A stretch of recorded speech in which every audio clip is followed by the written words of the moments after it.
Dear family, who could have imagined this? I adorned myself exquisitely, yet Naruto referred to me as a ghost. Upon my arrival in this world, I transformed into a stunning beauty with white hair and red eyes, albeit with lamentably meager powers. Consequently, I became a streamer, my popularity soaring thanks to my appearance.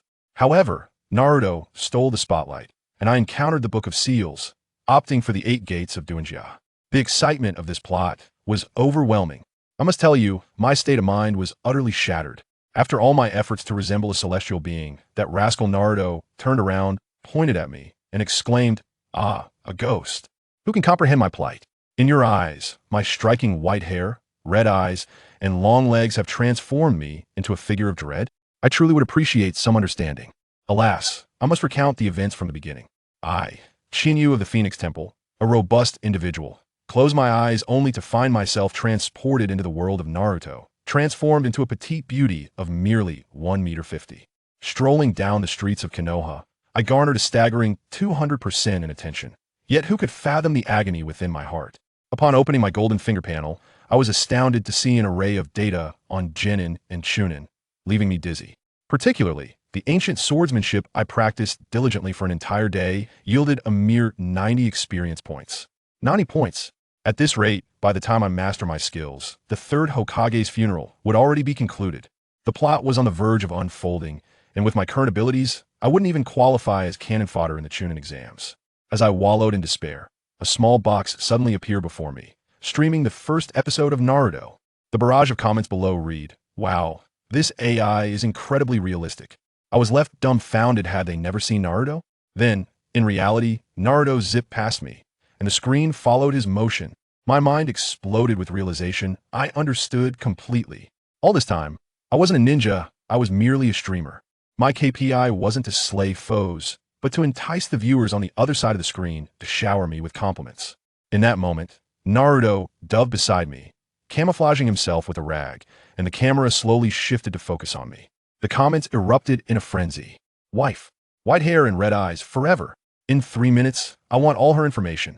My panel, which had languished for 12 years at 0, suddenly skyrocketed to over 20,000. Astonishingly, fortune had finally smiled upon me. Initially, I felt a twinge of embarrassment relying on my looks, but the rewards were simply too abundant. I couldn't help but laugh heartily, and as a result, my impression points surged once more. The sensation was unparalleled. Regrettably, the moment of glory was fleeting. Naruto, oblivious to the situation, approached me to boast, directly stealing my spotlight. To make matters worse, Iruka Sensei appeared behind us like a specter, catching us in the act of skipping class. Upon returning to the classroom, Naruto received a thorough reprimand, while I, perhaps due to my looks, was let off lightly by Iruka. The ensuing plot involving the seduction technique had little to do with me, and ultimately, my impression points settled at over 24,000. Of course, when one has wealth, it is only natural to indulge. Upon returning home from school, my first action is to enhance my abilities. System, augment my skills. I commanded. Wind blade technique, ancient flow, swordsmanship, max them out for me. With a series of chimes, streams of pure energy surged into my body. In an instant, I transformed from a mere novice into a skilled practitioner capable of showcasing my prowess. The expert-level ancient flow swordsmanship even granted me 2 new skills, thrust and earthly steps, one a piercing attack, and the other a phantom-like maneuver, both impressively stylish. With the remaining 4,000 points, I pondered briefly and allocated them all to the body duplication technique. I was eager to discover if this would bestow upon me the legendary heavenly strength. Although I did not acquire any new skills, I ascended from proficiency to the pinnacle of the ninja realm, gaining a wealth of combat experience. My mastery of the body duplication technique now rivaled that of a jester, significantly enhancing my survival capabilities. Gazing at my revitalized status panel, a heavy weight lifted from my heart. At that moment, my shadow clone, who was preparing dinner, emerged with a plate in hand. Looking into the mirror at my gentle and graceful reflection, reminiscent of an exquisite young bride, a bold idea sprang to mind.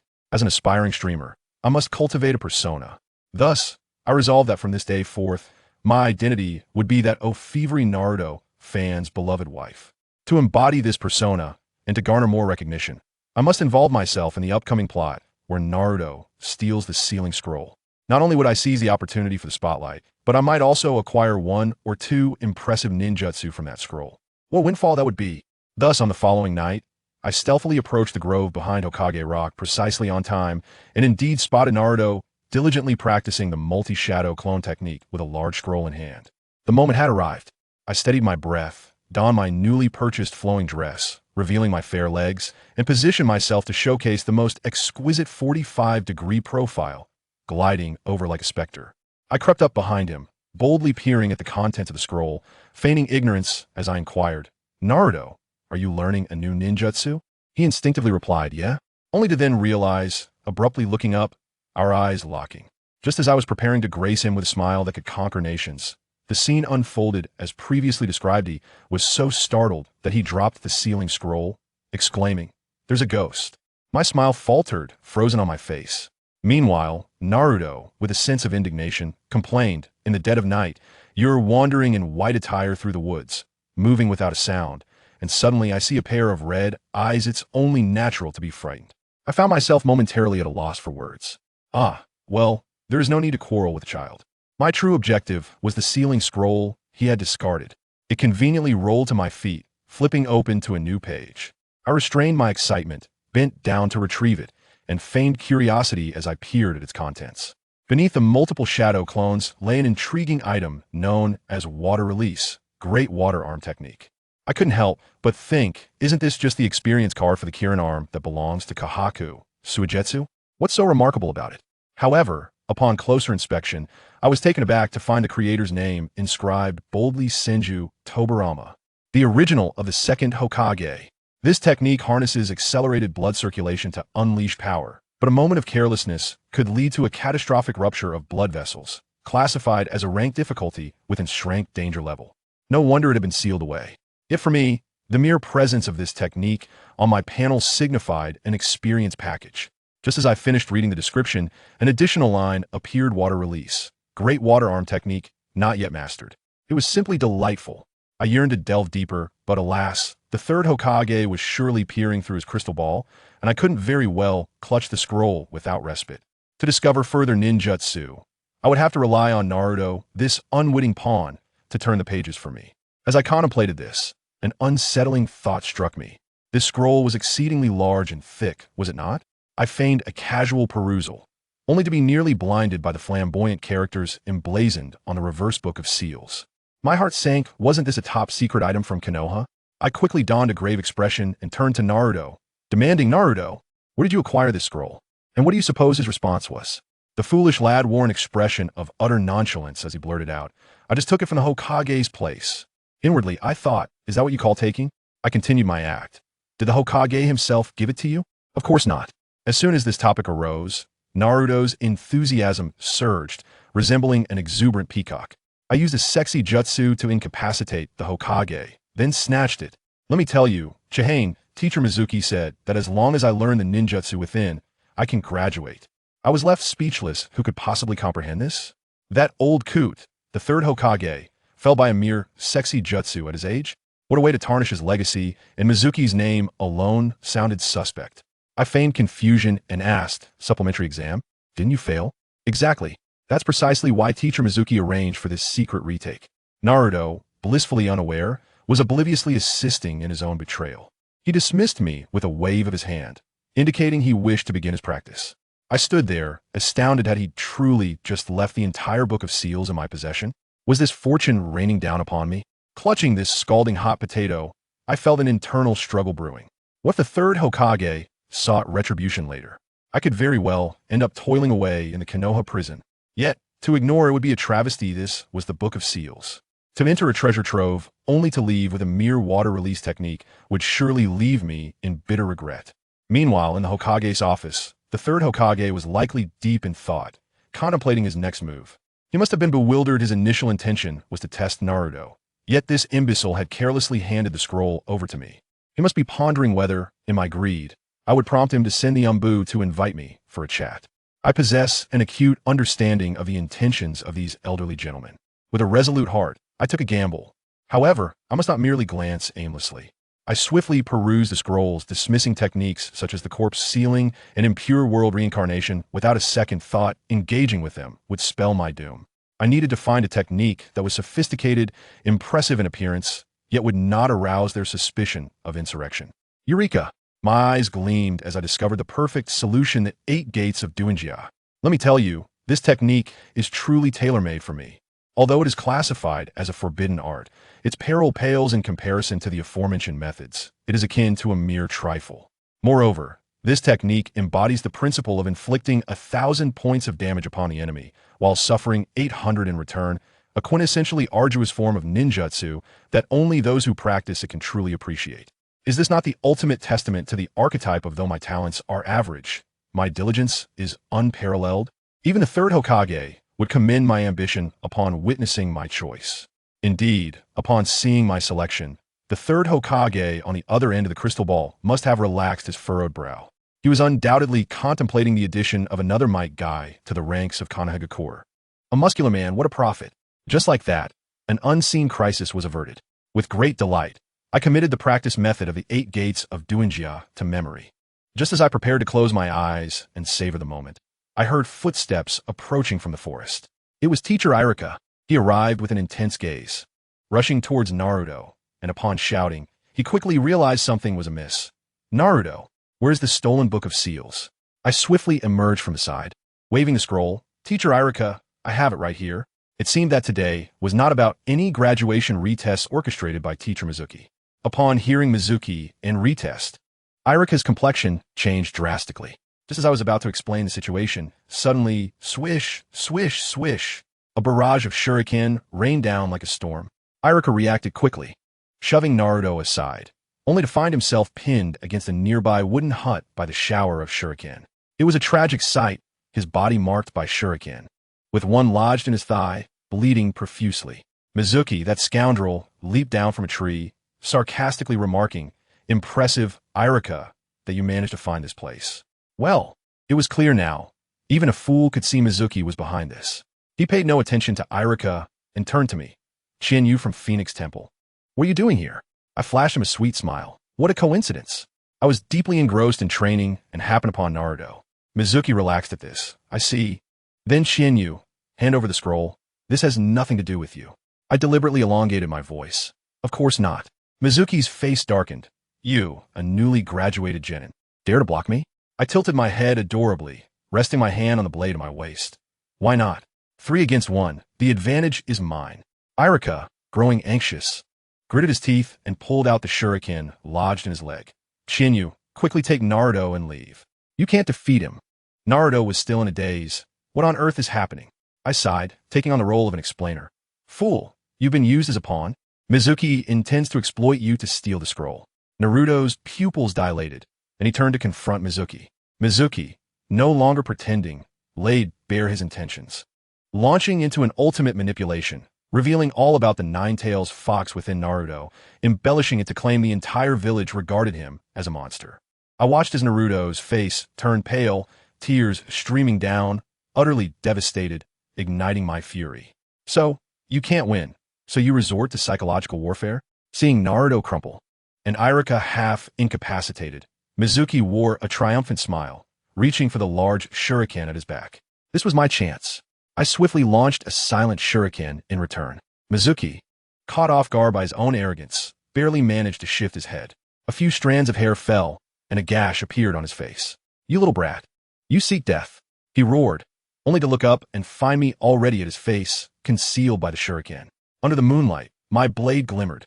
Mizuki flew back like a broken sack, crashing into the bushes, unconscious. I landed gracefully on a branch, speaking softly. "Is Naruto a fox demon?" As a classmate, I certainly know. He may be a bit foolish, but he has a good heart. If you don't acknowledge him, I will. As for you, Mizuki, plotting is one thing, but speaking so much while failing, you deserve to remain a worthless chunin. Irika's expression was complex. He probably thought, well said. Wait, I'm also a chunin. My flawless execution garnered a wave of admiration. I felt elated. This moment of brilliance was well worth it. With that, I pressed on. Without looking back, I addressed a large tree nearby. "Hey, if you're not dead, come out. You didn't think that pathetic substitution jutsu could fool me, did you?" TSK. From behind the tree, Mizuki emerged, clutching his forehead, a deep knife wound etched across his forehead, bloodied and looking utterly disheveled. He angrily inquired, "How did you figure out?" I scoffed disdainfully. "Too stiff. You thought your fall could deceive me? Please, my body flicker technique is advanced. Your little tricks appear as slow-motion replays to me." Mizuki now regarded me as a true opponent. He assumed a stance, producing 2 massive shuriken, growling, "I admit I underestimated you, but I'll give you one last chance. Step aside, or I will kill you."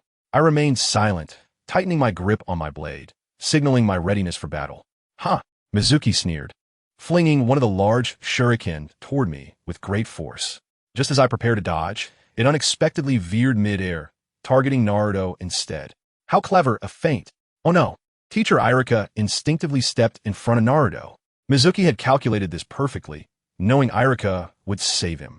Even more cunning, he anticipated I would rush to save Irika, and the second shuriken was already in flight, sealing off my path of rescue. "Useless," Mizuki cackled. "This dual flying swallow technique has even taken down elite jonin. Irika is doomed." How infuriating. Did he truly believe I had no tricks left? I thought quickly. My wind blade technique controls the wind. Could I use it defensively? Today, I shall conjure one. My chakra surged wildly, and I swung my blade toward the incoming shuriken. Wind blade technique, wind wall. A transparent wall of wind materialized instantly. The harsh sound of friction echoed as the massive shuriken was forcefully halted by the wind barrier. Mizuki's eyes nearly bulged out.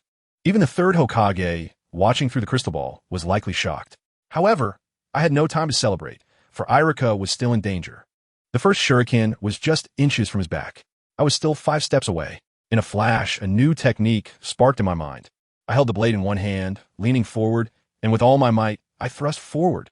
I seemed to transform into an arrow released from a bow, covering 5 steps in a single bound. Thud! Clang! 2 sounds resonated simultaneously. The edge of the shuriken pierced Irika's back, causing him to spit blood and collapse to the ground. Yet he was alive. My blade had accurately lodged itself into the shuriken's center, firmly stopping it.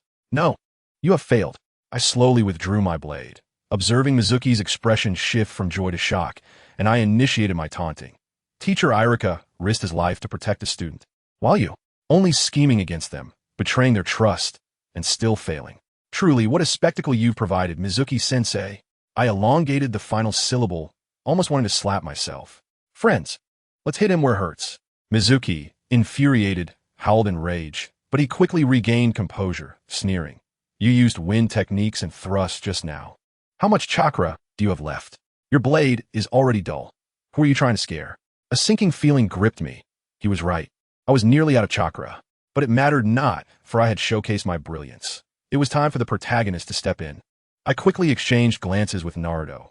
"Naruto, Teacher Irika can't hold on much longer. It's your turn now. You won't back down, will you?" Irika, gathering his last ounce of strength, cried out with tears streaming down his face. "Naruto, you are my recognized, outstanding student." With Irika and me rallying him on, Naruto ignited his inner fire. Wiping his tears away, he wore a radiant smile and firmly stood before Mizuki. "I will protect you both." Mizuki could no longer contain himself, roaring as he charged. "I can take you down with a single blow, you little brat." Naruto retorted fiercely. "Then give it your best shot, scum. I will return it 1,000-fold. Shadow clone technique." In the next moment, boom, boom, boom, boom, boom. The mountains echoed with the sound of thousands of Narutos surrounding Mizuki, sealing his fate. Shuemu's face turned pale, undoubtedly pondering which Naruto would be the one to deliver his demise. As for the outcome, well, you can imagine. Shuemu was left battered and bruised, resembling a pig's head, while under the rising sun, Naruto proudly donned his forehead protector, becoming a genin of Konohagakure. Subsequently, we celebrated with a feast as Irika-sensei treated us to Ichiraku ramen. Just as I was about to leave after finishing my meal, Irika called out to me, "Chinyu, may I have a look at your sword?" I handed it over, and upon inspection, he noticed the blade was riddled with chips and nicks, essentially rendered useless. Irika, filled with remorse, expressed that the sword's condition was a result of his influence, and if it hindered my future missions, he would carry that guilt for a lifetime. Then, with a charming smile, he declared, "Chinyu, allow me to gift you a new sword." My eyes lit up at the prospect. A new sword, gifted by Irika-sensei. I was so impoverished I was nearly resorting to the surname Buchuan. This was akin to receiving coal in the midst of a snowstorm. I nodded vigorously in agreement. Irika-sensei, with a hearty laugh, took me to the ninjutsu shop owned by Ten, where he splurged on a new sword for me. Observing the blood-stained vest he wore, I couldn't help but admit that Irika-sensei was genuinely impressive. With a new sword in hand, my day felt complete. Upon returning home, I didn't even check the newly acquired impression points. After a quick bath, I succumbed to sleep. While this little butterfly slumbered, the storm I'd stirred was only beginning to unfold. In the Hokage building's office, a series of determined knocks echoed. The third Hokage's calm voice resonated. Enter. With a creak, the door swung open, revealing a striking silver-haired figure, Kakashi, the esteemed pupil of the third Hokage. Upon entering, he was greeted by the sight of the third Hokage puffing on a pipe, exhaling clouds of smoke like an ancient sage. Without further ado, the old man gestured towards a document on the table, indicating Kakashi should read it himself. As he picked it up, his eyes widened in shock. This was a top-secret investigation report from the Umbu concerning none other than a freshly graduated genin. Who among us understands the significance of a genin so remarkable that the Hokage would deploy the Umbu to investigate? Kakashi's curiosity piqued as he flipped to the accompanying photo. Lo and behold, it was a stunning girl with white hair and red eyes, her beauty striking. Upon seeing the name, Hyoji Chinyu, he found himself at a loss. She was completely unfamiliar to him. Just as he pondered this, the third Hokage shot him a knowing look, urging him to continue reading. Feeling slightly embarrassed, Kakashi resumed flipping through the pages, only to leap from his seat, involuntarily exclaiming, "Mom." The relationship section of the report clearly stated in black and white that this girl, Chinyu, was the daughter of Kakashi's mother's brother. What a twist! In simple terms, this girl was his long-lost cousin. The weight of this information nearly overloaded Kakashi's brain. The third Hokage then leisurely began to explain that the Hyoji family had once been a prestigious clan of warriors, connected to the Hitaki family, but had fallen into decline. Initially, Kakashi's mother had married his father in hopes of strengthening their family's ties, but tragedy struck when she died during childbirth, and not long after his father. The famed Konoha White Fang met his untimely end as well. Consequently, the Hitaki family was left with only Kakashi as the sole heir, while the Hyoji family chose to sever ties to avoid appearing to covet the Hitaki estate. Kakashi listened in disbelief as the third Hokage concluded with a bombshell. Your cousin is no ordinary individual. She is also a prodigy. She was present at the scene when Naruto stole the sealing scroll last night. Not only was she present, but she had also learned 2 forbidden techniques from it. One was a water technique that the second Hokage had not fully developed, and the other was the 8 gates released formation. Now, it all made sense to Kakashi. The third Hokage was essentially introducing him to a valuable ally. With their familial bond, combined with her exceptional talent and mastery of the dangerous 8 gates technique, Kakashi was the only suitable candidate to take on the role of her guardian and mentor. Kakashi's expression fell. He wanted to refuse, but the third Hokage smiled and stated, "It's non-negotiable." Meanwhile, I remained blissfully unaware, as my VIP status had already been secured. The scene shifted back to me. After my encounter with Shuimu, I had experienced a windfall. The 12,000 impression points displayed on my system panel made my mouth water. Fueled by excitement, I thought, why choose when I can have it all? With a flick of my hand, I went all in, investing in all my skills. The result? I was met with a tragic fate. As the system energy surged in, it felt like the Three Gorges Dam had opened its floodgates. I blacked out, nearly bursting from the influx. When I finally opened my eyes, to my astonishment, Naruto and Sasuke's faces were directly in front of my live stream, their lips almost touching. It dawned on me that my slumber had carried on until the next day's class assignment. I quickly checked my condition and, fortunately, found no issues. In fact, I had gained from this misfortune. My chakra pathways had expanded significantly, enhancing my capacity. Upon reviewing my skills, I was ecstatic. The 8 gates technique had advanced to the 2nd gate, and my ancient swordsmanship had evolved to a domain called Sword Surround, which meant that wherever my sword could reach, I was the undisputed ruler, with maximum reaction speed and perception. Most astonishingly, my shadow clone technique had reached a pinnacle of excellence, evolving into a spatial variant that allowed for short-distance teleportation once a day. Was this not a quintessential T0 skill? As the class assignment ceremony approached, I hurriedly completed my morning routine and utilized my fastest body flicker technique to dash to school. Just in time, I managed to slip into the classroom before Irika-sensei entered. I casually greeted Sakura, ruffled Hinata's hair, and playfully embraced Ino, igniting envy among the boys in the class. Just as I was strategizing how to elevate my supporting teammates, Irika-sensei cleared his throat and began reading the roster. As the names of the preceding classes were read, I found myself absent. I thought, all right, this is stable.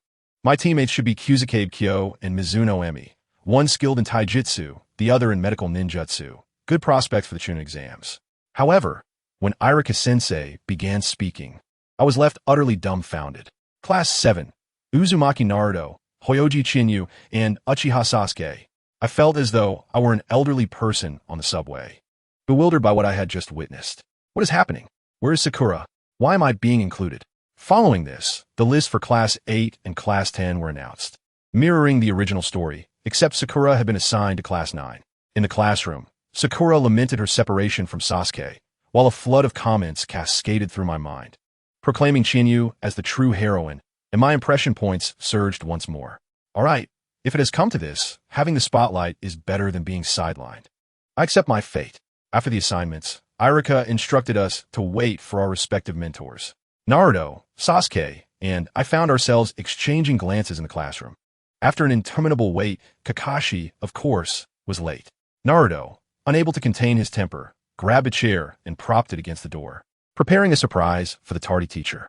Sasuke, with his usual aloof demeanor, scoffed. Idiot, how could a jonin fall for such a simple trap? Seizing the opportunity, I approached with a grin. Oh, so confident? How about we place a bet? Sasuke raised an eyebrow. Bet on what? Let us wager on whether this trap will work. If I win, I get to call the shots in our team and become the leader. What do you say? I skillfully maneuvered him into a corner. Sasuke, naive to the treachery of the world, was enticed by the prospect of leadership and, fueled by his audacity, agreed without a second thought. Deal. I bet he won't fall for it. Poor boy. He had no idea he was up against someone armed with the correct answers. Before long, the door swung open, and Kakashi's silver-haired head peeked in. With a swift flick, the chalkboard eraser struck with precision, sending a cloud of white chalk dust cascading over him. Naruto erupted into uncontrollable laughter, rolling on the ground, while Sasuke's face darkened, resembling a pot's bottom as he pointed at us, exclaiming, "You two must have conspired." I waved my hand dismissively, feigning an air of inscrutability. It's all about deduction, my friend. Is it merely because he was late? Sasuke remained skeptical. Indeed, just because of that, I snapped my fingers, mimicking Conan's tone, and asked Sasuke, "Tell me, what is a ninja?" A ninja's nature is to abide by the rules, and punctuality is fundamental. Our teacher's prolonged tardiness implies what? It indicates that he is either exceedingly disheveled or profoundly arrogant, regardless of which. He would certainly dismiss our childish antics. Therefore, he will inevitably fall for our trap. Am I right, teacher?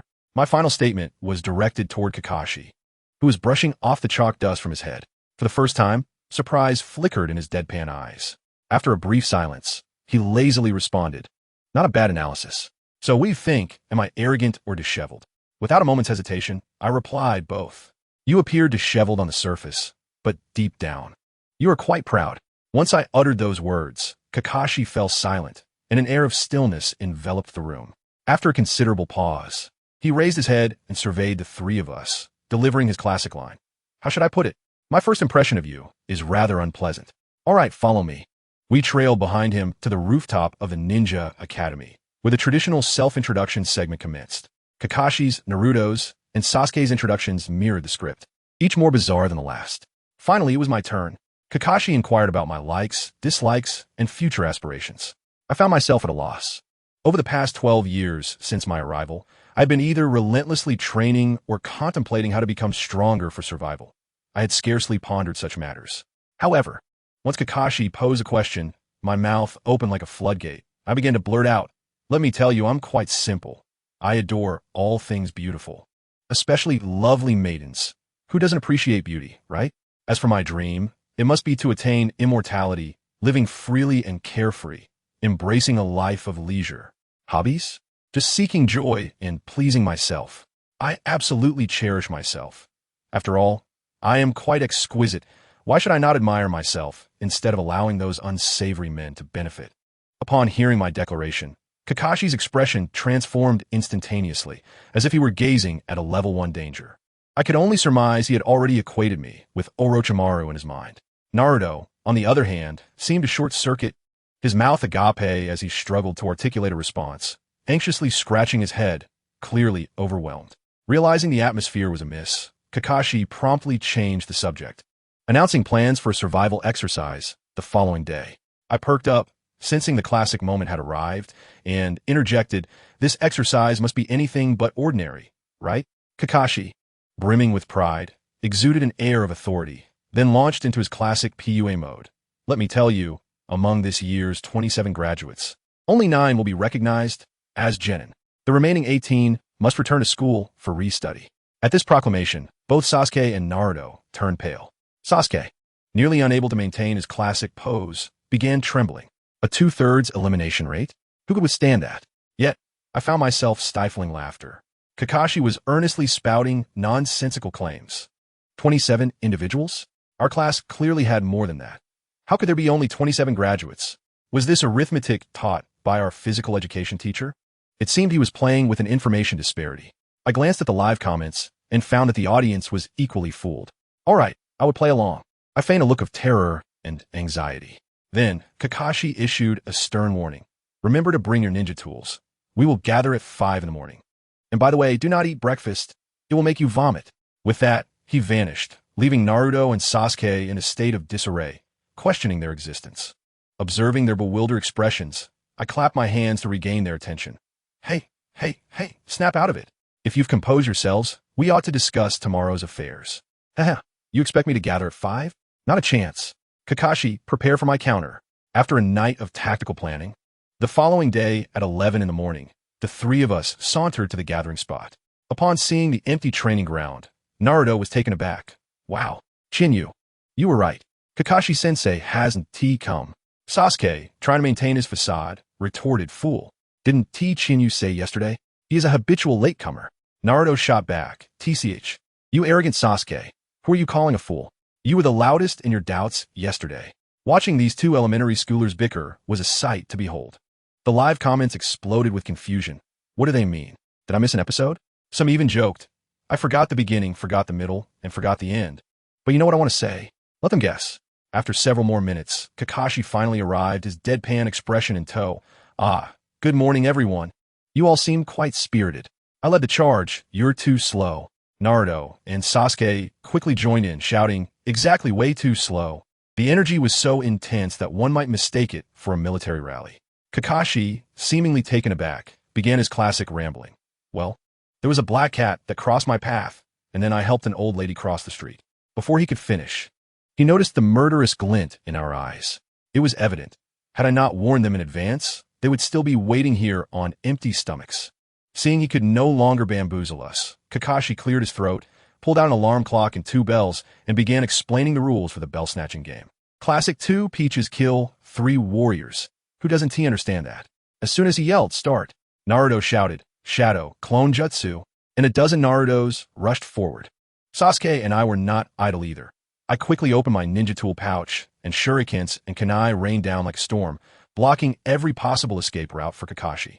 This sudden onslaught left the live audience dumbfounded. Yet, Kakashi, being Kakashi, remained unfazed. With a few casual moves, he dispatched Naruto's clones, using one as a human shield to block mine and Sasuke's projectiles. He even commented, "Not bad, not bad. There is some killer instinct. But sometimes, sheer numbers don't guarantee effectiveness." I chuckled, "Is that so?" Because I believe Naruto's clones are quite effective. No sooner had I spoken than the shurikens that had struck Kakashi transformed into Naruto's, swiftly binding him tightly. "Sasuke now," Naruto shouted, without needing a reminder. Sasuke unleashed his great fireball technique. With a roar, blazing flames engulfed Kakashi, creating a scene of sheer spectacle. As the fire dissipated, the ground was left charred and blackened. Naruto's face paled in fear. Hey, he can't really be turned to ash, can he? Sasuke, however, analyzed the situation. He didn't break free from my restraints, which means he must be injured. The mere thought of having injured a Jonin sent Sasuke into a frenzy of excitement, likely contemplating how to confront Itachi. Just as Sasuke searched for Kakashi, the latter's voice emerged from beneath the ground. "I'm down here." In an instant, he yanked Naruto underground, leaving only his head above the surface. I I reacted with remarkable swiftness, drawing my blade and charging forward, only to find that Kakashi, ever the cunning strategist, had propelled Naruto right into the path of my sword. Those who understand this plight know the gravity of the moment. In that instant, Sasuke's heart nearly leapt into his throat, terrified that a mere slip of my hand could spell disaster for the prince. Little did they comprehend. My swordsmanship had long ascended to mastery. The blade, with a swift motion, came to a halt, poised delicately against Naruto's forehead, merely severing a few strands of hair. Naruto, in sheer terror, began to weep, his cold sweat streaming down as he exclaimed, "I survived." Meanwhile, Kakashi's gaze toward me transformed entirely. Emerging from the earth, he fell into a heavy silence. It was likely the first time his inflated pride had been thoroughly humbled, pondering, is this how Obito felt when he looked at me? Just as Kakashi spiraled into self-doubt, he failed to notice that the true me had already locked onto him from the bushes behind. Indeed, the one who had just saved Naruto was but a mere clone. The opportunity had arrived. With a swift technique of wind blade and a thrust, I shot forth like an arrow, targeting his vulnerable back. Simultaneously, my clone surged from the opposite direction. A pincer attack. Let's see how you evade this. Kakashi was momentarily stunned, unable to discern which was the real threat, my mastery of the clone technique rendering him utterly bewildered. Both sides were on the offensive, leaving no room for feigned attacks. Just as it seemed I would skewer him, he finally panicked, reluctantly placing his hand on his forehead protector. Alas, it may be somewhat embarrassing, but here we go. With a flick, the three tomo of the Sharingan activated. Upon activation, the world transformed into a PowerPoint presentation. He instantly perceived my clone's deception, advancing rather than retreating, attempting to seize my blade with bare hands. Yet, while he possessed the Sharingan, I wielded the holy sword. My sword's surrounding domain activated, matching his speed with ease. He aimed to strike my blade, but with a flick of my wrist, I redirected the blade to his palm. He attempted to grasp my sword, and I swiftly countered with an upward thrust. After several exchanges, he praised my swordsmanship, yet I knew he still held the advantage in speed. At last, he unleashed both hands, attempting to pin my sword with a pincer maneuver. Internally cursing the fact that my blade was single-edged, I prepared to retreat. In that fleeting moment, our gazes locked, and I felt a jolt. Could it be? Kakashi grinned widely, that smile dripping with mischief. Illusionary technique. Magical fall. Suddenly, darkness enveloped me, and I found myself in a brothel, clad in a heavy kimono, an old courtesan smiling at me, beckoning. My scalp prickled, and I dispelled the illusion in an instant. Yet it was too late. By the time I regained my senses, I was airborne, thrown by Kakashi's shoulder throw, crashing directly into my own clone. He even winked at me, saying, "Ninja Tactical Insight number 2, illusions. You should pay attention sometimes." I was utterly incensed. "Ah, Kakashi, you sly fox. What happened to the warrior's code?" Infuriated, I exchanged glances with my clone, and we understood each other. "Thank you for nothing. Today, we must show you a lesson." We unleashed our chakra simultaneously, launching a fierce assault from both sides. Your illusions may be formidable, but can you manage to ensnare two individuals at once? The result? Kakashi, true to his nature as Hatake, thrived under pressure. Armed with two kunai, he deftly dodged our relentless barrage, leaving no openings. The scene was electric, resonating with the sound of clashing blades. Naruto stood by, mouth agape, astonished. Is Chihei so incredibly skilled? Sasuke, on the other hand, fell into a state of despair. His fists clenched tightly, his eyes radiating self-loathing and condemnation. He finally grasped the truth. While I had been coasting through school, my clone had been attending classes, while my true self was off honing my skills. Meanwhile, he fancied himself the chosen avenger, only to realize he was merely a novice reveling in the new village. How laughable! I could only imagine the inner turmoil raging within him. Sasuke, truly silenced, found himself engulfed in profound self-doubt, as if his very resolve was shattering. And Naruto? He remained oblivious, watching our duel, completely unaware that his dear friend was questioning his existence. Just as Sasuke teetered on the brink of despair, I could no longer bear to watch. I called out to him, "Sasuke, what are you wallowing in emo for? Don't you want to graduate? Come help." My voice pierced through, yanking him from the chasm of self-doubt. He lifted his gaze to the battlefield and instantly comprehended the situation. My clone and I had perfectly countered Kakashi's offense, the scene forming a delicate equilibrium. Now, we merely needed a smidgen of power to tip the scales. Sasuke's pride surged once more. He must have thought, I admit I cannot best Chihei, but as a proud Uchiha, am I not worthy to be the straw that breaks the camel's back? With that thought, his gaze hardened, and he drew forth several shuriken, swiftly launching them. Remarkably, he struck true. Those shuriken lodged precisely in Kakashi's most vulnerable blind spots, successfully disrupting his rhythm. Sasuke himself was astonished, his face reflecting his newfound confidence. Yet, Kakashi was incensed, likely cursing within. What can you even do? I could see the bewilderment etched on his face. He must have wondered how, throughout this entire bell-ringing contest, the three of us had relentlessly pursued him like rabid dogs. Why not go after the bell? He might have even contemplated whether he had angered us by being tardy that morning. Who can fathom the absurdity of forcing a well-meaning person into self-doubt? However, as I continued to fight, I suddenly lost focus. Not due to distraction, but because I sensed countless eyes upon me, discussing peculiar matters. Here I was, engaged in a fierce battle with a Jonin, yet my mind was inexplicably filled with voices speculating about how I, Chihei, appeared in a courtesan's kimono, and even more absurd, debating whether my feet smelled bad in those cloth shoes. I was utterly exasperated. Could you not focus on the battle at hand? Your chatter was so loud, I could hear you from the Hokage building. In that moment of distraction, disaster struck. Kakashi, that crafty fox, seized the moment. He forcefully repelled my clone, darting forward to grasp my wrist with his claw-like fingers. This is bad. I felt a jolt of alarm and hastily refocused. But Kakashi was swifter, his Sharingan blazing. Illusionary technique. Magical fall. Not again. My body stiffened, darkness enveloped me, and by the time I recovered, he had firmly grasped my wrist. He intended to use the same trick again, tossing me like a sandbag. Yet, I assure you, the same technique cannot ensnare me twice. Gritting my teeth, I unleashed my chakra, anchoring myself to the ground as firmly as super glue. Kakashi exerted force, but to his astonishment, he could not budge me. He was bewildered. Have you mastered the technique of tree climbing? But the surprise did not end there. I swiftly grabbed him back, my right arm surging with blue water chakra. Water style, great water arm technique. A formidable force emanated from my slender arm, and I engaged him in a struggle. Kakashi's jaw nearly dropped. Is this the water style the third Hokage spoke of? You mastered it in such a short time? His gaze toward me was one of astonishment, akin to that of a monster. Yet, in the next moment, fearing I might overexert myself, he resolved to end the skirmish swiftly. He broke free from my grasp and retreated. My clone immediately filled the gap, unleashing several wind blades in pursuit. Kakashi, without a backward glance, produced a kunai, crackling with brilliant lightning. Lightning cutter. In an instant, a flash of electricity erupted, and with a resounding pop, my water clone, along with the wind blades, dissipated into a cloud of mist, leaving the battlefield in eerie silence. Just moments ago, there was a spirited exchange, yet at this instant, the insurmountable disparity in strength between the Jonin and the Genin was laid bare. It was a pure display of dimensional suppression. Naruto and Sasuke were left in a state of shock, with Naruto murmuring, "Is Chiyu's shadow clone just gone like that?" Sasuke, his expression grave, nodded in agreement. "Yes, this is the power of a Jonin." I sighed helplessly, pondering my failed attempt to impress.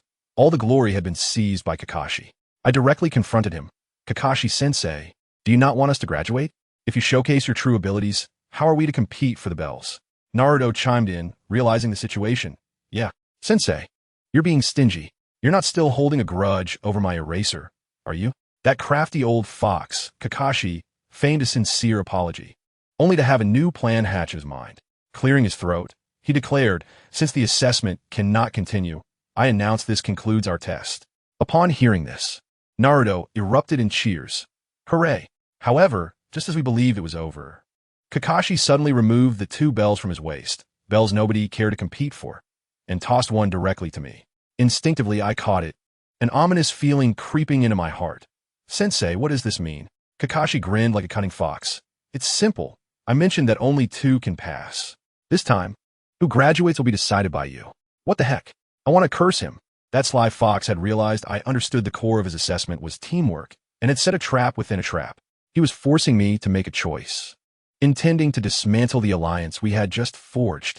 Naruto and Sasuke were stunned, gazing at me in unison. Kakashi, not satisfied, intensified the pressure.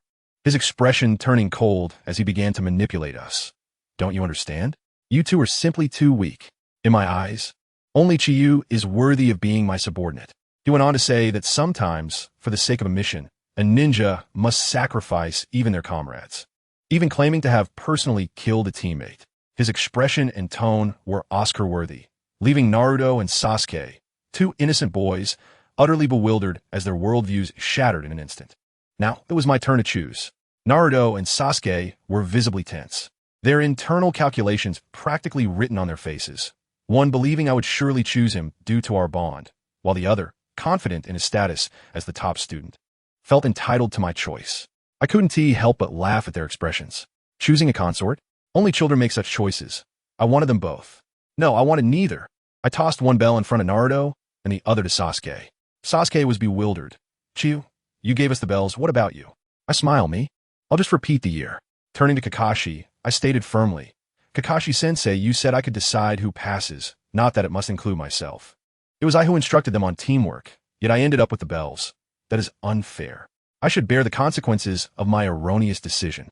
I must admit, as I spoke those words, I almost convinced myself. I sounded so righteous, so noble. Naruto and Sasuke were visibly moved, tears welling up. Naruto was the first to leap from the ground, seizing the bell and smashing it onto the ground. If Chiyu doesn't want it, then I don't either. If being a ninja is like you said, then I'll gladly forego it. Sasuke followed suit, throwing his bell with a defiant growl. The pride of the Uchiha does not require the charity of others to graduate. Well, this turned into the legendary bond of Konoha S3. Kakashi, witnessing our unity, must have been overjoyed internally, though his face remained as grim as ever. Suddenly, he formed a hand sign, and the sky darkened, thunder roaring, a terrifying killing intent almost suffocating us. He asked one last time, "Are you three truly not graduating?" I, standing firm against the pressure, met his gaze without fear. We are a team.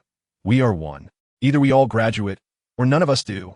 Sasuke and Naruto gritted their teeth in agreement. Seeing this, Kakashi realized the act could not continue. The dark clouds dissipated from his face, reverting to that familiar, squinty-eyed smile. Then congratulations, you have all passed. Wait, we were all in disbelief. Kakashi chuckled, reiterating, I said, congratulations, you have all passed. He cunningly explained that the essence of the assessment was indeed teamwork, and that previous display was a trap within a trap. Finally, he looked skyward and recited that classic line. In a world of ninjas, those who break the rules are scum. However, those who do not value their comrades are even less than scum. The exercise concluded, and everyone passed. Naruto joyfully jumped up, exclaiming he was a ninja now. But would I let him off that easily? Absolutely not. I immediately adopted a pitiful demeanor, gazing at him with doe-like eyes. Kakashi-sensei, what are we having for lunch? Kakashi looked puzzled, you decide. My expression grew even more sorrowful, but I heard Ino say their teacher treated them to lunch. Alas, we must not have been favored by the teacher. If he believes we are unworthy of this meal, we shall leave. With that, I genuinely began to pull Naruto away. Kakashi's expression turned frantic, quickly calling out to us. Wait. I'll treat. It's just a barbecue. Hooray. Naruto transformed back into a cheerleader. I turned. My previous melancholy vanished, replaced by a radiant smile. Kakashi pointed at me, exuding a mix of exasperation and resignation. I tilted my head playfully, batting my eyelashes, and he was utterly disarmed, conceding to take us for barbecue. After our meal, we all returned home. Yet, Kakashi kept me back for a private discussion. My heart raced. What was happening? Individual guidance after class? Instinctively, I took a couple of steps back, creating a safe distance. However, he merely wanted to explain that he had seen my Suiro no Jutsu through his Sharingan and found it quite dangerous, as it could easily cause harm to myself. Offering his assistance should I have any questions. I was left bewildered. I assured him there was no issue, yet he remained concerned, urging me to approach him any time with questions. Watching his nonchalant retreat, I was utterly stunned. Was that all? Just for that? Was this truly the Kakashi I knew? The lazy and indifferent one? In the original story, he even chose to let Naruto fend for himself. Why the sudden concern for me? Was it my looks? No. Something felt off. 9 or even 10 points off. This overly gentle Kakashi was undoubtedly hiding something. In a flash, I pieced it together. He was merely reciting a list of techniques. Wasn't he? Whether it was Jinjutsu, Ninjutsu, or Taijutsu. How simple, He could have simply mentioned taijutsu. By emphasizing it separately, was the hint not clear enough? That sly fox wanted me to inquire about taijutsu. What taijutsu could I possess that would catch the attention of a jonin? Besides the 8 gates, what else could it be? Once the riddle was unraveled, my mind was alight with realization. So that was the case. This was not Kakashi's personal intent at all. It was undoubtedly the third Hokage manipulating things from behind the scenes. He probably observed my eagerness to learn the forbidden 8 gates technique and deemed me a worthy candidate, specifically instructing Kakashi to take good care of me. I even figured out why I was placed in Team 7. Simply because of this. Family, who understands? I merely intended to steal a sealing book. Yet I inadvertently displaced the original female lead, Haruno Sakura. The butterfly effect arrived far too swiftly. It was not a matter of waiting for a wing flap. It was as though a tsunami had crashed upon me instantly. In that moment, I felt a jolt of realization. It was over. I could no longer afford to be a slothful slacker. The third Hokage was watching me. I couldn't possibly train ineffectively every day while my strength continued to surge. A few times could be attributed to talent, but over time, anyone with a modicum of intelligence would recognize my predicament. The thought alone made me clench my jaw in frustration. Oh, third Hokage, why must you still be alive? I had finally obtained the system, believing it would usher in a blissful, laid-back life. Yet you compel me to return to the grind? Moreover, I pondered, was it merely the third Hokage? Behind him loomed the scheming Danzo, Obito, and Kagaya. Good heavens, I had unwittingly activated a hellish surveillance mode. This sensation was akin to diligently preparing for the college entrance examination, only to discover that I had unknowingly enrolled in a program that entailed an additional 8 years of study. Who could fathom such despair? Well, enough lamentation, grievances aside. Adulthood demanded action. After bidding farewell to Kakashi, I promptly entered the training grounds and activated my system panel. Although I had stolen the spotlight this time, Kakashi's presence had dampened my impression points even further than before. Ultimately, the numbers settled at a rather intriguing 114, 514. I rolled my eyes, questioning whether the system was hinting at something. Combined with the remnants from before, I possessed over 120,000 points. This sum was neither excessive nor insufficient. While it would not suffice for upgrading high-level skills like the wind blade technique, it was more than adequate for reinforcing my foundation and boosting my immediate combat capabilities. Without further ado, I swiftly allocated 64,000 points to master the 8 gates technique from proficiency to expertise. With a sharp crack, I felt an overwhelming surge of energy cascade down from the crown of my head, instantly unlocking the 3rd gate. That warm flow spread through my limbs, causing the defined muscles in my arms to swell. Although they quickly returned to normal, the feeling of explosive power was undeniable. My physical condition had skyrocketed from an elite Chunin to a special Jonin. Now, I was ready to face Kakashi again. Let's see if he dared to wield those 2 flimsy kunai to toy with me. With the remaining 50,000 points, I ensured they were not idle. I hastily invested in water style, water palm, gale palm, shuriken mastery, and body flicker technique, spreading my enhancements evenly and filling my reserves. As I glanced at the meager balance of merely 6,000 points left, I felt a wave of disorientation. The speed at which I was spending was astonishing, even faster than unboxing packages. Well, as long as my strength had increased, that sufficed. For the next couple of weeks, I transformed into a diligent Leaf Village ninja, gathering herbs, clearing waterways, and repairing houses thoroughly drained by D-rank missions. Finally, today a more significant task had arrived. Sasuke has reached point B. Chio has reached point C. Naruto has reached point A. Move out. With Kakashi's authoritative command, Naruto lunged forward like a ferocious tiger, tightly embracing a small brown kitten. Upon closer inspection, I realized it was none other than the most pitiable little tiger from the anime. As Naruto clutched it, the kitten went wild, clawing at his face. What transpired next? I reached out to take it, and in a heartbeat, the once frantic kitten became tranquil in my arms, behaving like an angel. Naruto, with blood trickling from his face, stood in bewilderment. Why? I don't understand. Yet, the next moment, my countenance darkened as well. To my astonishment, this mischievous little feline was kneading on my chest, its tiny paws rhythmically moving up and down. I was left dumbfounded. Indeed, one must not harbor empathy. With a stoic expression, I pried it off and tossed it back to Naruto. Such a naughty creature is better off with you. Naruto, still in a daze, caught the cat, only for the kitten to unleash its wrath upon him anew. initiating another furious bout of scratching. Much to my amusement, the forest echoed with Naruto's cries. Upon the conclusion of the cat-catching mission, Naruto could no longer suppress his frustration and unleashed a tirade at the third Hokage in the Hokage office, demanding to be assigned something significant instead of these trivial tasks. The third Hokage, unperturbed, calmed him down and then summoned the client. As the door swung open, a disheveled man reeking of alcohol entered, a gray-haired individual named Tizuna. He squinted his bleary eyes at us before fixing his gaze on Naruto with disdain. What's this? Just a bunch of kids? Especially that shortest one, looking utterly foolish. Are you really a ninja? Before Naruto could grasp who he was referring to, Sasuke and I exchanged knowing glances and stepped aside, highlighting Naruto's height of merely 147 centimeters. Naruto, embarrassed, bellowed in indignation. You jerk, I'll kill you. Only to be restrained by Kakashi, who grabbed him by the scruff of his neck.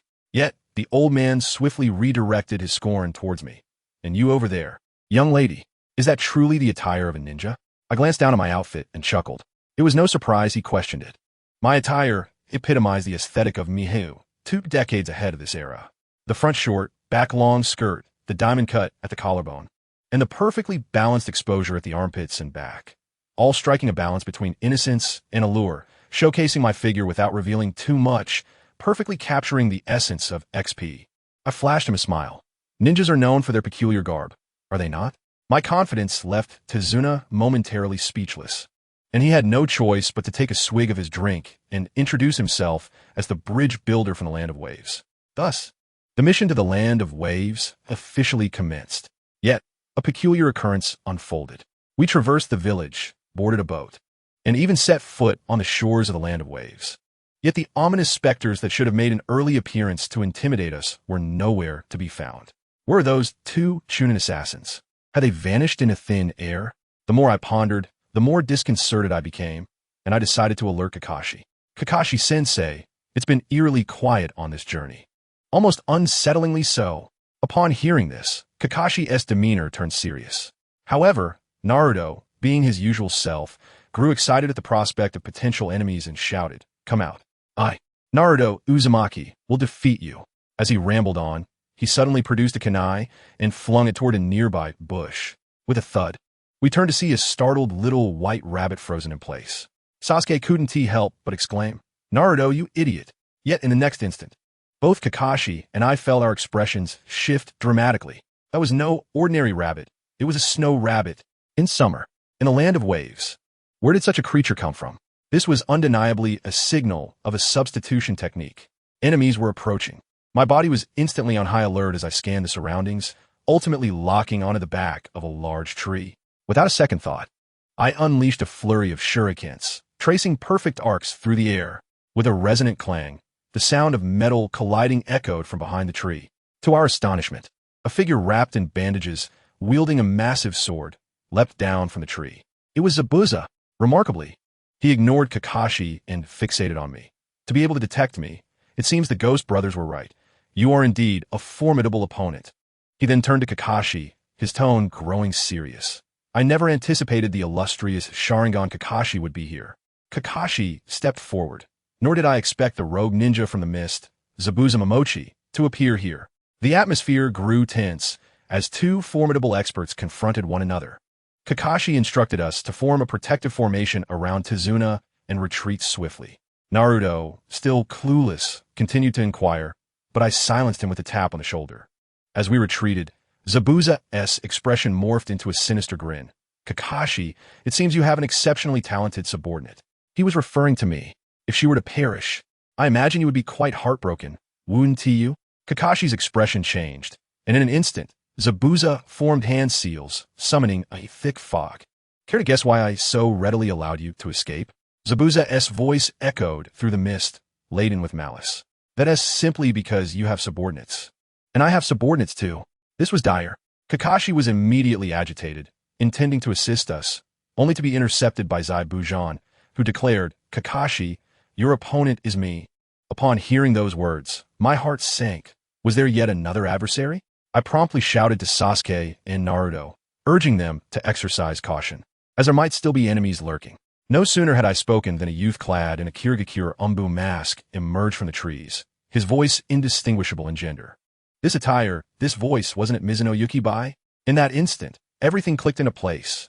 In the original narrative, the Ghost Brothers were the first to attack, only to be swiftly neutralized by Kakashi, leaving Zaibujan short-handed and forcing him to engage personally, with Bai as his backup. But now, due to my interference, the Ghost Brothers hesitated, refraining from action, thus altering Zaibujan's strategy to have Bai join him in a coordinated attack. This turn of events was entirely a complication I had unwittingly introduced. I'm amused that the butterfly effect was indeed potent. My solitary actions had led the plot astray. However, since we were already in this predicament, I found myself quite eager to witness that masked boy's ice release techniques. Hence, I boldly stepped forward, confronting him directly. "And who might you be?" The masked figure merely shook his head, his tone monotonous like an AI customer service representative. "Who I am is of no consequence. Hand over the old man you are protecting, and we can avoid any conflict. What do you say?" Before I could respond, my companion, the hot-headed Erjuzi, erupted with fury. "You certainly have a big mouth. If you have the guts, come and try." Naruto chimed in with his own raucous encouragement. To our surprise, the masked boy chuckled lightly. "Unfortunately, your opponent is not me." No sooner had he finished his sentence than Sasuke shouted, "Naruto, watch out." I turned just in time to see a chain with razor blades hurtling toward Naruto and the elderly Dasna. These scoundrels were playing dirty. I was about to leap into action to save them when another figure suddenly appeared before me, brandishing several shuriken aimed directly at me. "Your opponent is me. Fine. I shall first deal with you." I swiftly countered with a slash of my blade, the sound of metal ringing as I deflected his shuriken, transitioning into a two-handed grip on my sword, aiming for his forehead. I assure you, my movements were as fluid as water. Any ordinary person would have been cleaved in two. Yet this lad was as slippery as an eel, dodging to the side, leaving only a few strands of hair severed. Anticipating his speed, I pivoted my wrist, executing a sudden horizontal sweep toward his waist. With the initiation of my wind blade technique, my sword velocity surged. I was eager to see how he would evade this time. To my astonishment, he began to backflip before I could even change my attack. It was as if he possessed a premonition. My decisive strike merely grazed his scarf. I furrowed my brow, pondering how a user of ice release could predict our moves like a Uchiha. The live chat exploded, filled with comments about premonition tactics. I had no time to dwell on that. I called out to Naruto and Sasuke, "How are things on your end?" Sasuke's voice emerged through clenched teeth. "It's fine, we can hold them off." Yet the tone of his voice belied his words. Anxiety surged within me, though I dared not glance back. Fortunately, the camera shifted, revealing Naruto had faltered at a critical moment, being tackled by Dasna to evade danger. Now, Sasuke was single-handedly holding off the two Ghost Brothers' chains with kunai, engaged in a tug-of-war. As long as they were safe, I thought. Resolutely, I pretended to retreat for support, executing a swift body flicker to dash back. The masked boy fell for the ruse, swiftly pursuing me. As he closed in, I abruptly sheathed my blade, propelling myself into the air with a powerful leap. The boy was likely bewildered, thinking I had become an easy target. He waved his hands, unleashing a torrential downpour of shuriken that effectively sealed off my escape route. Sasuke below turned pale, likely cursing my reckless gamble. Little did he know, my jump was a bait. I extended my hands midair, wind release, gale palm. With a thunderous blast, powerful gusts erupted from my palms, propelling me into a backflip that landed me directly behind him. By the time he turned around, I had vanished. In that moment, I played a game of hide-and-seek right under his nose. The live stream captured the spectacle, leaving everyone astounded. As he turned back, I transformed into a small grass blade. And as he pivoted away, I reverted to my original form and bounded forward, inching closer within his blind spot. This maneuver left him utterly perplexed. Even through his mask, I could sense his rising anxiety. The chat exploded. "Ninja hide-and-seek? What kind of yin-yang strategy is this?" Realizing he could not find me, the boy displayed cleverness by attempting to assist his comrades in the tug-of-war, hoping to draw me out. Yet, unbeknownst to him, I had already crept beside him. At the moment he turned, I surged forward, cloaked in a whirlwind, launching a piercing attack. I anticipated his reaction. He spun around, his left hand already forming hand seals. One audacious ploy, attempting to play me in my own game. Ice release, ice rock dome. With a thunderous crash, a transparent ice dome encapsulated him. Trapping himself? Was this effective? I scoffed, channeling chakra fervently into my blade, activating water release, great waterfall technique, amplifying my strength. Break! My long sword, enveloped in a tempest, struck the ice dome with ferocious force. A sharp crack echoed as fissures spread across the surface, the blade even piercing through a portion. Just as the dome was on the brink of shattering, he clasped his hands together. Congeal. A surge of chilling energy enveloped him, mending the cracks and attempting to crawl up my blade. I hesitated, but then thought, as a swordsman, how could I abandon my weapon? I instead gripped my sword tighter. Grinning at him, I said I would cleave through your ice wall. No sooner had I spoken than the ice encasing my blade shattered under a burst of azure wind, and the gale rushed into the ice dome. Wind is omnipresent. How could he defend against it? I slashed downward, widening the gash, and the entire ice dome exploded like a balloon. Following through, I struck down, unleashing a wind blade that cleaved across his mask. The boy was sent spiraling into the thicket as if struck by a hammer. Was that the end? Certainly not. Moments later, the boy emerged from the forest. Though his attire was disheveled, he bore no serious injuries. However, his mask had been shattered. Long, lustrous black hair cascaded down, obscuring his face. As he stepped into the sunlight and lifted his face, I can assure you, everyone was taken aback. What a stunning visage it was, gentle yet spirited. The epitome of a graceful beauty. The live stream's chat erupted. Wow, so beautiful. It's my favorite pretty girl fighting. Observing the flood of comments, my expression turned peculiar. Who informed you that such beauty must belong to a girl? With a mischievous intent, I feigned surprise, asking, "Are you a girl?" The boy paused momentarily, then chuckled, shaking his head. "No, though I may appear somewhat feminine.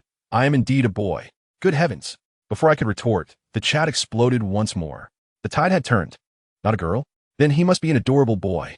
Wow, pretty boy.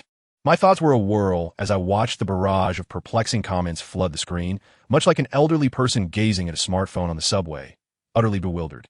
Wasn't everyone's XP system already updated to this version? It certainly wasn't this advanced before I crossed over. I am currently in shock. The honest boy across from me, upon seeing my silence, mistakenly thought I was troubled by his gender. Just as he was about to speak, I interrupted him, saying, "Be quiet. I am in deep thought." I quickly sought a topic to remedy the situation. As my mind turned, I exclaimed, "Is it due to your ice release that you, as a male, have developed in this manner?" He was taken aback. Because of ice release? Indeed, I commenced an impromptu lecture, laying out my theory before him.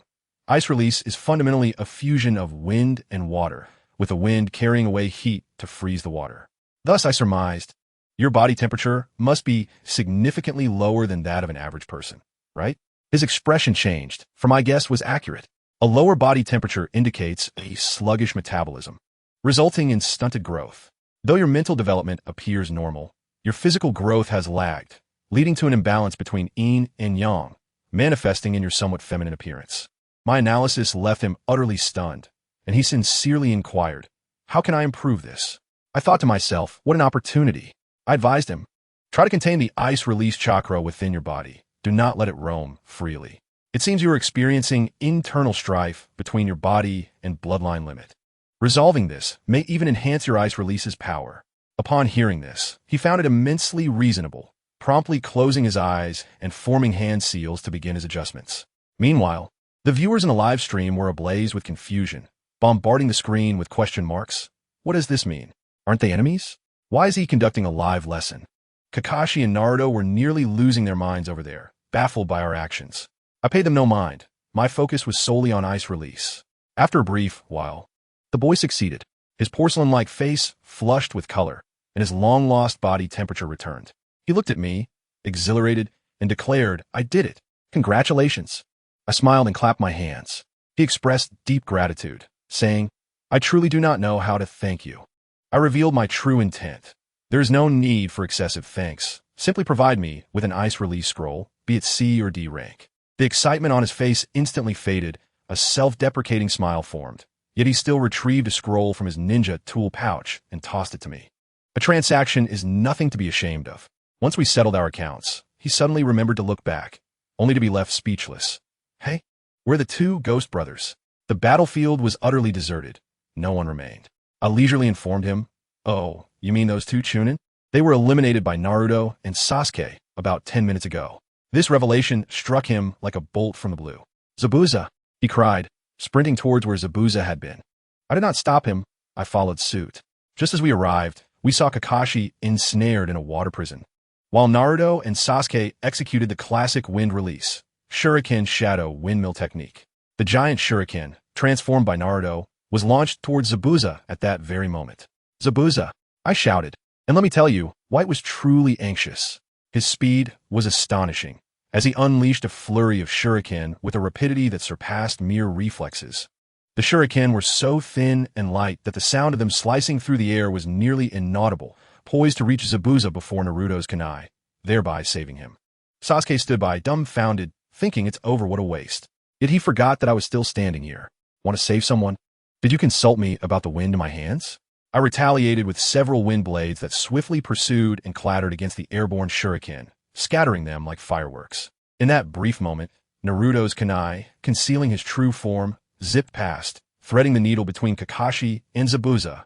A stream of blood erupted beneath Zabuza's eyelids as the water prison shattered. "You little brat!" Zabuza exploded with rage, seizing the giant shuriken and aiming it at Naruto's face. What happened next? With a crisp sound, Kakashi remarkably deflected the projectile with the back of his forehead protector. At that moment, his Sharingan glowed red, radiating an aura unlike any other. The disheartened, middle-aged man was nowhere to be found. The prodigy Kakashi, who graduated at 5, became a Chunin at 6, and attained Jonin status by 12, had returned. Zabuza was momentarily frozen in place, overwhelmed by this presence. Kakashi then exhaled a sigh of relief. "Not forgetting to commend us. Chinyu, your restraint was brilliant. Naruto, your strategy was phenomenal. You all have truly progressed." Upon hearing the praise, Naruto's tail seemed to shoot up to the heavens as he began excitedly recounting the events.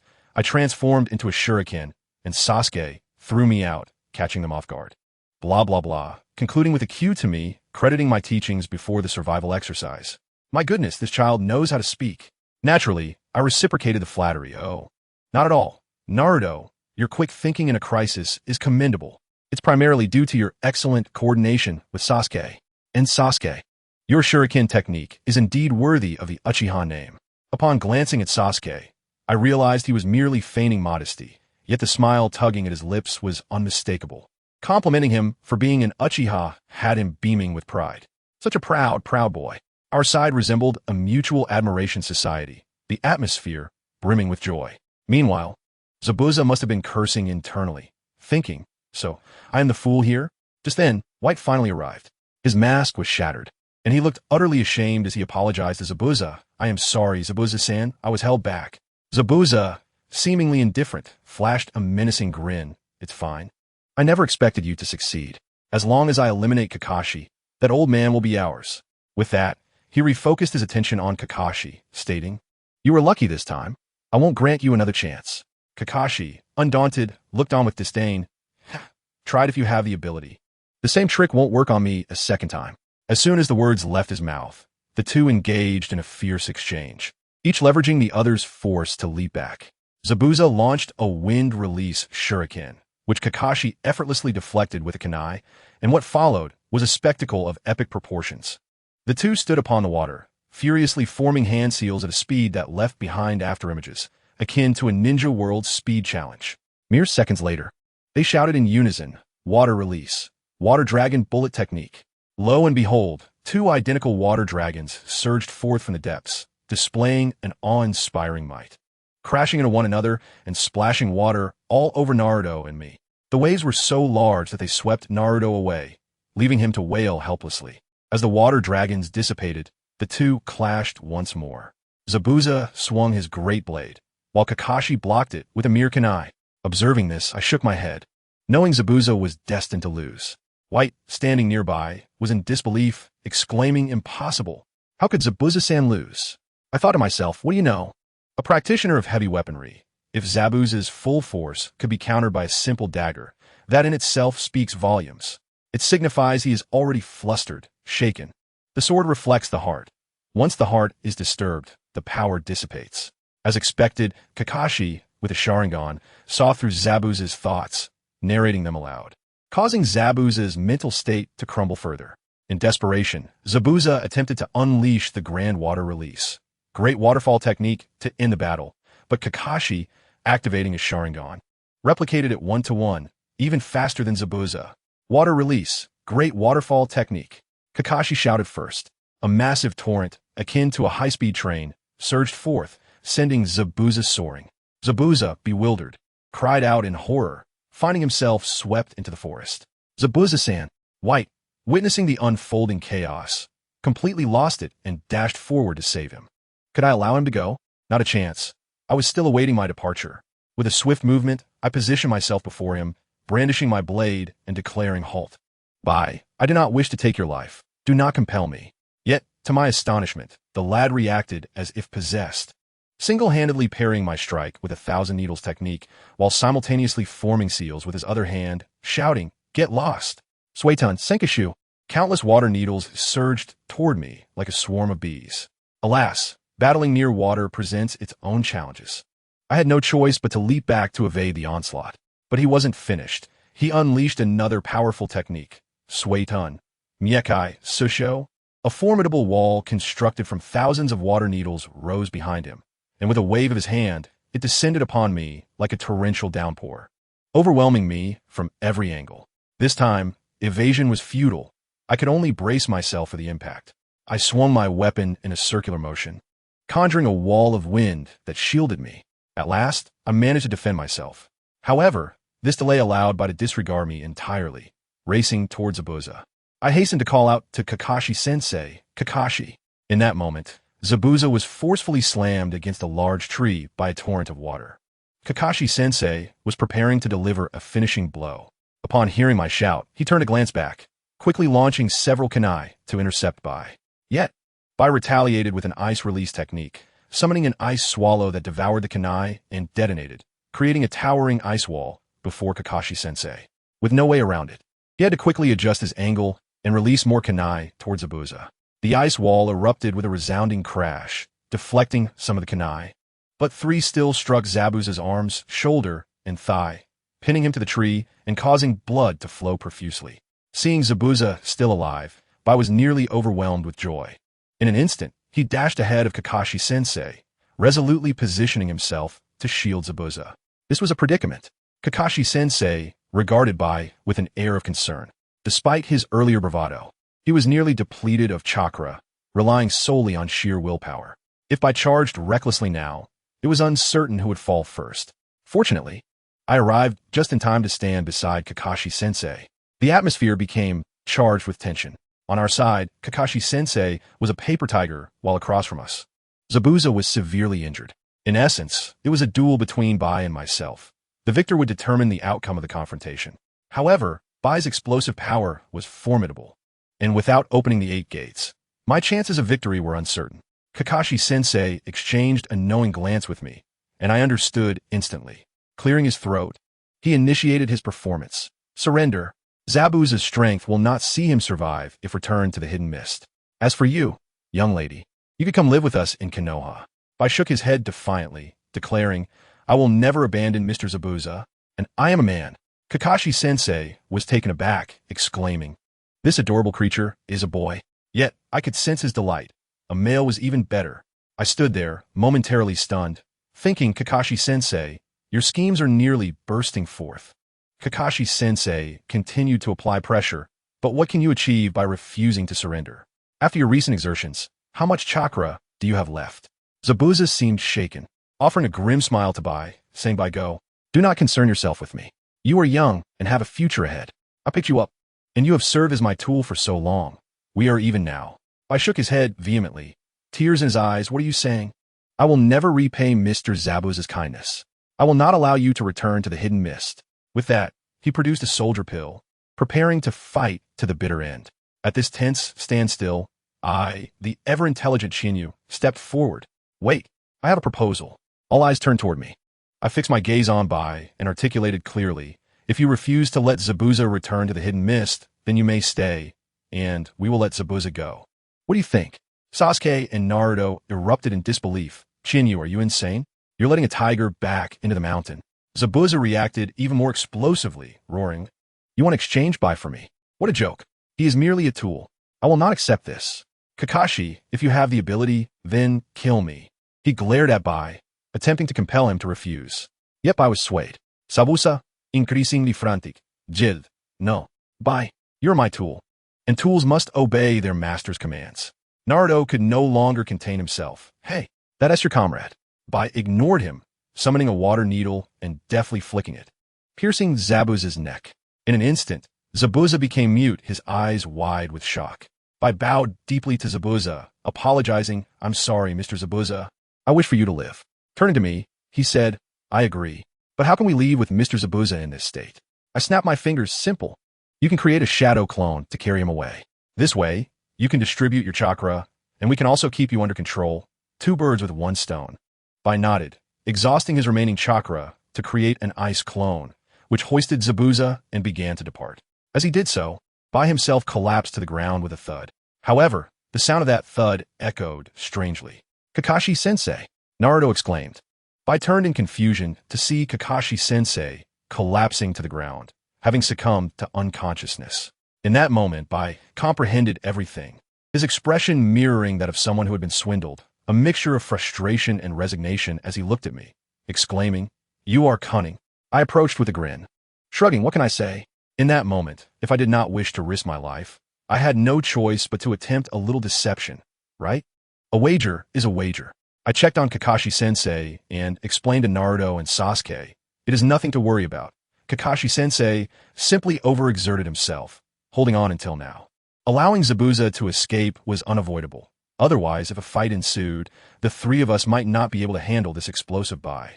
Naruto and Sasuke finally understood. Their eyes filled with admiration as they glanced at the grounded Bai, who appeared utterly defeated. This child had been thoroughly outsmarted by us. Subsequently, we returned to Uncle Dazna's home, escorting the captured Bai and the unconscious Kakashi. At last, I would be able to take a warm bath. Though I possessed a unique constitution that exuded a natural fragrance, I still found the stickiness on my skin unpleasant. After bathing, I lay down to rest, allowing Naruto and Sasuke to take the first watch. This was not a privilege I was granting myself. Rather, with the addition of the captive Bai, I needed to conserve my energy until he regained his chakra, as I alone could keep him in check. As I began to drift into slumber, the live broadcast box illuminated once more, this time focusing on Zabuza.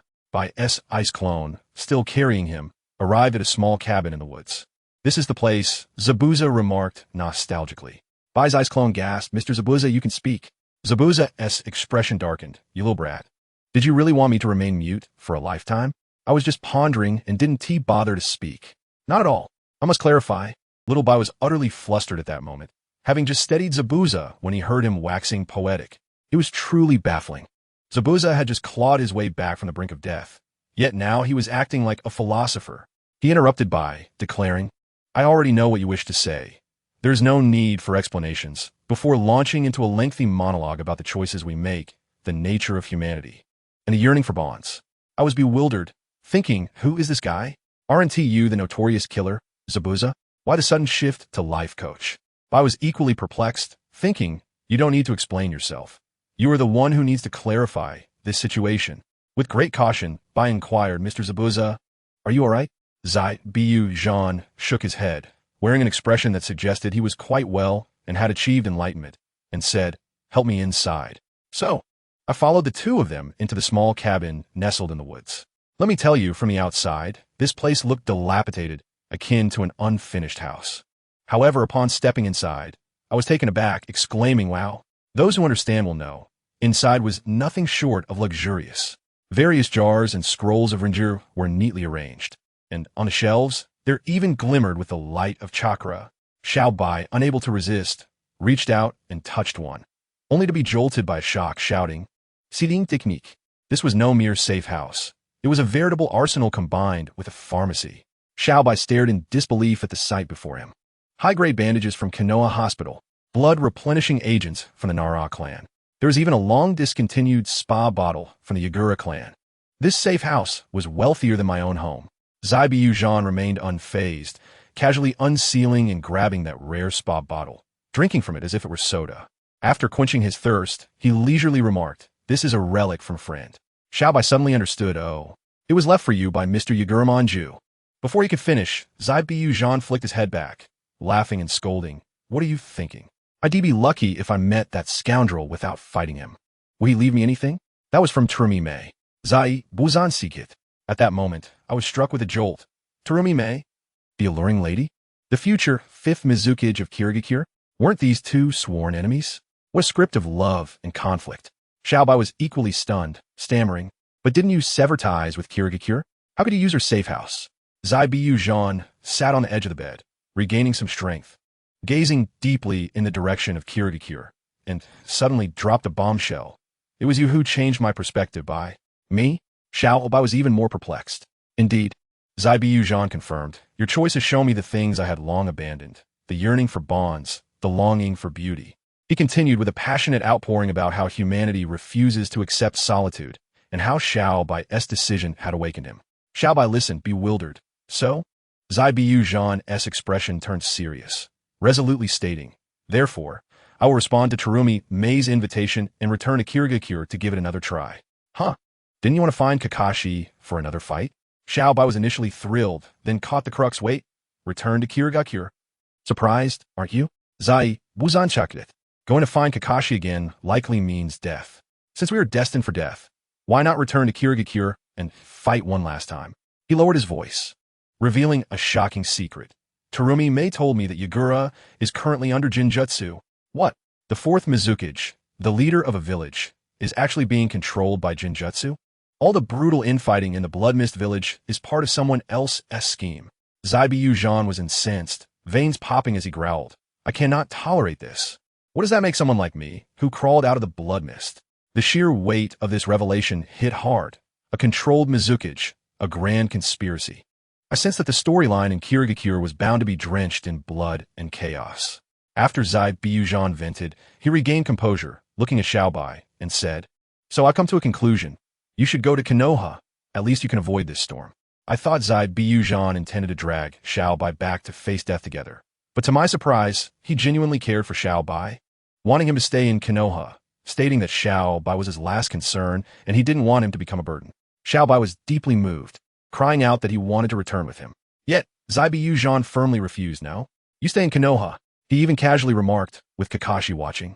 How could you possibly get out? You can't even fly out, can you? Xiaobai nodded earnestly, yes. Zai Buzan Ripiet, Himeme. With my magic mirror ice crystal. Xiaobai explained, my magic mirror ice crystal has the ability of spatial transfer. I was left dumbfounded. What? Your bloodline limit even has DLC? Zai Biyu Zhan was astonished, but still shook his head. That won't do. I don't want you to get caught in that vortex again, Bai. I understand that feeling all too well. Xiaobai fell silent, ultimately taking a step back, asking in a pleading tone, is there anything else I can do for you? Zai Biyu Zhan pondered for a moment, then suddenly drew his decapitating sword from his back, plunging it into the ground with a cold gaze. Take this sword. Become like me, and go take down Kato. Then bring me his money. I'll need it when I return. Well, this villain, even after being redeemed, still had his eyes on making money. How realistic. And so, the notorious Zai Biyu Zhan re-emerged into the world, with Xiaobai as his new core. After witnessing this grand spectacle, I contentedly buried my head in sleep. The next afternoon, Kakashi finally woke up from his stupor. Naruto shouted loudly, waking him up, and we all gathered around. I approached and teased, Kakashi-sensei, sleeping for a whole day after a battle? That's rather pathetic, isn't it? No wonder you're still single. It turns out you just can't handle it. Kakashi attempted to sit up to retort, but his waist gave way, and he fell back down. Naruto burst into laughter. Huh? This Kakashi-sensei is just a loser. Kakashi opened his eyes like a dead fish. Oh, is that so? Then I truly apologize. Dasna, the elder bridge builder, hurried over to mediate, suggesting we go out for a meal, treating us as tourists. Kakashi waved his hand, saying it was fine, as capturing Zai Biyu Zhan was already a gain. He then doused the excited crowd with cold water. Don't celebrate too soon. The danger has not yet passed. Zai Biyu Zhan has only been defeated, not eliminated. Moreover, let us not forget that the one who hired him is Kato. Sasuke frowned. Doesn't that mean our mission is bound to fail? Just one Zai Biyu Zhan has rendered you this incapacitated. Well, there's no need to worry too much. Kakashi chuckled again. Zai Biyu Zhan will need at least a week to recover. So, to prepare for the upcoming enemies, let us train. I will do my utmost to enhance your strength. All right, finally, it was time for my favorite part, the gold coin explosion. The next day, Kakashi, leaning on a cane, led us to a small grove, delivering a lecture on chakra theory, then personally demonstrating how to walk vertically up a tree, step by step, even hanging upside down from a branch with effortless grace. Naruto, with a foolish expression, asked why this would make one stronger. Kakashi explained that this exercise hones fine control over chakra, which is fundamental to all ninjutsu and allows one to disregard terrain, yielding boundless applications. Naruto and Sasuke suddenly understood, and the live stream chat was flooded with learned it. Then I raised my mischievous little hand. What is it, Chinyu? Well, I said, with a light leap, I too stood vertically on the trunk like Kakashi, smiling brightly. Climbing trees is something I have long mastered. Naruto and Sasuke's eyes nearly popped out. I wasn't done yet. I climbed a few more steps, then in front of everyone. Stood on one leg, took off my shoes and then my socks. Let me tell you, the live stream chat exploded. It was all food, close-ups of delicacies. Step on me. Those who understand will know how this little act garnered such impression points. I felt as though I had discovered a new wealth code. I was practically a master of detail. I stifled a laugh, suspending my smooth little feet in front of the trunk, chakra surging to my soles, shouting, not only that, but I can also do this. Wind release, gale palm, or should I say, gale foot? Boom! A gust of wind erupted from my feet, propelling me skyward like I was equipped with springs, performing a perfect 360-degree spin before landing gracefully. Naruto rubbed his eyes in disbelief. Did Chinyu just use ninjutsu with her feet? Sasuke's face darkened. He was once again struck down. I felt like his personal electronic cactus, pricking his heart daily. He was probably questioning his life again. Am I really a genius? Kakashi was equally astonished, exclaiming, is it truly possible to do such a thing? Impressive, Chinyu. With a playful flick of my tongue, I quipped, do not be too astonished. My abilities stem merely from my diligent efforts. With a little dedication, you too can achieve this. Naive Naruto genuinely believed me and excitedly inquired, is that true? I nodded vigorously, absolutely. Would you like to learn? I can teach you. Sasuke, standing nearby, scoffed, hi, you fool. As their quarrel threatened to reignite, Kakashi swiftly intervened, apologizing to me, my apologies, this is my fault. You have mastered water walking. Climbing trees should be a breeze for you. Do you have any particular areas you wish to improve upon? The thought that Kakashi-sensei was not planning to instruct me raised my suspicions. No, it's merely tailored teaching, he clarified. Oh, I see, I said, retracting the prepared quotes from Dayu and began to contemplate. Glancing at my impressive 15,000 impression points, I realized I was far from unlocking my ultimate skills. This opportunity to extract gold from Kakashi must not be squandered. Thus, I pondered what valuable assets this boss might possess that I could utilize. Would it be the myriad of ninjutsu, raikiri, jinjutsu? As I mused, my gaze fell upon the long blade at my waist. Indeed, though I possessed a smattering of knowledge. Ilakaprupe sword technica. And who was Kakashi's father? The legendary Konoha White Fang. Surely, he must possess some swordsmanship. With this thought in mind, I bowed deeply to Kakashi at a 90-degree angle, exerting all my strength to exclaim, Sensei, I wish to learn swordsmanship. You wouldn't believe it. Naruto and Sasuke were utterly dumbfounded, and the live stream chat was filled with question marks, incredulous at the thought of Kakashi, despite his laid-back demeanor, possessing sword skills. I turned my gaze to Kakashi, eager to see if he would accept my request. And guess what? Kakashi's lifeless eyes suddenly took on a profound depth, reminiscent of a protagonist from an art film. As he stared at me and queried, how can you be so certain that I possess swordsmanship? I couldn't help but chuckle. The key here was the information gap. I promptly announced his father's illustrious title. Kakashi-sensei, I have done my homework. Your father is none other than the legendary Konoha White Fang, Hatake Tsukumo. I leaned in closer, lowering my voice, the son of White Fang. Even if the sword is sheathed, how could the skill have faded? Upon hearing this, Kakashi's demeanor shifted entirely. He was filled with nostalgia and sighed, noting it had been ages since he had heard the name White Fang.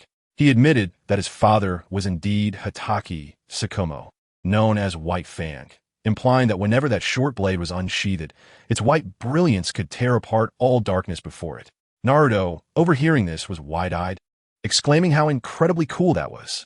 Even Sasuke, rarely one to express approval, nodded slightly, likely pondering how such a lethargic teacher could have such an extraordinary father. Noticing my understanding, Kakashi seemed to reminisce fondly, his spirits lifted. He agreed to pass on the sword techniques of White Fang, noting that since he had not inherited them, passing them on to someone else would be quite fitting. The only issue was his current frail condition, which prevented him from teaching me directly. He could only provide me with scrolls. Only scrolls? Those in the know would understand that this was precisely what I desired. With scrolls, I could directly enhance my abilities. I nodded enthusiastically, nearly declaring him my only brother. Kakashi, an action-oriented individual, bit his finger and leisurely performed several hand seals before slamming his palm onto the ground, summoning a massive scroll with a loud thud. He cautioned me to handle it carefully, as it contained the culmination of his father's life's work. Without hesitation, I emulated Naruto, slinging the scroll onto my back. Its weight gave me the distinct impression that I had acquired a genuine artifact. Once Kakashi instructed the others to practice, I discreetly unrolled the scroll to discover something astounding. This was not merely swordsmanship, it was a guide to divinity. The techniques of White Fang's swordsmanship were beyond the capabilities of ordinary practitioners. First, one must be a master swordsman, achieving the unity of man and blade. Second, one must possess a body forged from countless trials, resilient enough to withstand the chakra-forged steel. Finally, one must master hundreds of chakra-enhancing techniques, allowing for instantaneous movements behind an enemy and striking with speeds that defy physical limits. Kakashi's infamous 1,000 Years of Pain was merely an introductory application of these principles, fundamentally rooted in chakra stimulation for rapid maneuvering, not some trivial comedic ninjutsu. To possess all three qualities merely categorized one as a top-tier swordsman. However, what truly distinguished White Fang, elevating him above even the three legendary Sannin, was the white luminescence emanating from his blade. It was not mere reflection. It was the blade's aura. He achieved this by simultaneously channeling wind and lightning chakra to their zenith, creating an entirely new phenomenon. Upon realizing this, I was struck dumb. Wind combined with lightning? Wasn't this the very essence of a bloodline limit? Shunshin? Astonishingly, White Fang was a hidden bloodline wielder. Finally, it dawned on me why Kakashi had abandoned swordsmanship. His body, ravaged by the toll of the Sharingan, could no longer endure it, and his innate talent for ninjutsu precluded any specialization in swordsmanship. Most critically, his father likely never recognized this as a bloodline limit, having passed away before fully developing it. With the scroll in my possession, my system panel exploded with notifications. The options for Ice Release and Shunshin were unlocked, along with an additional development option for Lightning Release. Even more astonishingly, the system prompted me with a fusion option between my Ancient Flow swordsmanship and the Hataki sword technique, within the scroll, evolving into White Fang swordsmanship. Surely, I wondered, how could my family sword techniques possibly relate to the Hataki clan? Could it be that my distant ancestor had some connection to White Fang? Regardless, I resolved to proceed with the fusion. In the blink of an eye, I felt as though my mind had been infused with a new DLC. An avalanche of swordsmanship knowledge, chakra techniques, and various secret sword techniques flooded my consciousness. In a daze, I seemed to hear a particularly carefree male voice teaching me, and I became utterly immersed. When I regained my senses, several days had passed. During this time, Naruto and Sasuke had not been idle. Zabuza had been tricked away, but the Land of Waves was left with a horde of rogue samurai. To my astonishment, while engaging in battle, Sasuke had successfully awakened his Sharingan in the face of a formidable foe. I marveled at the absurdity of history's inertia, how the butterfly effect had spun a full 360 degrees, returning to its origin. After more than half a month, the bridge was finally completed and named the 7th Squad Bridge. Accompanied by Haku, we finally embarked on our return to the village. Upon reaching the gates of Konoha, I glanced at Kakashi, instantly plotting to take advantage of the situation by inviting him to his celebratory feast. However, before I could utter my thoughts, Kakashi, eager to report our successful mission, vanished from sight with a Shunshin, leaving me standing dumbfounded. His speed in escaping a meal was far swifter than his speed in battling Zabuza. I was left in disbelief. It seemed I had become the punchline instead of snagging a free meal. Turning to Naruto and Sasuke, I announced, Kakashi has fled.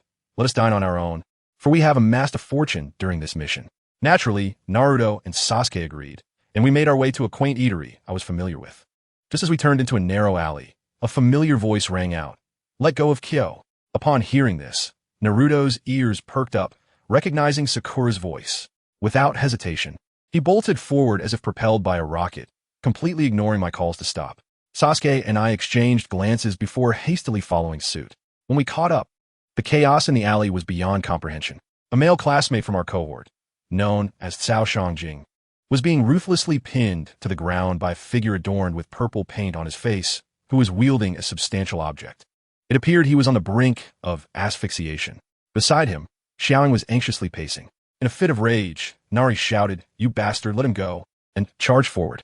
However, the man with the paint, who went by the name of Kan Jiolong, remained unfazed, merely flicking his fingers, causing Nari to slip and fall spectacularly onto his back, as if he had stepped on a banana peel.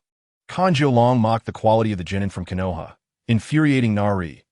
Despite his fury, prioritized his classmate's safety and urged him to release Cao Shangjing.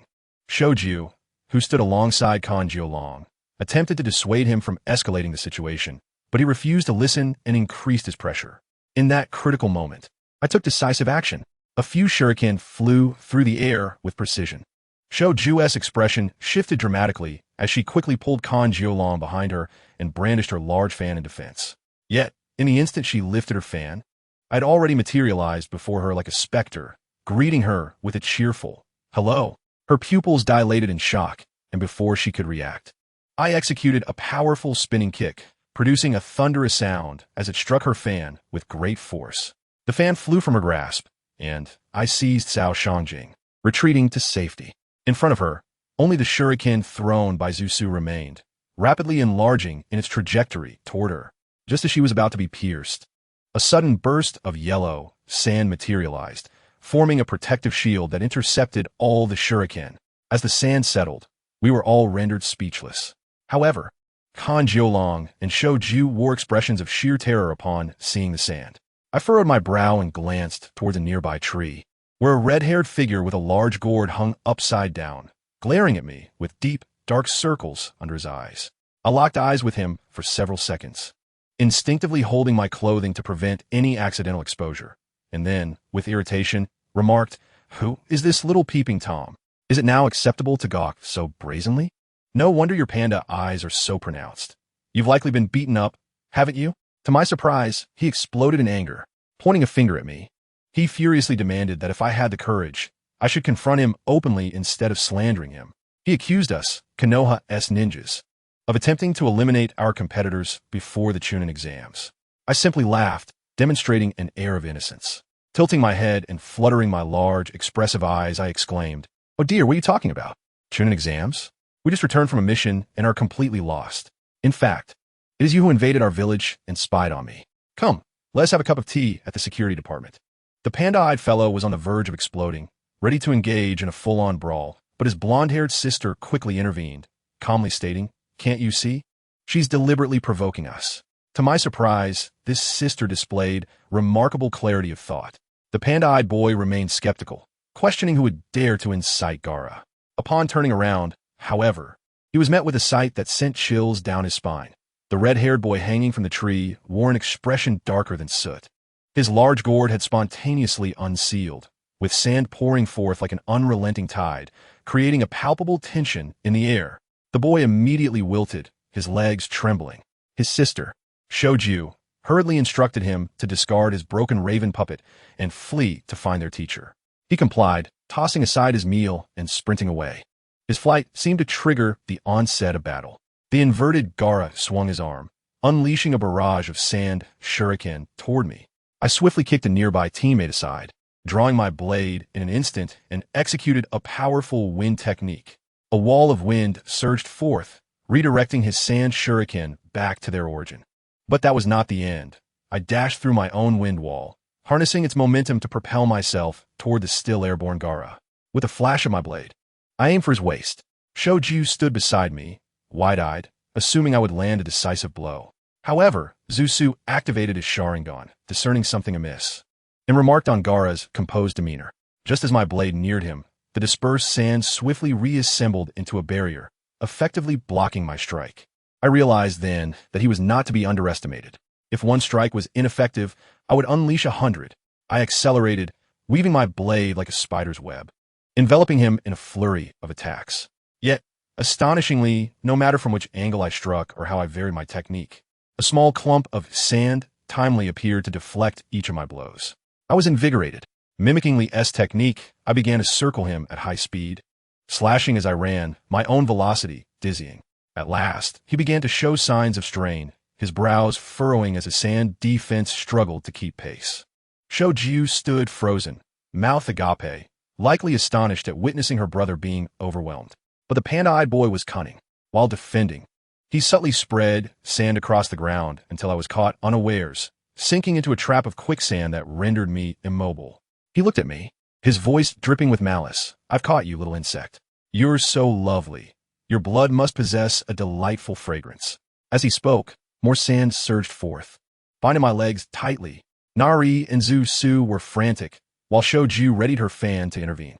But I merely laughed, thoroughly amused. Gaara's morose visage darkened further as he inquired what I found so humorous. I replied, "I'm laughing at you. You've finally revealed your weakness." He gazed at me in confusion as I showcased my plan. I bit down on the hilt of my blade, assuming a sprinter's stance. Upon recognizing my intent, his heart sank, and he attempted to crush me with sand. Too late.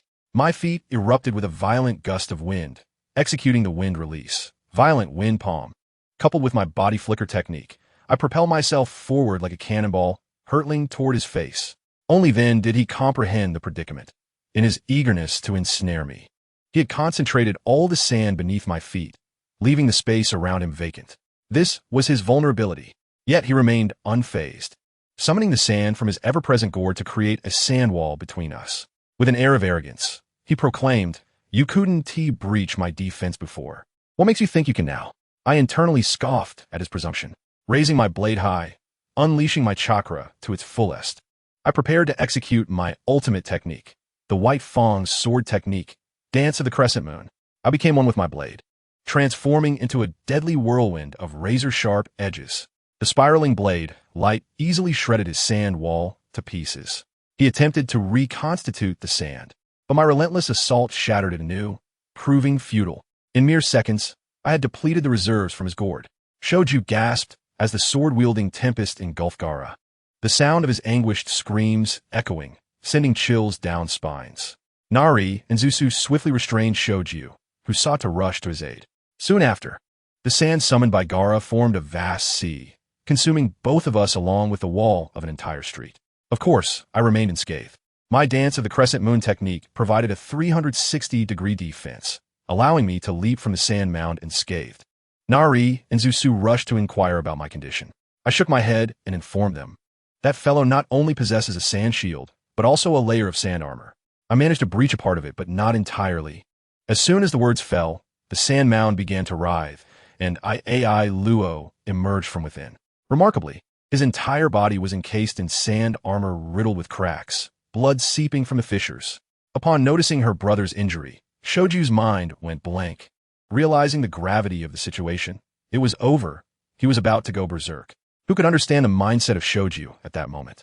I sensed that her thoughts were consumed by a single notion. When the will to give up arises, the world expands in an instant. She tilted her head back to the sky, seemingly resigned to her fate. Yet, an inexplicable occurrence transpired. AI Luo did not immediately succumb to rage. Clutching his arms, he gripped himself tightly, as if enduring some internal struggle. One eye was filled with ferocity, while the other was in torment. Astonishingly, he was suppressing his rage with sheer willpower. However, this restraint lasted but a second. In the next moment, an aura tenfold more terrifying engulfed the area. The walls and ground around him disintegrated upon contact with the sand, which quickly transformed into more sand. In an instant, a small dune formed beneath his feet. He raised his hand, and the sand soared into the air, forming a towering wave several meters high.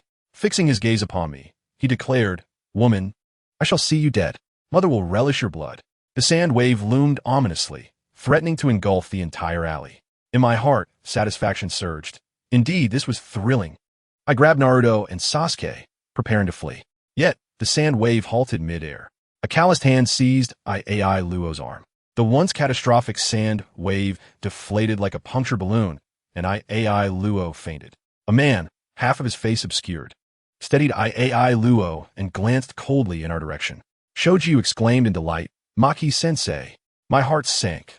Maki, the ace jonin of Suna, was no trivial opponent, far more formidable than the current AI Luo. Sure enough, upon hearing Shoju's embellished report, Maki's gaze sliced through us like a blade as he coldly inquired, Is this how Konoha conducts itself? A wave of terrifying pressure enveloped us, akin to being throttled at the throat, making it laborious to breathe. Why do these individuals relish intimidating others with their presence? How impressive! Just as I pondered how to stall for time until Kakashi arrived, a languid voice floated over. Yar yar, what a lively scene. Kakashi-sensei made his grand entrance. He even concocted excuses, claiming a black cat had obstructed his path, causing his tardiness. How absurd. However, I must admit, his arrival instantly reassured me. Recognizing Kakashi's presence, Maki understood that the conflict would not materialize today. He hastily tended to the unconscious AI Luo, casting a displeased glare our way before stating that today's affair was not over, and then vanished with his 3 students. Once the figures departed, Kakashi inquired how we had come to blows with the Sand Shinobi. The usually reticent Kusa no Q was about to shoulder all the blame when I interrupted him. I said it's complicated. When classmates are bullied, I must intervene. Yet more importantly, I wished to duel that red-haired one. Sakura and the others were astounded, while Naruto wore a perplexed expression. Chunin exam. What is that? Kakashi mirrored his surprise, asking how I knew about it. I adopted a Sherlockian demeanor and replied nonchalantly. It's not difficult to deduce, is it? Sand Shinobi seldom visit our village, and their appearance at this time, combined with a smidgen of information, clearly indicates their intention for the Chunin exam. This is merely basic reasoning, my friend. After hearing this, Naruto looked perplexed, his expression betraying his confusion about his identity and surroundings. Observing their admiring gazes, I felt a swell of pride, but quickly revealed the truth. Just kidding. I merely researched it beforehand. The Chunin exam occurs biannually, alternating between villages, and the timing just so happens to be Konoha's turn. Upon hearing this, Kakashi's gaze reflected even more admiration, praising my foresight and career planning. He then formally announced the Chunin exam to us before departing to report to the 3rd Hokage. We, in turn, lost our appetite for a celebratory feast and returned home. However, upon reaching my doorstep, I encountered an unexpected sight. I discovered that Sasuke was leaning against my house's wall, waiting for me. Upon noticing me, he remarked, Chinyu, your pace is rather slow today. I shrugged and replied casually. What can I say? I just had a skirmish with someone. It left me a bit fatigued. To my surprise, he smoothly inquired, Aren't you going to invite me in for a bit? Goodness, with his ease of familiarity, one might think he frequented my home. I swiftly retrieved my keys and opened the door, thinking that this boy must have ulterior motives. Sure enough, after taking a sip of water, Sasuke abruptly set down his cup, his expression becoming as serious as one preparing for a 4th war. Noticing his demeanor, I decided to speak first. Sasuke, if you have something to discuss, just say it. We are friends. I will help if I can. Upon hearing this, he seemed to relax slightly, but then posed a question that nearly caused me to choke. He stared intently at me, earnestness radiating from him. Chinyu, can you tell me how you become so strong so quickly?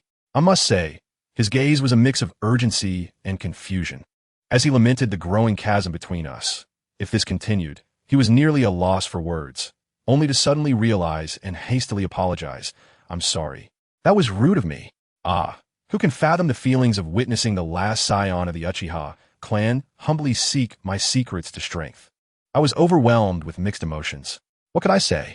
I couldn't possibly suggest, come on, Sasuke, don a cute little dress and charm everyone to gain popularity. He didn't have my system. Such advice would be futile. As I fell silent, Sasuke's expression soured, mistakenly believing I was rejecting him. He stood abruptly, fists clenched, teeth gritted, as if preparing to flee for his life.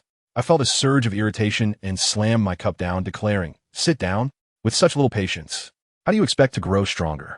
What's the rush? Upon hearing this, Sasuke's eyes lit up, and he turned around in excitement. Are you implying the secret? I could share it. I nodded, urging him to take a seat, but I warned him up front that I could not guarantee its effectiveness for him. No problem, he exclaimed, excitement evident. If you tell me, I will be immensely grateful. Seeing his enthusiasm, I cleared my throat and commenced my long-prepared lecture on success. I stood up and pretended to be profound, asking him, Sasuke, have you ever seen the moon at 2 in the morning?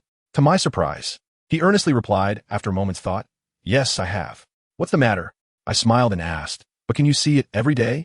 Every day. He seemed to grasp my point. But don't you need to sleep? Of course. I must sleep. Finally, I revealed my core strategy. However, My shadow clones are training. I assure you, the moment those words left my mouth, the stoic Uchiha Sasuke was left utterly astonished, his mouth agape, as if struck by lightning.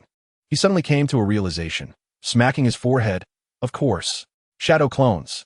My single utterance ignited a revelation in Sasuke's mind. He had previously believed that shadow clones would carry over fatigue, thus hesitating to use them, never contemplating that he could practice taijutsu during the day while allowing his clones to hone ninjutsu at night, thus ensuring he could sleep peacefully. This effectively stretched a day into a day and a half. He looked at me, his eyes filled with admiration, genuinely exclaiming, "Chinyu, you are indeed very clever." I waved my hand modestly. I'm just standing on the shoulders of giants. Internally, I was elated. However, Sasuke's mind was sharp. He quickly posed another question. But just this alone isn't enough to make you this strong, right? Of course not. I shall continue my teaching.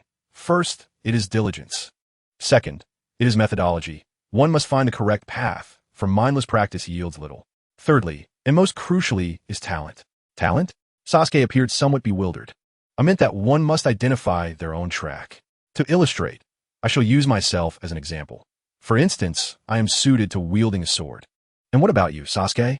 Do you believe your talent lies in fire release? Without a moment's hesitation, he shook his head. Naturally, if he had any talent in that area, his father would not have been so disappointed back then. Noticing his understanding, I deftly passed the ball to Kakashi. To ascertain how to find this talent, one must consult Kakashi. He is a skilled technician of Konoha who has copied thousands of jutsu. Let him advise you. Although Sasuke felt a tinge of disappointment, he prepared to express his gratitude and head home. However, I suddenly recalled something and called out to him. By the way, your Sharingan has evolved to the Two-Tomo, right? You can replicate body techniques now, correct? He nodded. Then what are we waiting for? I boldly patted my chest and exclaimed, "Come, let's spar. My swordsmanship is yours to replicate. We are on the same team, so why keep secrets?" Sasuke, astonished and incredulous, stammered, "You don't mind?" I couldn't help but laugh. What is there to mind? I directly informed him that he could never replicate my core understanding. Mere imitation would lead nowhere. To learn from me is to live. To mimic me is to perish. With that profound statement, I felt utterly impressive.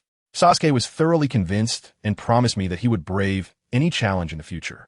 I responded with a simple, sure, while my mind began to scheme. Aha, opportunity has arrived. I quickly donned a mischievous expression, rubbing my hands together as I approached Sasuke. Since you mentioned that, I find myself a bit short on funds lately. I've heard that the Uchiha have some money left. How about taking me shopping for a few outfits? Of course, you shall cover the expenses. Guess what? He readily agreed. What a pairing. One who is broke except for money, and another who is penniless and only has hanging debts. Our combination is simply splendid. In the following days, I relished the joys of being a wealthy companion. By day, I trained with Sasuke, allowing him to utilize his Sharingan to copy my techniques, and by night, all expenses were covered by the Uchiha heir. It was nothing short of delightful. Once Sasuke had nearly mastered my techniques, it was time for me to focus on my own endeavors. My wind blade technique, lacking proper swordsmanship, was simply unacceptable. I resolved to seek out Kakashi for insights on his father, White Fang's training experiences to spark my inspiration. However, an odd occurrence unfolded. Upon arriving at the memorial stone, I found Kakashi, who usually frequented this place, conspicuously absent. As I pondered this, a stunning woman with waist-length hair, exuding an ethereal aura, turned to me. Her golden eyes regarded me gently as she inquired, "Little sister, are you searching for Kakashi?" My spirits lifted, and I quickly adopted a cute demeanor. Yes. Do you know where he's gone?" She smiled softly and replied, "He was called away by a fellow clad in black and white, judging by the insignia. He seems to be from the Uchiha clan." Ah, so he was summoned by Sasuke. I understood. I expressed my gratitude and prepared to leave. But before I could take 2 steps, I heard her playful voice behind me. "Little one, you recognized me, didn't you?" At that moment, a shiver ran down my spine, and I felt utterly frozen. My heart raced as if it would leap from my chest, yet my face remained composed. I forced myself to quell the tempest within, turning around, tilting my head, and adorning my most adorable expression. "Sister, are you calling for me?" She remained silent, merely smiling at me, her gaze sending chills down my spine. She asserted, "You recognized me. I am quite curious. How did you discern my identity?" I could only awkwardly chuckle. It was an accident, purely an accident. Naturally, I couldn't admit that I had seen the name of Shosuk on Memorial Stone, coupled with her chilling aura and distinctive golden eyes, leading me to deduce she was the cross-dressing master, Orochimaru. However, she was not swayed by my feeble attempt at deception. In an instant, she materialized before me, her icy hand grasping my face, forcing my mouth open to inspect whether there were any cursed seals from Danzo on my tongue. Not one of Danzo's people. She furrowed her brow. Oh no, this only piqued her interest further. Releasing me, she coldly remarked, "Speak. Do not keep me waiting too long." Faced with her overwhelming presence, I could only comply, concocting a half-truth, claiming my keen perception and love for reading allowed me to infer her identity from her actions at the Memorial Stone and her unique aura. Orochimaru appeared to appreciate my observation skills, commending my keen eye. Yet, she swiftly shifted the conversation, her long tongue licking her lips, eerily smiling. However, mere book knowledge cannot uncover my secrets, so you must have one. Ah, how intriguing. The pressure was so intense that I nearly fled in a panic. Yet, in that fleeting moment, I realized she wouldn't dare harm me. She needed to utilize our Team 7 during the Chunin exams to assist Sasuke. If I were to be harmed, her plans would be thwarted. With this realization, I regained my composure. Orochimaru, noticing my unexpected calmness, regarded me with a glimmer of appreciation before issuing an invitation. "What do you say, little one? I find myself rather fond of you. Would you like to join me?" What? I was momentarily taken aback. To be honest, dear friends, I was tempted. Following Orochimaru would mean bounty and resources galore. Forbidden technique, legendary sword. An advanced technology, anything one could desire. It was far superior to following the miserly third Hokage. Alas, my system was bound to the main storyline, requiring me to align with Naruto for impression points. Aligning with Orochimaru would mean falling off the radar early, a significant loss. Thus, I could only politely decline. Orochimaru, unfazed, prepared to take his leave when suddenly, he seemed to discover a new treasure, fixating his gaze on me. His serpent-like eyes narrowed as he inquired, "Young one, are you proficient in wind release?" I was taken aback for a moment and replied honestly, "It's all right, I have a self-created wind release technique." "Oh, self-created?" His interest piqued further. "May I see it?" "Very well, a demonstration it shall be." I immediately accelerated with wind manipulation, slicing through the air with several wind blades. Upon witnessing my display, he began to applaud, a look of admiration on his face. "A truly ingenious concept. Your technique is quite commendable." Receiving praise from a master of ninjutsu filled me with a sense of pride. Yet, he swiftly redirected his critique. "However, it is unfortunate that you seek to enhance your speed and defense by thickening the wind layers, correct? Yet, your chakra reserves are far too meager to support such an endeavor. At best, you can reduce wind resistance. And as for your attacks, those wind blades are akin to mere scratches. In essence, you possess a half-finished product." Each of his words struck a chord, and I felt an immense respect for his accuracy. Wasn't he just aiming for Yasuo-style wind wall? Alas, the impression points were insufficient. The issue of my weak attack power was equally daunting. I pondered, could it be that Orochimaru's words held some merit? My eyes sparkled with newfound hope. Sure enough, Orochimaru exhibited an understanding demeanor, revealing a smile of a sage, his unique smoky voice resonating. "Why seek out Kakashi? This minor matter I can resolve in a heartbeat. Consider it a welcome gift for my adorable junior, and a means to make amends for frightening you earlier." With that, he raised a hand, and from his sleeve, a small serpent emerged, its mouth gaping wide like a hippopotamus, spewing forth a scroll. I braced myself for the sticky aftermath, yet the scroll was astonishingly dry. Orochimaru handed it to me, nonchalantly stating, "Here, take it. I've recorded some insights on wind release and noted a few minor ninjutsu to help you refine your technique." I was utterly astonished. Was this for real? This was the wind release knowledge amassed by Orochimaru, one of the legendary Sannin, and it even came with his personal annotations. If this were to be revealed, would it not send the wind release practitioners into a frenzy? And he simply gifted it to me? I was taken aback, remarking that it seemed excessively valuable. To my surprise, he merely smiled and replied that it was just a small gift. He then turned to gaze at the memorial stone, casting his eyes towards the sky at a 45-degree angle, and with a wistful expression remarked that seeing it reminded him of the past and his family. Who could understand such feelings? His melancholic demeanor and solitary figure left me momentarily unsure whether his emotions were genuine or merely an act. When he finally emerged from his reverie, he sighed softly and informed me that he had to take his leave. After taking a few steps, as if recalling something, he turned back, winked at me, and cheerfully said, "By the way, don't tell anyone about my visit. Let us keep it our little secret." What could I say? I could only nod vigorously in agreement. Watching the graceful departure of Shiwan, I confess I nearly succumbed to the urge to chase after him. This man was truly remarkable. I hurriedly opened the scroll, and to my astonishment, it contained everything from D-rank to B-rank futon ninjutsu, a significant breakthrough, including futon, kamikaze, and shobo, which were not mere insights, but rather a comprehensive thesis on futon with annotations. I finally understood why I had been so inclined to accompany him.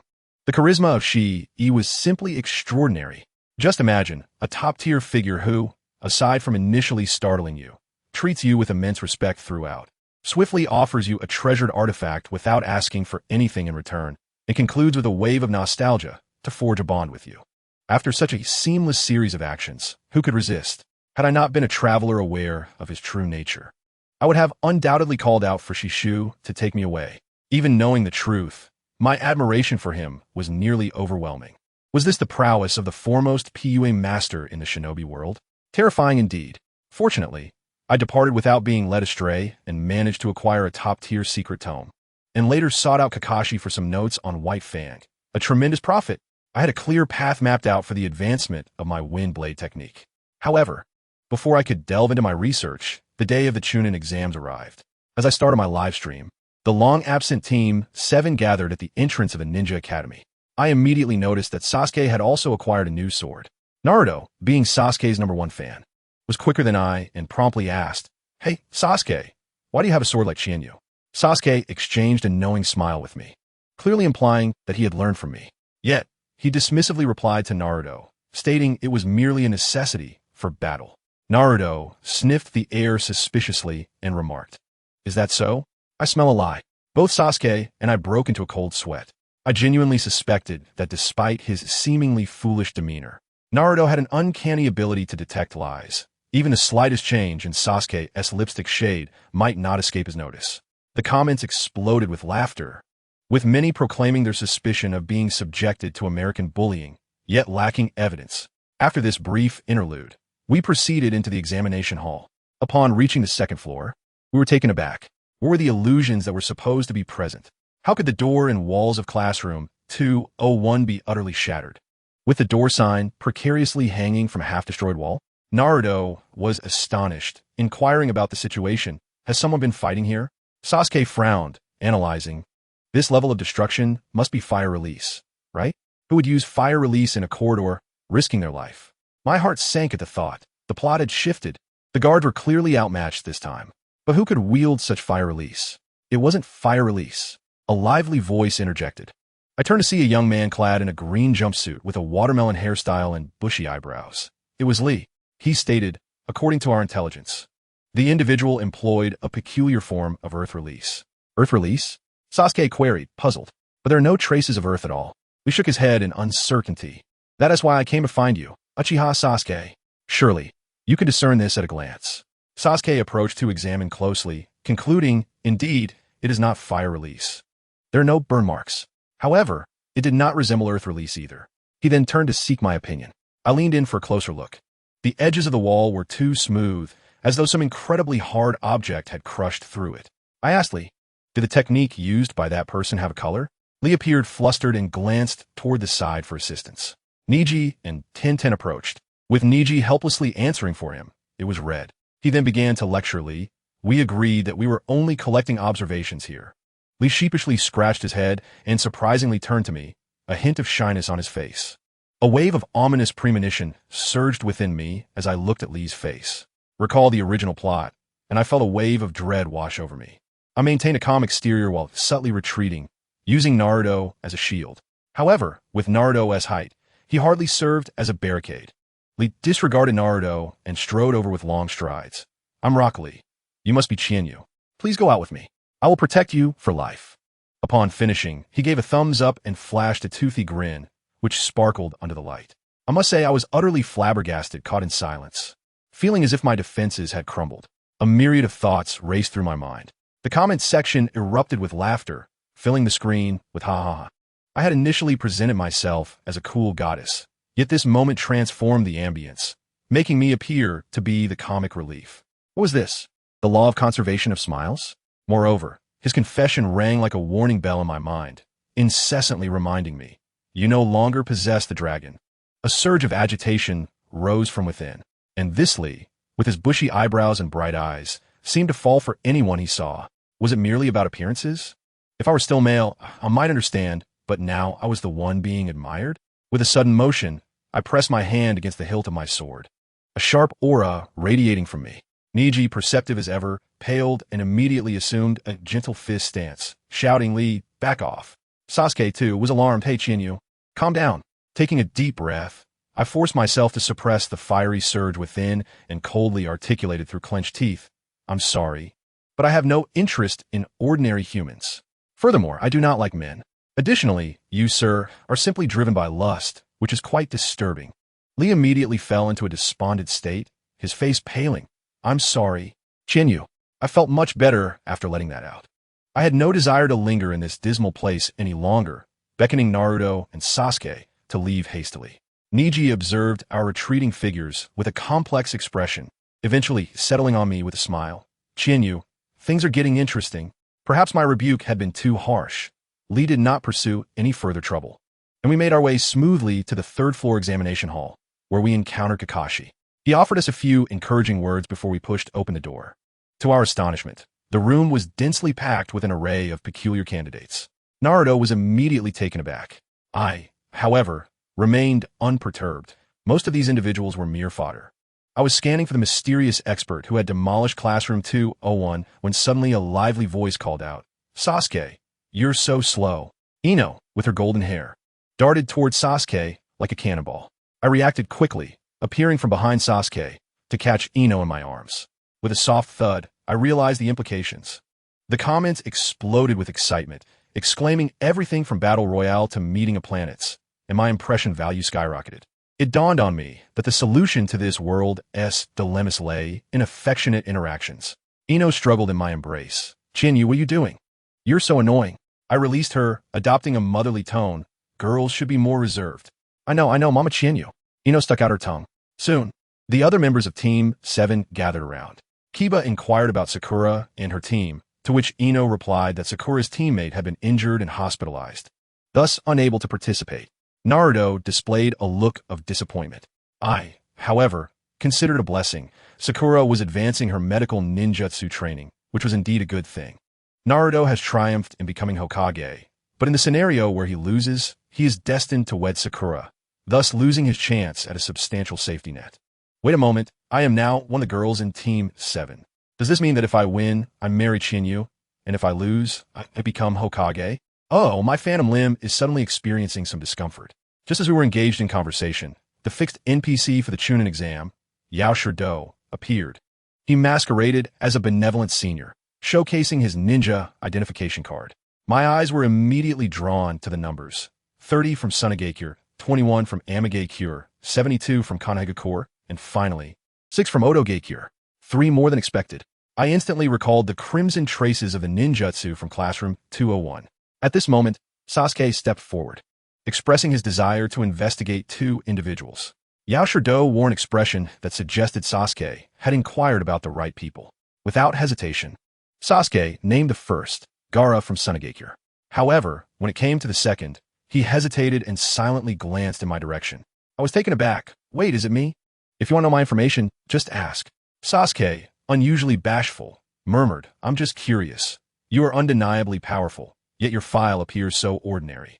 Very well. Yao Shirdo began to shuffle the cards, first discussing Gaara, revealing that he had completed C-rank missions 8 times and B-rank once, all without a scratch. What a meaningless revelation. Then it was my turn. Yao Shirdo spoke with authority. C-rank once, D-rank 7 times, proficient in swordsmanship. As the Hoyama clan is a family of warriors. Then he dropped a bombshell. Sasuke, I happen to know a piece of special information you are interested in. The Hoyama clan shares a long-standing friendship with the Hitaki clan, the family of her teacher, Kakashi. It sounds so close that intermarriage is possible. Who knows? Chinyu might even be a blood relative of your teacher. Goodness. Everyone instantly connected my white hair with Kakashi's. The chat exploded with comments, flooding the screen with big brother-in-law. I exclaimed, so that's why Kakashi was so generous, giving me the technique of the White Fang. Turns out we are family. Knowing this was intriguing, but I was more concerned about the additional Otogekier ninjas, so I asked Yao Shirdo, do you have any intelligence on Otogekier? Yao Shirdo's glasses gleamed as he smiled and replied, I'm afraid not. Otogekier is a newly established small ninja village. I do not possess their information. He would even divulge their names. This guy is too cautious. Realizing we wouldn't glean any further information, the discussion dwindled. Hinata seemed a bit anxious. I was about to comfort her, suggesting she could seek Naruto's help, but that fool Naruto directly asked, why should I protect Hinata? I rolled my eyes in frustration. Thankfully, Otogekier didn't come looking for trouble this time. Soon, the chief examiner, Mori Noabiki, made a grand entrance, his face unmistakably indicating he was involved in intelligence interrogation. The first round of the Chunin exam commenced, a written test, officially beginning. The rules were quite twisted. Each person starts with 10 points. 1 point is deducted for each wrong answer, and if caught cheating, 2 points are deducted, with 5 strikes resulting in immediate disqualification. Scoring 0 would also affect teammates. I tell you, this isn't merely an exam. It's blatantly a test of your ability to maneuver under the watchful eyes of the middle-ranking ninjas who proctor the exam. It's a challenge of intelligence-gathering skills. Remarkably, these individuals displayed their unique talents. Gaara and Sasuke, one with the power of sand and the other with the Sharingan, were employing sheer brute force to copy answers directly from the paper. Others were utilizing insects, bringing dogs.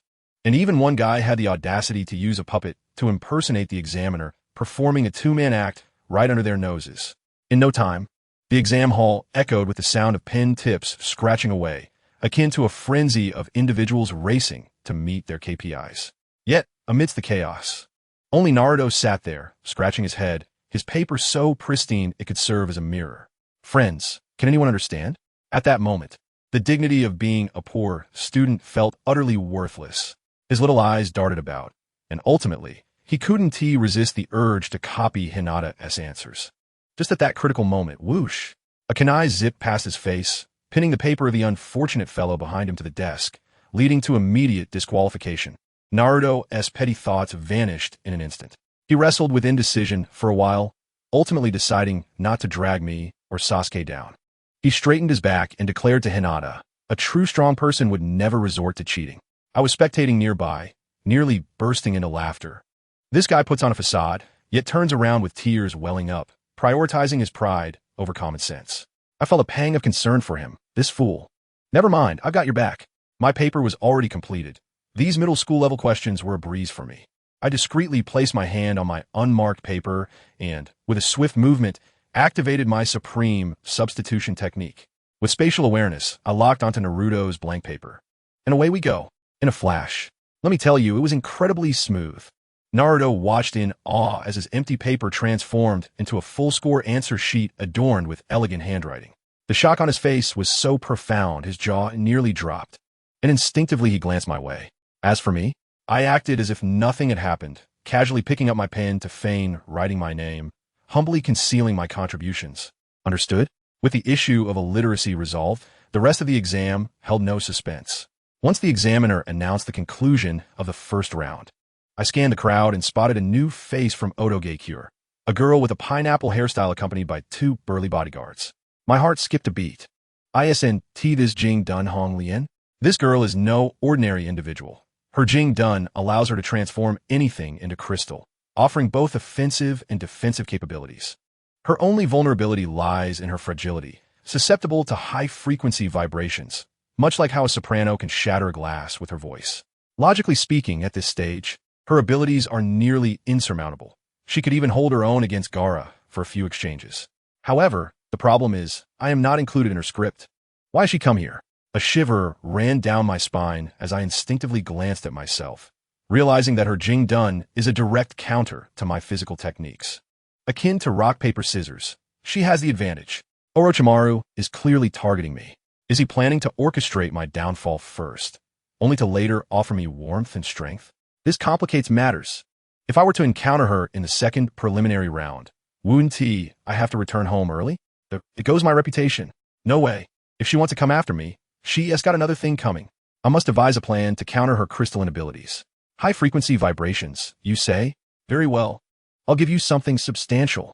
After the first round, as we parted ways, I immediately dove into the small grove where I usually train. Opening my system panel, I gazed at the still-locked Sundun. This is it. The impression points I had accumulated, combined with those earned from battling Gara and showcasing my skills in this exam, totaled a whopping 180,000. Enough. With a flick of my finger, I activated the upgrade. Ding!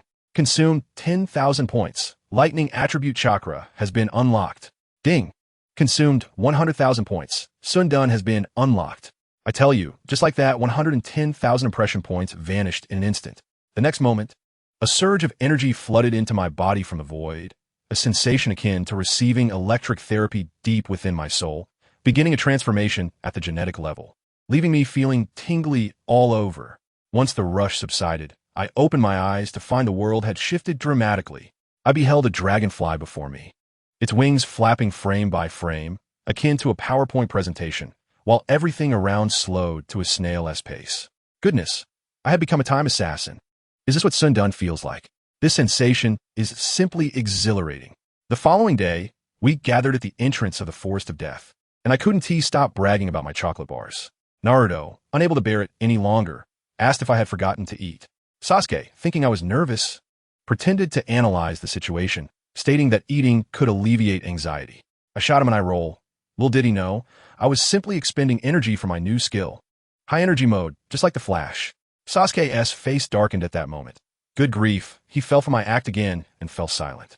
Just as I was basking in my triumph, I sensed two ominous presences approaching. It was the same two burly men from yesterday. They walked past us, deliberately bumping into Naruto and surreptitiously placing a mark on him. Naruto exploded with rage on the spot, eager to engage in a brawl. However, he found himself sandwiched between two burly men. Just as Sasuke and I were about to intervene, Sister Yu Shuai Hongdo descended from the heavens, swiftly throwing two kunai that grazed Naruto's cheek. The thrill of the moment was palpable as Naruto was left with symmetrical cuts on both sides of his face. Sister Hongdo licked the blood from his cheek, issuing a warning to the two sound ninjas, and thus the matter was settled.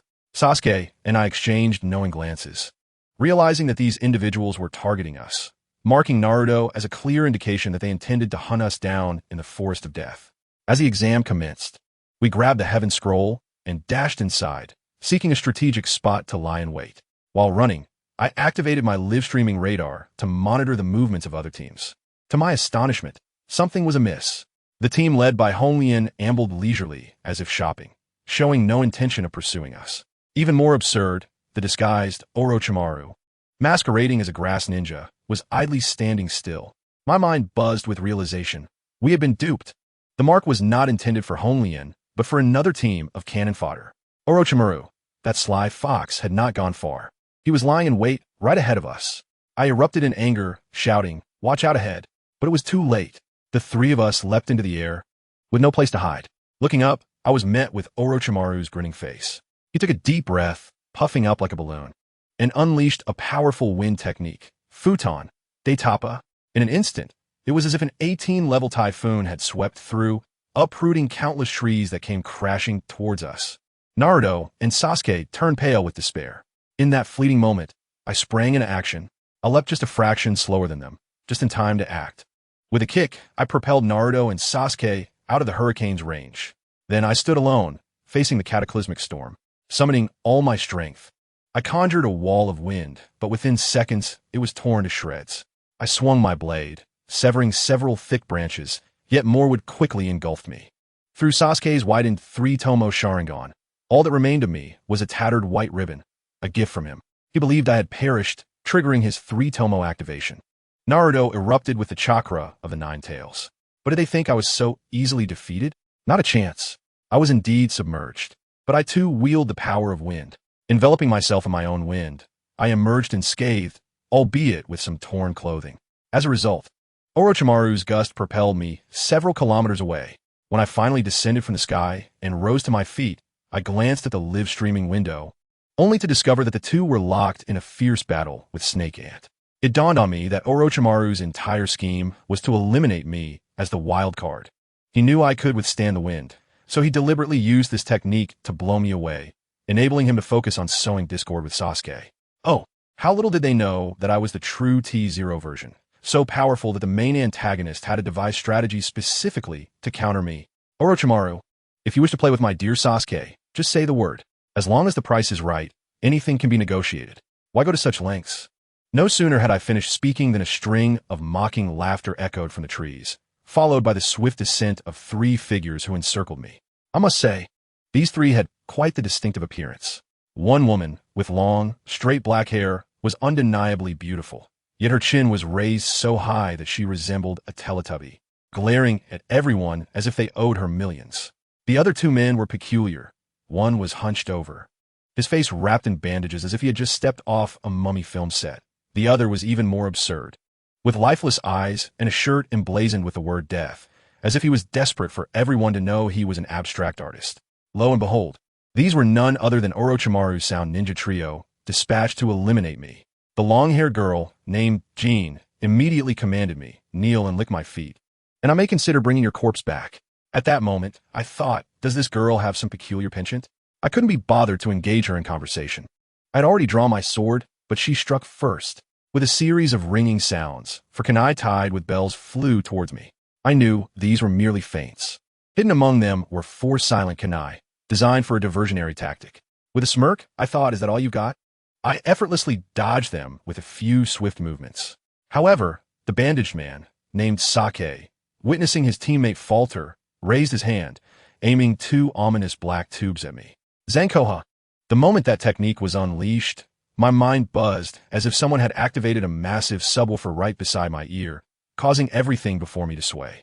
This technique was disorienting.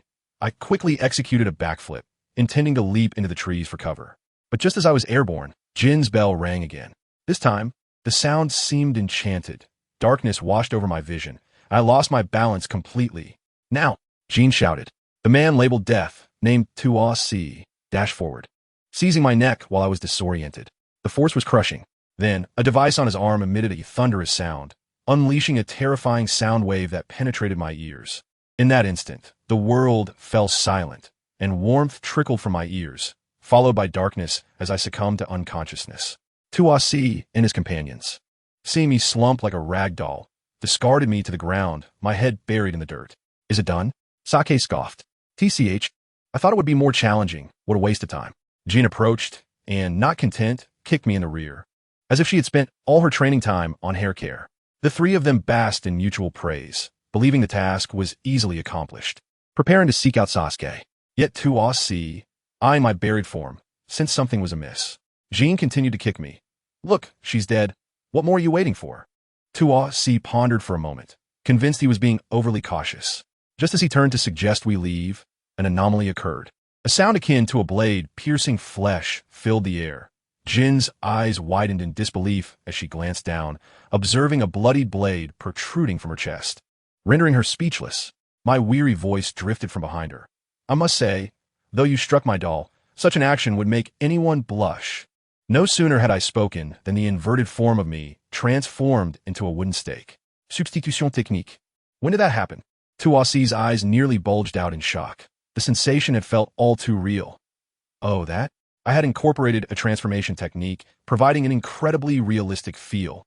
So consider yourself fortunate. I flashed him a teasing smile. At this point, Sake completely lost his composure, barking at me like a rabid dog. I will kill you. Zankakubo. He disregarded his teammates, unleashing a barrage that covered the entire area. I was prepared. With a swift movement, I evaded to the side, effortlessly withdrawing my blade from Jin's body. She fell like a marionette with severed strings, her long black hair splayed in a pool of her own blood. A rather poetic demise. I pivoted my blade, pointing at the remaining 2. All right, one at a time is too slow. You both can come at me together. I'm in a hurry.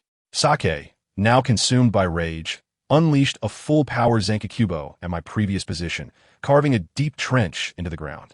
Once he finished his assault and began to catch his breath, I appeared ghost-like behind him. With a swift thrust, I pierced through his heart, repeating the same maneuver at the same spot.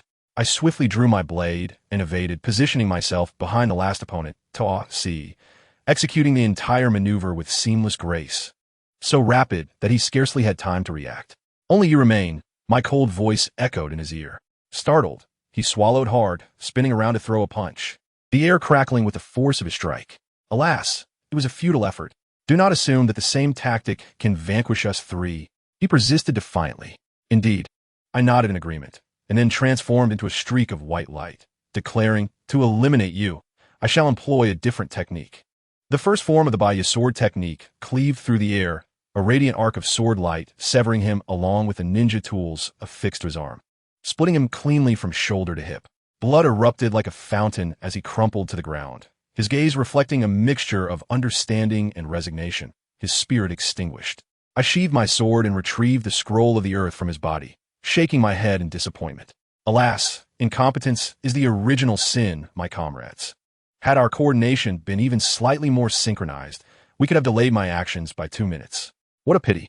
Having swiftly dispatched the minor foes, I hastily shifted my attention to the live stream to observe Sasuke's situation. To my astonishment, I was taken aback. Naruto had already been subdued by the Snake Lady's 5-element seal, leaving Sasuke to confront the formidable boss alone. Sasuke, demonstrating remarkable resolve, realized he was outmatched and ingeniously unleashed a genjutsu upon the Snake Lady with his newly awakened 3-tomo Sharingan. I could see her freeze in shock, her eyes filled with dread. She was not confronted by Sasuke, but by the specter of Uchiha Itachi, the man who had haunted her nightmares for a lifetime. In a 1 versus 7 scenario, the Snake Lady let out a desperate scream within the genjutsu. Sasuke, upon hearing that name, was momentarily bewildered, questioning the connection to his brother.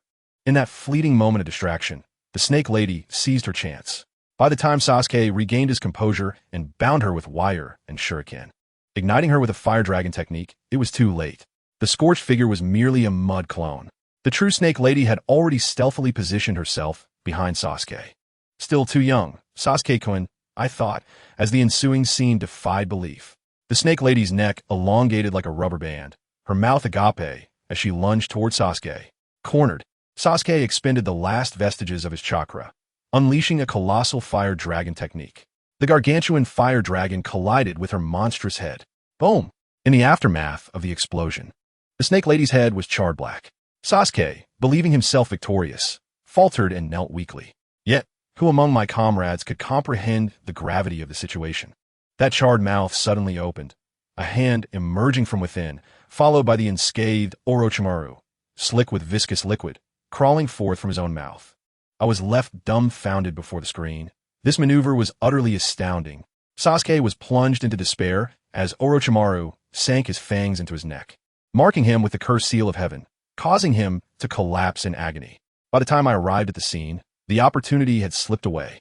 Sasuke, spotting me, exhibited a flicker of surprise in his eyes. Shinyu, you're not dead? Of course not. I'm quite resilient, I replied with exasperation. Perhaps due to the pain dulling his senses, he smiled with relief and sincerely remarked, it's a relief that you're alive. With that, his head tilted, and he collapsed at my feet. Who could fathom the sincerity behind my proud, younger brother's words? I was overcome with emotion. After all the effort I had invested in nurturing him, to witness him suffer at the hands of others was infuriating. My rage flared, and I turned to glare at Orochimaru, my right hand tightening around the hilt of my sword, my body crackling with energy, ready to engage.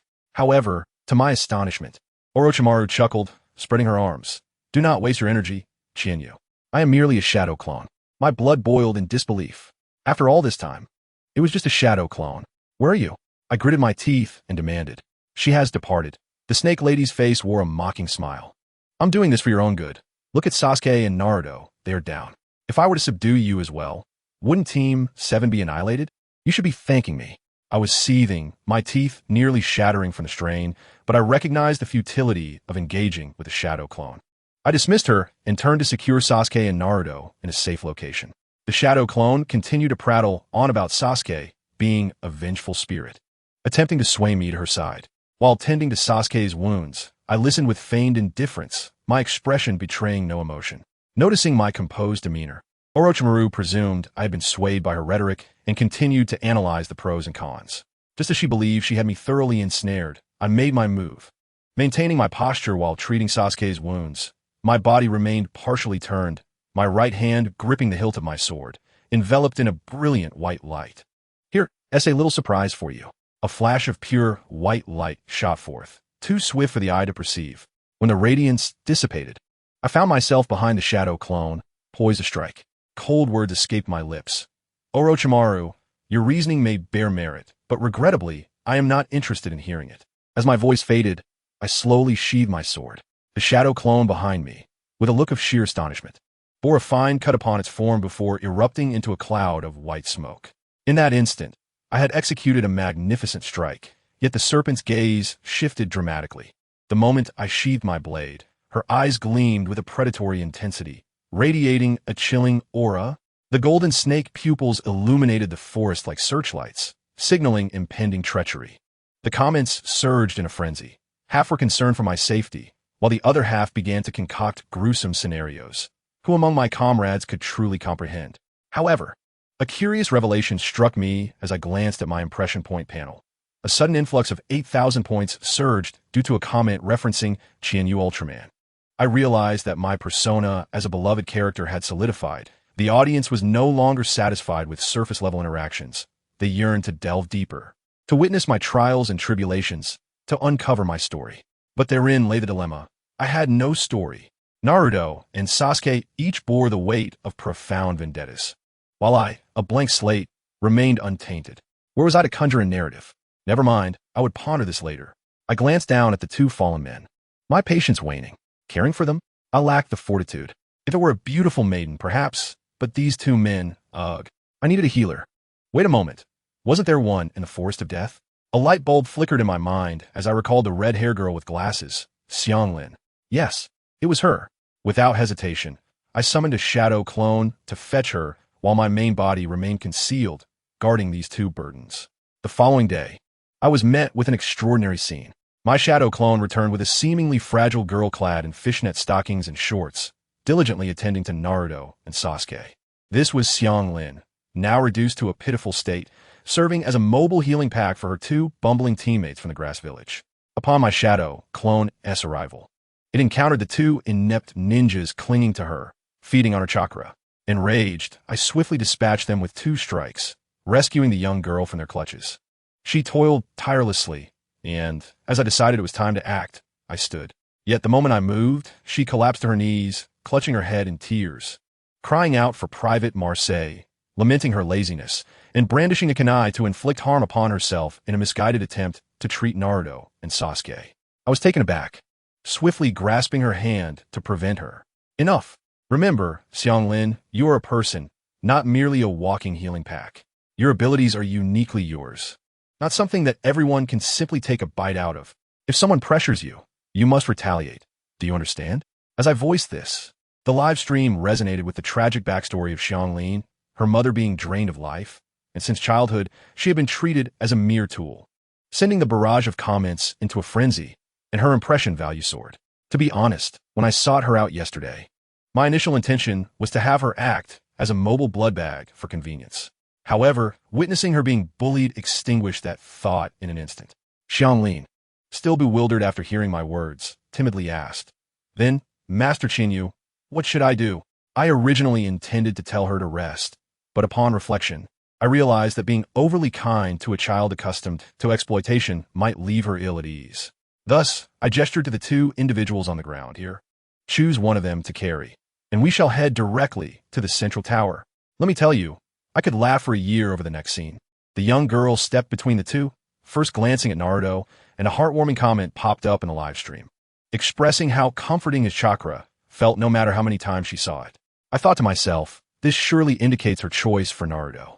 Yet, she turned her gaze to Sasuke's handsome, albeit unconscious face, her cheeks flushed, and without hesitation, she hoisted Sasuke onto her back. I nearly died laughing. The nature of a beauty lover is etched into their DNA. Poor Naruto, ultimately miscast.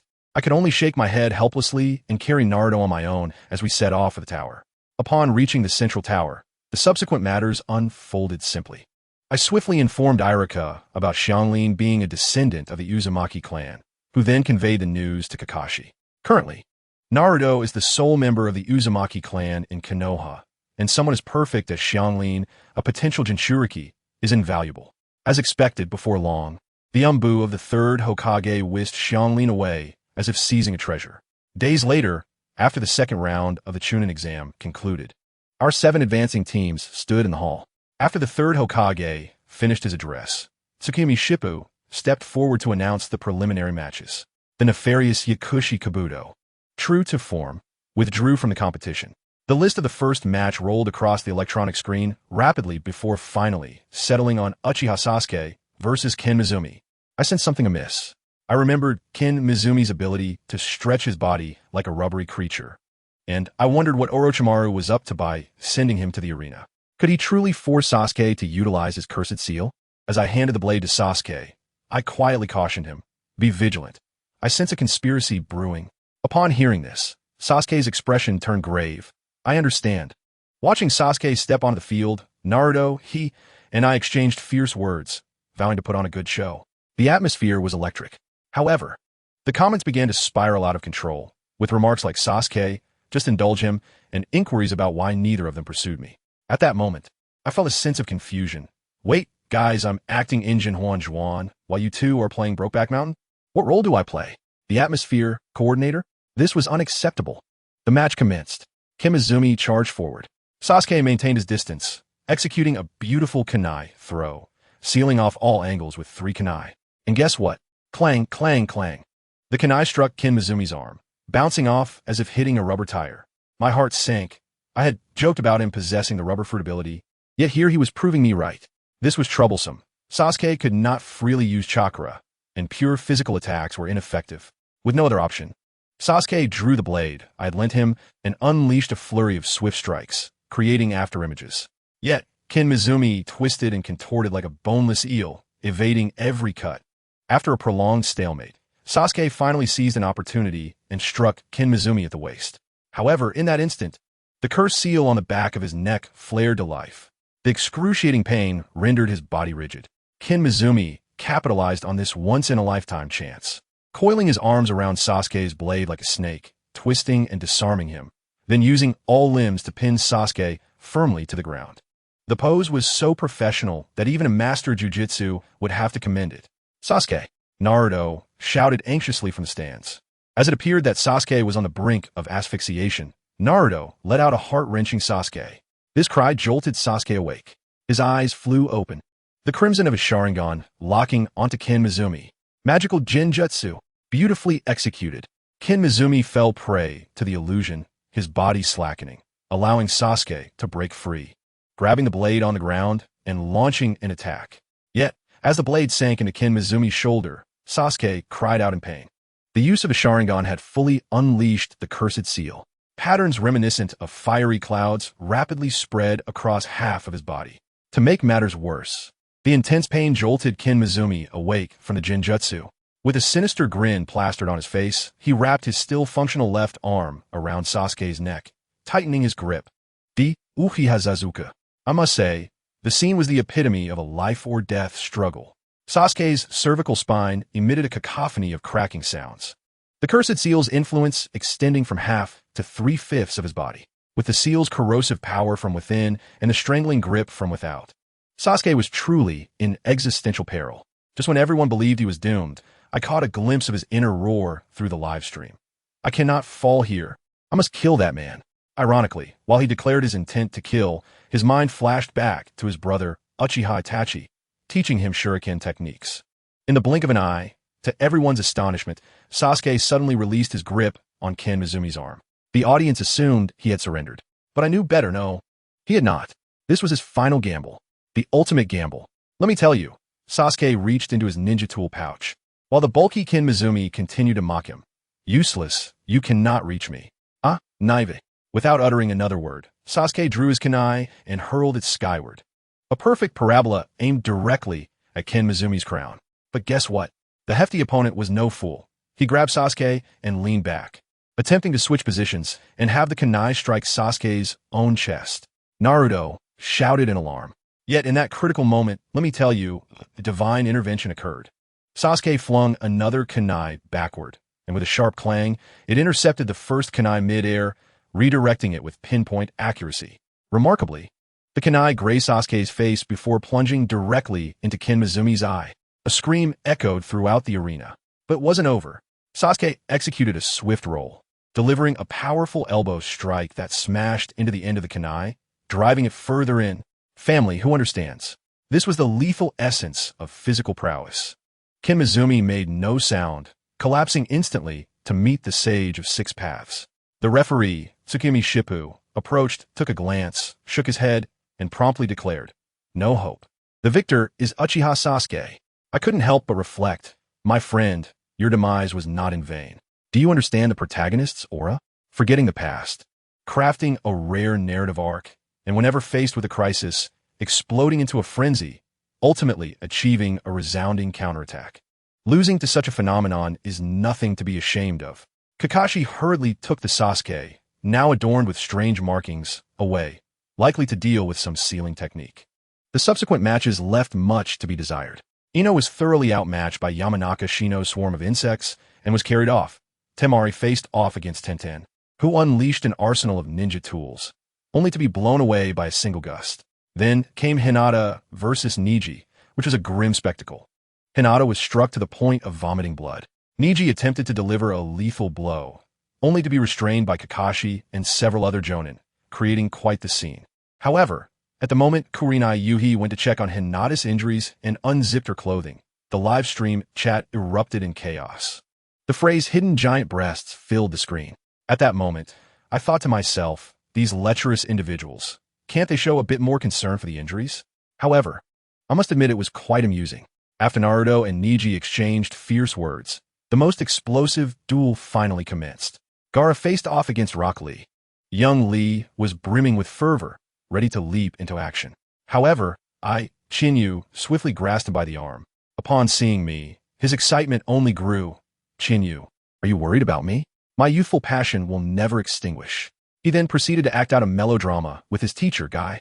Lee, teacher Guy.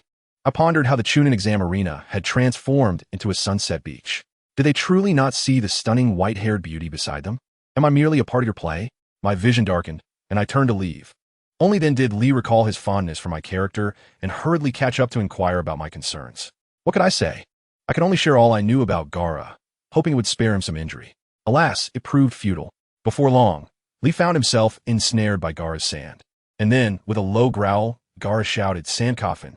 The agonizing scream sent a pang of distress through my heart. Lee collapsed, filled with regret. Gaara, intent on delivering a final blow, was interrupted by a green comet descending from the sky. Might Guy had arrived. He shielded his beloved student. Witnessing this deep bond between teacher and student seemed to pierce Gaara, who clutched his head and questioned, "Why did you save him?" Guy replied earnestly, "Because he is my cherished subordinate." After hearing this, Gaara stood in stunned silence for a while before turning to leave. Just as the referee was about to announce the outcome, the most shocking scene unfolded. Lee, whose limbs were incapacitated, somehow wobbled back to his feet, assuming a fighting stance. Guy rushed over, tears streaming down his face. At that moment, Lee had long lost consciousness.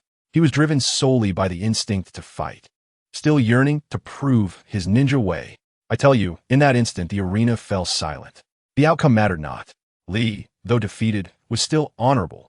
After the medical team carried Lee away, it was finally my turn to take the stage. To my astonishment, I was the final act. My opponent was Hong Lian from the Sound Village, who swaggered in and taunted, "Pretty girl, don't let me break you." Before I could respond, Naruto began hurling insults from stands. The barrage of comments echoed, proclaiming her as the Mouth King. Given how her teammate had suffered such a dismal defeat, what confidence could she possibly possess? The audience appeared nearly comatose, yawning endlessly, finding little excitement in this final match. I smiled and addressed Hong Lian. "It seems everyone is feeling drowsy. Shall we wrap this up quickly?" With a raised eyebrow, she responded, "Let's make them cheer." As the referee called for the start, our blades clashed with a resounding clang. In the next moment, a portion of my blade flew from my hand, narrowly missing Naruto and embedding itself in the wall. The entire arena was stunned. My blade broke. What was happening? This was the new blade that Irika-sensei had just provided. As I looked down, I understood. There was a small chip on the blade from my earlier confrontation with Gaara, and Hong Lian had expertly exploited this flaw. This woman was formidable. With her chin held high, she declared triumphantly, "Surrender, pretty girl. How can you defeat me without a weapon?" Just as I was about to retort that half a blade could still cut, she laughed. "Who said I would leave you with half a blade?" In that instant, I felt a surge of danger from the half blade in my hand. Instinctively, I released it and jumped back. Before the half blade even hit the ground, It was encased in a layer of pink crystal. My friends, who understands? In less than a minute from the start, my main weapon was gone. How could I possibly fight? With no other option, I resorted to summoning my clones. I formed the hand seals for the shadow clone technique, and one clone poofed into existence. We exchanged glances, and that clone theatrically pressed my hand against her chest, shyly saying, "Please use me." Then, with a poof, she transformed into a sword. I picked it up, and to my surprise, it resembled the sun and moon in a pot from the game Eternal Cycle. This was the most blatant product placement. Hong Lian was taken aback, but quickly regained her composure. A mere sword created from clone? Watch me shatter it. She charged at me with her crystal arm blade. Now armed, I was not afraid. The clashing of blades rang out, and, as a ninjutsu-type ninja, she was no match for me in close combat. I soon found an opening and aimed a sword strike at her neck. However, she reacted swiftly, bringing her hands together. Crystal release. Crystal. A pink crystal shield appeared instantly, blocking my sword. Then, with a forceful push, the shield exploded. I quickly dodged, just in time, debris scattering everywhere. Immediately afterward, she unleashed her ninjutsu without restraint. Massive six-pointed shuriken and crystalline hexagonal pillars rained down from above, shaking the ground. In an instant, the arena was nearly filled with her crystals, leaving me with little room to stand. What manner of being was she? A human-tailed beast. Such a long chakra bar? Kakashi and the others above began analyzing, stating that her crystal release crystallized the dust in the air, making it low-cost and highly efficient. Asuma grew anxious, urging Kakashi to halt the match, warning that if I were hit, I would become a crystal statue, and my father's white fan techniques would be lost forever. Kakashi, though verbally dismissive, was clearly tense. Asuma beside him mirrored his concern, both resembling gatekeepers, clearly wanting to pull us off the stage. Seeing this, I realized it was time to act. Hong Lian, confident in her victory, had filled the arena with crystals, taunting me to surrender. I shook my head, saying, "Deme, sister, the warm-up is over. I am serious now." That statement ignited a powder keg. She exploded with anger, feeling disrespected. Her expression was one of disbelief, as if to say, "How dare you?" In the next moment, she clasped her hands together, sending a rain of crystal shurikens cascading down, covering the entire arena without a blind spot. The spectacle was magnificent. But who am I? I activated my swift movement technique, and the world around me transformed into slow motion. Those rapidly flying crystal shurikens now drifted languidly. I even glanced at Kakashi in the stands, his eyes nearly bulging, his pupils shaken. I quickly gestured for him to remain calm, signaling that this was a routine maneuver. Nothing to be alarmed about. Then, the performance commenced.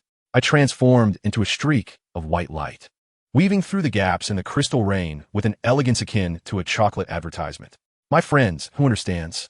The sensation of gliding through a field of flowers without a single petal touching me was exhilarating. Hong Lian stood dumbfounded in midair, finally realizing what I meant by being serious. Overwhelmed by a surge of urgency, she encased herself in a massive crystal cage, attempting to replicate Gaara's absolute defense and concoct a grand technique.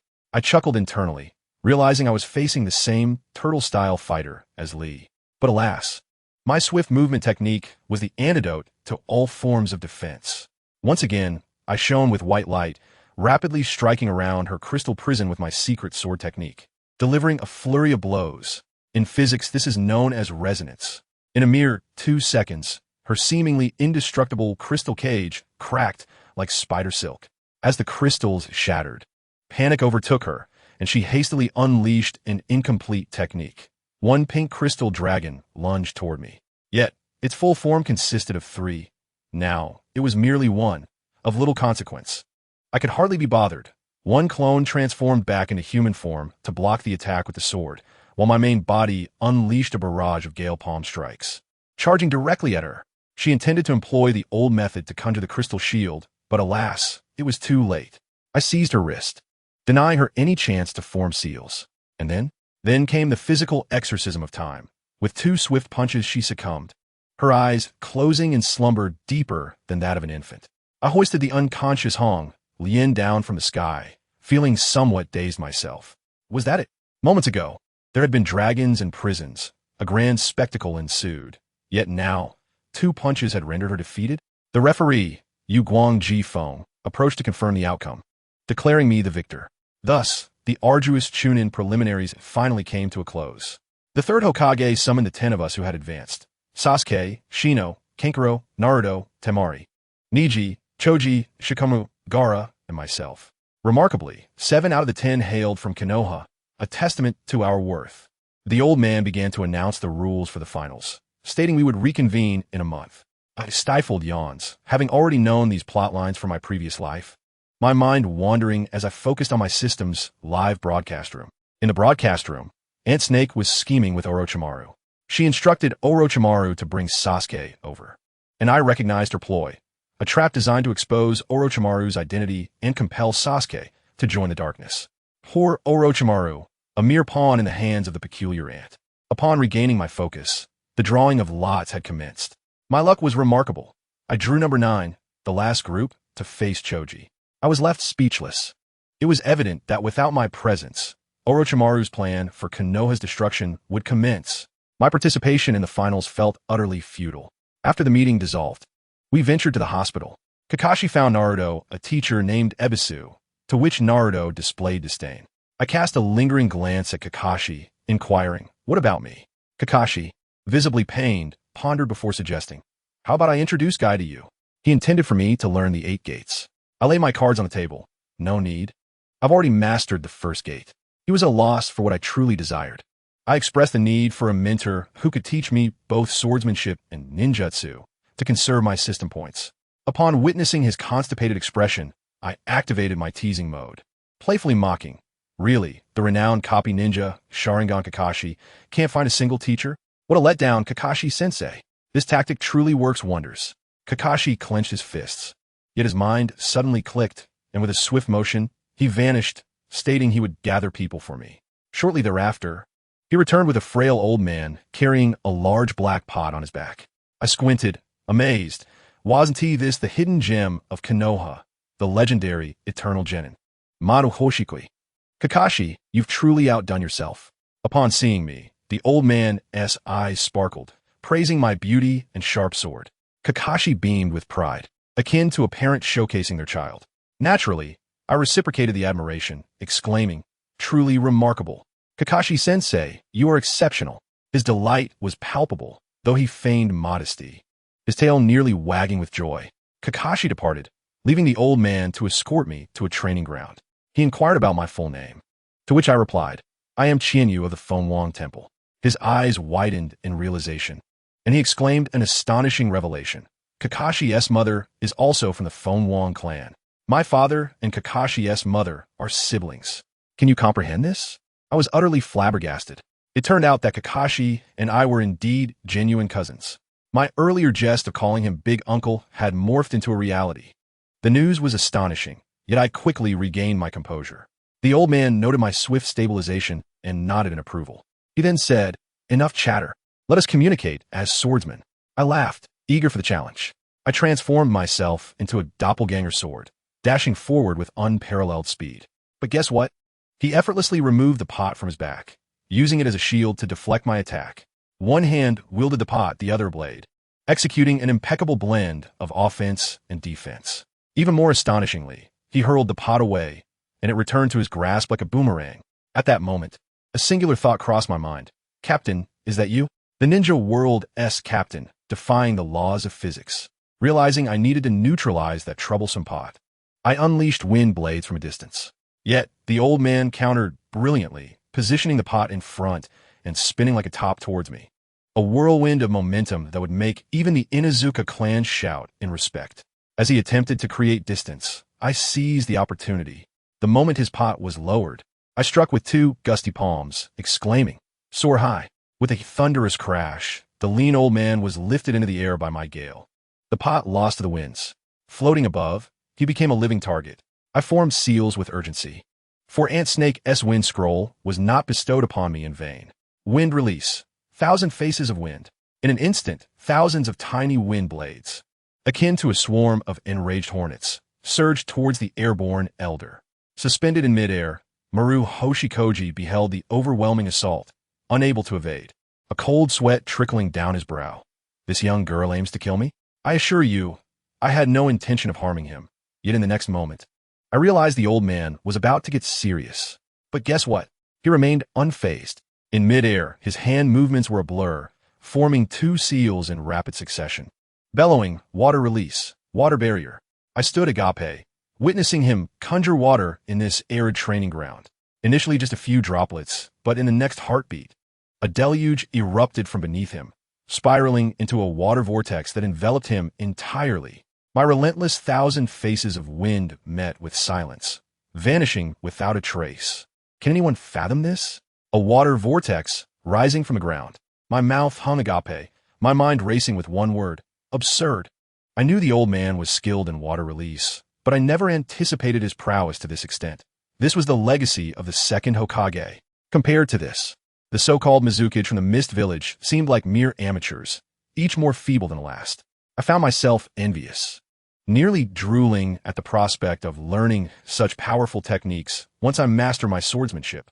The old man landed gracefully, noticing my astonishment, and curiously asked, "What is wrong?"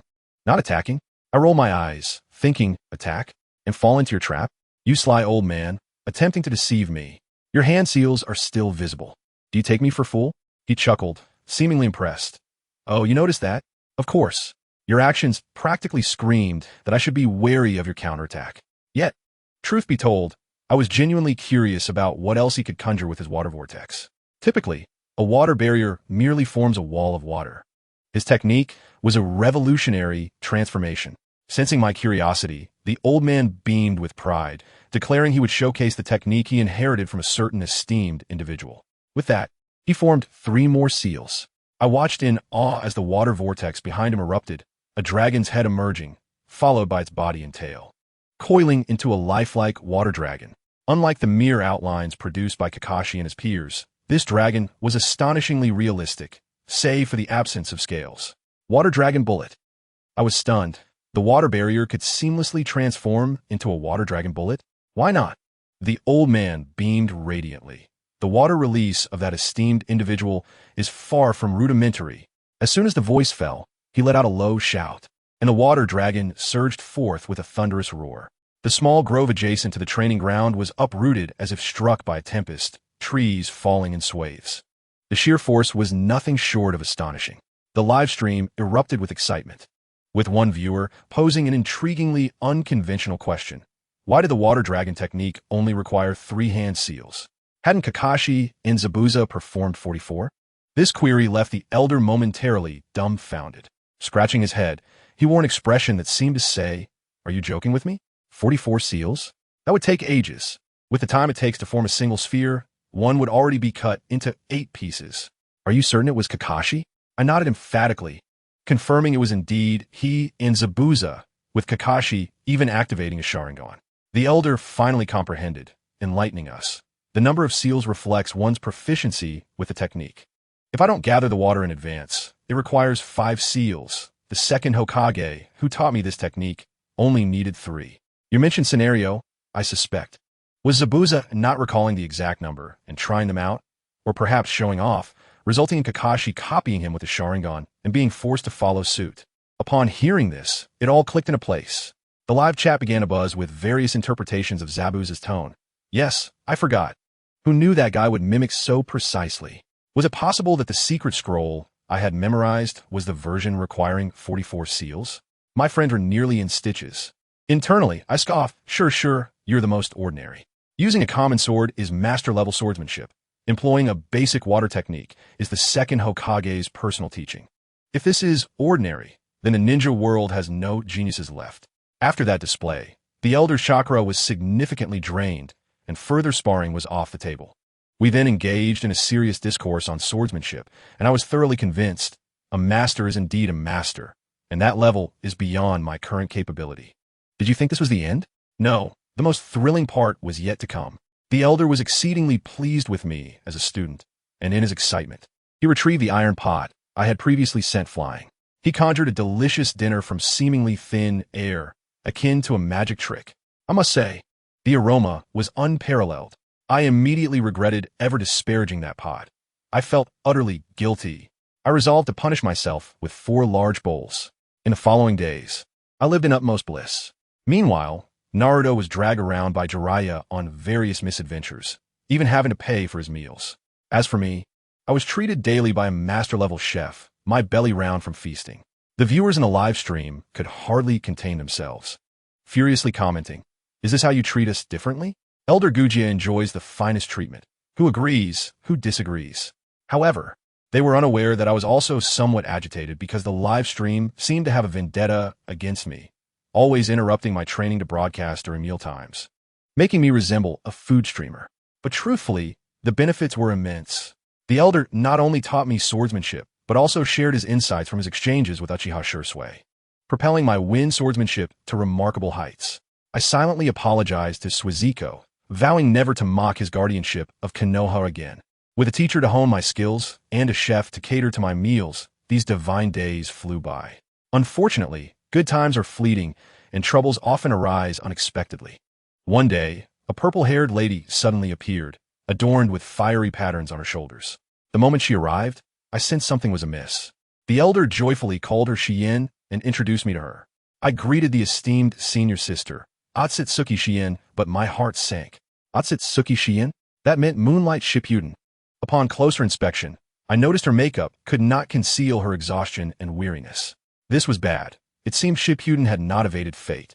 Originally, this matter had little to do with me, but that was no longer the case. Moonlight Shippuden was the elder's direct disciple. During this time, I had grown to regard the amiable elder as a grandfather figure. Telling him that his disciple had perished would be akin to announcing his son's death. The blow would be too great. I contemplated intervening, but upon seeing Shien's disheartened expression, I realized it could not be concealed. Rather than allowing the elder to discover it himself, it was better to inform him now. At least he could see Shippuden one last time. Sighing, I took the initiative to inquire, "Sister, you look weary. Has something happened?" This question opened the floodgates to her emotions. The elder promptly pressed for details. Unable to hold back any longer, Shien cried out with a quivering voice, "Teacher, Shippuden has died." The sound of the elder's sword clattering to the ground was deafening. A master swordsman could not even hold onto his weapon. Who among us can comprehend such a heart-wrenching sound? What followed was a narrative akin to the original story, detailing how Shippuden was ambushed by Yakushi Kabuto, his body discovered with no sign of the assailant, only known to have succumbed to a masterful wind technique. Upon hearing this, the elder clenched his fists tightly, ultimately expressing his profound sorrow and requesting us to take him to see Shippuden. Outside the morgue, Shien, feeling apologetic for the delay caused by their affairs, insisted on compensating me. She retrieved several scrolls from her ninja tool pouch and handed them to me, stating that these contained Shippuden's understanding of the three crescent moons dance, his secret sword Moon Shadow, and her own secret sword lantern Moonlit Night. My hands trembled at that moment. These were not mere scrolls, but the culmination of my seniors' lifelong efforts, the very essence of their swordsmanship, heavy with significance. I was about to decline when Shien urged, "Take them. Perhaps they belong better in your hands." I understood. She was entrusting me with them. In the original story, she had been devastated by Shippuden's death, unable to wield her sword. She did not wish for her and her beloved's swordsmanship to fade away. I fell silent and ultimately accepted the offering. In that moment, the names Kabuto and Shippuden transformed entirely in my heart. Kabuto and Shippuden? My expression instantly hardened. I might not be able to capture that old coin, but Kabuto, you shall not escape. Originally, I had no particular goal for the Chunin exam. Now, I had one: to avenge my long-lost senior by taking down Kabuto. After this revelation, my training was temporarily set aside. I returned home for a good night's rest. Upon rising the next day, I glanced at the accumulated 420,000 impression points and decided it was time to make a significant move. I want an upgrade. I combined the techniques of my Lulu and the three crescent moons dance into the White Fang sword technique, merging Shippuden's Wind Palm and his secret sword Moon Shadow into my wind swordsmanship. Then, I poured over 20,000 impression points into it. With a chime, my wind swordsmanship leaped from proficiency to expert level. In an instant, a torrent of knowledge and energy surged into my body, unveiling techniques such as the Wind Shield, Steel Cutting Flash, Whirlwind Slash, and Forward Slash. My attributes soared, agility, spirit, and chakra all soaring, propelling me into the ranks of elite Jonin and Shadow level. I can assure you, I now feel an overwhelming sense of security. With the remaining 150,000 points, I spent 100,000 to unlock the ice release. learning the water dragon bullet and the magic mirror ice crystal techniques. My attributes surged once more. Aside from strength, which lagged, every other stat reached Jonin level. With spirit and chakra, even brushing against the threshold of Kage level. The only issue was the scarcity of ice release techniques. An idea sparked in my mind as I recalled that little boy, Bai, who had vanished upon arriving in Konoha. Where could he have gone? My heart sank. Could he have been captured by Danzo for experimentation? In Konoha, a lack of news sometimes signifies the worst. After mulling it over, I realized that Kakashi was likely the only one who could provide insight into his whereabouts. All right, I will seek out Kakashi. Perhaps I could also check in on that fellow, Sasuke. Thinking it was time to pay a visit, I figured I should shower and tidy up. The previous training had left me quite sweaty. Thus, I dashed to the bathroom for a quick wash. However, I never anticipated that as soon as I began bathing, the live stream would suddenly cut in. As I recount the scene, the audience in the live broadcast room was in a frenzy, the barrage of comments soaring. Wow, are we getting a benefit? Hurry up and serve it. I can hardly wait. The camera gradually panned up, capturing me from head to toe. Yet, crucial areas were shrouded by divine mosaic, or rather, a sacred light. The barrage erupted with lamentations, cursing the unscrupulous individual who had made me a paladin. I, on the other hand, breathed a sigh of relief. Thankfully, it wasn't an 18 broadcast, or it would have been quite the loss. Nonetheless, I couldn't wash up now. I had no peculiar inclination to bathe under the watchful eyes of hundreds of thousands. Thank you, live room. Your aim is to provide an immersive experience, isn't it? I could only hastily rinse off, using the wind release to dry myself, and dressing at lightning speed. Of course, the process of putting on my underwear, adjusting my bra, and slipping into stockings offered yet another wave of benefits to the viewers. Thus, in a matter of mere minutes, my already substantial impression value skyrocketed as if propelled by a rocket.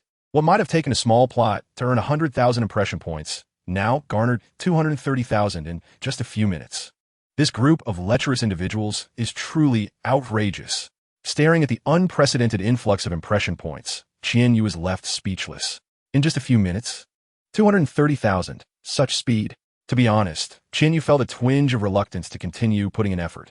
Fortunately, after repeating mine, all mine, countless times in her heart, Qianyu managed to suppress any future thoughts of selling her charms. According to the predetermined plan, she stepped out of her room to seek Kakashi at Sasuke's training ground. After a while it was that young man. Kakashi slapped his forehead. I remember now. His words. Where? Qianyu pressed on. Nearby, the attentive Sasuke, who had been resting, turned his gaze towards them. However, Kakashi's answer was quite unexpected. At the Konoha hospital. Qianyu was taken aback. He's at the hospital? Indeed. Kakashi nodded. When we brought him back, he was first examined by the Umbu, which even included an investigation of his time with the Mist Umbu. The Umbu discovered that the boy hardly resembled a Mist ninja. After some evaluations and, of course, my guarantee, the Hokage personally met with him.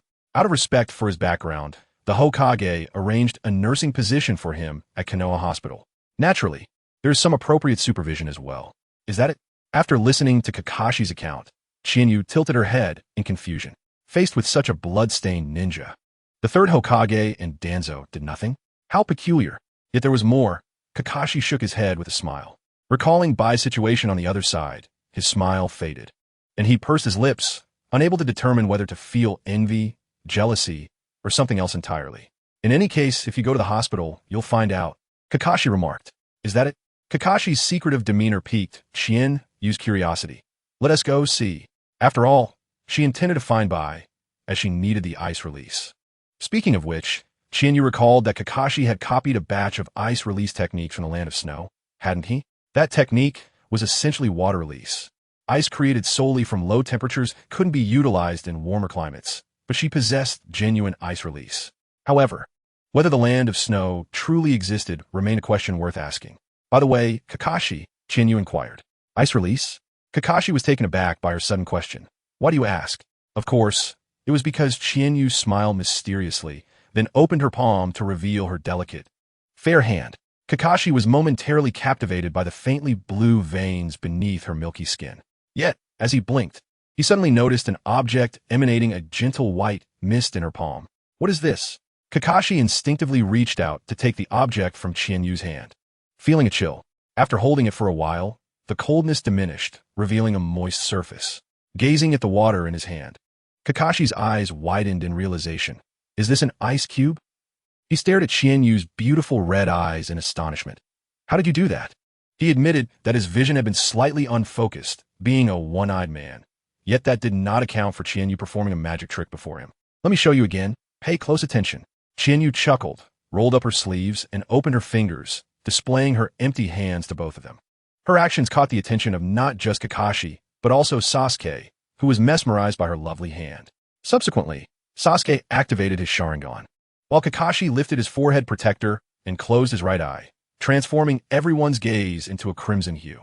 In the next moment, Qianyu executed her trick once more. This time, with the Sharingan, both Kakashi and Sasuke could see clearly. They witnessed Qianyu forming an ice cube with a ball of chakra. They had seen this method before. This is ice release. Kakashi and Sasuke exclaimed in astonishment. Qianyu, how did you master ice release? It's by. Qianyu replied. He gave me an ice release scroll earlier. You should know about it, right? As Qianyu spoke, Kakashi and Sasuke recalled several moments. During their journey back from the land of waves, Qianyu had been frequently seen with a scroll, prompting a curious Naruto to inquire, leading them to discover it was the ice release scroll given by Bai. Reflecting on this, Kakashi nodded knowingly. Oh, I see. So that's what happened. You learned ice release in less than 2 months using Bai's scroll? Kakashi questioned. Is it a problem? Qianyu blinked, her charming face still adorned with a smile. That is quite a significant issue. Kakashi struggled to accept. Bloodline limits are not simple matters.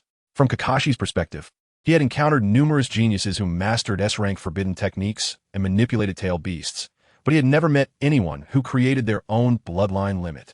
Thus, Qianyu's claim of developing ice release extended beyond Kakashi's comprehension. In contrast, the audience's barrage had improved significantly. They saw no issue with Qianyu having cultivated a bloodline limit, all proclaiming, of course, she is my wife. Following were various game lines, such as, under the sword, all is but grass. The sword strikes without retreat. With the moonlight as my sword, let this round of moonlight illuminate the rivers. Observing these lines, Qianyu was momentarily bewildered until she spotted another comment. White hair, red eyes, plus ice, very good, very good. It's a mirror flow, right? Now I understand. Qianyu realized. It appeared this was a new character that emerged after her transmigration, as the attributes matched her. Yet, one must admit, these lines did seem quite impressive. Perhaps they could be utilized in the future. Lost in thought, Qianyu became slightly distracted. Noticing this, Kakashi waved his hand in front of her. Hey. Qianyu snapped back to reality, casting an exasperated glance at Kakashi. If he was already this astonished by her ice release, what would happen if she revealed that she had been using swift release all along? Kakashi might very well slap himself to check if he was dreaming. Thus, Qianyu provided a humorous response. Is there not a possibility that I might be that rare genius among the masses? Very well, it is merely a bloodline limit after all. There is no need for such fuss. Be cautious lest I take my talents to another shinobi village. Kakashi promptly fell silent. Subsequently, disregarding Kakashi, Qianyu inquired of Sasuke, how about accompanying me to the hospital to visit Bai? Visit Bai? Sasuke was jolted back to reality, having just learned of Qianyu's newfound mastery of ice release and her recent enhancement in strength. I want to go, he retorted, clenching his fists tightly, his demeanor turning somewhat cold. I have no time for frivolities. All right. Qianyu remained unfazed by Sasuke's attitude. She understood that he had been disheartened by her words. Yet no matter how talented Sasuke might be, he was still merely human. How could a person compare to the likes of Gage, or rather, Geiji? Thus, it was best to accept this reality. After a few more setbacks, he would surely grow accustomed to it. After all, it was a lifetime of being beneath her. Others would be fortunate to even have that chance. Then I shall seek out Bai. Farewell. Qianyu waved goodbye to the two and set off towards the hospital alone. However, she had scarcely taken a few steps when Kakashi caught up with her. Meow. Qianyu tilted her head slightly, her ponytail swaying, playfully charming. Kakashi was evidently taken aback by her cuteness, yet fortunately, he remembered the purpose of his visit. He had approached her regarding 2 matters. First, concerning ice release. Kakashi had indeed traveled to the land of snow and had copied some techniques from there. He would prepare scrolls for Qianyu in the coming days. Second, still regarding ice release, this pertained to the 3rd Hokage. Once Qianyu utilized her ice release, it would be impossible to conceal, and the experience she had gained from her self-training was invaluable, essentially paving a new path for ninjutsu in Konoha. Therefore, the third would undoubtedly seek her methods, attempting to replicate them and increase the number of ice release users in Konoha. Kakashi advised her to comply, though he could refuse. It was clear that ice release was not a core aspect of Chinyu's abilities. Furthermore, even if others were granted access to it, lacking her innate talent, they may not be able to master it. It would be more beneficial to exchange it for some resources. Kakashi, as a fellow genius, understood this all too well. Ordinary person, this is how you solve the problem, like this and then like that, and what do I arrive at? Genius, need assistance? Isn't the answer apparent? Ordinary person, I see. After hearing Kakashi's suggestion, Chinyu nodded obediently. Very well, if the third Hokage seeks me out, she silently added in her heart, provided he has the opportunity to find me. After all, utilizing ice release would necessitate participating in the Chunin exams, and one need not elaborate on what might transpire during such an event. If anyone were to converse with her, it would surely be Tsunade. Coincidentally, Chinyu had long coveted Tsunade's sealing technique. However, observing Chinyu's demeanor, Kakashi mistakenly believed she had taken his words to heart. He feared her capriciousness, for the dichotomy of light and darkness within Konoha was no trifling matter. It seemed that, despite her occasional mischievousness aimed at provoking him, she was generally quite agreeable and willing to heed his counsel. What a relief! Amidst Chinyu's puzzled gaze, Kakashi suddenly appeared rather peculiar. Yet she paid it no mind. Having conveyed his message, Chinyu bid farewell to Kakashi and arrived at the Konoha hospital. At the front desk, she announced Bai's name to the nurse on duty. At that moment, Chinyu was still unaware of the gravity of the situation and the reason behind Kakashi's complex expression. Upon hearing the keyword, the nurse's demeanor shifted dramatically. In an instant, the once amiable nurse now regarded her with disdain, contempt, and scorn. It was as though she was not the beloved Chinyu, adored by all, but rather some ignoble refuse. The nurse coldly shook her head and replied, "I'm sorry, miss, but we do not have anyone named Bai here. Furthermore, if you're neither visiting a patient nor seeking medical attention, I kindly ask you to leave quickly. This is a hospital and does not accommodate idle visitors." Chinyu, bewildered by the nurse's words, felt utterly baffled, unable to comprehend why she was being ushered out. The nurse's attitude was undeniably unreasonable. Clearly, something unknown to her had occurred, prompting such a negative response. This must be a misunderstanding. With this thought, Chinyu took a deep breath and decided to try her luck. I believe there may be a misunderstanding between us. Even if you cannot assist me in finding him, could you at least relay my message? My name is Hugh Fengxi Chinyu. Just mentioning this name should prompt Bai to come. However, the nurse's demeanor remained unchanged, even becoming more dismissive. Oh, sure. Shall I also include a little note with your address? Or perhaps a key to the inn? Or maybe even the lace underwear you just removed? How could you? Recalling the various individuals she had encountered, those who could have shone brightly, the nurse shook her head repeatedly. Meanwhile, Chinyu stood there, utterly dumbfounded. An address note, a key to an inn, lace underwear. What on earth had Bai been experiencing unbeknownst to her? His life seemed utterly enviable. Indeed, she too wished for a life where girls would come seeking her for romantic encounters. Wake up upstairs. They merely desire your physical form, and you must first possess a visage like Bai's. How disheartening, my friend. But wait, is this the crux of the matter? The focus should be on the fact that I believe the conclusion of Nanliang was solely in the hands of the Beiqiao. Yet here it turns out he is living the life of a social butterfly. Alas, as Chinyu reached this realization, the commentary erupted fervently. Initially, everyone presumed Bai, as a lesser figure, will be fortunate to face no discrimination, yet it seemed he was thriving beyond expectations. It felt akin to fearing for a brother's hardship while also envying his luxury vehicle. Bai was evidently driving a luxury car. Primarily, women are inclined towards emotion and aesthetics. In the shinobi world, men are either strikingly handsome like Kakashi, exuding masculinity like Asuma, or embodying the reliable yet unassuming nature of Guy.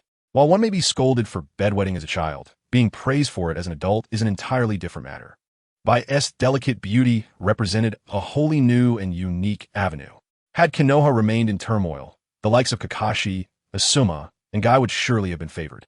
Yet, had not Konoha enjoyed peace for many years?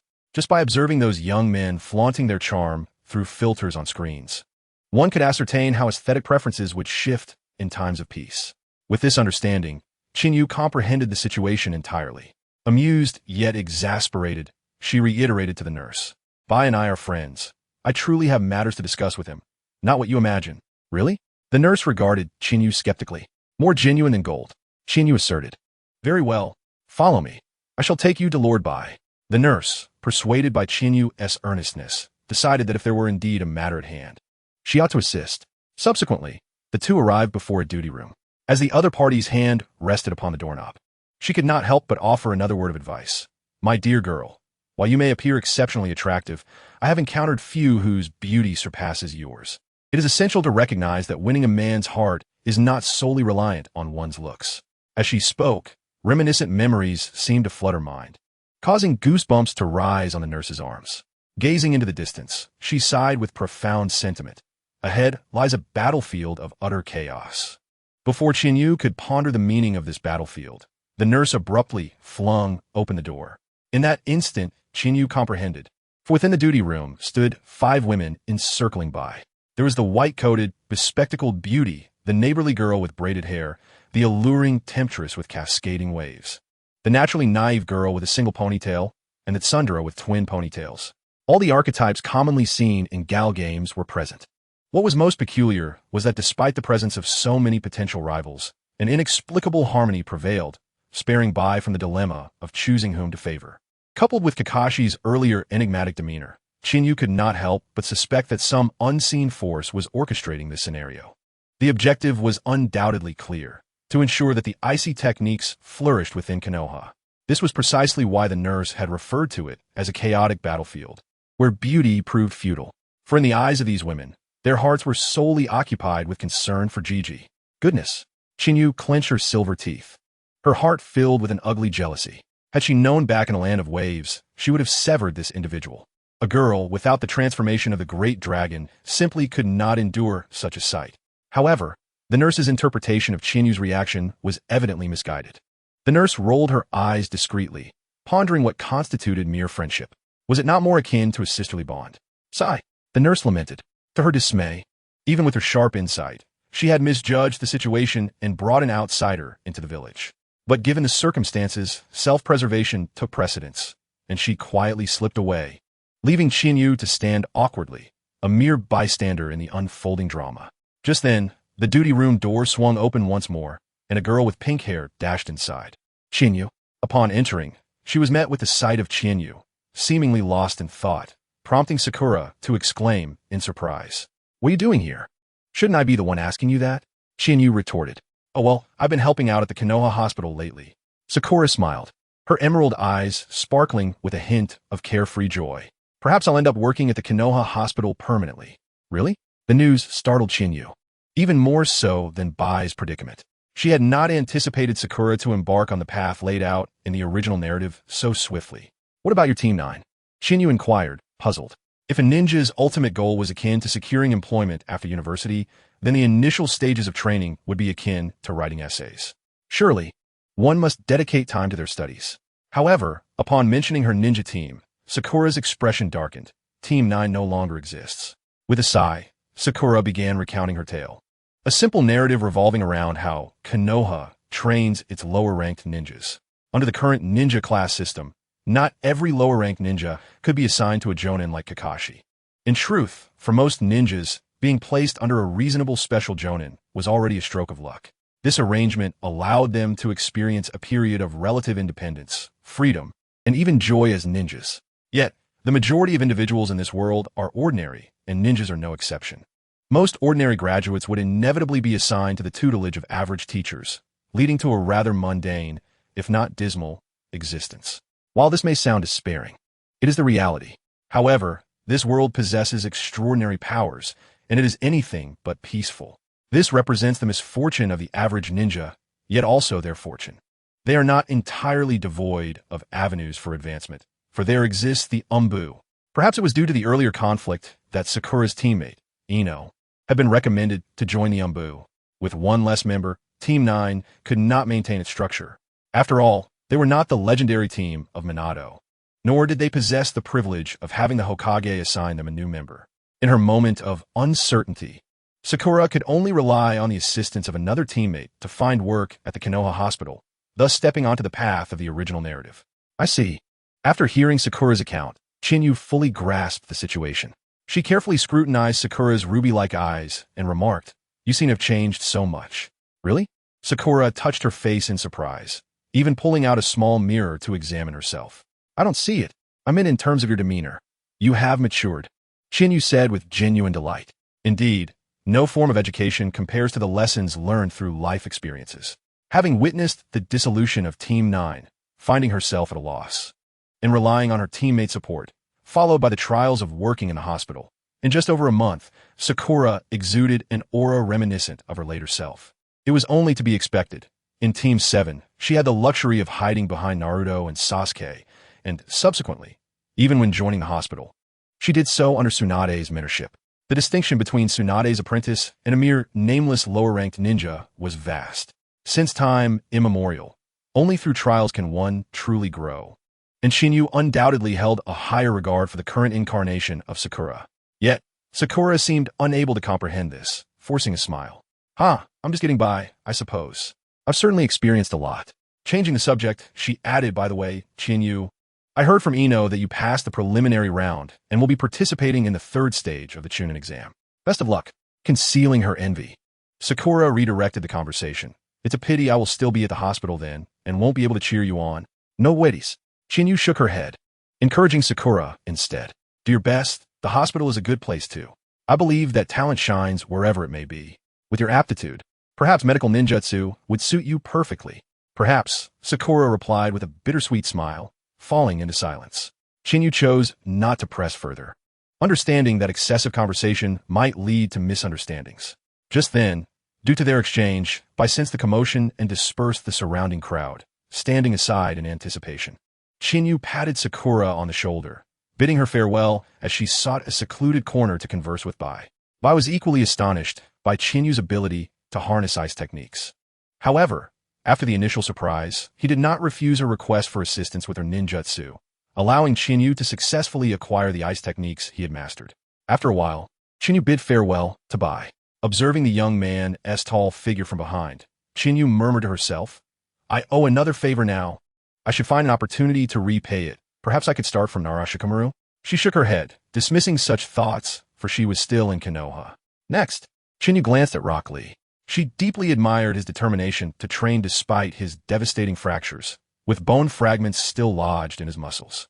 Unfortunately, only Tsunade could remedy Lee's current condition. Chinyu was resolved to learn medical ninjutsu in the future, but not at this moment. Thus, she could only encourage Lee, much like she had done with Sakura, before leaving the hospital to check on Hinata's injuries. The day had been quite fulfilling. Thus, only 4 days remained until the third stage of the Chunin exam. During this not too long, yet not too short time frame, Chinyu planned to eat well, drink well, and rest well in preparation for the upcoming exam. However, on the very next day, after returning from the Konoha hospital, an unexpected knock sounded at her door. "Who is it?" Chinyu wondered as she approached the door, puzzled about who might seek her out at this hour. To her astonishment, she found a somewhat haggard beauty with purple hair standing before her. "Yuin-senpai?" Chinyu exclaimed in surprise. "What brings you here? Please come in." She attempted to usher Yuin into her home, but Yuin halted her with a wave of her hand. "There's no need for that, Chinyu. I have something important to discuss with you." Upon hearing Yuin's words, Chinyu then noticed that although her mentor was not wearing a mask, she was dressed in a Dark Division combat uniform. This indicated that Yuin had come to her not as a senior, but in her capacity as a member of the Umbu, directly under the third Hokage. Could it be that the third Hokage wishes to see her? Why? Chinyu's mind raced with thoughts, yet her countenance remained calm. "Senpai, what is the matter?" "It's about Hokage-sama, Chinyu." Yuin provided the answer Chinyu had anticipated. "Hokage-sama is looking for me?" While she was not surprised by Yuin's response, hearing it confirmed still left her quite astonished. "Did Hokage-sama mention what the matter was, Senpai?" "No." Yuin shook her head. "However, Hokage-sama is currently with Master Kogen." "I see." Chinyu pondered. If the third Hokage was with Maruhoshi Kogen, it indicated that this summons would not be a trap, especially since Yuin was the one to come. It signaled goodwill. It seemed unlikely that any issues would arise this time. Besides, as a time traveler, it felt somewhat incomplete that she had never conversed alone with the third Hokage. "Then let us go," Chinyu declared resolutely, ready to meet the third Hokage. "Let us go." Yuin led Chinyu swiftly towards the back mountains of Konoha. After a while, they arrived in the woods of the back mountains. Before Chinyu could spot the third Hokage, the enticing aroma of food wafted through the air, followed by the hearty laughter of the third Hokage. Indeed, Kogen, you must take care of your health. The future of Konoha still relies on you. Ha ha ha, third Hokage. You too. As Yuin and Chinyu approached, they discovered the third Hokage and Maruhoshi Kogen enjoying their meal together. The evident sound of their footsteps soon caught the attention of both men. Oh, Yuin has arrived. And Chinyu too. Have you eaten? If not, come and have some. Kogen's cooking is exceptional. No, I ate before coming. Both Yuin and Chinyu replied, shaking their heads.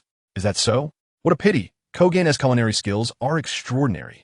The third Hokage lamented, appearing genuinely regretful. He then turned to Kogen. Kogen, since Chinyu is here, let me speak with her for a moment. Understood. Then I shall take my leave. Kogen, understanding the cue, rose and departed alongside Yuin. However, as he passed by Chinyu, he bestowed upon her a reassuring glance. Finally, the third Hokage turned his attention to Chinyu, displaying a warm smile that had become almost characteristic of him. Chinyu, how about taking a stroll with this old man? Of course, Hokage-sama. Chinyu nodded. Thus, the two walked together through the woods. It must be said that while the infrastructure of the ninja world may be somewhat lacking, the natural environment was truly splendid. Unconstrained by the need for swift travel, they strolled through the forest, stepping on the soft, nutrient-rich soil, inhaling the fresh, fragrant air filled with the scent of grass and foliage, while listening to the gentle chirping of birds and insects, a delightful experience. After walking for a while, Chinyu felt as if her soul had been cleansed. It was then that the third Hokage finally spoke. Isn't it nice? What? Chinyu momentarily failed to grasp his meaning. I'm at this forest in Konoha. It's quite lovely. Isn't it? The third Hokage elaborated. Indeed, Chinyu affirmed. Walking in this forest feels as though my spirit has been rejuvenated. Oh, so that is how you perceive it. Haha. It seems you are quite attuned to your own feelings. The third Hokage laughed heartily. Hearing his words, Chinyu harmoniously replied, Aren't you, Hokage-sama? Not quite. The third Hokage sighed with regret. As Hokage, I often find myself deep in thought. Just like now, while walking through this forest, I ponder why it is so splendid. And what is the reason? Chinyu inquired further.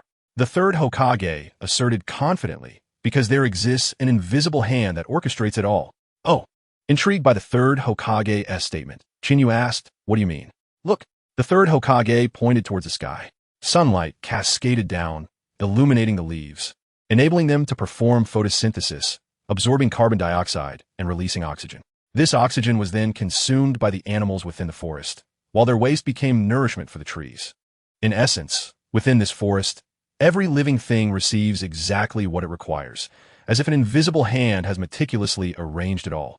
If something needs more, it gets more, and in return, the resources it produces benefit others, ensuring that everyone receives their share, which is why this forest is so perfect.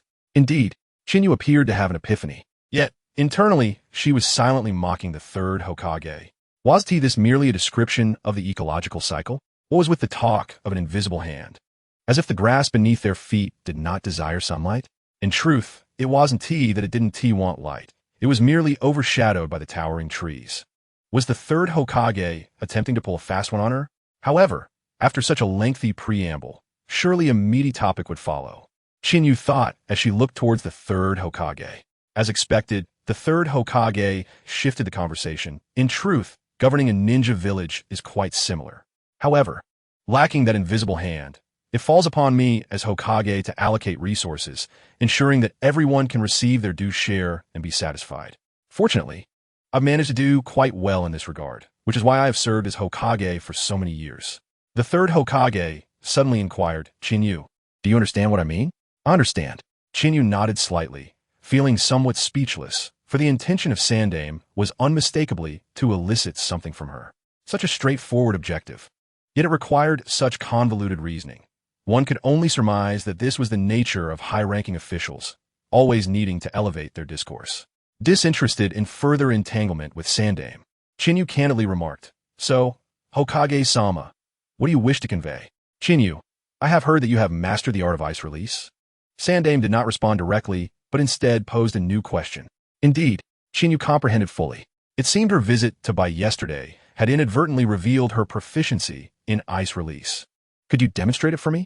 Sandaime requested earnestly. Without hesitation, Chinyu formed hand seals and declared, "Ice release." Ice mirror. A chilling gust of wind suddenly swept through the forest. In the next moment, a crystalline ice mirror materialized, reflecting the glimmering brilliance in Sandame's eyes. "Excellent, excellent, excellent," Sandame exclaimed repeatedly. "This truly resembles what that child I showed me previously. Chinyu, you have indeed mastered ice release. Your talent is astonishing." His excitement was palpable. "Even among my ranks, your abilities would be counted among the top 3.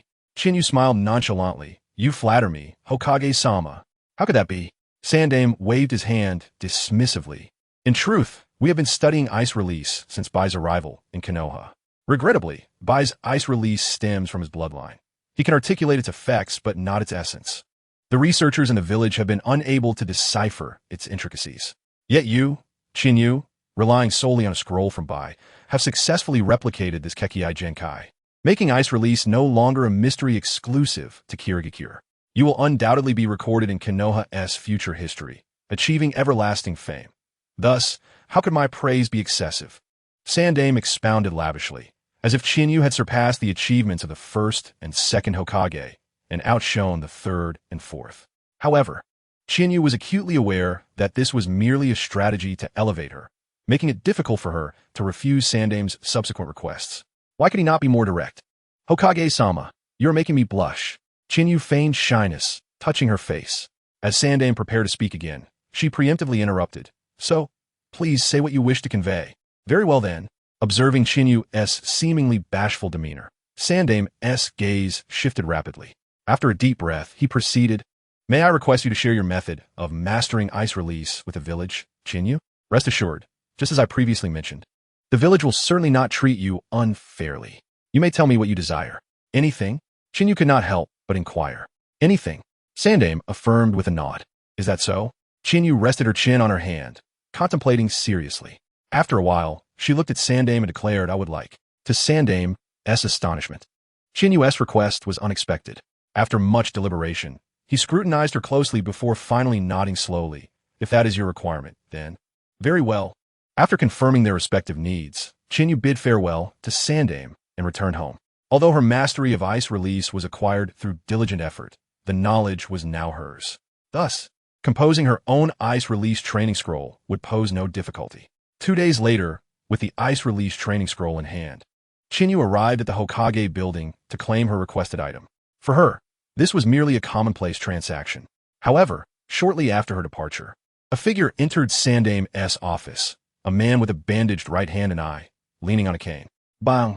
Danzo forcefully seated himself at Sandame's table.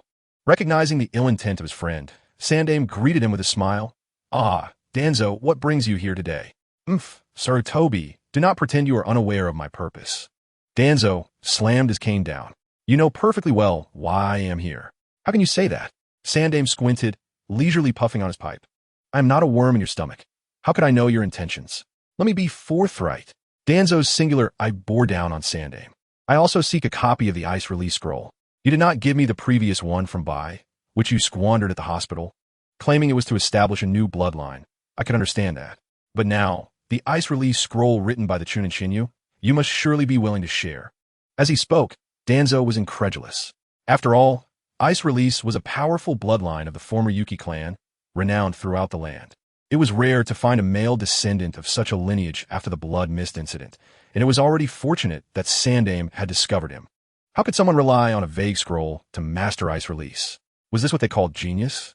Danzo recalled the moment he observed his teacher utilizing the Flying Thunder God technique. Second Hokage. It's like this, that, and then you can do it. "Danzo, what is this?" "Konoha's yellow flash." "Oh, so that's how it is." Truly, the second Hokage is remarkable. I understand now. Danzo shook his head in disbelief. However, his thoughts quickly returned to Sandame. To his further frustration, despite his obvious request, Sandame still refused. "The ice release scroll indeed exists," Sandame asserted with a sly grin. "But to give you a copy right now? Not so fast. I have just received it and have yet to verify its contents. After all, the lives of root ninjas are at stake. We cannot risk anything during training." "You!" Danzo shot up, visibly furious. In his view, it was merely an ice release training scroll. How could it be uncertain whether one could even master it? Nevertheless, Danzo forced himself to suppress his ire. The matters of route do not concern you. Here's the deal. You give me the ice release scroll, and I will keep you updated on the training results at route. Danzo made a concession. Is that so? Sandaime considered the offer, intrigued. Two heads are better than one. Root possessed considerable experience in this field. With their insights, they might indeed replicate ice release quickly. Yet, even with Danzo's concession, Sandaime still shook his head. Not so fast. You must be exhausted from running over. Have some tea first. Sandaime poured a cup of tea for Danzo, continuing to chat as he did so. You know, you're always too hasty. Let me tell you, Danzo, haste makes waste. We are of an age where we should be more composed. Now, take a moment to enjoy your tea before we continue. Sandaime rambled on, diverting the conversation from the matter at hand. Faced with the formidable presence of the third Hokage, Danzo experienced once again that familiar feeling of helplessness. This sensation starkly contrasted with the times he had confronted the Uchiha clan, where he had the audacity to act independently, confidently declaring the fate of the Uchiha. The essence of the matter was that the third was the Hokage, while he merely served as an aide. His authority derived from the Hokage himself. To openly oppose the Hokage was to challenge his own power. Noticing the third's current demeanor, a sudden spark of inspiration struck Danzo, prompting him to gaze intently at the third. However, the third, sensing Danzo's gaze, fell silent, a knowing smile gracing his lips, as if to say he understood what was to follow. This only fueled Danzo's ire, leading him to slam his palm forcefully upon the table, exclaiming the rehearsed words, "Sarutobi, you will regret this." The third responded with a slight smile, "Danzo, I am a Hokage," to which Danzo scoffed. Thus, the rejected Danzo rose with practiced ease, storming out of the room, slamming the door behind him with a resounding bang. The guard stationed at the Hokage's office exchanged knowing smiles, for they were well aware of the ongoing business of wooden doors their family had thrived upon, particularly the doors for the Hokage's office, due to certain well-known reasons. The lifespan of the Hokage's office doors was notoriously short, allowing their family to prosper and even fund his position in the Umbu. Consequently, after joining the Umbu, he had specifically requested to be assigned to guard the entrance. While this may seem monotonous to others, for him, each time Danzo slammed the door was a moment of joy, a victory for his financial gain, making it anything but dull. After Danzo's departure, the third chuckled softly and resumed his duties. Although the recurring confrontation between the two often played out like a well-rehearsed drama, each instance bore its unique rationale. This time, it was due to Danzo's encroachment upon his authority once more. Shortly after Chiyu had left, Danzo had arrived. What a coincidence! Thus, denying Danzo was also a subtle reprimand. Of course, at times, the third simply wished to bask in the glory of being Hokage, relishing the sight of Danzo's furious countenance. Such trivial matters need not be elaborated upon. Once Danzo had exited, the Hokage tower fell into a tranquil silence. A day later, the third round of the Chunin exams commenced. Shino, Shikamaru, Chiyu, Naruto, Niji, Gaara, Kenkaro, Temari, and Choji stood at the center of the expansive arena for the third examination. Similar to the previous preliminaries, this round permitted any means necessary to achieve victory, concluding upon either surrender or death. The sole distinction lay in the fact that, perhaps due to the public nature of the event, regulations were established to mitigate excessive bloodshed, allowing examiners to intervene as necessary. While two additional participants, Chiyu and Choji, joined the fray this time, the initial matchups remained unchanged. As expected, Sasuke and Kakashi, having lingered together for too long, were delayed, leading to a predictable outcome. Mirroring the original narrative, Naruto unleashed a powerful Nine-Tails transformation accompanied by a barrage of sarcastic taunts, triumphing over Niji. Following this, Kenkaro faced Shino, opting to forfeit to keep the secret of the crows hidden. Shikamaru and Temari then engaged in a battle of intellect and strength, culminating in a high-stakes declaration of mutual affection. Before Chiyu could express her dismay at Shikamaru's unexpected romance, a new wave of distress washed over her. "Is it my turn already?" she queried in surprise. "Indeed," replied Narashikaku from the sidelines, stepped forward, Phoenix TempleChiu, and Akimichi Choji. It seemed she was to battle Choji now. The lament of Choji echoed. "Darn it. Why so soon? I'm not ready yet." Who could blame him? Chiyu frowned slightly, feeling a twinge of anxiety. She had anticipated a longer reprieve. Wasn't it supposed to be a different scenario?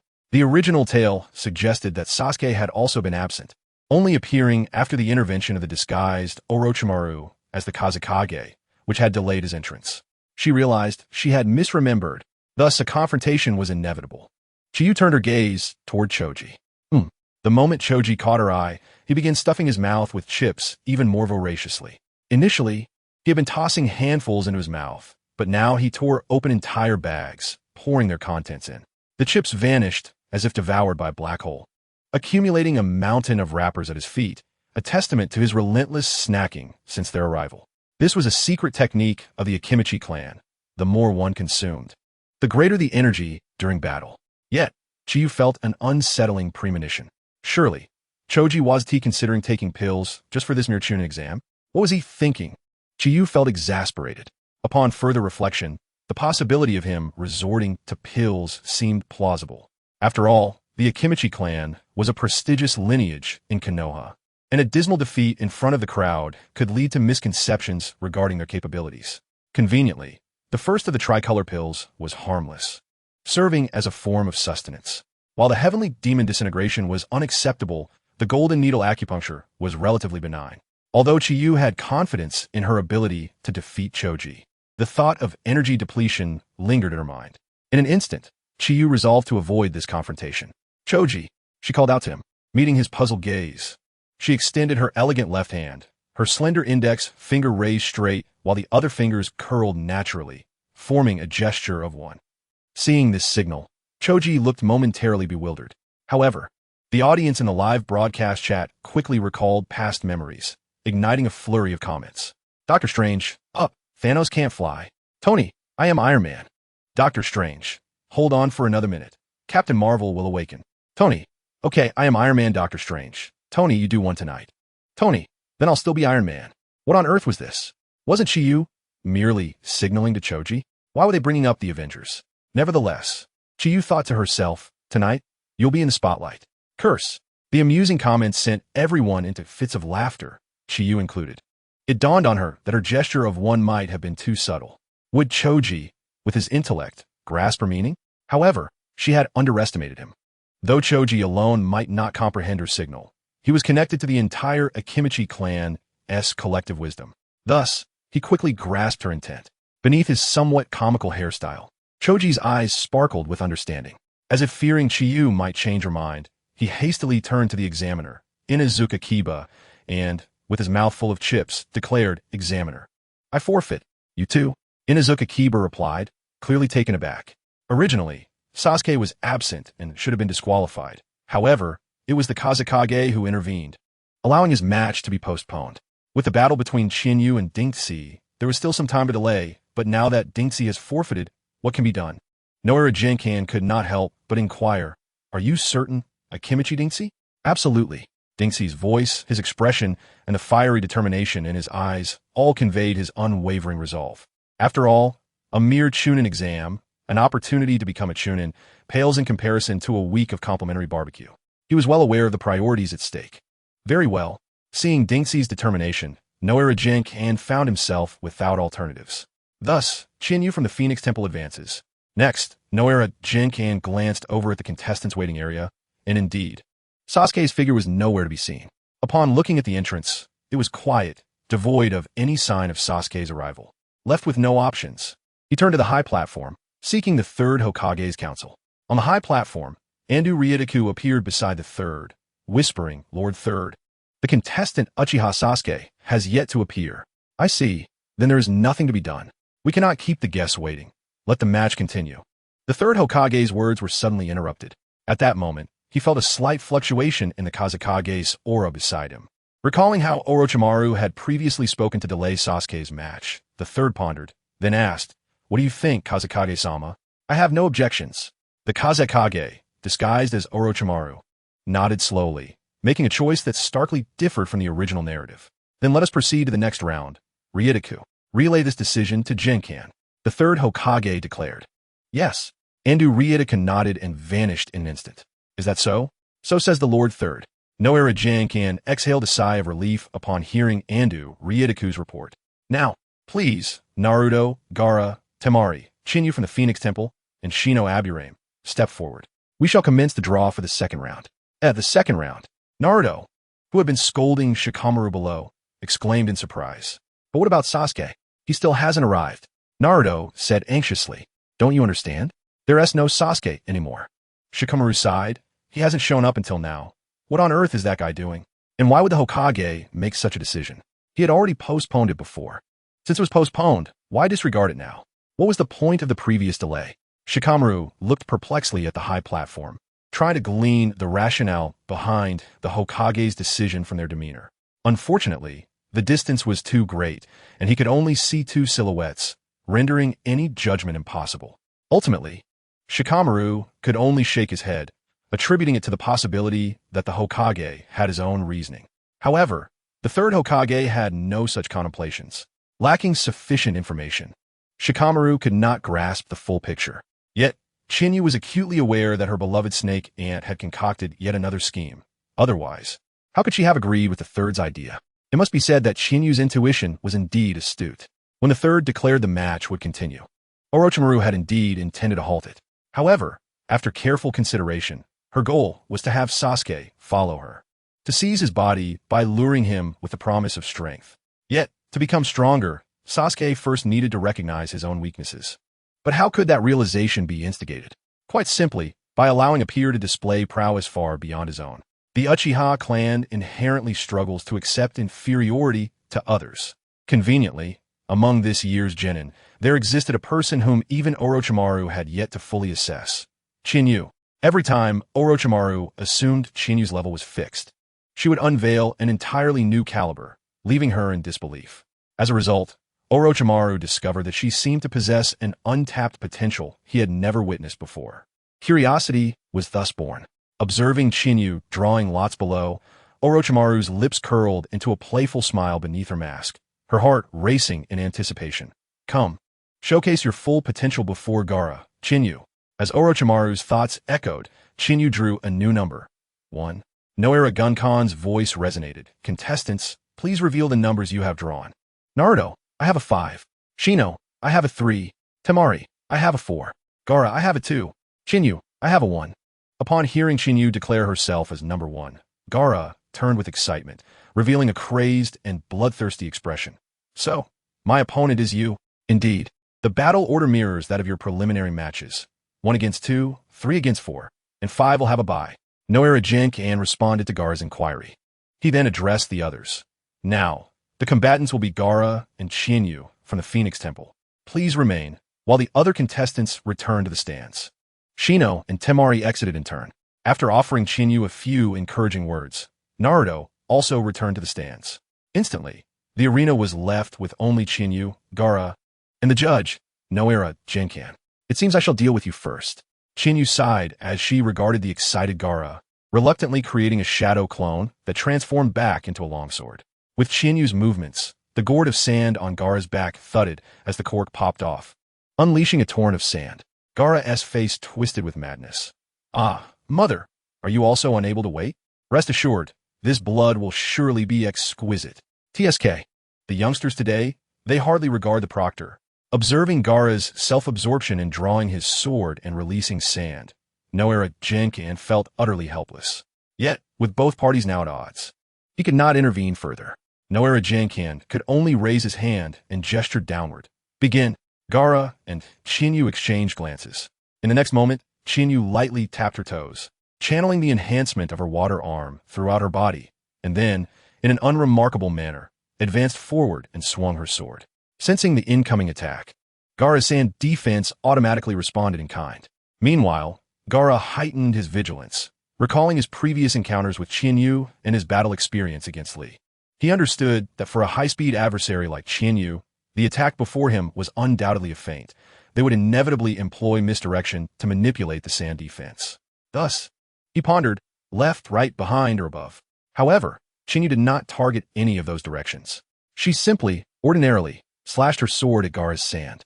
Then, with a resounding bang and crack, the sword pierced through Gaara's sand defense, landing squarely on his face, leaving Gaara and all witnesses in utter disbelief. Although Iai Luo made an effort to turn his head at the last moment, a narrow gash suddenly erupted on his cheek. and the viscous red blood stained the pure white tip of the sword held by Hu Ryu. Subsequently, witnessing the failure of his initial ambush, Qianyu unleashed a tempest of fury, brandishing his sword for another strike. Steel flash. Thoof. The long sword tore through the sand shield and shattered the armor of sand, leaving yet another wound on Ai Luo's shoulder. Merely 2 strikes into the duel had already inflicted 2 injuries upon Ai Luo, a spectacle that defied belief for someone renowned as the strongest shield. Yet, Qianyu was not satisfied. He had anticipated that Ai Luo, so well protected by sand, would be sluggish, but was surprised to find him quite agile. Moreover, "Could you release me now?" As he spoke, Qianyu secretly exerted pressure to pull away. At that moment, another sand hand from the Hu Ryu gourd gripped tightly onto his weapon, preventing Qianyu from retracting his sword and executing a powerful third strike. Having been caught off guard by Qianyu's sudden ambush and the subsequent strike, Ai Luo had now entered a state of combat. Maintaining the pull against Qianyu's long sword, a sand clone of Ai Luo emerged from the sand shield, wielding a kunai to stab at Qianyu. Faced with this unexpected maneuver from Ai Luo, Qianyu remained motionless, seemingly unable to react despite being known for her speed. But how could this be? The reason for her inaction was singular. She had no need for defense. Bang!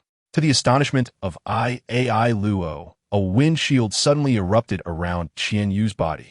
Under the force of the fierce winds, Ai Luo's sand clone's kunai could not advance an inch. This is wind? Observing the phenomenon that had protected Qianyu from the kunai of Ai Luo's sand clone, everyone was left bewildered. After all, the automatic defense of Ai Luo's sand was already astonishing, and now Qianyu had conjured a wind shield as well. It was then that they realized. Aside from the renowned master of the mirror flow, Qianyu resembled another acquaintance from my past. Indeed, Suazai, is that you? Does the life of a falling leaf ultimately lack roots? Pooh, damn it, no roots. Above, I envy your cauliflower. The comments began to flood in, clearly indicating that Qianyu's wind shield had taken everyone by surprise. Ai Luo was no exception, stunned by the sudden emergence of Qianyu's wind shield. His thoughts momentarily scattered. Seizing this fleeting opportunity, Qianyu relinquished her sword, transforming into a gentle breeze that swept across Ai Luo's cheek and appeared behind him. Swish! A brand new colossal ice sword manifested in Qianyu's hands. Just before Ai Luo's sand could fully defend, Qianyu brought it down heavily. The third form of the White Fang sword technique transformed into the Black Blade. Bang!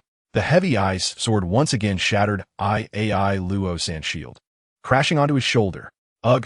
Ai Luo's shoulder sagged. Despite the damage reduction from the armor of sand, pain was evident on his face. However, witnessing this scene, the spectators, including Sho Maru and others, collectively breathed a sigh of relief. She made a mistake. It was unclear whether she was unaccustomed to using such a heavy sword or for some other reason. But in any case, Qianyu's strike did not land with the blade's edge on Ai Luo's shoulder. Otherwise, even if Ai Luo's shoulder were not severed, it would surely have been dislocated. Given Ai Luo's resilience, such excruciating pain would undoubtedly send him into a frenzy. Yet, they failed to consider one crucial point.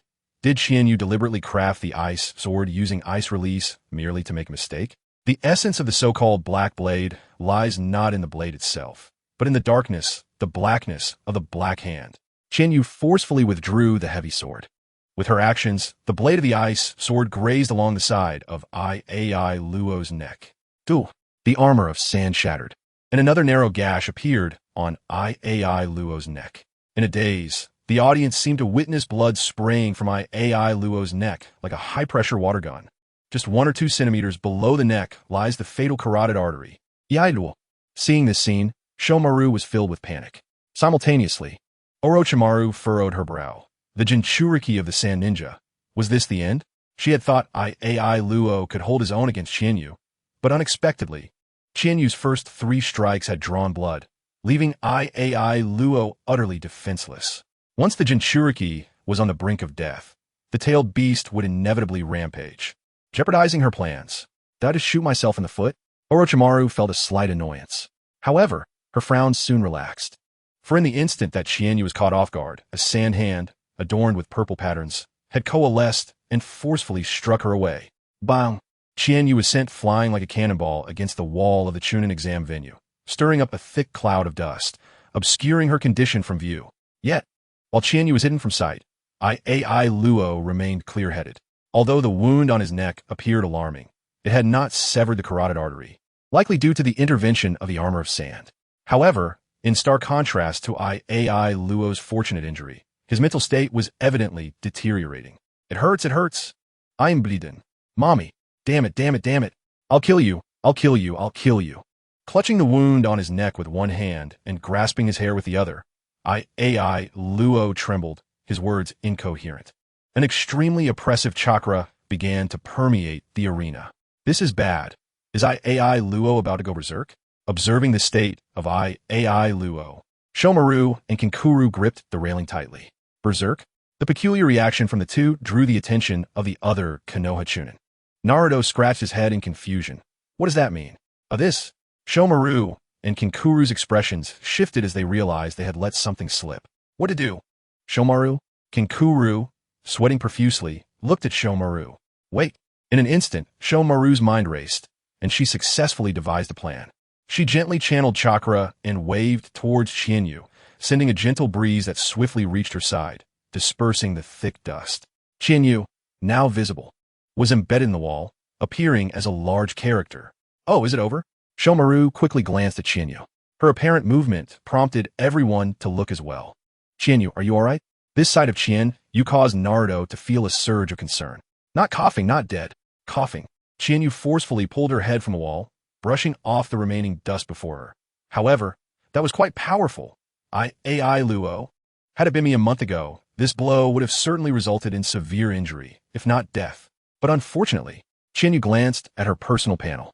The entries for wood release and the master of water release techniques were strikingly prominent. Indeed, just days ago, Qianyu had opted not to acquire the illustrious Flying Thunder God technique, but chose wood release instead. The rationale behind not selecting Phalation is quite straightforward. Firstly, she already possesses Shuntan, and secondly, it simply does not suit her. She is a direct and forthright swordsman, unlike the likes of Bofeng Shuimin or Chinsho Tobarama, who are masters of combat. In Qianyu's understanding, utilizing Phalation in battle is akin to playing chess. One must anticipate 3, or even 10, steps ahead regarding where to place one's pieces and what to do next. Such strategic foresight is within the capabilities of Chinsho Tobarama and Bofeng Shuimin. It is not necessarily within Qianyu's grasp. Moreover, all of Bofeng Shuimin's abilities are designed to complement Phalation, which does not apply to Qianyu. Rather than striving for a technique that, even if mastered, may not seamlessly integrate into her personal framework at the level of Bofeng Shuimin's, it is far more beneficial for her to enhance her own attributes through Mudu. At this moment, thanks to the enhancement provided by Mudu, Qianyu has elevated her previously ordinary Jonin physique to that of a pseudo-shadow, and her previously lacking strength has now reached that of an elite Jonin. This remarkable enhancement, when combined with the master-level boost from the House Shui Wan, is precisely why Qianyu has been able to breach Gaara's defenses repeatedly. Numerical superiority, indeed, with such attributes, and the added resilience afforded by the House Shui Wan, Qianyu faces no significant issues.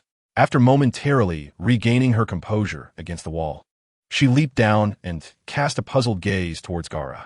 At that moment, Gaara was clutching his wound, gasping for breath, with a disquieting chakra swirling around him.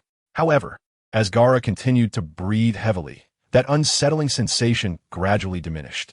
Clearly, Gaara was suppressing his violent emotions to contain Shikaku's rampage. Observing Gaara in such a state, Qianyu found herself musing. What is going on? How has he regained control? Gaara seems remarkably stable today. I recall that in the original story, Gaara became unstable immediately after being injured by Sasuke. Qianyu found herself perplexed. Unbeknownst to her, this stability was a consequence of her own influence. In the original narrative, Gaara's instability was triggered by Tsuya provoking him, leading to a brutal slaughter. This surge of murderous intent became uncontrollable, prompting him to seek out Lee with the intent to kill, only to be unexpectedly thwarted by Naruto and Shikamaru. Subsequently, during the tournament, 2 foolish grass ninjas were dispatched to provoke Gaara due to a bet placed by 2 feudal lords on the outcome between Sasuke and Gaara, only to be crushed by him. It would indeed be peculiar for Gaara's psyche to remain stable after having taken 3 lives. However, with Tsuya gone, and the battle between Sasuke and Gaara having been declared concluded by the 3rd Hokage, Gaara had not killed anyone, thus maintaining his composure.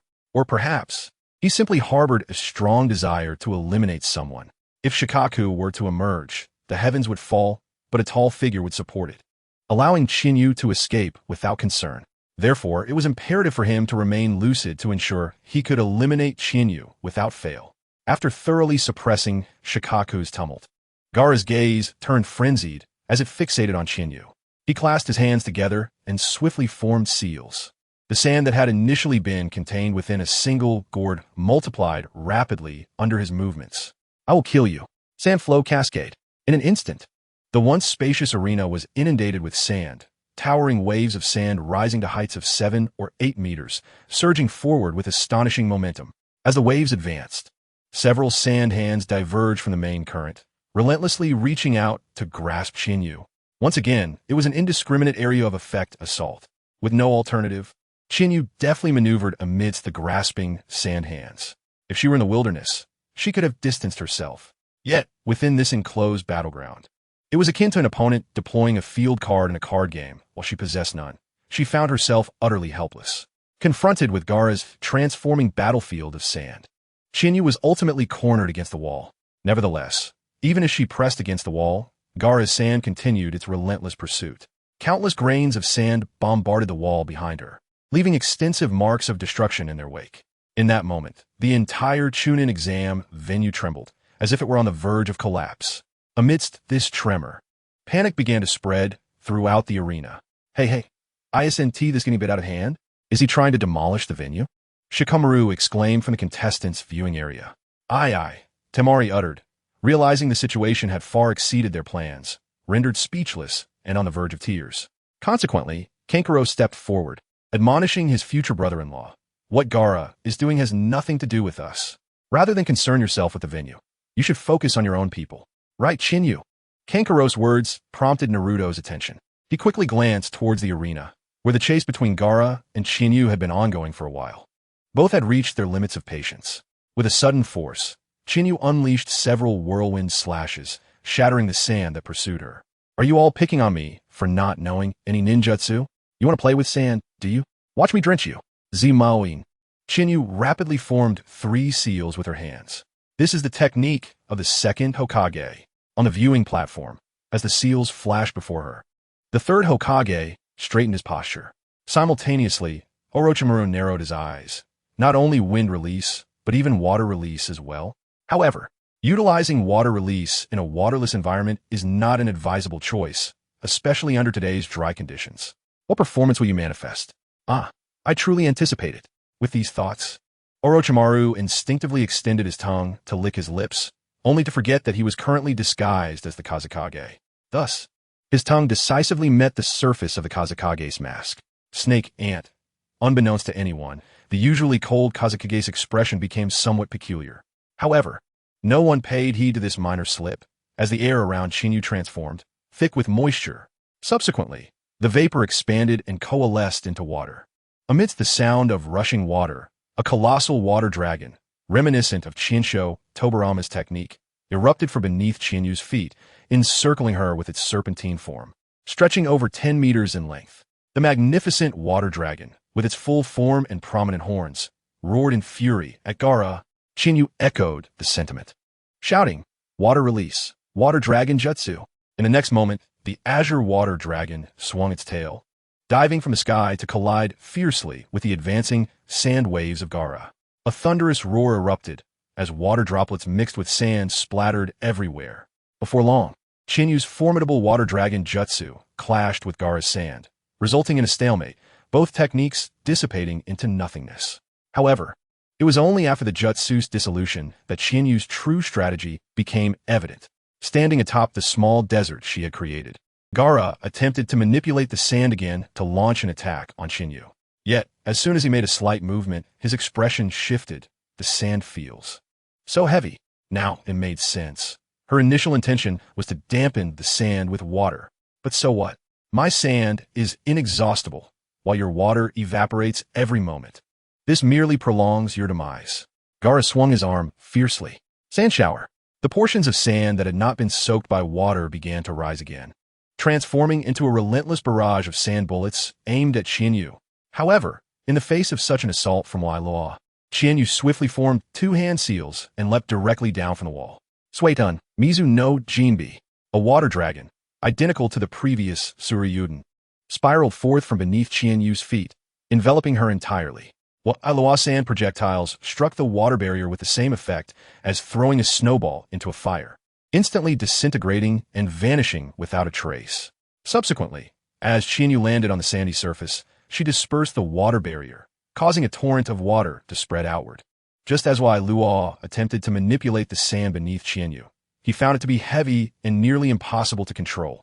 Even if he managed to move it, the sluggishness would render him incapable of ensnaring an opponent as agile as Qianyu. Moreover, in a radius of several dozen meters around her, he could not find a single grain of sand that was easy to manipulate. Clearly, the sand had become thoroughly soaked by Qianyu's water. This was Qianyu's response to him. At least in this arena, his sand was not as boundless as he claimed. As his sand became dampened, the overwhelming advantage what Wai Luo once held began to wane.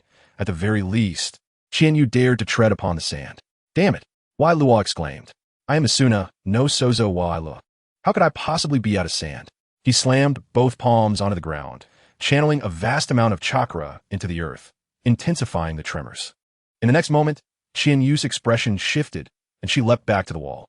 Under the combined weight of sand and water, the ground she had previously trodden upon collapsed like an overmined cavern, sending the waterlogged sand cascading down below. Fresh, dry sand was conjured by Wai Luo, covering the entire arena once more.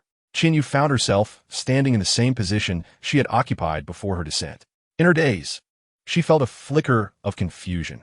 Had she encountered the legendary time reversal? Could Wai Luo truly rewind time? Of course. The notion of Wai Luo reversing time was absurd.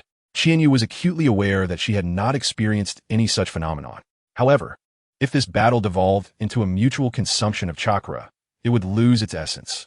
After all, Wai Luo was a Jinchuriki, and contending with him in a battle of chakra was futile. Moreover, without the water having soaked Wai Luo's sand, she dared not step onto it, even with her swift movements. After all, one could never predict when Wai Luo might set a quicksand trap, waiting for her to misstep and deliver her demise. Thus, she refrained from descending, while Wai Luo below could not strike her. Qianyu was astonished to discover that her confrontation with Wai Luo had reached a stalemate. Unless she revealed her Suitun and subsequently employed a large-scale use of Hayaton, which she had acquired from Kakashi in the Land of Snow, she saw no other option. However, Qianyu was reluctant to expose the Hayaton prepared by Maki. Originally, dealing with Wai Luo was not her mission. What to do? Qianyu pondered seriously. Perhaps forfeiting would suffice, but forfeiting would leave her uncertain about how Shiranui Jankan would impede the evidently superior Wai Luo, and how the Sand Shinobi would conclude. Wait, the Sand Shinobi. Qianyu seized upon a glimmer of inspiration. As she contemplated, she deftly dodged several of Wai Luo's sand assaults. Feeling the increasingly intense tremors of the arena, Qianyu became ever more convinced of her thoughts. Indeed, the one who was truly pressed for a swift resolution to the battle was not her, but rather the Sand Shinobi. For if this continued, Wai Luo would truly dismantle the arena. The foundation of the venue was already showing signs of damage. Regardless of how Orochimaru perceived the situation, the destruction of the arena, with so many dignitaries perishing in the chaos, was an outcome that neither the Sand Shinobi nor Konoha could accept. Thus, having come to this realization, Qianyu ceased her pursuit of aggression and began to engage Wai Luo in a war of attrition against the wall. She evaded his sand whenever possible, countering with her own futon, repouche. Before long, she noticed pure white feathers fluttering down from the sky. Yakushi Kabuto form hand seals. Muhen no Hutsu. Thud, thud, thud. Under the influence of the illusion, continuous thudding sounds emanated from the audience. Simultaneously, on the highest platform in the center, a violent explosion erupted, sending thick smoke billowing into the air as the Hokage platform drew the attention of the masses. The Sound and Sand Shinobi on the outskirts of Konoha seemed to hear the starting gunfire, channeling their chakra into the prepared summoning array. Summoning Jutsu. Boom, boom, boom. A colossal three-headed serpent appeared, instantly crashing through the cursed walls of Konoha as numerous Sound and Sand Shinobi surged through the breach, charging at the Konoha ninjas they spotted. Thus, the plan to dismantle Konoha officially commenced. Yet this also signified the conclusion of the battle between Wai Luo and Qianyu. Maki descended to the lower level of the stands. Cease this. What, Iloa? The plan has commenced. Maki? What, Iloa stared in astonishment at his figure, his expression darkening. Just give me a little more time. That's all I need. I want to kill her. Silence. Maki reprimanded sternly. Wasn't the time just now sufficient? Why, Iloa? The operation has begun. Quickly, proceed with the plan to the designated location. Don't concern yourself with me. Maki's insistence elicited an even stronger rejection from Iloa. He glowered, ignoring Maki as he continued to close in on Qianyu. Fortunately, at this moment, Temari and Kankuro also landed beside Iloa. Well, Iloa. Temari voiced her concerns upon seeing his state.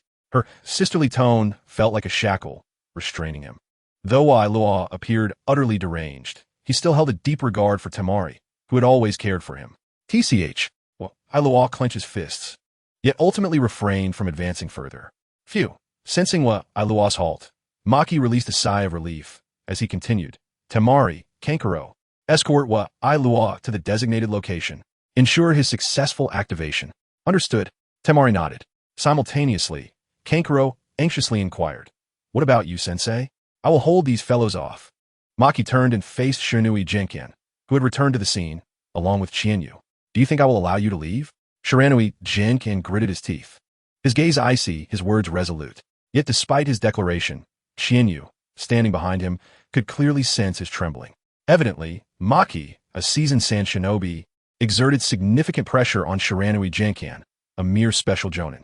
Seeing this, Qianyu naturally stepped in front of Shiranui Jinkan. All right, examiner, you go attend to other matters. I will handle this individual. In a daze, her tone was so casual, as if she were merely discussing what to eat today. Yet upon hearing Qianyu's words, the onlookers were collectively taken aback. Even the staunchest supporter of Qianyu, Kankuro, could hardly believe his ears. Does she truly comprehend what she is saying? Indeed, Temari exclaimed in astonishment. Facing Sensei Maki alone? Has she always been this fearless? Meanwhile, Shiranui Jinkan appeared displeased, as though he had been humiliated. He scolded mercilessly. What a joke. The candidate Qianyu from Fengwang Temple is on par with Kakashi.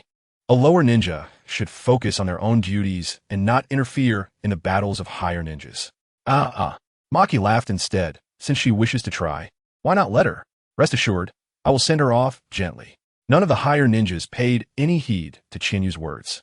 Even the audience in the stands, who witnessed this scene, were utterly perplexed. Gazing at Maki, Qianyu slightly parted her lips, revealing her pearly white teeth, ready to speak. However, faster than her words, a leaf drifted in with the wind. In an instant, Kakashi, accompanied by Sasuke, materialized in the center of the venue. Observing the dilapidated arena, the slumbering spectators in the stands, and the confronting ninjas, Sasuke's previously cheerful expression froze. What on earth happened here? Qianyu glanced sideways at the two. The latecomers have finally arrived. Congratulations, the Chunin exams have already concluded.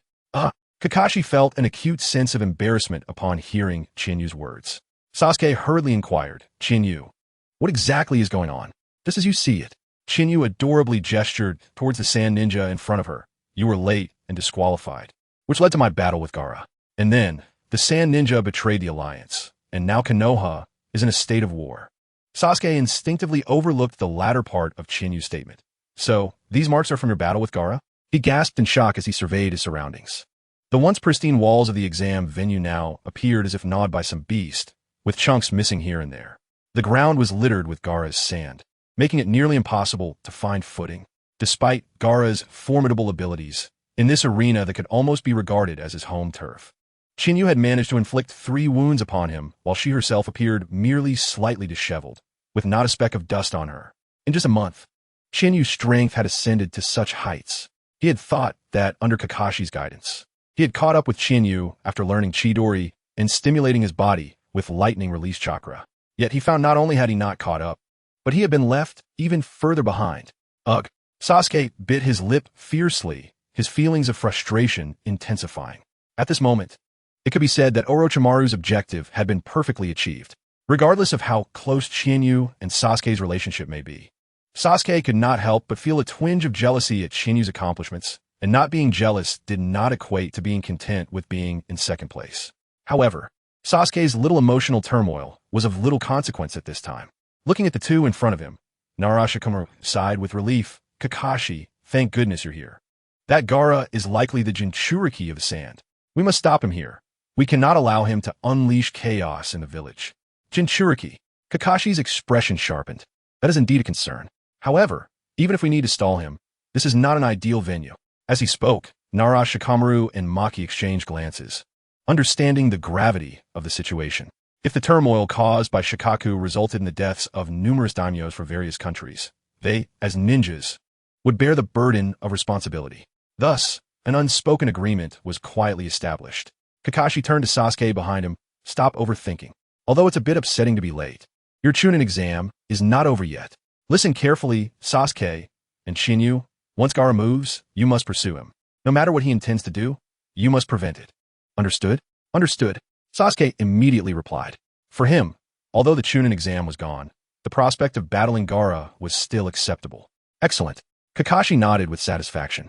Subsequently, Nara, Shikamaru, Kakashi, and Maki exchanged a glance, and upon receiving the signal, Maki gestured slightly to the three Gaara.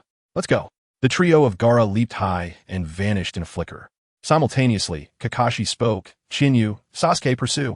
Sasuke chased after the departing Gaara. Yet as part of Kakashi's orders, Shinyu remained completely still. Kakashi was perplexed. Shinyu? Kakashi-sensei. You should send Naruto and the others. I have my own opponent. Shinyu replied without turning back. Hearing her words, before Kakashi could respond, Nara, Shikamaru erupted in fury. Kid, this is not the time for your recklessness. I acknowledge your strength, which far exceeds that of a lower ninja. But a Jonin is a Jonin. You cannot face them alone. What? Shinyu intends to confront the enemy Jonin by herself? Upon hearing Nara Shikamaru's reprimand, Kakashi understood Shinyu's intentions. This was not a wise choice. Kakashi was about to advise her, but Shinyu merely cast a glance at the two of them, and then her shadowy chakra erupted instantaneously, her long ponytail stretching into a straight line in the wind. From Shinyu's feet as the center, the sandy ground within a 10-meter radius instantly froze into ice. A piercing chill spreading outward, refreshing both of them. I say, trust me. Shinyu spoke in a deep voice. If all else fails, consider a trade. Kakashi and Nara Shikamaru fell silent. First, because Shinyu had preliminarily proven her strength. She was not jesting. Second, Shinyu's proposition of a trade. If a mere lower ninja could stall a Jonin, it would indeed be a great bargain. However, whether to allow such a prodigy to face off against an experienced Jonin in a life-and-death struggle was a decision Nara Shikamaru could not make lightly. In fact, he had been reprimanding Shinyu primarily out of protective instinct, as he had previously been a bodyguard to the fourth Hokage. Kakashi. Nara Shikamaru looked to Kakashi, hoping he would persuade her once more. However, after contemplating for a moment, Kakashi ultimately chose to acquiesce. If you are determined. Shikamaru, go. I will oversee the venue. You lead the pursuit. The two vanished from the Chunin exam arena in a few flickers, and Maki attempted to intervene, but was repelled by a gust of wind from Shinyu. With no other option, Maki withdrew, casting a puzzled glance at Shinyu. Shinyu from Fengwang Temple? I do not understand. What deep-seated grudge do we share? If Maki had previously perceived Shinyu's words as mere arrogance, after witnessing her chakra, he no longer held such thoughts. Yet a deeper question emerged. With such strength at her age, her future undoubtedly shone bright. Why would she risk her life against him? Shinyu's expression was cold, her tone indifferent, because I remember the scent of your wind. The wind lingering on Brother Jifeng's wounds carries that very scent. Jifeng? Moonlight Jifeng? Upon hearing Shinyu's words, Maki's pupils constricted, and memories from days prior flashed before him. Ultimately, the figure that had charged at him with the crescent moon dance merged with the present Shinyu. So that is it. Maki sighed in realization. You are from the same lineage. How unfortunate. His expression shifted to one of ferocity. I never expected I would have to eliminate both heirs of the Konoha flow sword technique. Pray that you are not the last disciple of your master. Otherwise, the illustrious Konoha flow sword technique established by the second Hokage may very well perish in my hands today. Maki, with an air of indifference, uttered harsh words. As for the essence of the wind, crafted by Shinyu, he dismissed it, for the realm of shinobi is filled with extraordinary individuals. Shinyu retorted coldly, suggesting that they would see whether the wind blade of the sand shinobi would break first or if the sword of Konoha would falter. With that, both unleashed their formidable chakra, standing firm against one another. Sensing the sudden surge of their presence, Orochimaru, seated at the top, glanced at the third Hokage, remarking on the lively scene below. It seems quite lively down there. Shall we also engage seriously, sensei? That suits me perfectly. The third Hokage declared as he removed his Hokage cloak, revealing his battle attire beneath. The release of his shadow-level chakra caused the sturdy roof of the viewing platform to crack under the immense pressure. Such overwhelming chakra left the observing Umbu in awe. Subsequently, both combatants charged at each other, rapidly forming hand seals. The third Hokage hurled 2 shuriken, invoking the shadow clone technique. The whirling shuriken multiplied from 2 to 4, then 8, and swiftly became a flurry. In response to this technique, Orochimaru resorted to the reanimation jutsu. Summoning technique, réanimation. 1, 2, 3. Coffins marked with the characters for first and second emerged from the ground, followed by a third. However, there is uncertainty whether the third coffin malfunctioned or if it was interrupted by the third Hokage's attack, as it only surfaced halfway before retracting underground. Yet, the sight of these coffins caused beads of sweat to form on the wrinkled face of the third Hokage. As the lids of the coffins slowly opened, 2 towering figures emerged: Senju Hashirama, the first Hokage who founded Konoha, and Senju Tobirama, the second Hokage who laid the foundations of its might. The sight of these 2 figures sent a wave of cold sweat over the third Hokage's brow, and the surrounding Umbu were equally astonished. Indeed, the summoning of Konoha's former Hokages by Orochimaru was a shocking revelation, as Orochimaru embedded cursed kunai into the heads of Hashirama and Tobirama. Their pallid hues transformed to vibrant life. The viewers in the commentary section soon discovered another noteworthy detail: the hair and eye color of Senju Tobirama. White hair and red eyes. Who are you? This blue Hokage also possesses white hair and red eyes. Could he potentially be an ancestor of Chinyu? Interestingly, if Chinyu indeed shares the Hokage lineage, it would explain her remarkable talents. Indeed, I recall the earlier numeral being 2, indicating that the blue figure is the second Hokage. Did Chinyu not learn her Suidan from Wushingujia? According to Wushingujia, their Suryuden technique involves 3 hand seals, identical in form. Eureka! Remarkable. In the 7th squad, one is a Jinchuriki, another a descendant of the Uchiha, and yet another possesses the bloodline of an ancient Hokage. Truly, the 7th squad harbors no idlers. No wonder this is the essence of the main character group. So, when could Chinyu tear apart the shoulder of Shinhai? Shinhai, my delicate shoulder is tender and smooth, and if you don't play with it, why do you keep wanting to rip it apart? Then savor my caviar. Following this, a lengthy tirade of Tivit expletives. The audience, believing they had uncovered Chinyu's lineage, buzzed with excitement, as this was their first significant delve into her heritage. Previous claims of her being related to Kakashi or part of the Phoenix Temple clan were too superficial and mundane. Unlike this revelation, the bloodline of a former Hokage, when rounded, is akin to that of an emperor. This is far more intriguing than any other clan. As the viewers continued their speculations, their thoughts were soon validated on screen. In the footage, facing the assault of the first and second Hokage, the third Hokage retaliated with a fiery dragon flame technique. The searing flames obliterated rooftops, momentarily engulfing the first and second Hokage. In response to such an assault, the second Hokage merely formed 2 seals, placing his hands before his chest. Water release, water barrier. The water, ascending rapidly from below, encircled him in a protective vortex, mirroring Chinyu's earlier actions. The towering water barrier rose several stories high, rendering the third Hokage's dragon flame ineffective against it. Then, with a swift motion, Tobirama clapped his hands together. Water release, water surge.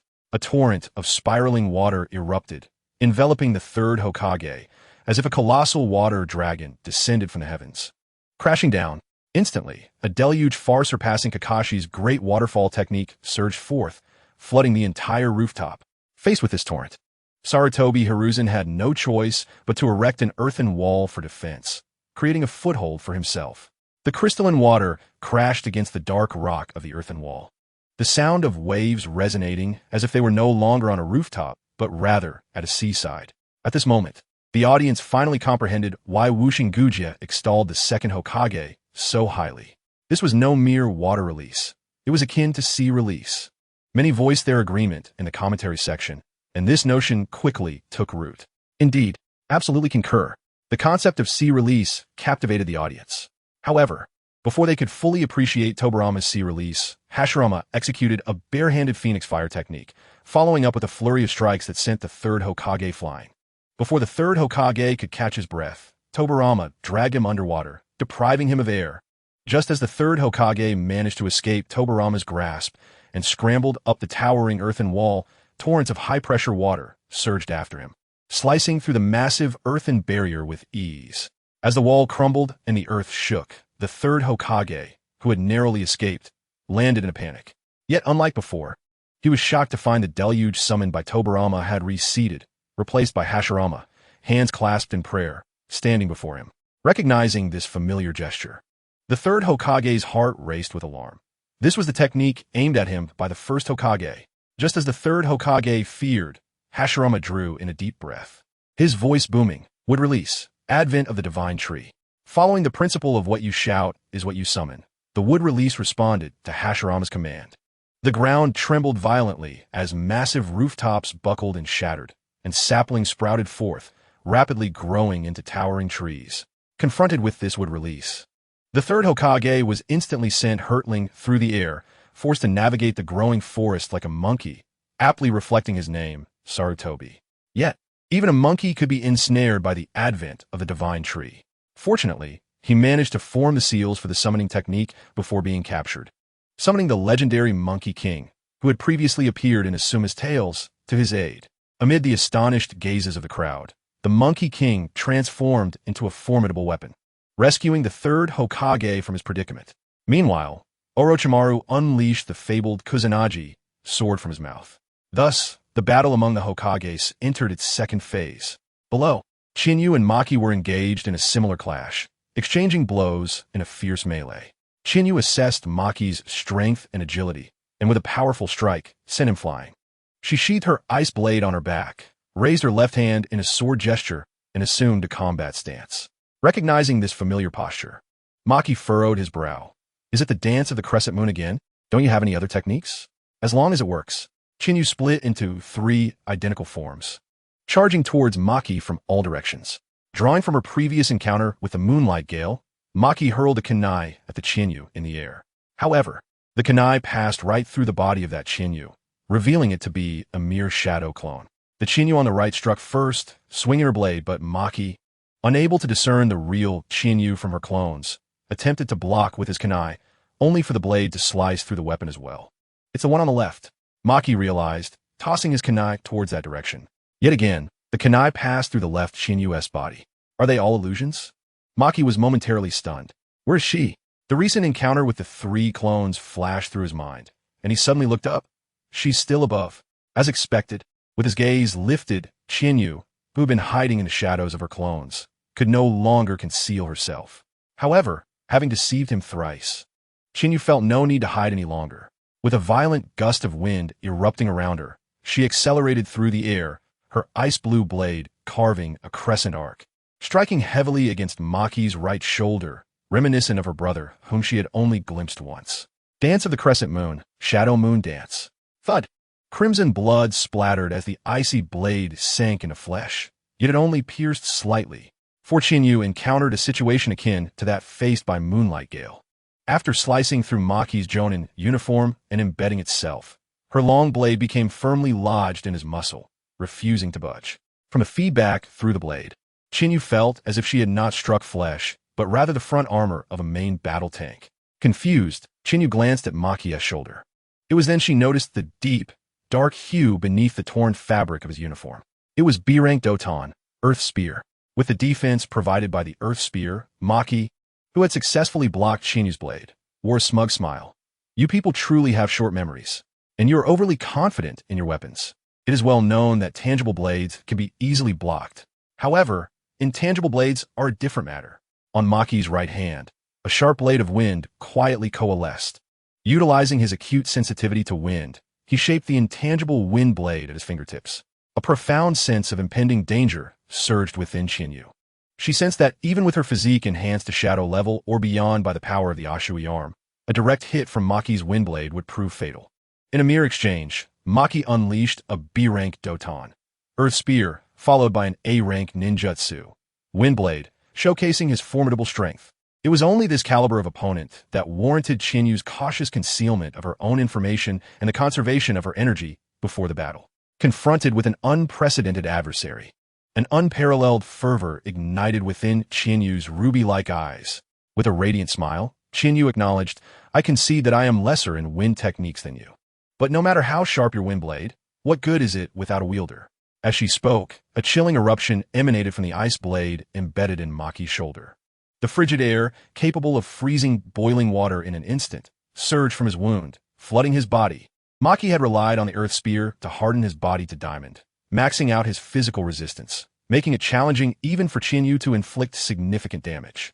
Yet, as a ninja, how could he be unprepared against foreseen intelligence? With ample preparation, even Shikamaru could outsmart Haiden, let alone Qinyue.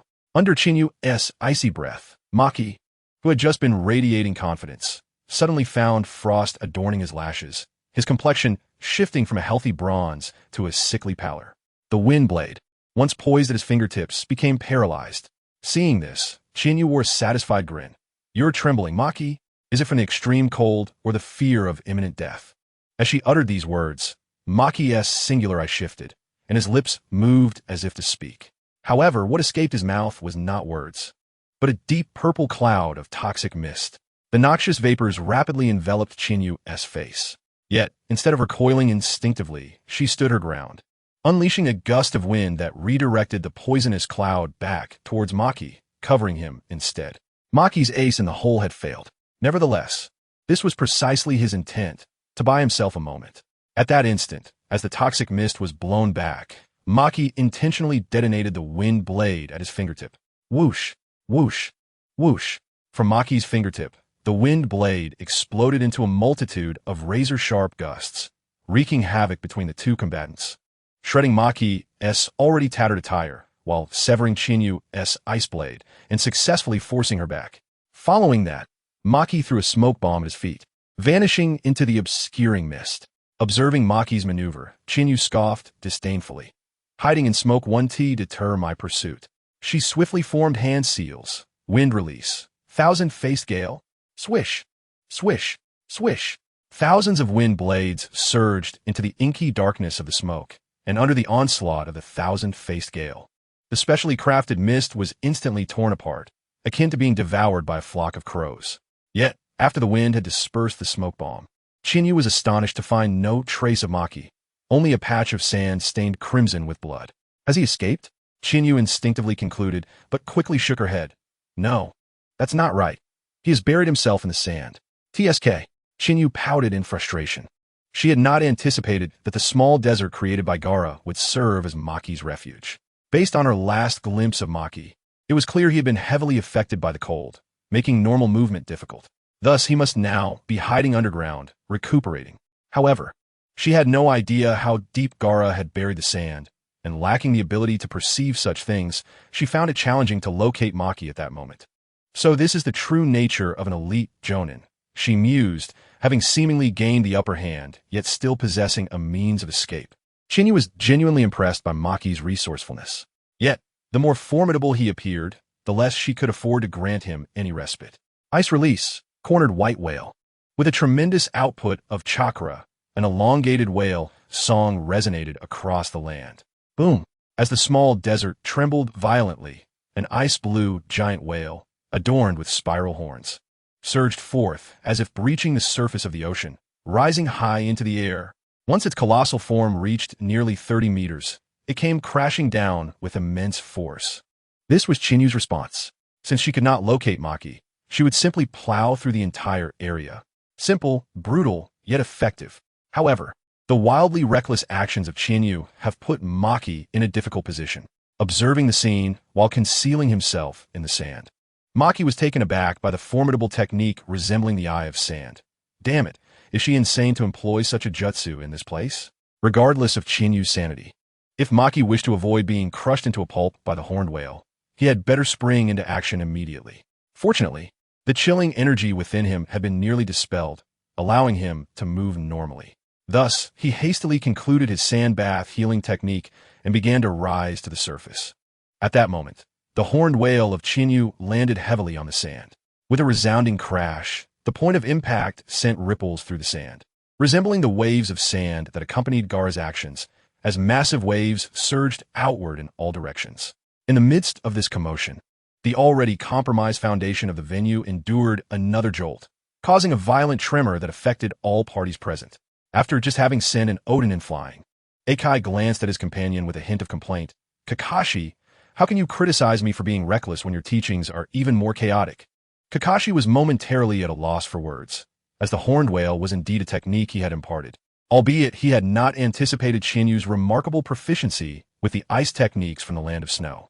Higher up, the vibrations intensified, making the sensations of Orochimaru and the third Hokage even more pronounced. Observing the creaking of the Shikademe's formation amidst the chaos, Orochimaru displayed an unusual blend of surprise and gravity. What an uproar! What on earth is Chinyu doing? She mustn't destroy the venue. I still have not grown close enough to my teacher. You mean Chinyu? The third Hokage was taken aback by the unexpected mention of her name. Orochimaru, familiar with Chinyu, was intrigued by the apparent familiarity between himself and her. Indeed, Chinyu, observing the third Hokage's expression, Orochimaru's serpent-like eyes glinted with a mischievous smile reminiscent of the third's. You must have encountered her before. After all, she is such an exceptional child. I must admit, although I harbor some disdain for Konoha, it truly is a cradle of geniuses, occasionally producing remarkable talents. But, dear teacher, geniuses tend to attract one another. Orochimaru chuckled softly, concealing his face as he laughed. What do you mean? A sense of foreboding gripped the third Hokage. Orochimaru, your insatiable desire for Sasuke is not enough. You covet Chinyu as well. I will not allow you to succeed. The third Hokage tightened his grip on the Rui Jingu Bang, his tone laced with anger. Moreover, that child is not of your ilk. Ah, dear teacher, must you be so incensed? Orochimaru's smile brimmed with malice. You, the gardener, old and blind, struggle to care for the seedlings. What is wrong with me lending a hand? And what do you mean by my kind? Teacher, do not judge true genius with your narrow perspective. Orochimaru made a shocking declaration. In fact, I have already interacted with that child once, and our rapport was rather pleasant. Did you not notice her wind release? Surely, it rings a bell? The third Hokage felt as though struck by lightning upon hearing Orochimaru's words. He indeed began to sense a familiarity. He had witnessed Chinyu's battle with Maru Shinguja through his crystal ball. Could it be that such a genius was somehow linked to Orochimaru? The third Hokage was momentarily stunned, and the audience observing the event shared his astonishment. Yet, little did the third Hokage realize that Orochimaru's words were merely intended to provoke his teacher and to buy some time as well. Seizing the opportunity while the third Hokage was distracted, Orochimaru swiftly sent out several inquiries to the outside world, while the first and second Hokage once again surrounded the third. After a brief period, as he reviewed the incoming messages, Orochimaru's eyes gleamed with contemplation as he issued several commands, setting off a current of intrigue. However, these arrangements had little relevance to the current situation. Meanwhile, after the horned whale had landed for a while, Maki, battered by the sand waves, finally emerged from the sand. Unlike at the beginning, he was now far from composed. His Jonin vest was tattered by his own wind blade, and he was covered in sand. Looking at Chinyu, Maki lamented, "You truly are a mad woman." Madwoman? Chinyu replied nonchalantly, "Genius and madness are two sides of the same coin. If you perceive me as insane, does that not imply I am a genius? Such a sharp-tongued brat. I shall not engage in pointless verbal sparring." Maki resolved to calm himself and contemplate how to counter Chinyu. Unlike the pure swordsman he had easily defeated, Chinyu possessed not only remarkable skill in close combat, but also impressive ninjutsu, along with the ice release bloodline limit. However, it was evident that Chinyu's recent ice technique had drained a significant amount of chakra, leading Maki to devise a plan. Wind release, gale net. A pristine white wind net wove its way toward Chinyu. Since her chakra was evidently depleted, they would engage in a battle of ninjutsu. No matter how talented Chinyu might be, her youth would always be a factor. Regarding the accumulation of ninjutsu and chakra, Maki held confidence. Following the net, he unleashed several more wind techniques to ensure Chinyu had no means of escape. Yet, as Maki executed his wind techniques, a tempest of wind and lightning enveloped Chinyu, manifesting a distinct white glow around her. In the next instant, propelled by the swift movement technique, Chinyu transformed into an afterimage. a flash of white light darting past Maki's wind ninjutsu, and with a swift maneuver, she appeared behind him, silently thrusting a kunai toward his lower back. A backstab. A kidney strike. Thud. Caught off guard by Chinyu's sudden burst of speed, Maki had no time to form a doton, earth spear, nor even activate his hardening technique, and thus endured a solid hit from Chinyu. The only issue was that the kunai, originally aimed at Maki's kidney, merely grazed his waist. Although it left a gaping wound that nearly eviscerated him, the outcome was clearly not as anticipated. Swish! Maki, recovering his senses, swiftly distanced himself, clutching his bloodied waist. He regarded Chinyu with a grave expression. What you just executed was a rapid backstab technique, the killing bites. Indeed, I was not mistaken. That is the ability of the White Fang. Oh, Chinyu was intrigued. You could discern the abilities of the White Fang? How could one not? He was once a nightmare for us Sunan ninjas. Maki reflected with profound admiration. Had my ancestors not passed down the techniques specifically for countering the White Fang, I might have perished just now. The White Fang's blade techniques are indeed legendary. No wonder, Chinyu exclaimed, realization dawning upon her. It explained why Maki's waist had shifted just as her kunai approached. She had not anticipated that the ninja world possessed such a collective memory, and that the preparations made by Suna to counter the White Fang would ultimately be utilized against her. Yet if even her swift movement technique had failed, it would indeed pose a troublesome predicament. With a grave expression, Chinyu conjured an ice-long sword and activated her swift movement once more, charging toward Maki with fervor. This time, unlike before, she intended to unleash a relentless barrage, her ice-blue sword striking down upon Maki with unyielding intent. Faced with such an onslaught from Chinyu, Maki remained oblivious to the fact that this was the legacy of the White Fang.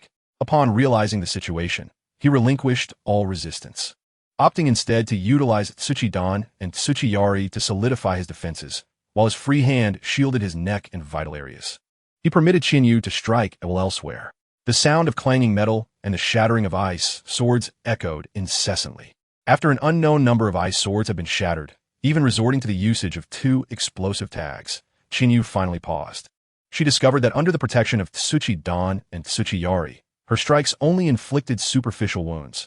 Although explosive tags could prove effective, she possessed only 2. Despite the cumulative minor injuries, they were not sufficient to secure a kill. Yet, before that could happen, her own chakra would need to be depleted. Compared to her clones, the swords formed from ice release were somewhat lacking. With a hint of resignation, Chinyu remarked, a distinguished jonin, yet you a mere chunin, are retreating into your shell like a turtle. Ma-ji, do you not find this disgraceful? What shame is there in that? Ma-ji scoffed at Chinyu's words, asserting we, the children of the desert, do not indulge in the pretentiousness of the Konohagakure. We utilize whatever is advantageous. Very well, no objections here. Chinyu had no retort, casting a deep glance at Ma-ji. Then you best maintain your defense. With that, Chinyu leaped away, distancing herself from Ma-ji, and ascended to a small sand dune, where she reached down to search. From the fine yellow sand, she retrieved the Huzhong Ryu that she had discarded during her earlier confrontation with Gaara. In truth, Chinyu had already conceived a strategy to breach Ma-ji's Tsuchidan defenses. She merely required specific weaponry. Witnessing this, Ma-ji's heart raced. Isn't that the sword transformed by her clone? It's still here. And in that position, he felt cold sweat bead on his brow. For that position was where he had nearly stepped moments ago. Chinyu's clone had transformed into a long sword, but that did not preclude it from reverting. Clearly, this was a trap laid by Chinyu, waiting for him to fall into it. The depth of this woman's cunning was astonishing. What further schemes could she possibly employ? He realized he could no longer afford to be subject to her unilateral assaults. Resolute, Ma-ji discreetly gathered his chakra. In the next instant, as Chinyu charged towards him with the Huzhong Ryu in hand, Ma-ji quickly formed hand seals. Just as Chinyu reached halfway, he slammed his palm onto the ground, invoking Tsuchidan, Huangquanjia, Gulugulu. A torrent of chakra spread across the yellow sand, creating a swamp that engulfed most of the arena, centering around Chinyu. In this mire, she had no time to leap away. Consequently, the very next moment, Chinyu found herself ensnared in the swamp, her body sinking under the weight of gravity. Is this Huangquanjia? Upon recognizing the technique Ma-ji had employed, Chinyu attempted to stand by mimicking a paddling motion. However, her chakra proved ineffective against this chakra construct. Moreover, In that brief moment of struggle, the Huangquanjia had already risen to her knees. Freeze! In desperation, Qinyu swung her sword to unleash a wave of cold, attempting to freeze the swamp. The surface of the Huangquanjia did indeed freeze, yet this layer of ice could not remain buoyant. It sank as if a hand beneath was pulling it down. This outcome astonished Qinyu. So this is Huangquanjia? The A-rank assessment is indeed not arbitrary. Initially, she had believed Huangquanjia merely involved creating a swamp. However, the realization of this information did little to alleviate her current predicament. Frowning, Qinyu's mind raced to devise an escape plan. Yet, in the midst of her contemplation, she found herself completely submerged in the Huangquanjia. Had he succeeded? Ma Ji gazed in disbelief at the outcome. Just moments ago, he had been embroiled in a fierce battle against Qinyu. He could scarcely believe that she had succumbed so easily. Yet reality seemed to affirm this. As Qinyu did not emerge from his Huangquanjia, after a brief silence, Ma Ji chuckled incredulously. Had I known it would be this simple, I should have employed Huangquanjia from the start. This is a terrain devoid of evasion. Regardless, he thought, what are the others? Ma Ji raised his gaze towards the audience and the third Hokage, eager to discern the status of the battle unfolding there. In this moment, he seemed oblivious to the fact that behind him, a crystalline ice frame was silently forming. That was Qinyu's magic mirror ice crystal. In the next instant, a gentle breeze swept through, carrying the chill of the magic mirror ice crystal. It was then that Ma Ji seemed to sense something amiss, abruptly turning and swinging his fist. At that very moment, the muddy Qinyu burst forth from the mirror, her wind-wreathed, long sword slicing toward Ma Ji's neck. In a contest of fist versus sword, naturally, the sword was swifter. Clang! The Huzhong Ryu struck Ma Ji's neck, producing a clear, ringing sound. Only then did Ma Ji turn, a bewildered grin twisting his features. You naive child. You fell for it.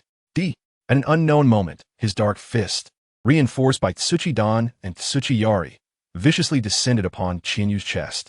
Given that a single punch from Akatsuki's Tsuchi Yari could obliterate the door of a millennium-old temple, if this punch connected, Qinyu would surely be rendered flat.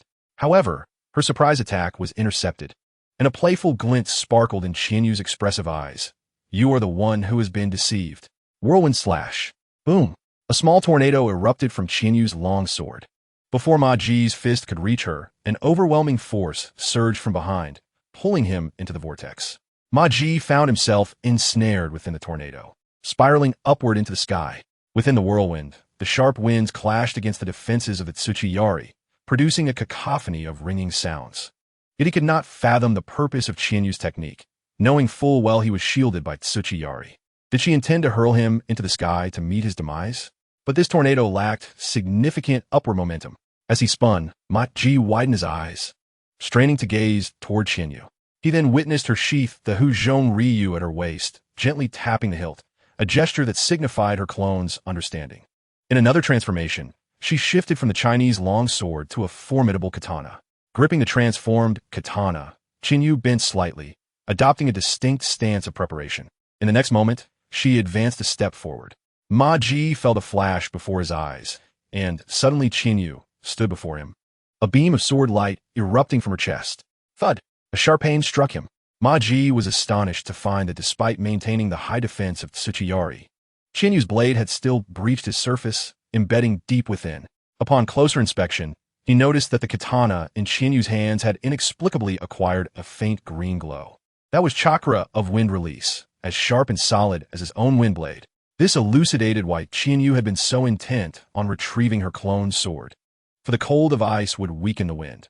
Only the sword transformed by her clone could bear such a high concentration of wind-release chakra. In the next instant, the katana, imbued with this chakra, cleaved through the air, leaving a trail of afterimages, growing increasingly rapid and fierce. Countless beams of sword light rained down upon Ma Ji. Accompanied by splattering blood, numerous sword marks spread across Maki's body. After an unknown number of strikes, Qinyu delivered a final, powerful slash. With a resounding thud, Maki, whose body was battered and bruised, fell from the sky, crashing heavily to the ground.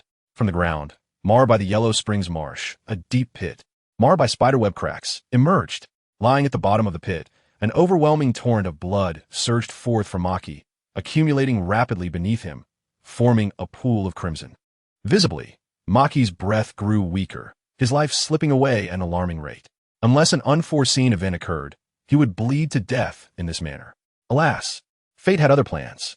Just as Chinyu approached to deliver a finishing blow to Maki, a flurry of sounds erupted. In a swift manner, 4 teams of 12 sand shinobi suddenly appeared, surrounding the critically injured Maki to protect him. Then came a voice that was most unwelcome. "I cannot allow you to eliminate him. Miss Chinyu from the Phoenix Temple." Yakushi Kabuto sauntered forward, a sinister smile gracing his face as he adjusted his glasses. Otherwise, Lord Orochimaru would be quite troubled. The purpose of Orochimaru's visit was not solely to execute the plan for Konoha's collapse and to eliminate the third Hokage. Rather, it was to instigate further upheaval in the already stable shinobi world. However, such upheaval did not equate to utter chaos. The fundamental balance among the 5 great shinobi villages must be preserved. With the 4th Kazekage already assassinated by Orochimaru, should Maki, who played a pivotal role in the Sand Shinobi alongside Nara Shikaku and Kakashi, perish, the Sand Village could very well face a catastrophic avalanche. Even with Chiyo and Aizo still present, it would make little difference. This was not a mere subtraction of a few individuals from the upper echelons of a pyramid. It was akin to a central pillar collapsing. Thus, Orochimaru, displaying an uncharacteristic benevolence, commanded Yakushi Kabuto to bring the Sand Shinobi for support. In a flash of insight, Chinyu discerned the reason for Yakushi Kabuto's arrival. Her brow furrowed. Indeed, should Maki perish, the ramifications on the situation would be immense. For it was Maki who had single-handedly propelled Gaara to the position of Kazekage in the original narrative. If he were to die now, Gaara would likely be unable to ascend to that role. In this light, from the perspective of maintaining the plot and preserving her role as a time traveler with prophetic insight, it seemed more prudent to spare Maki's life. However, what concern was it of hers if Gaara could not become Kazekage? As for the plot, hasn't it already undergone sufficient alterations? Rather than being hindered by a convoluted narrative, it would be far better to instigate changes right here and now. Resolutely, Chinyu steadied her thoughts, casting a cool gaze toward Yakushi Kabuto before calmly stating a fact. "These individuals cannot stop me. Is that so?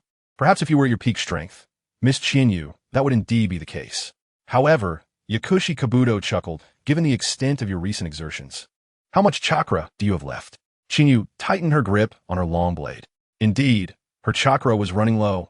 Only a quarter remained. Calculating in terms of ninjutsu, she could unleash approximately 2 A-rank techniques, and her physical stamina had taken a significant toll. Yet, even with only enough chakra for 2 A-rank techniques, she doubted Yakushi Kabuto and his cadre of Sand Chunin could impede her. Did he have a backup plan? And what of her teammates?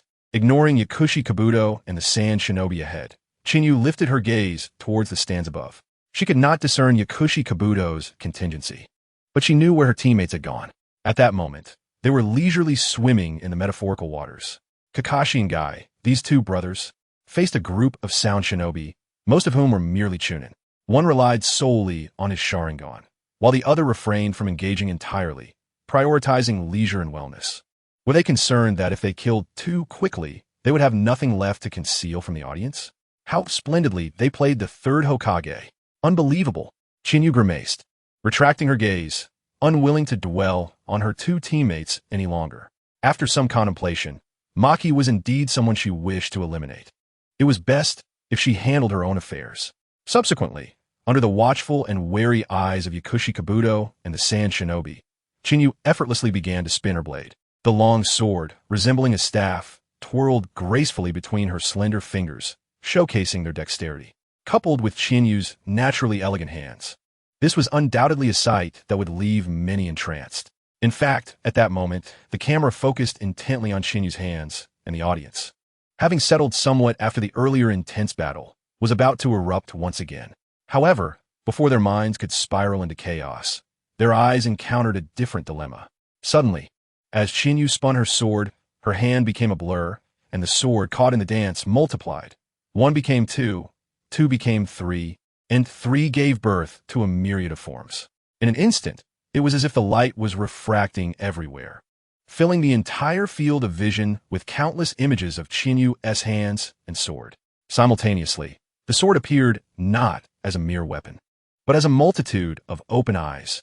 Once the audience rubbed their eyes in disbelief, they realized that they were not hallucinating. It was Qianyu who had cast an illusion. The spectators outside the screen were immune to Qianyu's Jinjutsu, but the sand shinobi facing her lacked such resistance. This is bad. It's an illusion.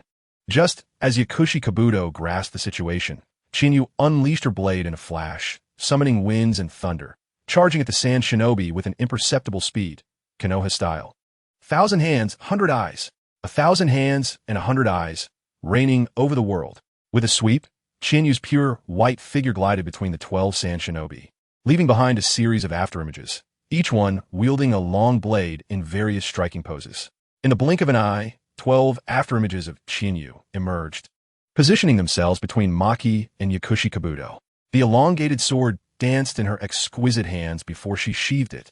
Simultaneously, the 12 afterimages of Qianyu brought down their blades. Brilliant sprays of blood erupted from the wounds of the sand shinobi. Thud thud. The sounds of bodies collapsing echoed once more. Yet this time, the falls were far from gentle, unlike how Yakushi Kabuto had lulled the audience in a slumber with his illusions. Each thud signified the extinguishing of a life. Drip, drip.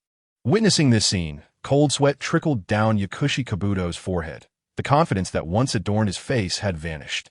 12 sand shinobi. Had they truly perished in an instant? No, it was not only those sand shinobi. Yakushi Kabuto's gaze fell upon Maki. A conspicuous sword wound stretched from Maki's right abdomen to his left chest. At the very end of that wound lay Maki's severed heart. Previously, Maki had merely been losing blood rapidly, and Yakushi Kabuto had been unperturbed. For an ordinary doctor, blood loss was troublesome. But for one allied with Orochimaru, replenishing blood was a trivial matter. Yet now, with Maki's heart completely severed, there was no divine intervention to save him. Consequently, Yakushi Kabuto was increasingly horrified, aside from myself. 13 strikes were executed almost instantaneously. This is the person Lord Orochimaru places more importance on than Sasuke? How terrifying! It seemed that my hasty decision to lead this mission was a grave miscalculation. Qianyu from the Phoenix Temple. With a vigilant gaze fixed on Qianyu, Yaoshiro cautiously retreated 2 steps. However, if you think such a move would suffice to extinguish my life, you are sorely mistaken. You should not have slain Maki. As Yaoshiro spoke, the lifeless finger of Maki, who had succumbed to death, suddenly twitched. Initially, it resembled the movements of a comatose patient awakening on television. Then, it transformed into a marionette being pulled by strings. Ultimately, it stood up in a staggering manner akin to a zombie. Moreover, it was not just Maki. All the sand shinobi previously slain by Qianyu rose once more under Yaoshiro's jutsu, grasping kunai in their hands. Clearly, this was the confidence that had emboldened Yaoshiro to believe he could hold Qianyu at bay. Dead Soul Technique. Qianyu declared the name of the jutsu. Oh, so you were aware? Did Kakashi tell you? It matters not. Yaoshiro's confidence returned. A freshly deceased jonin whose power could still be preserved at 50%. Coupled with 12 sand shinobi, it seems the advantage lies with me now. Feng Wang, see Qianyu. That state you exhibited earlier, you should be unable to maintain it for long. Should you? Indeed. Qianyu honestly shook her head. The consumption of her rapid movement was immense. In that fleeting moment, she had nearly expended half of her chakra. Although she had unlocked Wood Release, it required a significant investment as she first needed to develop Earth Release, totaling 10,000, leaving her with only a mere 120,000 from the previous windfall of 230,000. This remaining sum was allocated towards mastering the Grand Water Arm technique, as well as learning various ice and water release techniques, such as Konoha's Flowing Willow and the secret sword technique, 1,000 hands, 100 eyes transformed from the misty, moonlit night. Naturally, Qianyu had not retained much in terms of experience for learning Wood Release. She had acquired only one technique, the joyful technique of Abido, the Wood Release cutting technique. Thus, she could not rely on Wood Release to absorb another's chakra. Moreover, even if Wood Release were to absorb chakra, it would only be utilized for the trees of Wood Release, not returned to the user. According to Yaoshiro's theory, he indeed held the upper hand. But that was merely Yaoshiro's theory. In reality, I no longer require it. Gazing at Yaoshiro, Qianyu smirked with intrigue. As she tilted her head slightly, cold words flowed from her delicate lips. I'm quite curious. When did you begin to harbor the illusion that I had not severed you? What? Hearing Qianyu's words, Yaoshiro was momentarily taken aback. In the next instant, an excruciating pain surged from his back, and bright red blood gushed forth. Thud! Yao Sherdou fell stiffly face down to the ground, as did the corpse he had resurrected with the dead soul technique. Under the weight of his own body pressing down, Yao Sherdou's round-framed glasses shattered on the ground, the broken glass cutting into his cheek. Yet at that moment, he could scarcely concern himself with his precious glasses, for his mind was overwhelmed by a flurry of questions. Have I also been severed? 14 strikes? She actually delivered 14 strikes? When? How could I have not noticed? Furthermore, have I sustained an injury to my spine? My body has become completely immobile. Yao Sherdou struggled to perceive his body, but what was once agile now felt painfully rigid. The electrical signals emitted by his brain vanished without a trace, like a mud ox sinking into the sea. Yet at that moment, Qin continued to approach him leisurely, seemingly intent on delivering the final blow. The elegant plum blossom shoes she wore appeared to Yao Sherdou as the scythe of death drawing near. In the face of this dread, Yao Sherdou could no longer afford to hesitate and shouted urgently, "Honglian, do you intend to wait until I am dead before you act? Honglian, is she also here?" Upon hearing Yao Sherdou's words, Qin was taken aback and looked around. She then noticed a green barrier suddenly materializing in the center of the arena. The familiar pineapple hairstyle of Jing Dun Honglian emerged within. Having been revealed by Yao Sherdou, Honglian was evidently furious. "Damn you, Yao Sherdou! Did you not promise you could stall for some time? You think I would come to your rescue after your incompetence?" Jing Dun broken crystal dragon technique. Roar. With an overwhelming output of chakra, Honglian summoned a scene reminiscent of the preliminary rounds, yet larger and with even more crystal dragons appearing. With an imposing momentum, 3 crystal dragons surged towards Qin on the ground. Simultaneously, Honglian indeed paid no heed to Yao Sherdou, incorporating him into the range of her Jing Dun attack. Clearly, their discord had already begun. In such a scenario, Qin chose not to concern herself with the spined Yao Sherdou, decisively leaping away. Boom! The colossal pink crystal dragon engulfed the ground where Qin had stood, raising a billowing cloud of dust. However, before the dust could settle, these crystal dragons emerged from the sand below the arena, charging towards Qin once more. Is this never-ending? Observing the relentless crystal dragons, Qin felt exasperated. She contemplated whether she could replicate her previous success, employing rapid movement to approach and then landing a decisive blow. Yet this time, Honglian had learned from the past. Keeping a significant distance of 800 miles away, evidently wary of Qin power. Neither desired to be overwhelmed. Qin did not want to engage in a war of attrition. Battling Gara, then Maki, followed by Yao Sherdou, only to have Honglian remain. Even for Qin, who was usually composed, a sense of annoyance began to brew. Thus, facing Honglian's broken crystal dragon, Qin opted for a head-on confrontation, revealing yet another trump card. Open the gates. Water release. Water dragon bullet, modified into Ice Wheel Maru. With a swift slash of her blade, Qin unleashed her technique. Roar. A water dragon bullet spiraled upward around her, surging forward. Midway through its journey, the icy portion arrived. The original water dragon bullet began to freeze from the whiskers all the way to its tail.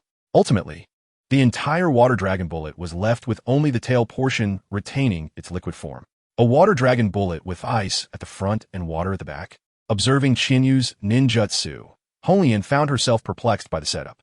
However, she did not dwell on it and merely directed her broken crystal dragon to charge forward. Regardless, with 3 against 1, the advantage was undeniably hers. With an intensity akin to Godzilla battling King Kong, the water crystal dragons clashed against Qin's ice crystal dragon, neither yielding an inch. Roar. With a fierce dragon's roar, Qin's ice crystal dragon sunk its fangs into one of the water crystal dragons, its sturdy body wrapping around it, accompanied by sharp claws that swiftly left it battered and bruised. However, Honglian's broken crystal dragon was complete, boasting 3 dragons. The other 2 water crystal dragons showed no signs of halting their assault despite one being ensnared. They disregarded their trapped companion, relentlessly tearing at Qin's ice crystal dragon, even joining the assault on the previously ensnared dragon. In this fierce clash, Qin's ice crystal dragon initially exhibited a semblance of resistance. Yet as the battle intensified, it soon became severely injured. Furthermore, the drawbacks of the water dragon bullet modified into an ice dragon became apparent. As the outer ice began to shatter, the inner water quickly began to leak out, as if it were bleeding. Upon witnessing such a scene, Honglian unveiled a joyous smile. I told you so. Her previous victory over me was merely due to the arena's conditions. Today, I shall prove myself once more. Tear it apart, put Jing Jiang Long. With a swift change of hand seals, not only did the two liberated crystal dragons spring into action, but even the one ensnared by the ice crystal dragon began to rise. Under the relentless assault of the three dragons, Qian Yu's ice crystal dragon swiftly exhibited signs of distress, its wounds expanding and blood splattering in abundance, blossoming upon the ground like ice flowers. Observing this, Hong Lian's smile grew ever more exuberant. As her emotions surged, the movements of the crystal dragons became increasingly forceful. Before long, Qian Yu's ice crystal dragon erupted in a cacophony of shattered fragments, sending shards cascading onto the surrounding crystal dragons. "It's your turn, beautiful girl," Hong Lian declared, gazing at Qian Yu with an air of pride akin to that of peacock. "Still, I say concede, otherwise, it would be a pity if that exquisite face of yours were marred." Qian Yu found herself at a loss for words. Given the intensity of their battle, Hong Lian's request for her to surrender seemed almost benevolent, sparing her life. Qian Yu pondered whether to commend Hong Lian for her steadfastness or to acknowledge her inherent goodness. Even the audience in the live stream was moved by the sight. I'm in tears. Indeed, even now, Hong Lian was concerned about not injuring Qian Yu's face.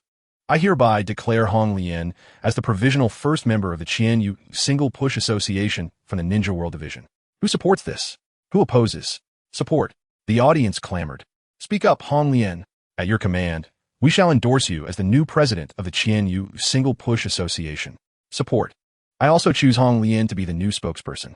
Following her, I fear not the day when my wife may suffer a blemish." 666. The barrage of comments erupted in lively excitement. Meanwhile, I found myself indifferent to my identity and whereabouts. I was merely a spectator of the chaos unfolding. Naturally, Qian Yu bore no animosity towards Hong Lian. This was simply the demeanor of a proud and competitive young girl. Qian Yu replied earnestly, "Then allow me to return your sentiment. Surrender now, for Konoha treats captives well. 7 days a week, you could have 8 different types of handsome men revolving around you." She described a range of charming personalities, from warm-hearted to cool and from brothers to confidants, even suggesting that a domineering CEO could be negotiated with. "And what a woman you are. You've successfully captured the attention of a domineering CEO," Qian Yu teased. She was unafraid that Hong Lian might not comprehend. For the ninja world was ultimately a modern fantasy realm, having enjoyed a prolonged peace, which allowed for the emergence of various literary genres, including CEO literature. After all, did not Sasuke appear as a quintessential CEO in Sakura's eyes? What young girl could resist such allure? Especially considering that Hong Lian's immediate superior was a male character with effeminate traits, devoid of any typical masculine presence in her faction. Really? Hong Lian's eyes sparkled with intrigue, causing her hand seals to falter momentarily. It was unclear whether her movements or some latent intelligence possessed by the crystal dragons prompted this. But the 3 dragons before her turned their heads, their emerald eyes fixated on her, as if to say, "We are prepared to fight to the death. Why do you yield first? Truly. If not, I shall offer you Sasuke." Qian Yu nodded eagerly. Previously, she would not have dared to utter such words, but after witnessing the treatment of Bai, she felt emboldened. After all, Konoha had its quirks, particularly concerning their desire for offspring. This was no trivial matter. Yet upon uttering this, Qian Yu sensed Sasuke's puzzled response. "Huh? Are you serious?" "No, I mean, here I am battling the tailed beast while you're already selling me out?" Konoha's vulgarity is off the charts. The live stream filled with laughter and merriment. However, in stark contrast to the jubilant atmosphere of the chat, Hong Lian felt a surge of temptation but resolutely declined. "No, Lord Orochimaru will not be defeated. I must become his vessel. How can I halt here?" she roared, urging the crystal dragon to attack Qian Yu. Clearly, in this ninja world, when it came to brainwashing, Orochimaru would claim the title of the ultimate master. Youth, however, often indicated naivety. Observing un lion, Qian Yu sigue deeply. Youth signifies gullibility. Perhaps the time had come. Qian Yu lifted her gaze towards the approaching crystal dragon and stood her ground without flinching. Before Hong Lian could reconsider her approach, a distinct cracking sound resonated from the crystal dragon. "What is happening?" Hong Lian exclaimed in astonishment. She soon discovered that a thin layer of ice had inexplicably formed over the pink surface of the crystal dragon. The ice had previously been transparent, rendering it invisible to her. Nevertheless, having witnessed this minor trick, Hong Lian believed she could resolve it. A mere thin ice, shatter for me. Hong Lian intensified her chakra output, determined to forcefully activate the crystal dragon. Yet, in response to her chakra surge, silence reigned from the crystal dragon. How could this be? Panic crossed Hong Lian's face for the first time. Cursed move. Pajing Jianglong. She once again amplified her chakra output, hoping for a miracle through sheer force. However, this time, accompanied by her increased chakra, the crystal dragon stirred but emitted a sound of shattering. In a moment of astonishment, Hong Lian watched as the crystal dragon disintegrated like glass struck by a hammer, collapsing into a multitude of tiny shards. Why? Faced with the unexpected outcome of her technique, Hong Lian struggled to comprehend. After all, during their previous skirmishes, her dragon had been subjected to constant cooling. Qin Yu's explanation came from a distance behind Hong Lian. Did you think my ice wool pill was merely a mix of ice and water? Why is it that the ice dragon possesses a portion that can still be water? As one who can utilize crystal release, you should be aware of this concept. Listening to Qin Yu, Hong Lian's expression shifted. She indeed possessed such knowledge. As her mentor was Orochimaru, not the informant Jiraiya. It was because pure water cannot freeze. Precisely. Qin Yu nodded with satisfaction, relieved to find an informed opponent. Pure water cannot freeze. Thus, it can exist at temperatures far below zero. During our previous encounters, your technique had been continuously dousing the water, lowering its temperature to a terrifying degree. Finally, upon reaching a certain threshold, its properties underwent a brittle transformation. Then, when you sought to force a miracle, boom, Qin Yu spread her fingers, mimicking the explosive sound with her mouth. Indeed, it was thus. As Qin Yu spoke, Hong Lian grasped the revelation entirely. Moreover, she recognized another point. The transfer of temperature ultimately requires time. Even if she had not discerned Qin Yu's strategy, as long as she did not succumb to Qin Yu's enticing words, it should have posed no problem. Yet, how could she resist being lured by Qin Yu's rhetoric? Furious, Hong Lian exclaimed, "Wretched girl, you deceive me. I assure you, I am not deceiving you. Everything I have said is true." Qin Yu shook her head in helplessness. However, at this moment, Hong Lian was beyond listening. "Oh, I don't care, beautiful girl. I'm furious. And I will definitely kill you." A surge of chakra erupted from within Hong Lian. Before long, a crystalline barrier began to form around her. Observing this, Qin Yu sighed. "You dare to use such a clearly power-consuming technique so close to me. Have you learned nothing?" Sighing again, she added, "Clearly, you are not in a position to listen. Let's take a moment to calm down." With a single step, Qin Yu arrived before Hong Lian without the need for swift movement, merely utilizing a normal body flicker technique. Facing Hong Lian's astonished gaze, Qin Yu swung her katana. Bang! The broad back of the katana struck Hong Lian's abdomen with the force of a whip. In the wake of intense pain, Hong Lian spat out a mouthful of acidic saliva and collapsed, her eyes rolling back. One cannot help but marvel at the resilience of youth. After subduing the typical Tsundere girl, Qin Yu scanned her surroundings and found herself devoid of adversaries. The sand shinobi brought by Yakushi Kabuto had been slain, and the sound shinobi that had been arriving were not from the suffering populace, able to refresh on their own. Even if Kakashi and Guy were economizing their resources, there were hardly any left. Pondering for a moment, Qin Yu found a rope to bind Hong Lian, ensuring she would not escape, before preparing to ascend to the rooftop to witness the live broadcast. Yet, upon binding Hong Lian, Qin Yu recalled someone she had overlooked. Yakushi Kabuto. Previously, Hong Lian's attack had not avoided him, but where was his body? Surely he wouldn't have fled? No. Could he still run with a broken spine? Upon observing the chaotic yet empty sandy arena from the viewing platform, Qin Yu furrowed her brow. Simultaneously, as if responding to her unspoken question, the camera that had been fixated on her shifted once more. In a narrow alleyway of Konoha, the figure of Yakushi Kabuto emerged, his face betraying lingering dread and resentment. Damn, that Hong Lian. She didn't care about my life at all. And that Qin Yu from the Phoenix Temple. Thankfully, I can control my body by simulating neural signals with my own chakra. Otherwise, I would truly be dead this time. However, assessing his injuries, Kabuto's expression darkened. It seemed he would have to expend chakra to maintain movement in the future. Well, I shall see about treatment later. Knock, knock, knock. Kabuto rapped on the wall before him. To his astonishment, despite being in a dead end, the sound that echoed back was akin to a wooden door being struck. As Kabuto continued his rhythmic knocking, the wall suddenly swung open to reveal a large door. Subsequently, several masked members of Konoha's Umbu emerged. After a brief exchange, these Anbu welcomed Kabuto inside. The scene left the live broadcast audience in shock. What does this mean?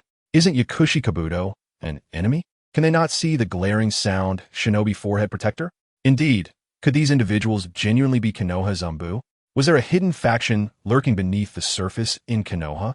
It was baffling. While a fierce battle raged outside, these Anbu remained unmoved. How curious. Is it a sign of loyalty or perhaps something akin to military intelligence? Incredible. The audience exclaimed in disbelief. Yet, Chinyu found little reason to ponder their confusion. The assistance Kabuto could find was none other than from the Root. However, for Root to so brazenly harbor an enemy was truly an eye-opener for Chinyu. Never mind. Shaking her head, Chinyu dismissed thoughts of Root. That was a matter for Tsunade in the future. Carrying the unconscious Honglian, Chinyu leapt to the rooftop. Within the purple formation of the four purple flames, the third Hokage and Orochimaru were engaged in their final life and death struggle, the contest of the Shiki Fujin. The third Hokage was the first to notice Chinyu's arrival. Gazing at Chinyu, who was carrying Honglian, he managed a strained laugh. Orochimaru, that girl is your subordinate, isn't she?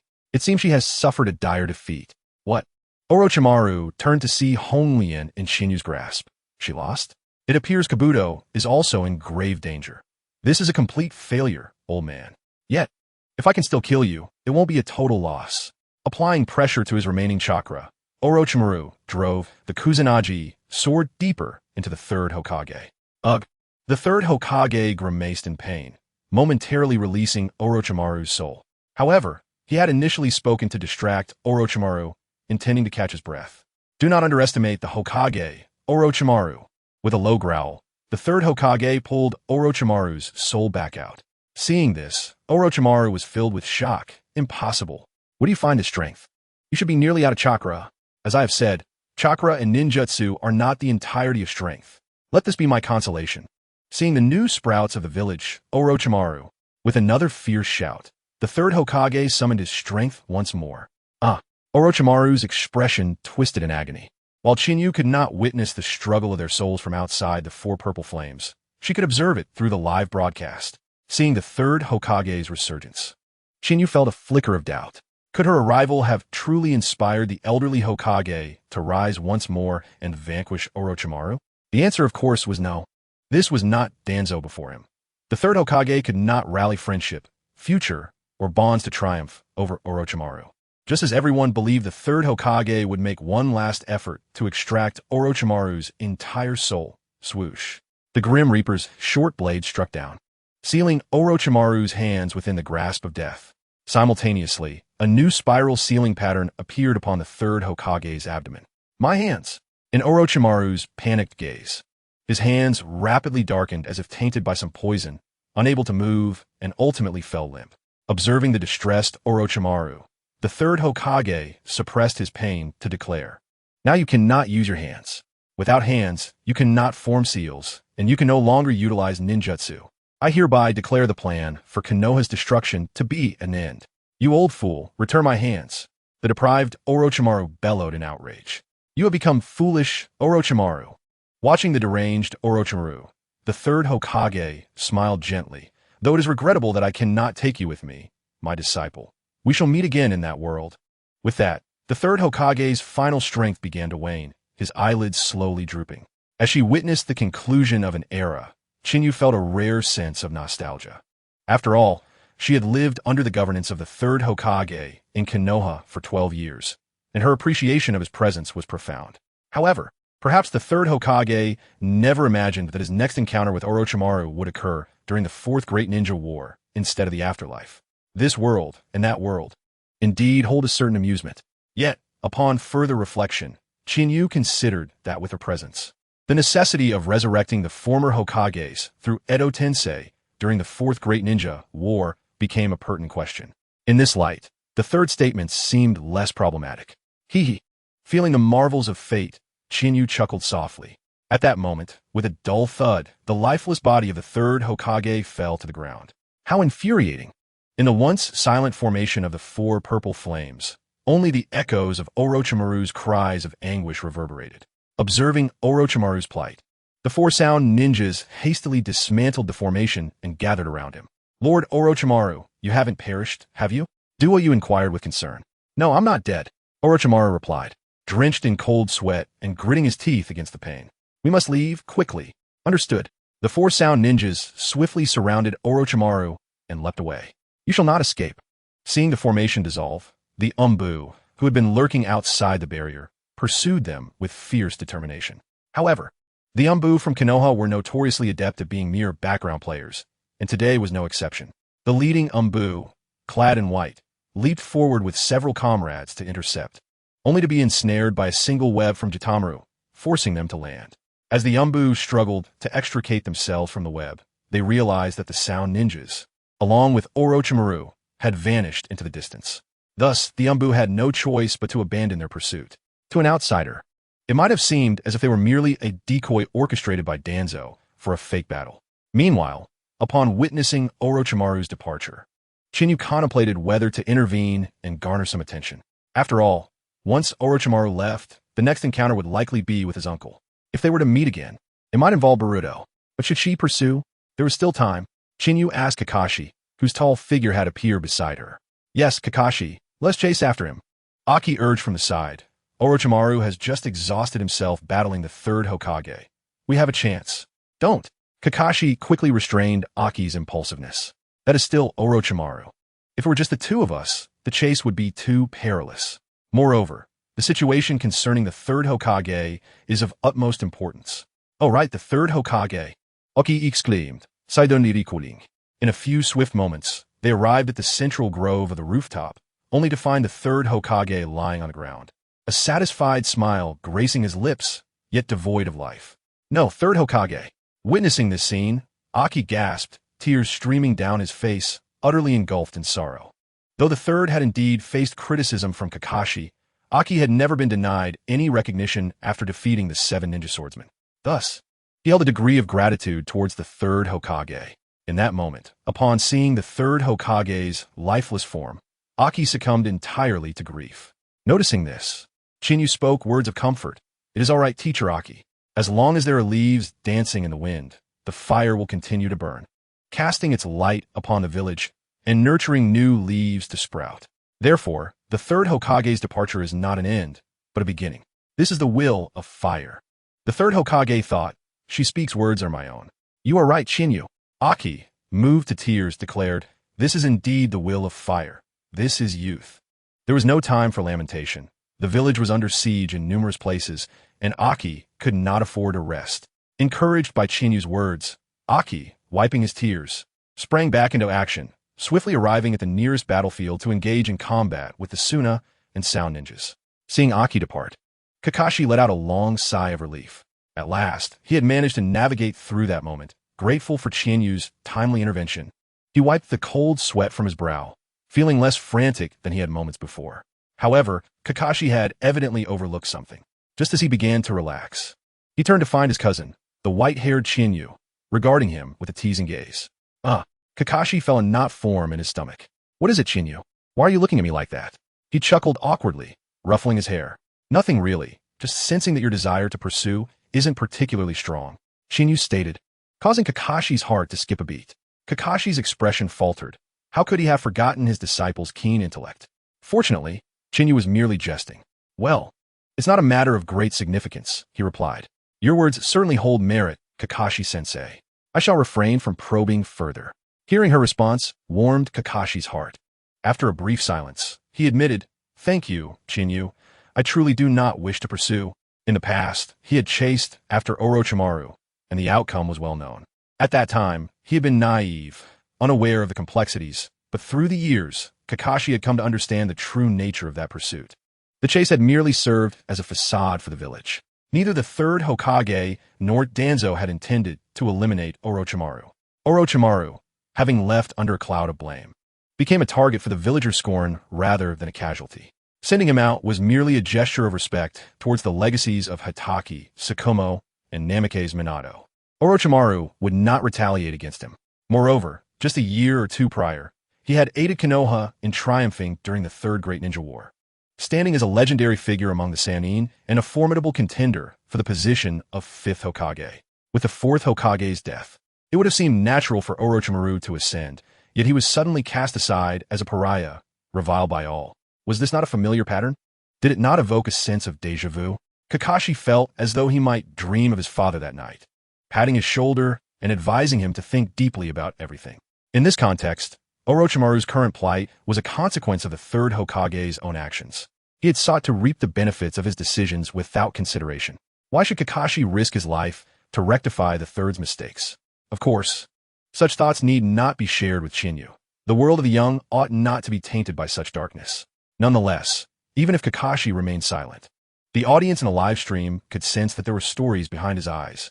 However, the underlying narrative of Konoha would soon unfold, destined to serve as a foreshadowing.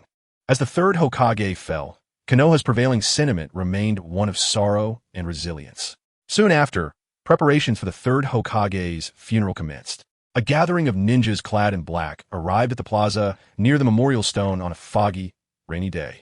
The ceremony itself was straightforward, merely a moment of remembrance. Yet, some viewers in the live stream expressed their dissatisfaction. As the saying goes, to be stylish, one must don mourning attire. They had anticipated that the third Hokage's death would bring some benefits to his family, perhaps even unlocking a new skin for Shinyu.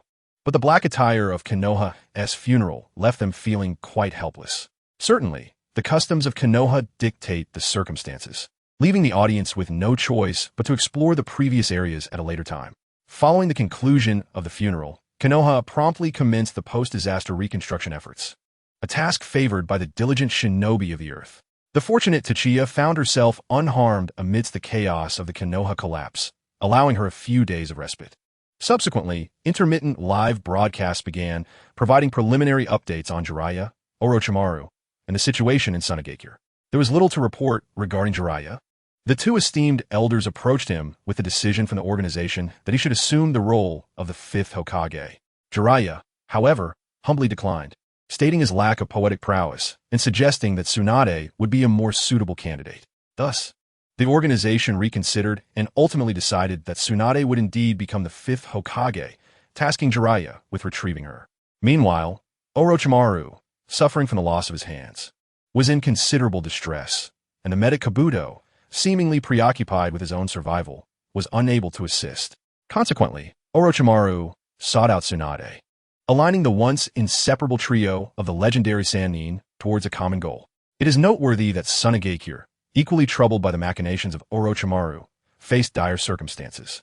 Without the leadership of Maki, they struggled even to search for the fourth Kazekage, resulting in numerous complications. The village, seasoned in dealing with the disappearance of their leaders, narrowly avoided failing to locate the fourth Kazekage's remains.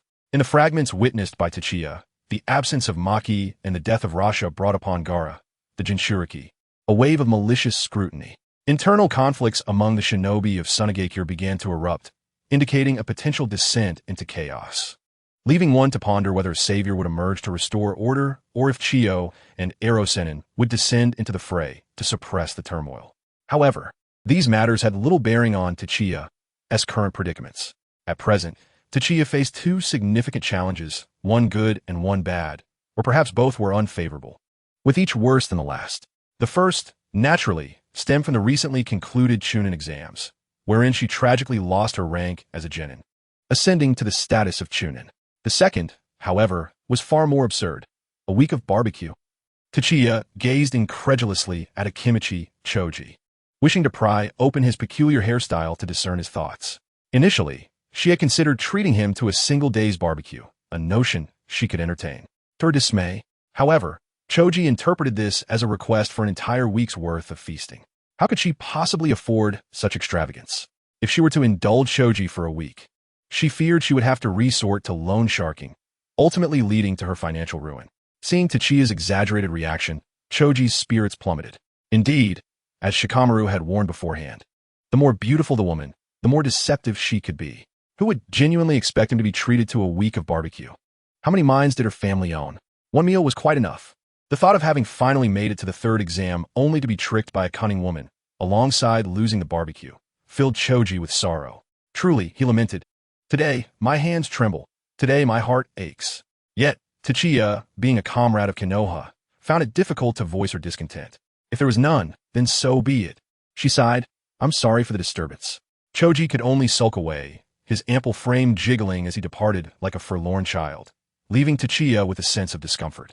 Wait, wait, wait, TempleChiu called out to Choji. Huh? Choji turned with a glimmer of hope in his eyes. TempleChiu initially intended to decline the week-long barbecue, but she could manage a single day and simply defer the remaining 6. Yet, witnessing Choji's hopeful demeanor, she hesitated to voice her thoughts. After considering that he was merely 12, still a child yearning for a taste of meat, she realized he was not at fault. Very well. A week of barbecue it shall be, she resolved, determined to procure the funds. With a spirit akin to the winds of change, TempleChiu set out to seek the generous Sasuke for assistance. Simultaneously, 2 figures cloaked in black with red clouds, adorned with straw hats, entered Konoha. Upon spotting the infamous duo of the Akatsuki on the livestream, TempleChiu halted. Uchiha Itachi and Kisame, they arrived sooner than anticipated. It had barely been days since the Chunin exams concluded. With their presence, TempleChiu contemplated how she might engage in the unfolding narrative, recalling that upon their arrival, Itachi favored a trip to his beloved dango shop, only to be discovered by Kakashi, who subsequently sent Asuma and Kurenai to investigate. She recognized that a thrilling battle was imminent. The legendary Tsukumi made its debut, swiftly overwhelming the capable Kakashi. From this perspective, attending the scene could potentially grant her some screen time. However, upon evaluating her adversaries, she ultimately resolved against participating. Although her presence might attract attention, with Kakashi, Asuma, Kurenai, and Guy, the Konoha F4, present, her chances of making an impact were slim. In such circumstances, she would merely be relegated to the role of a cheerleader, and the rewards of such a position were far too meager. Thus, she deemed it prudent to maintain a low profile, recalling that a more opportune moment to showcase her abilities lay ahead. Consequently, TempleChiu turned back home, dispatching a shadow clone to brew a pot of tea while she prepared some snacks. She reclined leisurely, resting her head upon her clone's lap, savoring the tranquility of her surroundings as she indulged in the live broadcast. An unexpected twist emerged during the stream. TempleChiu had initially assumed Itachi's apprehension by Kakashi stemmed from a desire for dango, only to discover that the suggestion came from Kisame. Concerned for Itachi's well-being after their arduous journey, Kisame proposed they first find a place to relax before seeking their next objective. 3 o'clock. Let's have some tea, Kisame suggested. I may be unappealing, but I possess a gentle heart. TempleChiu couldn't help but marvel at the duo. Indeed, they're the renowned mermaid lovers of the Akatsuki, she mused. Aside from Konan and Nagato, they formed the most harmonious partnership within the organization. It was clear that even a brief respite for tea was well within Kisame's capabilities, eliminating the need for Itachi's intervention in minor matters, such as dealing with the Four Tails Jinchuriki. However, the warmth of the Akatsuki would soon dissipate as Asuma and Kurenai arrived, leading to a classic confrontation between the Konoha F4 and the Akatsuki. The captivating battle immediately captured Chinyu's attention, and soon, it was time for Itachi to employ Tsukinomi. The illusion, wherein time and space were entirely at his command, astonished everyone present. Only Chinyu, being forewarned, remained relatively unperturbed. However, just as Kakashi extricated himself from the illusionary realm of Tsukinomi, an unforeseen event unfolded. Kakashi began to reminisce about the moment Jiraiya approached him to discuss the Akatsuki. In truth, Chinyu was not surprised by this particular recollection. Flashbacks serve as an excellent pedagogical tool for the audience, prevalent in many anime series. Naturally, Chinyu's livestream, being akin to an anime, also featured moments of reflection. Yet, in the past, Chinyu could not perceive these flashbacks as the flow of time diverged on either side, the time within the livestream synchronizing with her own, while the memories were merely interjections. She could not pause her present to view the recollections before returning to the current moment. She could only infer from the barrage of comments that they must have witnessed something significant.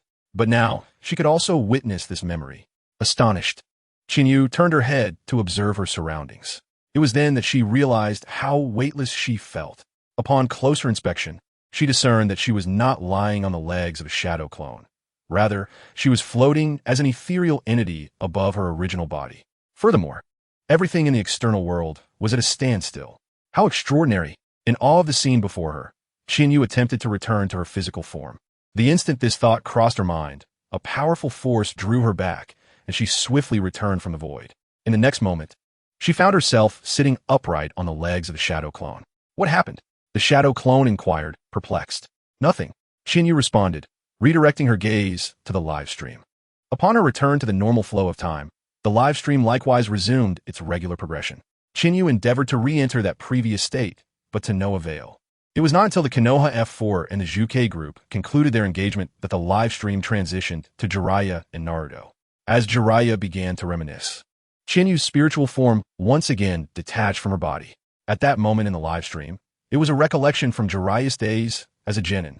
Chinyu was not particularly invested in Jiraiya's past. She merely sought to experiment with moving her ethereal form in this state. After all, time had ceased.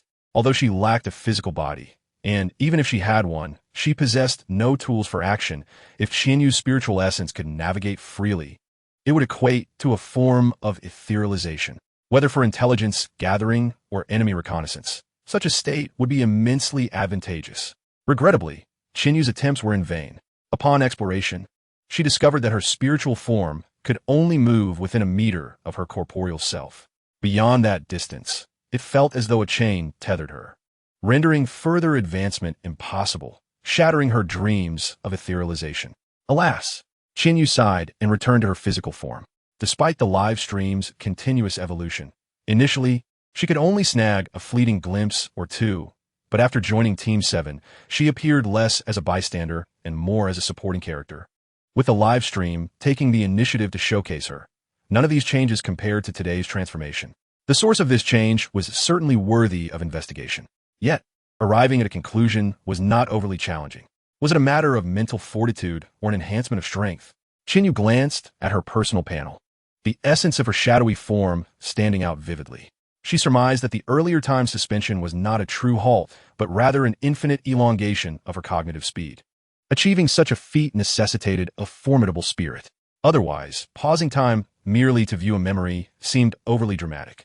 As for why this ability did not manifest during the Chunin exams, but emerged now, it was easily comprehensible. She was currently in a state of complete relaxation, having not encountered the lingering effects of recalling memories previously. Upon realizing this transformation, Chinyu felt exhilarated. This change genuinely illuminated her potential to control the narrative and even explore further possibilities. She no longer wished to ride the waves of the live stream. Yet, being granted a voice in such a vast live stream, allowing her to partake in the discourse, was undeniably delightful. Spoilers had to be shared with gusto.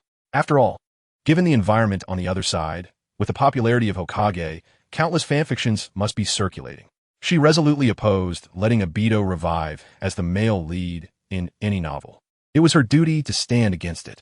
Wasn't this far more thrilling than mere fame? Envisioning future escapades, Chinyu momentarily succumbed to a blissful reverie. Time flowed quietly through her fantasies. Before long, Sasuke learned from the Jonin about Uchiha Itachi's return and his search for Naruto. The moment Chinyu had awaited to join the unfolding narrative had arrived. Knock, knock, knock. Sasuke swiftly approached Chinyu's door and rapped upon it. What is it? Chinyu inquired as she opened the door. Sasuke, do you know where Naruto is? I went to his house, but found no one. I don't know. Chinyu shook her head. TSK. Hearing the negative response, Sasuke turned to leave. Wait. Chinyu quickly grasped Sasuke's arm. Why are you looking for Naruto? He's in danger. A troublesome individual is after him. If he get caught, Naruto is doomed. Sasuke responded hastily. Is that so? Then I'll go with you. Chinyu immediately grew serious. Returned to her room to quickly gather her gear and set out with Sasuke. If we're looking for Naruto, we should head to Ichiraku Ramen. We're bound to find some leads there. Sasuke, let us go. The two, driven by determination, promptly set off to Ichiraku Ramen, where they successfully learned from Otsutsuki Ichiraku of a place called Sukamachi. After a period of rapid travel, they arrived at Sukamachi. Its name suggested it was a place designed for leisure, and indeed, it thrived with vitality.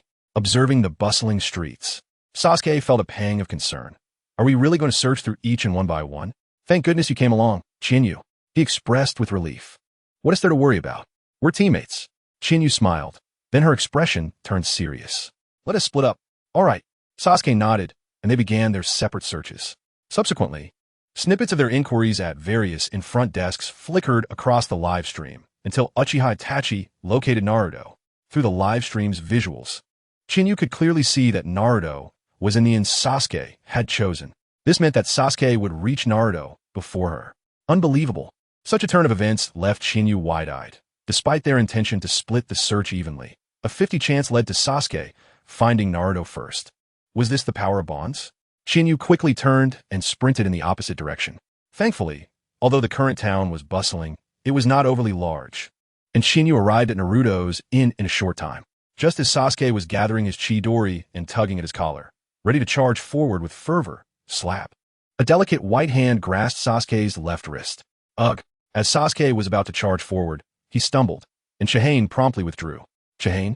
Naruto exclaimed in surprise at the unexpected arrival. While Naruto was astonished, Sasuke felt only irritation, for he was bent on revenge, and no one could deter him. With his crimson-shaded Sharingan wide open, Sasuke glared fiercely at Chihane, his tone unusually harsh.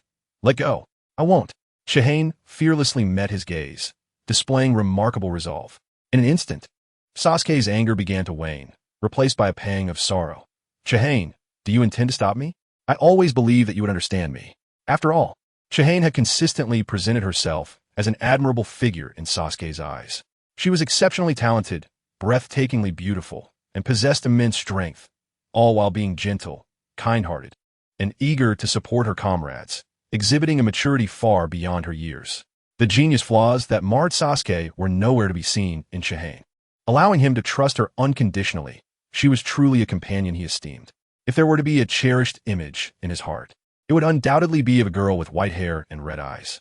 Yet now, as a companion recognized by Sasuke, Chihane exhibited an inclination to impede him, evoking a sense of betrayal. In that moment, the undeniable blood feud that resided within Sasuke clashed violently with the bond of companionship. It was as if a scale appeared before him, one side weighed down by hatred and the other by camaraderie. Undoubtedly, the former was heavier. Thus, though his heart ached to the point of suffocation, he resolved to relinquish that companion for the sake of his vendetta. Sasuke thought, I am powerless. Uchiha. To gain love is to lose love. Conditions met. The unique nerves of Uchiha were activated. Indeed, I am a seeker of vengeance. In comparison to revenge, what significance does companionship hold? Sasuke roared within. Then, under the astonished gaze of Uchiha Itachi, Sasuke's eyes, mirroring his brother's Sharingan, suddenly began to whirl rapidly after Chihane grasped his hand. The spinning accelerated, converging inward. Itachi's demeanor shifted to one of sternness. He could not comprehend why Sasuke would initiate its Tsukuyomi just because a girl held his hand. Meanwhile, sensing the tension in Sasuke's words, Hoshigaki Kisame initially intended to tease Itachi about whether this girl was his brother's fiancée. However, Itachi's serious expression compelled Kisame to adopt a more earnest demeanor. With two shadow-level ninjas, both formidable, focusing intently, even without an ounce of killing intent, their presence cast a palpable shadow over the surroundings. No one could ignore them. Under their imposing aura, Naruto shrank back, trembling slightly. Simultaneously, Chihane's attention was diverted by the unfolding situation. Unaware of Itachi and Kisame's motives, she hesitated to confront Sasuke directly, instead directing her frustration at the two before her.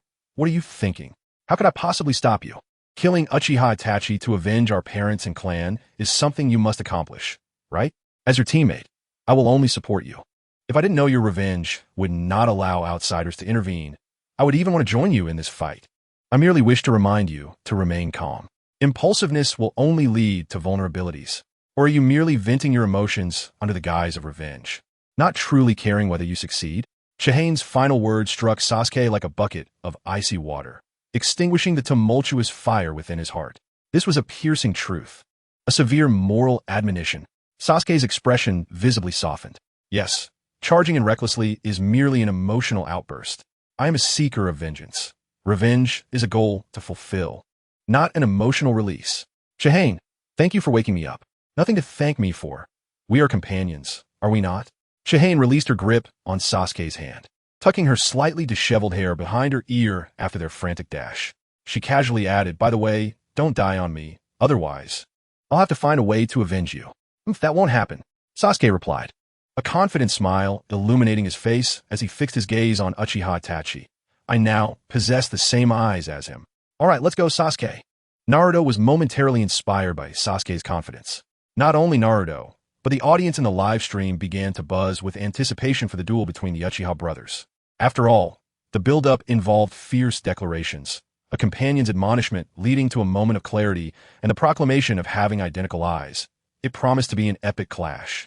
As everyone eagerly watched, Sasuke took a determined step forward. Then bang! Uchiha Itachi delivered a swift punch to Sasuke's abdomen. Sasuke, who had just charged forward, was sent hurtling back. In essence, Sasuke surged ahead only to be knocked down.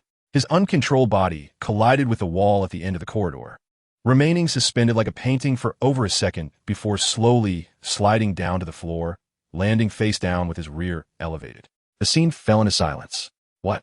Is that it? Sasuke groaned. I got up. I was taken out in an instant. There's nothing more to say. I will win. I now possess the same eyes as him. The live chat exploded with animated comments. Clearly, everyone was taken aback by the unexpected outcome, including Sasuke himself. Impossible. With great effort, he propped himself up, gazing at Uchiha Itachi in disbelief. I clearly saw it. My foolish self, my eyes witnessed it. Yet my body could not react in time. Do I need you to teach me this? Itachi's tone remained flat, devoid of any emotional fluctuations. However, as Sasuke gazed at Itachi's deeply etched face, he sensed a profound mockery and disdain lurking behind his brother's cold facade. Shut up. You have no right to teach me. Sasuke's expression darkened as he suppressed the pain and rose to his feet, his agitation urging him to charge recklessly. Fortunately, Chihane's calm voice echoed once more, stay composed. Do not let him provoke you. All right. Sasuke inhaled deeply, then exhaled slowly, clearing the turmoil within. He contemplated that if Itachi deemed him too slow, then he would simply need to accelerate.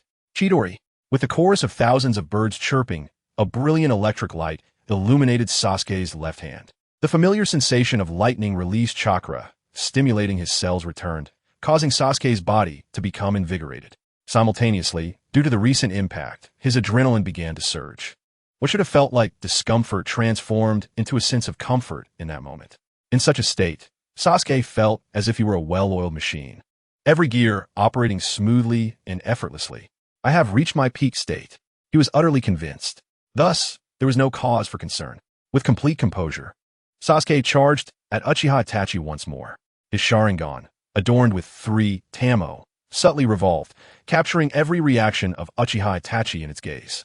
Despite being somewhat immature, a formidable sense of being locked onto Itachi enveloped him.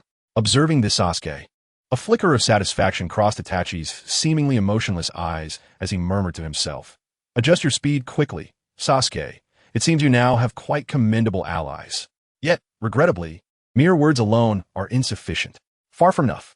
Uchiha Itachi's eyes closed, then opened, transforming the black 3 Tamo into a blood-red pinwheel.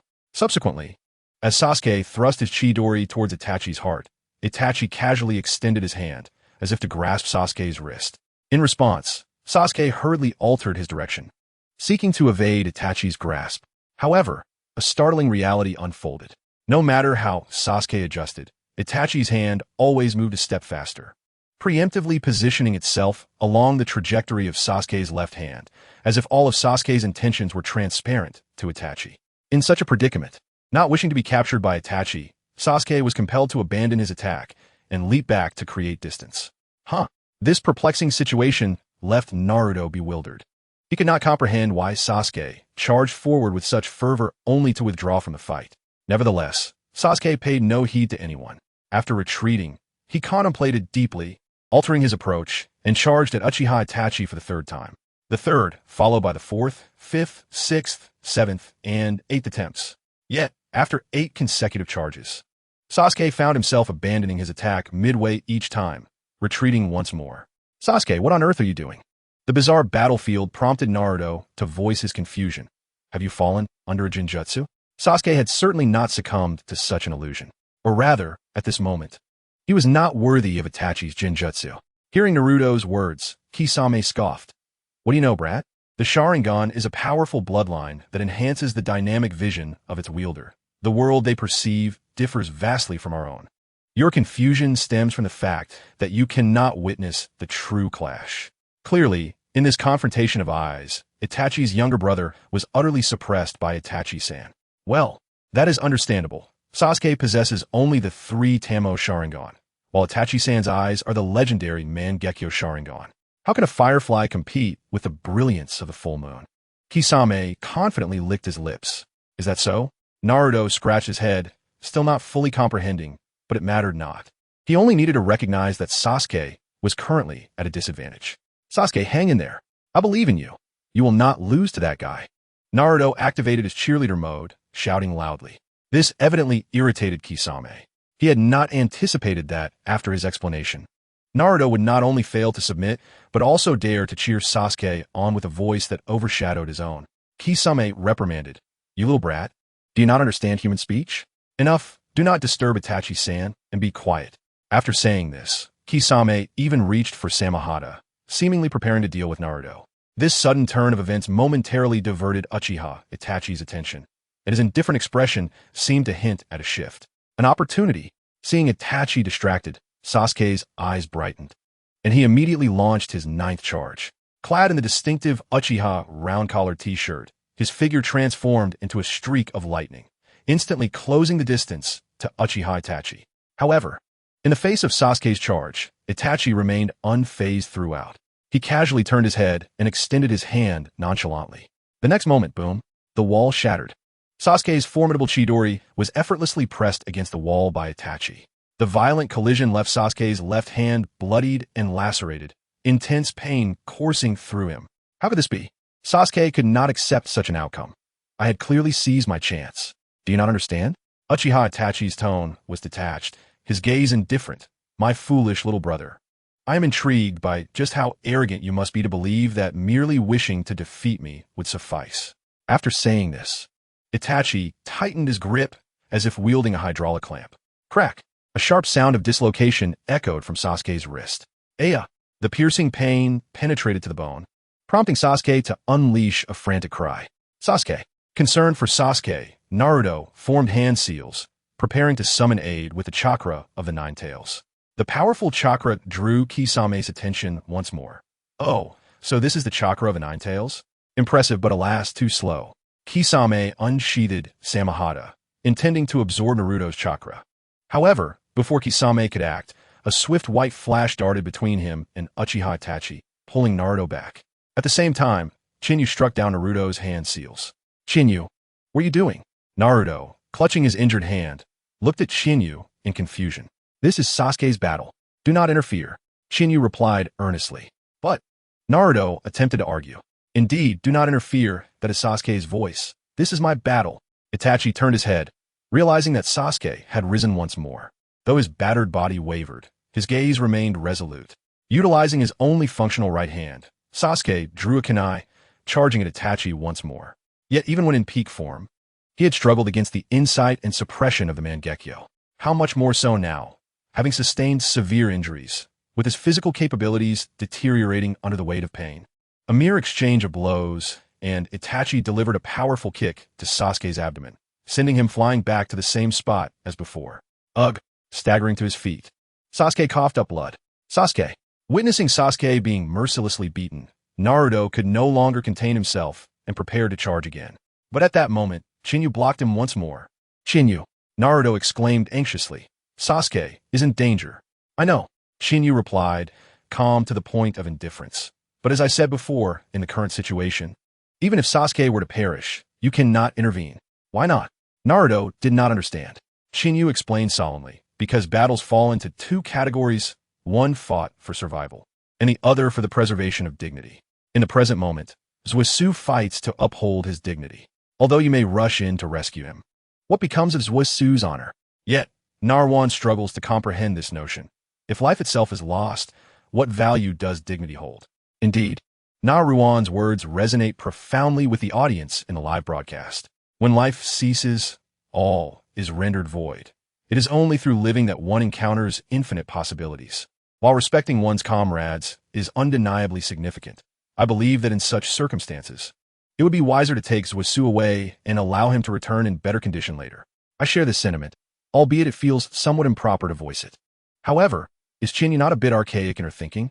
Not merely archaic. Rather, I contend that Zuisu's current actions do not genuinely preserve his dignity. For dignity transcends superficial appearances.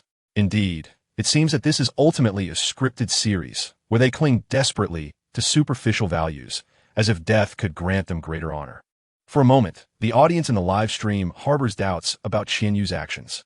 Nevertheless, Qianyu remains undeterred by the unfavorable public sentiment and continues to focus on Zhusu.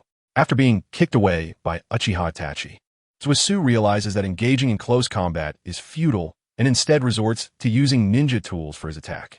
Yet, how could Zhusu possibly gain the upper hand against Itachi, who excels in shuriken throwing?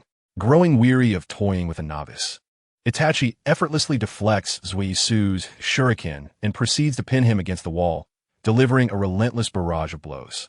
With fists, feet, and knees all in play, Itachi exemplifies the notion that to hit is to show affection, and to scold is to express love. After articulating the bonds of brotherhood through his strikes, Itachi begins to utter words filled with disdain. Hate me, for your hatred is still insufficient. Following this, the experience card for the night of the Uchiha massacre activates. A chilling scream escapes Zhusu's lips, piercing the air after countless reenactments of that fateful night. Narwan, unable to contain himself any longer, charges forward. This time, Qianyu does not impede him. Thus, Hoshigaki Kisame stands in front of Narwan, asserting, I told you, this is a battle between the two of them, QB brat. Sighing, he reflects, why am I even explaining this to you? I'll just sever his limbs and bring him back. That will suffice for completing the mission. With that, Kisame swings his formidable sword, Samahata, towards Narwan. Faced with the assault of a ninja's blade, Narwan naturally cannot evade. Fortunately, in this critical moment, a massive arm clad in iron armor emerges, blocking Kisame's strike. As the lion-maned Jiraiya stands protectively before Narwan. Pervy Sage, Narwan exclaims in astonishment at Jiraiya's sudden appearance. Seizing this opportunity, Qianyu swiftly activates her swift movement technique, transforming into a streak of white light that darts through the gaps between Samahata towards Zhusu. Caught off guard, the earnest Kisame exclaims, You little brat, you promised not to interfere. To Kisame's query, Qianyu has a fitting response. I said I wouldn't interfere, so I won't. Unfortunately, at this moment, Qianyu cannot answer Kisame, for she has already grasped an ice sword and is striking towards Itachi's back. Sensing the impending danger approaching from behind, Itachi, who was reminiscing about their parents with his brother, turns around. He initially believed that Qianyu, as she claimed, was striving to uphold Zhusu's dignity and thus would refrain from intervening. Little did he know that not only Kisame was deceived by Qianyu, but he too fell victim to her ruse. Had there been a Zhang Wuji's mother in this ninja world, it would have been yet another moment of divine revelation. Nonetheless, it matters not. As a mere chunin, Itachi requires only a Jinjutsu to counter her assault. A flicker of surprise crosses Itachi's otherwise calm visage as he observes Qianyu. By this point, she has closed her enchanting crimson eyes, relying solely on her sword to amplify her perception in battle. It must be said, this is a remarkably elegant maneuver. Faced with such a Qianyu, Itachi's well-prepared Sharingan Jinjutsu loses its target. Reluctantly, he draws a kunai from his sleeve, hastily preparing to counterattack. A small shockwave erupts where the kunai meets the ice sword. Under the immense force, Qianyu's ice sword shatters instantly. Yet simultaneously, the powerful shockwave surges through the kunai, pushing Itachi back. In the astonished gaze of Kisame, Itachi's kunai slips from his grasp, leaving him exposed. Seizing this opportunity, Qianyu does not hesitate. She bends slightly, hands poised at her waist, as an ice-blue katana forms instantaneously. In the next moment, the katana is drawn, and the swift movement envelopes Qianyu, igniting every fiber of her being. The second form of the White Fang sword technique, Combined Slash. A streak of pure white sword light grazes Itachi's scalp, causing several strands of his sleek black hair to drift downwards. Did she just evade that? Qianyu's expression tightens, her heart racing with disbelief. With no time to pause and catch her breath, she unleashes a flurry of sword lights in rapid succession. In this brief span, her high-frequency attacks mirror the previously employed secret technique against Hong Lian, retaining the cutting power. Yet, astonishingly, a remarkable event unfolds. In the face of Qianyu's relentless barrage, Itachi evades where he can and meets the unavoidable strikes with his kunai, executing each movement with robotic precision. He deftly shifts a mere centimeter to dodge, never moving more than a millimeter. Under such circumstances, Qianyu's sword light grazes his fingertips, brushes past his sleeves, schemes his cheek, glances off his forehead protector, and even brushes against the tips of his ears, yet she cannot land a single blow. She has become the master of tracing outlines. In a moment of clarity, Qianyu feels as though she is a mere fodder character in a tale of Yin Shuangyi. Although she wields the gun, the speed of the bullets is something her opponent can easily evade.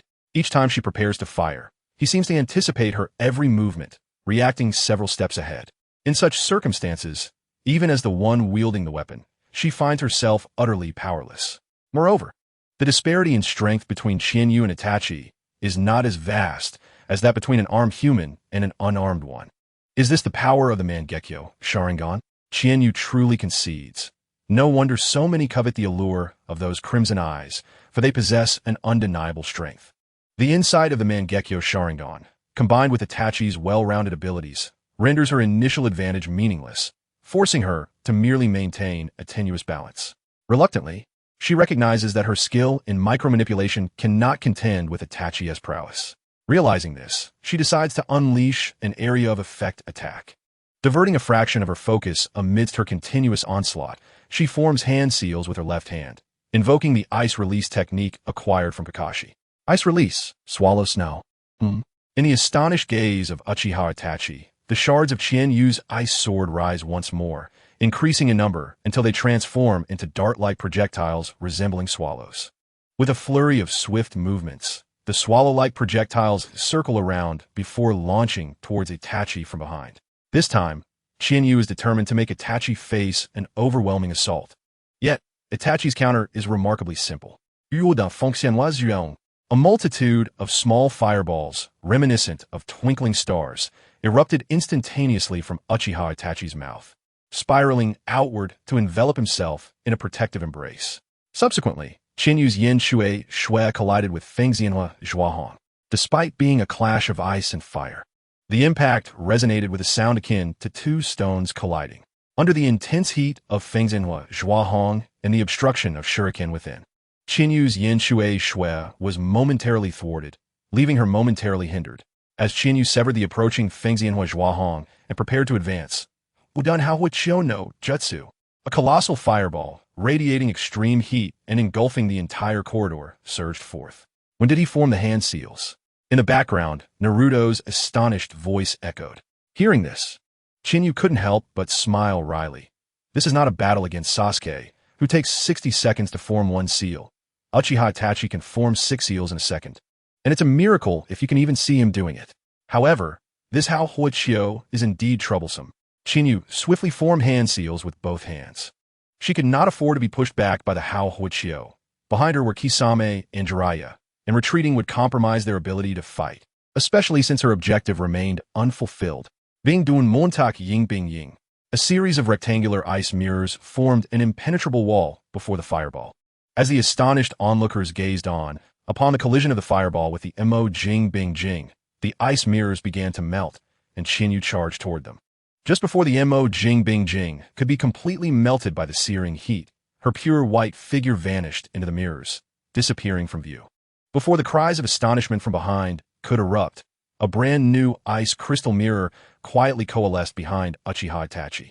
In the next instant, Qianyu burst forth from the shattered mirror, her long sword sweeping wide.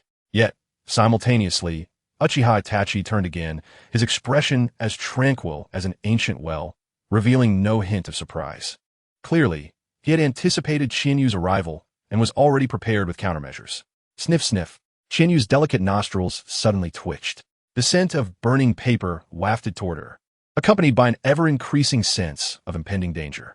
As she opened her eyes and looked up, she spotted several explosive tags, 2/3 burned, slowly drifting down. The sight of these explosive tags set off alarm bells in Qianyu's mind. Even she would sustain injuries if caught in close proximity to so many explosive tags. Fortunately, there was still a chance to mitigate the damage. Feng Dun Lai Feng Zhang. Qianyu quickly raised her hand, unleashing a powerful gale from her cold, white palm. The fierce wind accelerated the combustion of the explosive tags, yet they were pressed against the ceiling by the force of the tempest. Boom! A violente explosion érupted. Crash! Fragments of the shattered ceiling rained down, and choking dust began to spread. Amidst the smoke and dust from the explosion, Kisame and Jiraiya, locked in confrontation behind, could momentarily see nothing of the battle ahead. What is happening? What is happening? An anxious Naruto hopped from foot to foot, but he wasn't like Niji with his Byakugan. In such circumstances, he had no choice but to watch helplessly. However, after some time, Jiraiya suddenly turned, sensing something, prompting Kisame to follow suit. A gentle breeze swept from behind Naruto, carrying with it a fragrant aroma. Naruto furrowed his brows in confusion, exclaiming, "What is that smell? So fragrant, so familiar. Naruto, you fool."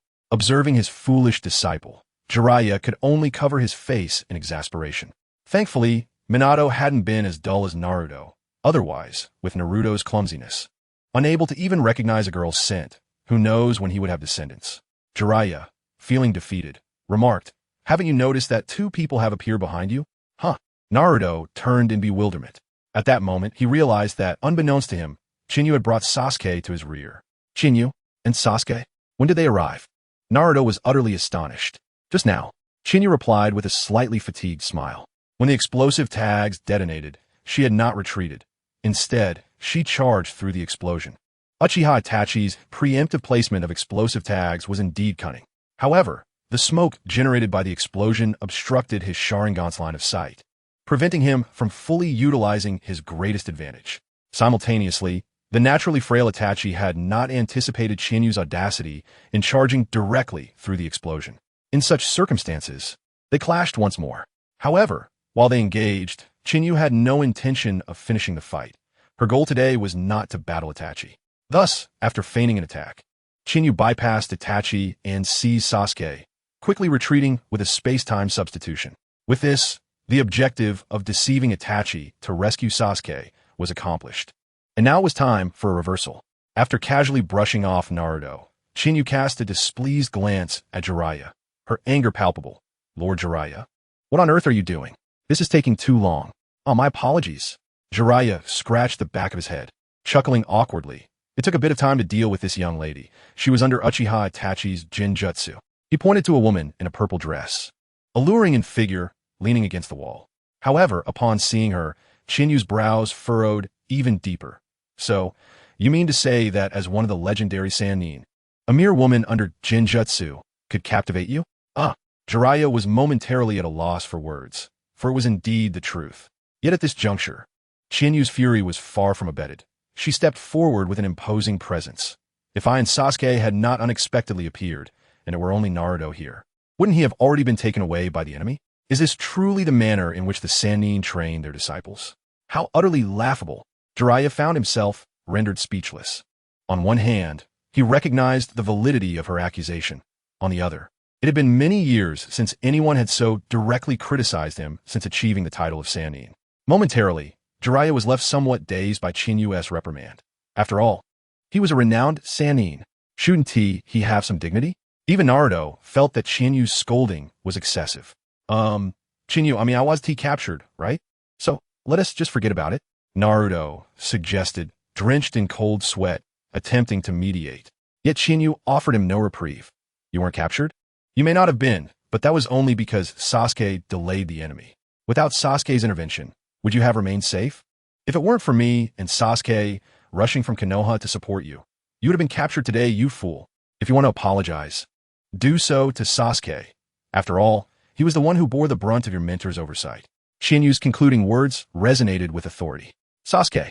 Observing Sasuke's eyes wide open yet devoid of any brilliance, Naruto clenched his fists, momentarily silent. At this moment, the audience watching the live broadcast finally grasped the situation. Indeed, given the strength of Itachi and Kisame, capturing Naruto would be a trivial endeavor. If not for Sasuke and Chinyu's timely arrival, Naruto would have undoubtedly been taken away. Thus, one could argue that Naruto truly owed Sasuke and Chinyu his gratitude. Thus, when Chinyu previously mentioned that battles could be categorized into two types, was she merely attempting to deceive Naruto? Was her intention solely to buy time? Observe how, upon Jiraiya's arrival, she immediately rushed to save Sasuke. Well, do not speak too soon. It indeed seems to be the case. After all, our consistent impression of Chinyu is that she is exceedingly agile. I always believed that Chinyu was not a person bound by convention. Heizi, speak up. Heizi? Where did this Heizi come from? As you know, Chinyu is my wife. I have known her for 10 years. This individual is extraordinarily formidable. I am a genuine 10-year fan. On the barrage, Qianyu's reputation experienced a remarkable turnaround. Amidst the reversal, she garnered the most followers. At the moment the turnaround was complete, she was met with a surge of favorable impressions. Although not as substantial as during her previous bathing scene, she still accrued a commendable 18,000. This time, Qianyu's efforts were not in vain. After glancing at her current impression balance with satisfaction, she redirected her attention back to the scene. At that moment, Jiraiya took Qianyu's admonishment seriously. The man, sporting a mane akin to a lion's, spoke in a deep voice. "All right, I understand this is indeed my fault, and I shall shoulder my responsibilities. I appreciate your efforts before my return, Qianyu and Sasuke." Jiraiya expressed his gratitude. He then turned his gaze towards Itachi and Kisame. "Your target is Naruto, correct? Using hypnotic eyes to ensnare this lady and lure me away is truly a despicable tactic.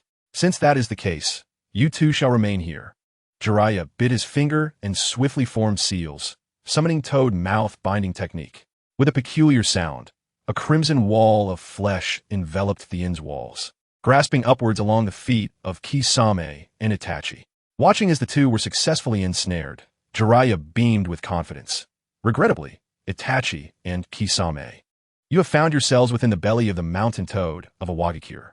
Since you are both fugitives, you shall serve as the toad's meal. With that, Jiraiya rapidly channeled chakra, causing the corridor's toad stomach walls to begin closing swiftly. Observing this turn of events, Itachi called out, "Kisame, come here." As they fled from the grasping, crimson tendrils emerging from the stomach walls, the two hastily sought refuge. Witnessing their escape, Qianyu silently conjured a long blade, preparing to intervene. After all, in the original narrative, it was solely Jiraiya. However, with her presence, if they combined forces, they might be able to thwart the Suzuka group. Yet, after contemplation, Qianyu ultimately abandoned such thoughts. What significance would it hold to intercept these two brothers? They cannot be killed. In fact, if they fought desperately, it could very well be Qianyu and Jiraiya who perished. Thus, Qianyu disregarded Itachi and Kisame's departure. With Qianyu refraining from action, the subsequent outcome was evident. Amaterasu. Itachi's ocular technique incinerated the toad's flesh wall, allowing him and Kisame to escape rapidly, leaving behind the ever-burning flames of Amaterasu upon the toad's flesh wall. Observing this, Jiraiya produced a blank scroll and fluidly sketched a fire-sealing technique, intending to seal away Amaterasu. Since Qianyu stood beside Jiraiya, she comprehended the entirety of the sealing incantation. Consequently, a new entry labeled Fire Sealing Technique Uninitiated 1100 quietly emerged on her personal panel. Witnessing this scene, Qianyu suddenly felt a surge of inspiration. She raised her hand to interrupt Jiraiya. "Please wait a moment, Lord Jiraiya." "What is it, Qianyu?" Jiraiya inquired, puzzled. "It's nothing much, but Lord Jiraiya, could you leave a portion of the flames for me when sealing? I find this fire quite intriguing." Qianyu replied, "That is certainly feasible. It matters not to me." Jiraiya mused, scratching his chin in confusion. "However, do you know how to perform the fire sealing technique?" "Of course." Qianyu smiled sweetly, while inwardly adding the latter half of her statement. "Not at all. Nevertheless, it mattered not. System, allocate points." Qianyu glanced at her personal panel, lightly tapping on Fire Sealing Technique Uninitiated 1100. Ding. Consumé 8500 impressions points.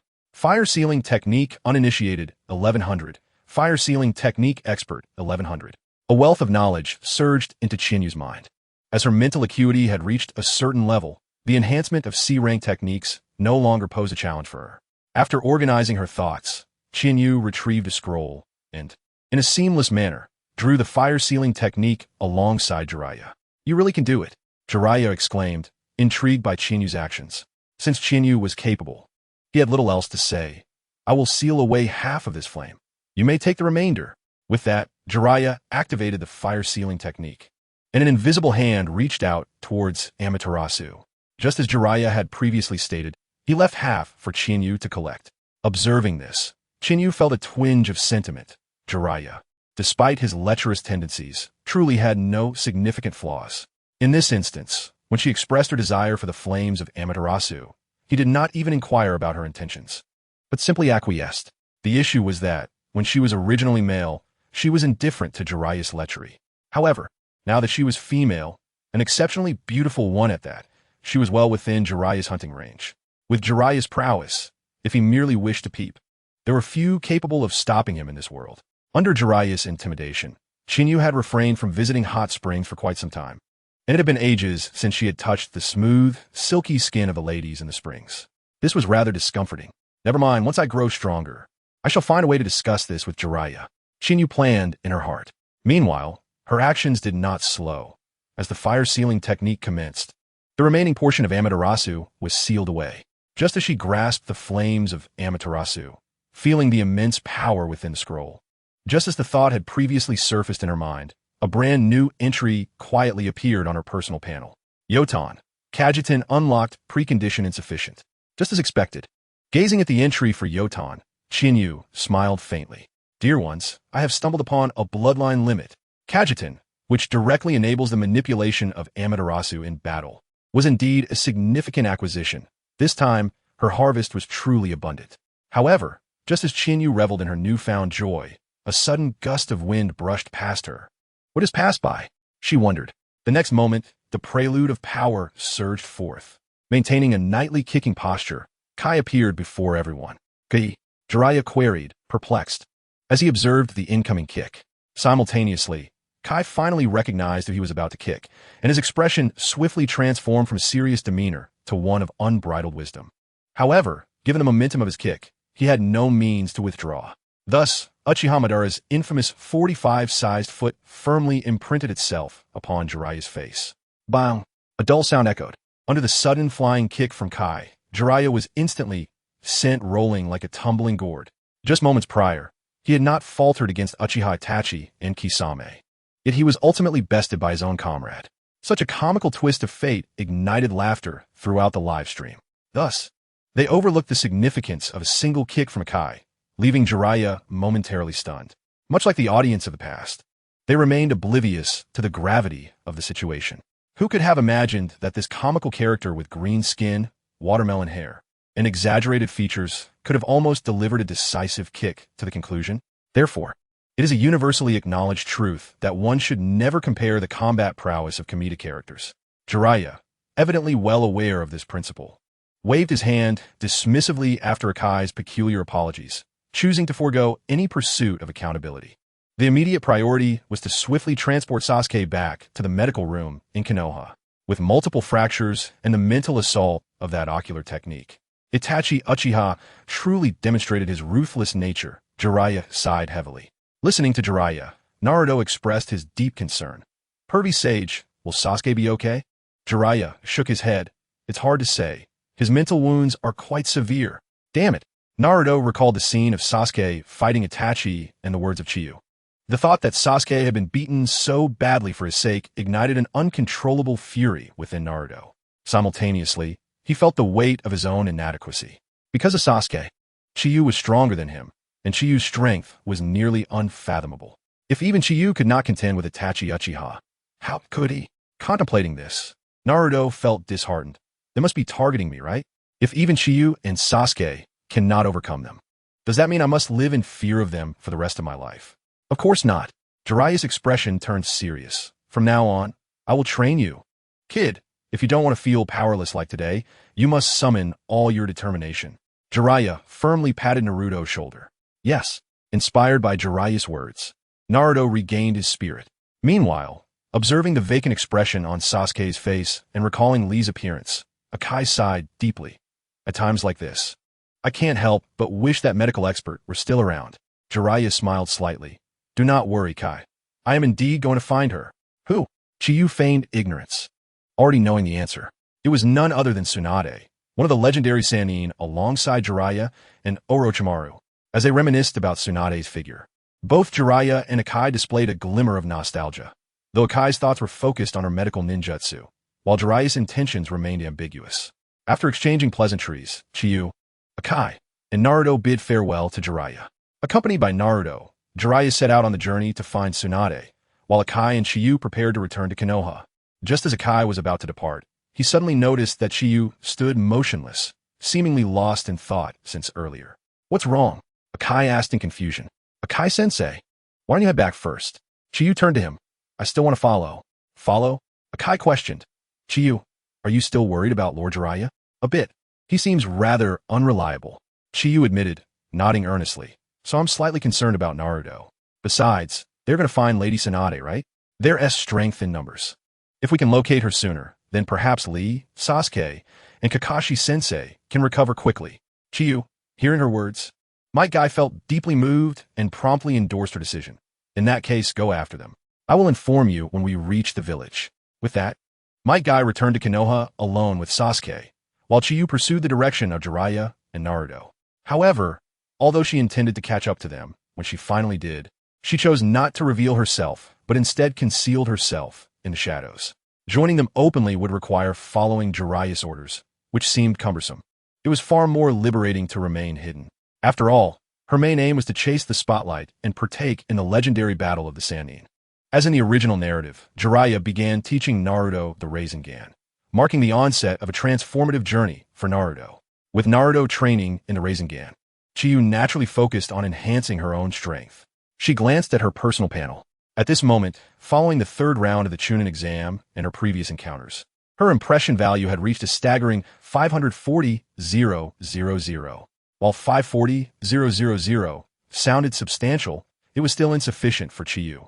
Her three primary abilities required 510,000 for mastery in the 8 gates, 680,000 for the mastery of wind swordsmanship, and a minimum of 360,000 for the mastery of the White Fang sword technique.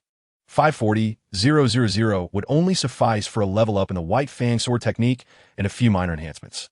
In the past, Chiyu would have immediately allocated her points to the White Fang sword technique without a second thought.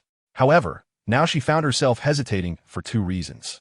The first was that she had just acquired the Fire Release, Ash and Earth style, enabling her to wield Amaterasu. Although Amaterasu's prestige had waned in later stages, she still desired it. The second reason was her proficiency in Senju Wood Release 11,000. This was a product of her initial point allocation, where she ingeniously integrated Wind Release into her Wind Swordsmanship. The so-called Senju Wood Release clearly referred to the Wood Release of Hashirama Senju.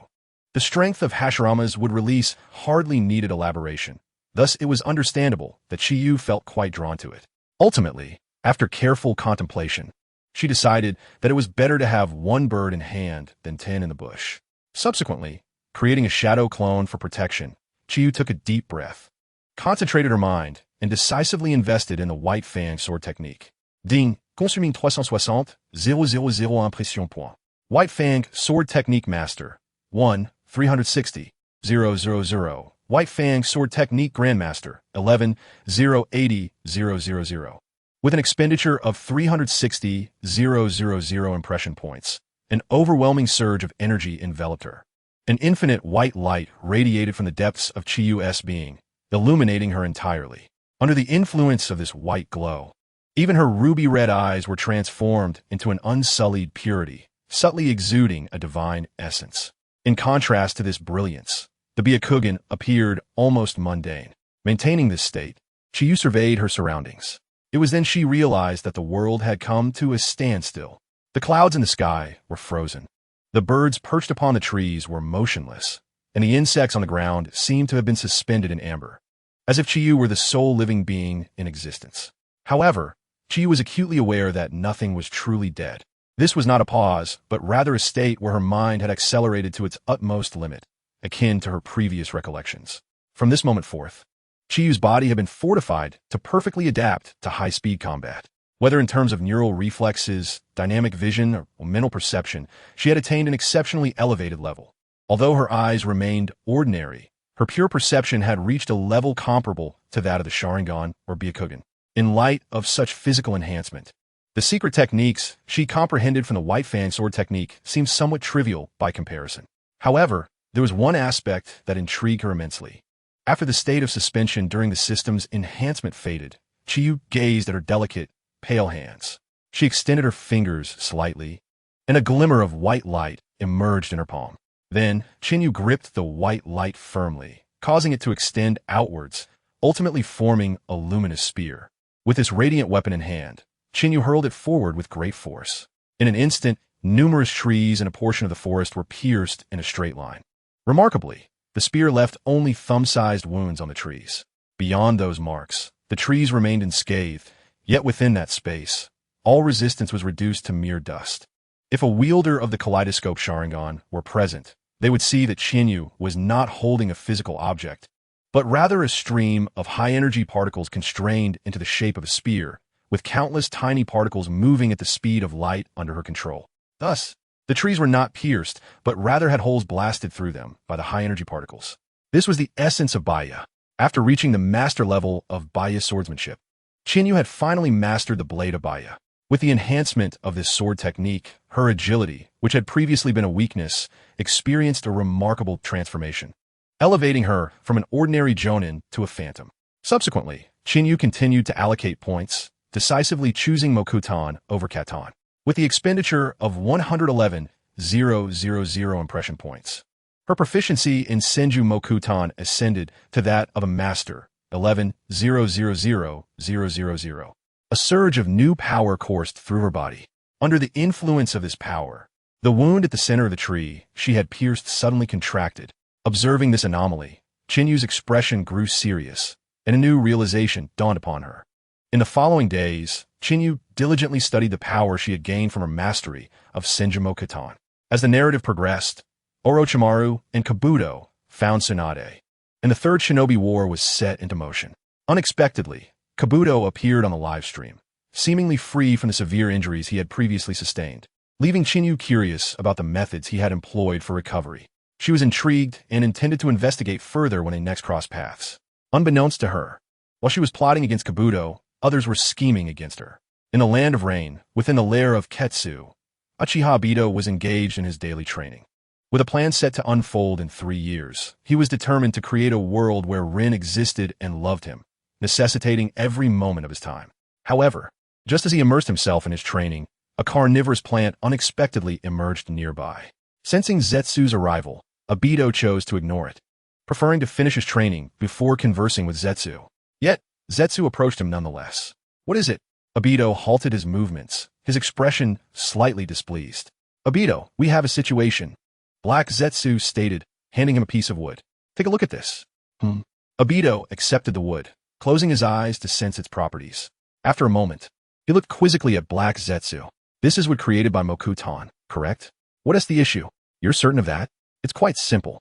You could ask Akatsuki to verify it too," Black Zetsu replied. Obito frowned, suddenly realizing he was aware of only 2 individuals proficient in Mokutan, himself and Kakuzu. If it were Kakuzu who had created this wood, he would not have come to Obito. Does this mean someone is using true Mokutan? Who is it?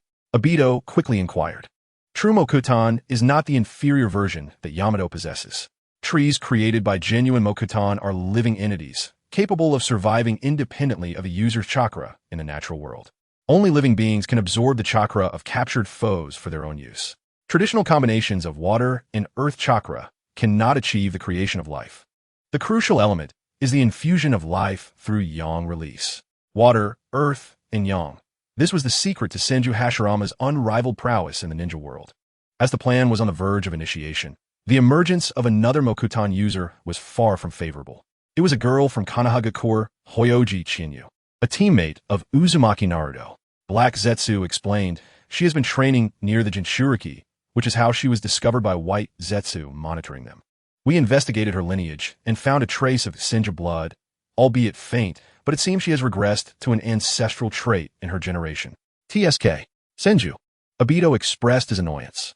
Even in disappearance, she cannot remain quiet. Black Zetsu disregarded Obito's complaints. In any case, this is the situation. Obito, how shall we handle that girl? Let me think. Obito set aside his irritation and began to contemplate. He was well aware of Chinyu's intelligence. Everything related to the Jinchuriki was a focus for him, especially since Chinyu was connected to Kakashi, being his sister. After some consideration, Obito concluded that a genuine Mokutan user could be quite valuable. If there was a way to recruit her, it would be advantageous. Of course, it was not out of a desire to witness Kakashi's sister's despair at being captured. "I have a plan." Obito turned to Black Zetsu, and the two began to conspire. Within a few days, before Chinyu could participate in the Third Shinobi War, an order arrived from Konohagakure. The messenger was none other than her old acquaintance, Yuzuki Yugao. "You want me to return?" "Why?" Chinyu was perplexed. Having been assisting Jiraiya in the search for Tsunade, all for the noble cause of supporting Konoha's 5th Hokage. Even in these difficult times, Konoha should not lack for a mere chunin like her, because you're indispensable. As she spoke of Chinyu's return, a smile appeared on Yuzuki Yugao's face. Here's the situation. You captured an Odonin, right? She is now. Yuzuki Yugao began to explain. Upon hearing her words, Chinyu's expression shifted to one of exasperation. That person truly is. I can only say she lives up to her reputation. Fine. Chinyu resolved to return to the village, even if it meant sacrificing her participation in the Third Shinobi War. The matter Yuzuki Yugao mentioned was indeed urgent. In simple terms, Chinyu had captured Honglian, a rare bloodline ninja, and a female one at that, prompting Konoha to consider recruiting her. However, Honglian's pride led her to refuse cooperation, even resorting to starvation, showing no willingness to communicate, as if determined to perish. In other ninja villages, such an attitude would inevitably lead to a fate of forced breeding to produce offspring with a crystalline bloodline, ultimately meeting a tragic end like that of Kurenai's mother. However, this was Konoha, where such actions were unthinkable. Fortunately, although Honglian was on a hunger strike, she did have a singular request, to meet Chinyu. As for what she wished to discuss, that would have to wait until Chinyu arrived. Thus, Chinyu had to return. She had a decent impression of Honglian, who had never sought to harm her during their battles, and naturally, Chinyu did not wish for her to starve to death. Moreover, Honglian, who had not even eaten, was eager to meet her, which piqued Chinyu's curiosity about Honglian's intentions. Let's go. Together with Izuki Shien, Chinyu returned to Mai. Given that both were taijutsu ninjas, their speed was remarkable, and within half a day, they arrived at the Mai prison where Honglian was held. Chinyu observed Honglian in person. It was evident that hunger had taken its toll on Honglian's complexion, yet her spirit seemed remarkably vibrant. Amused, Chinyu inquired, "Pray tell, what is it that you must see me for?"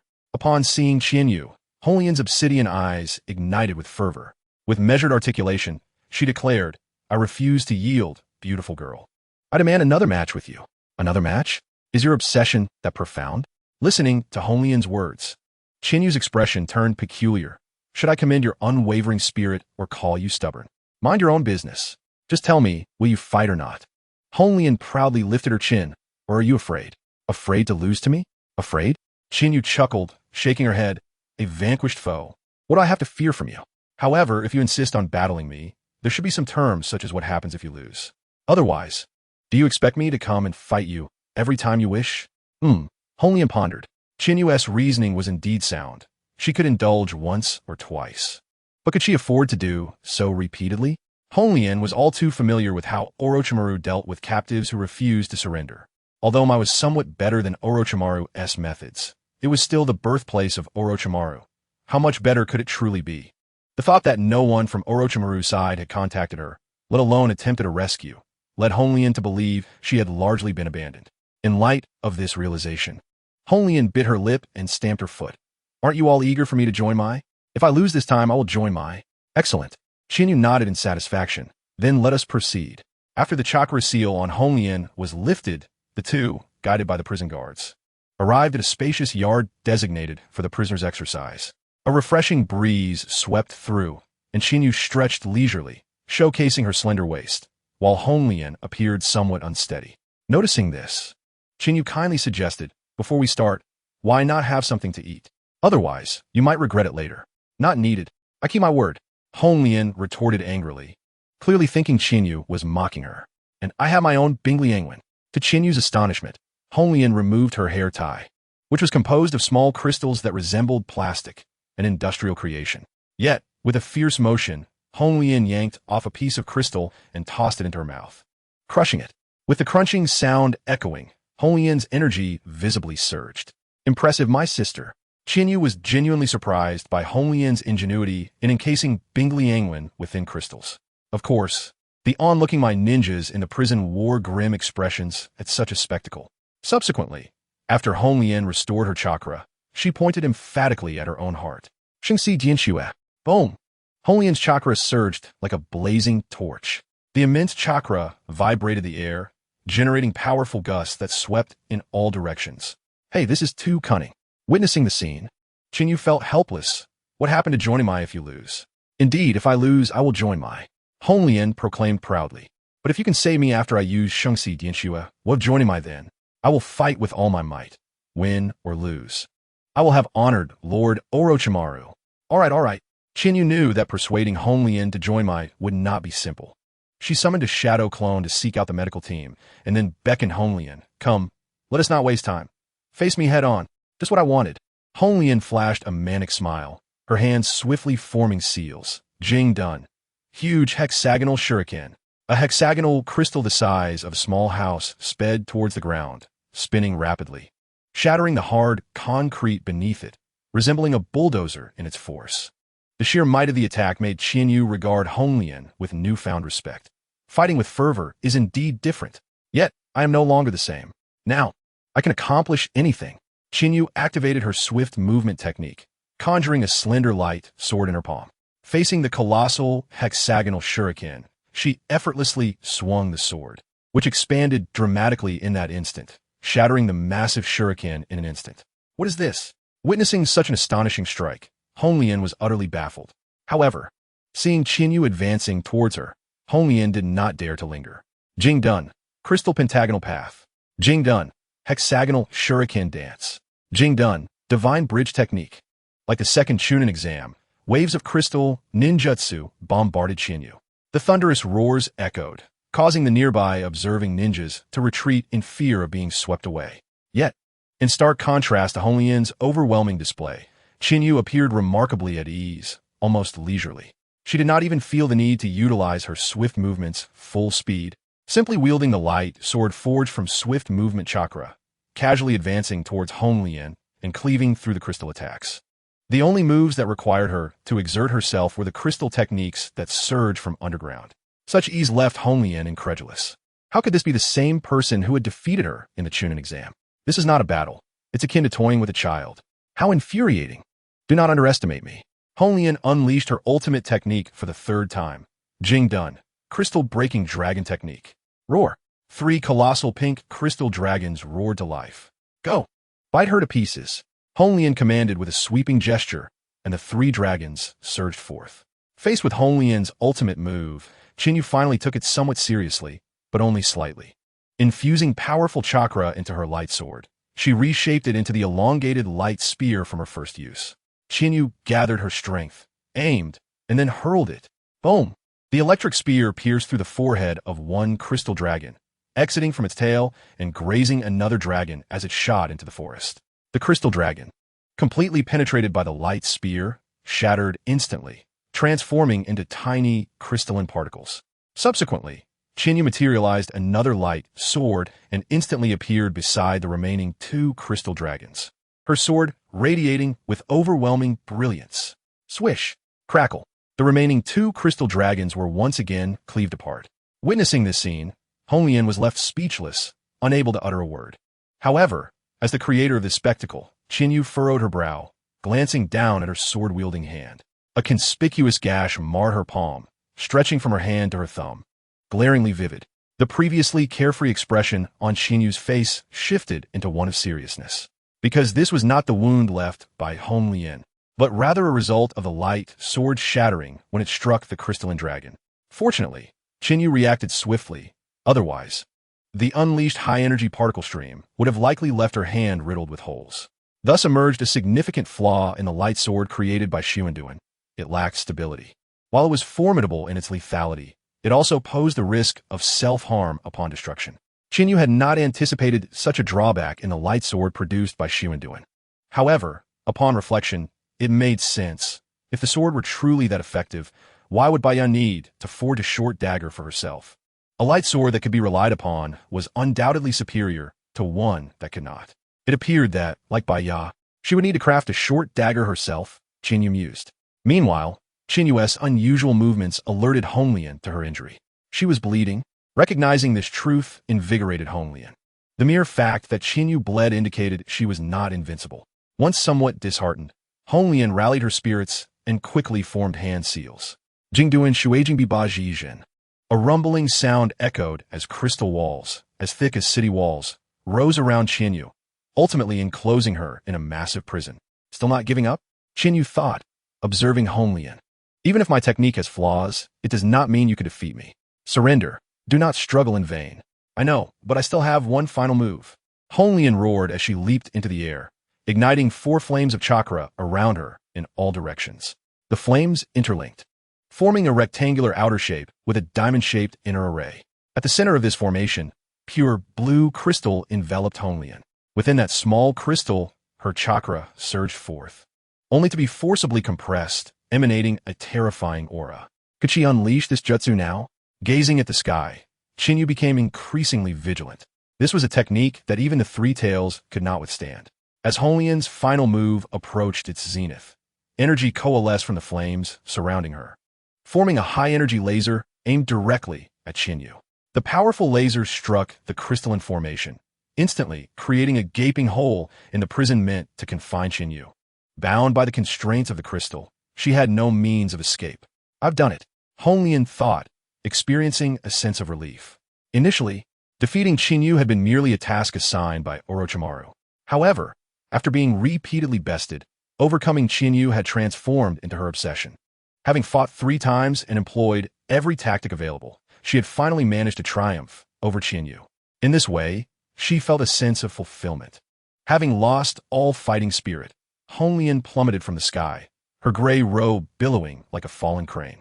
Yet, as she descended with the remnants of her consciousness, she did not first encounter the hard ground, but rather a soft embrace imbued with a delightful fragrance. Hong Lian opened her eyes in confusion, only to find herself confronted with the bothersome yet handsome smile of Chinyu. Looking again at Chinyu, she noticed her was still as pristine, tidy, and ethereal as ever. Realization dawned upon Hong Lian, and she begrudgingly remarked, "You jerk, I just used my last move. Could you not have received it properly?" However, Chinyu merely responded with an infuriating smile, justifying, "Why should I take your attack? I'm not some big slab of meat." Although Hong Lian did not fully comprehend the term big meat, she understood enough from the context. Her trembling finger pointed at Chinyu's nose, and tears welled in her eyes as she exclaimed, You jerk! I refuse to accept this." In response, Chinyu rolled her eyes dramatically, playfully pinching Hong Lian's cheek. "What happened to keeping your word? Relax. Go tend to your injuries, you tsundere." With that, Chinyu waved her hand, summoning the medical team to swiftly carry Hong Lian away. Subsequently, her obstinate mouth, impervious even to Amaterasu, was effectively silenced. Thus, the events of the day finally reached a conclusion. However, as Chinyu watched the medical team escort Hong Lian away, she did not relax her guard but instead turned her attention toward a nearby building. "You over there, having lurked for so long. It is time for you to reveal yourself." A sharp applause echoed. In the widening of Chinyu's eyes, an elderly man, shrouded in an aura of darkness, stepped forth, his right eye and hand wrapped in bandages. Despite his outward appearance, the restrained brilliance in his singular eye and the marks of time etched upon his chin exuded an extraordinary presence. "Indeed, to sense my existence, you are truly the finest newcomer in Konoha." The battle, just now, was executed splendidly. Huiyang Shi Chinyu. The corners of Tamatsu's rigid face creased into a semblance of a natural smile. "Who are you?" Chinyu feigned confusion, subtly inquiring. Tamatsu proudly declared, "I am the Hokage's advisor." The master of Konoha's roots, Tamatsu, Hokage's advisor. Upon hearing this title, Chinyu expressed profound astonishment, her disbelief directed at Tamatsu, as if completely awed by the claim. Observing her reaction, Tamatsu felt a surge of pride. What if those who wield would release? What if mastering ice release? Even so, they still exhibited reverence under his authority. Yet, before Tamatsu could bask in his triumph for long, Chinyu's face transformed into an awkward yet polite smile. Lord Tamatsu, please forgive my ignorance. Perhaps I am a bit uninformed. While you claim to be the Hokage's advisor, I must confess I have never heard of you. Are you truly the Hokage's advisor?" Tamatsu's confident demeanor faltered momentarily as he processed Chinyu's inquiry. The truth was he was not. The reason being, he had been expelled by the 3rd Hokage during the Uchiha incident.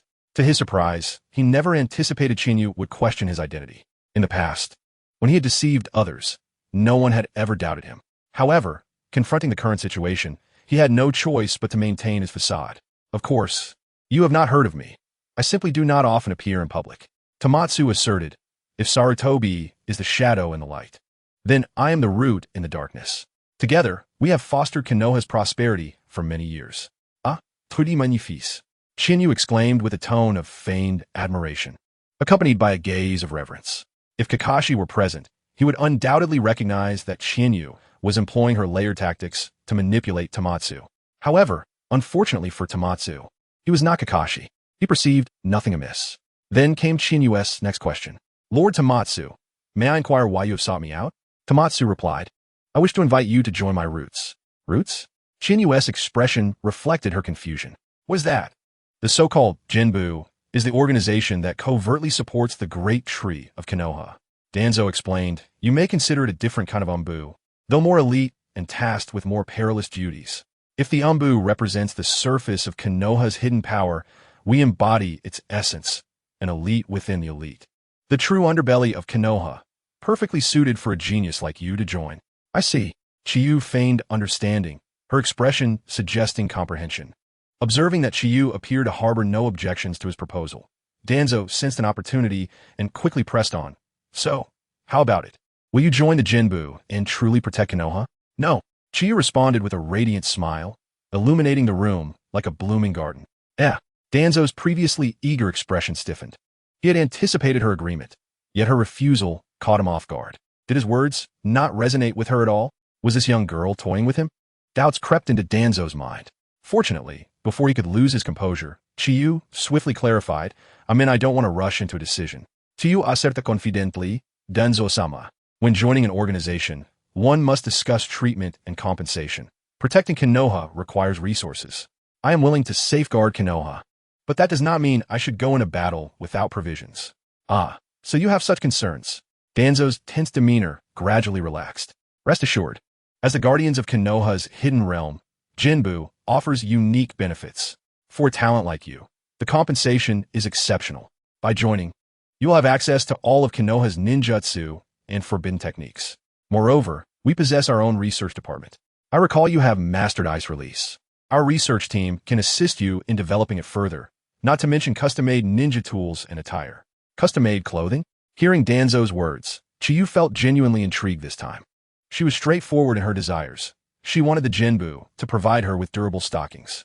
Given the current technology in the ninja world, stockings were available, albeit of poor quality. Consequently, Chiyu's beautiful legs had remained bare, as one cannot truly showcase one's legs without proper stockings.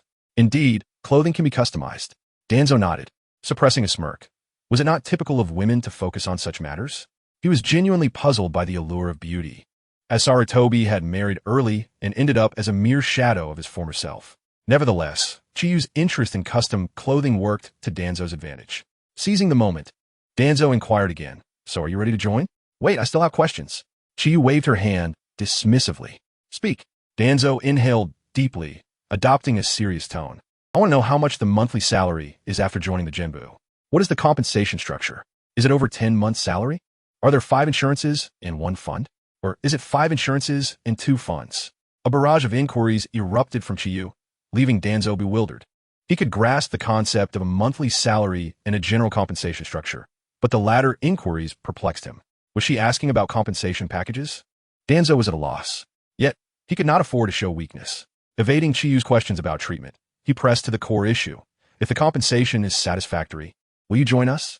Of course not. Chiyu gasped, her breath quickening. She then raised her slender fingers. Even if the compensation is adequate, what about the number of days off, annual leave, corporate culture, the atmosphere, and potential for advancement? Joining an organization affects many aspects. I cannot proceed without clarity. Once again, Danzo fell silent, feeling utterly speechless. They were a ninja organization, a military force, and she was inquiring about vacations? If she was already seeking time off now, he could only imagine what she would demand in the future. However, recalling the information shared by the mysterious figure, Danzo suppressed his frustration and asked, if everything meets your expectations, would you be willing to join a Jinbu? Not quite. Observing Danzo's furrowed brow, Chiyu continued to gasp for breath. Her next words made Danzo's blood pressure surge. I still want to ask the Umbu before I decide. With a shy smile, she added, it's wise to compare options. Perhaps the Umbu offers better conditions? Danzo nearly choked on his words. What was this? Comparing options? And what could the Umbu possibly offer that could rival the Jinbu he had meticulously crafted? Danzo, astonished, replied, you wish to approach the Umbu, but they have been weakened for many years. I don't mind. Chiyu proudly puffed out her chest. I am not concerned with the strength of the organization I join. I will ensure it becomes the strongest in the future. Well said. A true embodiment of ambition. Danzo nodded appreciatively. Despite her earlier penny-pinching demeanor, her display of confidence as a genius was truly captivating. Thus, Danzo swiftly activated the Kodoe Mitsukami. Yet, Chiyu, for a talent like you, your energy must be precious. If that is the case, why waste your valuable energy on mediocrity instead of joining the strongest and best organization right from the start? Listening to Danzo's words, Chiyu appeared momentarily confused. That does seem reasonable. Then, she hesitated, her voice faltering. Joining what? Danzo leaned slightly forward, his cold gaze piercing into Chiyu's crystalline red eyes, the intensity of his Sharingan increasing. However, no matter how much Danzo intensified his gaze, Chiyu remained frozen, as if caught in a downloading progress bar. Danzo could only suppress his irritation, continuing to inquire, "What is it? Are you still uncertain about something?" Chiyu slowly lifted her head, her vacant red eyes fixating on Danzo. Her delicate lips gradually forming a few words. Compensation. It must be good. Danzo was rendered speechless, truly at a loss for words.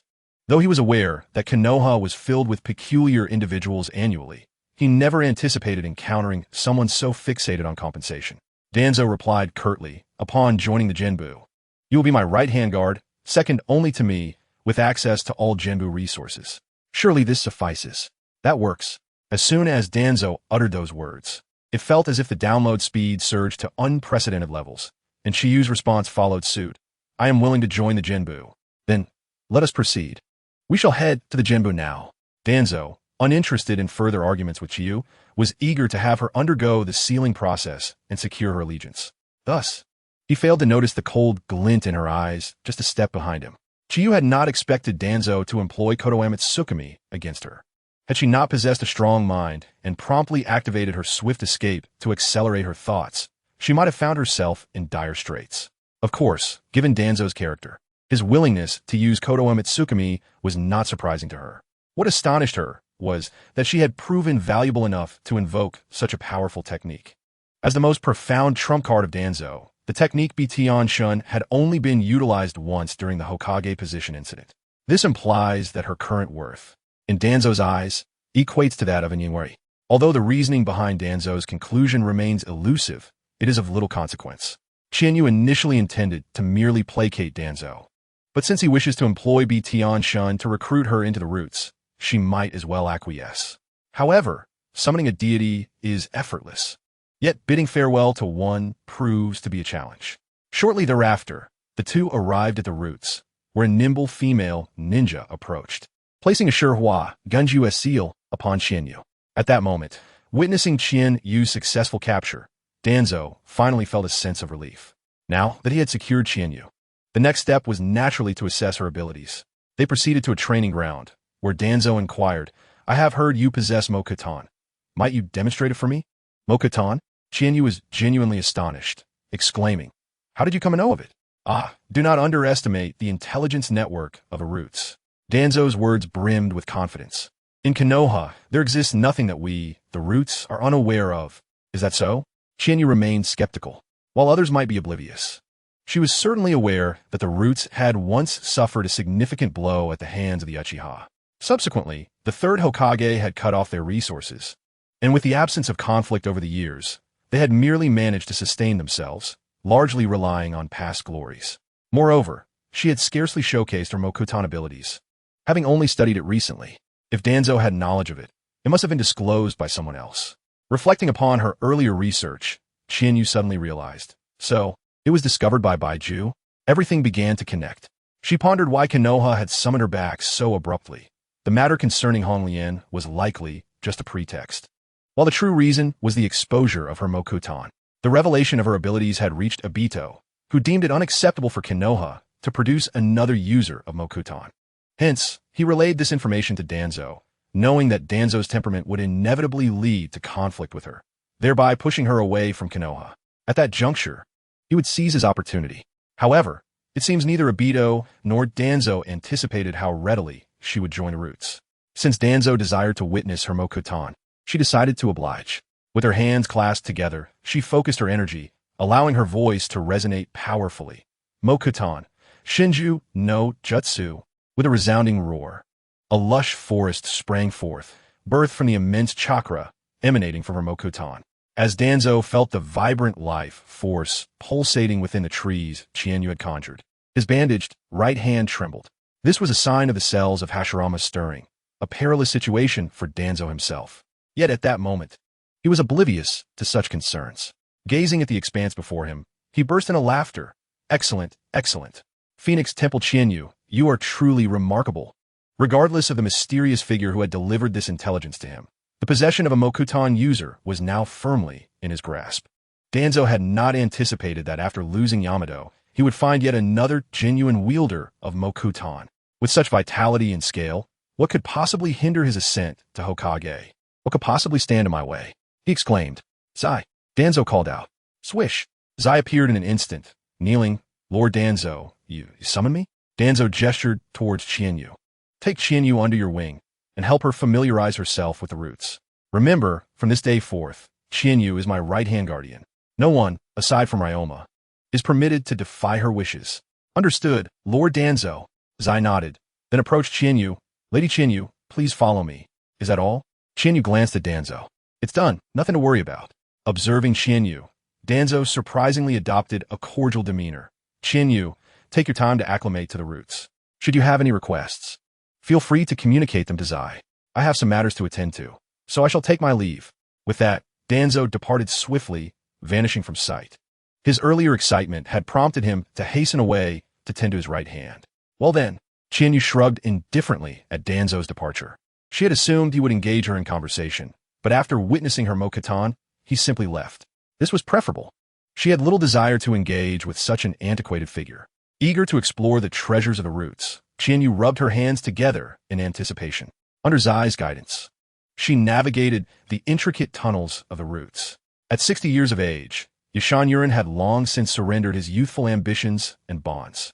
Since joining the roots in his 30s and assuming responsibility for clothing design, his past dreams had faded, leaving only the mundane existence of family life and the routine of clocking in and out of work. Nevertheless, due to this, combined with his innate seriousness, he had become one of the few elders within the roots, earning the moniker of Tailor Sage, even able to exchange a few words with Danzo. People regarded him as the versatile Mr. Yashan. Of course, Yashan Yurin paid little heed to such trifles. Most individuals within the roots were devoid of emotion. Mere killing machines. And those who had lost their feelings would hardly possess demanding clothing specifications. Thus, as he aged, he found life within the roots increasingly monotonous. Sitting in his workshop, Yashan Yurin sighed deeply. Even I occasionally hope for a change. As if responding to his silent plea, an unexpected burst of lively footsteps echoed outside his workshop. Moments later, a striking girl with white hair and red eyes, radiating beauty even in the dim underground, rushed in. Hello, old man. I wish to commission a set of clothing. The girl greeted him with exuberance. Oh, observing her, Yashan Yurin felt a flicker of interest. He glanced at Zai, who offered a subtle nod, indicating this was an assignment from the roots. This revelation piqued Yashan Yurin's curiosity. Could the roots truly produce such a girl? What kind of clothing do you desire? He inquired, while simultaneously envisioning the type of attire this girl might wish to create. Perhaps a flowing, stylish swordsman's outfit? Or an exquisitely vibrant kimono, deceptively concealing lethal intent? Or perhaps a traditional ninja ensemble designed to obscure all her defining features? Yashan Yurin favored the idea of a ninja outfit. While such attire may appear unremarkable in everyday life, during a fierce battle, witnessing a girl, battered yet resolute, with her headpiece slipping to reveal her stunning visage and flowing white hair dancing in the moonlight would more than compensate for any previous mediocrity. As Yashan Yurin's anticipation grew, Qianyu presented him with several design sketches. From the revisions above, it is evident that Bashan Yongren perceives this to be a long-prepared garment by the other party. However, the question remains, what exactly is this? Bashan Yongren gazes perplexly at the design blueprint handed over by Qianyu. As a ninja battle outfit, while exposing the shoulders, armpits, and back could be justified as a means of ventilation, what is the purpose of the hollow cutouts at the waist? Furthermore, why are the sleeves disconnected from the garment, creating an unnecessary addition? Upon examining the back, he notes the peculiarities: a rear flap, leg rings, straps reminiscent of a collar, sheer stockings, and inexplicable streamers dangling from the sleeves, along with a skirt that is short in the front and long in the back. Ba Shan Yongren fell into a profound silence. Subsequently, he trembled as he removed his reading glasses and meticulously wiped them with a cloth. Upon replacing the glasses and gazing at the resplendent Qianyu before him, he could not help but exclaim, "You seem to be brimming with emotions." "What?" Qianyu, taken aback by Ba Shan Yongren's words, responded, "Nothing." Ba Shan Yongren shook his head. His years of experience at the root taught him when to speak and when to remain silent. Naturally, he knew he should not comment on Qianyu's choice of attire, yet he found it hard to resist. "So, these are the requirements for the clothing, right? Just follow the design." Ba Shan Yongren inquired further. Qianyu nodded. "Yes, just follow the design, but I have specific quality requirements." "What requirements?" Ba Shan Yongren perked up. "Oh, it's just a minor detail." Qianyu held up her finger. "I require that this outfit withstands B-class wind release without sustaining damage." The memory of Orochimaru's last significant breakthrough still lingered in her mind. However, upon hearing Qianyu's request, Ba Shan Yongren was already bewildered. "B-class wind release? Little girl, do you even know what you're asking for?" "Of course, B-class, what's wrong?" Qianyu tilted her head adorably. "You."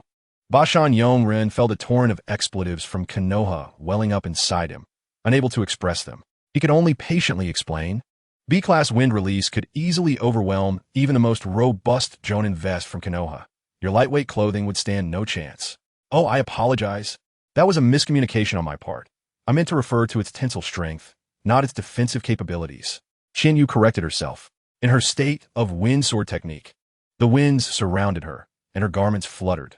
Thus, they had to be of superior quality. Even so, Ba Shan Yongren wished to argue further. Yet, Qianyu displayed remarkable determination. "I don't care. Didn't T the Root accumulate all the resources of Konoha? Can't you muster this level of technical support?" "Hey, you little girl." Ba Shan Yongren also stood firm. "The Root indeed has good resources, but I wonder if your position allows you to access them. What if the higher-ups were to grant me the rare materials accumulated over the years?" All right, that is what I was waiting for." Qianyu looked at Sai beside her. Sai, catching on, stepped forward and whispered to Ba Shan Yongren, "Is that so?" Upon hearing Sai's explanation, Ba Shan Yongren was astonished, even more excited than Qianyu. "Can we really use any materials?" "Of course. Lady Qianyu can mobilize any resources." That is a direct quote from Danzo-sama. Sai confirmed. All right. Since Danzo had stated that the root resources were at her disposal, Ba Shan Yongren had no further issues. "Leave it to me. I will wager my title as the Garment Sage to ensure you receive exactly what you desire." "Good." Qianyu nodded in satisfaction. "You are quite spirited." With the clothing finalized, Qianyu bid farewell to Ba Shan Yongren and proceeded to her next destination, equipment customization.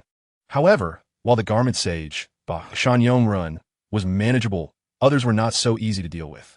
Yet it was still the same mantra, it mattered not. What is Danzo's right-hand guardian? Simply put, what the department head can manage, I will oversee. What the department head cannot manage, I shall take charge of, acting first and reporting later, as permitted by Danzo. At the dining hall, Qianyu took full advantage, indulging as she pleased. She would fill her bowl to the brim, choosing between liquid and solid dishes as she fancied. If she couldn't finish, she would sneak food into her pockets. In no time, the various departments within the root, uniform department, equipment department, and secret storage department felt as if they had been raided, all crying out that a bandit had come. Ultimately, Qianyu's mischievous antics, reminiscent of the Monkey King, continued until she arrived at a laboratory located just beneath the root's ceiling. This was not due to a newfound sense of kindness on her part, but rather because she was intercepted. Before her stood a man clad in a hooded cloak akin to that worn by Aburame Shino, albeit in a black variant, with a peculiar purple mark upon his right cheek. Qianyu subtly furrowed her brow. "Who are you?" "I am Danzo-sama's left guardian, Aburame Ryoma." The man introduced himself. Aburame Ryoma gestured. "Please turn back, Qianyu. The area ahead requires authorization from Danzo-sama for entry." "Is that so?" "Very well." Qianyu pouted, feigning disappointment. However, she did not linger in her conversation with Aburame Ryoma and swiftly turned to leave. After all, he was a noble left guardian. The ninja world respects the left. The right guardian cannot confront the left guardian. What nonsense! Once Aburame Ryoma saw Qianyu vanish from sight, he breathed a sigh of relief. However, the moment he turned around, Qianyu activated her swift escape technique, swiftly positioning herself behind him.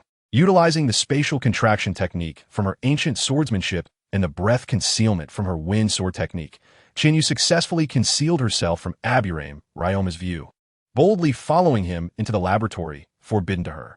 As they stepped into the lab, after a short distance, Aburame Ryoma seemed to sense something amiss and turned his head in confusion. However, by then, Chinyu was already gone from his rear.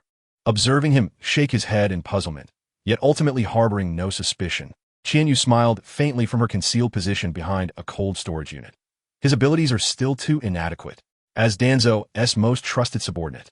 Aburame Ryoma indeed held significant power within the root, and his words carried weight. However, his lack of improvement in strength since transitioning to administrative duties became a critical flaw, allowing Chinyu to infiltrate effortlessly. Of course, she still retained her tongue-tied experience card, which prevented her identification from being revoked. Thus, her ability to traverse the root's protective barriers was also a contributing factor.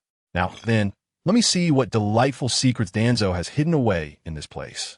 With audacity tempered by caution, Chinyu began her exploration within the laboratory. However, there was little of interest to uncover, as she soon spotted a jar containing a dark green solution, inside which floated a bizarre sphere. Such jars were abundant in this laboratory, differing only in their labels. For instance, the jar before Chinyu bore the label 45-1.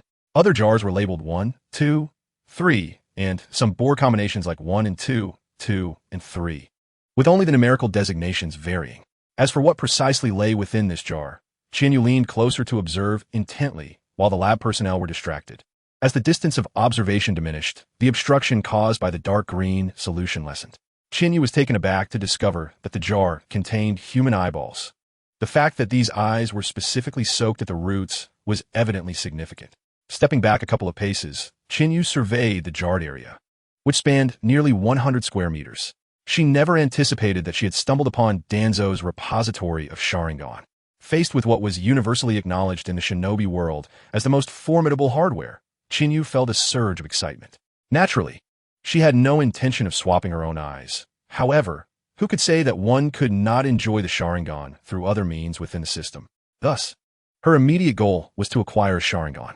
Chinyu scrutinized the numerous jars before her. If her assumptions were correct, the numerical designations 1, 2, 3 indicated the number of Tomo in the Sharingan. If she simply desired a pair of Sharingan, all she needed to do was locate the jar marked with the number 3 and use a space substitution technique to procure it. Yet, just as she was about to act, a thought struck her. Uchiha Fugaku had indeed awakened the Mangekyo Sharingan, though few were privy to this fact. If Uchiha Fugaku's Sharingan were indeed at the roots, it was highly likely they were treated as ordinary 3 Tomo. The only question remained, amidst so many jars, which one contained Uchiha Fugaku's Sharingan? If only the roots had inscribed names on the jars, Chinyu mused quietly. Lacking names, only numbers remained, and she would have to search for a reference manual to decipher what the numbers signified. Despite the vastness of the laboratory, locating the Sharingan was straightforward. Yet identifying a specific record was quite the challenge amidst the plethora of information. Fortunately, just as Chinyu was lost in thought, a brusque voice echoed in her ears. Yao Shiliang, why are you dawdling? Quickly retrieve the Sharingan marked with number 31. Yes, I'm sorry. Lord Oki, I'm on my way. A girl with a doll-like head, her face obscured by large round glasses, and a diminutive stature, appeared flustered as she responded. Chinyu, however, was less concerned with the girl's appearance than with her surname, Yao Shi. Chinyu pondered, could this be the Yao Shi she was thinking of? Stealthily, she followed the girl as she approached the jar containing the Sharingan numbered 31, performing a series of intricate hand seals to release the seal. Then opened the lid to extract the Sharingan. Subsequently, Yao Shiliang presented the Sharingan before the man she referred to as Lord Oki, placing it on a peculiar device. The device activated, infusing chakra, electricity, and a specially concocted solution upon it. Under this stimulation, the single Tomo within the Sharingan began to spin rapidly, and it seemed poised to manifest as second Tomo. However, eventually, the rotation of the single Tomo ceased after reaching a certain threshold, while crimson cracks appeared on the eyeball, and a colorless, transparent vitreous gel oozed forth. Another failure. The man known as Oki clenched his fists in frustration. Damn it, all calculations were flawless, and we validated this experiment for several months. So what did it go wrong? Should I consider changing assistants? Yao Shiliang, your misfortune has undoubtedly tainted my work. Oki vented his malice towards Yao Shiliang. Indeed, women have no place in laboratories. Yes, I'm sorry, Lord Oki. Yao Shiliang, intimidated by Oki's fury, bowed repeatedly in apology, tears streaming down her face. Observing her, Oki's anger seemed somewhat alleviated as he waved his hand dismissively. Enough. Dispose of this rubbish. Yes. Yao Shiliang stepped forward to collect the damaged Sharingan. Qinyu trailed behind once more, and the two made their way to a secluded corner of the laboratory. However, Qinyu was astonished to see that, despite appearing like a submissive victim before Oki, Yao Shiliang's demeanor shifted to one of chilling indifference once they reached the deserted waste disposal point. Damn Oki. If it weren't for my need to investigate the cause of Mother Yanoyu's death, I would have knocked you senseless with an uppercut and a kick to the groin. Yao Shiliang muttered angrily. With your rudimentary theoretical understanding, I dare say you could conduct 1,000 experiments and still fail to uncover the crux of the issue. Oh. Hearing Yao Shiliang's mutterings, Qinyu curiously stepped forward. Then tell me, what is the key to evolving the Sharingan? Who? Yao Shiliang's expression changed drastically as she turned in shock. Upon realizing it was Qinyu, a stranger, she opened her mouth to raise an alarm. However, before Yao Shiliang could utter a sound, Qinyu swiftly grasped her cheeks, pouring searing chakra into her face, culminating in a burn upon her tongue. Qinyu then released her grip. At that moment, Yao Shiliang attempted to scream, only to find herself utterly voiceless.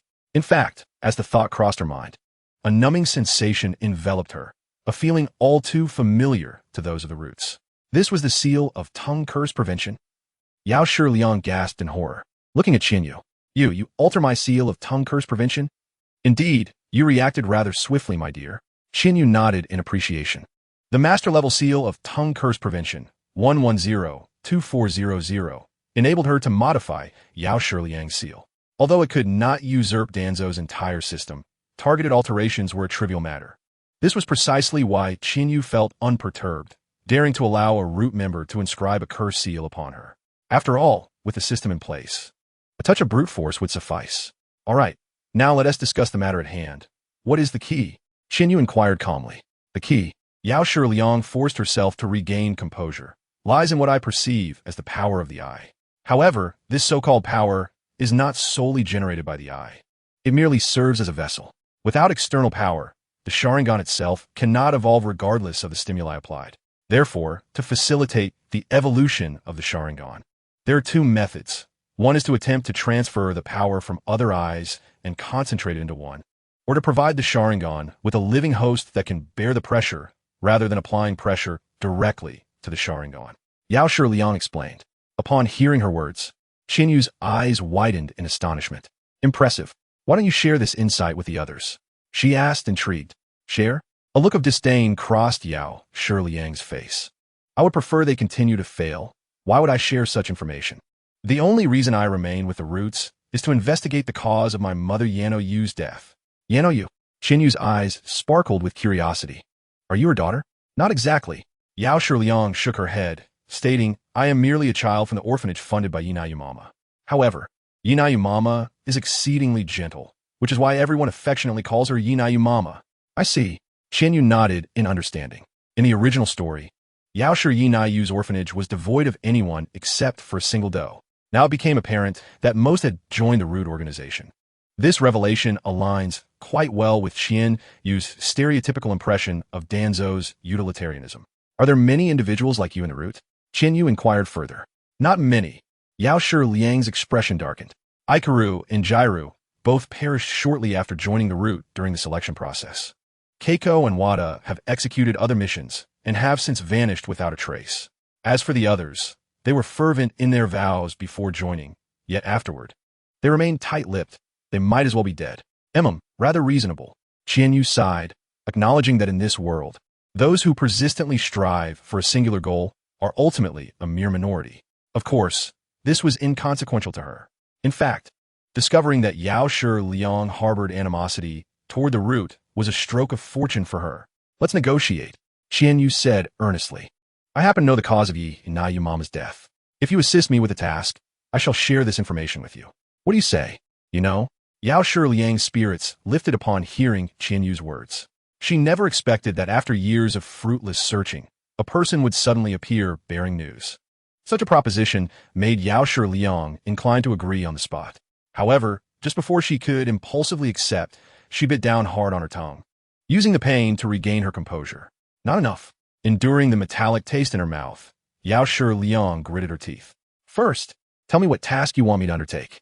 Qian Yu's reaction to this made her somewhat displeased. Do you still wish to negotiate terms with me? Indeed. Yao Shiliang stubbornly replied, suppressing her trepidation. I have been working here for nearly 4 years, and I know everything about this place like the back of my hand.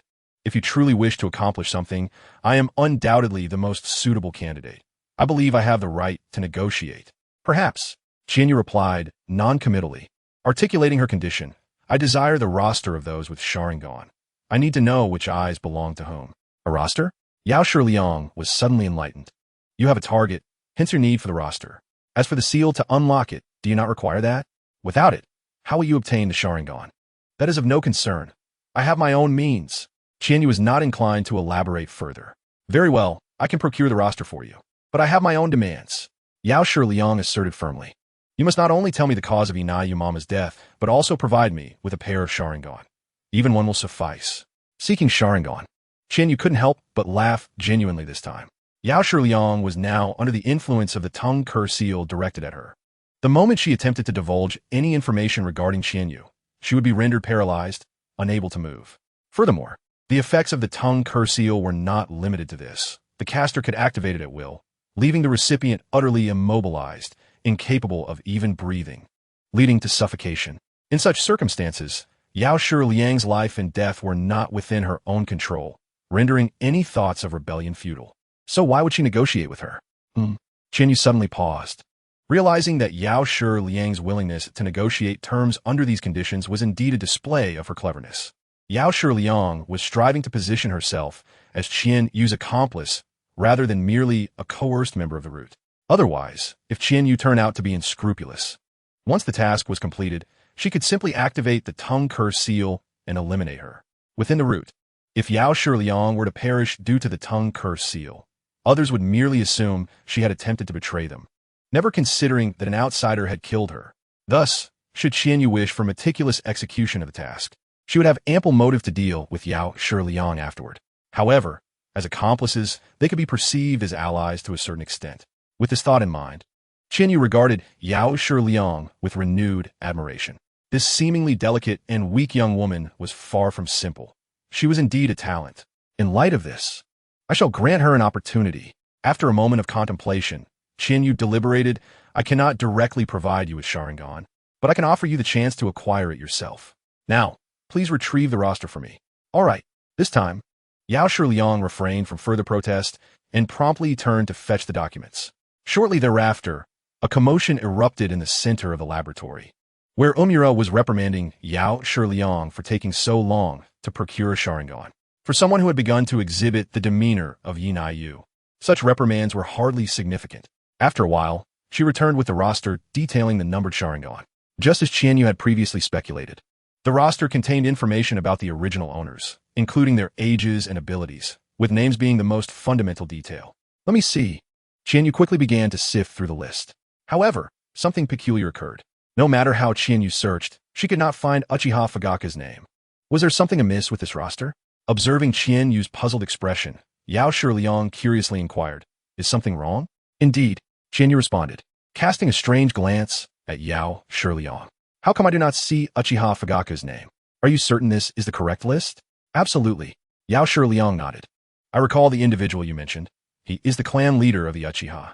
It appears that the root has never acquired his Sharingan from the outset.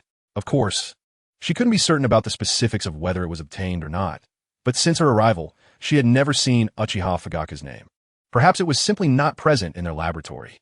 Is that so? Qian Yu closed the roster. Contemplating carefully, she felt that the root might genuinely lack Uchiha Fugaka's eyes. After all, the root was unaware that Uchiha Fugaku had awakened the Mangekyo Sharingan. Yet did Black Zetsu remain ignorant? A pair of Mangekyo Sharingan that had rarely been utilized would not be allowed to circulate freely. Therefore, it was highly likely that Uchiha Fugaka's eyes had been taken away by them, with White Zetsu conveniently securing them before the root's intervention following Sasuke's coma. Such a feat was not unfeasible. This meant that she would need to select another target. Chinyu reopened the roster, settling on two alternatives, Uchiha Makoto and Uchiha Izumi. Both were the three-tomo Sharingan variety, one a mature beauty and the other a youthful beauty, possessing striking eyes that aligned with Chinyu's aesthetic preferences. However, after careful consideration, Chinyu ultimately decided to pursue Uchiha Izumi's eyes for two reasons. Firstly, they were of similar ages, ensuring youthful and high-quality eyes. And Uchiha Izumi had awakened her three-tomo Sharingan at a young age, indicating considerable potential. Secondly, Uchiha Makoto was always Sasuke's mother, and using her eyes felt somewhat inappropriate. Moreover, she was still uncertain about the subsequent process of utilizing the Sharingan. What if it turned out to be a mere replacement, with no changes in appearance? If Sasuke turned around and recognized her, what would happen then? Naturally, merely being recognized would be bearable. What if it escalated to this? Sasuke, Chinyu is capable of becoming my mother's woman. Sasuke, clenching the Tenseiga Naruto. What qualifications do you have to speak to me when you cannot even comprehend this? Naruto, Kyubi no Kenshin Isen, Tiachisarak. Watch me push it back. Naruto, Sasuke here. Sasuke, what a hassle. Chihane, please stop fighting. In any case, to avoid any peculiar situations, Chihane decided to take the Uchiha Izumi. She sprang into action, believing that acquiring a Sharingan would not take much time. Grabbing a couple of sheets of paper, she scribbled a few characters and then utilized a transformation technique to morph them into the likeness of a Sharingan. Subsequently, she stealthily approached the glass jar numbered for Uchiha Izumi, and with a spatial substitution, she replaced it. On her personal panel, a brand new prompt emerged. However, Chihane merely glanced at it before returning to the meeting place with Yakushi Ryo. Was this truly it? Witnessing Chihane's swift return, Yakushi Ryo was utterly astonished. Yes, this is it, and I must thank you for the nourishing liquid. Chihane waved the test tube containing an unknown solution, within which floated two eyeballs. It's nothing. Yakushi Ryo managed to divert her gaze from the Sharingan in Chihane's hands. You must tell me about Mama Yaoneyu now. Chihane began to recount the tale. In truth, there was not much to narrate. It was merely a tale of Danzo's vendetta against the innocent. Furthermore, Yakushi-do himself had some issues. After hearing about the plight of Yaoneyu, Yakushi Ryo clenched her fists, Do, and Danzo. She vowed, Mama Yaoneyu, I will ensure justice for you. With a determined gaze, Yakushi Ryo turned to Chihane. Now that you've spoken of Mama Yaoneyu, what about that opportunity you mentioned for me to obtain a Sharingan? It's like this. Chihane produced two more sheets of paper, transforming them into the appearance of a Sharingan. I exchanged the genuine article within for this counterfeit. However, the transformation technique has a time limit, and eventually, the fake will be revealed. At that moment, Danzo will surely have someone inspect everything. This is what I meant when I said this is your opportunity. If you can successfully swap the prints during this opportunity, it will be your skill. Understood? Yakushi Ryo nodded in silence, accepting the counterfeit Sharingan that Chihane had created using the transformation technique. After handing over the item to Yakushi Ryo, Chihane casually inquired, By the way, what do you intend to do with the Sharingan? At her words, Yakushi Ryo's eyes flickered, as if contemplating whether to answer. Ultimately, she decided to share. Two reasons. One is to enhance my own strength. The second is that I wish to give it a try. Yakushi Ryo produced a vial of light red reagent. Upon seeing this vial, Chihane's eyes narrowed. From this vial, she sensed something that was only recently acquired from the Sharingan. That is, the power of the eyes. Yakushi Ryo explained, I sent at my task to destroy the shattered Sharingan. Such a remarkable thing. Although damaged, it would be a waste to simply destroy it. Thus, I devised a method to collect the residual eye power from the shattered Sharingan. So far, I consider myself somewhat successful. A hint of pride appeared on Yakushi Ryo's face. Impressive, Chihane exclaimed sincerely. She finally understood what Yakushi Ryo intended to do. She aimed to attempt to forge a kaleidoscopic Sharingan. For someone with such aspirations, and who had taken action, Chihane naturally held great admiration. It was foreseeable that in the future, there would be more excitement here at the root. But that was of no concern to Chihane regarding Yakushi Ryo's eye power enhancement techniques. For an ordinary Uchiha, this would indeed be invaluable, but Chihane, being special, was indifferent. Therefore, amidst Yakushi Ryo's astonished gaze, Chihane learned about her techniques and left without expressing anything further. She had merely stumbled upon this place. The root's ceiling was divided into 4 main sections, and she still had 2 more to explore. Chihane's journey for the stolen peaches and elixirs continued. Meanwhile, after much effort, Danzo finally stabilized the Hashirama cells in his possession, only for the heads of various departments from Naruto to fill his office. Lord Danzo, please manage Lady Chihane. The head of the equipment department lamented. My department is too small. I simply cannot accommodate Lady Chihane, this great Buddha. She had us forge 4 weapons of pure chakra metal, a spear, a great sword, a short sword, and a long sword, consuming 3/4 of our chakra metal reserves. And she still deemed it insufficient. Indeed, Lord Danzo, my secret techniques department has the same issue. The head of the secret techniques department pushed past the head of the equipment department. Besides the forbidden techniques that require your direct order to access, Lady Chihane has taken all the secret scrolls related to sealing techniques. While it's fine that she took them, I hope she returns them, but every time I inquire, she says she hasn't finished reading them yet. She is still looking, and in short, there is no definitive return date. Rather than being the head of the secret techniques department, it feels more like she is in charge. And me, Lord Danzo. The head of the training department squeezed past the first 2. Recently, while I was training new recruits, Lady Chihane suddenly arrived, stating she needed a few maids to serve tea, and directly took 8 kunoichi from me. These kunoichi were the seeds we prepared to send out for infiltration missions, each one more precious than the last. How could they serve as maids? Get out of the way. Where you all? The head of the finance department arrived, kicking the people in front aside and then kneeling before Danzo with a thud. My lord, you must manage Lady Chihane. If you don't, our route will soon go bankrupt. The finance department head spoke with tears streaming down his face. Upon witnessing this, Danzo's expression grew grave. While he found the previous complaints somewhat tolerable, merely a few weapons. After all, Lady Chihane deserved such treatment. Although chakra weapons are indeed precious, only masters can wield them. So at ISNT, that's significant. However, the financial situation required serious attention. Danzo inquired seriously, what else has she done to cause such a stir? She, Lady Chihane, is treating people to meals, and then she makes us settle the accounts, the finance department head wailed.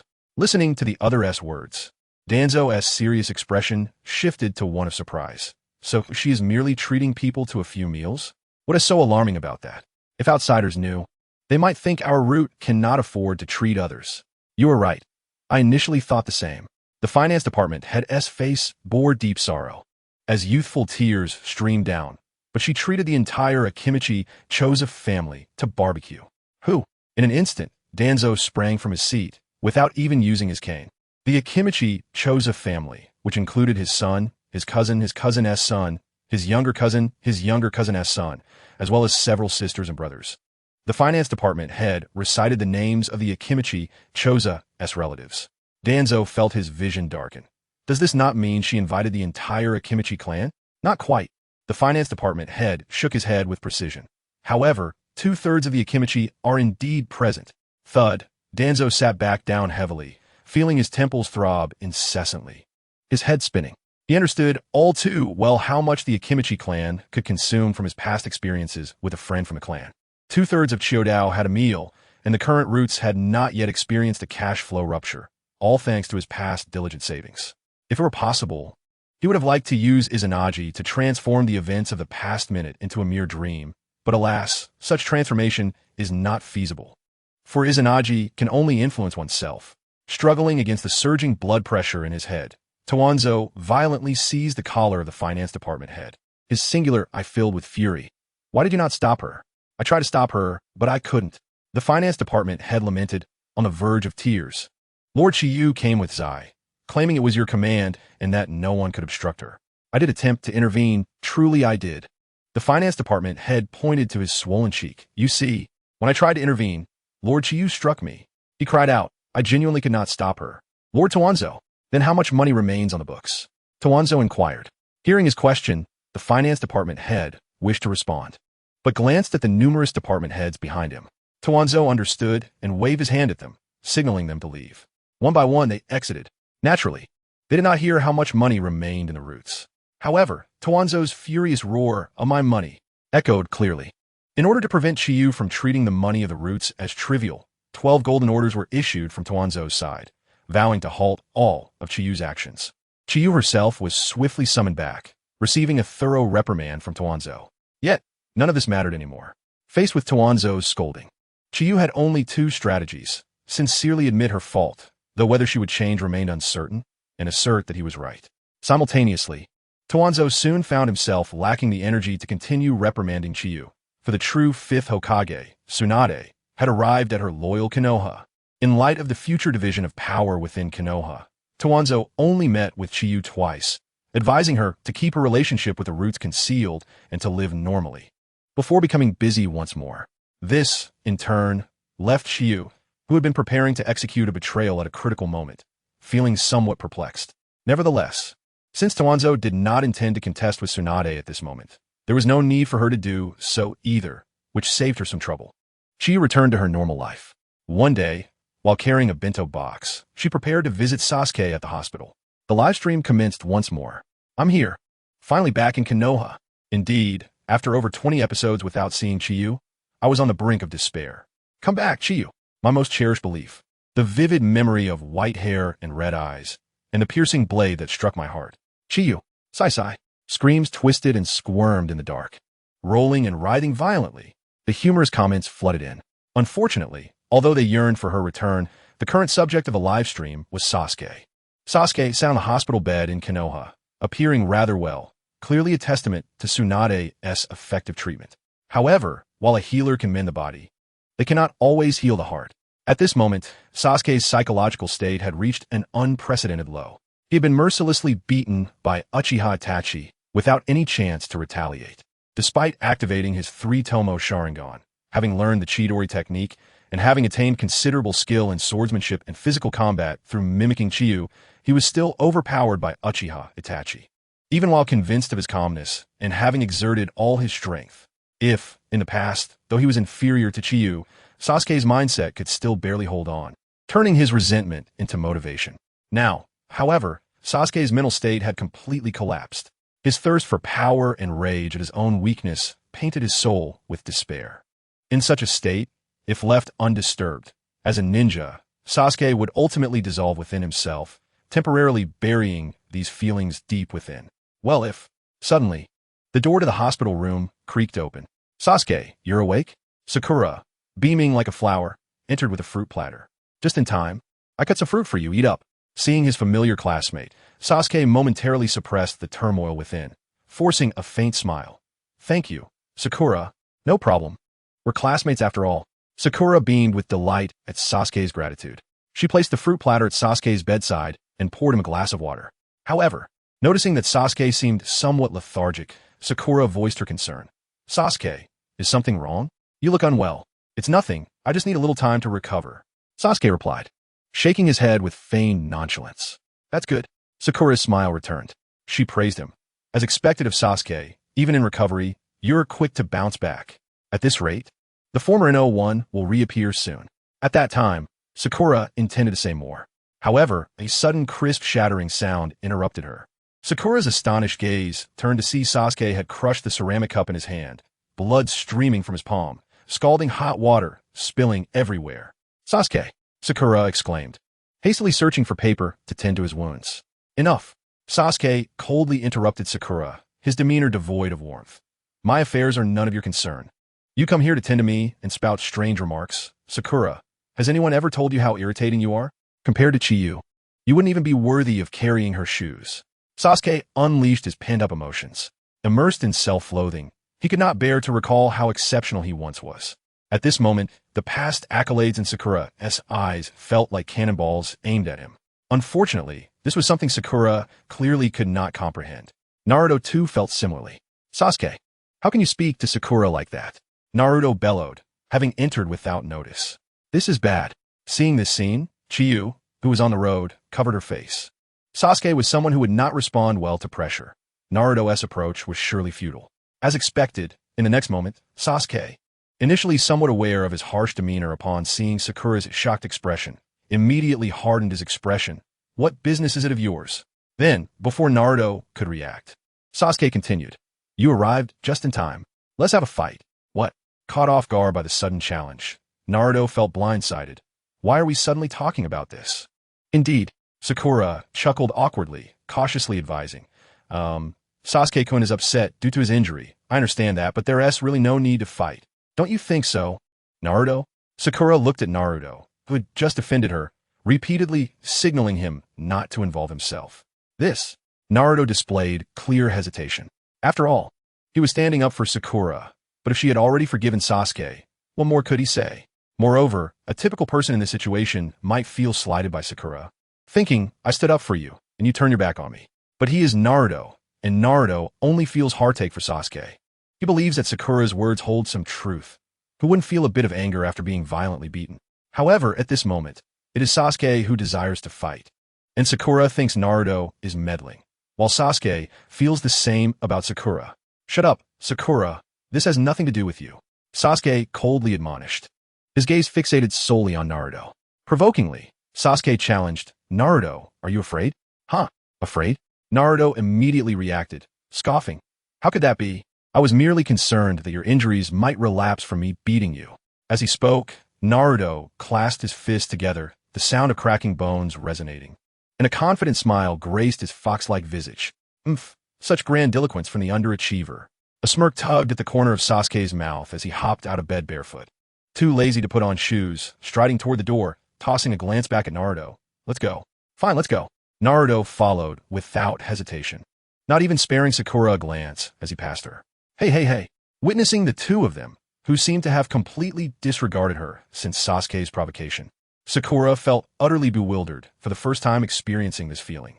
Wasn't Naruto always fond of her? Why was he suddenly ignoring her? Confused, Sakura instinctively chased after them. Wanted to persuade. You two, Sasuke, Naruto, don't do this. Can't we discuss things properly? You are teammates. Yet, Sasuke merely shot her a glance, and Sakura felt as though struck by lightning, her body frozen in place, unable to move. The intensity of Sasuke's gaze, so terrifying, was something Sakura had never encountered before. Having been accustomed to her previous imaginings of him, it dawned on her that this was the true Sasuke, the authentic Sasuke. As a vengeful spirit, Sasuke ought to be this brutal, this cold and dark. The term Musashi was wholly unrelated to a vengeful being. With this realization, a clarity emerged in Sakura's heart. Her words alone could not deter the two. She lacked the strength and the standing to intervene. If she cannot, who could? Chihane would certainly be able to. Sakura suddenly recalled that Team 7 consisted not only of Naruto and Sasuke, but also Chihane. Conveniently, she knew Chihane's prowess, having covertly taken leave to watch during the Chunin exam. Although she hadn't seen Sasuke in action, Chihane's strength left a profound impression on her. Moreover, Chihane had been diligently following the principles of the route, bringing meals to both Sasuke and Sakura. In such a place as Route, mealtime was fixed.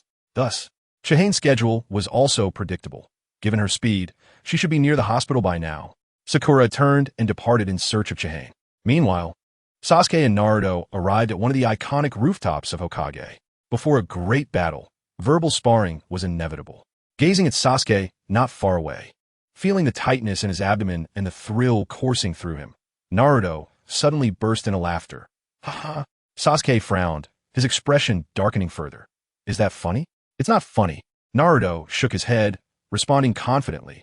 I'm simply excited, because I can finally defeat you. What did you say? You, the underachiever, dare to be so arrogant. Sasuke growled.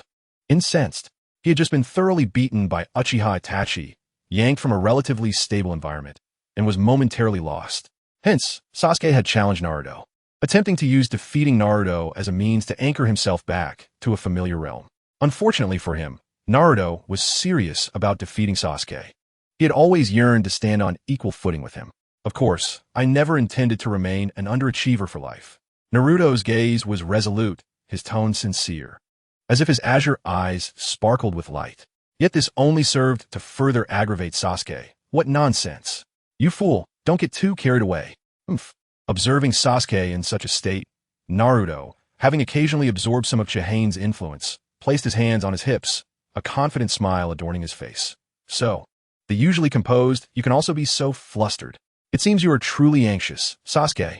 The principles of the cyber gentleman, though Naruto had only grasped one of them, possessed immense power when applied to the right context.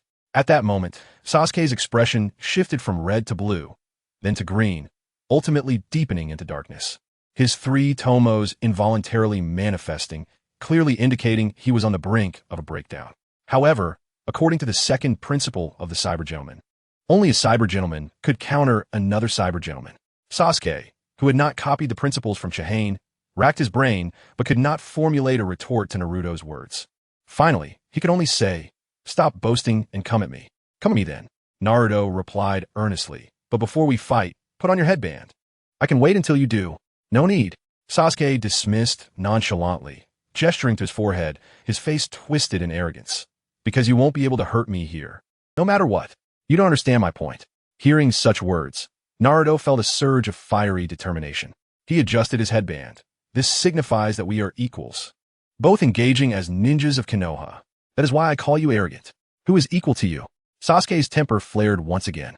"That's because you are stagnating, little Sasuke." Naruto clenched his fists, exchanging sharp words. At this point, emotions ran high for both Sasuke and Naruto. The next second, a roar reverberated across the entire Hokage. "Sasuke, here." "Naruto, take this." The two howled as they clashed violently, unleashing a flurry of rapid punches and kicks.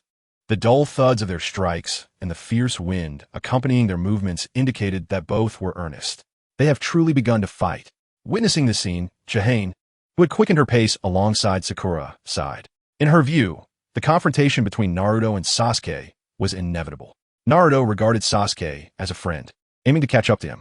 Conversely, Sasuke's goal had always been revenge, and as an Uchiha, he held himself in high regard, despite considering Naruto a friend. The closer Naruto drew, the more it provoked Sasuke's resistance. This made Sasuke feel diminished, as though the underachiever was catching up to him. Therefore, while Sasuke acknowledged Naruto as a friend, he could not accept Naruto as his equal. Such a conflict would continue to accumulate, destined to erupt violently when the right opportunity presented itself. The arrival of Uchiha Itachi was that opportunity. Standing by, Chihane prepared to intervene and disrupt the duel when the time felt right. However, Sakura found it difficult to comprehend Chihane's choice. "Chihane, aren't you going to stop them?" "There's no need."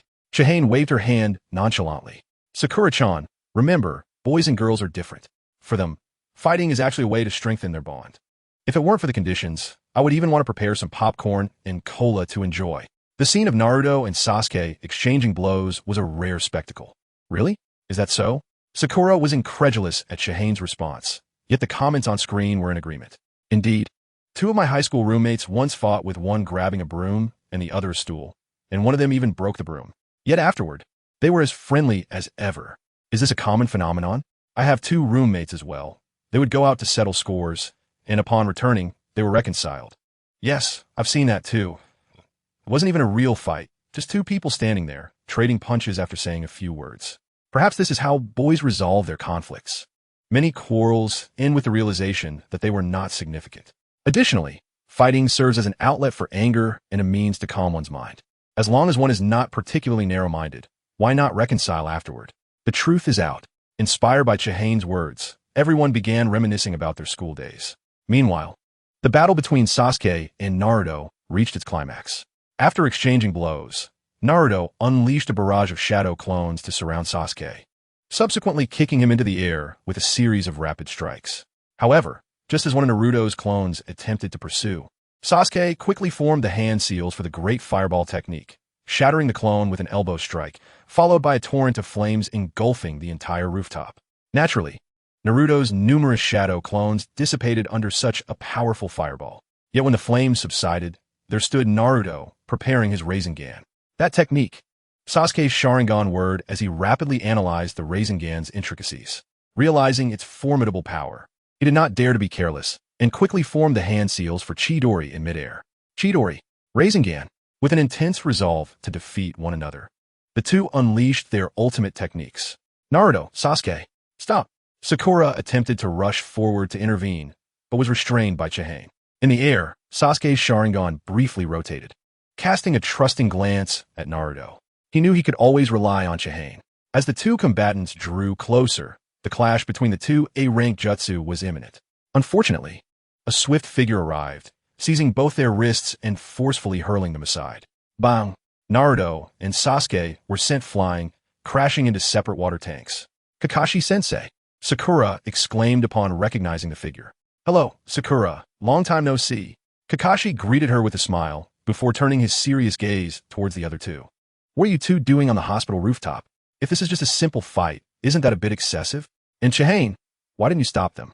Kakashi reproached. Chihane feigned innocence, spreading her hands. Because there's no need, Kakashi-sensei. Conflicts exist, and they must be resolved.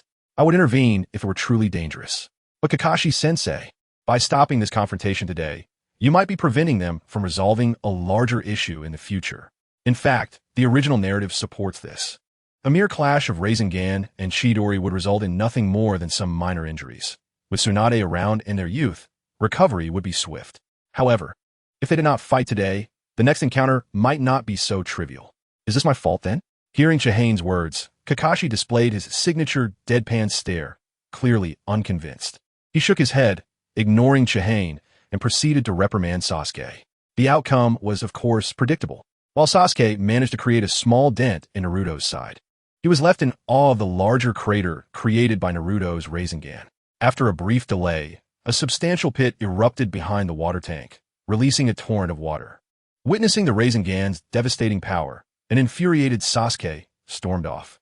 Chihane shrugged, handing Sakura the bento she had brought, while offering the one Sasuke clearly had no interest into Naruto before quietly departing. Just like the previous appearance of Uchiha Itachi, her involvement in the narrative was not meant to occur at this moment. Thus, she observed as Kakashi delivered a verbal reprimand to Sasuke, only to be followed by a physical confrontation with the four-sound ninja. Days later, in the dead of night, along the path leading out of Konoha, the live broadcast resumed. Beneath the moonlight, a stunning girl with white hair and red eyes appeared, her signature smile illuminating the darkness as she intercepted Sasuke's path. Upon seeing Chihane before him, Sasuke visibly paused, a wry smile creeping onto his handsome face. I did consider the possibility of you stopping me, but to actually be halted by you feels surreal. Sasuke sighed, questioning, Chihane, how did you end up here? Because this is a crucial route for leaving the village. I've been lingering around here lately, hoping to catch a runaway boy trying to escape. The beautiful girl, bathed in moonlight, stood confidently, a triumphant dimple adorning her cheek. See, I caught you. Indeed, this time you really did catch me. Sasuke shrugged, seemingly allowing the weight of the world to lift off his shoulders, revealing a gentle, resigned, yet intricate smile. You truly understand me, Chihane. Memories flashed before Sasuke's eyes. From that time at Chihane's home, where she generously allowed him to copy her techniques while guiding him to grow stronger, to the relief he felt when he saw her safely return from the forest of death. Then there was the moment when Chihane steadfastly supported him in his battle against Uchiha Itachi, as well as during his confrontation with Naruto, preventing Sakura from intervening. As a companion, friend, and teammate, Chihane had always been so reliable, so perfect. He could forever trust Chihane. Only she could accurately anticipate his actions and choose to confront him here. If given the option, if he were still the Uchiha heir of the past, he would genuinely wish to remain in Konoha and have someone like Chihane as a teammate. But Sasuke shook his head, interrupting his own fantasy. There were no buts. There was no returning to the past. For the sake of revenge, he had to leave. With this thought, Sasuke inhaled deeply and exhaled slowly. The momentary display of vulnerability and complexity dissipated like a mirage, replaced by a hardened, cold facade. He quietly adjusted his breathing, preparing for battle, and then earnestly looked at Chihane. So, are you going to stop me? The three-tomo Sharingan quietly manifested, and Sasuke solemnly grasped the long knife newly adorned at his waist. I do not wish to engage in battle with you, but do not force my hand. Is that so? Upon hearing Sasuke's words, Chinyu was momentarily taken aback. Observing the expression on Sasuke's face, she realized he must have misunderstood something. Chinyu initially intended to clarify the misunderstanding quickly, but suddenly conceived a more delightful idea. With a playful smile, she moved gracefully closer to Sasuke. But what if I insist? As she spoke, Chinyu took Sasuke's hand and slowly drew the sharp blade crafted for ninjas. She then placed it against her delicate, fair neck, the razor's edge barely grazing her tender skin. Gazing deeply into Sasuke's crimson eyes, she softly uttered, If I were to obstruct you, Sasuke, would you kill me? Chinyu, faced with such a heart-wrenching question, Sasuke's right hand, which held the long knife, trembled. A look of anguish began to cloud his scarlet tomo. Before leaving, Sasuke had anticipated being stopped by Chinyu, but he had never imagined that, upon being impeded, she would force him to make a choice. The unexpected confrontation brought forth an even more intense conflict. The balance that had appeared before Itachi Uchiha reemerged, but this time the stakes were far more severe. One side weighed Chinyu's life, while the other bore the blood-soaked vendetta of his family and parents. A profound existential inquiry arose. Would he be willing to forsake his family's revenge for Chinyu? The answer to such a question was, in truth, painfully evident. It was not a matter of will, but of possibility. Within the very core of Uchiha Sasuke, there existed no option to abandon his quest for vengeance. Thus, under Chinyu's astonished gaze, as her question hung in the air, Sasuke's three tomo began to spin, converging toward the center. Before Chinyu could react further, Sasuke slightly turned his head, his expression contorted, and with a tone filled with anguish yet resolute, he declared, "Chinyu, I will say this one last time. Do not force me." Though he urged her not to compel him, his demeanor suggested that should she truly push him, he might indeed take action. An oppressive silence enveloped the space. Witnessing this version of Sasuke, Chinyu shivered slightly, not from his words, but from the ominous spinning of his tomo. After all, did Sasuke not realize that she, a traveler from another realm, was also oblivious? The swirling tomo signified the imminent awakening of a kaleidoscope, a portentous sign indeed. Such phenomena often indicated that the wielder of those eyes was undergoing intense psychological turmoil, their negative emotions surging forth. At that moment, should the provocation be sufficiently potent, the kaleidoscope would undoubtedly activate. The reason for Chinyu's trepidation lay precisely in this.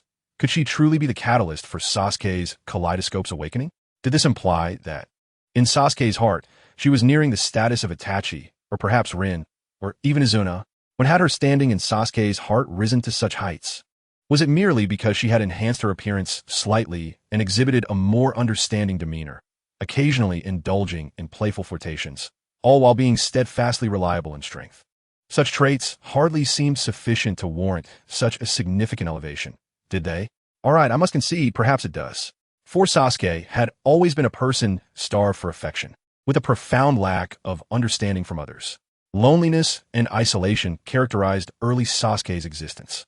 Her presence, in contrast to Naruto's, filled that void in a unique manner. Thus, it seemed reasonable for her to hold such a position. After all, had not Sasuke's tomo awakened because of her? Moreover, Sasuke's orientation had consistently been straightforward. Yet this meant that despite her intentions to charm the audience across the screen, her indiscriminate allure had ensnared Sasuke as well. Chinyu, with a certain dilemma at hand, began to regret her earlier actions. She had merely come to bid farewell, to showcase her charm, and to garner a modicum of favorable impression. Yet now, she faced an even more daunting decision. The atmosphere had escalated to such an extent that perhaps she should allow Sasuke to unleash his fury. Given her strength and the current wavering of Sasuke, it would be effortless to create a realistic clone for him to strike down, one he would never perceive. However, this raised an equally troubling question. What if this young man truly fell for her? In this precarious moment, Chinyu instinctively glanced at the barrage of comments, seeking a spark of inspiration. Yet at that moment, the comments were filled with sentiments such as, "Chinyu, at that moment, the sword was merely 0.01 centimeters from my throat. However, a quarter of an incense stick later, its wielder will be utterly enamored with me, for I have chosen to utter a falsehood. Chinyu, you speak of emptiness with your eyes shut tight. Should you open them to gaze upon me, I refuse to believe your eyes are void." Moreover, there were remarks like, "Suddenly realizing the chemistry between Chinyu and Sasuke is palpable. She truly understands him." Indeed, all those comparisons to Sakura or Ino seemed utterly trivial. Even if Chinyu did not succeed this time, she would undoubtedly leave a profound impression on Sasuke's heart. Have I lost my shining light? The fervent pleas of fans echoed, yearning for a tale of a tormented, proud genius who lost his light in pursuit of vengeance, only to encounter a heart-wrenching reunion. As Chinyu surveyed the comments, a twitch flickered at the corner of her mouth. The barrage had transformed from playful banter and teasing into expressions of pain and betrayal. What had once been calls of Chinyu is Sasuke's wife seemed to have vanished. The remnants were filled with the anguish of those who felt betrayed, overshadowed by the triumphant emergence of the Chinyu-Sasuke pairing. It appeared to everyone that Chinyu's affection for Sasuke was an undeniable truth, merely concealed until now. Otherwise, how could she have orchestrated such a forcing of choices? The stark contrast in her character's portrayal catalyzed an overwhelming surge of impressions. Chinyu's previously dwindling reputation surged to over 300,000 in an instant, with numbers continuing to rise. For the first time, she felt the weight of these impressions, akin to holding something scalding hot. This was not the normal accumulation of reputation, but rather akin to fishing in a dried-up pond, catching whatever remained and departing swiftly. While her unique reputation system would certainly benefit from such dramatic character shifts, one had to ponder the future implications. If she were to deprive her allies of joy, betray their trust, and disgust them, what would happen if they no longer followed her, if they ceased to watch? Her reputation system did not thrive on monetary investment. It thrived on viewers, on daily engagement. In this regard, the fervent fans of various interests, whether it be stars, dramas, online surfing, social gatherings, manicures, or travel, could not compete with the ardent followers of her male counterparts. Upon reaching this conclusion, Chinyu suddenly grasped the gravity of the situation and contemplated her subsequent actions. Sasuke could indeed fall in love with her. After all, she was his cherished white moonlight. Moreover, once her plan was executed, it was uncertain whether Sasuke would still have feelings for her. However, she could not allow the livestream audience to perceive her affection for Sasuke. She was Chinyu from Fengwang Temple, not Hiruno Sakura. Coercing Sasuke into making a choice was something Sakura would do, not Chinyu. So what would Chinyu do? The answer was simple. Sasuke. Chinyu suddenly called out, her voice ethereal and chilling, as if descending from the moon high above. What? Sasuke turned abruptly, his gaze returning to Chinyu's face. For some inexplicable reason, as he observed her calm expression, which seemed to indicate a decision had been made, an ominous premonition surged within him. He opened his mouth to inquire, Chinyu, what do you wish to say? Yet at that very moment, Chinyu seized his sword-wielding right hand with an iron grip. Just as Sasuke, bewildered, instinctively attempted to pull away, Chinyu's grasp tightened suddenly, unleashing a force against which he could not resist. Thus, within the depths of those wide, startled Sharingan eyes, a finely crafted ninja blade cleaved through Chinyu's delicate skin, piercing the tender flesh and the vital carotid artery hidden beneath. In an instant, the robust artery was severed, and torrents of scalding blood erupted from her slender, alabaster neck like a fountain. Sasuke, caught in the immediate aftermath, was drenched in her warm blood, which began to seep into his vision. Yet at that moment, he could not afford to dwell on the unsettling sensation in his eyes. He felt the strength drain from his hands and hastily pressed against Chinyu's neck, desperate to staunch the flow of blood. But Chinyu's prior grip had been too deep, and without medical ninjutsu, Sasuke's futile attempts could not halt the gushing crimson. After a prolonged struggle, Sasuke reluctantly relinquished his hold. He gazed at Chinyu, whose face had turned as pale as paper from rapid blood loss, and in confusion, he asked, Chinyu, why? Chinyu managed a weak smile. Because you are an avenger. For the sake of revenge, there should be nothing you are unwilling to abandon. Yet now, confronted with my question, you hesitate. As an avenger, you waver between me and your quest for vengeance. Sasuke's heart trembled. Chinyu spoke the truth. He had indeed hesitated. But even amidst his uncertainty, he questioned, why must I become your weakness? Due to the considerable loss of blood, Chinyu was growing increasingly feeble, yet she persevered. Since you are destined to depart, you must be resolute and sever all ties. Only then can your sharpened blade of vengeance truly cut through anything. Was it truly for this reason? Sasuke found it difficult to comprehend. To be frank, the Uchiha clan's extremity was already considerable, yet Chinyu's rationale seemed excessively radical. Your extremity surpasses mine. But Chinyu merely smiled. That is sufficient. Go, Sasuke, seek power from Orochimaru and fulfill your path of vengeance. This is the final assistance I can provide you. With that, Chinyu's head tilted, her last breath departing from her body, and her ruby-like eyes lost their luster. Under the faint moonlight, the once resplendent beauty had transformed into a lifeless, exquisitely crafted doll adorned with a horrific wound upon her neck. No, Yanju, Yanju. Witnessing this scene, Sasuke could no longer ponder Chinyu's circumstances. A profound sorrow surged from his heart to his mind, and 2 lines of blood tears trickled down his cheeks. Meanwhile, his 3-tomo Sharingan, which had been contracting, crystallized into a singular point before gradually morphing into a 6-pointed star that began to unfold. An overwhelming, chilling power emanated from Sasuke. However, at that moment, neither Sasuke nor the livestream audience cared about the transformation in his eyes. Observing this abrupt shift in narrative, the audience was left with a myriad of questions. Wait, did Chinyu really die just like that? Wasn't he this death a bit hasty? Indeed, it was rather abrupt. As the comments flooded in, Chinyu nodded. Not only was it somewhat rash, but the rationale also felt somewhat contrived.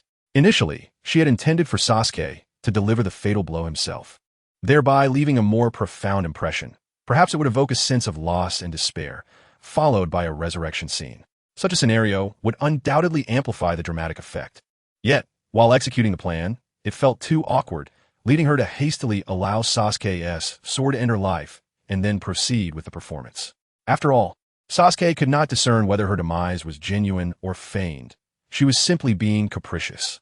And since Sasuke had awakened his Mangekyo Sharingan, there was no need to complicate matters further.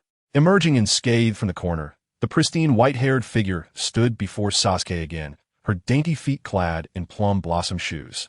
A delicate hand, as tender as spring onions, reached out to firmly grasp Sasuke's chin, forcefully lifting his gaze. Then, that face, etched deeply in Sasuke's Mangekyo, drew closer. Her magnificent, captivating ruby eyes curiously scrutinized the scarlet six-pointed star of his Mangekyo. In the astonished gaze of his crimson Sharingan, Chinyu wore a playful smile, nodding in satisfaction. It seems my intel was accurate. The three-tomo Sharingan evolves into the Mangekyo Sharingan when subjected to immense stimuli. Not bad, Sasuke. It appears I hold a significant place in your heart. Releasing Sasuke, she lowered her gaze to her lifeless form, narcissistically proclaiming, "Truly, I am remarkable, even in death. I remain stunning. However, I should have controlled the blood spray better. How could all of it end up on your face? A bit should have splattered on the garments instead. A gown as pure as snow, yet stained with a hint of crimson. A perfect contrast between the maiden's unparalleled beauty and the grotesque wound on her neck, inciting a lament for the destruction of beauty. After all, a tragedy is merely the annihilation of something beautiful for others to witness." Chinyu mused reflectively. As Chinyu spoke, Sasuke had yet to respond, but the comments section erupted with fervent interaction. "Lu Sun, indeed, I have said this." Thus, Chinyu was not truly dead. She was merely stimulating Sasuke to activate his eyes. Yes, the Mangekyo Sharingan, the very I used by Uchiha Itachi, is said to be a higher tier of the Sharingan. And what of the preceding scene? It was clearly a performance. I always believed Chinyu would not sacrifice herself as some kind of offering, uttering phrases about sharpening Sasuke's blade of vengeance. Indeed, it was quite startling. I hope such antics are avoided in the future, particularly at the series' conclusion. Otherwise, I shudder to think of the potential chaos. Thankfully, you all are focused on Chinyu, while I have already begun to feel sympathy for Sasuke. He was so heartbroken, yet it turned out to be a ruse. I can scarcely fathom the magnitude of the blow he has endured. Indeed, there is also Sasuke. This child seems to be finished. He isn't dazed, is he? Everyone turned their gazes towards the Sasuke on the screen. Ever since Chinyu appeared and observed his Mangekyo Sharingan, Sasuke had been sitting there in a daze, his head bowed.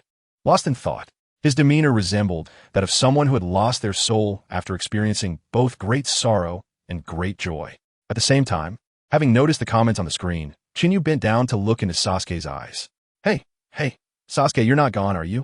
Chinyu's inquiry elicited a fierce glare from Sasuke's newly awakened Mangekyo, his stern visage barely concealing his anger, as if he were ready to unleash his wrath upon Chinyu. However, in the end, Sasuke refrained from venting his fury. He exhaled deeply, allowing the tension in his expression to dissipate. Then, he lifted his gaze to the bright moon above and, with genuine relief, expressed, "You're not dead. That is truly wonderful. Chinyu, do you know? I genuinely thought you had perished, just like father, mother, sister Izumi, and Uncle Hozuki. I detest that feeling. The loneliness of believing you are the only one left in this world. Loneliness is an excruciating ordeal."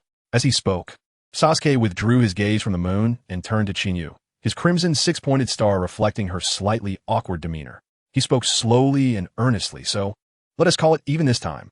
"Chinyu, I implore you, although I know you want me to awaken my Mangekyo Sharingan, please do not make such jokes in the future, all right?" "Understand," Chinyu responded with her head lowered, resembling a contrite young wife. After all, the age-old adage rings true. Genuine emotion captures the heart, while deceitful tactics fail to endure.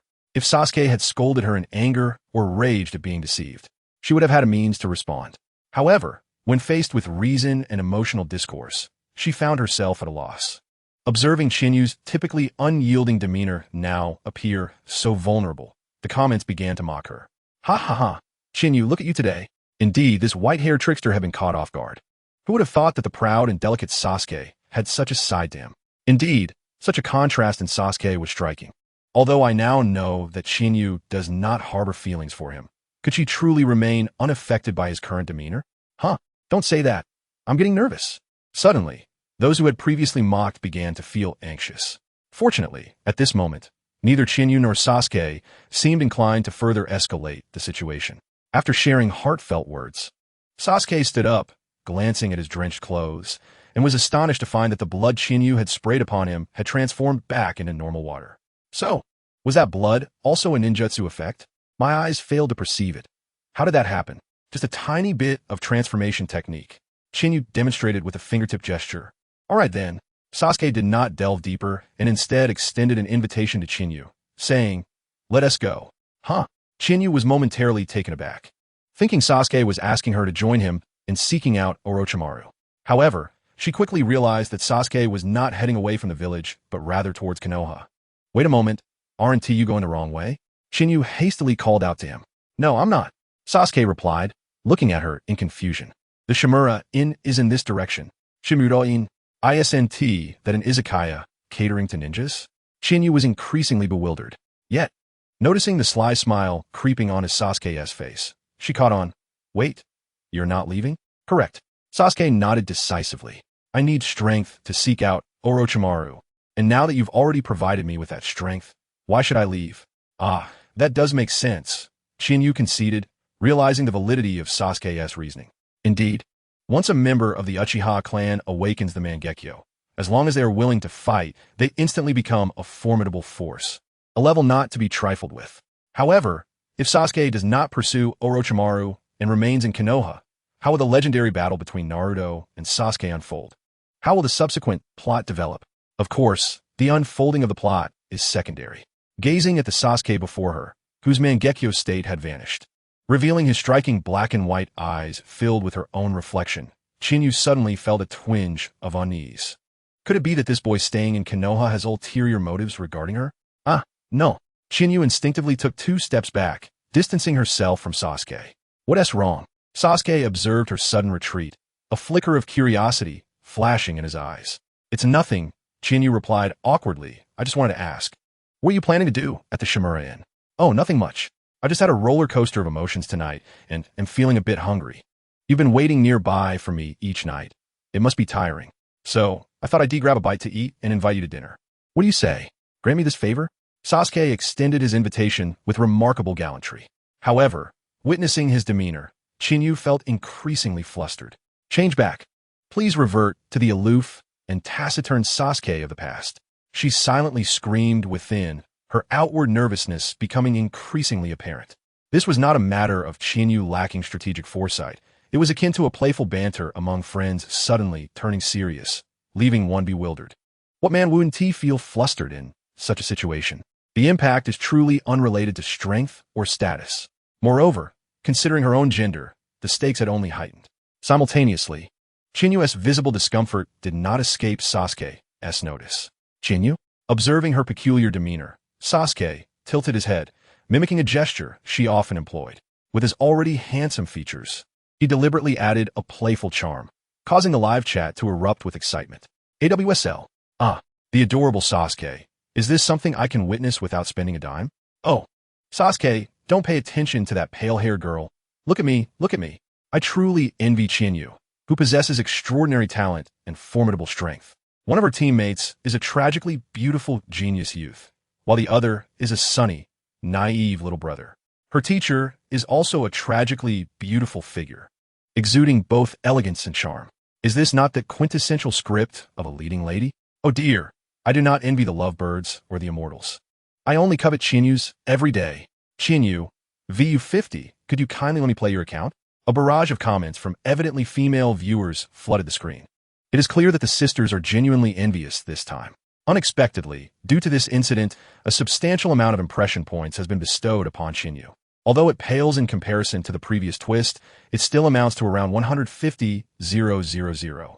However, at this moment, glancing at the comments, Chinyu felt increasingly anxious.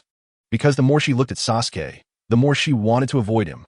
This time, she truly found herself in a predicament. If prior to this moment, Chinyu had intended to seize the opportunity during the 3-year blank period to secure substantial gains and ensure her strength remained unaffected. Now her goal had shifted to simply avoiding any confrontation. But how could she avoid such a confrontation with Sasuke? The answer was straightforward. She needed to send Sasuke away and prevent any further emotional entanglement from developing. With this in mind, Chinyu reaffirmed her core strategy for the day. Meanwhile, observing Chinyu's fluctuating expression, Sasuke called out again. "Chinyu, what's wrong? Are you feeling unwell?" Nothing at all." With a hint of apprehension at Sasuke's potential advance, Chinyu took a slight step back. "I just wanted to ask, have you truly decided not to leave, Sasuke? The people waiting for you are still over there, right?" "Oh, is that what you're referring to?" Sasuke replied nonchalantly. "Let them wait. Orochimaru is our enemy. If we leave them hanging, so be it." However, upon mentioning this, Sasuke looked intently at Chinyu. "What exactly are you trying to convey?" "Indeed," Chinyu nodded eagerly. "I meant to say, you should go to Orochimaru." Then, with a dramatic flair, she revealed a significant piece of information. "Aren't you curious why I know the method to unlock the Mangekyo Sharingan?" Sasuke frowned, his demeanor suddenly serious. This question piqued his curiosity, though he had not intended to inquire about it at this moment. After all, everyone has their own secrets. It is perfectly normal. If Chinyu wished to share, she could, and if not, he would not press her. But now it seemed there might be more to this matter. "Why?" Sasuke asked earnestly. "Because I have joined an organization," Chinyu explained. "It's called Jinbu. I wonder if you've heard of it? I was invited not long ago. And the leader of that organization highly values my abilities, offering exceptionally favorable conditions, which is why I joined. However, there I have seen some things." As for what those things were, Chinyu looked at Sasuke. "Words alone are too feeble. Come, enter my mental space, and I will show you." Must they enter the mental space specifically? Sasuke grew increasingly perplexed, but since it was Chinyu's request, he did not dare to neglect it. The Mangekyo Sharingan unfolded once more, and as their gazes locked, reality began to dissolve. In its place was the scene meticulously crafted by Chinyu in her mental realm, depicting what she had witnessed that day in Jinbu.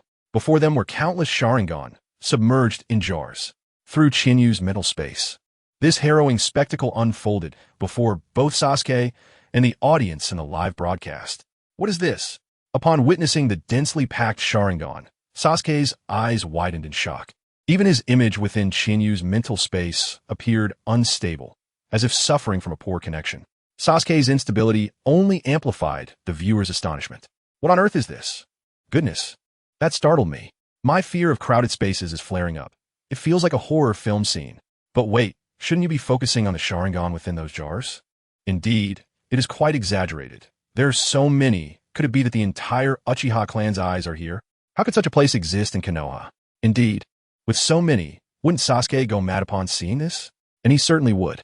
If previously, through Chinyu's awakening of the Mangekyo, Sasuke had gained a new power and a rare sense of inner peace.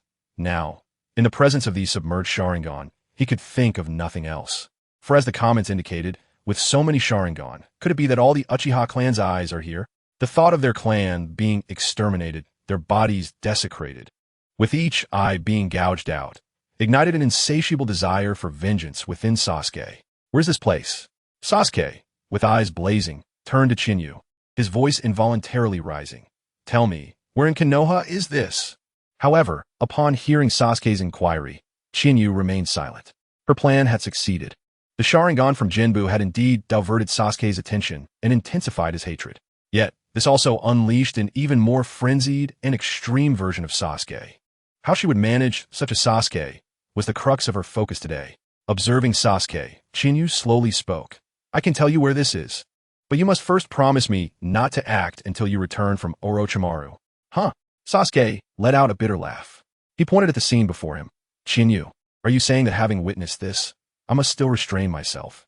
As he spoke, Sasuke's formidable Mangekyo power began to manifest, causing the very fabric of Chinyu's mental space to tremble. Yet, Sasuke remained oblivious to his own intensity, his voice growing louder. "Having seen this, if I do not avenge my clan, then what name shall I carry as Uchiha Sasuke? According to that Naruto fellow, I might as well be a mere pup." Simultaneously, battling against the powerful Mangekyo force, Chinyu raised her voice. "Jinbu is the dark side of the Umbu, filled with elite ninjas from various clans. The best of the common folk, and its leader is none other than Danzo, the advisor to the third Hokage. What do you have now to seek vengeance against them? Only my eyes, Sasuke retorted. With these eyes, I will prevail. You will perish, Chinyu declared decisively, her phoenix-like gaze sharp. Your brother, Uchiha Itachi, was merely a squad leader in the Umbu before he massacred the Uchiha clan. And Kakashi, before becoming a guiding teacher, was also a captain in the Umbu. How do you think you measure up against them now? Not to mention, while Jinbu is indeed the dark side of Konoha, it is still a facet of Konoha itself. If you charge in now, without evidence or support, you will face not merely Jinbu, but all of Konoha. Do you truly believe you are stronger than the Nine Tails? Capable of single-handedly taking on all of Konoha? But even the mighty Nine Tails was sealed within Naruto's belly. Even if you somehow managed to eliminate them, what about Uchiha Itachi? Who will take him down? Surely not me? Chinyu pressed on. Faced with Chinyu's unprecedented cold and hard demeanor, Sasuke felt as though he had been doused with ice water, forcing him to regain composure. Yet, upon calming down, Sasuke's eyes were filled with confusion, and he weakly asked, "But does that mean I can simply ignore it due to my lack of strength?" Of course not. Observing Sasuke in such a state, Chinyu softened her tone, stating that intervention was necessary, but not at this moment. The presence of such elements within the roots suggests that the circumstances surrounding the Uchiha clan were far more complex than they appeared. Revenge is permissible, yet we must proceed with caution. Simultaneously, the once thought impregnable Konoha is not as secure as assumed, which is one of the reasons I advised you to seek out Orochimaru. Is Orochimaru's domain truly devoid of danger? Sasuke was perplexed. Orochimaru's territory is fraught with peril, yet the threats are overt, stemming directly from him, unlike the concealed dangers lurking within Konoha. Furthermore, the hazards posed by Orochimaru can be countered. Chinyu retorted, "Do you know why Orochimaru has invited you to his lair?" "Why?" Sasuke asked, taken aback. Chinyu patiently elucidated. Orochimaru possesses a forbidden technique known as Fushur Tensei, which allows him to seize another's body through a battle of souls, thereby acquiring their essence. His invitation to you is predicated on his desire for your body. You should also be aware that he was defeated by Uchiha Itachi, and the reason for his defeat lies in the Sharingan. The hypnotic capabilities of the Sharingan are a bane to someone like Orochimaru, whose soul is inherently unstable. Thus, he seeks your Sharingan to combat Uchiha Itachi. This is why I orchestrated the previous scenario to facilitate your awakening of the Mangekyo Sharingan, ensuring that when Orochimaru attempts to possess you, you would have a definitive means of retaliation. Coincidentally, Orochimaru was severely injured in his prior confrontation with the third Hokage, and his physical condition is deteriorating, necessitating an early application of Fushur Tensei, which requires a cool-down period of 3 years. This grants you ample time for self-improvement. Indeed, all this intelligence was obtained from the roots. In conclusion, Chinyu added a somewhat curious remark, clarifying how she came to possess such extensive knowledge. It is foreseeable that with her statement, Jiraiya's standing in the realm of intelligence may soon diminish. However, at that moment, both Sasuke and the viewers in the live stream were too astounded by Chinyu's meticulous arrangements to concern themselves with such matters. Sasuke, heed my advice. A woman like Chinyu is beyond your grasp. Just call her mother. Questioning Shea, understanding Shea, becoming Shea, Lao Tzu. Chinyu truly could be a woman who would take on the role of your mother. Indeed, even your own mother may not have arranged things with such clarity. But Chinyu can. What else could she be if not a mother? Trust me, Lao Tzu, having 2 mothers in this world is quite normal. Who among us pioneers does not have 2 mothers? All right, Chinyu has orchestrated it all, hasn't she? I suggest a collaboration. I want to see a third mother, a 12-year-old lowly mother. Chinyu, what is this irresistible thrill? Who could possibly refuse a lowly mother with white hair and red eyes? Netizens could not resist the allure of a white-haired, red-eyed, lowly mother, just as the 3D community could not turn away from Jerusalem. Sasuke, naturally, was no exception. Following a brief period of astonishment, a sense of helplessness washed over him. Such meticulous arrangements. Chinyu, I am utterly astonished by your foresight. Chinyu defended herself. There are still things I did not anticipate, such as your decision to remain here. Sasuke silently shook his head, refraining from further comment. However, his expression suggested that his prior anger had dissipated. Chinyu cautiously confirmed, "You do not intend to return to the roots, do you? With your plan set in place and everything investigated, what purpose would my return serve?" Sasuke grumbled. Wouldn't that disrupt your arrangements? Moreover, Sasuke harbored unspoken thoughts. While Chinyu spoke of these matters casually, the intelligence regarding Orochimaru's Fushur Tensei and the Mangekyo Sharingan was undoubtedly sensitive. One could only imagine the effort and hardships Chinyu endured to acquire such information. The perfect situation she painstakingly crafted, he did not wish to jeopardize due to his impulsiveness.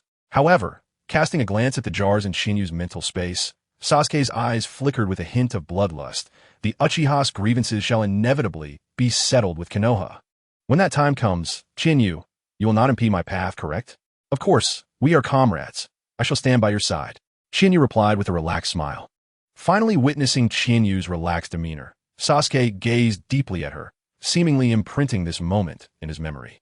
Subsequently, he withdrew his consciousness from Chinyu's mental realm, and the two returned to reality. Following the revelation regarding the roots, Sasuke lost all desire to invite Chinyu for a meal. The Konoha stained with the blood of his kin was a place he could no longer endure. Yet, even he had individuals he cared for within Konoha. Before departing, Sasuke inquired of Chinyu, "So, I shall take my leave? Do you have any last words?" Regarding last words, Chinyu pondered before reminding him. The Mangekyo is your life-saving asset. It is best not to expose it before Orochimaru. Save it for a final resort. Also, this is my farewell to you today. But Naruto is yet to be informed. Therefore, I will awaken tomorrow to inform others of your departure. You must remember to bid him farewell properly. Naruto? Recalling the reckless blonde, a faint smile involuntarily crossed Sasuke's lips. That fool. I understand. I will ensure he is informed clearly. Is that all you have to say? Sasuke asked, puzzled. That's all. Chinyu shook her head. In truth, I came merely to bid you farewell and provoke your Mangekyo. Everything else was unforeseen. Very well. Sasuke nodded, acknowledging her words. Since Chinyu had concluded, it was time for him to commence.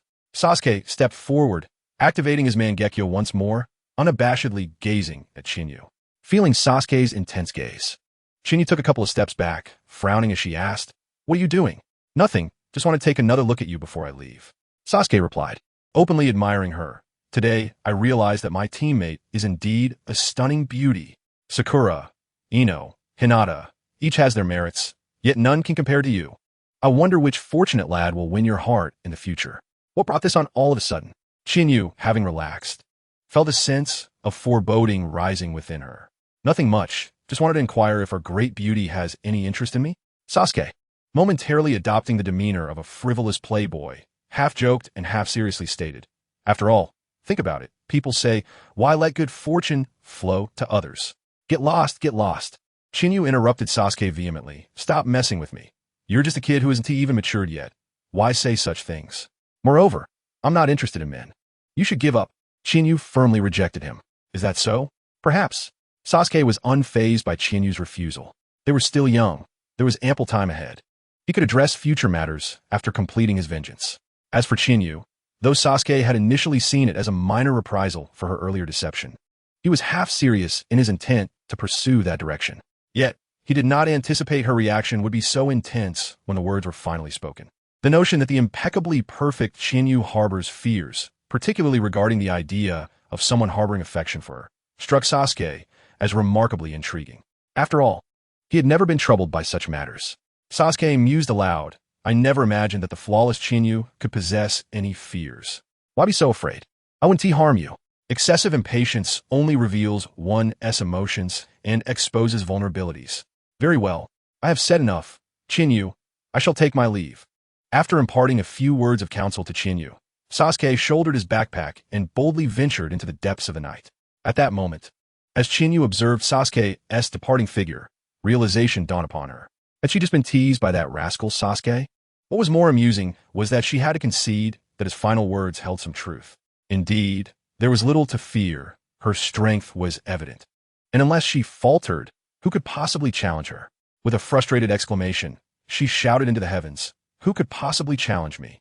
The answer was none, understood? After being enlightened by Sasuke, Chinyu found her composure.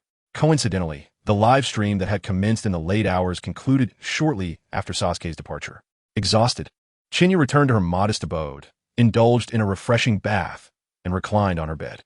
Once free from the constraints of her sleeves, a delicate silver ring was conspicuously visible on her fair wrist. Release. Chinyu performed a seal on the silver ring. With the output of chakra, a miraculous event unfolded. It was as if she had unsealed a scroll. A test tube containing 2 Sharingan appeared in her hands. This was one of Qinyu's rewards after mastering all sealing techniques in the secret scrolls, a storage bracelet from the shinobi world. Sasuke had utilized a similar item during his battle with Uchiha Itachi, yet Qinyu's version, derived from the system, was far more stable. However, the significance of the storage bracelet was overshadowed by an even greater revelation. Wealth had come to their household. Her impression value was now overflowing. With the previous 30,000, combined with the 32 from this reversal, the 15 from the subsequent event, and the 10 accrued from the regular livestream, Qinyu's impression value skyrocketed to a staggering 600,000, a bountiful harvest indeed. This impressive sum was more than sufficient for a monumental undertaking, the installation of her Sharingan. In truth, the Sharingan could have been installed earlier. When the Sharingan from Izumi had come into her possession, the system had indicated that it would require only 50,000 impression points for her to replace her eyes. Moreover, this replacement would be a flawless hot-swapping process, allowing her to use the Sharingan as if they were her own eyes without any issues. Yet, at that time, Qinyu, having sufficient impression points, chose not to pursue this path. After all, her signature look was characterized by her white hair and red eyes. Those ruby-like orbs were a splendid gift from the heavens, and she could never part with them. Consequently, the system proposed a second option, to use her own eyes as the foundation, integrating Uchiha Izumi's 3-tomo Sharingan into her own. In this scenario, her signature white hair and red eyes would remain unchanged, albeit losing the iconic tomo of the Sharingan. This alternative was one Qinyu readily accepted. The primary concern was that while the first option centered on the Sharingan, which she had already acquired at a bargain, the latter focused on her own eyes, making it considerably more expensive, 50,000 for fusion and 100,000 for modification, totaling 150,000. Thus, having exhausted her impression points previously, Qinyu had refrained from adding any. But now, it mattered little. A mere 150,000 was trivial. Let the fusion commence. Qinyu positioned the test tube above her eyes. Ding! 15 tous impressions point déducted, fusion commencing. An invisible force emanated from within Qinyu, penetrating the test tube. In astonishment, she beheld as the Sharingan within the test tube suddenly dispersed into a shower of starlit powder, cascading like raindrops towards her eyes. The fine, mist-like starlight made contact with her eyes, inducing an intense itch that nearly compelled her to shut them. Fortunately, having faced numerous battles, Qinyu resisted the urge to close her eyes and allowed the system's scattered powder to envelop her. Subsequently, the starlight powder fully integrated into her gaze, and a wave of comfortable warmth radiated from her eyes, spreading throughout her body. After a moment, Qinyu opened her eyes. The previously dim room transformed into a realm of clarity. Following the fusion with the Sharingan, her vision had improved even without activation. Murmuring, she conjured an ice mirror to inspect her new eyes. If her eyes once appeared thus, her new appearance was decidedly different. The transformation was not drastic, yet the brilliance of her eyes had certainly intensified, rendering them more vibrant and lively. Simultaneously, with the increase in brightness, her pure red irises now shimmered with a captivating pink hue. Splendid. Qinyu nodded in satisfaction. While the functionalities could wait, she was at least pleased with the aesthetic of her new eyes. Furthermore, the capabilities of these eyes were formidable, flawlessly amalgamating the insights, replication, and hypnotic abilities of the Sharingan. The sole issue arose when Qinyu supplied a substantial amount of chakra to her eyes. As her chakra flowed in, the newly acquired eyes ignited with an inner flame, radiating brilliant light. Clearly, this was her appearance upon activation. This was what the system referred to. No tomo. Tilting her head, Qinyu scrutinized her new eyes. They felt somewhat peculiar. Nevertheless, upon further reflection, it seemed there was nothing amiss. Who could resist a pair of enchanting LED-lit eyes? It was known that Ultraman's eyes glowed, and now hers did too. If Ultraman's eyes housed LED lights, hers appeared to possess them as well. Thus she was akin to Ultraman. Ha! Recalling an equation devised by internet friends in her previous life, Qinyu amused herself. Regrettably, her new eyes commenced at the 3-tomo stage due to the materials from Uchiha Izumi. To elevate these eyes to the Mangekyo Sharingan would require an astronomical sum of 1 million impression points. This signified that, for the foreseeable future, Qinyu would not glimpse the next evolution of her eyes. Nonetheless, she was content with merely the 3-tomo, for this indicated that from this day forth, her Jinjutsu would no longer be a weakness. As for acquiring Sharingan Jinjutsu, she could simply obtain it from Danzo when the opportunity arose. Conveniently, during her last visit to the Roots, she had only secured some sealing techniques, forbidden arts, and practical ninjutsu, which she had yet to fully acquire. Next time, she would gather them all together. Thus, contented, Chinyu nestled into her bed, completely forgetting to notify Konoha. Without setting an alarm for the next day, she drifted into a deep, blissful sleep, until a fervent knocking jolted her awake from her slumber. Bang, bang, bang. Chinyu, Chinyu. Naruto's loud voice resonated. Naruto? Rubbing her sleepy eyes, Chinyu sat up in bed, her oversized robe slipping down her delicate, smooth arms, revealing a tantalizing glimpse of her shoulder. If the camera could move a little closer, with Chinyu's ample bosom and the loose fit of her robe, one might have been treated to even more exquisite sights. Alas, it is immovable. Today's photographer deserves a score of 0. Indeed, why fix the position so rigidly? If there are advantages to be had, they should be displayed, so that others might not think we are unable to afford such benefits. The audience, unaware of the photographer's challenges, expressed their outrage in a barrage of comments. If the photographer possessed any sensibility, they would undoubtedly feel wronged, for when they complied with every whim, they were lauded to the heavens, but the moment they deviated, they were met with scorn. However, at this moment, no one cared about the unknown photographer. Suddenly jolted awake by the onslaught of comments, Chinyu hastily adjusted her slipping robe, covering her fragrant shoulder. It was then that she realized the live broadcast had commenced, with Naruto, Niji, and others from Sasuke's retrieval team awaiting her outside. Oh no! Did I oversleep? Chinyu sprang up, forgetting the potential benefits that could be lost. She hurriedly dressed and washed up in front of the camera before rushing out to join Naruto and the others. Fortunately, this time the broadcast captured her in the midst of her reunion with the group. What is going on? Chinyu inquired. Sasuke has defected. Shikamaru succinctly replied. The fifth Hokage has tasked us with bringing him back. Sasuke has defected? Chinyu could hardly conceal her astonishment. She knew Sasuke had left, but the only question was, shouldn't she be the first to report this? How would they find out? Sensing her surprise, Shikamaru continued, yes. He knocked out a passing ninja and left the village early this morning. I see. Chinyu realized, although she was absent. The recent bustle among the Konoha ninjas had led to someone encountering Sasuke, thereby preserving the narrative flow. Then let us proceed to execute the fifth Hokage's orders. Chinyu had little else to say. As an insider, she could neither genuinely retrieve Sasuke nor allow the sound ninjas to inflict significant harm on the team, which was quite troublesome. Hence, the best course of action was to refrain from voicing too many opinions and to blend in throughout the mission. After a brief discussion regarding their strategy, the pursuit team, led by Shikamaru, formed a single file line to commence their chase. However, unbeknownst to Chinyu, while she sought to remain inconspicuous, Orochimaru was certainly accounting for her presence. As the pursuit team set off, the scene shifted. In the forest between the land of fire and the land of rice, a figure wrapped in bandages, revealing only a pair of cold, serpentine eyes, sat silently upon a large tree. Beside him was a young man wearing round glasses, who appeared sunny but exuded a chilling aura. Upon closer inspection, this was none other than Yakushi Kabuto, the one whom Chinyu had previously incapacitated. After a prolonged silence, Yakushi Kabuto suddenly spoke, "They are coming," accompanied by his announcement. The distinctive sound of ninjutsu teleportation echoed through the woods. The four sound ninjas, having activated their cursed seal second state and breathing heavily, suddenly appeared. Given their current condition, they should have avoided any unnecessary exertion.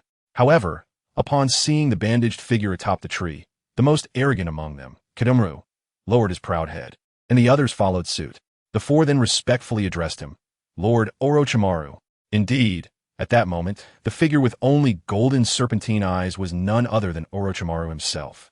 To ensure he could secure Sasuke, Orochimaru had personally come. A deviation from the original narrative had once again emerged. In the original storyline, Orochimaru had resorted to the technique of impure world reincarnation during the pursuit of Sasuke, unable to contain himself. Chinyu's assertion that Orochimaru had performed the reincarnation prior to Sasuke's arrival was merely a lapse in memory, as the reincarnation episode was originally a brief segment. Yet here, due to Chinyu's butterfly effect, Yakushi Kabuto, as Orochimaru's right-hand man and medical assistant, had been unable to assist Orochimaru in maintaining his body due to his own injuries. Consequently, under such circumstances, Orochimaru had been compelled to engage in a fierce battle with Jiraiya and Tsunade, leading to his already frail body deteriorating further, forcing an early reincarnation. Thus, by happenstance, it aligned with Qinyu's narrative. Simultaneously, a flashback unfolded, revealing the process of Orochimaru's impure world reincarnation, dispelling any doubts among the viewers in the live broadcast. Indeed, this is Orochimaru. The audience marveled in astonishment. Is this what impure world reincarnation looks like? It resembles body snatching. No wonder Orochimaru's soul is unstable. From another perspective, achieving such a feat in a ninja world certainly showcased Orochimaru's genius. Absolutely. The barrage of comments echoed with agreement. In no time, the comments overflowed with admiration for Orochimaru. The reputation of the most cost-effective teacher among traversers was beginning to take shape.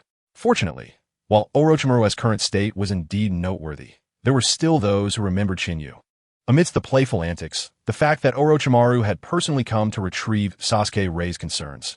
With a fully operational Orochimaru, alongside Yakushi Kabuto and the Four Sound Ninjas, one couldn't help but feel that Qinyu's and Shikamaru's team might be outmatched. Was it possible that Qinyu's undefeated status would be shattered today? This indeed posed a dilemma, and the audience grew anxious.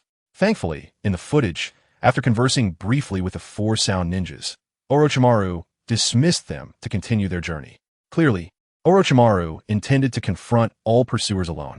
Such audacity from Orochimaru caused Qinyu's to furrow her brow. Although there was no evidence suggesting that Orochimaru would weaken post-reincarnation, the bandages enveloping him and the characteristics of shedding snake skins gave Qinyu's a degree of confidence that Orochimaru would indeed be diminished. A weakened Orochimaru daring to obstruct her. Was it a sign of his arrogance, or did he perceive her as too weak? Nonetheless, whether it was Orochimaru or not, she had initially anticipated her opponent would be Kimimaro. What skill was there in bullying a life that had persevered until the end? It was Orochimaru who posed a true challenge. Conveniently, during the Chunin exams, Orochimaru had owed her a battle, and this was a perfect opportunity for reparation. With these thoughts, Qinyu's quickened her pace. Before long, she spotted Orochimaru and Yakushi Kabuto, one seated and the other standing within her line of sight. Yakushi Kabuto? Naruto exclaimed, recognizing the bespectacled figure. It's Naruto. It's been a while. Yakushi Kabuto adjusted his glasses, a sinister smile creeping across his lips. To have caught up so quickly, it seems you truly care for Sasuke-kun. Unfortunately, your touching bond will end here. Enraged by Yakushi Kabuto's provocation, Naruto was ready to charge forward. However, before he could, Neji intervened, placing a hand on his shoulder. Calm down, Naruto. That guy is strong. That guy? Under the reminder of Ningxi, Naruto directed his gaze towards Orochimaru. Is he strong? Naruto appeared somewhat perplexed. Being rather oblivious, he sensed nothing threatening from Orochimaru, only a peculiar aura.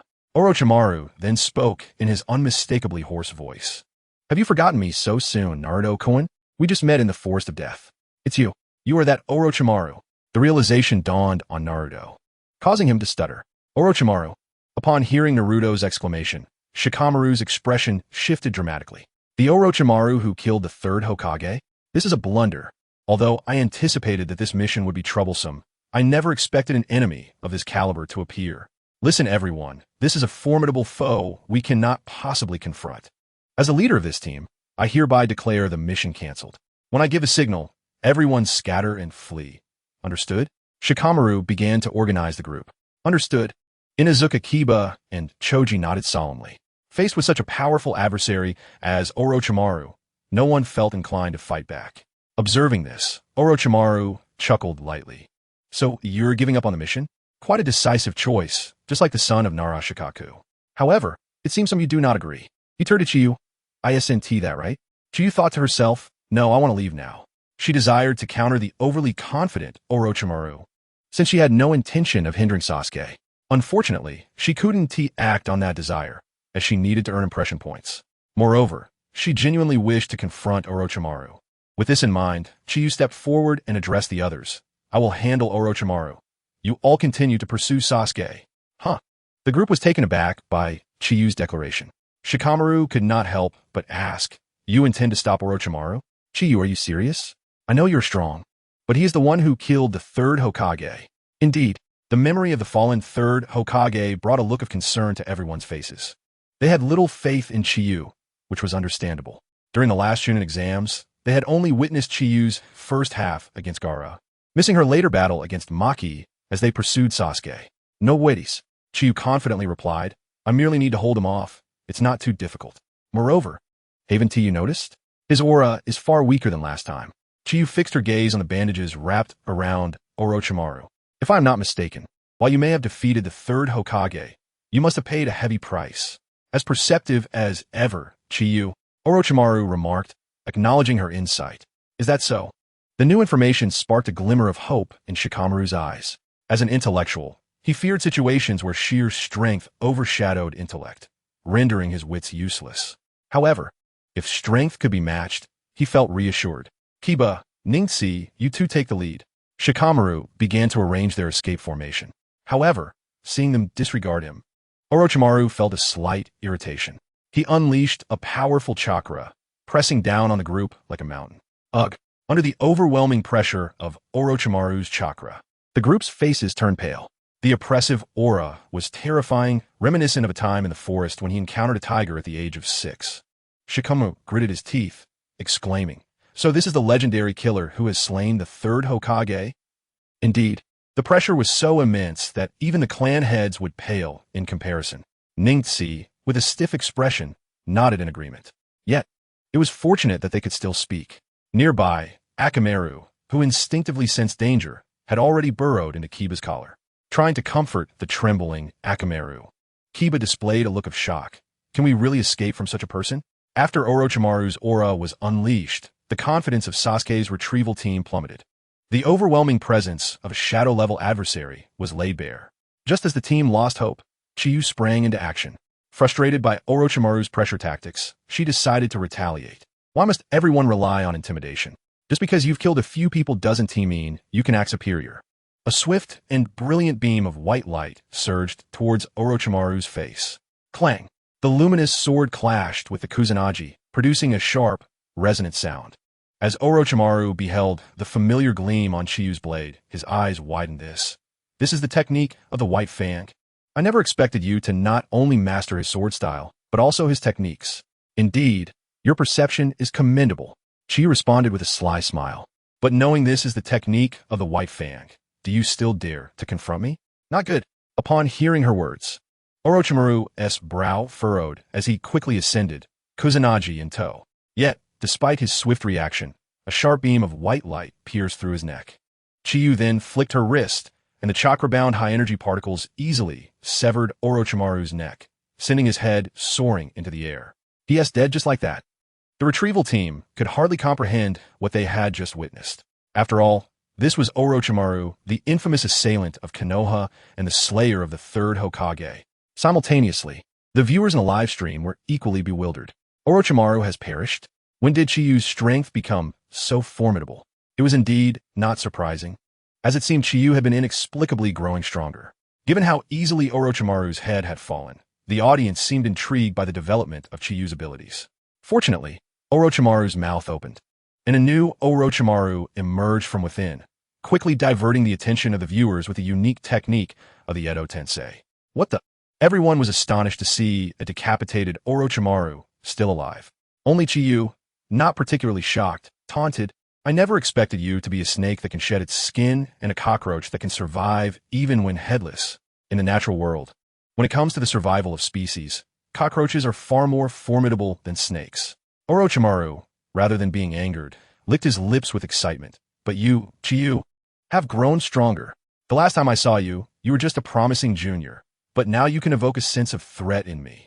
I'm truly curious about what other surprises you may have in store. Feel free to be curious. Chiyu gripped the chakra-infused sword she retrieved from her wrist, assuming a clearly charged stance. But don't say I didn't warn you. Curiosity can be perilous. With that, she released an aura that, though lacking in malice, was still formidable, emanating from her alluring figure. Two formidable forces clashed in the air, evoking an ominous sense of impending storm.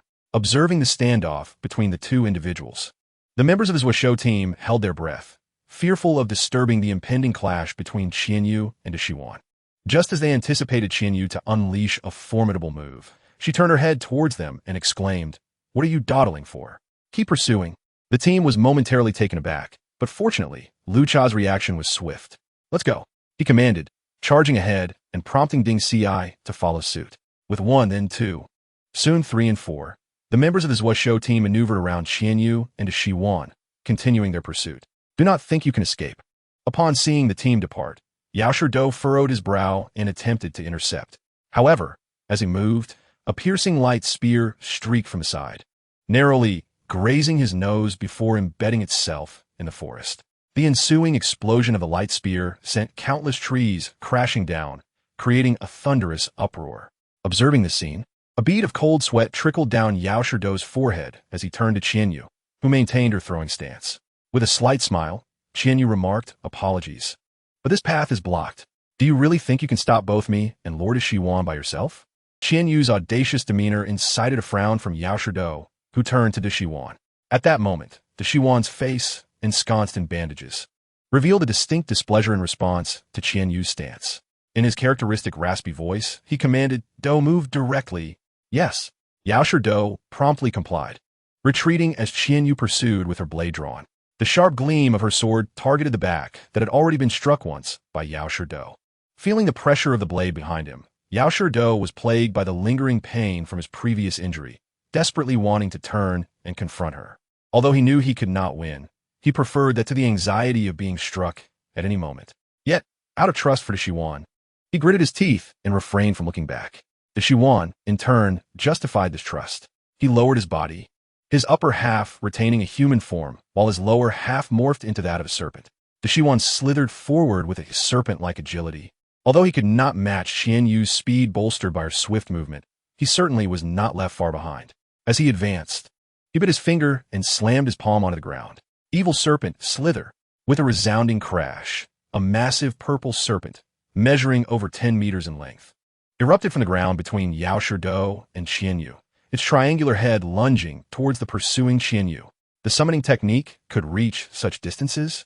Qianyu marveled at the sudden appearance of the serpent. Should one applaud the prowess of the contractors of the three great sacred lands? However, such a mere serpent would not be sufficient to impede her. First form, slash dance. Qianyu spun, transforming into a whirlwind of blades, charging directly at the colossal serpent. Previously, her slash dance had been a simple sword strike with a narrow range. However, now armed with a sword forged from chakra metal, her blade could extend to 5 or 6 meters, or even longer if she wished. With such length, combined with the sharpness of her swift movement's light sword, Shi Wan's conjured serpent was swiftly reduced to countless shattered pieces.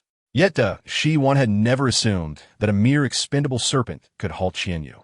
Pointing at the remnants of the serpent, he commanded, "Explode." With a resounding blast, the serpent's remains erupted, sending fragments of flesh and bone flying like bullets, wreaking havoc upon the surrounding trees and ground. Moreover, the Shi Wan serpent explosion did not end there. From the heart of the blast, a deep purple toxic mist spread forth. Anything that came into contact with this toxic vapor was instantaneously dissolved, as if cast into a vat of concentrated sulfuric acid. Faced with this, Qianyu was compelled to halt. Her wind blade technique enveloped her in a protective layer of air, shielding her from external threats. However, should she inadvertently come into contact with the toxic mist, she risked losing her combat capability. Thus, caution was paramount. Yet, despite her temporary cessation, who said this toxic mist could only obstruct her? Wind release, typhoon. Qianyu formed a swift hand sign for a wind technique. Into Shi Wan's watchful gaze, a whirlwind materialized out of thin air. Within moments, this tempest exhibited the ferocity of a typhoon, tearing apart the toxic mist before her, with remnants surging towards Yao Shidou's direction. Not good. Realizing the approaching toxic mist, Yao Shidou's expression shifted dramatically. Although his medical ninjutsu was commendable, he had engaged with Shi Wan enough to be well aware of the dangers posed by the serpent's toxins. He dared not confront the toxic mist head-on. Thus, he sought refuge behind a large tree. However, in that instant of pause, Qianyu had already reignited her pursuit. With her speed, she needed only a few breaths to catch up to Yao Shidou. Lord Shi Wan, feeling the imminent threat to his life, Yao Shidou urgently called for help. "Be silent, I am aware." Shi Wan's expression darkened beneath his bandages, as he had not anticipated that the wind release he had casually bestowed upon Qianyu would now become her weapon against him. If it came to wind techniques, when had he ever been bested by another? Wind release. Vacuum wave. An attack from Danzo's wind technique erupted from De Shiwan's mouth, with several sharp gusts racing towards Qianyu. Along the path, enormous trees that would require two individuals to embrace were effortlessly cleaved asunder before the might of this wind release. The sheer power compelled Qianyu, rushing to respond. Her response was straightforward. Wind barrier. With a swift arc of her long sword, she sliced the air, conjuring a thick wall of wind to counter De Shiwan's vacuum wave. In a world of ninjas, most wind techniques were sharp in nature, enabling wind users to slice through anything. But how could one sever another invisible wind? De Shiwan's vacuum wave clashed with Qianyu's wind barrier, both forces dissipating each other. Satisfied that she had neutralized De Shiwan's wind technique, Qianyu turned to continue her pursuit of Yao Shidou. However, unbeknownst to her, De Shiwan's vacuum wave had merely signaled the beginning, not the end. Wind release. Pressure damage. Wind release. Vacuum great sphere. A barrage of wind techniques surged forth, and the remnants of the wind barrier were obliterated in an instant. Following the dissolution of her barrier, the primal gale erupted. In the wake of this storm, the so-called sexy Sunbro vacuum great sphere accelerated as if propelled by a speed-enhancing portal, hurtling directly towards Qianyu. Such a meticulously crafted variation would catch even the most unsuspecting adversary off guard, and even the Qianyu of yesteryear would have found herself at a disadvantage. Regrettably, Qianyu is no longer the Qianyu of yesteryears. An ample supply of chakra surged into her eyes. Activate, she uttered softly, awakening her unique Sharingan, which allowed her to perceive every trajectory of the vacuum great ball. Simultaneously, she keenly discerned the weak point of the vacuum great ball, exacerbated by surge and pressure. In the astonished gaze of Orochimaru, Qianyu boldly advanced towards the vacuum great ball instead of retreating. Without any visible action, she merely swung her long sword, unleashing a gust of wind that transformed the formidable vacuum great ball into a chaotic tempest. To think she could dismantle my wind release with just her sword. Being struck by a sword that cleaved the vacuum great ball, Orochimaru could hardly fathom that such a day would befall him. Indeed, without the ability to form hand seals, even techniques used without seals would be considerably weakened. Curse that old man. Orochimaru felt a wave of irritation, not anticipating the complications arising from the third Hokage's Shiki Fujin. Even after reincarnation, his hands could move, yet he still could not perform ninjutsu. Naturally, even if the techniques he could conjure without hand seals were inferior, they were not something an ordinary person could slice through. Orochimaru gazed at Qianyu, whose eyes seemed to blaze with fire. That feeling, that tangible gaze, he, who had coveted the Sharingan for years, could not be mistaken. This is a dojutsu I have yet to encounter. Orochimaru's eyes blazed as he fixated on Qianyu. I truly did not expect you to be a possessor of a dojutsu. What is the name of those eyes? The name? Qianyu pondered adorably, furrowing her brow. Since the appearance of her Sharingan had changed due to the fusion, calling a Sharingan seemed inappropriate. A name had emerged. Qianyu declared, "You may refer to these eyes as the Huahong Yin." As she spoke, the barrage of comments in the live stream surged once more before Orochimaru could respond. Wonderful, wonderful, like a blazing flame, like blood flowing profusely. One of the 7 colors of the world, right?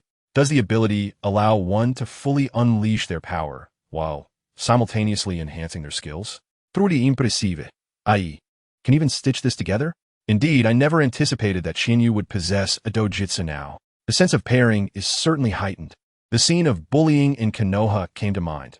Qianyu, Sasuke, a brief street dance. Guess who in Team 7 lacks a dojutsu? It's you, pointing at Naruto. Naruto, should I leave then? Ha ha ha. The audience couldn't help but chuckle at Naruto's repeated misfortune. Simultaneously, Orochimaru, witnessing this new dojutsu, felt similarly intrigued. Huahongyan? A name he had never heard before.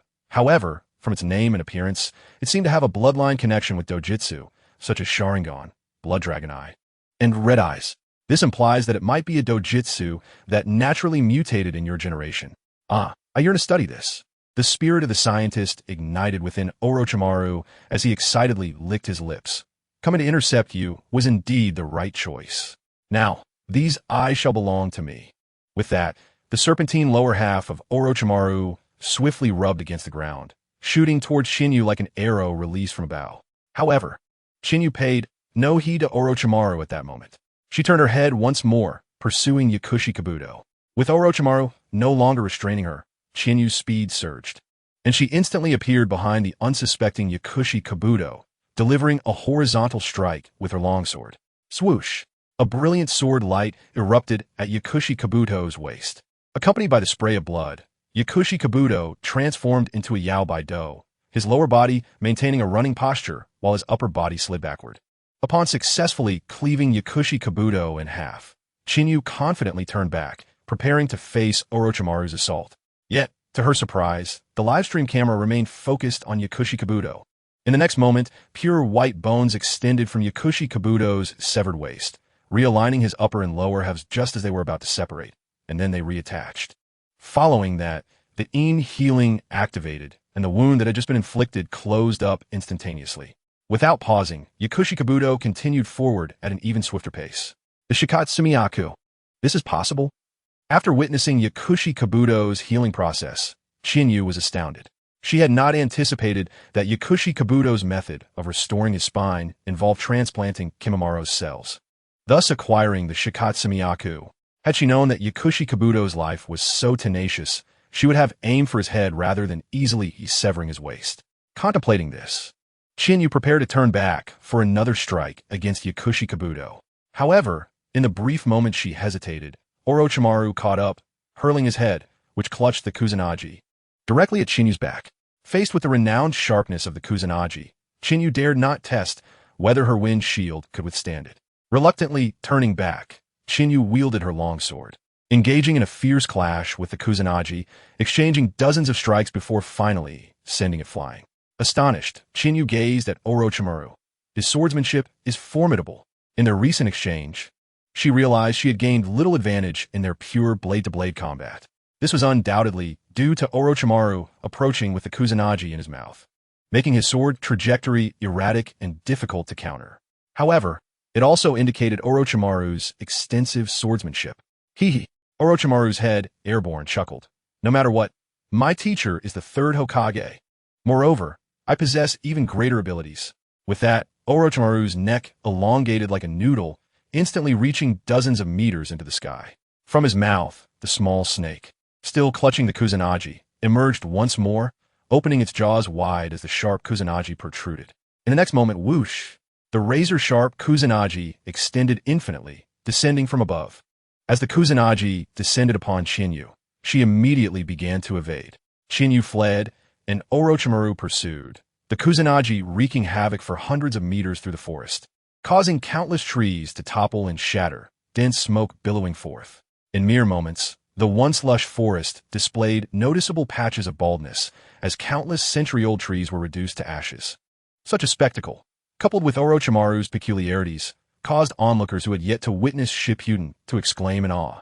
However, after a while, this astonishing strike was abruptly retracted by Orochimaru, who felt disheartened.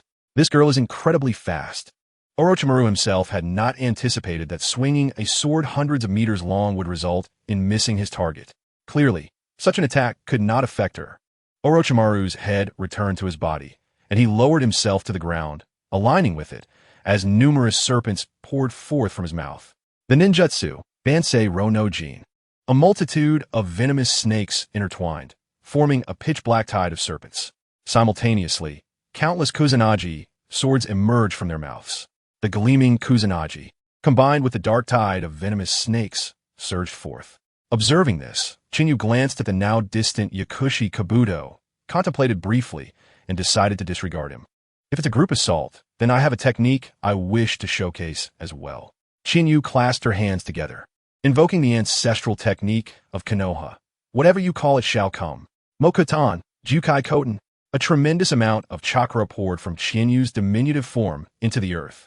A thunderous rumble echoed as numerous trees burst forth from the earth. Before the astonished gaze of the Shiwan, the forest he had previously ravaged was instantly rejuvenated, as if the trees were eager to express their fury over the devastation they had suffered. Countless branches waved vigorously, crashing against Shiwan's myriad serpents formation. The sturdy trunks collided with the supple bodies of the snakes, and the surging tide of serpents was instantly torn apart, reduced to chunks of bloody flesh reeking of decay.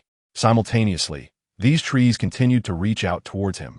Witnessing such a spectacle, Deshiwan finally comprehended the sentiments of the third Hokage when he beheld the summoning of the first Hokage. What was it like to be struck by the most renowned technique in the history of Mai? The experience was nothing short of exasperating and bewildering. Was it really necessary for him to be subjected to such a fate merely for employing the myriad serpent's formation? Was he incapable of handling it? At that moment, Deshiwan's inner turmoil reached its zenith. However, the prevailing sentiment was secondary. The primary concern was to evade the grasp of this would release. Faced with the multitude of branches lunging at him, Deshiwan transformed once more into a serpent, twisting and turning amidst the relentless pursuit of the branches. As a disciple, he indeed surpassed the third Hokage in this regard. While the aged third Hokage could be ensnared by the first Hokage's would release, the agile Deshiwan could not be so easily captured. Wherever he found space to maneuver, he transformed into a serpent and burrowed through. In places where he could not twist his way through, he resolutely employed the Orochimaru technique, forcibly switching bodies after squeezing through with his head. In that moment, the thousand feather would release truly could not grasp the slippery Deshiwan. Through his repeated evasive maneuvers, he managed to escape the grasp of the thousand feather would release. I've emerged, having escaped the active would release. Deshiwan sighed in relief as he beheld the now motionless trees before him. Yet, a teasing voice soon drifted from his side. That was quite impressive. Should I award you a trophy, Qianyu? Deshiwan's expression changed dramatically as he turned to the side. The very Qianyu who had just executed the wood release now stood playfully atop a nearby tree. The girl's skirt fluttered, her figure tall and elegant. From his current angle, if he lowered his gaze just a bit, he might glimpse the color of her safety shorts. However, Deshiwan was completely devoid of such frivolous thoughts, only feeling a genuine chill. He was genuinely fearful that Qianyu would clasp her hands together, gather her energy, and unleash another would release upon him. Nevertheless, Deshiwan's fear did not linger for long. He recalled that the wood release technique demanded a colossal amount of chakra, and given Qianyu's age, even with exceptional talent, it was unlikely she could summon a second one. With this thought, Deshiwan regained his composure. Although his gaze towards Qianyu remained laden with wariness, he spoke in a low voice. I admit, I did not anticipate your proficiency in wood release. It seems that wood release, along with that anomalous ocular technique, are innate abilities of yours, coupled with the ice release you learned later, with 3 bloodlines coursing through you, and your innate intelligence. It is no wonder you are so formidable. However, at your age, even with such power, there must be limitations. Qianyu, you must have very little chakra left, correct? Let us cease hostilities, shall we? Deshiwan suggested earnestly. He had no desire to continue the battle.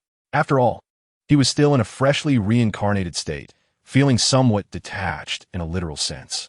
Additionally, thanks to the third Hokage, his hands lacked a soul, rendering him unable to form seals.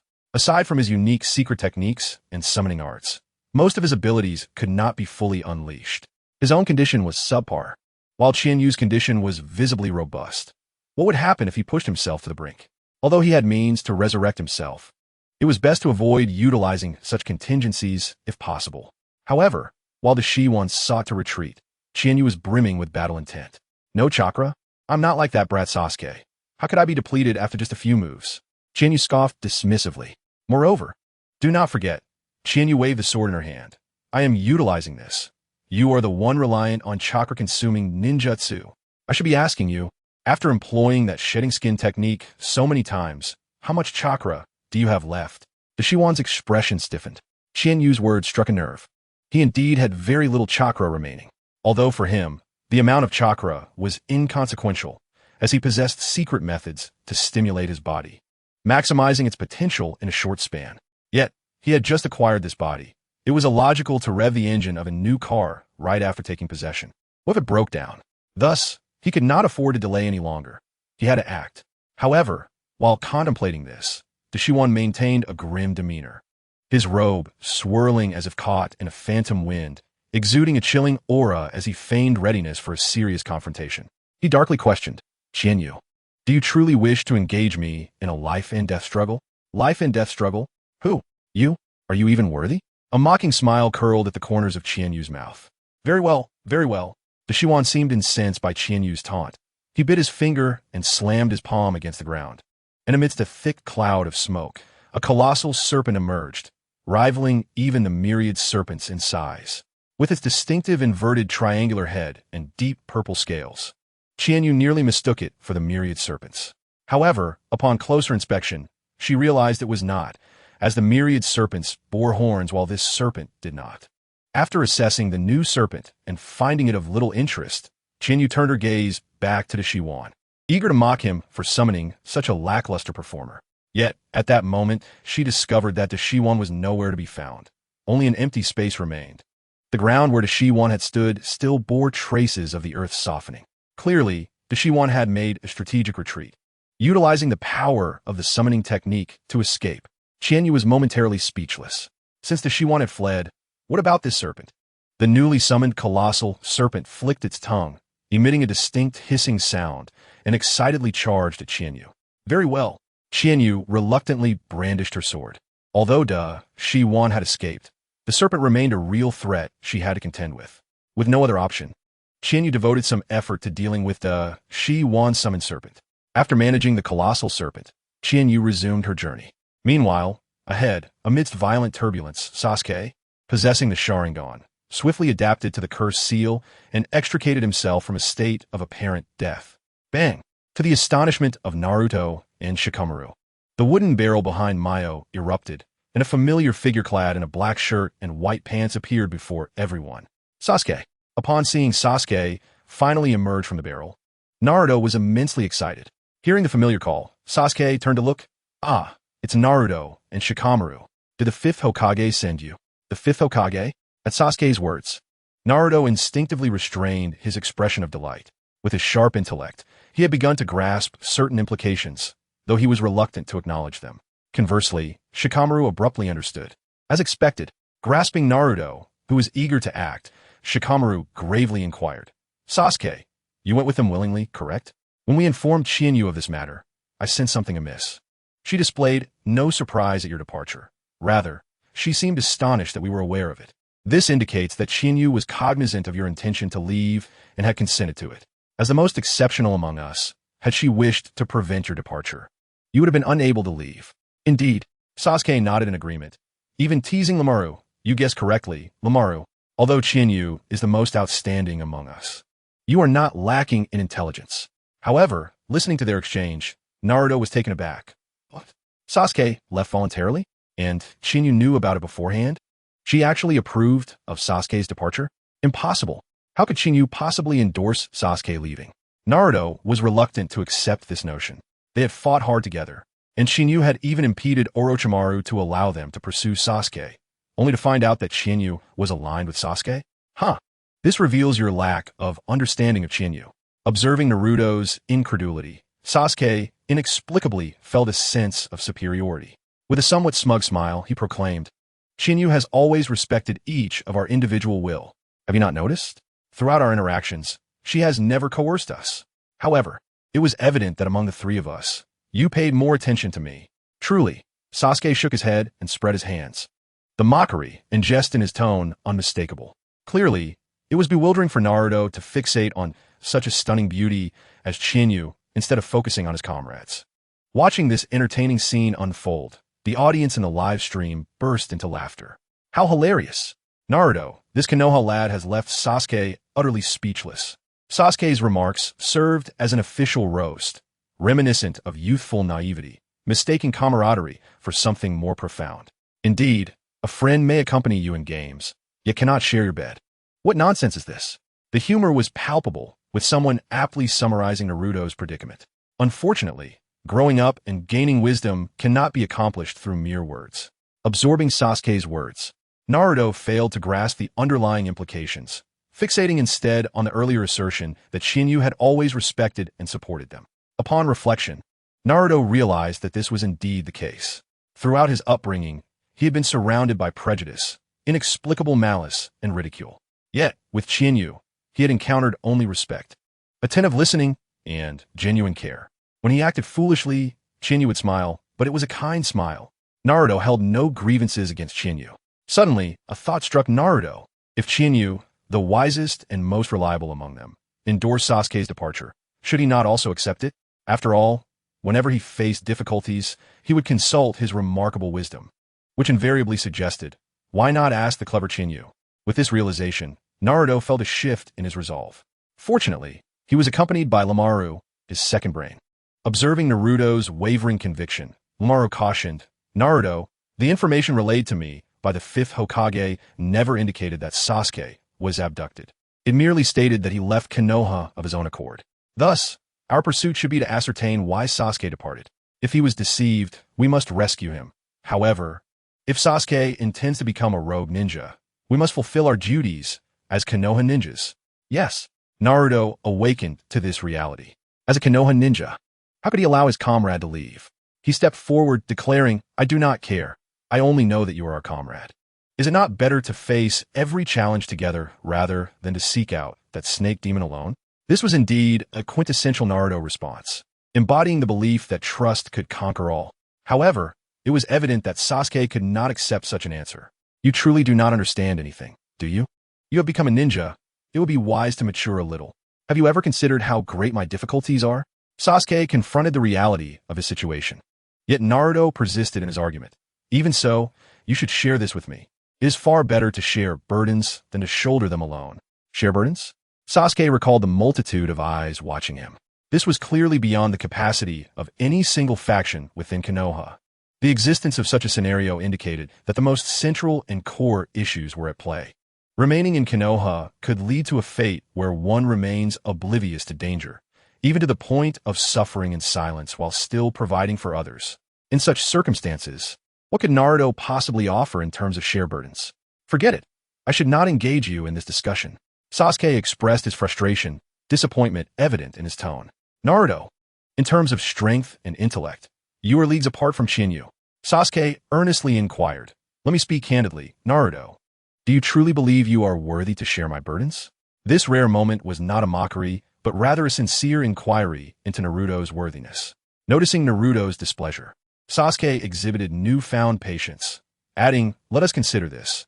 If I were to resort to kidnapping the fifth Hokage for my own purposes, would you possess the strength to accompany me in such an endeavor?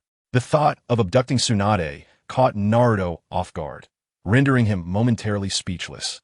As if doused with cold water, suddenly aware of the gravity of the situation. Having witnessed Tsunade's prowess firsthand, he recognized his inadequacy. Moreover, he could not fathom what circumstances could compel Sasuke to resort to such desperate measures. Seeing that Naruto was beginning to understand, Sasuke smiled calmly. But Shinyu possesses that strength. Naruto fell silent. Lies do not wound.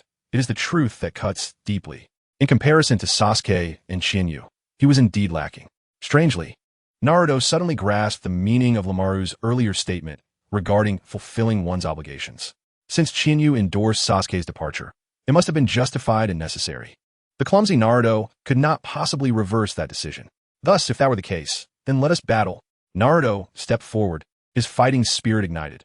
Let us continue the fight we left unfinished in Konoha Hospital. Sasuke, even if I cannot stop you, I must at least understand how far behind I truly am. Seeing that Naruto was no longer engaging in verbal disputes, but rather seeking to settle matters through action, Sasuke finally displayed a semblance of approval. Now, this resembles something worthwhile. I do not mind indulging you before I depart completely. Sasuke assumed a battle stance. However, as he prepared for confrontation, Midoriya stepped forward, attempting to dissuade him. Uchiha Sasuke, do not waste time needlessly. Lord Orochimaru is still. Midoriya's words trailed off. For the Crimson, 3-Tomo Sharingan was already fixed upon her. After a tense standoff, Midoriya wisely retreated, and with the only obstacle removed. The two engaged in their fateful duel in the Valley of the End. The rare confrontation between Ming Zhua and his opponent captivated the audience in a live stream. However, Chinyu found herself rather disinterested.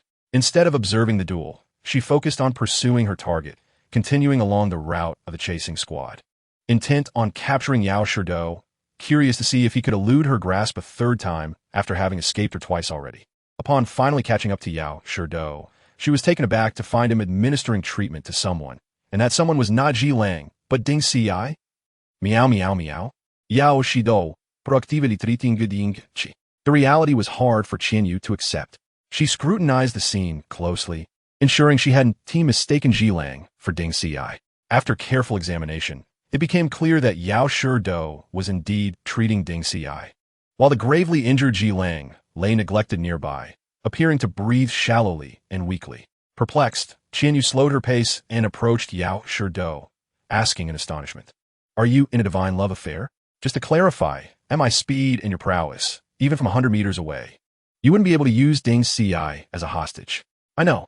Yao Sherdou paused his treatment. To further distance himself from any suspicion, he moved his hand away from Ding Xi's chest and performed a formal French salute, demonstrating his harmlessness. "Then what are you doing?" Qianyu inquired, increasingly bewildered, gesturing towards the unconscious Ji Lang. "Aren't you going to check on your comrade who is dying?" "No." Yao Sherdou calmly shook his head. "I'm aware he is dying, but I cannot attend to him right now. In fact, had I rushed to save Ji Lang from the beginning, I would likely be dead alongside him by now." A faint smile lingered on Yao Sherdou's lips as he spoke rationally. "Oh, how intriguing." Qianyu began to grasp Yao Sherdou's perspective. So this was in essence an act of self-preservation. Indeed, Yao Sherdou nodded without hesitation. He examined Qianyu closely, noting her pristine condition, virtually unscathed. A flicker of shock and relief crossed his eyes. "Your arrival has, indeed, validated my choice. I never imagined that even Lord Orochimaru would be unable to contend with you." Qianyu, with a bittersweet smile. Yao Sherdou pondered aloud. "Should I say that Lord Orochimaru has become overly weakened after his reincarnation, or should I acknowledge the disparities among geniuses?" "Whichever." Qianyu replied nonchalantly. "In a sense, the fact that you thought to actively treat Ding Xiai also marks you as a genius, does it not?" "Me? Huh."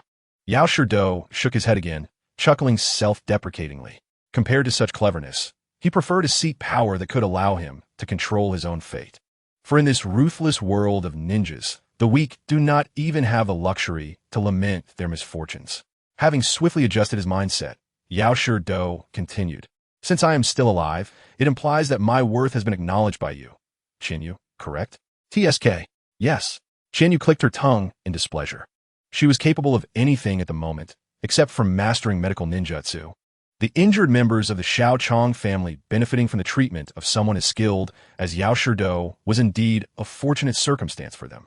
Curious, Qianyu then asked, "Aren't you afraid of what Lord Orochimaru might say about your brazen act of treating an enemy?" Yao Sherdou appeared quite confident. Lord Orochimaru does not concern himself with such matters. In his view, merely surviving is a testament to one's abilities. Very well then. Qianyu had little more to say, gesturing for Yao Sherdou to continue providing emergency treatment to Ding Xiai, so that the medical team from Konoha could take over later. Under Yao Sherdou's care, Ding Xiai visibly improved after consuming the secret medicine. However, while Ding Xi's recovery was undoubtedly a positive development, Qianyu felt an inexplicable discomfort. After some contemplation, she discerned the cause. In this transaction, Yao Sherdou had momentarily preserved his life, and Ding Xiai had received effective treatment. But what about her? Beyond the gratitude of Shao Chong's family, it seemed she had gained little. No, that wasn't entirely true. Social connections held considerable significance in this world, a fact that could not be denied. Yet Qianyu pondered whether she could obtain something more tangible besides mere goodwill. After a moment of thought, an idea struck her, observing the exposed, protruding vertebrae revealed by Yao Sherdou's tattered clothing. Qianyu suddenly inquired, "How did you heal your spine?" Yao Sherdou froze momentarily before relaxing. "Oh, that? It was achieved through the transplantation of some special flesh. So, if you could provide me with that transplantation technique scroll, along with some of that flesh you mentioned." Qianyu interrupted Yao Sherdou before he could elaborate further. She had come all this way and intended to leave with something to show for it. Coincidentally, her system's method of unlocking new ninjutsu resembled that of a game. Obtaining key items directly unlocked new abilities. In this context, Yao Sherdou's expertise was invaluable. Simultaneously, upon hearing Qianyu's request, Yao Sherdou hesitated. "Well, that surgical technique is quite complex, and I haven't had time to compile it into a scroll. As for that flesh, it was taken from the leader of the original Sound Ninja 5, Kimimaro, and I don't have much to spare, Qianyu." "You see," Qianyu was undeterred. "You will hand it over. Your life depends on it. Refuse, and you'll die. Choose." She was well aware of the medical practitioner's capabilities. Successful surgeries were often meticulously recorded. In her previous life, a challenging operation could elevate a doctor's status significantly. As for Kimimaro's flesh, Yao Sherdou, the master of Edo Tensei, surely had access to that. "All right then." Faced with Qian Yu's insistence, Yao Shidou had no retort. He wryly smiled, drew some blood from his hand, and performed a summoning technique. Bang! The carefully preserved scroll and flesh materialized in Yao Shidou's grasp. Qian Yu accepted the items from him. Ding! A familiar sound echoed in her ears. Just as she had anticipated, the option to unlock the corpse bone path appeared. The blood collection from Qian Yu's blood repository increased by 1. With the corpse bone path now in her possession, she had little inclination to engage further with Yao Shidou. She summoned a shadow clone to oversee the situation while she herself pressed onward. Meanwhile ahead, the battle between Gue Tongwan and Ning Xi had reached its climax. Positioned outside the range of Ning Xi's Byakugan, Gue Tongwan drew back his longbow. With an accuracy rating of 120 and maximum destructive power, he channeled all his chakra into the spiraled arrowhead. Releasing his grip, the arrow shot forth. Whoosh! Under the control of spider silk, the high-density adhesive gold spiraled arrow flew like a precision-guided cruise missile toward Ning Xi's blind spot. Despite Ning Xi's continuous adjustments to his field of vision to shift his blind spot, Gue Tongwan's arrow also adjusted in tandem, ensuring it remained aimed at Ning Xi's vulnerable area. By the time Ning Xi heard the sound of Gue Tongwan's arrow and turned around, bang! The arrow struck him squarely in the abdomen. Propelled by the immense force, Ning Xi crashed heavily into a large tree. The arrow not only pierced through Ning Xi's abdomen, but continued through the tree, creating a massive crater upon impact with the ground. I got him! Witnessing the scene, Gue Tongwan felt an exhilarating rush of triumph. However, what he failed to notice was that despite being grievously injured by his arrow, Ning Xi displayed a triumphant smile. He gently placed his hand on the silk thread controlling the arrow of Gue Tongwan, allowing the chakra of his gentle fist to flow through the interior of the silk. At the moment Gue Tongwan revealed his smug grin, the chakra detonated within his body. Wow! Gue Tongwan staggered heavily. In the next instant, his out-of-control body plummeted from the sky. Meanwhile, the severely injured Ning Xi gasped for breath, preparing to muster his last ounce of strength to finish off Gue Tongwan. However, just as he severed the silk thread, a soft little hand rested upon his shoulder. A gentle voice followed. It's all right. Leave the rest to me. Hearing that familiar voice, Ning Xi was taken aback. Qian Yu, when did you arrive? Just now. Qian Yu smiled. It seems that opponent was quite formidable, enough for you to focus all your attention on him without noticing my arrival. Indeed, Ning Chiridax, reflecting on his encounter with Gue Tongwan, from exchanging moves to being analyzed and gravely injured, to seizing a risky opportunity, Ning Xi sincerely remarked, that guy is indeed the most challenging opponent I have ever faced. Is that so? Qian Yu gazed ahead, her profound eyes seemingly penetrating the trees, spotting the still-breathing Gue Tongwan.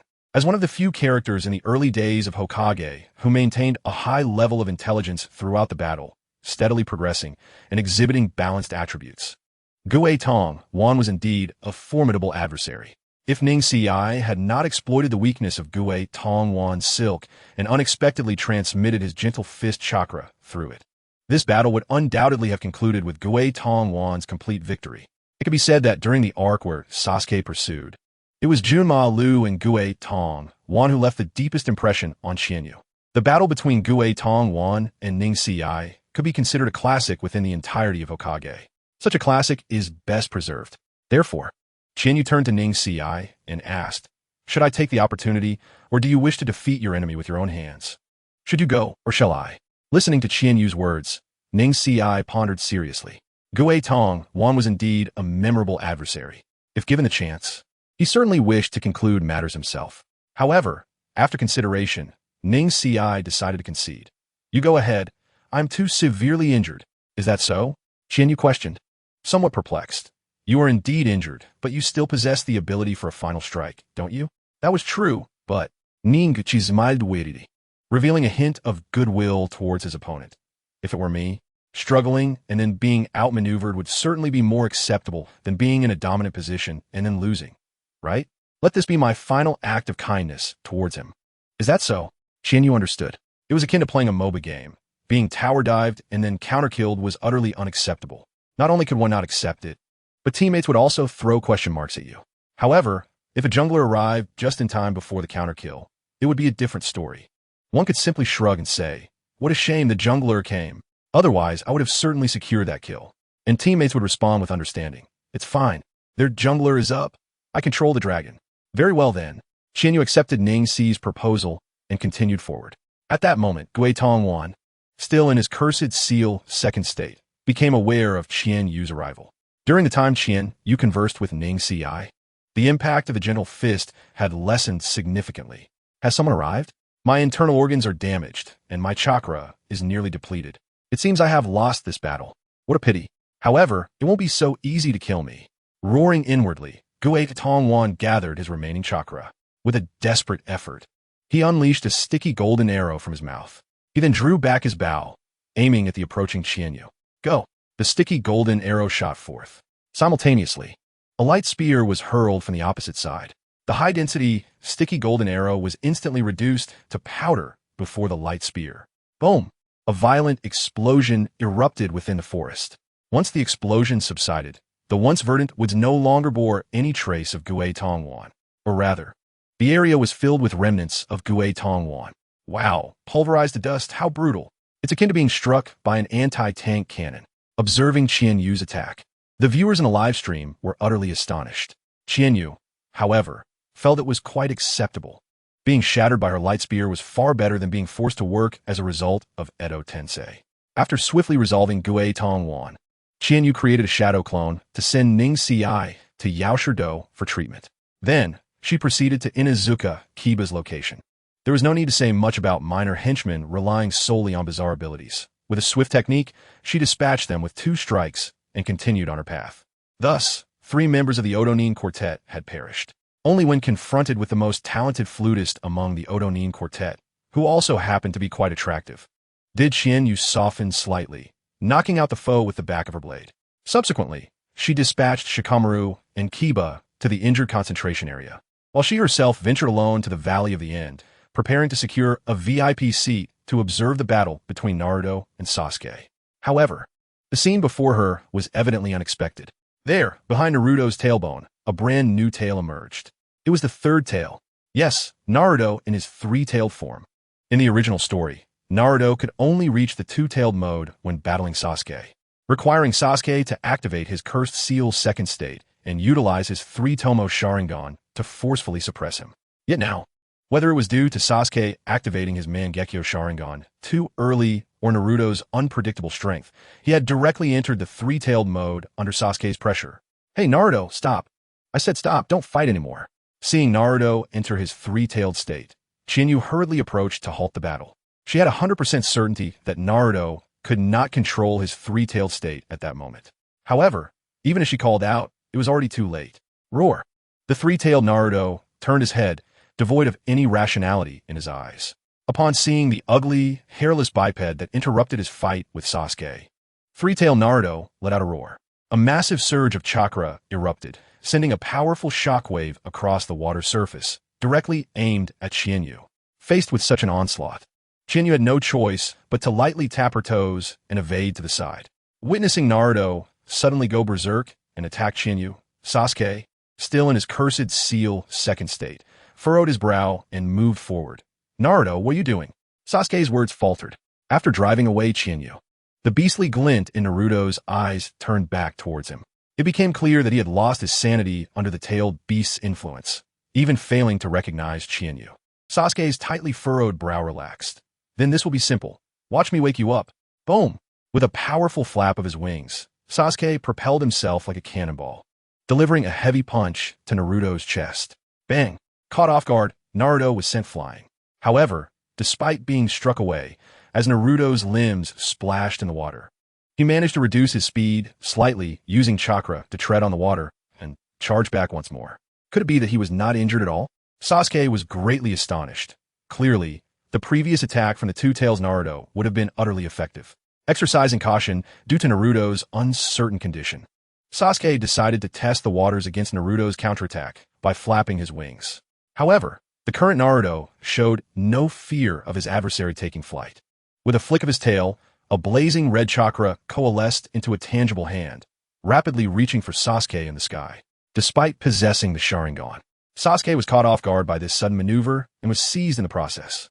Subsequently, grasping Sasuke, Naruto's chakra hand spun in midair, before hurling him forcefully towards the waterfall. With a thunderous crash, the dark gray figure plunged into the heart of the waterfall, causing the magnificent cascade to abruptly cease. A colossal pit, large enough to accommodate a Buddhist statue, emerged on the now smooth rock face. Sasuke was left embedded in the center of this immense hollow, resembling a character sprawled in an awkward position. Moments later, the waterfall resumed its descent, concealing Sasuke from view. Unfazed, Naruto utilized his 2 chakra hands to grasp sturdy objects on either bank, then began to retreat, gathering momentum. Finally, with a powerful leap, he propelled himself forward, transforming into a crimson blur aimed directly at Sasuke within the waterfall. Simultaneously, an enraged voice echoed from the waterfall. "You bastard, do not become overly complacent. That is the last straw. Fire release, great fireball technique." A terrifyingly high-temperature flame in the shape of a dragon erupted, evaporating the waterfall. Its fiery maw gaping wide with teeth of flame, clamping down on Naruto, who found no foothold. With a resounding explosion, a massive fireball erupted in the air, sending scorching waves of heat and steam expanding outward, causing the surrounding fabric to flutter and hair to dance.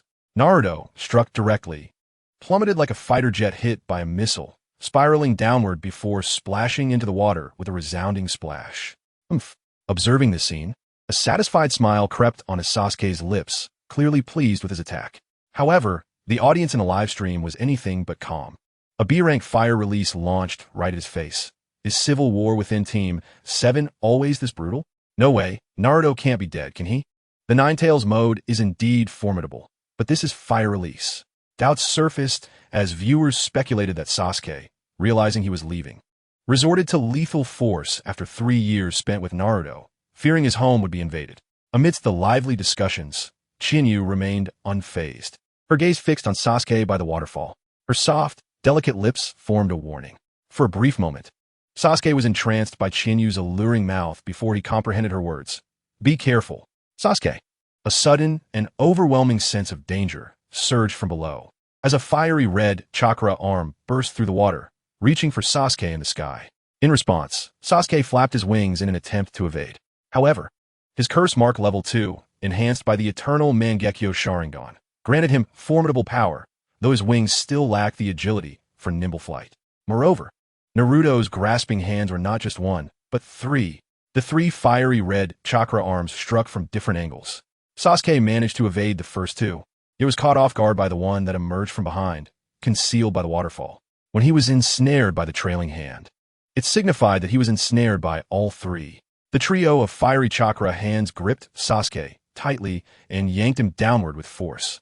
Faster than Naruto's previous descent into the water, Sasuke was swiftly pulled into the depths. Underwater, Naruto's heavy fist descended upon him. Bang, bang, bang, bang. The immense force transmitted through the water surface, creating a series of explosive waves, as Sasuke found himself on the receiving end of Naruto's relentless assault. Under the weight of Naruto's blows, Sasuke exhaled, bubbles escaping as he floated upward. Sasuke is finished. I knew it. Every time the sky's clear and the rain stops, the second pillar is bound to take a beating. Witnessing this, Chinyu rendered her verdict. The subsequent events unfolded as anticipated. While Naruto, cloaked in the Ninetales chakra, could suppress his need for air temporarily, Sasuke's curse mark level 2 provided no oxygen. As the initial breath he took upon entering the water was shattered by Naruto's strikes, he struggled to fend off Naruto's onslaught, quickly succumbing to suffocation, his strength waning while Naruto's intensified. It was evident that Sasuke, under the curse mark level 2, was about to be subdued by the Three Tails Naruto. Yet, was it truly too ambitious for Sasuke to contend with the Three Tails? Standing on the shore, Chinyu sighed softly as she observed the underwater situation in the live stream. Despite Sasuke possessing the Mangekyo Sharingan, he could not utilize it here. Hence, it appeared that she would have to intervene. Chinyu swiftly formed hand seals and struck the ground. Would release. Adamantine pillar. With a rumble, a surge of chakra traveled through the earth, causing several massive square logs to rise from the mud. Instantly, an aversion coursed through Naruto as he beheld the peculiar wooden structures. Within the water, the Three Tails Naruto roared silently, releasing formidable chakra that generated powerful shockwaves transmitted through the water. Under the impact of the rushing water, the newly formed wooden pillars swayed like willow branches in the wind. Sensing Naruto's might, Chinyu furrowed her brow slightly. This fellow possesses considerable strength. Then how about this? Chinyu altered her hand seals, causing the underwater adamantine pillars to thicken and harden, stabilizing their form against the shockwaves. Subsequently, she adjusted her seals once more, propelling the adamantine pillars forward like rockets charging towards Naruto and Sasuke. In an attempt to fend off the incoming logs, Naruto swung his fists. However, upon contact, he found that his strength dissipated against the pillars, yielding no effect as he had previously experienced when roaring to propel the water. Naruto was momentarily perplexed. A look of clear confusion etched on his face. Seizing the opportunity, Chinyu commanded the adamantine pillars to thrust Naruto and Sasuke upward, breaking the surface. Coughing and gasping for fresh air, Sasuke visibly improved as he regained his strength. Roar! Witnessing his hard-fought enemy being rescued by Chinyu, Naruto's previously rational demeanor morphed into a fierce snarl. With a swift motion, he sent Sasuke flying with a powerful slap. Ignoring Sasuke entirely, Naruto turned his wrath towards Chinyu. The crimson chakra of the tailed beast elongated once more, transforming into a colossal fox claw, its fierce strike tearing through the air with a sharp, thunderous sound. In response, Chinyu quickly formed hand seals, wood release, wooden shield. Accompanied by the crisp sound of wood colliding, rows of timber rose from the ground, converging to form a colossal archway that stood before Chinyu. With a resounding crash, Naruto's fox claws collided with the wooden barrier, producing a deafening roar, while the barrier, spanning a radius of 10 meters, suddenly caved in to create a pit nearly the height of a man, sending dense clouds of dust swirling in all directions. Strikingly, despite the profound indentation surrounding the wooden barrier, both the barrier itself and the section behind it, where Chinyu stood, remained unscathed, attesting to the formidable defensive power of the wooden structure. Observing this, a flicker of realization flashed in Naruto's feral eyes. Indeed, Chinyu's would pose a significant constraint upon him.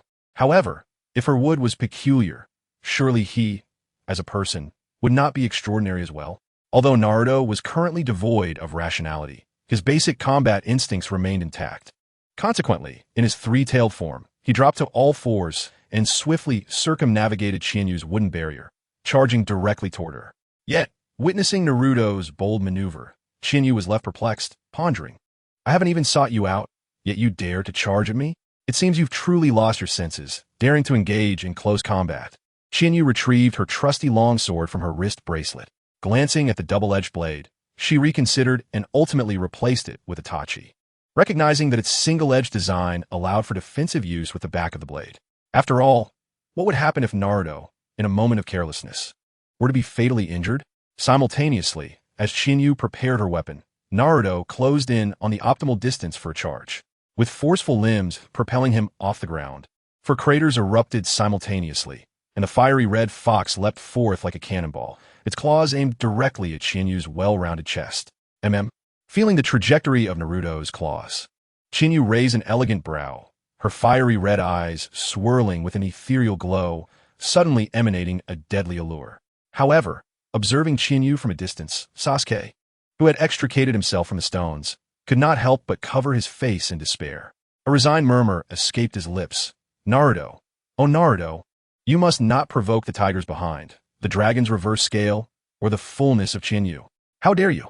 Sasuke shook his head, speechless, and simultaneously dispelled his cursed seal's second state. He understood that this battle was destined to conclude today. Indeed, just as Naruto's chakra claws were on the verge of making contact with Chinyu, she abruptly vanished from his sight, before Naruto's instinctive sense of danger could fully manifest. For pure white sword lights materialized before his chest and back.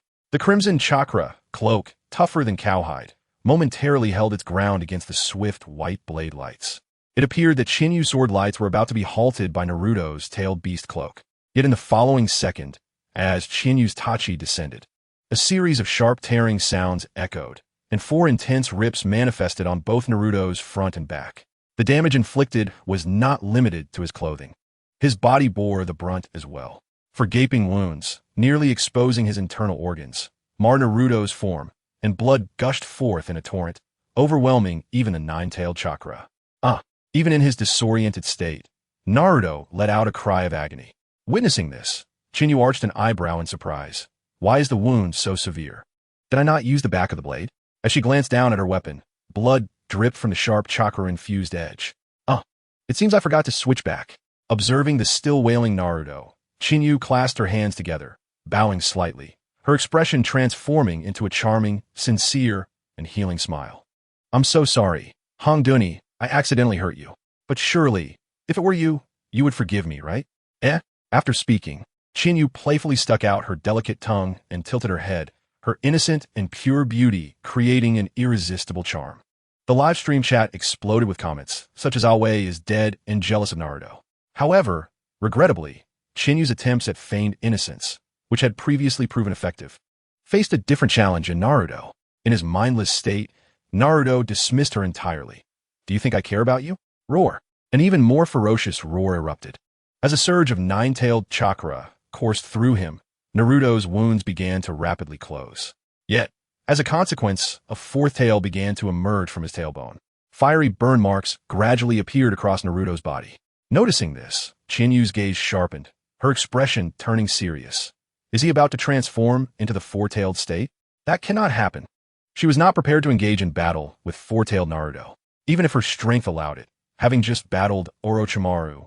She was not eager to face a four-tailed Naruto immediately.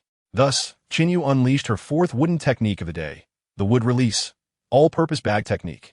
With a thunderous roar, numerous palms rose around Naruto as the epicenter. Roar.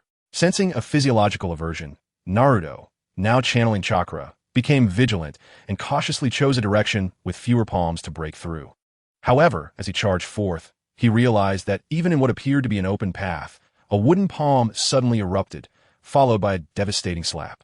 The first time Naruto was struck by such a slap, he thought it was a fluke. Shaking his head, he changed direction and continued his escape. Yet as he veered toward a second direction, the same sequence of events unfolded. This time, however, Naruto was on guard and managed to evade the attack with a leap. Yet before he could revel in his escape, two more slaps descended upon him. Smack! Naruto was sent spinning back to his original position, the solidified nine-tailed chakra within him beginning to falter. Fortunately, the previous buildup of energy from nearly transforming into four tails allowed him to stabilize the situation, and he prepared for a third escape attempt. This time, Naruto approached with caution and thorough preparation. However, as he evaded the first palm, dodged the second, and braced for the third wave, he was confronted with 7 palms. The crisp sound of slaps echoed like firecrackers. One after another, the mighty palms descended, leaving Naruto genuinely dazed. He could not comprehend why Chinyu, who he thought was merely a peculiar adversary, had exponentially increased the difficulty of the third wave. What he did not realize was that Chinyu not only aimed to escalate the challenge, but also sought to subdue him swiftly. With an outstretched right hand, Chinyu summoned a colossal character in her palm. Simultaneously, the dark character manifested upon the palms of the all-purpose bag technique.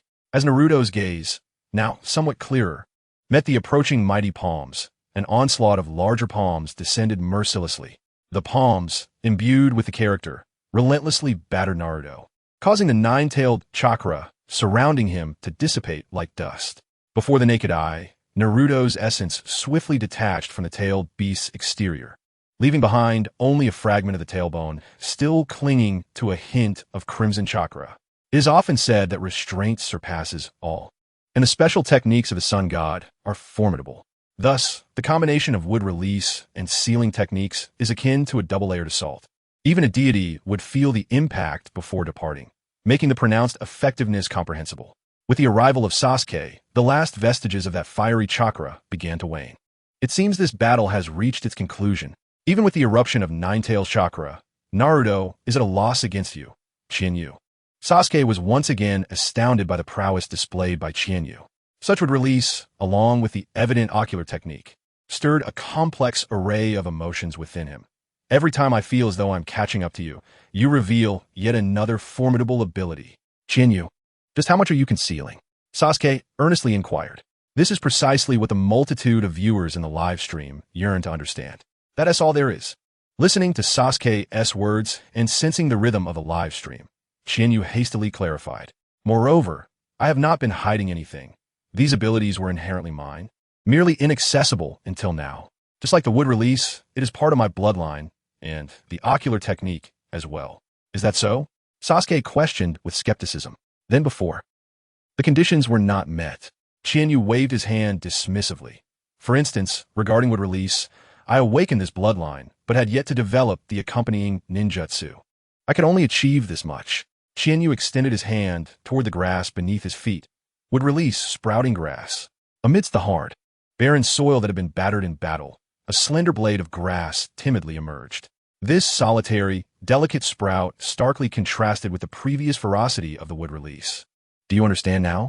Qianyu continued to elucidate.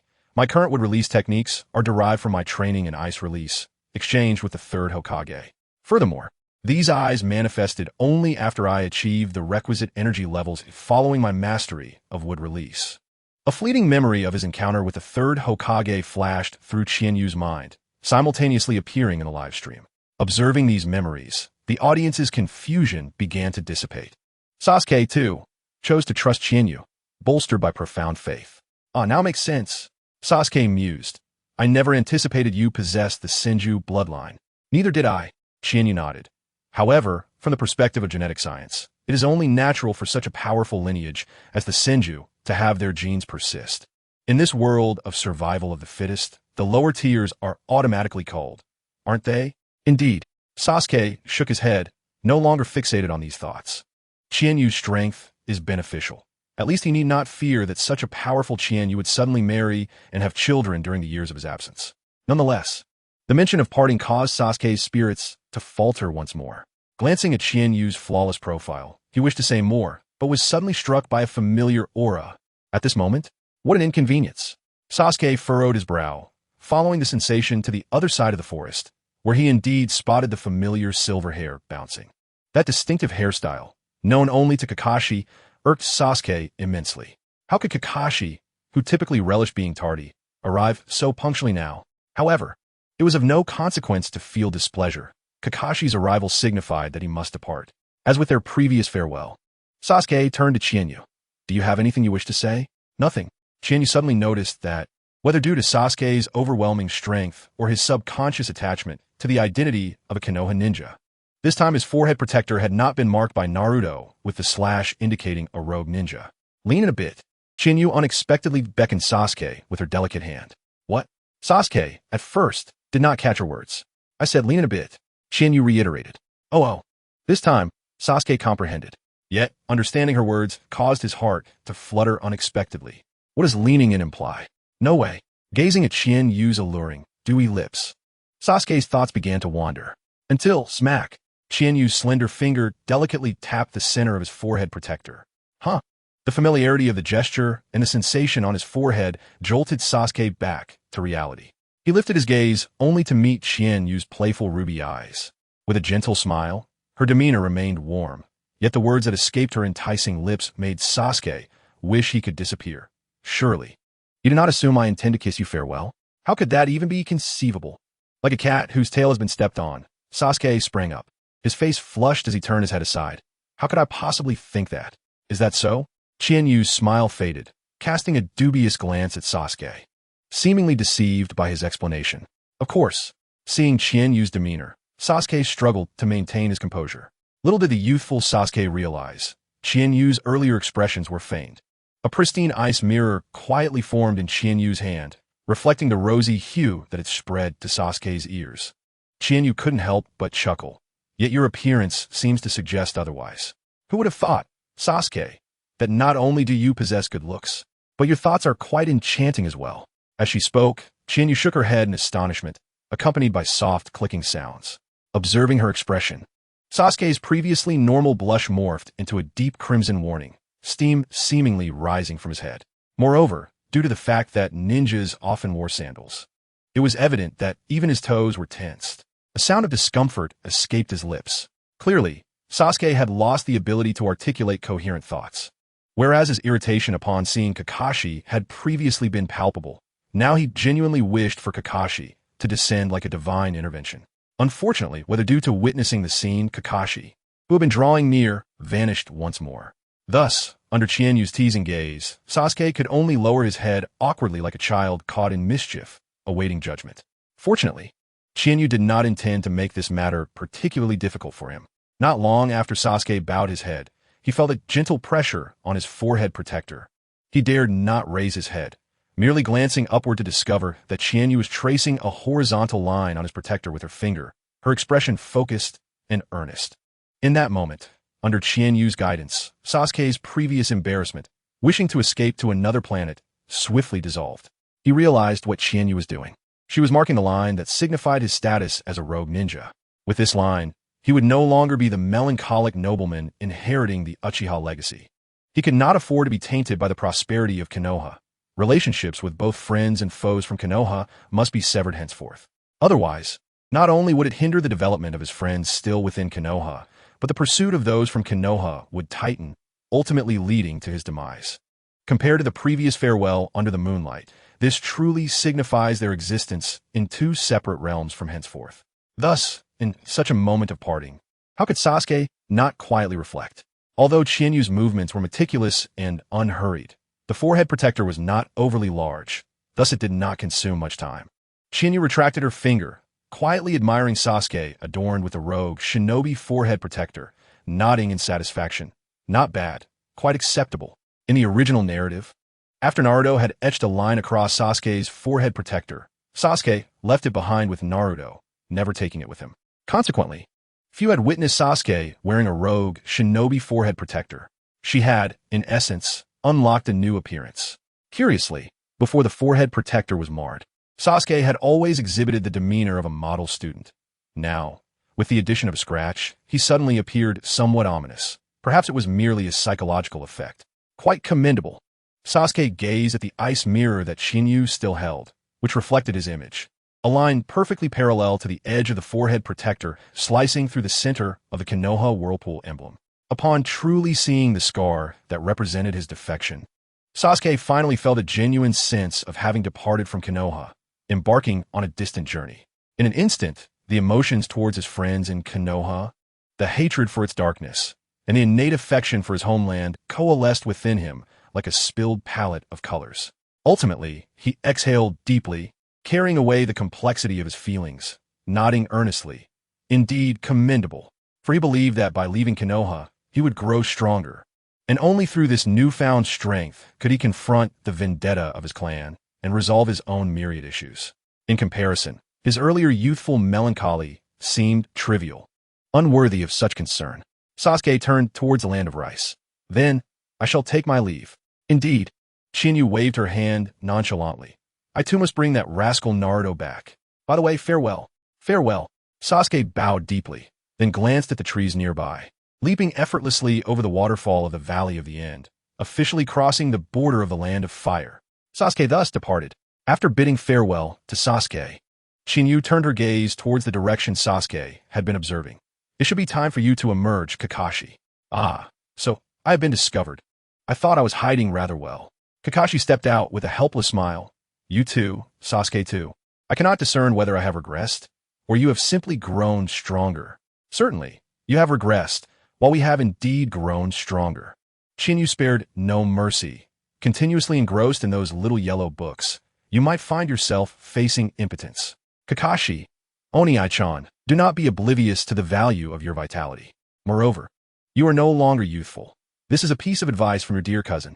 Ah, much like Sasuke before, Kakashi suddenly felt embarrassed. However, his seasoned demeanor was far thicker than that of Sasuke. What is with you, a girl, speaking so freely? Kakashi muttered under his breath, then shifted the topic.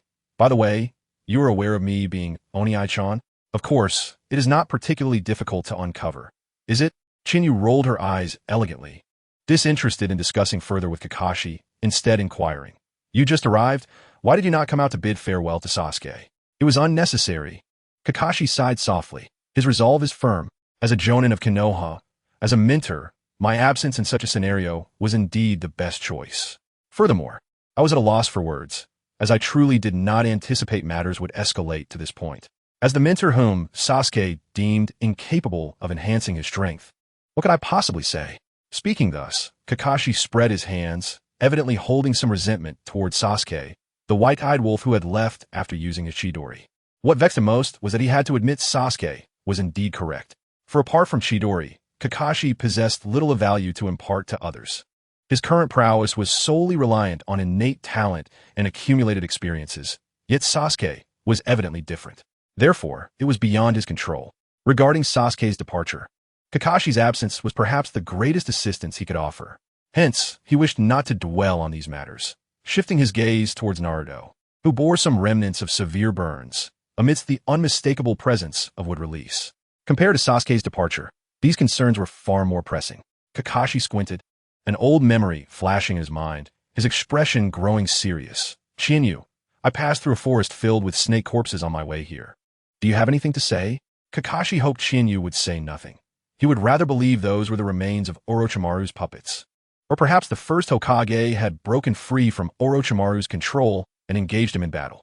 Otherwise, Chinyu's wood release could become a catalyst for the power struggles between the old and new factions of Konoha at this critical juncture, which would not bode well for the already beleaguered village. Unfortunately, Chinyu provided a definitive answer. "I utilized wood release. Wood domain descending. It is my innate ability. I subsequently learned ice release and exchanged it for the wood release scroll with the third Hokage. What of it? What of it?" Kakashi shook his head, a distinct bitter smile emerging beneath his mask. "It is nothing." Kakashi clearly hesitated to articulate his thoughts. His mouth opened and closed, ultimately shaking his head. Never mind. Let us return to Konoha. We shall address any issues later."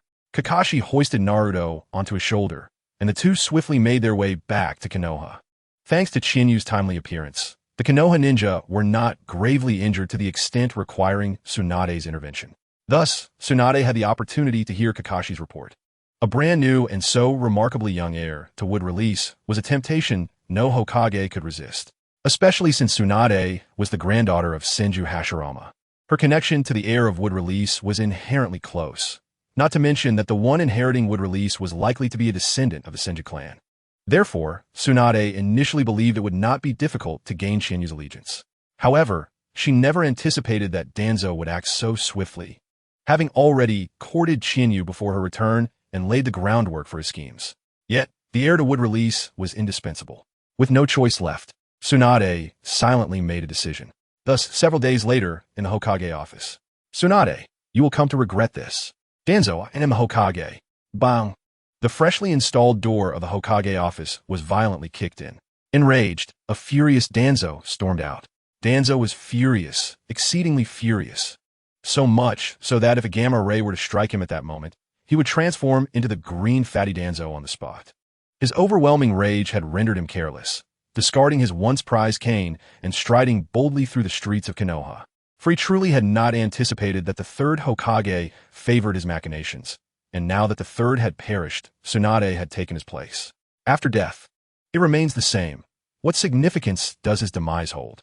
Moreover, Tsunade has mastered the art so adeptly, so vividly, that it nearly sent his blood pressure soaring. In a daze, Danzo seemed to be transported back to the battlefield of yesteryears, when Senju Tobirama asked who among them would volunteer to hold the rear. If only Danzo had allowed himself to contemplate the possibility that it could have been him stepping forward back then, how different might things have been? Alas, there is no what if. With this thought, Danzo regained his composure. He surveyed the bustling streets of Konoha, feeling a sense of unfamiliarity, not quite aware of where his aimless wandering had led him. Thus, he softly called out, "Kaze, Lord Danzo." Yamankami Kaze appeared instantly, kneeling with respect. Indeed, upon seeing Kaze, a subordinate he had seized from the Yamankami clan, Danzo felt his inner turmoil subside significantly. "Where's this place?" he inquired. "My lord, this is Moro Street." "Moro? Oh." Danzo reacted, then turned in another direction. "I recall that Senju Chiyu's home is over there. I never imagined that my aimless wandering would lead me here." "Yes, Lord Danzo." Kaze nodded respectfully. "May I inquire, are you seeking Senjidano?" "She did not go to the route today and should be at home." "Indeed, I have some matters to discuss with her." Danzo narrowed his single eye, recalling the earlier confrontation with Tsunade. Although she had compelled him to relent and surrender Chiyu to the direct umbu of the Hokage, the Hokage's role in Konoha resembles that of a patriarch rather than an emperor. One cannot demand the death of a vassal without consequence. Thus, in exchange for Chiyu, Tsunade had offered conditions that Danzo could not refuse, namely, the opportunity to reassess the capabilities of the root. Should they prove satisfactory, Tsunade would reinstate the root's formal status. granting it a legitimate structure once again. Danzo might have once dismissed the significance of such a structure, but after years of operating without it, he had come to recognize its true value. However, the tasks Tsunade proposed for such an important structure were certainly no trivial matter. In the past, assignments of that caliber would require Danzo to lead personally. But now, he had the formidable TempleChiu, who was on the verge of departing from the route. It was only sensible to extract one last benefit before her departure. As for Tsunade, resistance was futile, but dragging things out could still be accomplished. Moreover, he was no fool. After Tsunade's demands, how could he not realize he had been taken advantage of?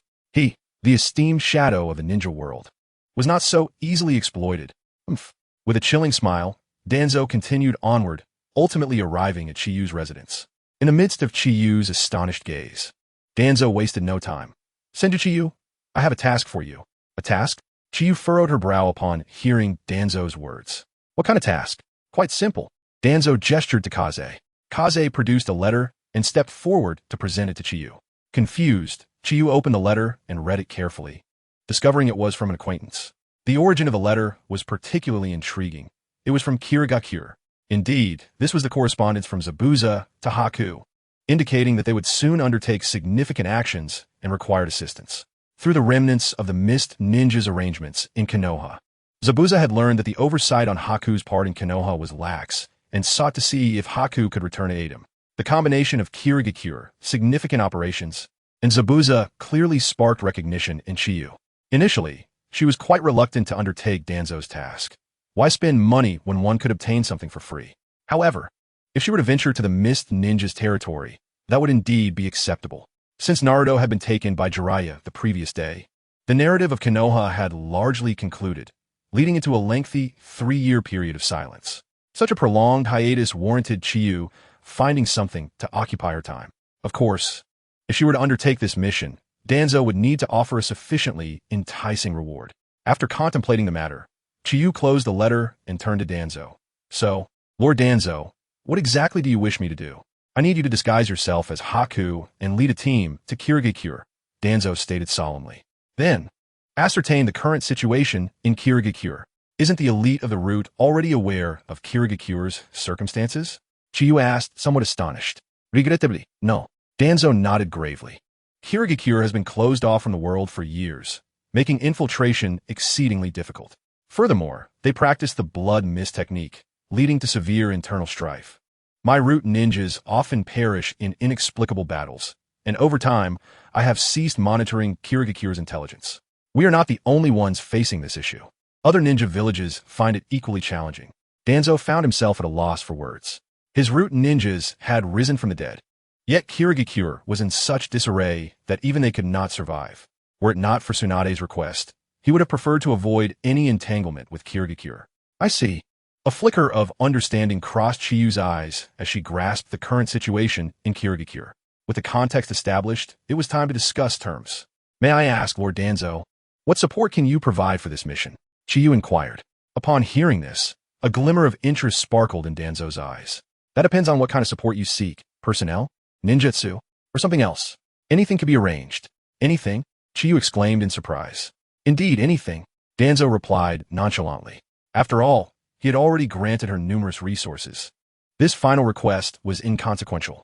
Moreover, if the route were to regain its formal status, no matter how much Chiyu demanded now, he could recover it later. "Then I would like the Flying Thunder God technique and the handwritten water release scroll from the second Hokage," Chiyu stated thoughtfully. She had not obtained the Flying Thunder God technique during her time with the route, as such forbidden techniques required Danzo's approval. As for the second Hokage's handwritten water release scroll, it was an item so rare that it would not be stored in the secret archives. It was bound to be meticulously preserved. "Is that all you seek?" Danzo inquired. He was indifferent to Chiyu's request for the Flying Thunder God technique, but was somewhat surprised by her unexpected gentleness. Chiyu was certainly not being gentle. If she were to bargain with Danzo, she would undoubtedly demand the most she could. However, the reality was that Konoha's valuable resources were limited. There was nothing more to offer. Yet, Danzo seemed unaccustomed to her modest requests. "Then how about adding the spirit transformation technique?" "Oh, and I would also like size super beast imitation." Chiyu tentatively requested additional items, preparing herself for Danzo's potential refusal. However, Danzo appeared relieved, exhaling deeply. Now that's more like it. Fine, that can be arranged. Additionally, there will be operational funds, he added. Do not worry. Danzo gestured grandly. You shall have what you need.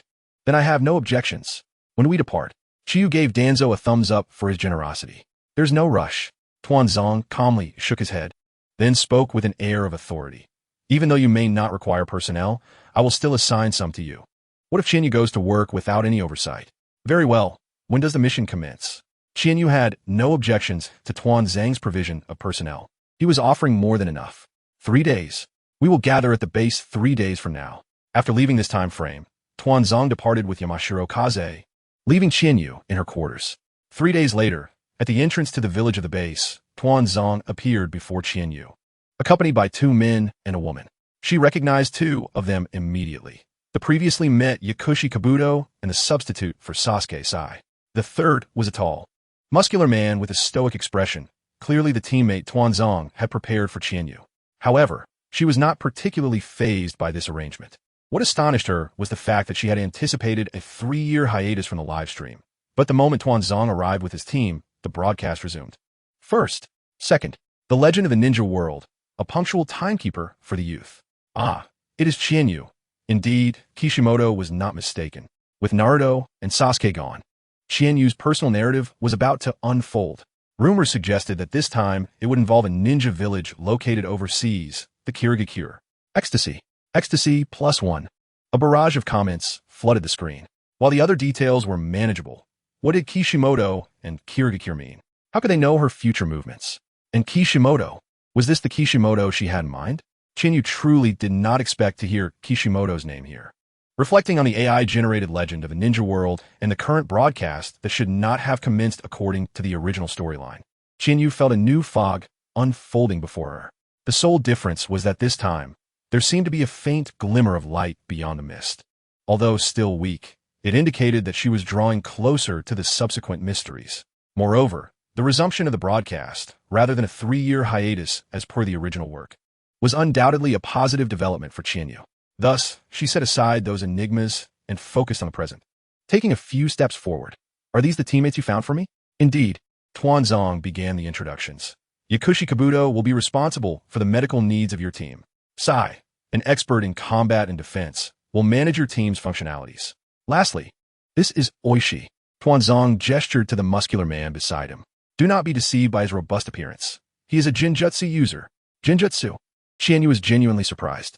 Oishi, as Tuanzong referred to him, stood nearly 2 meters tall, his muscles bulging. One might assume he was a character out of JoJo or Baki.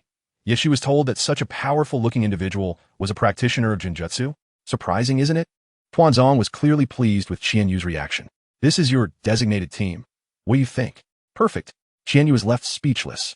A healer, a support, and a versatile fighter. All were provided by Tuanzong, making it evident that they were equipped to undertake serious missions. Now, Qianyu had just 2 final questions. How do we get to the water country? And what about Haku? She intended to use Haku's identity to approach Kirigakure. Yet if Haku was already there while her own counterpart was still active here, it would certainly lead to complications. Tuanzong replied, I have already made arrangements for that. However, from your expression, it seems you have other thoughts? Yes, I want to speak with Haku.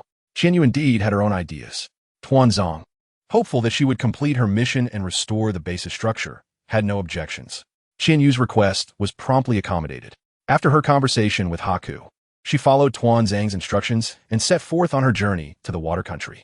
10 days later, at a fishing port in the water country, a dilapidated fishing vessel slowly docked. My lord, we have arrived. The captain's voice rang out. Qianyu, who had been resting with her eyes closed, opened them. A bustling yet dilapidated port lay before her. The noise came from the throngs of people engaged in fishing, hauling, and organizing their catches. The state of disrepair was evident in the worn wooden docks, where dried and darkened fish scales were scattered, producing a constant creaking sound underfoot. Just then, a gentle breeze wafted by, bringing with it the overpowering stench of decaying fish that was nearly unbearable. Qianyu had never smelled canned herring, but she imagined it might be akin to this. So this is the water country? Observing the scene, Qianyu discreetly furrowed her brow. She had anticipated a poor situation upon her arrival, yet she had not expected it to be this dire. Given the natural environment of the ninja world and the advancements of modern technology, fishing should be a viable occupation, yet this port appeared half alive. When one toils diligently, yet continues to feel impoverished, it is essential to ponder where the problem lies. Lost in these thoughts, Qianyu, now dressed in Haku's umbu attire, became suddenly still as an umbu from Kirigakure approached, startling the captain who had delivered her. "My lord, is there a problem?" The captain inquired cautiously. "Nothing. Just a bit nostalgic after a long absence." Qianyu smiled, producing a thick stack of banknotes and placing them on the table before her. "So much?" The captain was taken aback by the amount Qianyu offered. "Thank you, my lord. Thank you." The captain expressed his gratitude profusely, astonished that Qianyu, a member of Kirigakure's umbu, was not only compensating him, but doing so generously. What the captain did not realize was that the considerable sum she provided stemmed from Tuanzang's funds. Still, she was not engaged in charity here. Suiton, Suryudan no Hutsu. Outside the fishing vessel, the calm yet polluted sea water suddenly coalesced into a water dragon, charging directly towards the boat. Qianyu grasped the captain firmly and swiftly formed hand seals. "Hayaton, Makio Hayokai." Under the captain's astonished gaze, the moisture in the air silently solidified, ultimately transforming into a rectangular ice mirror reflecting his own image. Yet before the captain could take in the sight, Qianyu's grip on him surged with immense force, pulling him through the ice mirror. As the captain blinked in bewilderment, they appeared to have traversed time and space, vanishing from the swaying cabin. The next moment, they found themselves on a dock permeated with decay and dark stains. The captain, still dazed, instinctively glanced back towards his fishing vessel, just in time to witness the formidable water dragon strike the boat with the force of cannon fire. Boom! The captain's modest fishing vessel was instantly shattered into countless splintered pieces under the full force of the ambusher's Suiton technique. My ship, witnessing the disappearance of his old comrade, the captain emitted a mournful roar, instinctively adopting a pose reminiscent of her Kong. Simultaneously, the voice of Qianyu resonated from behind the captain. "Forget about your ship. As long as we are alive, money can always procure another. Hurry, we must not linger here." All right. The captain, startled, hastened to depart. Meanwhile, those who had just attacked the fishing vessel finally realized Qianyu's absence from her previous location. Yunu, the foremost male member of the four, donning a high no-kage mask, called out. Yes. The female mist ninja, adorned with a Yunu mask, immediately closed her eyes to sense, and Qianyu felt a surge of chakra ripple through her body. The female ninja on the water pointed, "She is over there." In an instant, she had leaped ashore. Was this the power of ice release? Observing Qianyu's swift transition from the boat to the shore, Hai no Kage couldn't help but feel a mix of admiration and frustration. However, his expression quickly turned fierce. Of ice release, the bloodline ninja must perish. Yinu knew Banruo charge. The trio of male ninjas and one female mist ninja surged toward Qianyu with astonishing ferocity. Concurrently, as they charged, they adeptly transformed their formation into one, where one advanced while another provided support, with the remaining two flanking her sides, creating a strategic encirclement. If such a formation were to ensnare someone, even a seasoned jonin like Kakashi might find himself flustered.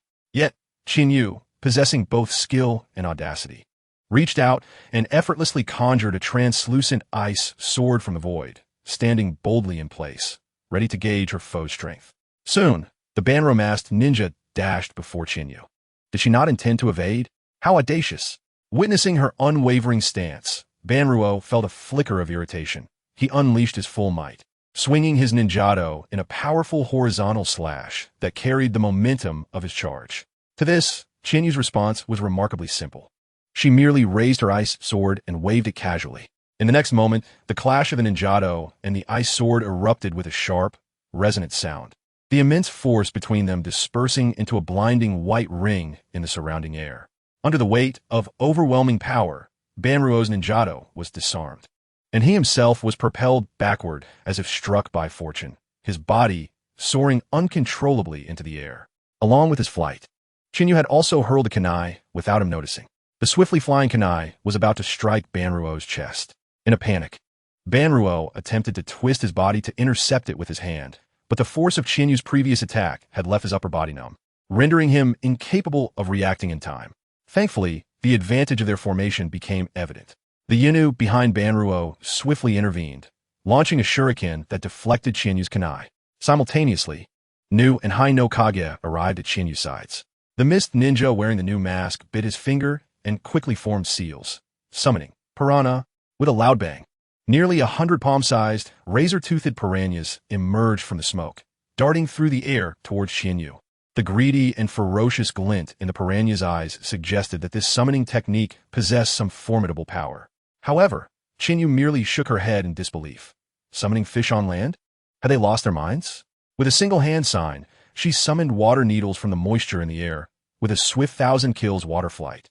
She shot down the piranhas, who had no means of escape. The summoning technique, specifically tailored for this assault, seemed utterly ineffective. Yet, Nu was well aware of the futility of his attack. He was merely providing cover for another teammate. As Qianyu dispatched the piranhas, Haino Kage, standing nearby, unleashed a jet of black water. The black water surged forth with incredible speed, resembling a high-pressure stream, yet it lacked the destructive elements of water release. No impact, no weight. It was unclear what purpose it served. However, Qianyu quickly discerned its intent, as Haino Kage altered his hand seals to form a tiger sign. The root of the rapidly spewing black water ignited in flames. Then, with a flick of his mouth, he unleashed a torrential firestorm towards Qianyu. It was then that she recognized the name of this technique. The combined ninjutsu, Haino Kage. A revelation struck Qianyu. The term Haino Kage refers to a phenomenon from ancient Neon, where flames suddenly appeared on the sea surface, creating a mesmerizing spectacle. The black, flammable water evidently contained oil, which, being lighter than water, perfectly illustrated the ability to burn upon the water's surface. Faced with the unprincipled onslaught of oil from the mist ninja, Qianyu opted not to confront it head-on, but instead showcased her nimble footwork, executing a dazzling display of evasive maneuvers to avoid the fiery deluge. Seeing this, Nu gritted his teeth in frustration. Damn it, Yinu, what are you doing? Why haven't you kept up? Coming. Not far away, the Yinu slammed her hands to the ground. Earth release, yellow spring swamp. A vast expanse of yellowish mud suddenly appeared beneath Qianyu's feet. Completely unprepared for this tactic, Qianyu stumbled and fell into the swamp, her limbs and head engulfed, leaving only her alluring posterior peeking above the surface, an amusing yet provocative sight. However, whether alluring or comical, such thoughts were reserved for the audience in the live stream. For the elite mist ninja, a moving enemy, regardless of appearance, was merely a bundle of dangerous flesh. If they were particularly hungry, they could indulge later. Thus, the previously quaking black water from Haino Kage's mouth received an additional tremor, arriving alongside the kunai affixed with explosive tag from Nu. Atteindre l'explosion ensuite, igniting the black water and engulfing Qianyu in flames and smoke. Have we eliminated her? Witnessing this scene, Banruo, who had been knocked down by Qianyu, propped himself up, anxiously gazing at the center of the yellow spring swamp. Before the mist ninja could respond to his inquiry, the barrage of comments from the live stream preemptively answered. Smoke, no harm. No, smoke, no harm. It's clearly smoke, thus verified as harmless. The local ninja are utterly lacking in international standards. Can't they tell smoke signifies no harm? Looking at the seasoned commentators, the audience couldn't help but chuckle. Had Qianyu been aware of the comments, she might have joined the ranks of the jesters. For it was indeed her shadow clone that had been consumed by the swamp and subsequently exploded by the explosive tags and oil. The real Qianyu had seized the time granted by her clone to position herself behind the enigmatic Yunu. Observing the slender silhouette of the female ninja, Qianyu extended her hand, a wicked glint in her eye. So, you're the sensory ninja, aren't you? Let us see. In an instant, her icy, delicate hand seized the Yunu's throat from behind, sealing her fate. Under the grip of those strong and powerful little hands, the female Umbu found herself unable to vocalize. Her neck firmly held while her jaw was also seized, rendering her incapable of performing the common act of swallowing a pill. Yet, merely constraining her neck and jaw could not entirely incapacitate a mist ninja's Umbu. Thus, as the female Umbu struggled, a palpable chill emanated from Qianyu's hands, spreading across her opponent's body. Under the influence of the frigid aura of ice ninjutsu, the female Umbu suddenly lost control of her body and could only be helplessly dragged backward by Qianyu. Fortunately, at this moment, Banruo, who was not far from the female Umbu, finally noticed her teammate's abduction. Yue, Banruo shouted, hurriedly pushing through her still slightly numbed and weak body in an attempt to rescue her. However, given Qianyu's abilities, even if she pretended to be Mizuki Bai, many of her obvious powers could not be utilized, and she was not a match for the weakened female Umbu. As the distance between the two widened, Chinyu's silhouette approached the buildings near the port. In the intricate terrain of the port, losing track of the ninja meant that Chinyu entering the architectural complex would signify their mission's failure.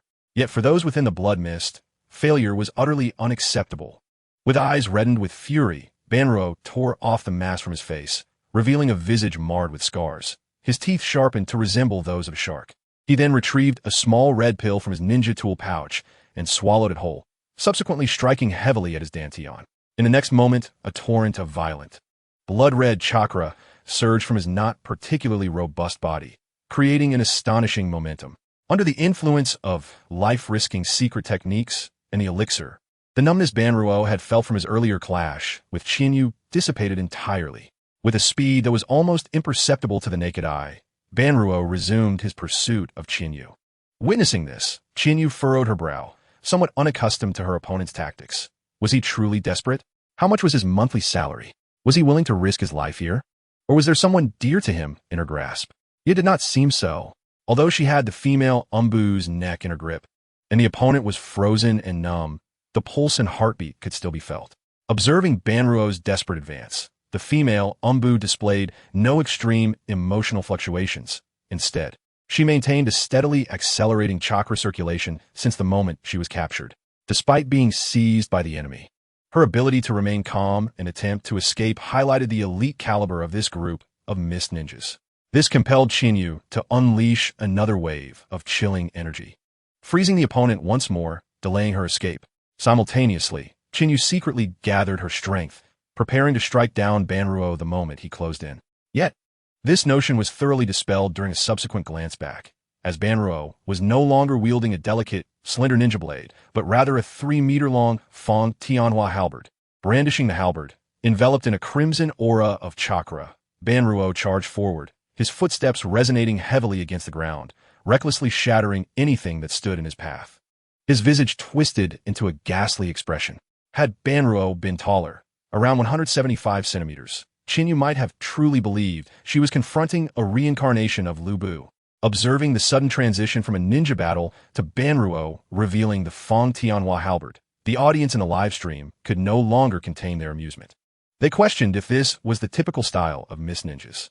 Indeed, just as Lu Bu appeared, what else could follow? This was something to ponder. Wielding a Fong Tianhua halberd in a battle, was this not the true heir of the sword arts from the island nation?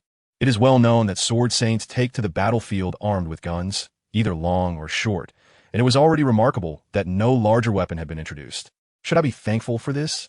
Chinyu, unable to suppress her inner urge to ridicule, mused silently. As the saying goes, an inch of length is an inch of strength. A single sword can defeat a spear only if it has not encountered a genuine long weapon. Thus, when Banruo produced a Fong Tianhua halberd, she found herself at a loss for words. This was not due to the disparity in their strengths, as she could indeed counter a spear with a sword. Rather, it was unnecessary.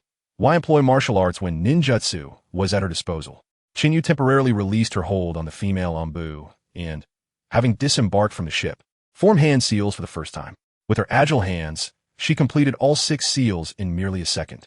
In the next instant, as if a dam had burst, a surging torrent of chakra flowed forth like a tidal wave. Subsequently, a colossal, ice-blue whale, majestic as a mountain, appeared without warning in mid-air. Under the shadow cast by the whale, the area where Chinyu stood was engulfed in a thick darkness, and directly beneath this shadow stood Banruo, whose blood-red eyes reflected a profound astonishment despite having entered a frenzied second stage. Could this be more effective than a mere blade? Banruo could not fathom that just a moment ago, Chinyu had been a vulnerable lamb encircled by them. In the next instant, she had torn off the sheep's disguise, abducted one of their teammates, and unleashed such a powerful ice ninjutsu. Gazing at the imposing whale that cast a shadow over 100 meters around him, Banruo felt a surge of despair. However, with matters having escalated to this point, escape was no longer an option. Perhaps facing it head-on might yield an opportunity. Banruo formed hand seals, channeling the chakra initially intended for a desperate fight into a life-saving ninjutsu. Doton, Suchi Ryu Jibutsu. A massive earthen wall slowly rose. In the next moment, the whale came crashing down with a speed that was both slow and rapid. Before the seemingly sturdy earthen wall could withstand the impact, It crumbled like paper under the force of the whale's charge. The whale descended alongside the shattered debris, sealing the passage while creating a tremendous uproar. Thick clouds of dust enveloping the area and obscuring Qianyu's presence. As for Banruo, with a keen search, one might still locate Banruo. What should we do, Shiranui? Nu instinctively turned to his captain. Return to the village. Shiranui's face, hidden beneath his mask, turned ashen. He had not anticipated that such a formidable, bloodthirsty adversary lurked among the rebels. This was no ordinary enemy. A decisive strike was imperative. We must return to the village, seek an audience with Lord Mizukic, and summon even more elite Umbu to surround and eliminate him in the vast islands outside the Mist Ninja Village. Let's go. Shiranui took the lead, hastily making his way back to the Mist Ninja Village, with Nu closely following.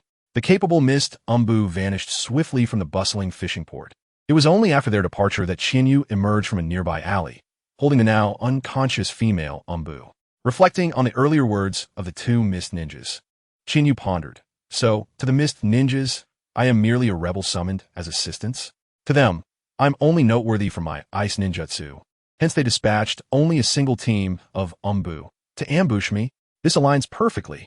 If it were merely Bai, he would have been unable to escape this team's pursuit.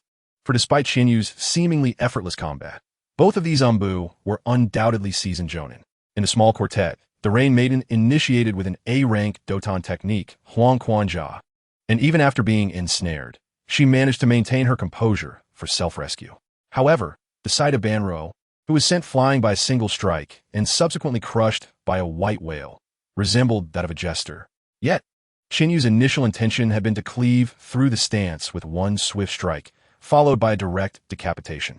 She had not anticipated that Banruo would leverage her strength at the last moment, resulting in a rather awkward trajectory for her kunai.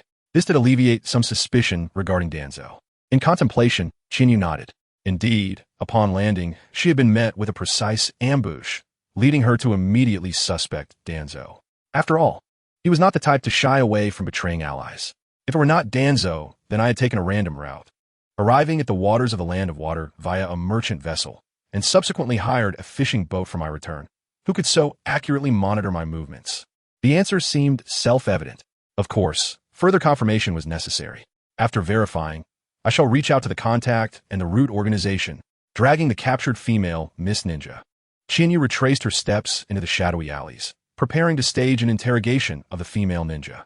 However, Qianyu was unprepared for the fact that she would not need to extract information through her own efforts. For shortly thereafter, the scene abruptly shifted to a dimly lit space. A peculiar entity, entirely clad in white, accompanied by a figure in a black cloak adorned with red clouds and a swirling mask, emerged before everyone. Qianyu paused, momentarily taken aback by the unmistakable figure of a Beto on screen, who was practicing the techniques taught by their instructors on the Rain Maiden. She found it hard to believe and halted her actions. Wait, is Abito about to reveal himself now? Isn't that a bit premature? What is going on? Qianyu was utterly perplexed. She disregarded the still-crying Rain Maiden and focused intently on the live stream. Simultaneously, in the broadcast, upon noticing the arrival of White Zetsu, Abito directed his gaze towards him. What is the situation? White Zetsu responded. It is going smoothly, precisely the ideal scenario we anticipated. Phoenix TempleChiu did not eliminate the entire Dark Division of the Mist Ninja. The remnants, Shiranui and Nu, are already on their way back and should arrive at the Mist Village shortly. Is that so? That is indeed quite favorable. Abito's eyes glimmered. The mistakes made with Danzo now appeared to have a chance for rectification. Although considerable time had passed, the thought of having intended to turn Qianyu against Konoha, only to have her join the Rude organization, still made Abito mutter to himself in dismay, realizing his folly. Of course, while that failure was severe, it also provided Abito with invaluable experience, prompting him to meticulously gather data on Qianyu, ensuring he would not falter this time. Abito turned to White Zetsu. Go forth. Continue monitoring her, ascertain her whereabouts, and proceed according to plan. I shall immediately head to Yagura's location and instruct him to initiate a pursuit with the Dark Division of the Mist Ninja. Saying this, Abito extended his hand into the air and clenched it tightly, producing a piercing crack. The wielder of Mokutan, if she cannot be utilized for our purposes, then she must be eliminated. Understood. White Zetsu replied succinctly, merging into the earth and vanishing. Simultaneously, the live stream concluded, plunging the space into darkness. And the barrage of comments that had been fervently discussing the substantial revelations was instantly cleared. However, this was fortuitous, for Chinyu had no inclination to continue reading the comments. Thus, it was indeed Obito orchestrating the machinations. Chinyu's expression grew serious. She had anticipated crossing paths with Obito upon arriving in the Land of Water, yet never expected him to actively seek her out. Furthermore, it seemed Obito had been monitoring her long before, implying that Danzo's awareness of her Mokuton abilities stemmed from Obito's interference, leaking her information to Danzo. The objective was easily surmised, to force her into opposition. Yet, unexpectedly, she had acted contrarily, joining instead, thus unwittingly outmaneuvering Obito. Now, a novel dilemma presented itself to Chinyu. With Obito evidently targeting her and capable of mobilizing the entire Mist Ninja against her solitary figure, what course of action should she pursue? Should she opt for a cautious retreat or dare to take a bold risk? The answer, of course, could not be retreat, for Chinyu suddenly recognized a pivotal truth. Having arrived in the Land of Water, she had effectively unlocked a new chapter in her journey. A new chapter, with her as the evident protagonist, and Obito cast as the clear antagonist. Moreover, a compelling backdrop involving power struggles had emerged. Terumi may had discovered that the Mizukage was under Jinjutsu control, thus rallying various like-minded individuals back to Kirigakure, while simultaneously attracting the attention of Konoha. What was this? Was it not akin to a theatrical production? No one could resist the allure of a dramatic narrative. Furthermore, this was a personal theatrical narrative, and Chinyu was a character reliant on impression points. Confirming the nature of the ongoing broadcast dispelled her confusion regarding its continuation. It was indeed a theatrical production. Although she was unsure why the comments had not touched upon this aspect, it was inconsequential. Thus, Chinyu accessed her arsenal, user personal interface. The figure in the impression point section, a dazzling 1,000,000, shone brilliantly. Initially, she had intended to save these impression points for future needs over the span of 3 years. However, with a new storm brewing, how could she remain stagnant? As the saying goes, everything I have today is due to my own efforts. System, allocate points. After splitting off a clone, Chinyu decisively pressed the allocation button on her personal interface.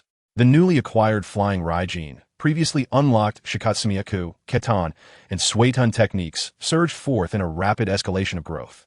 Naturally, after such a lengthy period of abundant point allocation, she also rolled her eyes, her tongue poking out, exhibiting a rather dubious expression, and consequently succumbed to a dizzying stupor. Yet with a clone present, it mattered little. Thus, nestled within the embrace of her clone, Chinyu entered a state of slumber before the impending battle. Meanwhile, the other individuals on this vast land did not share her audacity. At this moment, in the Mist Village, the live stream was reignited. A character, familiar and deeply etched in the memories of all who had watched Naruto, yet long unseen, appeared before everyone. Within the current Mist Village, there was only one individual who fit this description, and that was the infamous Zabuza Momochi. However, in contrast to their first encounter, Zabuza's demeanor was far from pleasant. Dressed in a suit of samurai armor, he strode purposefully along the fog-laden streets of the Mist Village, soon arriving at an imposing estate surrounded by high walls. With a powerful kick, he smashed open the sturdy gate. Bang! Zabuza stormed in, his presence commanding, and immediately began to call out, "Terumi Mei, Terumi Mei." Upon hearing Zabuza's voice, Chijuro, as a direct descendant of Terumi Mei, hurriedly emerged from the building. Yet, the inexperienced Chijuro was startled by Zabuza's icy glare, his voice faltering. "Senior Zabuza, what brings you here? Is there something amiss?" "What?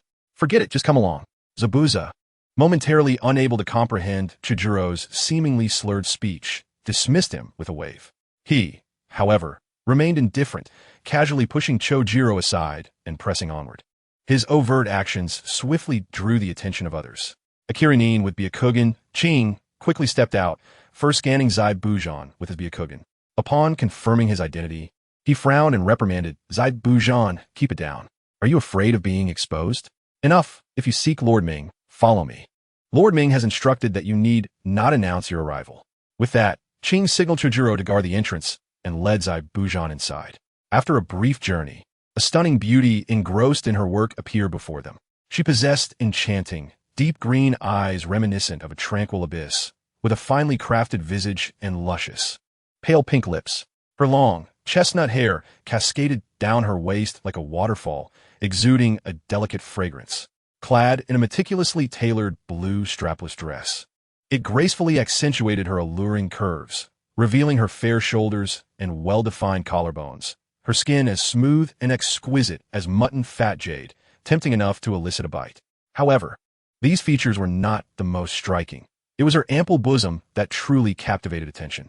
Before the alluring Ming Mei could utter a word, the excited barrage of comments erupted. Tsunade, seriously, this woman is indeed my equal. Ah, a bold and beautiful lady in a low-cut outfit. I knew the new map would feature a stunning beauty, but I didn't expect one like this. Fans, I'm truly a brother of real charm. Typos? Who cares? I need to see her work tonight. I would do anything. Despite being her initial appearance, Ming Mei's beauty conquered all hearts. Yet Zai Bujan, already tormented by the malevolent influence of a male character, found no room for Ming Mei in his heart. He stormed up to her, pounding on the table, causing the documents Ming Mei had placed there to ripple. Completely oblivious to the commotion, Zai Bujan anxiously exclaimed, Ming Mei, what did you tell me earlier? You said that Konoha Wu Ti let things go easily. You were only trying to introduce a variable to bring in a new force to alleviate our current difficulties. But what now? The returning Umbu and the reconnaissance reports indicate that real ice techniques are being used. Who besides Bai could wield such power? The thought of Bai, who had responded to his summons and was now being hunted by the Kiri Umbu, set Zai Bujan's heart racing. However, witnessing his frantic demeanor, Ming Mei, already aware of the possible outcomes from the battle reports, sighed in exasperation. Zai Bujan, please remain calm. While that individual may have used ice techniques, we currently have no evidence to confirm that it is your Bai. Perhaps Konoha has hidden the Yuki clan all along? Ming Mei patiently elucidated. Moreover, that person is unharmed. He has eliminated one Umbu and captured another. If all goes well, he should be able to lie low for the time being. While her words seemed to ease Zai Bujan's taut muscles slightly, it was only a minor relief. He fixed his serious gaze upon Ming Mei. But I wish for you to understand one thing. For me, even the possibility is intolerable. Therefore, I must set off immediately to rendezvous with him. Qing will accompany me, and you must provide full support from your end. Zai Bujan's demands appeared rather excessive, as Qing could not stray too far from Ming Mei, the only key to unraveling the truth behind the Mizukichi. Thus, according to the principle of window opening, Zai Bujan merely sought cooperation from Ming Mei's side. After all, he was familiar with the land of water. A little assistance would suffice. However, to Zai Bujan's astonishment, after contemplating his seemingly futile request, Ming Mei slowly nodded. Very well. Not only Qing, but I and Chojiro will also accompany you. What? Zai Bujan was taken aback. He then heard Ming Mei continue, in fact, Lord Mizukichi has already issued orders to us. Ming Mei produced a mission scroll and pushed it in front of Zai Bujan. Thus, we shall be involved in the upcoming capture, aiding in the search for spies from Konoha. Capture spies? Why would Yagura issue such an order? Are we not putting mice in the grain store? Zai Bujan, perplexed, took the mission scroll from Ming Mei's hands and examined it closely. After a moment, he set the scroll down, his face a mask of confusion, for it was indeed an order from the Mizukichi. Unable to comprehend, he turned to Ming Mei. What do you think Yagura means by this? I do not know. Ming Mei calmly shook her head. The light within the room casting a mysterious glow upon her exquisite features, as if veiled by an ethereal shroud. But perhaps he genuinely wishes for us to assist in the search? Huh? Zai Bujan was utterly astonished by Ming Mei's remarks. Are you jesting? Ah, yes. Perhaps. Ming Mei shook her head, offering no further explanation. Instead, she placed her hands on the table to rise, her ample bosom swaying with her movements, creating a captivating sight. Unfortunately, this beauty was fleeting. As Ming Mei quickly turned away, let us go. The command is to depart immediately. We shall understand the situation upon arrival. Perhaps this time I will encounter the opportunity one have anticipated. Ming Mei murmured, though her last words were so soft they dissipated into the air, unheard by anyone. After a period of preparation, Ming Mei set out with Zai Bujan and her ninja companions. Meanwhile, on the other side, since the dawn of the fourth Mizukichi's blood mist era, the most elite faction of Kiryumbu had already departed in full force. A massive net woven by Obito descended upon Chihane. However, on the other side, Chihane, having enjoyed a peaceful slumber, was just awakening from the embrace of her clone. She surveyed her surroundings and realized she was in a guest room of an inn, where her clone had just been cradling her in a large bed. "How long have I been asleep? And where exactly am I?" she inquired, rubbing her sleepy eyes. "You have been asleep for an entire day. We are currently at the base established by the route." Her clone succinctly replied, "After you fell unconscious, I brought you here. I have also handed that female Umbu over to the people of Root." "Is that so? You handed her over to Root? That's fine." Chihane nodded. "But I didn't expect you to bring me to the Root's base. Is it not permissible?" The clone's face, identical to Chihane's, displayed a cute look of confusion. Having seen such a countenance, even if she hadn't previously thought so, how could she say it was not allowed? "Of course it is. It is absolutely permissible," Chihane exclaimed. She then dispelled the clone and set out to find the person in charge of the base. It was at this moment she realized she had misjudged her clone. She had assumed the root base referred to the location where Danzo planned to rendezvous with Yakushi Kabuto and the others. But now she faced many formidable foes. Wasn't that endangering them? In truth, the stronghold to which the doppelganger brought her was a small outpost, not far from her landing site, overseen solely by a disguised root operative posing as an innkeeper. The only question was, "What is it, my lord?" Noticing that Qianyu seemed to be gazing at him with a contemplative expression, the seemingly simple-minded man revealed a faint smile. "Nothing. You are aware of the present circumstances, are you not? The incident of my attack?" Qianyu casually shifted the topic. "I am aware." The man quickly nodded. "Lord Danzo was exceedingly furious upon learning that you were attacked as soon as you set foot in the water country. He instructed us to ensure your safety and assured you that the intelligence could not have leaked from Root. Please continue your mission. As for the reasons behind this, he will personally lead an investigation. As compensation, the Root's outpost in the water country will be entirely at your disposal. You may command us at will." "Command at will? Really?" Upon hearing the man's words, Qianyu's eyes sparkled with interest. "Of course." The man hastily patted his chest in assurance. "Then please prepare a bowl of beef ramen for me. After being out for so long, I find myself craving ramen," Qianyu instructed, and the man promptly departed. Shortly after, he returned with a steaming bowl of fragrant beef ramen, the golden, chewy noodles piled high with a generous serving of beef slices. The sight of such a hearty bowl of beef ramen prompted the viewers in the live stream to express their envy, eager to witness what constituted a superior ramen. Even Qianyu's eyes lit up. "Not bad, such an abundance of beef." The man chuckled amiably as he placed the beef ramen on the bedside table beside Qianyu. "I am glad you are satisfied, my lord. Please enjoy your meal in peace. This place is very safe. I shall not disturb you any further." With that, he turned to leave. However, at that moment, a soft sigh escaped Qianyu's lips. What a pity. What is it, my lord?" The man turned back, puzzled. It was then that he noticed, in the brief moment of turning away, a chilling ice-blue sword materialized in Qianyu's hand. "I mean, it is quite unfortunate that I do not eat beef," Qianyu declared, and with a flash of pure white sword light, the man's head, still wearing a look of confusion, soared into the air. Subsequently, the bewildered head fell to the ground with a satisfying thud, producing a delightful sound. The room fell into a profound silence. However, in the live stream, a fierce barrage of comments erupted after a brief pause. "Wait, what just happened? Did I miss some information?" Indeed.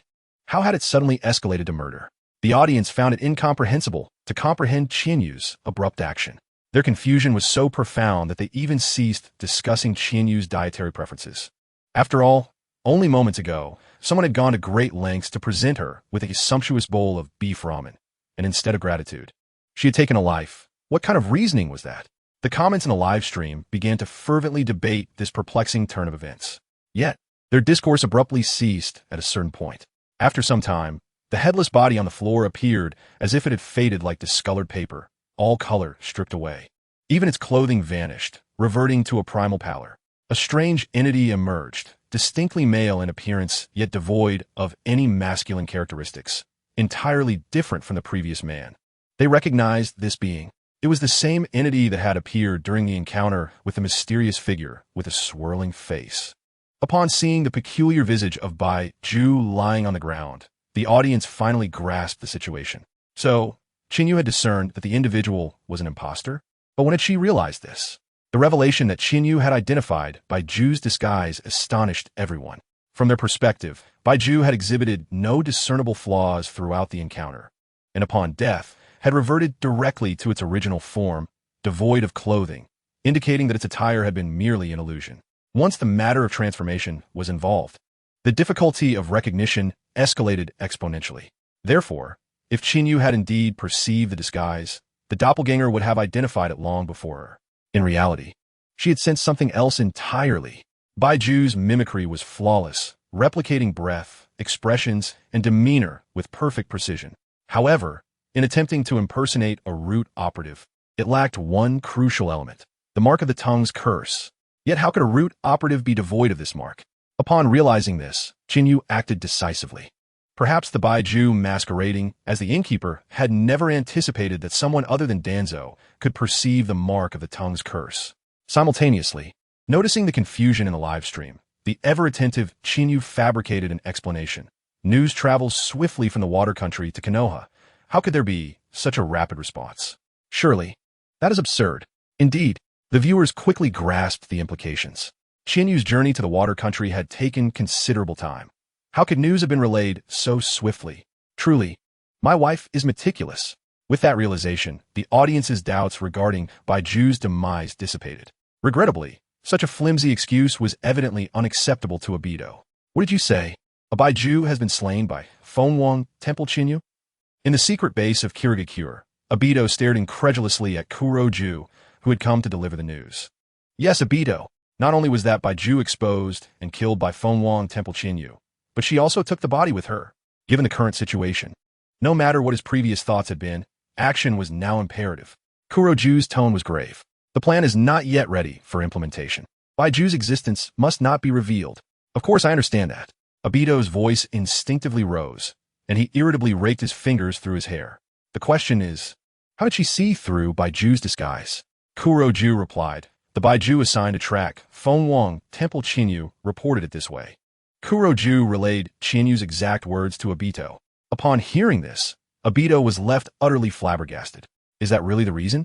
You cannot be serious. With the resources of the root, is it truly so difficult to relay information within a day? Just because of this, she killed one of my Baiju? Regrettably, yes. Kuroju nodded solemnly. At that moment, no one was around. In such circumstances, there would be no reason to utter falsehoods in a soliloquy, would there? Who would she be addressing? Indeed, Obito was momentarily at a loss for words, feeling the frustration welling up inside him. It seems that we have indeed drawn the short straw this time. Encountering a girl who possesses little understanding of the top organizations in the shinobi world and inadvertently stumbled upon the truth. With a resigned sigh, he decided to pay a visit himself, deferring any further recruitment discussions for later. Regardless, Baiju's secret must not come to light in the eyes of the 5 great shinobi villages.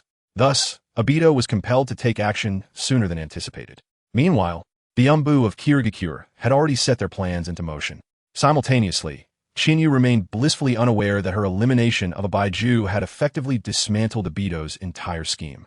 Therefore, after slaying the Baiju masquerading as the innkeeper, fully aware that there were more Baiju operatives, she found herself momentarily lacking the ability to sense their presence. Rendering evasion futile, Qinyu did not hide. She simply stepped outside in search of something to eat. Despite the Water Nation's isolationist policies, the island's inherent characteristics ensured an abundance of seafood. In the bustling snack street of the city she found herself in, she indulged in a feast of tempura, sushi, sashimi, eel rice, and various seafood delicacies. Among these, she even sampled a local specialty, grilled sea turtle.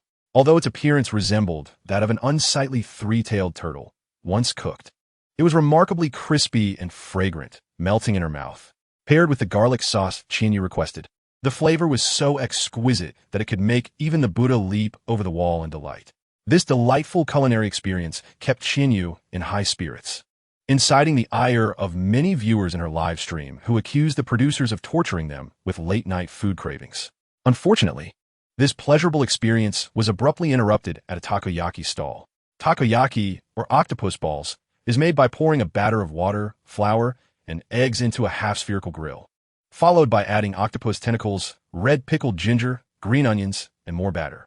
The process appears simple, merely pouring ingredients into the mold. However, the true artistry of takoyaki lies in the final stages, where the vendor must deftly divide the batter and use 2 metal skewers to shape it into balls, flipping them to ensure both sides are evenly cooked. The vendor before Qinyu seemed skilled, expertly maneuvering the skewers. Yet, in reality, the two skewers failed to cooperate, resulting in a rather tragic attempt at forming the takoyaki. The poor octopus balls, under the vendor's clumsy handling, suffered repeated punctures. Initially, the mold provided some structure, but now, due to the vendor's mishaps, they appeared battered and broken. Observing the pitiful state of the takoyaki, even Chinyu felt a pang of sympathy. Glancing at the young vendor, who was sweating profusely, Chinyu gently suggested that they should just give up and start anew, for food is innocent. The young vendor paused, and the atmosphere fell into silence. Just as Chinyu expected the disguised shinobi to engage in a friendly competition, the vendor suddenly intensified her efforts, manipulating the takoyaki with even more fervor. A fierce voice emanated from the live stream, expressing frustration and determination to master the takoyaki. Surprisingly, this voice belonged to a young woman. It dawned on Chinyu that the seemingly young male vendor was actually a female shinobi. Considering the mention of a thunderblade in her thoughts, the vendor's identity became evident. Ringo Ayuri, a genius of the shinobi wielding the 7 ninja blades, tragically deceased 3 years prior to the events of Shippuden. This realization instilled a sense of confidence in Chinyu as she turned her attention back to the takoyaki. If the previous attempt was a mere disaster, the current state was akin to a grotesque heap, as if it had been pierced by 1,000 arrows and then reduced to mush. To be able to transform the octopus balls into such a state with mere skewers showcased a certain level of skill. Noticing Chinyu's gaze, the atmosphere once again grew tense. Chinyu pointed to the surrounding area filled with remaining balls and encouraged the vendor not to lose hope, stating that failure is the mother of success. Suggesting she give it another try, Chinyu earnestly believed her words to be sincere. However, the flustered Ringo Ayuri interpreted it differently. "How dare you mock me? You cursed ice release girl." With that, the chaos of the takoyaki stall was cleaved apart by a sword shimmering with brilliant lightning. Following the destruction of the stall, the blade, under Ringo Ayuri's control, lunged towards Chinyu's throat like a hawk diving for its prey. The sensation of danger pricked at Chinyu's sensitive skin, a prelude to the impending strike. The sword had yet to reach her, yet its presence was palpable. A testament to Ringo Ayuri's prowess that made even the most seasoned shinobi lament. According to the hierarchy of the mist shinobi, only the strongest could ascend to the position of Mizukage. Had she lived and matured, it was conceivable that she could have become the 6th Mizukage. However, the genius Ringo Ayuri had yet to fully realize her potential, wielding not the famed Raijin, but a mere ordinary shinobi blade. Therefore, in a moment of surprise, Chinyu deftly extended her slender fingers, effortlessly capturing the blade between them. "Impossible!" Ringo Ayuri exclaimed, instinctively twisting her blade in an attempt to sever the audacious fingers that dared to grip her weapon. Yet, no matter how forcefully she pushed, the resistance felt as unyielding as a blade embedded in stone. The strength concealed within Chinyu's seemingly delicate fingers was astonishing. Ringo Ayuri, unable to reconcile Chinyu's exquisite appearance with her remarkable strength, muttered in disbelief, "Are all you blood-stained shinobi monsters?" To which Chinyu chuckled, shaking her head, "No. We are all human. The disparity between individuals can sometimes exceed that of man and beast. Why am I even explaining this to you? Do you want the blade? Take it." With a flick of her slender fingers, Chinyu sent Ringo Ayuri and her weapon tumbling out into the street. Meanwhile, with the signal of Ringo Ayuri's attack, the remaining hidden shinobi in the snack street sprang into action, pushing aside stalls and rushing forward. Over 30 shinobi quickly leaped into formation, weaving an intricate net to encircle Chinyu. Then a scout emerged. One masked shinobi crept up 3 steps behind Chinyu, brandishing a wickedly curved blade aimed at her lower body. Facing this would-be assailant, Chinyu shed her earlier gentleness. With a stern expression, she drew her ice-blue blade, perfectly suited for confronting unarmored foes, emanating an aura of chilling cold. She then unleashed a breath of frigid air, capable of freezing one's very soul. The unsuspecting shinobi, expecting a melee engagement, found himself caught off guard by her magical attack. As he attempted to block, he was instantly enveloped in frost, his eyelashes crystallizing, rendering his movements agonizingly slow. In an instant, Chinyu brought her blade down. With a soft thud, the severed head erupted into a fountain of blood, the metallic scent saturating the air. For the mist shinobi, accustomed to blood and death, this was merely the clarion call of battle, igniting their fervor for combat. Suiton, Suiridan no Jutsu. Surrounded by numerous hidden mist ninjas, 5 colossal water dragons emerged from every direction with a thunderous roar. As they faced the central figure, Chinyu, they opened their vast, water-filled maws, seemingly intent on tearing her apart. However, Chinyu, with her crimson eyes already activated, reacted with remarkable swiftness. Ice release. Ice Dragon S-Tail. A pristine, icy dragon materialized, radiating an aura of brilliance, swiftly rotating around Chinyu. Its tail, akin to a bowling ball, struck the incoming water dragons, obliterating them with explosive force. The water dragons scattered, transforming into torrents that cascaded down from the sky, instantly turning the bustling street into a raging river. Standing atop this river, Chinyu maintained her balance with chakra. Simultaneously, a bandaged hand suddenly emerged from the depths, seizing her ankle.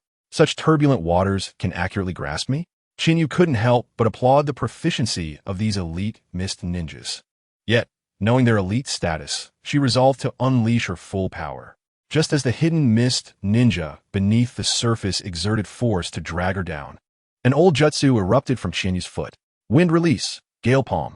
With a resounding bang, the violent wind transformed into projectiles, crashing against the water surface and creating towering waves. While the wind could not penetrate the water to strike those below, it mattered not. Water is an incompressible substance, thus transmitting the impact beneath the surface.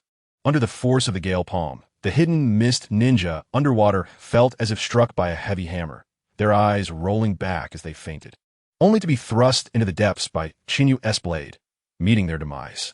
The crimson blood spread through the water. Witnessing this, the commanding mist ninja in a Tengu mask furrowed his brow. Even the Kappa cannot contend with her? It seems that ordinary elite units are mere numbers against her.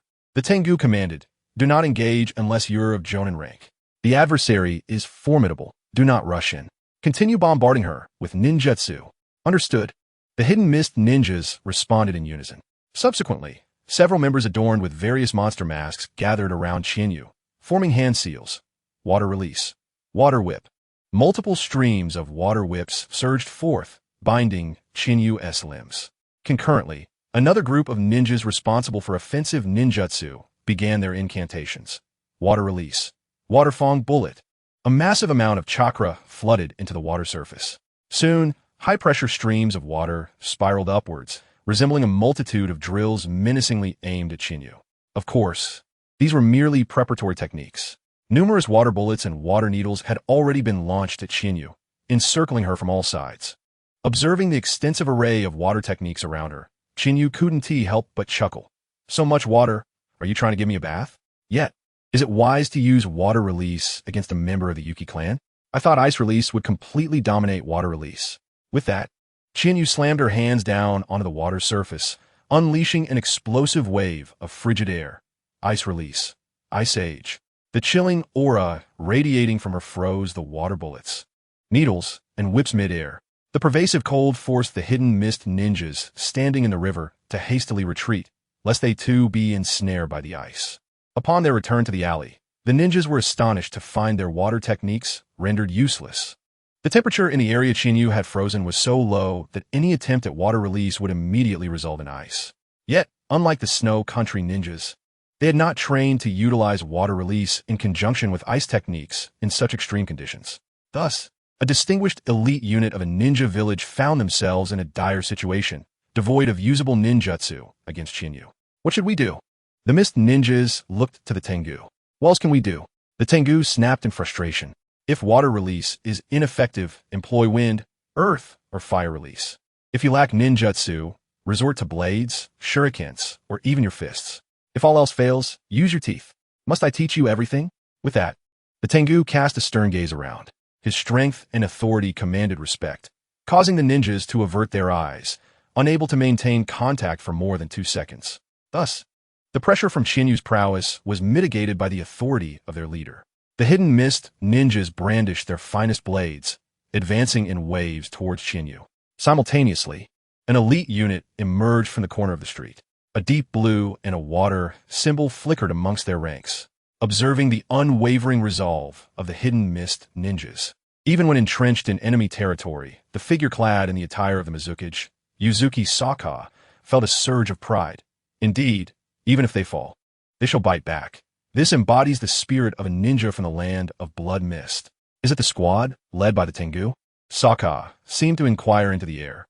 Indeed, an adjacent hidden mist ninja, wearing a crow Tengu mask, stepped forward.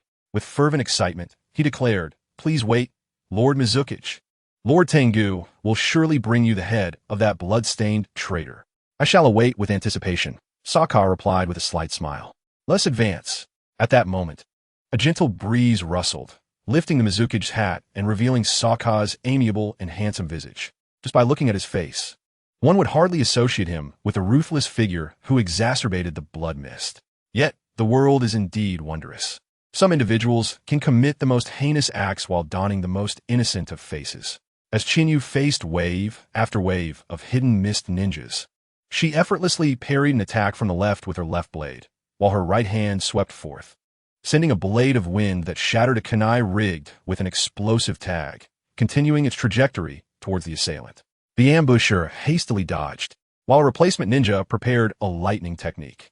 With hands striking the ground, brilliant lightning surged from his palms, enveloping the icy terrain around Chinyu in a storm of electric energy. Sensing his allies' incoming attack, the hidden mist ninja before Chinyu leaped high, flinging a kunai to obstruct her upward movement and ensure his comrades' lightning technique succeeded. However, a surprising turn of events unfolded. Chinyu, seemingly immobilized by the lightning, showed no inclination to evade. Instead, she allowed the electric energy to engulf her. Just as the airborne hidden mist ninja prepared to unleash a wind technique to finish Chinyu, her body, which should have been paralyzed by the lightning, suddenly appeared before him in a rigid stance. Then, with a swift horizontal slash, she struck. Clang! The airborne hidden mist ninja drew his blade to block, but as their swords clashed, an inexplicable sensation akin to striking a stone resonated through. Unprepared for such an unusual encounter, the hidden mist ninja faltered, his right hand trembling as if he had indeed struck solid rock. Things have taken a turn for the worse. The numbness in the right hand caused his pupils to constrict, as if he were plummeting into an abyss. After all, Chinyu wielded more than just a single blade. As anticipated, in the next moment, a long sword, gleaming with a sharp radiance, glided past his throat like a dragonfly skimming over water, before the one-in Umbu, who was about to be silenced by the sword, could react.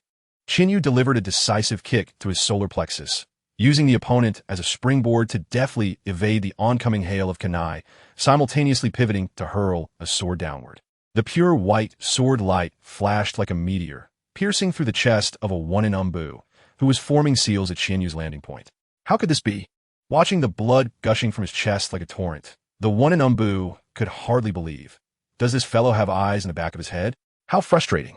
The beleaguered one-in Umbu, losing consciousness from the copious bleeding, collapsed backward, just like many of his comrades who had previously fallen to Chinyu's blade. Chinyu then gracefully landed on the icy surface, extracting the long sword that had been embedded in the ice. The battlefield, now sparsely populated with the corpses of the slain, fell into a momentary silence as the girl resumed her stance, holding a sword in each hand. The familiar one-in Umbu exchanged glances, recognizing the terror reflected in each other's eyes. After all, they had entered with more than 30 members, yet now, barely 18 could still manage to move. Faced with such overwhelming odds, it was no longer a matter of whether they could play the game. They had been decisively outmaneuvered, losing 10 or more of their own. In that moment, everyone in Umbu understood the stark reality. There existed an insurmountable chasm of strength between them and Chinyu in confronting such a formidable adversary. Their strategy should have been to encircle and exhaust him from a distance, akin to how the IWA shinobi had surrounded the third Reikage, rather than confronting him head-on with blades drawn. Master. They looked once more towards Tiango, although no words were exchanged. Their eyes unmistakably conveyed a singular truth. Unless he personally stepped onto the battlefield to serve as a stabilizing force, they would not dare to engage in such reckless combat again. Noting the gaze of his subordinates, Tiango exhaled deeply. In truth, were it not for the knowledge that the Mizukage was not far away, he would never allow his Umbu to expend their strength in such a futile manner. But wasn't the Mizukage observing? Fortunately, Tiango had gauged Chinyu's capabilities well enough. Great strength, swift speed, impressive resilience, masterful swordsmanship, and a unique mastery of ice release. Such attributes were not uncommon amidst the blood mist, instilling him with confidence to face the challenge. Thus, Tingo stepped forward, preparing to join the fray. However, quicker than him was a clear, resonant male voice. Enough, withdraw, Tingo. The voice belonged to Mizuki's Itsong. Tingo was taken aback. He had not expected Itsong to appear so soon, commanding him to retreat. Since when had the Mizuki become so protective of his subordinates? Unless he sensed an impending danger. Tingo's expression shifted to one of alarm. Mizuki, I apologize for not swiftly subduing the rebel. Please grant me another opportunity. No need for alarm, Tingo. Itsong replied with a slight smile. The enemy possesses formidable strength, wielding both Ice Release and the Shikatsumiaka bloodline. It is only natural that you could not subdue him. Honestly, I was unaware that the Yuki clan had any bloodline connection to Kagaya. Weren't those individuals typically dismissive of Kagaya's warriors, regarding them as mere brutish savages? Itsong's curiosity turned towards Chinyu. Chinyu was momentarily startled, realizing that Itsong had discerned her recent use of the Shikatsumiaku to control her body. This man has sharp eyes. However, given the circumstances, how could she dare to acknowledge it? Even Chinyu, carefree as she was, understood that admitting to possessing the Shikatsumiaku would be indefensible. It was merely a technique that bore some resemblance. Yet, Mizuki, it seems you are rather unwise, failing to recognize your own bloodline, which explains the oppressive governance you impose within the blood mist. Silence. Before Itsong could respond, Tingo stepped forward to defend him. You high and mighty bloodline ninjas, who enjoy the benefits we provide, yet hoard your strength during times of conflict, leading to our defeat in the hidden mist. What right do you have to criticize the Mizuki's policies? If anything, it was your failure to eradicate the threat that allowed remnants like you to persist, leaving the hidden mist village in turmoil. With that, Tingo cast a hopeful glance at Itsong. Mizuki, allow me to charge once more. This time, I assure you I can eliminate this remnant of the bloodline. Yet this time, Itsong's demeanor was far from amicable. With a stern expression, he exuded an icy aura. Withdraw, Tingo. Do I need to repeat myself? Apologies. Tingo, drenched in cold sweat beneath his mask, swiftly retreated.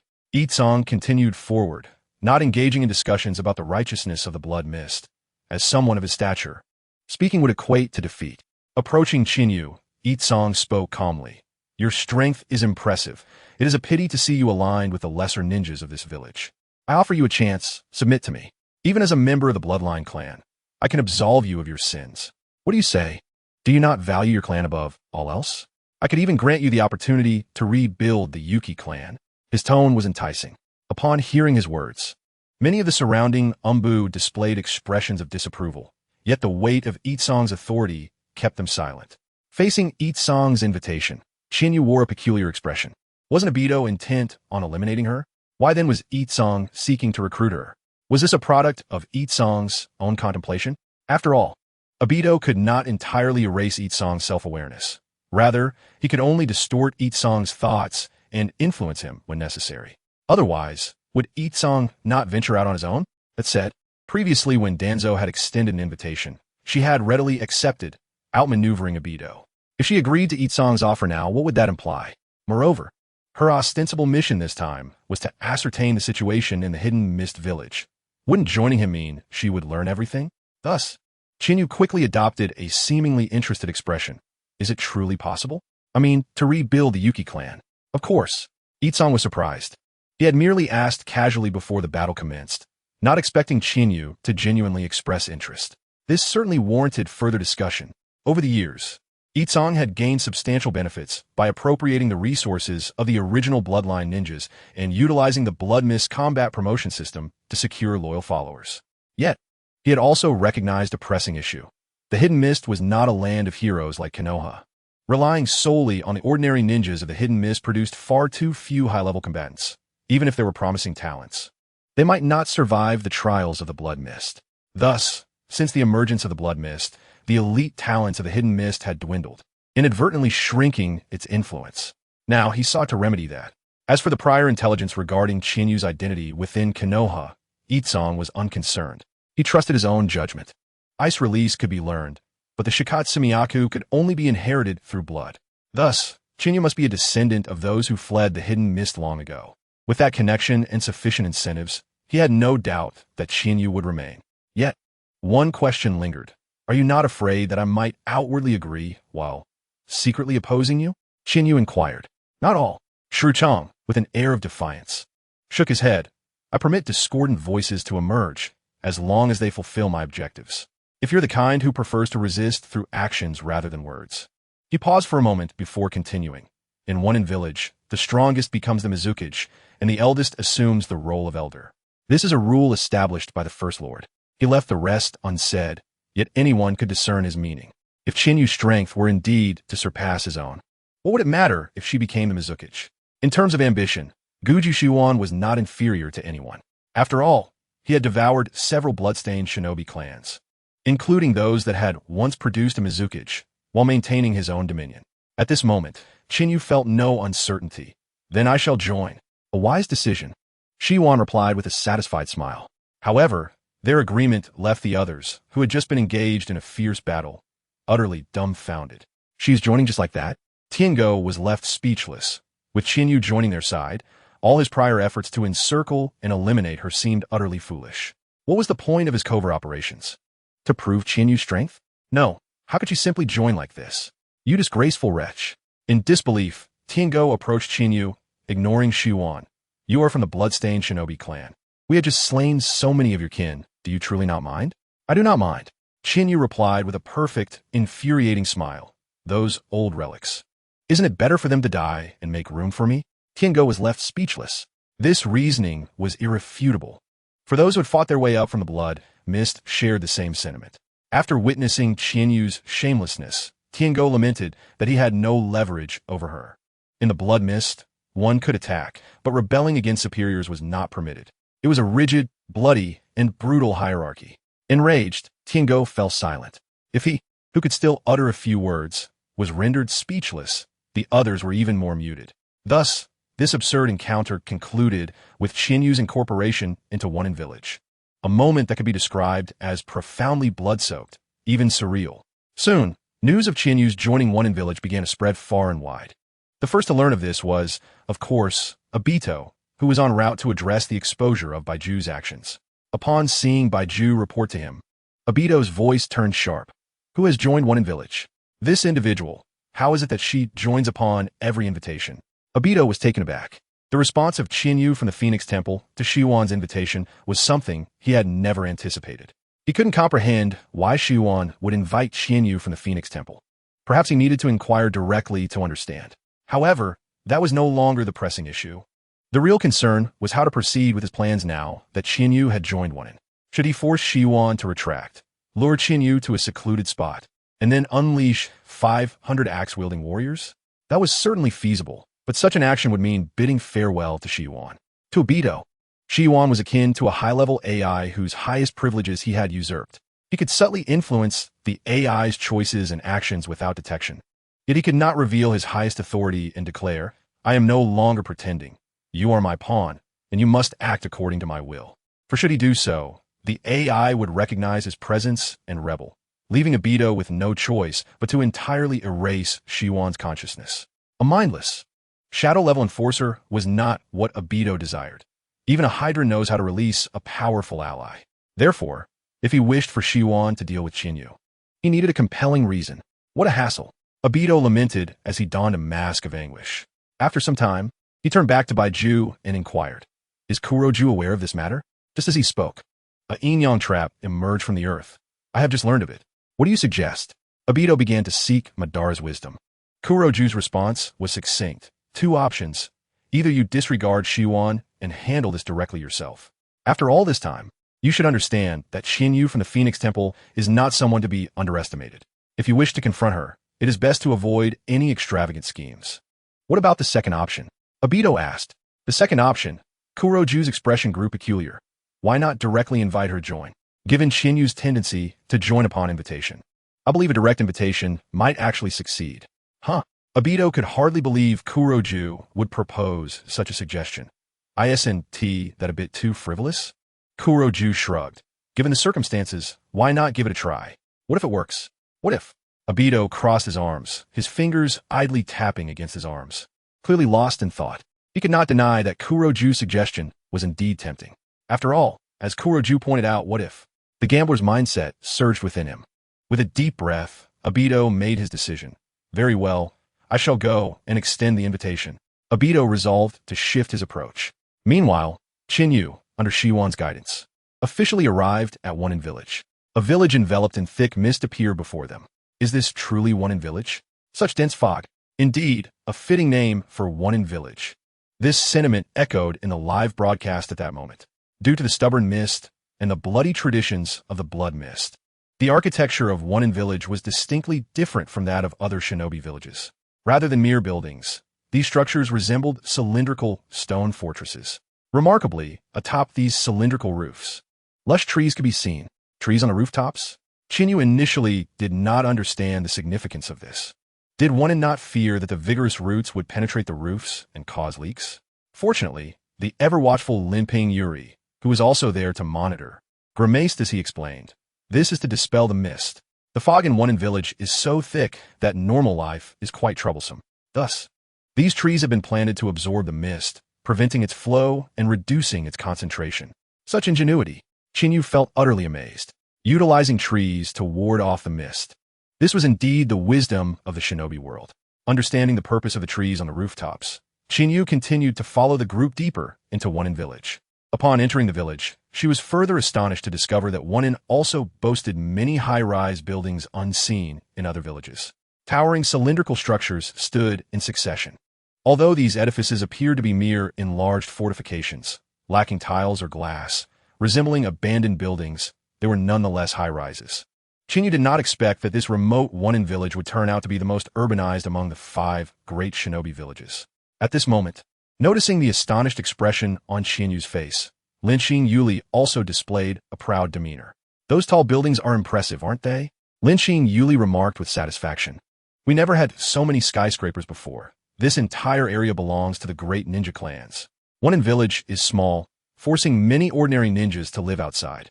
Fortunately, Lord Yagura eliminated the blood-sucking Chiwu clan, dismantling their territory and constructing these towering edifices, allowing us ordinary ninjas to finally have our own homes. Is that so? It sounds like you're quite pleased with Wuin. Chinyu expressed her surprise at the other's words. Absolutely. Linping Yuli's tone suddenly rose. After all, how could an ordinary ninja like me ever aspire to be the heir of the Raikiri? But now it's different. Lord Yagura has promised that once we locate the defector, Kirakiri Raiga, I will immediately lead a team to reclaim the ninja blade and become the next successor. But don't you find that cruel? Chinyu inquired further. Cruel? Perhaps. Speaking of which, Linping Yuli's expression turned calm. In this world of the survival of the fittest, the weak are not permitted to survive, are they? Is that how you truly feel? Chinyu pondered thoughtfully. All along, her impression of Wuin was one of brutality and bloodshed due to the influence of Zaibu Zhan. Yet, she was taken aback to hear such a positive perspective from Linping Yuli. It occurred to her that every policy must have its supporters. In Wuin, from the time of the Ninja Academy, one was forced to fight to rise in rank, which appeared ruthless. However, for those who truly fought their way up, as Linping Yuli suggested, it provided them with opportunities for advancement. As for those who perished in the process, Chinyu recalled the joke about the parachute receiving 0 reviews. Thus, it seemed that Yagura's reign was indeed quite stable. Of course, this stability was only temporary. Chinyu understood that the current beneficiaries of this system would inevitably grow old and become unable to fight one day, at which point they would naturally reject the system of Wuin. Concurrently, there were those like Zaibu Zhan, who, despite appearing reckless, still engaged in self-reflection and would also reject such a system. Furthermore, humans are not merely fodder. It takes 18 years to replace a single life, and the youth are not infinite. This was evident from the rise and fall of the bustling port, indicating that the vitality of the people in the Land of Water had indeed entered a precarious state. A transformation in One In Village was imperative. An epiphany suddenly dawned upon Chinyu.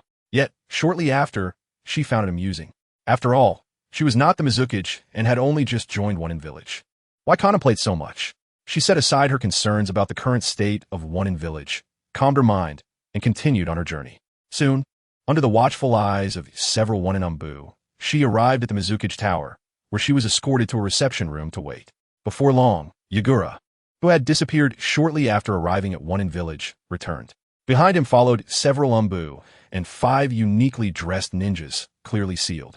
Without further ado, Yagura pushed the 5 individuals forward and addressed Chinyu. Kill them. Understood.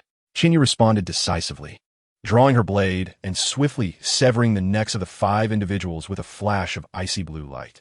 With a thud, their large heads fell to the ground, rolling about. At that moment, the others in the room realized that Chinyu had even taken the courtesy of freezing their wounds, preventing blood from gushing everywhere. Impressive. Yagura was greatly satisfied with Chinyu's ruthless efficiency. He then asked, "Aren't you curious as to why they needed to be killed? What's there to question?" Chinyu shrugged nonchalantly. "It's merely about submitting a letter of introduction to join a ninja village, especially when transferring from another. How can others trust you without an introduction? These are from Konoha, aren't they?" Chinyu asserted confidently. "You're quite astute." Yagura nodded. "They're indeed spies sent by Konoha over the years. Your decisive execution of them confirms my judgment.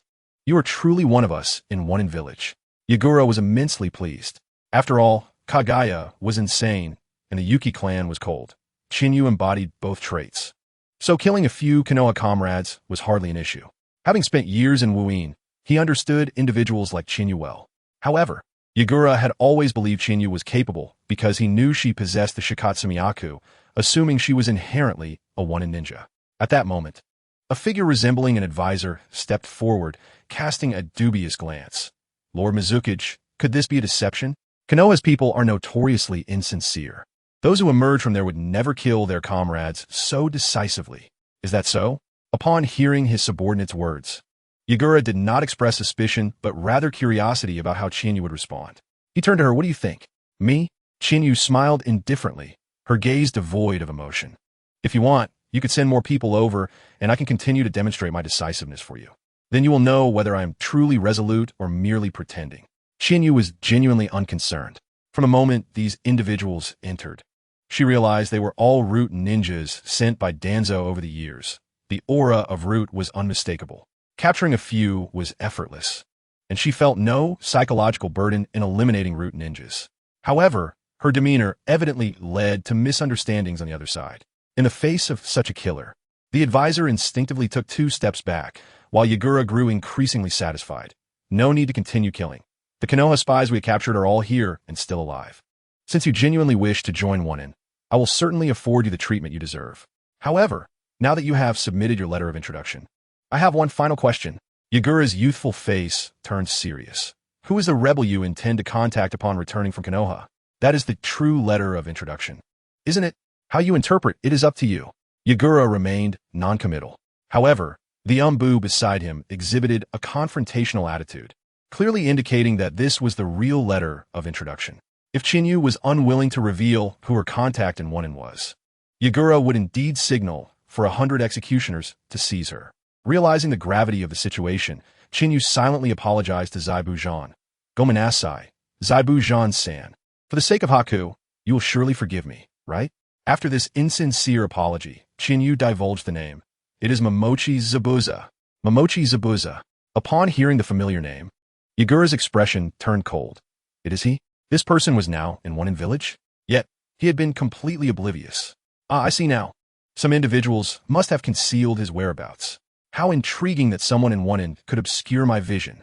Yagura seethed as he scanned the room, glaring at his subordinates.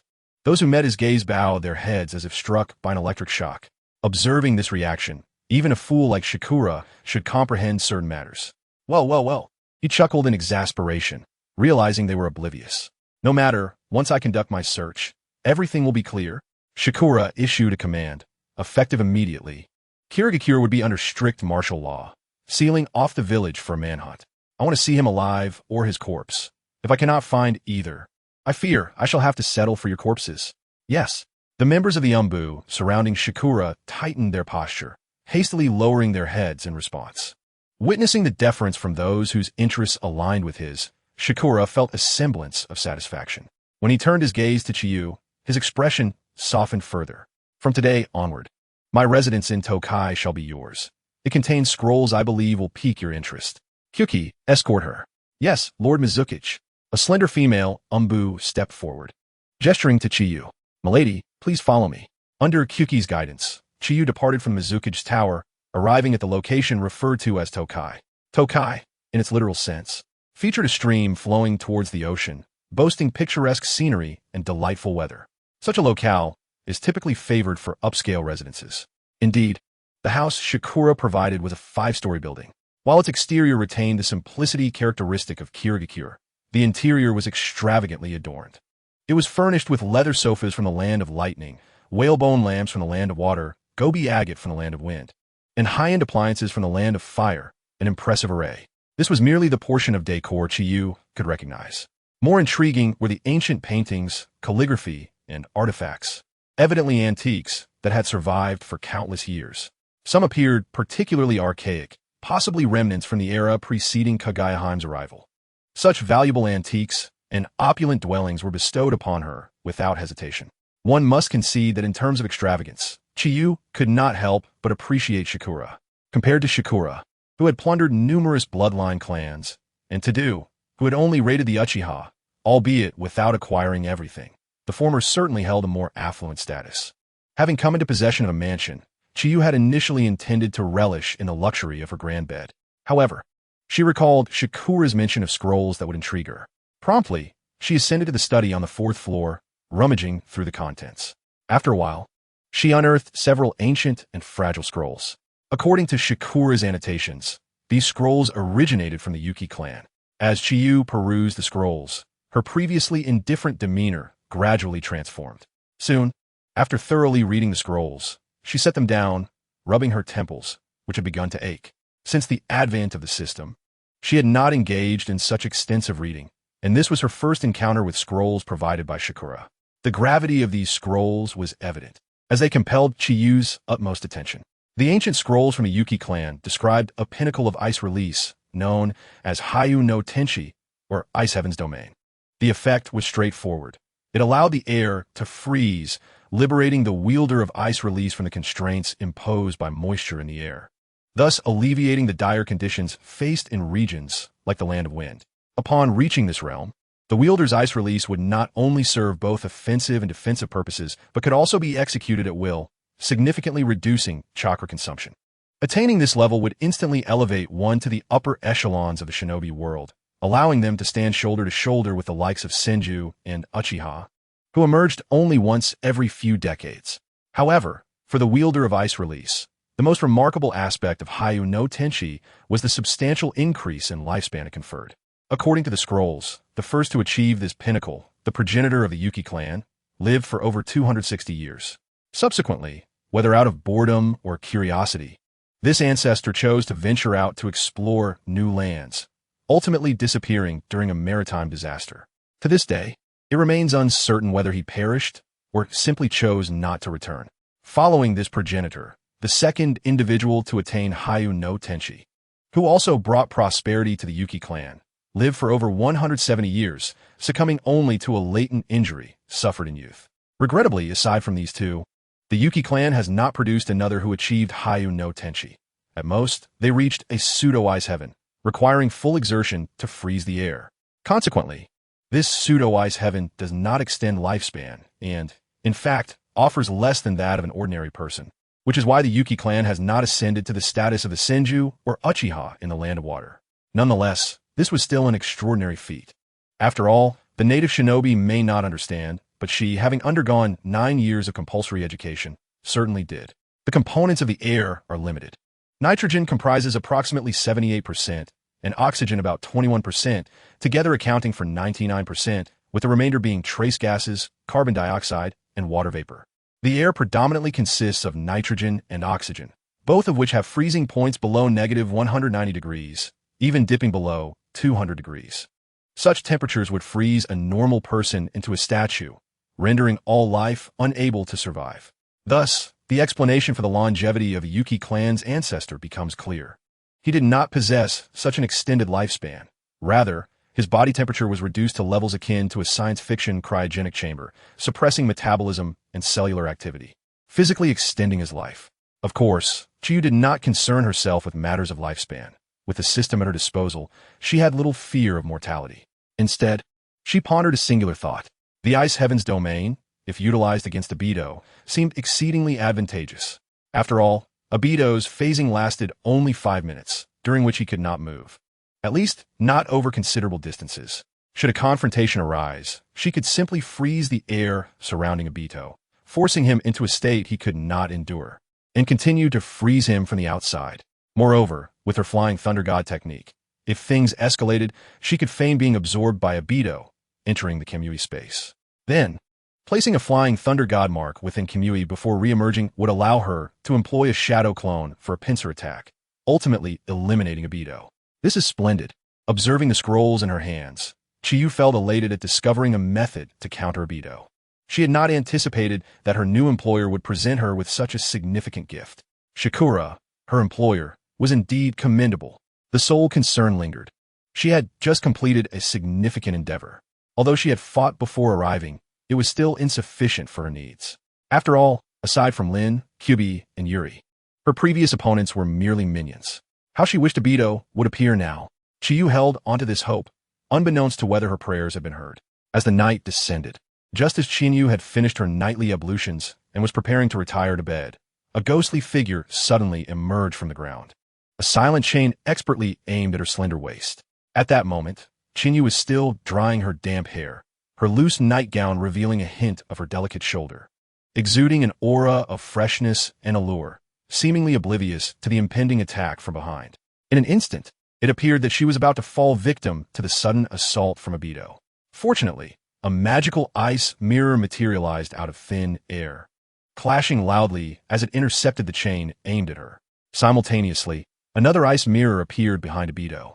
Chinyu nimbly stepped back, her body seamlessly merging with the ice mirror, only to emerge from another mirror right behind Obito, thus reversing their roles in the confrontation.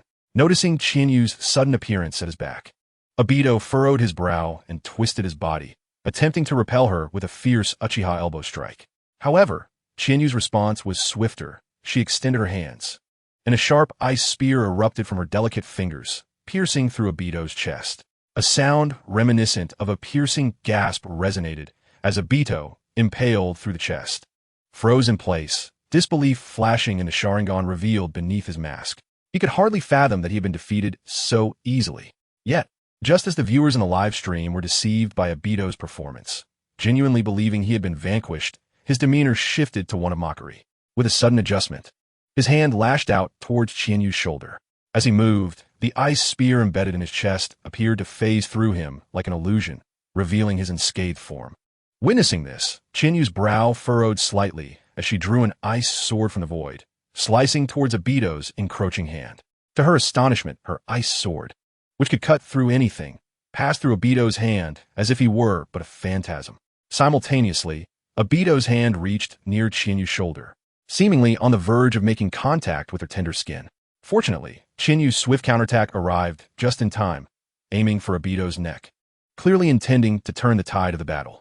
In this scenario, Obito found himself unable to continue his pursuit of Chinyu. The viewers in the live stream observed as Obito's gloved hand effortlessly passed through Chinyu's shoulder. First, it was his hand, then his wrist, arm, shoulder, head, and torso. Ultimately, he completely passed through her.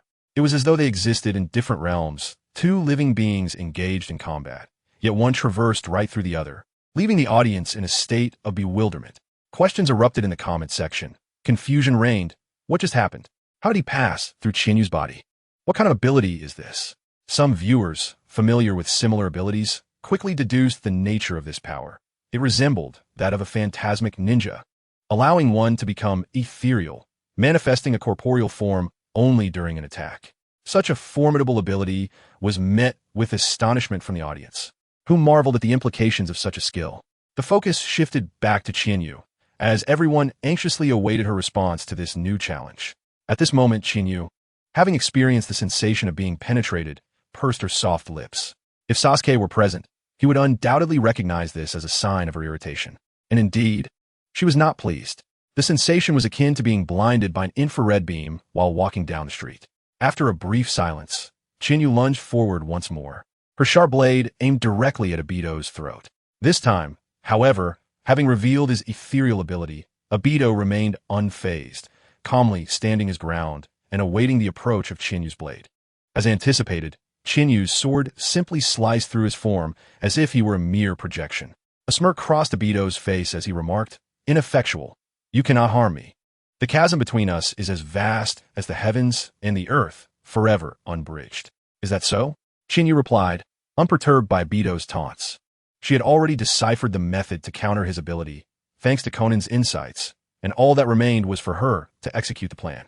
Thus, Chinyu advanced, no longer merely swinging her sword, but unleashing a flurry of razor-sharp wind blades, supplemented by a barrage of sword light that enveloped every inch of Obito's body, maintaining a relentless and concentrated assault to compel him to sustain his ethereal state.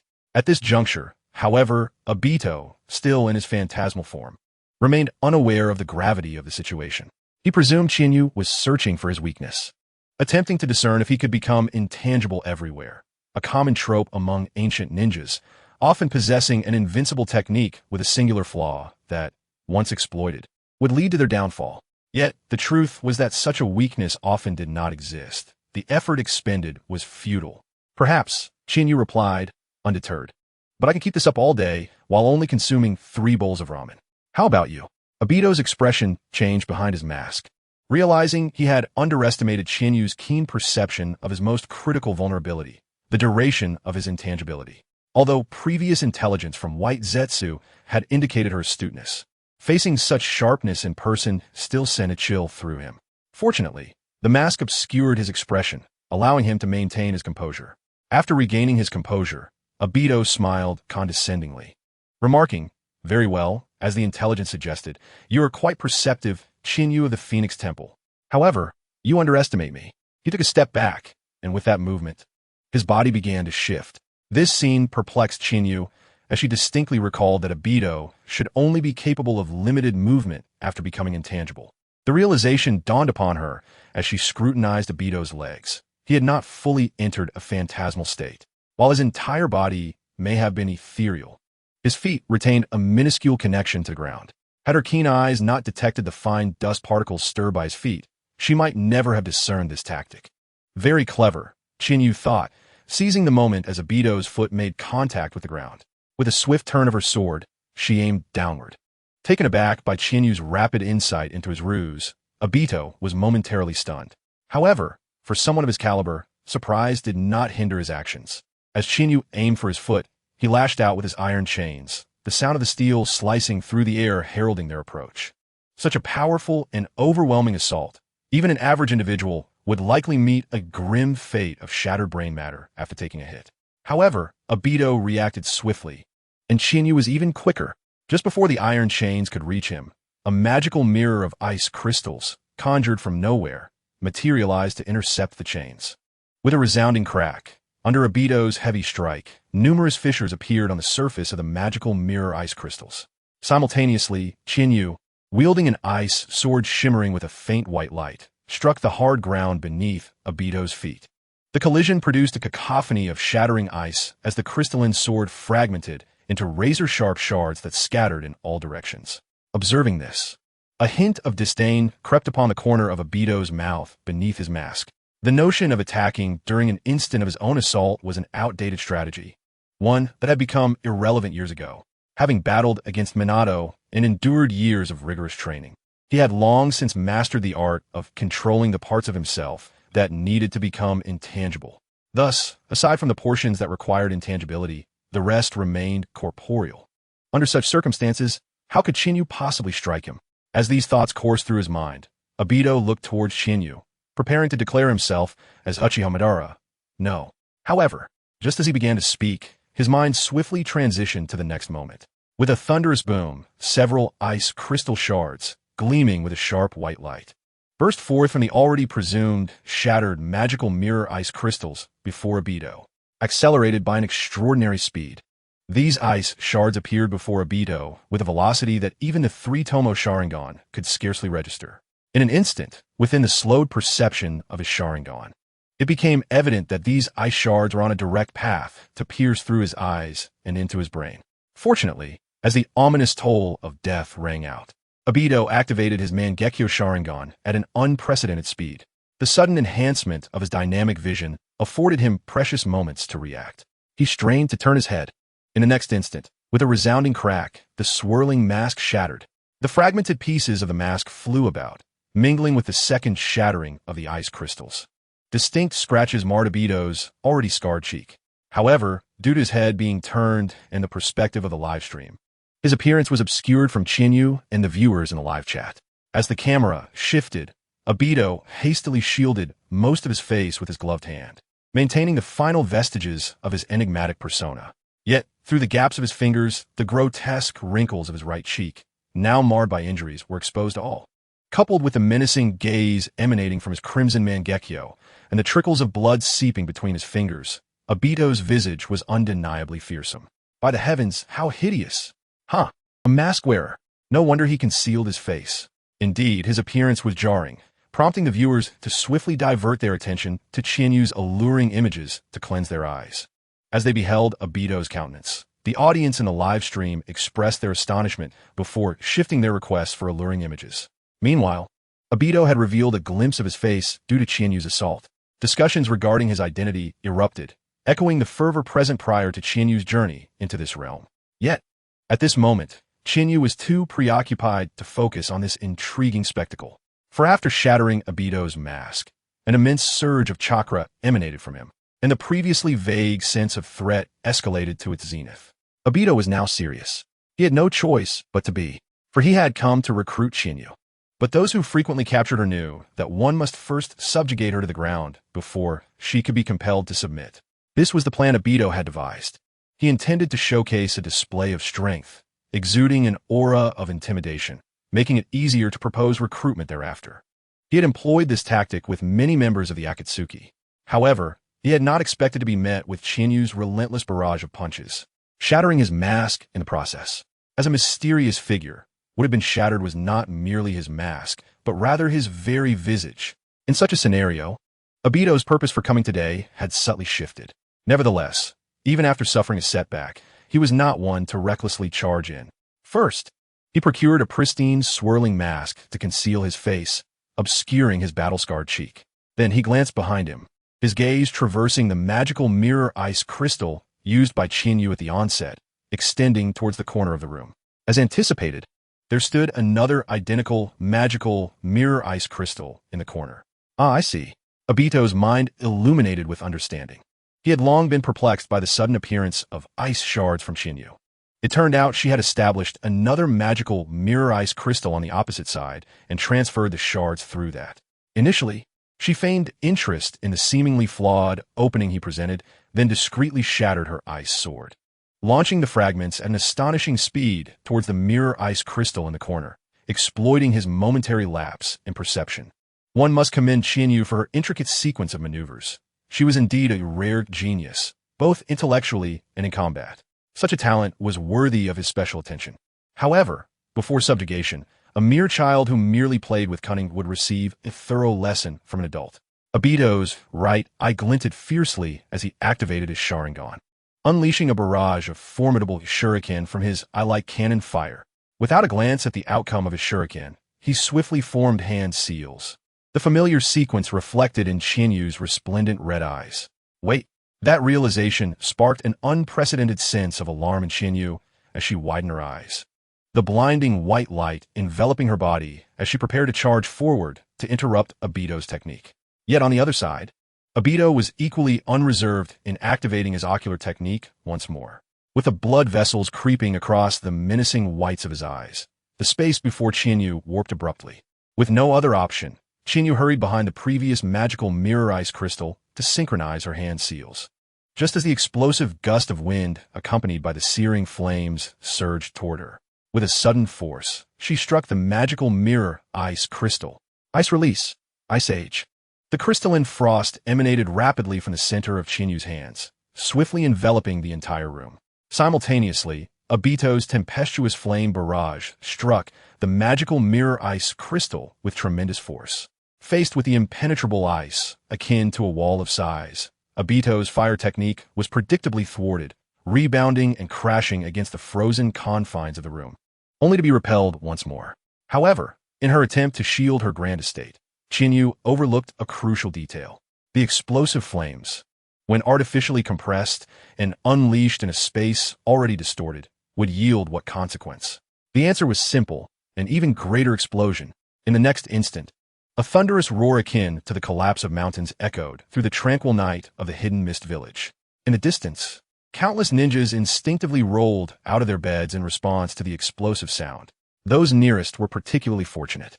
As they stood there, they could only watch in awe as a colossal fireball ascended like the morning sun, dispelling the thick mist that shrouded Wuyin village. Then, a dense cloud of smoke formed above the fireball, creating a gigantic and distinct mushroom cloud that seemed to hover over the village. Oh my, is this the fourth Hokage engaged in battle? Observing the magnificent mushroom cloud, Chiyu Deheo, who had just emerged from the Terumi family estate not far away, was taken aback, his eyes widening in shock. Soon, one in Qing appeared in a flash. It doesn't seem like it. We've seen the fourth-tailed beast ball before, and it did not create such a massive mushroom cloud. Who could be fighting? I don't know, but judging by the direction, it seems to be near the residence of the elder from the Yuki clan. Terumi Mei, still groggy from her disrupted sleep, hurriedly donned her nightgown and rushed over. Although she yearned to continue her beauty sleep, the current commotion compelled her to muster her energy and think.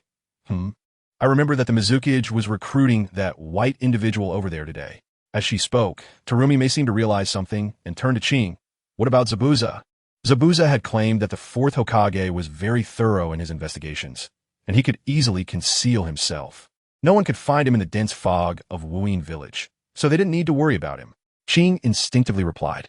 However, he quickly grasped Terumi Mei's intent behind the question, his composed expression shifting.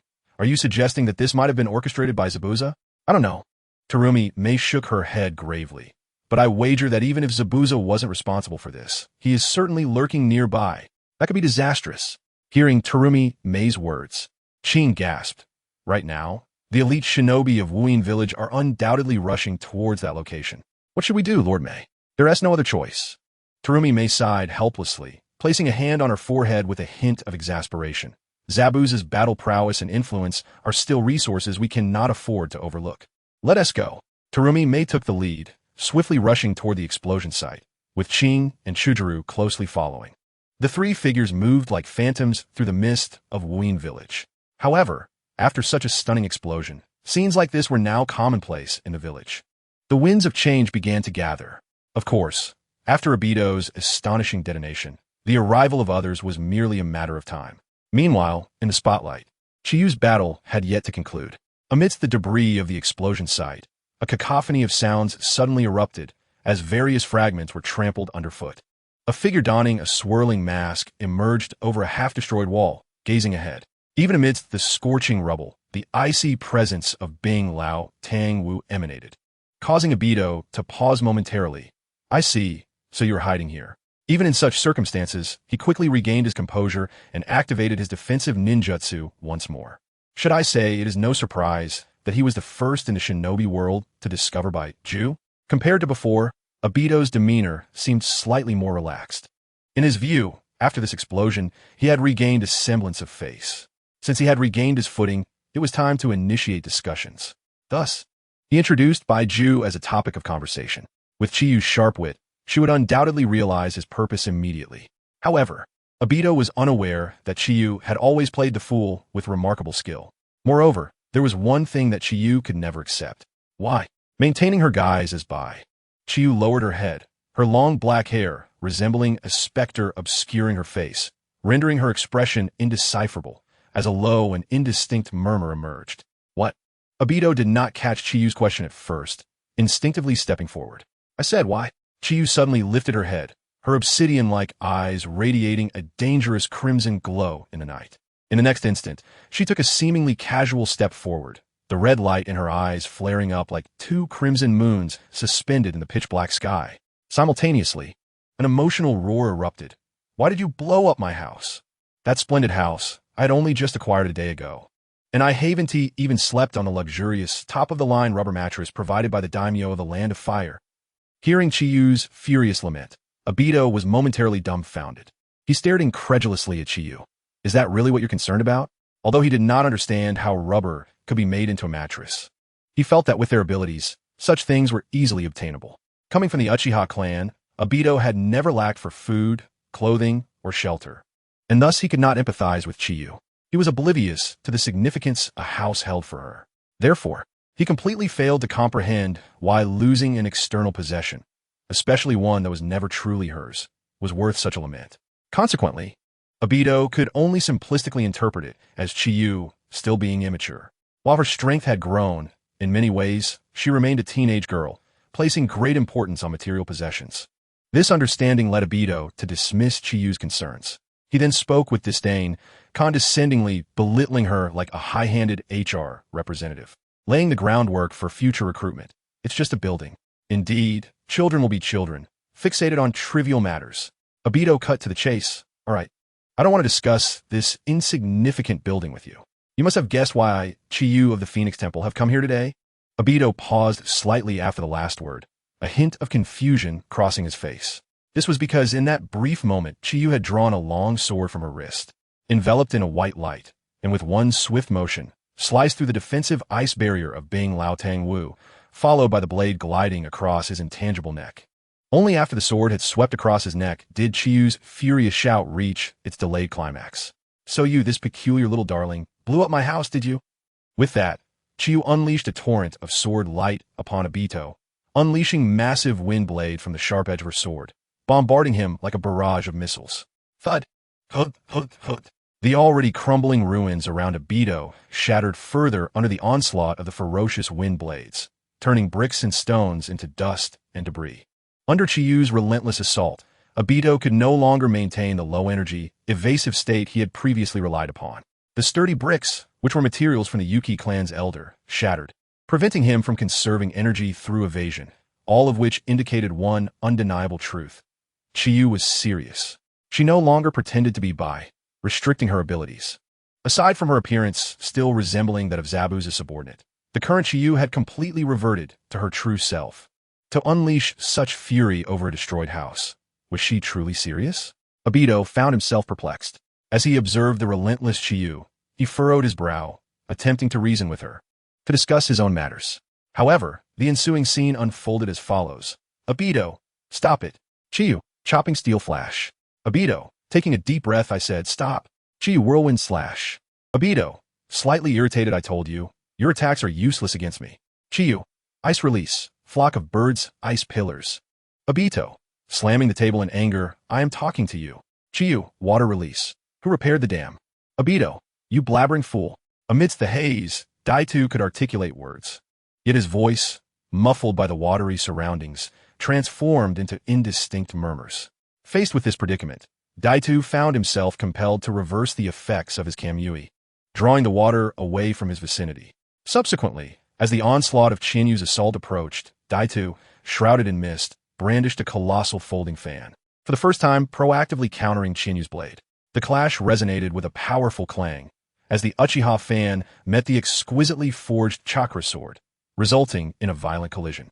The ground, scorched by fire and drenched by wind, crumbled beneath them like fragile foam, disintegrating in an instant. However, the environment was never Daito's primary concern. Amidst the rapid exchanges, his scarlet Sharingan fixed its gaze upon Chinyu's radiant red eyes.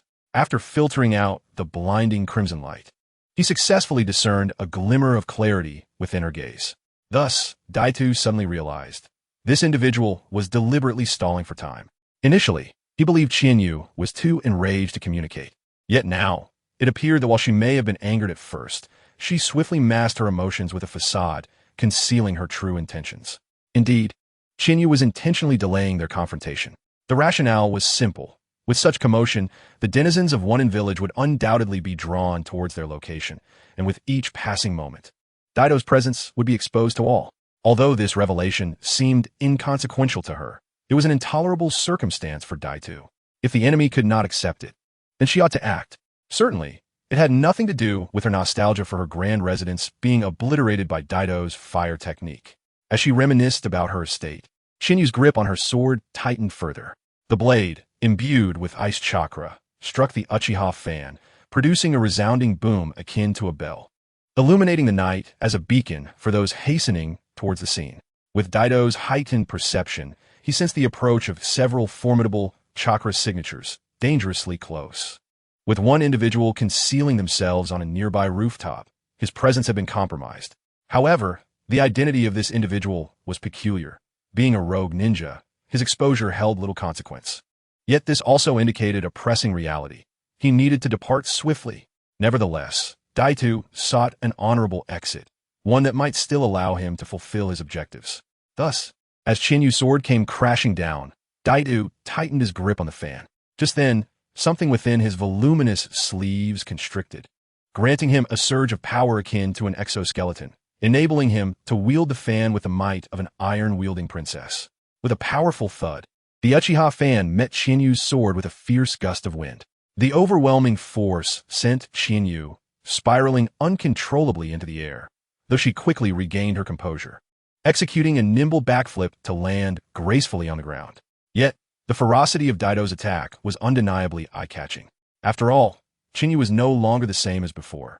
Having incorporated Fire Release and Shikatsumiyaku, her previously weaker strength had soared to a level comparable to that of a Kage. Not to mention the augmentation from the Hozuki clan's abilities. It was not an exaggeration to assert that each of her strikes now rivaled the power of Might Guy's post-opening kicks. The fact that Daitu could send her flying was clearly an anomaly. Qinyu's gaze settled upon Daitu, her attention drawn to his noticeably bulky physique. If Daito's normal build could be described as average, akin to Kakashi, then his current stature could only be characterized as a formidable figure with a strikingly small head, akin to an odd giant. Understanding Daito's nature all too well, Qinyu instantly grasped. Akatsuki must have exerted some influence. Qinyu found herself at a loss for words. This fellow, even while seeking her out, donned the guise of Akatsuki. Should she commend his caution or call it cowardice? At this moment, Daitu remained oblivious to Qinyu's awareness of his undergarment color. He maintained the aura befitting the protagonist of the shadows. Enough. The games must cease. Qinyu of Hozuki Temple. The one-in are approaching. You surely do not wish for your identity and strength to be laid bare before them, do you? The classic "you wouldn't want that" phrase emerged. Listening to such rhetoric, viewers in the live stream reacted. This masked man from Japan, please remain calm. No, Ido, came the spirited retort. Yet, the phrase "you wouldn't want that," though cliché, proved effective. With Daitu's assertion, Qinyu indeed faltered, seemingly struck at her core. Seeing this, Daitu believed he had gained an advantage and pressed on. You must have some inkling of my purpose here. Indeed, I am from Akatsuki, seeking you in regard to the white Zetsu you previously eliminated. Oh, upon hearing the names of Akatsuki and white Zetsu, Qinyu's expression shifted, curiosity sparking in her eyes as she regarded Daitu. So, what is it you desire? Are you demanding compensation? Money? No. We have no need for a pile of worthless paper. Daitu scoffed, shaking his head. My intent in seeking you is due to your knowledge of Akatsuki's secrets. For ordinary individuals, learning of Akatsuki's mysteries typically results in immediate termination. However, you are not an ordinary person. You possess great potential. Qinyu of Hozuki Temple. Therefore, I extend to you an invitation on behalf of Akatsuki. Daitu extended his right hand, resembling an invitation. What for? Qinyu tilted her head slightly. That is to say, join us. Daito's fingers curled, the lengthy map of Yin Kingdom finally reaching its conclusion. This response was clearly unexpected for Qinyu. While she had sensed Daito's odd demeanor during their previous encounters, she merely assumed he had ulterior motives, never anticipating that he sought to recruit her. Why would he believe she was suitable for recruitment? You want me to join Akatsuki? Are you serious? Qinyu inquired, astonished. Absolutely, Daitu affirmed with conviction. Qinyu pressed on. Then you must be aware that I have a general understanding of what Akatsuki represents, correct? Indeed, Daitu responded proudly. And you still wish for me to join? Qinyu retorted incredulously. You want me to join and then assist you in capturing Naruto? I never imagined you to be unattractive while harboring such grandiose aspirations. Upon hearing Qinyu's jibe regarding his appearance, a fleeting flash of anger crossed Daito's face beneath the mask. He was somewhat sensitive about his looks. For years, he had believed that his lack of handsomeness compared to Kakashi was the reason for Lin's affections eluding him. Yet, in this moment, any displeasure had to be suppressed. Why not? You are an intelligent individual. You must recognize the prevailing trends of the world. Those who align with it flourish, while those who oppose it perish. You have encountered Uchiha Itachi, and now you stand before me. There are 7 others like Itachi within Akatsuki. Not to mention the deity, known as Pain, who commands them all. Even Itachi cannot oppose Pain. How do you see yourself in comparison? Daitu spoke with unwavering confidence. It was evident to all that his assertions bore truth. The enigmatic Akatsuki organization had initially revealed its might, immediately captivating a vast audience. 7 more individuals akin to Itachi? Is that true? And the deity Pain, how audaciously grandiose. According to Orochimaru's intelligence, Itachi had effortlessly dispatched him in an instant. And now a being like Pain could subdue 7 Itachis. Is it not the case that Akatsuki equals 7 great ninja villages and 1 super ninja village? How can one possibly contend with that? According to the simplistic calculations of netizens, Akatsuki has suddenly transformed from a mysterious organization into a civilization akin to the Trisolarans. This argument, of course, seems utterly ridiculous to Chinyu. Yet, this is precisely the effect that Obito desires. Observing the public sentiment reflected in the comments, Chinyu, who initially harbored no thoughts of joining Akatsuki, now feels a shift. She does not wish to please Obito, who had previously destroyed her home. However, an alternative strategy begins to form in her mind. Thus, she adopts a facade of defiance, declaring that it is merely a one-sided opinion. I could just as easily claim to be the sovereign of the world, demanding that all become my loyal servants. Obito, seeing through Chinyu's bravado, disregards her obstinacy. What about your response?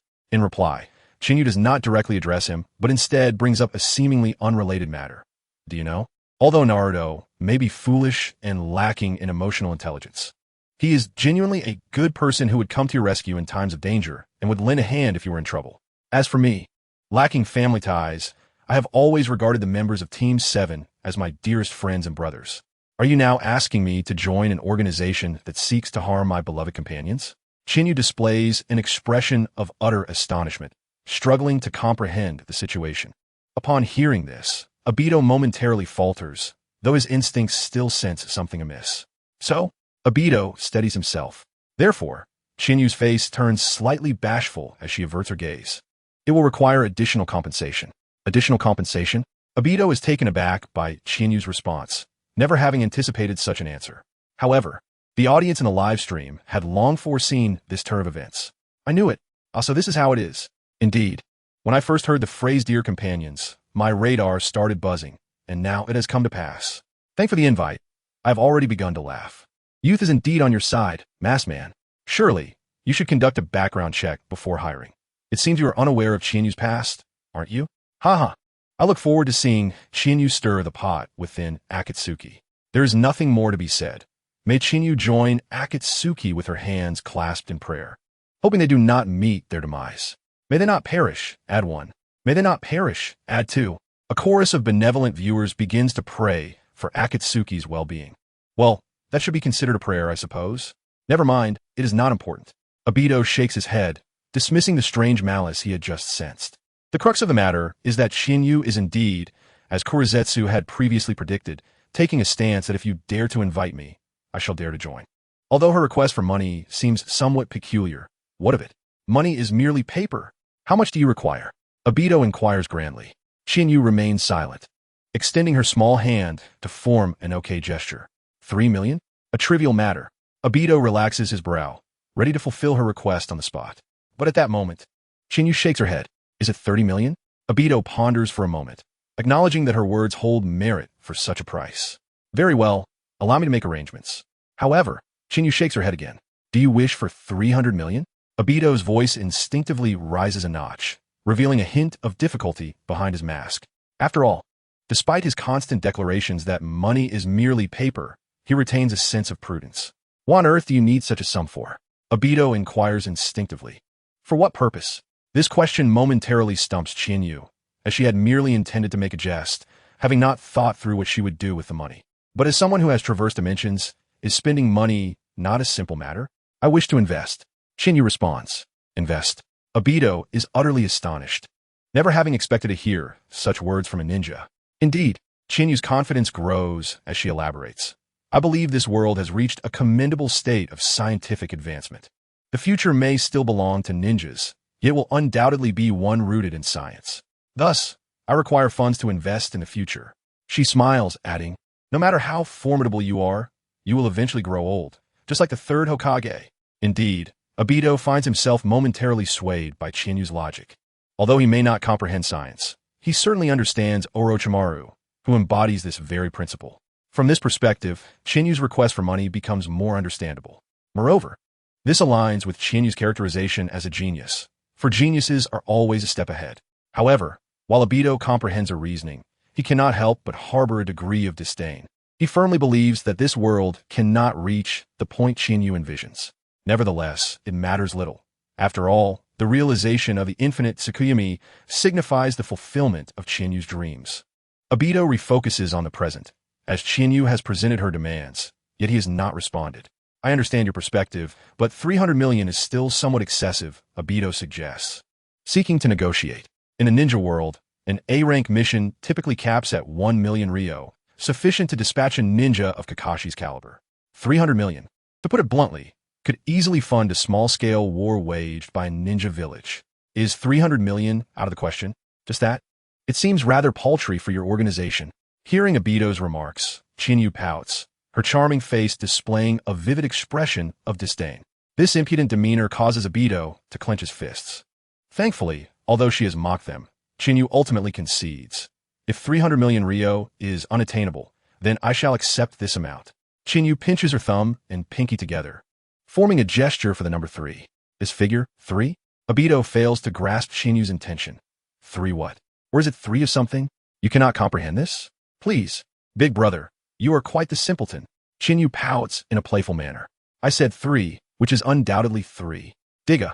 The comments respond in unison. It is well known that 3 is a sacred number, and Digga also indicates 3.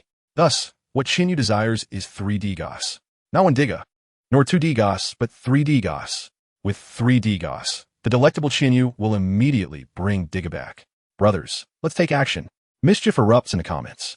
Upon seeing the keyword Digga, the audience's attention in the live stream is instantly captured. May I inquire if 3 bone-carved Digos would suffice? Of course, it would be more than sufficient. Send them my way, brother, and I will promptly deliver Qianyu to you. 111. Do not pay attention to the top. That is a counterfeit Qianyu and not genuine. Give me 3 bone-carved Digos, and I shall return a realistic Qianyu, one that has not even been unwrapped. Up there, if I'm not mistaken, the terms realistic and unwrapped should not hold any other implications, correct? Of course not. Doubt me if you will, but just look at my innocent face. A fraud. You are clearly using Ding Zhan's image as your avatar. Ah, this has been uncovered, but just tell me if it's real or not. As the debate surrounding the barrage of remarks subsided, silence enveloped the small theater, marking its conclusion. However, while that particular performance reached its end, the spectacle for Qianyu was merely commencing.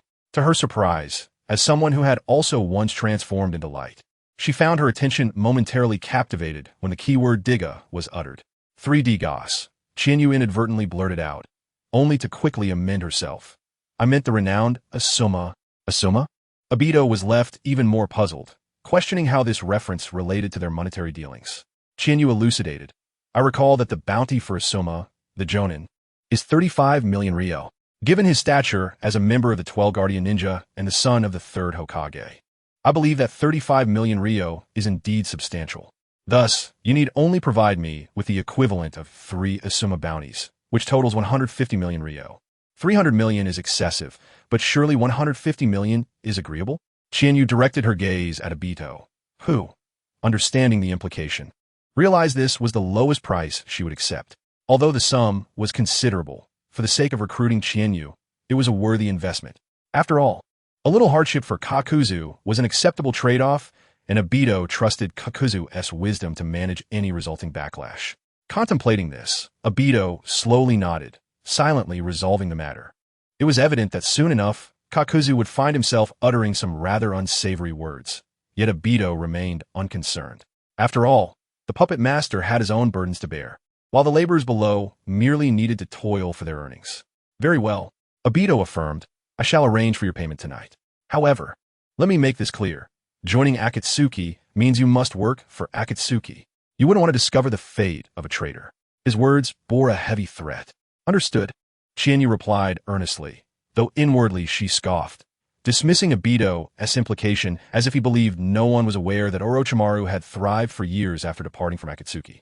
Nonetheless, valuing the monetary reward, Qianyu reassured him, rest assured, you receive quality commensurate with your investment. Even if you doubt my integrity, you must trust your money. I am reputable. That's reassuring. Obito expressed satisfaction with her assurance. Some things may come at a high price, yet that was not her flaw, but rather yours. Securing Qian Yu's place in Akatsuki was undoubtedly the most advantageous deal Obito had made since his inception into this world. Let it be so. Obito glanced into the distance, aware that despite his covert disruptions, the Umbu from the mist had already reached a precarious position. I shall depart. Your Akatsuki robe and ring will be delivered to you shortly. By the way, officially, you will need to undergo an assessment upon joining Akatsuki. This should pose no issue, correct? None at all. Qian Yu shook her head. Excellent. Obito nodded slightly, slowly merging into the ground, satisfied as he departed. At that moment, the Mist Ninja forces, having traversed a multitude of chapters, finally arrived. Dressed in the garb of the Mizukage, Yagura and his elite Umbu swiftly encircled Qian Yu. Observing the desolate ruins now only occupied by Qian Yu, the Tengu of the Mist Umbu, having previously met her, commanded his subordinates. Everything unfolds precisely as Lord Mizukage anticipated. The enemy sensed our approach and fled. However, our late arrival was intentional to ensnare the area in a web of traps. Follow my orders. Teams 1, 2, and 3. Disperse and search. Not a single fly is to escape. Yes, the newly arrived Mist Umbu vanished in an instant, restoring silence to the previously chaotic scene. It was evident that the so-called web of traps was a tactic employed by Obito to delay the Mist-S reinforcements. As his subordinates departed, a flicker of crimson light in Yagura's eyes faded as he approached Qian Yu, inquiring, "What transpired here?" "It transpired thus," Qian Yu replied in a formulaic manner. During their exchange, the profound night gradually waned, giving way to the sun piercing through the mist. It was uncertain whether it was the aftermath of the previous night's battle or mere coincidence, but the hidden mist village was graced with an uncharacteristically radiant day. The warm morning sun bathed those steeped in the blood mist, offering an unexpected warmth. Regrettably, at that moment, though illuminated by the sun's warmth, Terumi May could only feel a chill coursing through her body, accompanied by dizziness, her previously steadfast form now slightly faltering. Lady May, seeing her in such a state, Chojuro expressed his concern, even attempting to lend her support. Fortunately, before he could embrace her, Terumi May straightened herself, brushing off his hand. "I am fine. I merely cannot accept this." Turning to Ao beside her, Terumi May bit her lip fiercely, fists clenched as she demanded, "Ao, repeat that." With a resigned sigh, Ao responded, "Lady May, it makes no difference how many times I say it. Although the road to the scene has been sealed by Lord Mizukage's Umbu, my eyes still beheld the one who clashed with Bai. The chakra color of that individual mirrors the one residing in Lord Mizukage's mind. Thus, I can confirm that the chakra within Lord Mizukage's mind is not the foreign chakra we previously speculated. It is indeed an illusion. This implies that our fourth Hokage has been ensnared in an illusion from the past to the present." Ao offered a sorrowful yet ironic smile. "I never imagined that as one of the 5 great ninja villages, our mist, led by the strongest Mizukage, would be controlled by someone through an illusion until now. This is truly a disgrace." Terumi May's fist struck a nearby tree with force, interrupting Ao's lamentations. In that moment, the typically composed and alluring lady resembled an enraged tigress, her flowing waves of hair billowing without wind. She glared fiercely at Chojuro and Ao, emphasizing, "This is a disgrace that we, the Mist, must rectify, regardless of who that person is or how formidable their power may be. I shall ensure their remains dissolve in the acidic mist." As she spoke, an aura of malice so potent emanated from Terumi May, clad only in a thin nightgown, that even the most ardent admirers of her beauty would be rendered sober. Seeing Terumi May in such a state, Chojuro and Ao fell silent, hesitant to speak. Though Terumi May was generally amiable, the fury of an honest person is the most fearsome. While she was not one to be trifled with, the principle remains the same. Fortunately, after a period of intense anger, although her chest still rose and fell dramatically, she gradually regained her composure. "Let us depart." Terumi May strode forward decisively. Chojuro hurried to keep pace, questioning, "Lady May, where are we going?" Meanwhile, Ao, anticipating her impulsiveness, cautioned, "Stay calm, May. We must not act rashly." "I am aware." Terumi May's countenance was as cold as ice. "We shall return, rest for a while, and I will contemplate our subsequent actions thoroughly." "That is good." Chojuro and Ao sighed in relief. A group of individuals returned to their base for a respite before the impending battle. Meanwhile, Chinyu was indulging in a serene slumber within the newly assigned grand residence of Yagura. However, the atmosphere was far from tranquil in the wake of the recent turmoil in the Mist Village. It is a well-known adage that when the eldest and second brothers engage in conflict, it is invariably the third brother who suffers the consequences. Unbeknownst to them, amidst the clash between Chinyu and Obito, a misfortunate soul lay concealed nearby. Coincidentally, in a bid to buy time for Obito, Yagura opted to have the Umbu first seal off the area before clearing it. Thus, the unfortunate individual, Zabuza Momochi, found himself encircled by the Umbu of the mist. Merely by observing, he was drawn into the chaos, rendering him a true victim of circumstance. Even more unfortunate was the fact that, following the explosive events involving Chinyu and Obito, the news of Zabuza's encirclement was overshadowed, taking a full 2 days to reach the Mist Village. By that time, Chinyu had already packed her belongings, prepared for departure. After all, her mission was to ascertain the situation in the Mist Village, and having integrated herself into its ranks, she had deemed her task accomplished. The subsequent alliance with the Akatsuki would serve as a fitting conclusion to her journey. Thus, upon receiving the news of Zabuza's predicament, Chinyu was genuinely astonished. She had witnessed Zabuza's escape in the fleeting live broadcast that day, leading her to believe he was safe. It now appeared that while Zabuza had initially managed to break free, he had ultimately been surrounded. Realizing that Zabuza's troubles meant she could not simply leave, she resolved to rescue him first. After contemplating her next steps, Chinyu gathered her essentials and set off toward a location that had previously been featured in a live broadcast. After some time, she set down her warm tea and, noticing the approaching figure of the alluring Mei Terumi, she spoke directly. "Could you enlighten me on the current situation?" "Certainly." Mei Terumi composed her expression and took a seat across from Chinyu. She had intended to be forthright and directly discuss Zabuza's circumstances, but the fact that Chinyu had sought her out was quite surprising. Unable to suppress her curiosity, she inquired, "You are indeed not the same by that Zabuza is familiar with, are you?" "Of course," Chinyu replied calmly, taking a sip of her tea. "Isn't that rather evident?" With that, she ceased her pretense and dramatically reverted to her true form, revealing her striking white hair and crimson eyes to Mei Terumi. "Wow!" Upon witnessing Chinyu's true appearance, Mei Terumi's emerald eyes widened in astonishment as she marveled at the beauty before her. "You truly are an extraordinary young woman. I have come across some intelligence from Konoha. Your name is Chinyu from the Hoji, correct?" "Indeed," Chinyu affirmed with a nod. Seeing Chinyu unveil her true self, Mei Terumi's demeanor softened significantly. She extended her hand. "It is a pleasure to meet you, Miss Chinyu from the Hoji. I am Mei Terumi of the Mist." "Greetings, Miss Mei Terumi." Chinyu shook her hand, the incredible softness and smoothness of their grip eliciting mutual admiration. Although they were not of the same lineage, the universal appreciation of beauty was undeniable. Faced with such a remarkable individual as Chinyu, Mei Terumi's tone grew increasingly gentle. At times, encountering such an exceptional junior like you makes one feel quite aged. "Miss Chinyu, I recall that you have accepted the invitation from Lord Mizukage to join the Mist. Might you consider remaining here?" Mei Terumi continued.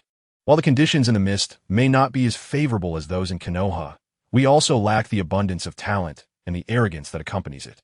Should you choose to stay, I assure you that the entirety of the Mist will support you, and all your requests will be met." "Truly, anything at all?" Chinyu's eyes sparkled as she instinctively began contemplating what she could gain from this opportunity. "Absolutely," Mei Terumi replied without hesitation. "If you remain in the Mist, given your current age and strength, competing for the position of the next Mizukage is certainly within the realm of possibility." Mishmei, Ao, and Chojuro exchanged incredulous glances. In their minds, the next Mizukage could only be Mei Terumi, the one capable of pulling the Mist from its current mire. Yet, here was Mei Terumi, seemingly offering the position as a bargaining chip. If she were merely a political figure devoid of emotion, it would be one thing. But the sincerity in her words was unmistakable. "Miss Mei, please reconsider," Chojuro exclaimed, dropping to his knees in an attempt to dissuade her. Ao stood by, hesitating to speak, clearly also questioning Mei Terumi's proposal. Though his maturity prevented him from acting as impulsively as Chojuro, Mei Terumi's expression darkened. "Enough, Chojuro, step aside. With Miss Chinyu's talent and strength, her presence in our midst is a blessing. I have made my decision." Turning her gaze to Chinyu, she inquired, "What are your thoughts?" "Chinyu?" "Nothing in particular," Chinyu replied somberly. She had just contemplated what she could gain from remaining in the Mist, only to realize that nothing of value awaited her there. The most precious asset of the village, its brightest jewel, stood before her. To seize the jewel, savor the wine, and simultaneously assume the role of Mizukage may sound enticing. But the reality was that she was powerless to do so. Not only would she struggle with the complexities of leadership, but if she were to share the stage with someone as seasoned as Mei Terumi, it would be uncertain who would truly hold sway. Thus, she decisively sidestepped the topic. Let us discuss Zabuza instead. Very well. Though disappointed to lose Qianyu's interest, Mei Terumi nodded. She was not like Danzo, who would pursue a heartless gain.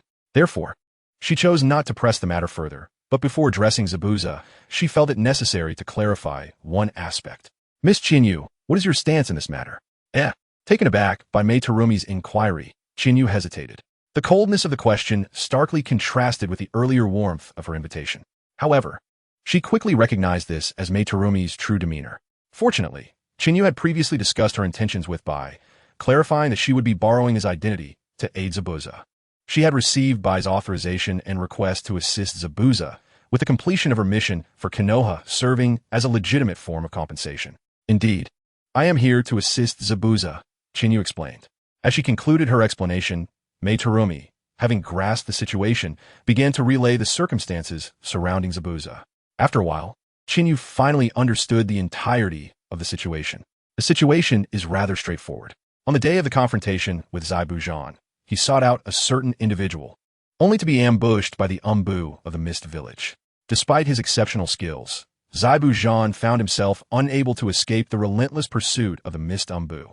As he stumbled upon a moment when the fog over the village dissipated.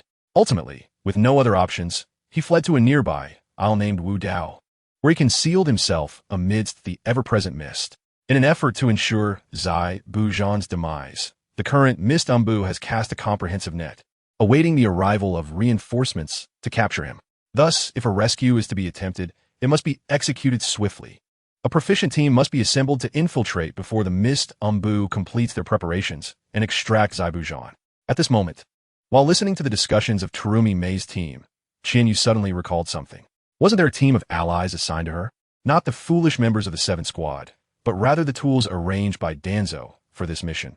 Namely, the medical ninja Yakushi Kabuto, the functional combatant Sai who wields the powers of super beast imitation, and a large man skilled in Jinjutsu, Daisher. Initially, Qianyu's plan was to arrive in the land of water alone, establish contact with Zai Bujan, and subsequently join forces with Yakushi Kabuto's team to enter the Mist Village. However, due to Obito's interference, she ended up in a skirmish upon landing and mistakenly suspected Danzo was behind it, failing to reach out to her allies. Later, after agreeing to Yagura's request to join the Mist Village and encountering Daisher, she completely forgot about her teammates. Now recalling them, Qianyu felt a realization wash over her. All right, I do have teammates. Oh no, it's been so long since I contacted them. They wouldn't feel abandoned, would they? Achoo! Outside the Mist Village, in a town reminiscent of the short streets near Konoha, Yakushi Kabuto, who had been instructed to remain hidden in the vicinity, sneezed forcefully. Feeling a slight tingling sensation in his nostrils, he rubbed his nose in discomfort. I truly cannot adapt to the humidity of the land of water. It feels like I'm developing rhinitis. Hey Sai, when do you think Lady Qian you will come to find us? Yakushi Kabuto glanced at his companion. I don't know, Sai replied expressionlessly, shaking his head. Lady Qian will come to us when she needs us. Until then, all we can do is wait patiently. Yakushi Kabuto was left speechless by such a response. This guy, could he be a robot? Every time I talk to him, the answer is always the same. Sai remained silent. To him, Yakushi Kabuto's words were devoid of meaning, and thus he felt no need to respond. TCH, not speaking again, huh? Seeing Sai's unyielding demeanor, Yakushi Kabuto clicked his tongue but felt no anger. If Sai were merely pretending to be aloof, she could handle that. However, Sai was a quintessential root ninja, emotionless and devoid of independent thought, making him particularly challenging to deal with. Fortunately, witnessing Yakushi Kabuto's frustration, the emotionally intelligent Daisher erupted into hearty laughter, breaking the tension. Ha ha ha, come on Kabuto, you know how Sai is. Just let him be. One of us needs to stay vigilant throughout this endless wait. Otherwise, this waiting game will be unbearable. But since you seem so uncomfortable, how about joining me for a round of exciting and stimulating card games? Daisher produced a sealed scroll containing his prized possession, a set of playing cards. Yakushi Kabuto couldn't help but scoff. You, with your thick eyebrows and big eyes, have a hobby for refined card games? That's rather peculiar. Isn't it? To this, Daisher shrugged off the notion. What's so strange about it? En route, having any hobby is already quite unusual, isn't it? Given that premise. My fondness for card games isn't worth mentioning. That does make sense.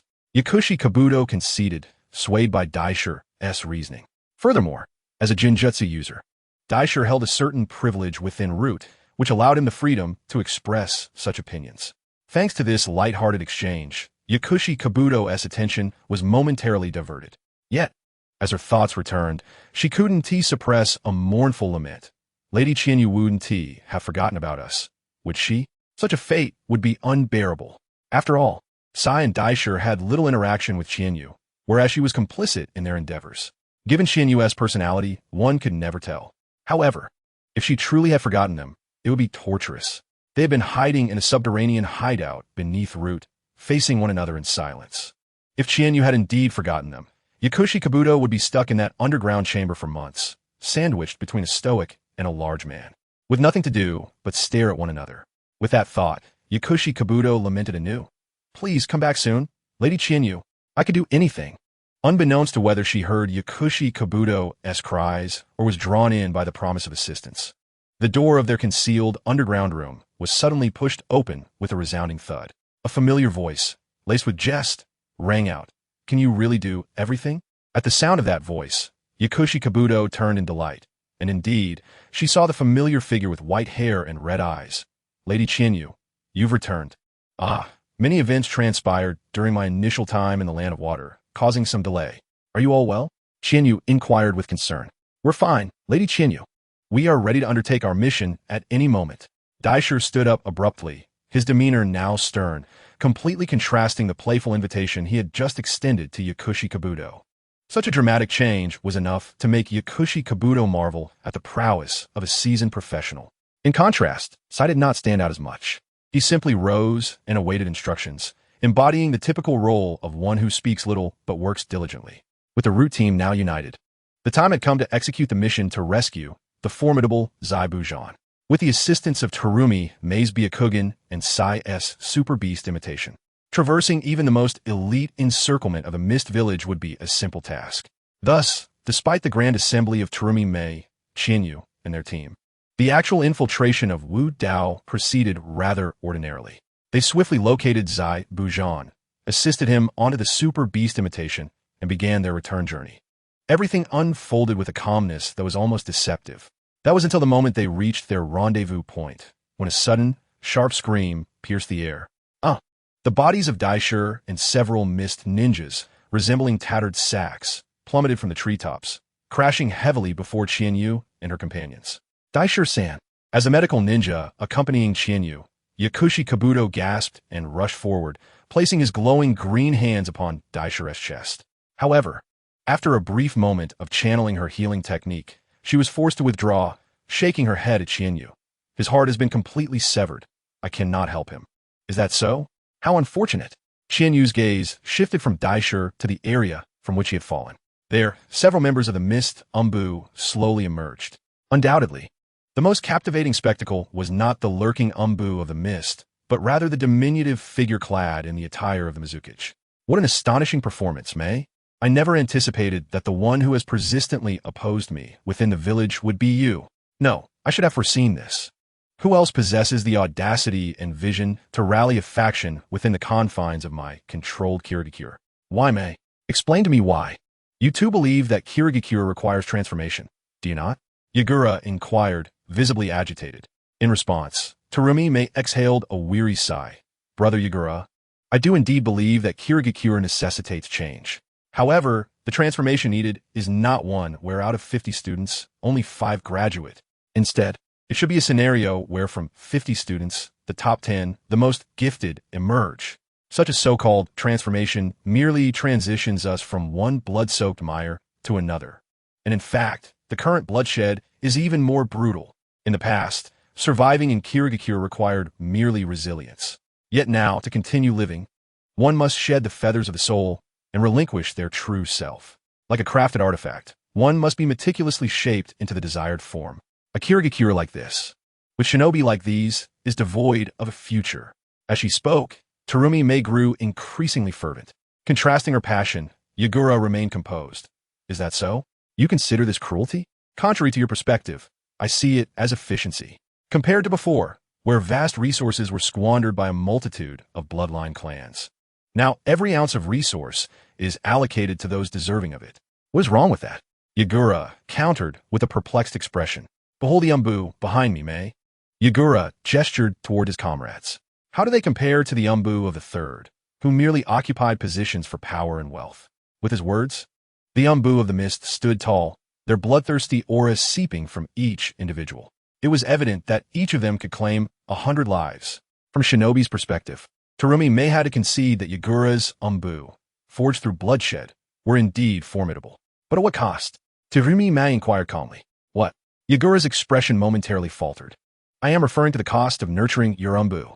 Lord Fourth Mizukichi, do you even grasp how many lives in Kirigakure were sacrificed to cultivate these warriors? Terumi Mei's voice echoed with the sorrow of a cuckoo's lament, resonating with pain. Perhaps at this moment, she still harbored a flicker of hope to awaken Yagura's consciousness. However, regrettably, even with the power of chakra, the ninja world remains materialistic. Naruto and Sasuke could charge forward speaking of bonds and friendship because they stood behind the Sage of Six Paths naturally. Yagura showed no reaction to Terumi Mei's words. He merely stated indifferently, survival of the fittest. The weak should perish, making way for the capable. What is wrong with that? You, faced with such a Yagura, Terumi Mei could only express her disappointment. You were not always like this, brother Yagura. The past you seemed uncharacteristic of Kirigakure. You were passionate, powerful, gentle, caring for your comrades, and merciless to oppression. Though physically small, you were the elder brother in everyone's hearts. Thus, we all believed that once you became the fourth, everything would improve. Yet now, you feel so foreign to me. Brother Yagura, Aoi mentioned that you were ensnared in an illusion. But what illusion could possibly transform someone as formidable as you into this? What kind of illusion could distort a person's thoughts so profoundly? I did not comprehend. I truly do not understand. However, one thing has become clear to me. Terumi Mei's expression gradually solidified, a sharp and clear aura emanating from her exquisite form. That is, I must defeat you here and now. As Terumi Mei's resolute conviction resonated, the Umbu surrounding Yagura tightened their grips on their weapons, a palpable tension filling the air. Yagura scoffed, perfectly timed, for I have also resolved to take your life, Terumi Mei. Out of respect for our past camaraderie, I shall grant you the opportunity to deliver your final words. Terumi Mei glanced at the menacing Umbu opposite her and the bodies littering the ground on her side. Realizing two figures were missing, Chujuru and Yamamoto. Chujuru has been subdued. I trust he was merely swayed by your influence. Yagura replied coolly, then beckoned. As for Yamamoto, a timid man emerged from the woods. I apologize, Lady Mei, but I truly do not believe you can overcome Lord Mizukichi. You see, even the hard-won return of Lord Haku has been claimed by Lord Mizukichi, has it not? Chiyu exclaimed what? She had not anticipated her own involvement here. Yet, the trader's words connected the dots. Her displayed prowess and the act of being claimed by the Mizukichi had become the last straw for some wavering factions on Terumi Mei's side. Thus, they betrayed her, culminating in today's ambush. Simultaneously, upon hearing Yamamoto's words, Terumi Mei grasped this reality as well. She exchanged a helpless yet amused glance with Chiyu, bearing a hint of reproach. To this, Chiyu could only shrug, her expression innocent, indicating it was not her doing. Terumi Mei rolled her eyes elegantly at her. Chiyu playfully stuck out her tongue in response.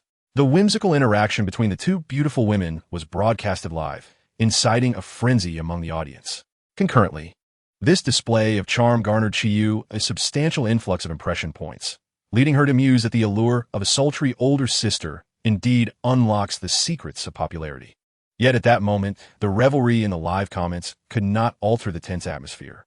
Beyond the vibrant interplay of beauty lay a situation fraught with danger. Even more thrilling was the fact that the fuse of this powder keg had already been ignited.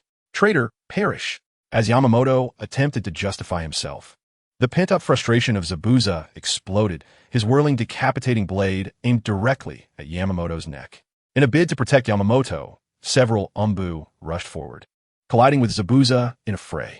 Soon, witnessing that Zabuza was outmatched, Aoi joined the fray, followed by Yakushi Kabuto and Sai, who entered the battlefield at Chiyu's behest. As for Chiyu herself, she remained by Terumi Mei's side, unmoving. Seeing this, Yagura expressed his confusion. Is this your audacity to defy me? A mere girl from Konoha? Yagura regarded her with disdain. Collaborating with Konoha, you have fallen, Mei. Terumi Mei retorted sharply. You are the one who is excessively arrogant, Lord Mizukichi. The two exchanged glances and simultaneously formed hand seals, unleashing different ninjutsu. Boil release, skilled mist technique. Water release, waterfall technique. The searing mist clashed violently with the torrential waters. In the next moment, the skilled mist was overwhelmed, the massive wave propelling Chiyu and Terumi Mei backward. Subsequently, Yagura leapt into the surging waters, and in the blink of an eye, the trio surged from the shores near the mist island to the vast ocean. Once the tumult subsided, Chiyu glanced back at the direction they had come from, realizing they had ventured 1,000 meters into the deep sea, far from the coastline. In such a brief span of time, Yagura's mastery of Suiton is truly remarkable. Chinyu has long since retracted her earlier thoughts regarding the frivolity of the Mizukichi's use of Suiton. At the same time, encountering a rare expert in Suiton has ignited a long-forgotten spirit of battle within her. She retrieves her trusty katana from the sealing bracelet, preparing to launch an offensive against Yagura. However, to her surprise, Yagura does not spare her a glance. Upon landing, he immediately charges towards Terumi Mei, initiating a tentative taijutsu confrontation. Seeing this, Chinyu is momentarily stunned. Am I being overlooked? This is quite absurd, she muses, ready to pursue him. Yet, before she can make a move, 3 squads of the Mist Zumbu, led by Tengu, swiftly surround her. Glancing at Chinyu, Tengu suddenly feels a strange sense of familiarity. As if he has seen her before, an uncanny sense of déjà vu. However, there is no time for contemplation given the current circumstances. Thus, Tengu declares, despicable Konoha ninja, you shall not disturb the Mizukichi's battle. We will capture you as evidence of Konoha's interference in our Mist Village, demanding compensation for our losses. Is that so? Chinyu retorts with a sidelong glance at Tengu, shaking her head. I have no desire to entangle myself with you. Therefore, I shall leave the unfinished battle to you. With that, she swiftly performs the hand seal for the shadow clone technique, and an identical, stunningly beautiful clone appears beside her with a resounding poof. The clone nods at Chinyu, saying, leave it to me, my original. Finish it quickly. With that, Chinyu does not even glance at the surrounding Umbu, rushing headlong towards the clash between Terumi Mei and Yagura. Don't think you can escape. Several Umbu dart forward, unleashing a barrage of ninja tools like a torrential downpour in an attempt to intercept Chinyu. However, Chinyu's clone simply conjures a wall of wind to deflect the incoming assault, declaring, your opponent is me, but judging by your expressions, you seem unfamiliar with my appearance. How about this? The clone playfully transforms into a white figure. The Umbu, having had little impression of Chinyu's original form, are now taken aback by the white visage they recognize vividly. It's you, Tengu exclaims, realization dawning upon him, followed by a furious growl. Damn, Konoha ninja, how dare you mock us like this? Even if it costs me my life today, I shall make you pay the price. Chinyu's clone dismissively replies, if you can, then come at me. Go. Tengu commands, and the clone engages in fierce combat with the Mist's Umbu. Meanwhile, Chinyu has arrived at the battlefield of Terumi, Mei, and Yagura. After a series of probing strikes, the two have escalated their tentative taijutsu skirmish into a contest of ninjutsu. Supported by the ocean and natural arsenal, these two masters of Suiton unleash a torrent of water techniques with abandon, including several variations Chinyu has never before witnessed. She is certain that if she were to observe longer, she could replicate the entirety of the Mist's Suiton repertoire into her own arsenal. However, regrettably, she is here on business, and witnessing the vibrant clash between the two ignites her desire to join in. Thus, she quickly performs hand seals, her cheeks puffing as she announces her arrival with a signature technique, Suiton, Swidambo, a slender yet resilient stream of transparent water, capable of slicing through steel and shattering stone, surges forth from Chinyu's lips like a long blade, aiming directly at Yagura. Any Suiton that dares to obstruct her path, whether from Yagura or Terumi Mei, is met with equal severance. Suiton from Senju Tobarama? The sudden onslaught catches Yagura off guard, stirring a mix of surprise and fury, along with an indescribable complexity of emotions. Thankfully, despite his shock, Yagura reacts swiftly. He swiftly points his hooked staff, declaring, Suiton, Swayman no Jutsu. A circular water mirror materializes, reflecting Chinyu's form. Yagura then hooks the mirror with the tip of his staff and forcefully presses it down. Like a bubble being blown, a new Chinyu emerges from the water mirror, unleashing an identical Swidambo to meet Chinyu's attack. The two identical Swidambo collide mid-air with a resounding clap, canceling each other out. Even though he has no understanding of Swidambo, Yagura's technique allows him to replicate it flawlessly, showcasing the prowess of his signature jutsu. It is no exaggeration to say that with this one technique, Yagura can secure his place in the ranks of the powerful in the ninja world. However, while replicating an opponent's attack may seem insurmountable, the world of ninjas is also one of material limits. Thus, a technique capable of perfect replication comes at a significant cost.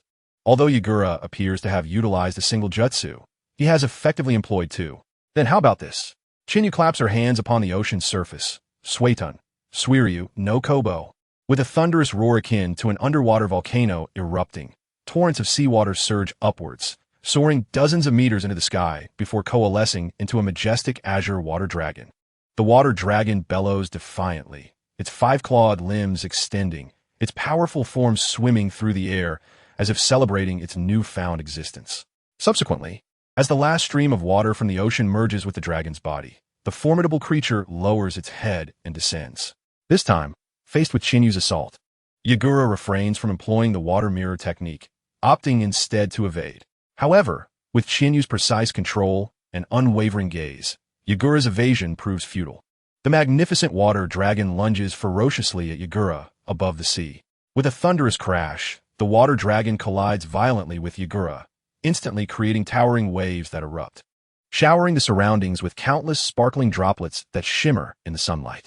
Yet Yagura, struck by the attack, dissipates like a fleeting bubble, vanishing into the vast sea. Is he dead? Observing Yagura's disappearance, the audience in the live stream is left bewildered.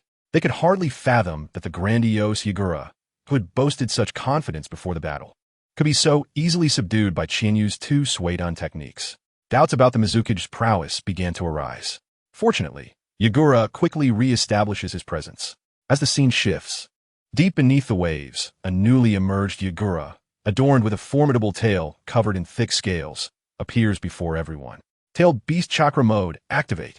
The perfect Jinchuriki, Yagura, is now online. With the support of the Three Tails Chakra, Yagura's condition, previously diminished by Chinyu's attack, is instantly restored, akin to consuming a power-enhancing treat. However, he refrains from rushing into the fray. The reason is simple. There are two opponents above, while he stands alone. Had he previously underestimated Chinyu's strength, thinking he could take them both on without concern, he now understands the necessity of caution after receiving a thorough beating. Furthermore, as a Jinchuriki capable of utilizing the tailed beast's abilities, he can leverage his advantages underwater. Thus, the underwater Ijong fell into a brief silence, quietly contemplating the next course of action. Subsequently, he slightly parted his lips. A sound wave, imperceptible to human ears, yet distinctly audible to marine creatures, emanated from his mouth through a peculiar abdominal resonance. An odd sense of agitation abruptly arose in the ocean. However, the transmission of sound waves requires time, as does the response. Therefore, after releasing a sound wave, Ijong remained in motion, channeling a substantial amount of chakra into the surrounding seawater from his very core. Under the influence of Ijong's chakra, the previously flowing seawater suddenly stilled, reminiscent of the Dead Sea. Simultaneously, a strange viscosity manifested within the once crystal-clear water. Before the two individuals on the surface could react to the massive surge of chakra expanding below them, Ijong's heavily scaled tail erupted with force. Boom! It was as if a colossal bomb detonated in the deep sea, accompanied by a thunderous roar. The seawater within a radius of several hundred meters from Ijong was suddenly lifted by an invisible force, creating towering waves. With scarcely any reaction time, Chinyu and Zhao Mei were swept up by the monstrous waves, ascending to a height of 100 meters in the blink of an eye. Simultaneously, Ijong emerged from the water's surface, swiftly forming hand seals with his hands. As he performed his seals, basketball-sized spheres of water began to rise from the ocean, floating in midair, just as the colossal wave that had propelled Chinyu and Zhao Mei into the sky began to lose momentum and descend. Ijong plunged his hook stick into the water beside him. Although it was the water's surface, the hook stick stood upright, as if embedded in solid ground. In an instant, the airborne water spheres discharged like cannonballs, emitting a deadly shriek as they barreled toward the two individuals in the sky. Observing such an offensive, Zhao Mei and Qinyu exchanged a determined glance. The next moment, two melodious female voices resonated simultaneously. Hey, hearing each other's words, both Qinyu and Zhao Mei were momentarily taken aback. Not expecting that in this moment of crisis, they both prioritized protecting one another before confronting Yi Zhong's assault. This unspoken understanding brought a hint of amusement to their eyes. Qinyu then spoke. Let me handle this. My technique is more convenient. All right. Zhao Mei did not dispute who should act first. Thus, Qinyu smoothly formed her seals. Ice release. One-horned white whale. Crack, crack. The moisture in the air rapidly crystallized into ice blocks. In an instant, a gigantic ice blue whale materialized beneath them. Just then, Yi Zhong's water cannon arrived. Bang, bang, bang, bang, bang. The iron-hard water cannon struck the one-horned white whale, producing a deafening noise. Yi Zhong's water cannon lived up to its name. Despite being water, it was as solid as iron. Under the relentless assault of the infinite water cannons, the one-horned white whale became riddled with wounds in the blink of an eye, its once smooth surface now marred by numerous pits, appearing utterly tragic. Had the one-horned white whale been a living creature, such injuries would likely be fatal. However, as a construct of ice, bolstered by its considerable mass, it withstood Yi Zhong's meticulously prepared attack. Meanwhile, Qinyu, utilizing the wind from her wind sword technique, gently descended while cradling Zhao Mei. The sight of a petite girl carrying a voluptuous woman appeared both peculiar and somewhat enchanting. Alas, Yi Zhong was clearly unable to appreciate such a scene. Observing the shattered ice fragments of the one-horned white whale as it fell, Yi Zhong understood everything. Suppressing his fury, he inquired, So, there's nothing white. You are white? No, there is white. It just hasn't arrived. However, what you see as white is indeed my disguise. Qinyu candidly admitted. With a mischievous wink at Yi Zhong, she added, Surprised? Unexpected? The genius ninja you thought you knew is me. Bastard. Damn Konoha female trickster. Consequently, there was no second stage. A deep crimson chakra surged forth from Yi Zhong's dantian, enveloping him in a fiery red form. Judging by his height and the three tails behind him, Yi Zhong bore a semblance to Naruto in his three-tailed state. However, this resemblance was soon smoothed away artificially, as an abundance of three-tailed chakra poured forth. Yi Zhong's hair transformed into the M-shaped bangs characteristic of the three-tailed beast, and a thick chakra shell sprouted from his back. Under the weight of the shell, Yi Zhong's upright form uncontrollably dropped to all fours. His golden white eyes resembling two glaring bulbs fixated on the two, exuding an intimidating aura that seemed profoundly unsettling. Yet, at this juncture, Yi Zhong's transformation was far from complete. After all, the initial phase merely involved borrowing the tailed beast chakra. Now clad in its chakra exterior, he was only at the second stage of partial tailed beast transformation. Without a second stage, it was clear he aimed for the third stage, complete transformation. Thus, another surge of potent chakra erupted, and Yi Zhong's quadrupedal form began to expand exponentially, as if executing a multiplication technique. As his body enlarged, the crimson-tailed beast chakra shell broadened, revealing more intricate details. Ultimately, a colossal turtle, standing over 50 meters tall, including its tail, adorned with thick gray armor and robust limbs capable of mending the heavens, materialized before them. Reappearing in the world after many years, the sandbai stretched its limbs with excitement. Instantly, seismic tremors began to radiate outward from the three-tailed sandbai, akin to a magnitude 8 earthquake. To counter such tremors, Qinyu had no choice but to utilize ice release to create a foothold for herself. Witnessing this, Zhao Mei couldn't help but reflect. Merely the casual movements of such a body could yield catastrophic effects for humanity. This was the calamity beast, Sandbai, which had coexisted with humanity for millennia, instilling fear for just as long. The true battle had begun. Indeed, Qinyu nodded solemnly. Such a ferocious behemoth was no ordinary adversary, necessitating a formidable response. Turning to Zhao Mei, she instructed, Sister Mei, please step back a bit, and no matter what you see next, do not be overly surprised, for I am about to reveal my full prowess. Full prowess. Upon hearing Qinyu's words, Zhao Mei's mind momentarily flashed with a startling thought, followed by an overwhelming sensation. However, she quickly dismissed this auditory illusion caused by quantum entanglement and, perplexed, asked, "Have you not been using your full strength from the beginning until now?" "Indeed, a mere water shadow does not warrant my full effort." Qianyu interlaced her fingers, bringing them together before her chest as vibrant chakra began to brew. Listening to Qianyu's lofty declarations, Zhao Mei's mouth fell agape, her silver teeth lightly biting her lip, presenting a mixture of disbelief and uncertainty about how to respond. It is evident that although one might recognize Qianyu's extraordinary nature, upon hearing her assert that even the tailed beasts could be subdued, she still rigidly believed that Qianyu lacked a true understanding of the immense power possessed by the tailed beasts. After all, Qianyu was merely 12 years old. Despite her prodigious talent, genius does not equate to extensive experience. With this thought in mind, Komi Mei intended to earnestly counsel Qianyu about the formidable adversaries they were up against. However, before Komi Mei could speak, the deep, resonant voice of Sanbai interjected. "What are you discussing? Is it my invincible presence that instills fear in you? I have told you, you have no chance of defeating me. Consider this an act of mercy. Mei, and that young girl from Konoha, I shall grant you one final opportunity, a chance to deliver your last words." Listening to Sanbai's words, Komi Mei seemed to glimpse the arrogant visage of Yagura. Such a detestable expression caused her to furrow her brows, and a flicker of anger ignited within her emerald eyes. She was poised to step forward and retort Yagura's claims. Yet, someone was faster than her. Qianyu took a step forward. "Last words? Indeed, I require them, and my last words are, Mokutan, Moku Ryu." With a sharp clap of her hands against the icy surface beneath her, a tremendous surge of chakra, potent enough to command the attention of even the tailed beasts, surged from her delicate, pale hands into the sea below. In the next instant, a colossal whirlpool erupted beneath them. The water was violently drawn inward, as if some great entity was voraciously consuming the sea. Komi Mei gazed intently at the ocean's surface.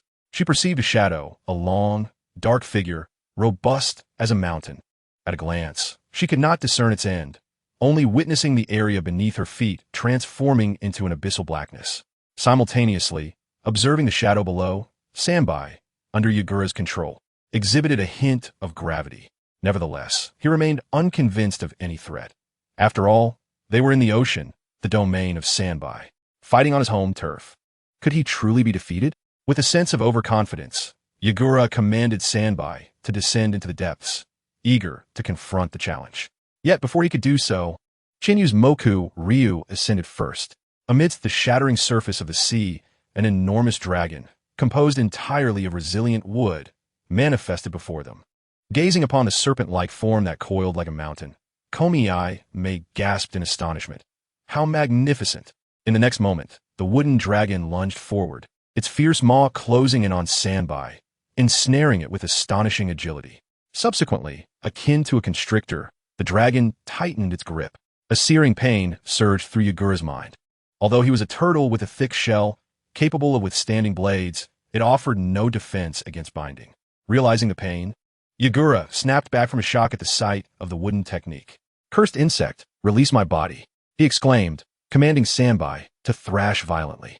However, Sanbai, being a turtle, lacked the dexterity of other tailed beasts. It had no hands to claw at its captor.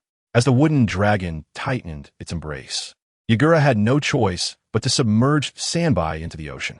Like an alligator executing a death roll, he attempted to shake off the wooden dragon. But this was not merely the ocean, it was also the domain of the dragon. In response to Sanbai's frantic thrashing, the wooden dragon merely constricted slightly, enduring the struggle, even finding the leisure to bite down on Sanbai's head. Although the thick scales offered some protection, the sensation of pain was undeniable. With no alternatives, Yagura continued to channel chakra, attempting to wash away the wooden dragon with a torrent of water. Previously, he had needed to approach the Moku Ryu with caution, but now, utilizing chakra was a different matter entirely. Below the surface, Yagura despaired as he discovered that his water jutsu indeed had an effect. Yet, simultaneously, his chakra was being absorbed by the wooden dragon. The benefits derived from his own chakra being siphoned seemed to outweigh the impacts of his water jutsu. This realization clenched Yagura's teeth in determination. Is this wooden dragon truly invincible? I refuse to accept that there can exist something without an equal in this world. It is merely a wooden dragon. Watch as I strip it away. Underwater, Yagura began to contest with the wooden dragon. Thus, the previously placid surface of the ocean erupted again, with Qianyu and Komi-ai resembling a solitary vessel amidst the raging storm, rising and falling with the tumultuous waves. Fortunately, both were elite shinobi and proficient in water techniques. The ocean posed little threat to them, allowing them to maintain their footing amidst the chaos. Until suddenly, with a resounding crash, Sanbai's massive form breached the surface beneath them. A powerful water cannon, having been charged for a considerable duration, was launched towards them. "May sister," Qianyu shouted, unable to focus as the attack loomed. "I'm on it."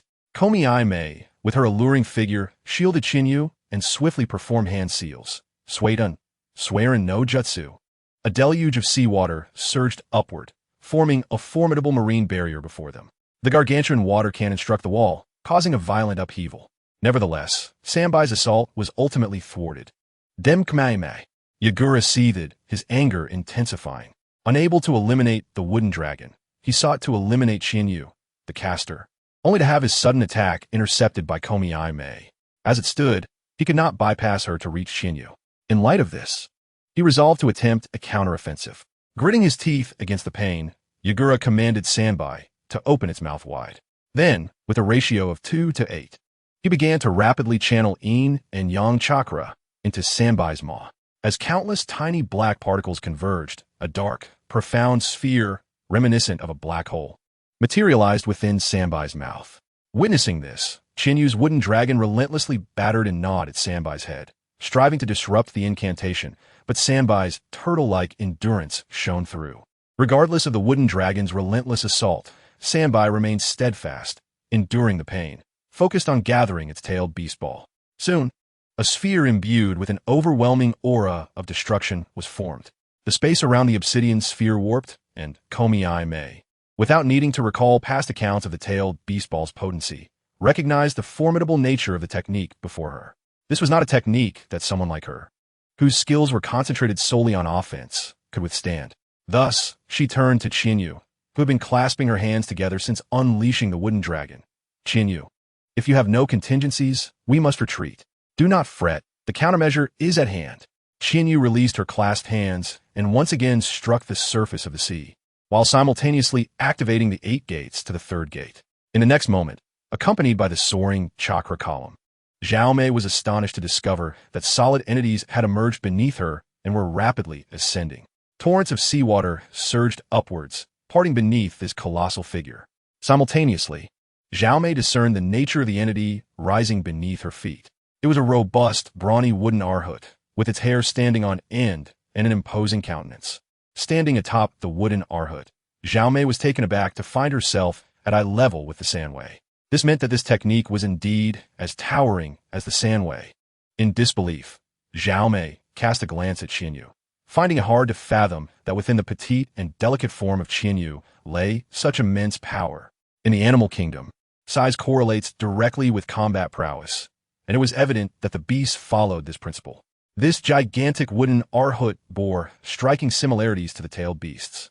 Zhao Mei had thought she held a favorable opinion of Qianyu, yet she was unprepared for Qianyu to surpass her expectations once more.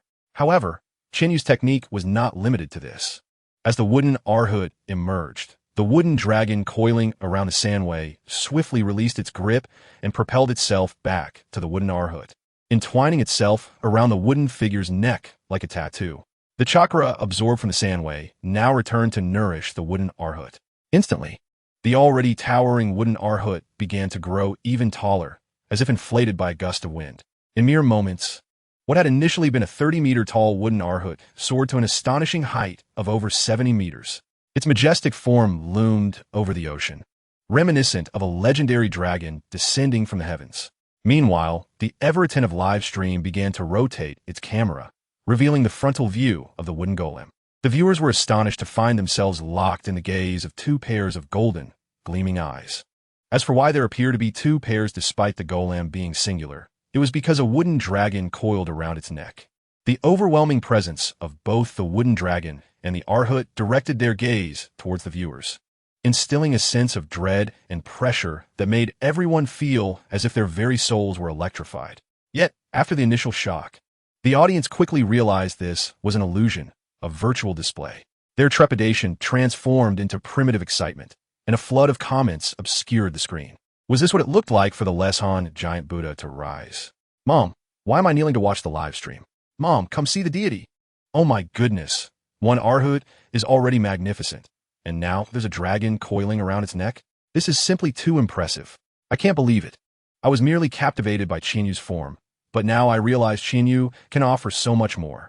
Indeed, within the confines of one's home, she could adorn herself with twin ponytails, enticing one to grasp and drive to the point of exhaustion. And upon stepping outside, she could manifest a colossal Buddha, allowing one to pilot a giant robot. What kind of celestial woman is this? Ah, before, there was the cute girl enticing you to untie her belt. And now, there's the stunning Qianyu wanting you to grasp her ponytails. Truly, the Japanese manufacturers are aware of what one desires. Countless netizens fervently typed away, expressing their admiration for the beautiful girl who could allow one to pilot a giant robot. No one could resist a beautiful girl capable of such feats. The absurdly enthusiastic netizens were not alone. Zhao Mei was equally affected, gazing at the dragon coiling around the golem's neck. With one half of its face exuding strength and the other half radiating invincibility, the muscular lines of the wooden golem subtly formed the character for compassion. To be honest, Zhao Mei felt a twinge of regret. Her previous recruitment conditions for Qianyu had been rather hasty. Why had she not inquired whether Qianyu had an affinity for women? Such unadulterated power made her break into a cold sweat. And compared to this, the notion of gender seemed trivial. Unfortunately, the recruitment matter was now behind her. It was too late to dwell on it. The pressing concern remained the tailed beast ball at hand. Not only was Zhao Mei overwhelmed by the sight of Qianyu's wooden golem, but Yichang was also sweating profusely in the presence of the towering wooden figure. The records in the Mist Village's archives contained references to Senju Hashirama as the fourth Mizukichi. How could he possibly be unaware of the technique Qianyu had employed? Thus, the tailed beast ball that could have been unleashed moments ago was delayed by Yichang, brewing to an unprecedented state that even the Sanwei had never attempted. Feeling the immense sense of security brought by the colossal tailed beast ball in his mouth, Yichang Sanwei's eyes sharpened, and its mouth, clad in coral-like armor, widened to its fullest dye. The pitch-black, high-quality sphere transformed into a searing blaze, hurtling towards the wooden Arhut with blinding speed. Simultaneously, Qianyu commanded the fully formed Arhut to extend its hand toward the Sanwei. What followed was utterly astonishing. The tailed beast ball, which Yichang had painstakingly prepared for battle, was effortlessly grasped by the wooden golem's hand. Subsequently, the wooden Arhut wielded the Sanwei's tailed beast ball as if executing a Rasengan, forcefully striking it against the Sanwei's fearsome horn. In the face of the Arhut's ferocious assault, Yichang instinctively tilted the Sanwei's head. However, the Sanwei was cumbersome and slow to maneuver, and thus the Arhut's enormous hand ultimately slammed down on the Sanwei's right cheek. Under the relentless pressure of the resilient wooden palm against the Sanwei's iron skin, the searing tailed beast ball rapidly deformed. Finally, it could no longer maintain its form, unleashing an overwhelming torrent of light and heat. A deafening explosion erupted. A massive crimson beam engulfed the Sanwei's head. A heart-wrenching wail echoed from the explosion. Initially, Yichang had been quite confident in the Sanwei's defenses, believing it to be invincible. However, little did he know that today, a formidable adversary had arrived. Under the pressure of the wooden golem's hand, the full power of the tailed beast ball, brewed to its limit, was unleashed upon the Sanwei itself. Instantly, the Sanwei's right cheek, adorned with coral-like armor, turned pitch black, and its once open right eye now closed halfway, devoid of brilliance. Yichang's vision was also shrouded in darkness. Clearly, Qianyu had blinded one of the Sanwei's eyes. Not good. Realizing the gravity of the situation, Yichang, equally afflicted by pain within the Sanwei, felt a surge of determination. Wait, Isuka. He could no longer afford to let the searing pain overwhelm him. He forcefully infused his will into the Sanwei, attempting to suppress its instincts. However, the Sanwei was a tailed beast, a wild creature. When a beast descends into a frenzy, words hold no power. Thus, the external Qianyu and Zhao Mei clearly witnessed the shift in the Sanwei's remaining eye following the explosion of the tailed beast ball. It was not the haughty rationality of Yichang, but rather the frenzied brutality of a beast. With an earth-shattering roar, Sanwei reclaimed control over its own body. It charged directly at Qianyu, using its fearsome horns as weapons. The impact was tremendous. Despite Qianyu's timely reaction to brace the wooden figure with its hands, the force of Sanwei's assault sent them staggering back half a step. The sound that echoed was reminiscent of a depth charge detonating, sending splashes of water soaring into the air. In this moment, Sanwei sought to press its advantage, but Qianyu would not allow such an opportunity. The towering figure of over 70 meters stepped forward, its massive palms sweeping down with the force of a landslide. Following the resounding clash, Sanwei, momentarily dazed, lowered its proud head, its eyes becoming clear, indicating that it had been momentarily stunned. However, mere daze was not enough to subdue Sanwei. Unlike a mere dog, which might merely shake when confused, this colossal turtle of over 50 meters would cause literal tremors with its movements. Thus, the wooden figure advanced decisively, its enormous foot crashing down like a war axe upon Sanwei's head. The resultant sound was akin to a great bell tolling. Upon the intimate contact with the wooden foot, Sanwei's head struck the water surface with great force, creating a massive splash. After such relentless strikes, Sanwei finally rolled its left eye back, losing consciousness entirely. Its body lost control, flipping over in the water, leaving its head drooping weakly to the side, belly facing upwards. Observing Sanwei's pristine belly and the tongue lolling out at an odd angle, a sense of pity inexplicably washed over the onlookers. Qianyu's partner seemed to have dealt a heavy blow. Poor turtle. Indeed, after such a difficult outing, it ended up receiving a merciless beating from Qianyu. What had this turtle done to deserve such treatment? This was a question for Yitsong. What else could Yitsong think but this? Yitsong, fully transformed into a tailed beast, commence. The strongest against the strongest, Qianyu of Fengwang Temple. You are the challenger. Ha ha, such a classic phrase. I shall also join in. Yitsong. Sanwei, go and eliminate Qianyu. Sanwei, me? My heart aches for the turtle for a second. A wave of sympathetic comments flooded in. Everyone expressed their sentiments over Sanwei's plight. In a daze, those watching thought Qianyu had become a villain. Fortunately, as a new wave of comments emerged, the tide of discussion shifted abruptly. Suddenly, it was discovered that Qianyu's wooden figure was barefoot, smirking. Brothers, I feel I can do this. No, you cannot, expressionless. While personal XP is indeed free. If this is allowed, I strongly suggest you consult a physician. No, my friend, if you're truly hungry, you can order food. There is no need for this. I have a friend, purely out of curiosity. Can one really order food when hungry? Isn't it common knowledge to do so? Perhaps it means something different? What else could it be? Eating melon. All right, so this is how we play? The comments descended into chaos once more. Following this, discussions about barefootedness, physical attributes, and Qianyu's incomprehensible jargon ensued. In such a complex commentary environment, Qianyu found her attention drifting back to the present situation. Looking at the unconscious Sanwei, Terumi may cast a questioning glance at Qianyu. How do you plan to handle Sanwei? How to handle it? Qianyu inquired while poking Sanwei with a wooden figure, causing its uncontrollable body to sway upon the water's surface. Qianyu declared, we must seal it. It is too dangerous to leave it unchecked. Can you? Terumi may express surprise. Aside from Konoha, the sealing techniques of other major ninja villages were generally understood only by those who were well-versed. If Qianyu was willing to perform a sealing, it would be an excellent outcome. However, Terumi May hesitated, recalling the implications of sealing Sanwei, which would inevitably mean separating it from Yitsong.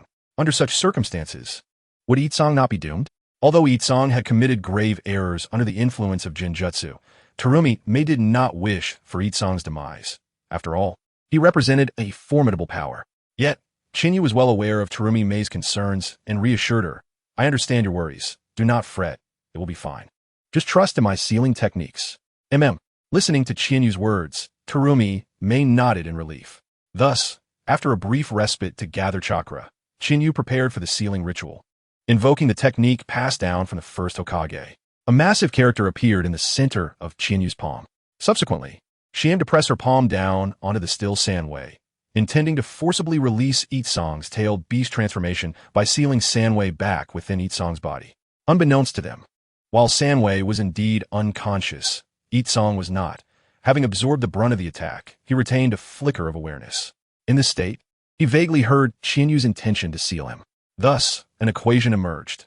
Qianyu of Konoha aimed to seal Sanwei, while Konoha sought to acquire Sanwei, a precious asset of Kirigakure.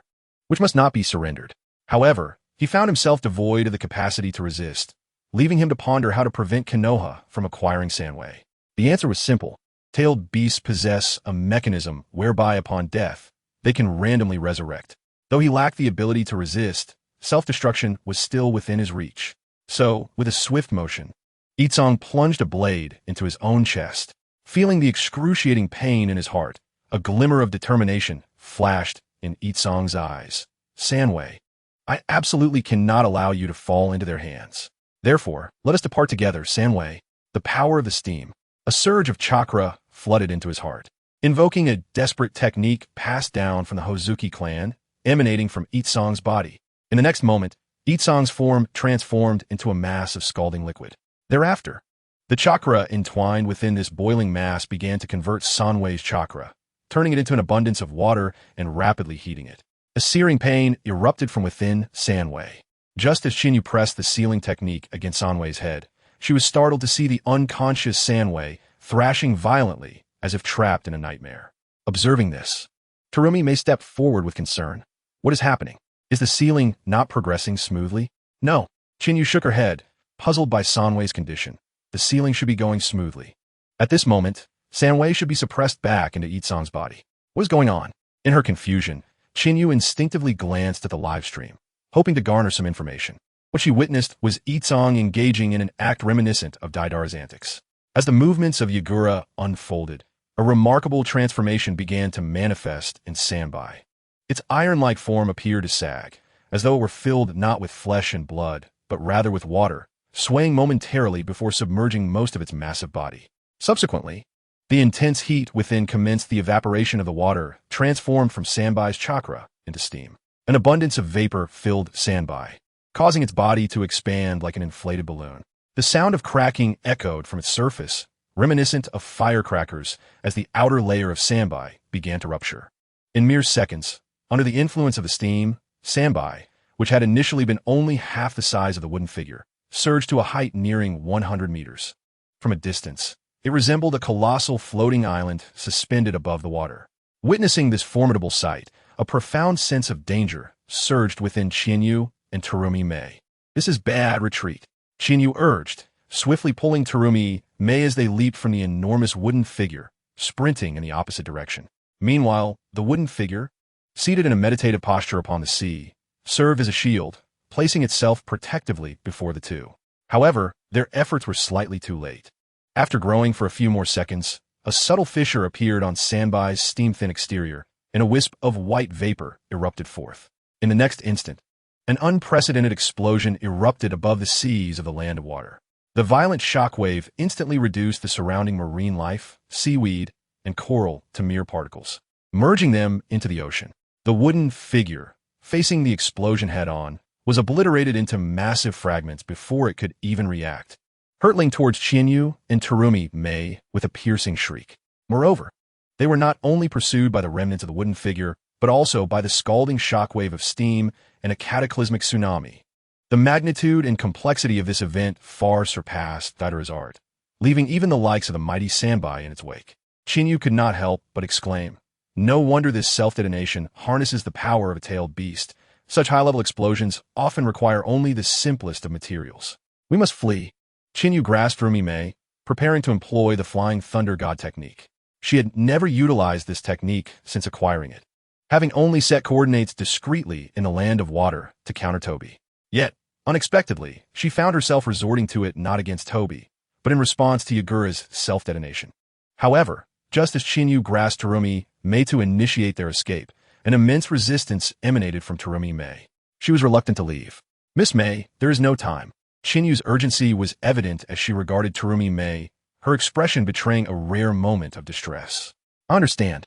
Terumi Mei gritted her teeth, yet resolutely asserted, "We cannot abandon this place." Adjusting her stance, she positioned herself before the impending shockwave, beginning to form hand seals. With the explosion looming ominously close, she could not afford to elaborate, relying instead on the hope that Chinyu would comprehend her gestures. And indeed, Chinyu understood. For the reasons a shadow-level ninja could not retreat were few: the village, loved ones, and those of great importance. At that moment, Chinyu realized that amidst their fierce battle, They had unwittingly turned their backs to the shore, facing the vast ocean. Not far behind them, on the coastline, were Chijiro and others engaged in battle with the Umbu of the Mist. Further afield lay Kirigikure. The explosion before them heralded not only a shockwave, but also a monumental tsunami, given the height of a monstrous wave capable of obscuring the sun. It was clear that upon reaching Kirigikure, the devastation to property and lives would be catastrophic. Under such circumstances, the two substantial reasons preventing a shadow-level ninja from retreating were met, and Terumi Mei stood resolute, akin to the legendary Namake's Minato. What good was unmatched speed if one cannot escape? Very well, very well. Chinyu conceded with a resigned nod.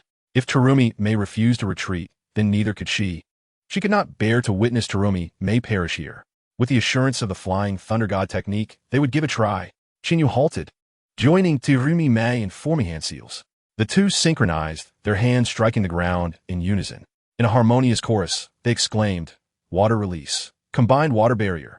Accompanied by a torrent of chakra, an immense wall of water rose before them, rivaling the distant tsunami. Soon after, countless fragments of the wooden figure and remnants of Sanbai crashed against the water wall with thunderous force. Yet, the water barrier they had conjured merely swayed slightly in response. It can hold. A glimmer of hope sparked in Terumi Mei's eyes as she observed the situation. However, her delight was fleeting, as in the next moment, the live footage abruptly shifted to a wide-angle view. In this new perspective, the oncoming shockwave and tsunami collided with the combined water barrier of Chinyu and Terumi Mei. While the barrier barely held against the initial shockwave, it faltered under the subsequent tsunami, trembling twice before collapsing entirely. Though diminished, the remaining wave surged past Chinyu and Terumi Mei, racing toward the coast. The tsunami unleashed by Sanbai's explosion had overwhelmed even their united efforts. Such overwhelming power rendered the Mist Umbu and Chijiro powerless as well. As the battle raged on, the once engaged fighters on the shore were swept away by the tsunami, leaving behind only an empty expanse of sea and the towering waves advancing toward Kirigikure. Observing the debris floating upon the surface, the livestream audience was inundated with a flurry of questions. Just moments ago, Terumi Mei had confidently declared they could withstand it. Yet the stark contrast of their situation now ignited a wave of incredulity. A barrage of comments flooded the screen. What happened to being able to withstand it? I knew something would go awry when those three words were uttered. Indeed, the combined water barrier was initially capable of holding, but a mysterious force from the east had rendered their efforts futile. But by the way, was there something strange mixed in with that? Well, never mind the details, laughs. The pressing matter is, where is my wife? Serious, the comments shifted focus, drawing everyone's attention. Concurrently, another message appeared. Brothers, let me share a horror story. The progress bar is only a little over halfway. Some viewers were confused. What does it mean that the progress bar is just over halfway? I don't get it. You don't understand, do you? Allow me to give you a hint. My body feels so light, there's nothing left to fear. The incessant flow of comments paused for a moment. In the next instant, what the hell? Huh? Senior, Yuan Shun, activate. Ignoring the mundane initiation of the game, the audience in the live stream suddenly grasped the significance of the progress bar being only halfway completed. As the saying goes, when watching anime, if someone dies, don't panic. First, take a glance at the progress bar. If it were at the very end, where one meets their demise, it would merely be a fragmented tale, a bait for discourse. However, if the demise occurs midway, or when the progress bar is significantly advanced, it may indeed signify a genuine loss, as exemplified by Shueijia. In this particular live stream, the progress bar conveniently falls within that ominous range of true death. Instantly, painful memories resurface, igniting excitement among the viewers. Surely, this self-detonation won't result in the loss of my beloved wife, will it? Moreover, it is not just one wife. There's also my beloved Chinyu. Kishimoto, please don't do this. What are you trying to achieve? The legendary shinobi world has finally reached such heights. Do not emulate that despicable Jiraiya. At this moment, there is no time to mourn the losses in the Jujutsu Kaisen. The next arrival on the battlefield is the shinobi world. I am in despair, my brothers. Such calamities should not occur, at least not until 50 years after my demise. If Kishimoto truly writes off my Chinyu, I shall immediately travel to Neon and embody the spirit of craftsmanship, forging the renowned sword, Kishimoto cut. My friends, if it truly comes to that, I shall cover all your travel expenses, provide accommodations in a 5-star hotel, and ensure your comfort before your undertaking. Very well, let's arrange for that. Some comments are difficult to contain. After all, to them, this is merely the beginning. If we were to categorize panic into 3 tiers, mild, severe, and extreme, the viewers currently find themselves in a state of moderate unease. They have not witnessed the demise of Qianyu and Qianyu Mei firsthand. They only saw their techniques being overwhelmed by the tsunami. As formidable shadow-level warriors, Qianyu and Qianyu Mei cannot simply dissolve like sugar in water, can they? Patience is key. Let us observe. After all, we have seen nothing yet, have we? Some viewers expressed this sentiment. All right, let us take another look. The previously fervent crowd fell silent. Thus, the progress bar continued forward. Soon, the scene shifted, revealing a familiar, shadowy underground to the audience. A figure clad in pure white, Baiju, appeared before them. Addressing Obito, Baiju reported, "Obito, Yagura is gone." "What?" Obito exclaimed, reclining in a chair and casually tossing a kunai, which flew directly into Baiju's forehead. Thud! The kunai struck, producing a crisp sound. The just-arrived Baiju collapsed in response. "Ah, I've been hit by a kunai. I'm gravely injured and have fallen." The comical words escaped Baiju's lips as the audience couldn't help but chuckle at the absurdity before them. However, Obito was not in the mood for humor. He swiftly grasped Baiju's shoulders and lifted him up. It was then that the crowd noticed Baiju's face bore an uncanny resemblance to Obito's own, marked with a vortex mask. Yet the audience was not inclined to pay attention to this detail. Obito quickly pressed for answers. "Say that again. Who is gone?" "Yagura, the one who could control the giant turtle." Baiju replied. "Yagura is dead? How did that happen?" Obito's tone conveyed disbelief. He had just departed from Kirigakure, where everything was seemingly fine. Furthermore, during his visit to Kirigakure, he had successfully recruited the genius Qianyu, feeling a sense of accomplishment. Thus, he had been in high spirits, never anticipating such devastating news. "After you left, I began recounting the intelligence we gathered. Due to your appearance, Zabuza was discovered and subsequently hunted down, inadvertently becoming the catalyst for the explosion in Kirigakure, leading to a confrontation between Qianyu Mei and Yagura. Coincidentally, Qianyu was present, having ties to Baiju, and as an acquaintance of Zabuza, along with Qianyu Mei's beauty, Qianyu chose to intervene. And then, Yagura was lost. The most unfortunate was the Three Tails. After being mercilessly beaten by a wooden clone, it was also subjected to Yagura's self-detonation. Upon hearing Baiju's account, Obito could only utter a simple "ah," which reflected his profound confusion. Why did Qianyu confront Yagura without confiding in him? Yet, he held back his questions. It dawned on him that Yagura was a matter concerning his side, one he had not divulged to Qianyu. Thus, from this perspective, Qianyu and Yagura's confrontation did not necessitate his involvement. Moreover, the intelligence from Kirigakure indicated that battles between shadow-level warriors are swift. Even if Baiju had notified him in time, he might not have made it in time. With all these issues resolving themselves, Obito was left with but one question. "Very well, what of Qianyu?" "You fancy Qianyu?" Baiju responded with a peculiar seriousness. He paused and continued. "You fancy Qianyu has vanished." "What?" Upon hearing Baiju's response, Obito was momentarily stunned before asking in utter confusion. "Vanished? What does that mean?" "She simply vanished." Baiju elaborated at that moment. "You fancy Qianyu and Qianyu may combine their techniques to block the tsunami.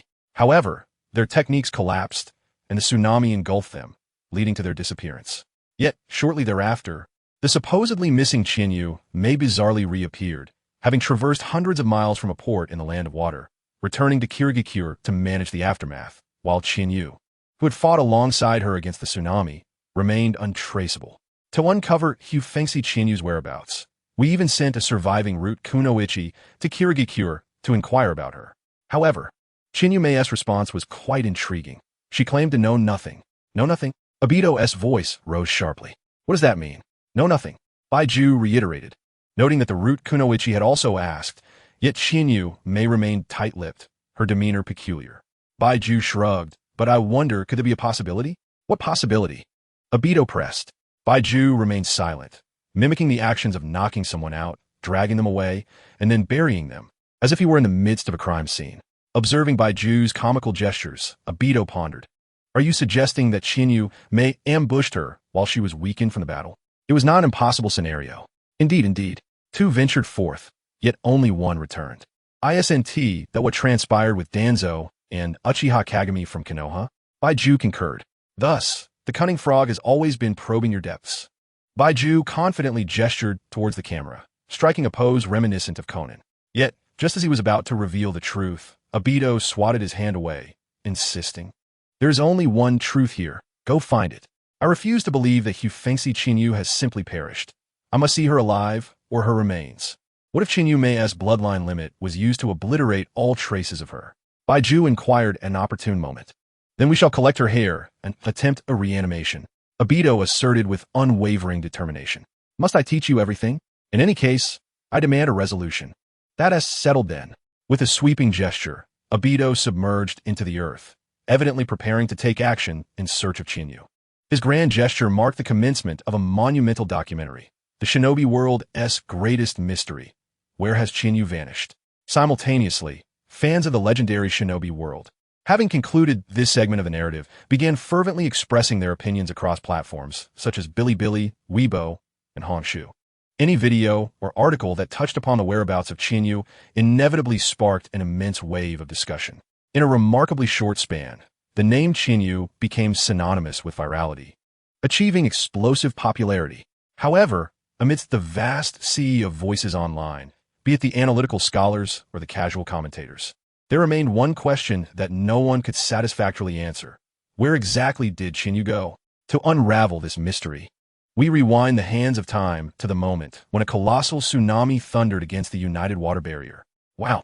A tremendous tremor surged through, causing both Terumi, Mei, and Chinyu to experience a momentary sweetness in their throats. As formidable figures at the level of Kage, they always possessed a clear understanding of their capabilities. Yet, there are occasions when one must, much like the flame pillar, risk everything, burning bright despite the awareness of impending doom. However, this moment was evidently not one of those times. Thus, Terumi, Mei, and Chinyu simultaneously withdrew, leading to the collapse of the massive water barrier. "My apologies for dragging you into this." Terumi, Mei expressed a look of remorse as she witnessed the approaching tsunami. "Chinyu, you should go ahead. I will hold it off for you." In her perspective, she felt responsible for having involved Chinyu in this predicament. Listening to Terumi, Mei's words, Chinyu shook her head in bewilderment. "Were you thinking, Mei?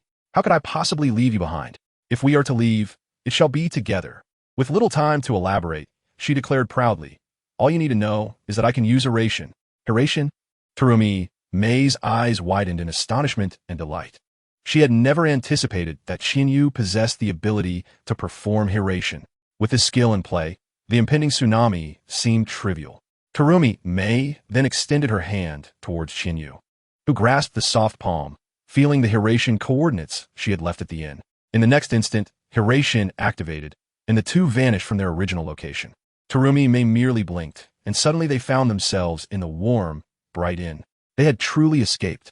Overwhelmed with joy, Terumi, Mei turned to share her elation with Chinyu, only to discover that Chinyu was nowhere to be found. All that remained were her own water-stained footprints on the tatami mat. "Chinyu." The expression of delight on Terumi, Mei's face swiftly morphed into confusion. Hadn't they both used Hiration together? Where was Chinyu? Was it possible that something had gone awry during the execution of Hiration? Chinyu, Chinyu. The thought of a mishap with Hiration propelled Terumi, Mei into a frantic search, hoping to ascertain whether Chinyu had been misplaced in another location. Yet, how could she possibly locate Chinyu? For Chinyu had not been lost due to a failure of Hiration. Instead, the timeline rewinds to the moment when Terumi, Mei, and Chinyu utilized Hiration. Upon their successful arrival at the inn, Chinyu eagerly turned to seek Terumi, Mei's praise. However, she was met with an uncanny sight. Terumi, Mei stood still as a statue, eerily motionless, while Chinyu could still feel the warmth of Terumi, Mei's hand. It felt as unyielding as stone. What is happening? The bizarre scene sent a shiver down Chinyu's spine, prompting her to release Terumi, Mei's hand.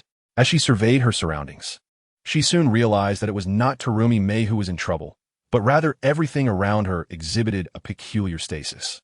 The sunlight, the heartbeat, the minuscule particles of air, all aspects of existence seemed frozen in the moment of her arrival. Silence enveloped her ears. Even the sound of her heartbeat had vanished without a trace. Time had come to a standstill. A line of text with an arrow appeared before her. Before Chinyu could ponder the implications of this phenomenon, The next instant saw her surroundings shift from the bright and ordinary inn of the Land of Water to a somewhat disheveled small room. Clothes haphazardly piled in the wardrobe. An unfinished bottle of Pepsi, a monitor flickering with sleep mode, a fully charged phone connected to fast charging, an Ica mousepad, and her beloved G402. All these familiar objects materialized before her eyes, evoking a sense of nostalgia. If Chinyu's memory served her correctly, this should resemble her room before her journey began. I'm back. A sudden wave of disorientation washed over her. She had envisioned her return to Earth countless times, ideally after traversing the challenges of the shinobi world, perhaps even embarking on an adventure across myriad realms before serendipitously locating Earth's coordinates. Alternatively, she imagined a scenario where the system would finally communicate with her, revealing that a certain amount of reputation points could grant her passage back, albeit at the cost of relinquishing her hard-earned powers. Yet, she had resolved to return after much inner turmoil. But now, she had done nothing but utilize Hiration and found herself back in her previous life. This situation led her to question whether she had genuinely returned. Was everything before her real, or merely an illusion?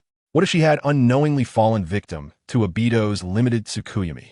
The thought of the limited Tsukuyomi tightened her already fatigued body, compelling her to extract more chakra to empower her eyes. The enchanting crimson gaze activated, radiating a scarlet aura as it scanned her surroundings like an X-ray machine. After a moment, Chinyu deactivated her crimson eyes. She detected nothing unusual in her surroundings. All sensory feedback indicated that everything was indeed real. During her scanning, she had also attempted to summon the system for a tentative stat allocation, receiving a normal response in return. The system was functioning correctly, suggesting that this was most likely not an illusion, but rather her return to Earth. The only issue arose when Chinyu approached her computer and picked up the half-full bottle of Pepsi. The production date on the cap was prominently marked as 202-4315.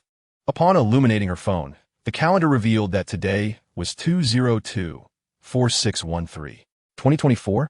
A perplexed expression graced Chinyu's delicate features as she gazed at the date on her phone.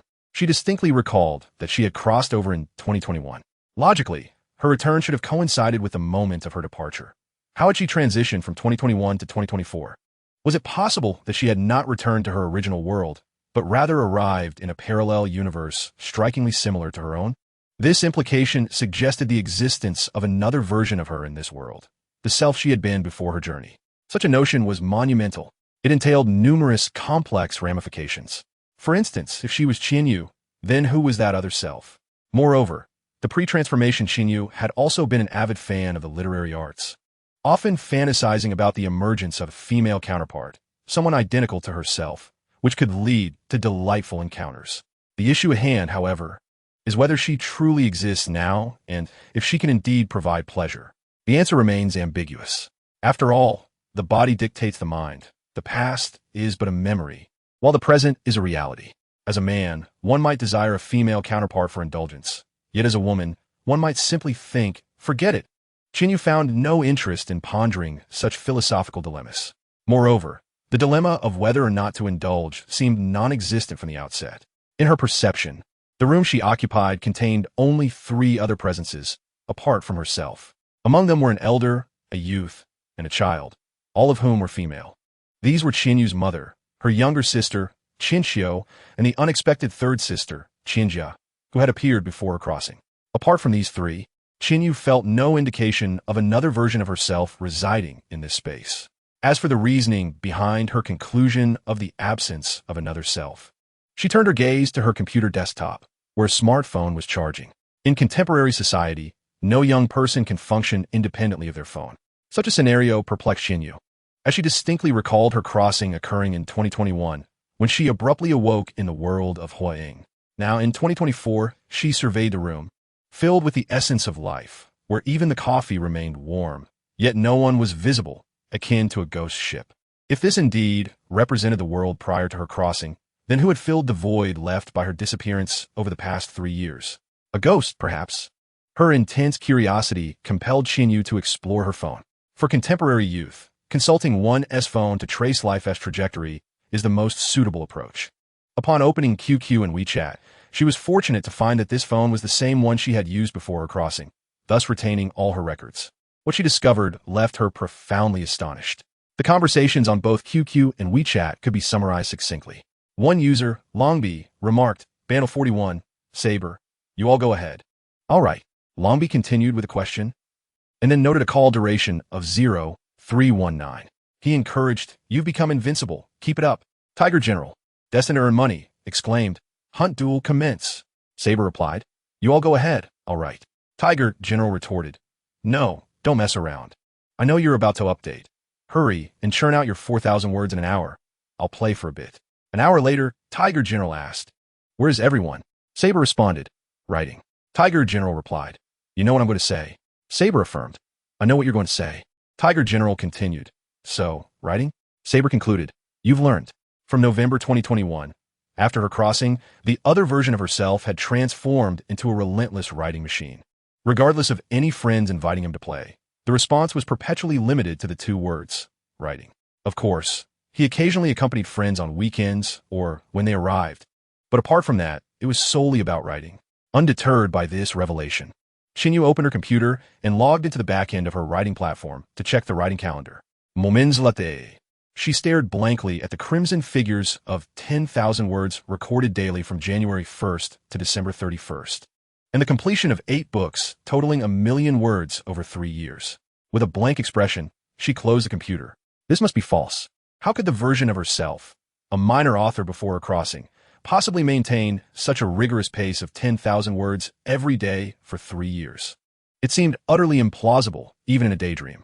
As a netizen once remarked, if the dream of Tai were so splendid, the Black Swan wouldn't need to call upon me. He cannot possibly be so diligent. Hence, this must not be him. At this point, Xinyu experienced a sudden epiphany and spoke internally. System, stop pretending. I know you are there. Soon, the inorganic female voice of the system, which she had heard numerous times, resonated. Ding! System module completion detected. Voice module activated.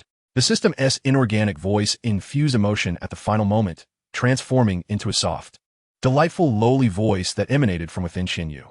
Host, how did you know? Isn't that obvious? Xinyu responded with a slight smile.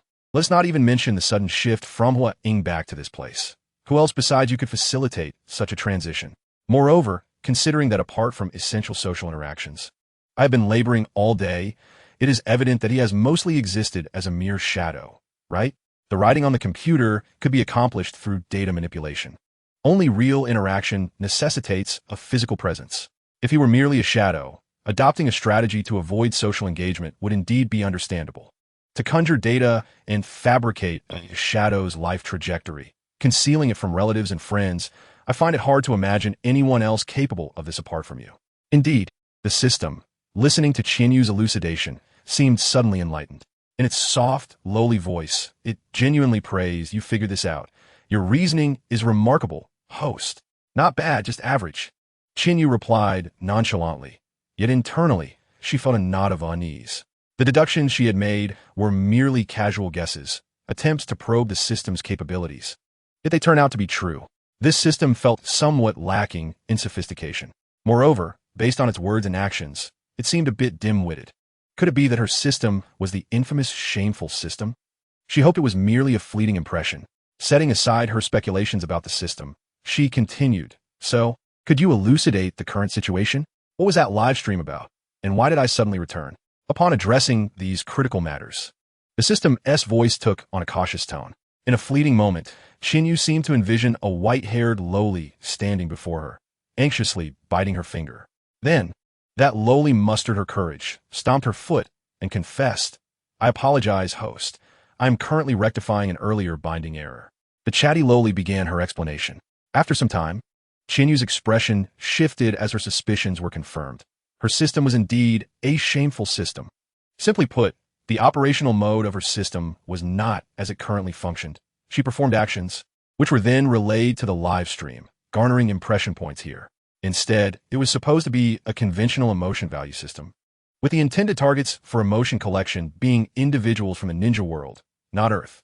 However, the system had encountered issues during the initial binding. The foolish system had left the emotional value collection component on Earth. Most importantly, once this core functionality was activated, it could not be retracted, which accounted for the preceding 12 years where the system could only serve as a proficiency display. Fortunately, as a system, Despite its lack of intelligence, it possessed some adaptability. Thus, over the 3 years on Earth and 12 years in the ninja realm, it expended its reserves to create a live stream, altering its operational mode, which allowed Qinyu to utilize the system normally. The reason for the return is quite simple. The deficit caused by a system error has been rectified in the new operational phase. Thus, the complete system functionality must naturally be made accessible to Qinyu. This includes the live streaming room, which is of utmost concern to her. Indeed, starting today, the content of the live stream will be under her control. Upon hearing this, Qinyu suddenly grasped a crucial point. Starting today? This implies that the live stream was previously managed by others. The system's childlike voice hesitated slightly, confessing, "Indeed, I do not fully comprehend these matters. Resources are limited, and I could not promote across the entire platform independently. Thus, I entrusted a tablet containing a live stream to a person named Onbin across the sea, leveraging his resources for promotion. It seems my resourcefulness in borrowing from others has proven effective," the system remarked with a hint of pride. Listening to the foolish system, Qinyu was utterly speechless. It was one thing to rectify her own errors, but how could the system take pride in this? However, with the system's explanation, she finally understood the situation. The so-called fully AI-generated Shinobi World Legend was merely a grand deception of technology. As for the producer Onbin she had seen in the live stream, it was evidently the same Onbin she had envisioned. This explained why the narrative presented initially bore an uncanny resemblance to her memories of Hokage. Thus, all her doubts regarding the system were finally laid to rest. How ironic it was to celebrate this revelation. For just as old issues were resolved, new ones emerged.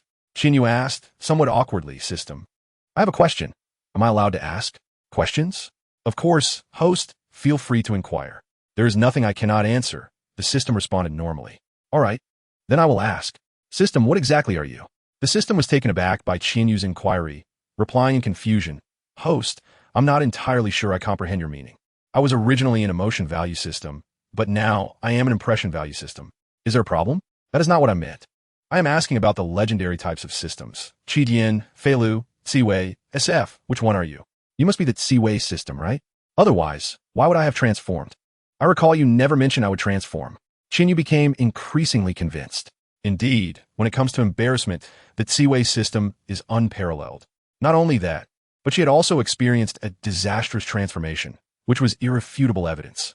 Faced with Qinyu's probing, the system finally began to panic. The transformation was merely due to the last task package not being unbound in time. "It is not my fault. As for Ziwei, I have switched systems.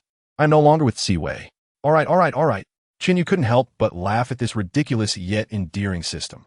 "So you admit you were the Ziwei system? Then I have nothing more to say. Transform me." "Huh?"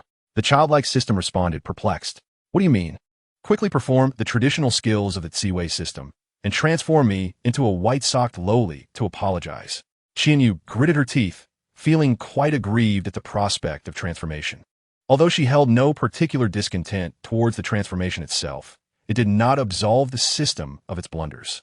"But I am no longer the Ziwei system," the flustered system muttered softly. "I don't care. You were the Ziwei system for a day. You will always be the Ziwei system in my eyes," declared Qinyu. "The commander, transform me."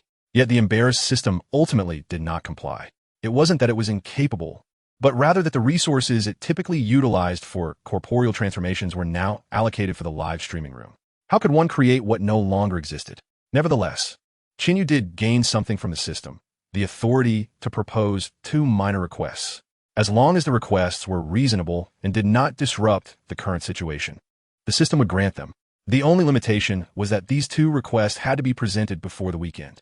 After this week, Qinyu would be sent back to the Shinobi world, and only after everything concluded would she be granted the permission to traverse between the 2 realms. Furthermore, the system itself would also return, only to report on its recent error after sending Qinyu back. It was then that Qinyu realized the existence of a system realm. Something she had previously thought to be confined to fiction was indeed real. Of course, she was not particularly concerned about the mute system's affairs. Finally, with everything settled, Qinyu relaxed, allowing her body to collapse onto the bed with a weary sigh. The 3-tailed beast controlled by Yagura was undoubtedly the most formidable adversary she had ever encountered. Unlike the previous skirmish with Obito, this time she had exerted her full strength. Ultimately, the wooden statue released through wood release was only possible by absorbing the 3-tailed beast chakra with the wooden dragon. Even then, she had to unleash the 3 gates to extract her body's chakra. Additionally, she had accompanied Mei Terumi in a frenzy and executed an ultra-long-range flying thunder god technique, leaving her completely drained. Now that she could finally relax, the weariness washed over her, and her mind grew foggy, lulling her into a drowsy state, with faint aches in her chest and abdomen, possibly indicating some unnoticed strains. However, none of that mattered now. She had returned to the safety of Earth, free from worrying about the prying eyes of Baiju, the schemes of Danzo, or the sudden appearances of hostile ninjas. In such a relaxing environment, Chinyu simply closed her eyes, not even bothering to change clothes, and sank into a deep slumber on the soft mattress. Until knock, knock, knock, knock, knock, knock. A somewhat perfunctory knocking sound followed by an impatient female voice. Dinner's ready. Okay. A normal male voice came from Chinyu's lips, with a confirmed response. The footsteps of Chinchio gradually faded away. Upon hearing Chinchio's departing footsteps and sensing that the tension had eased, Chinyu let out a long sigh, wiping the cold sweat from her smooth forehead. What a close call. She had never been so nervous even when facing a Beto. Fortunately, Chinchio did not have the bad habit of barging in without knocking, and the ninja school had taught her how to disguise her voice. Otherwise, if Chinchio had entered and found not her older brother, but rather a disheveled underage girl sleeping soundly in his bed, her face flushed from exhaustion after battle, Chinyu imagined how Chinchio would initially be shocked, then come to a realization, and finally wear an expression that screamed, "My reclusive older brother has finally taken this step," before pulling out her phone to dial 110. Then the police would respond. "What's going on?" "EM listening." Chinyu would retort, 12 years of hard training, just to be taken down by a mere handgun? "Watch me. Never mind, I won't think about that." Chinyu shook her head, interrupting her flight of imagination. The last person who spoke like that met a dire fate. At her level, a single shot from a missile was inevitable. So it was best to refrain from such thoughts, for she had not returned to challenge modern civilization. Returning to the present moment, she pondered. What was I supposed to do again? Caught in the relaxation of the moment, her thoughts began to wander. Oh, Chinchio has called me for dinner. Chinyu rises from her slumber, employing a transformation technique to revert to her past appearance. She opens the door and strides into the living room. The dinner is nothing extraordinary, merely a routine meal. No one comments on Chinyu's presence, for in their eyes, she has never truly left. This thought piques Chinyu's curiosity about how the system managed to persuade her family to accept her identity as a novelist at home, especially considering the lengthy discussions she had with her family regarding her career choices prior to her transmigration. However, such matters seem trivial now, as a more pressing concern looms before her. The update for today. With her return, the system's oversight has naturally ceased. Yet the novel that the system managed before is still ongoing. Although it is not penned by her, it is a work that belongs to her identity, and thus, it falls under her purview. Given Chinyu's professional ethics, how could she tolerate a hiatus in her novel's updates? Such cowardice shall not be tolerated. Yet, the thought of writing 10,000 words? Is this for real? The sudden pressure of the update weighs heavily upon her, and Chinyu finds herself humbly pleading for help. System, please summon your oversight and lend me assistance. However, the system, having just extracted 2 minor conditions from her, remains unresponsive. Oversight? I'm unaware. Host? Have you not returned? Oh, so you haven't written today's update. Surely, 10,000 words cannot be that daunting, can it? How utterly pathetic, host. Pathetic host. The crisp, adorable voice of the system echoes in Chinyu's mind, reverberating in a 360-degree surround sound. The system's enchanting lowly voice, capable of inducing euphoria, only adds to Chinyu's discomfort. Strangely, as she listens to the system's teasing tone, she feels somewhat rigid. Yes, her fists are clenched, not in a phantom limb sense, but quite firmly. At that moment, Chinyu realizes the strength of her past mockery. Kakashi has not been overly harsh with her. She should be grateful to him.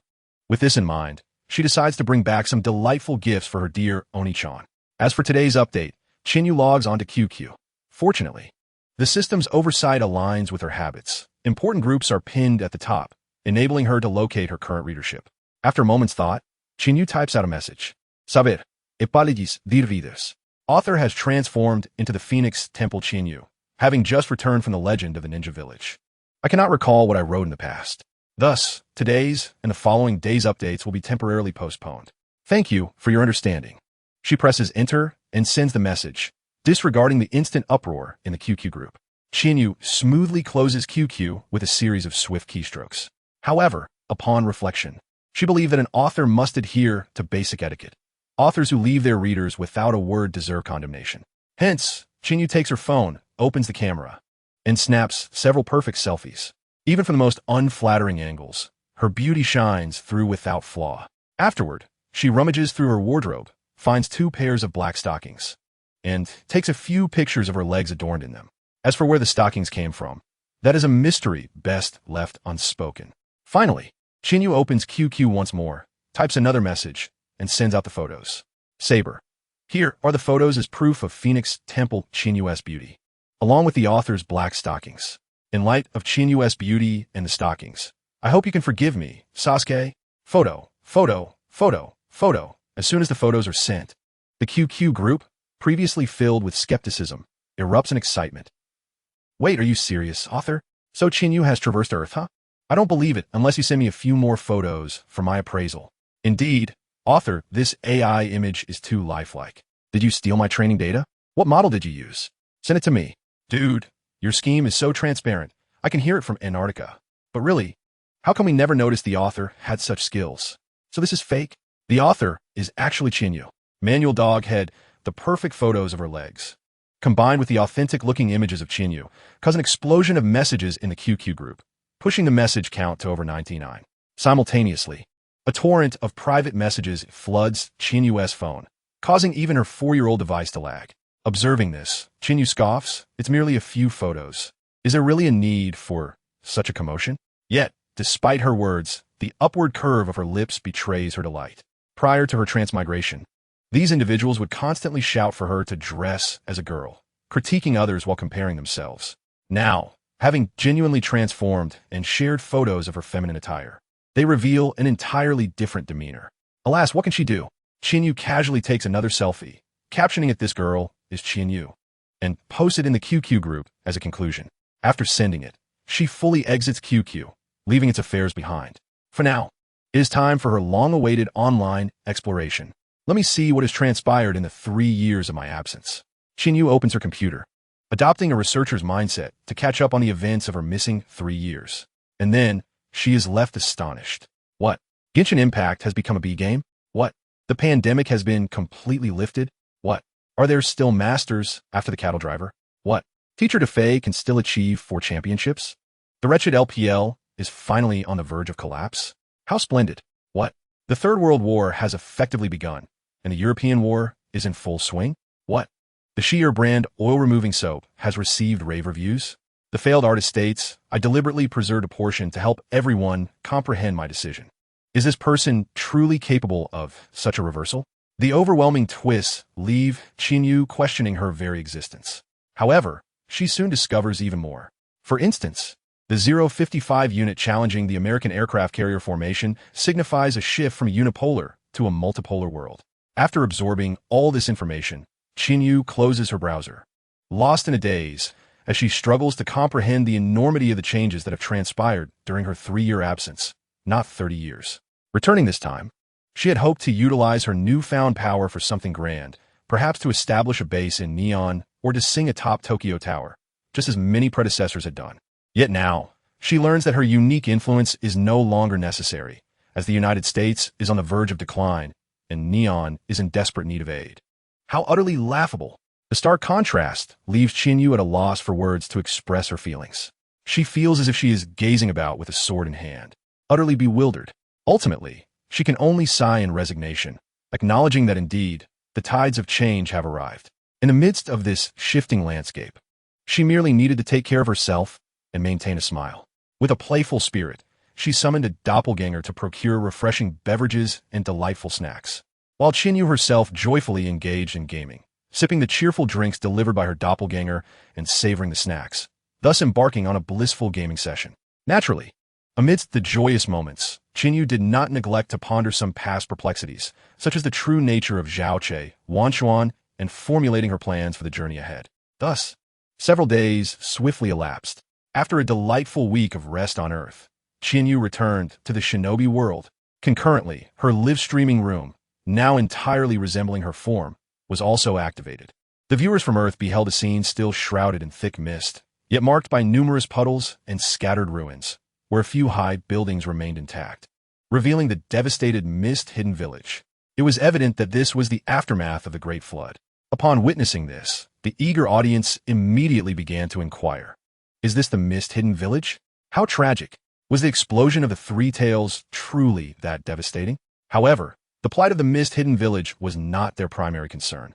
They were more curious about Qinyu's whereabouts. It was high time to mention that the neon side was nearly washed away in the deluge. The viewers felt quite frustrated, having remained silent throughout the turmoil, with no responses whatsoever. I don't care. All I know is that Lao Niao and Lao Ying have already triumphed in their resurrection matches. Now we await Lao Yu. Come back, Lao Yu, my proud belief, the vivid memory of your white hair and enchanting red eyes. Indeed, we eagerly await your return.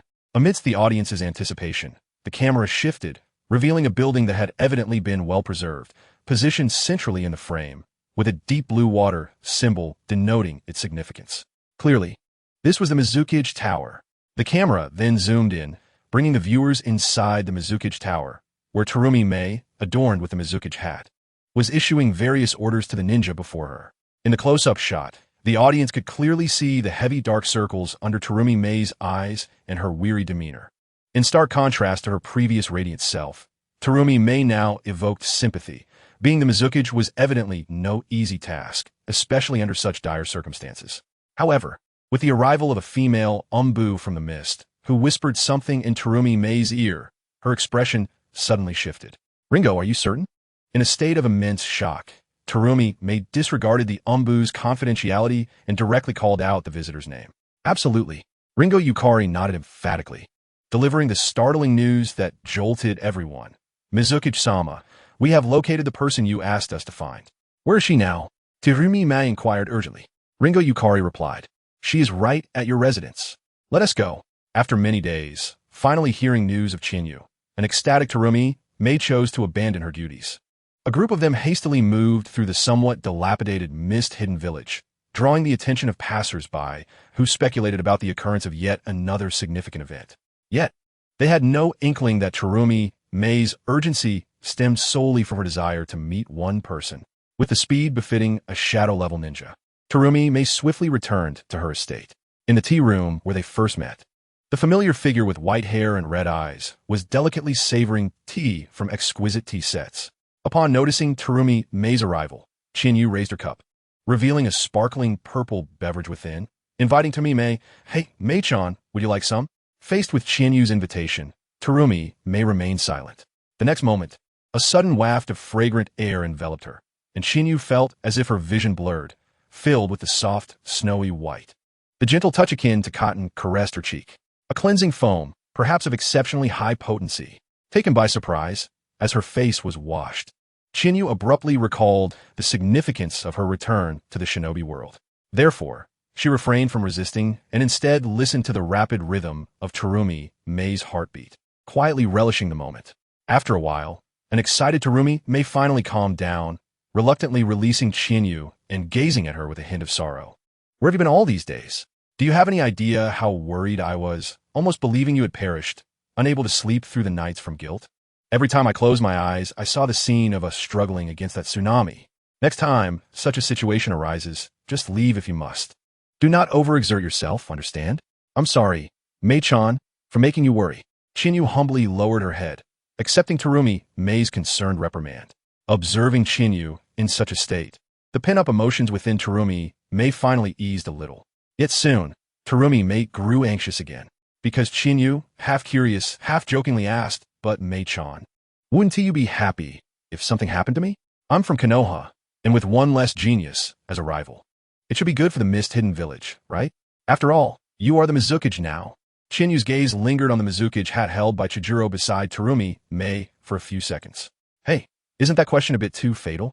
Hearing Chinyu's words, Chijiro voiced his concern. Simultaneously, the audience, who had been captivated by the charming interaction, turned their serious attention to Terumi Mei, eager to see how she would respond to such a question.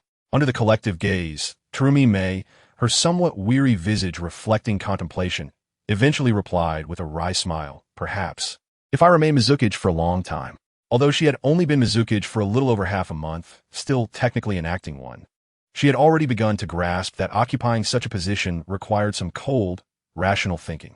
Prolonged tenure as Mizukage could lead to a loss of humanity.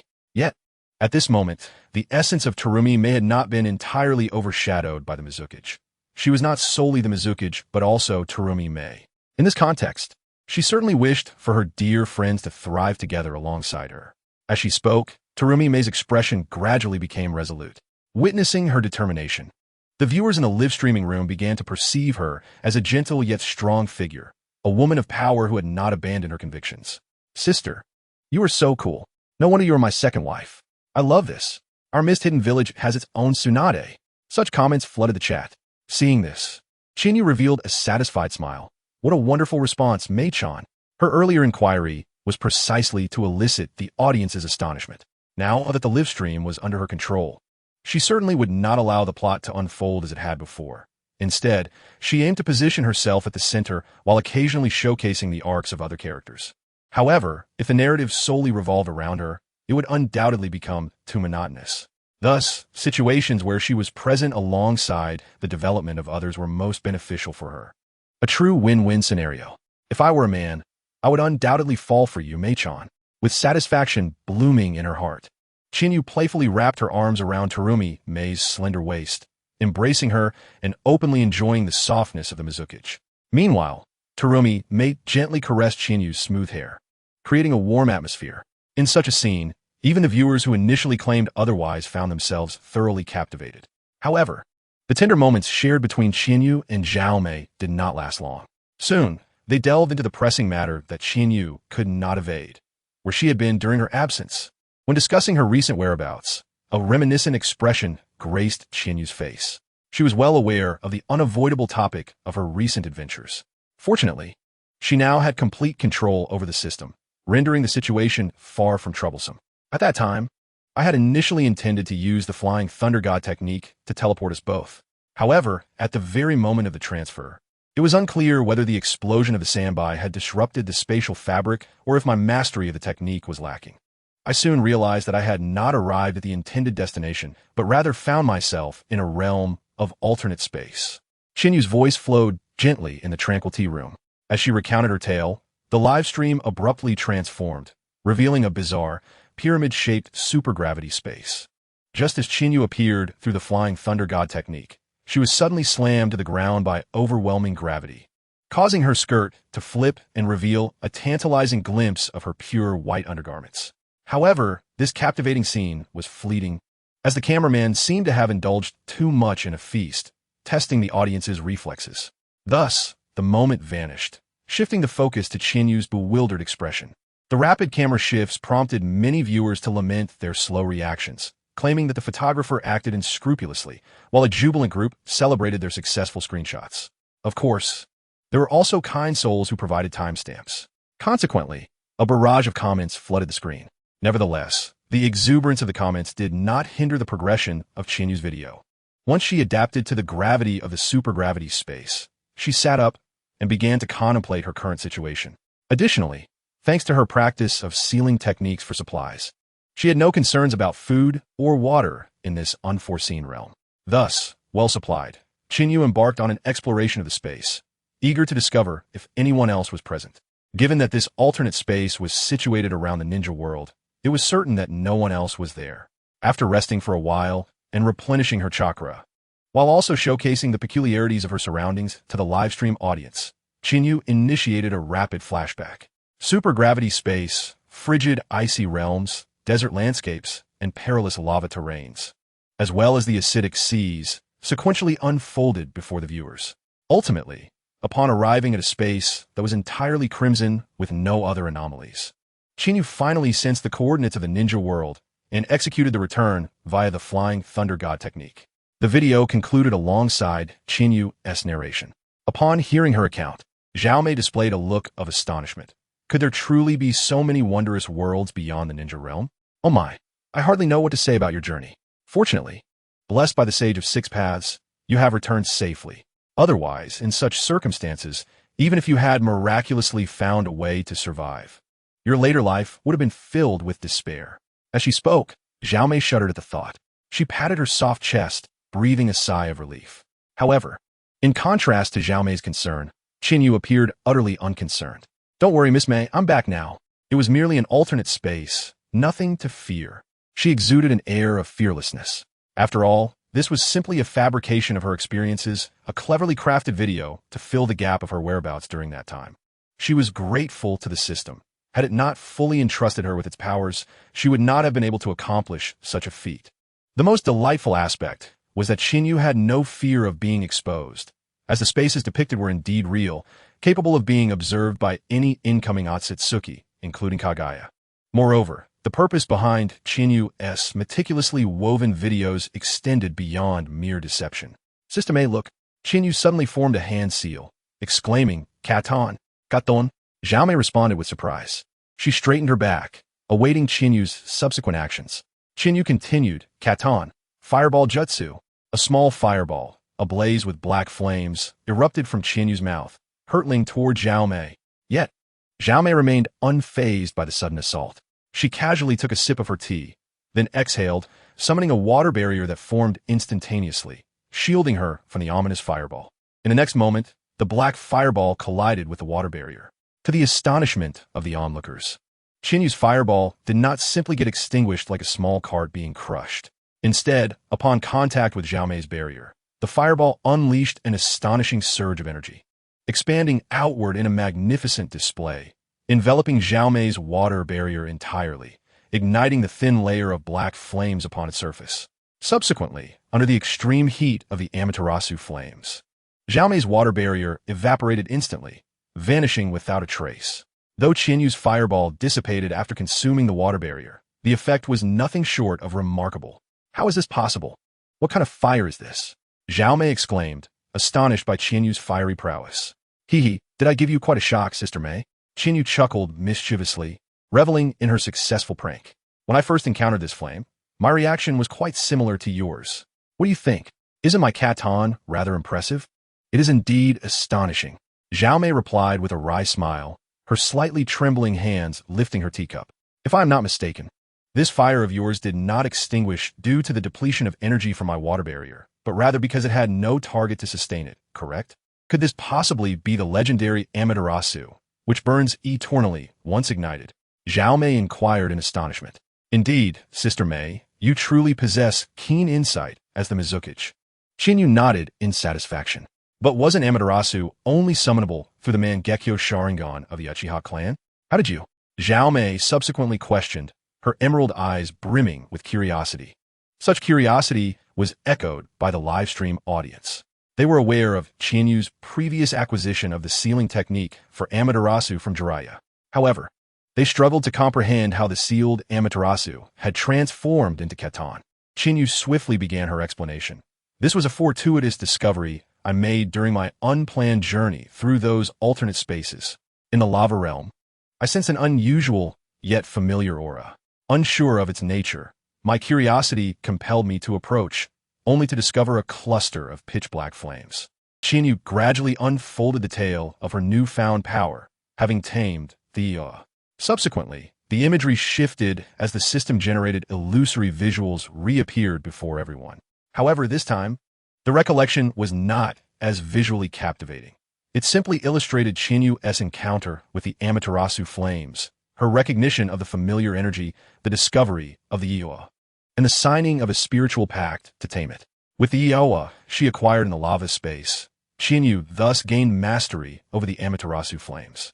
Simultaneously, beneath the newly crafted narrative, the origin of Yin Dan has been legitimized by Qinyu.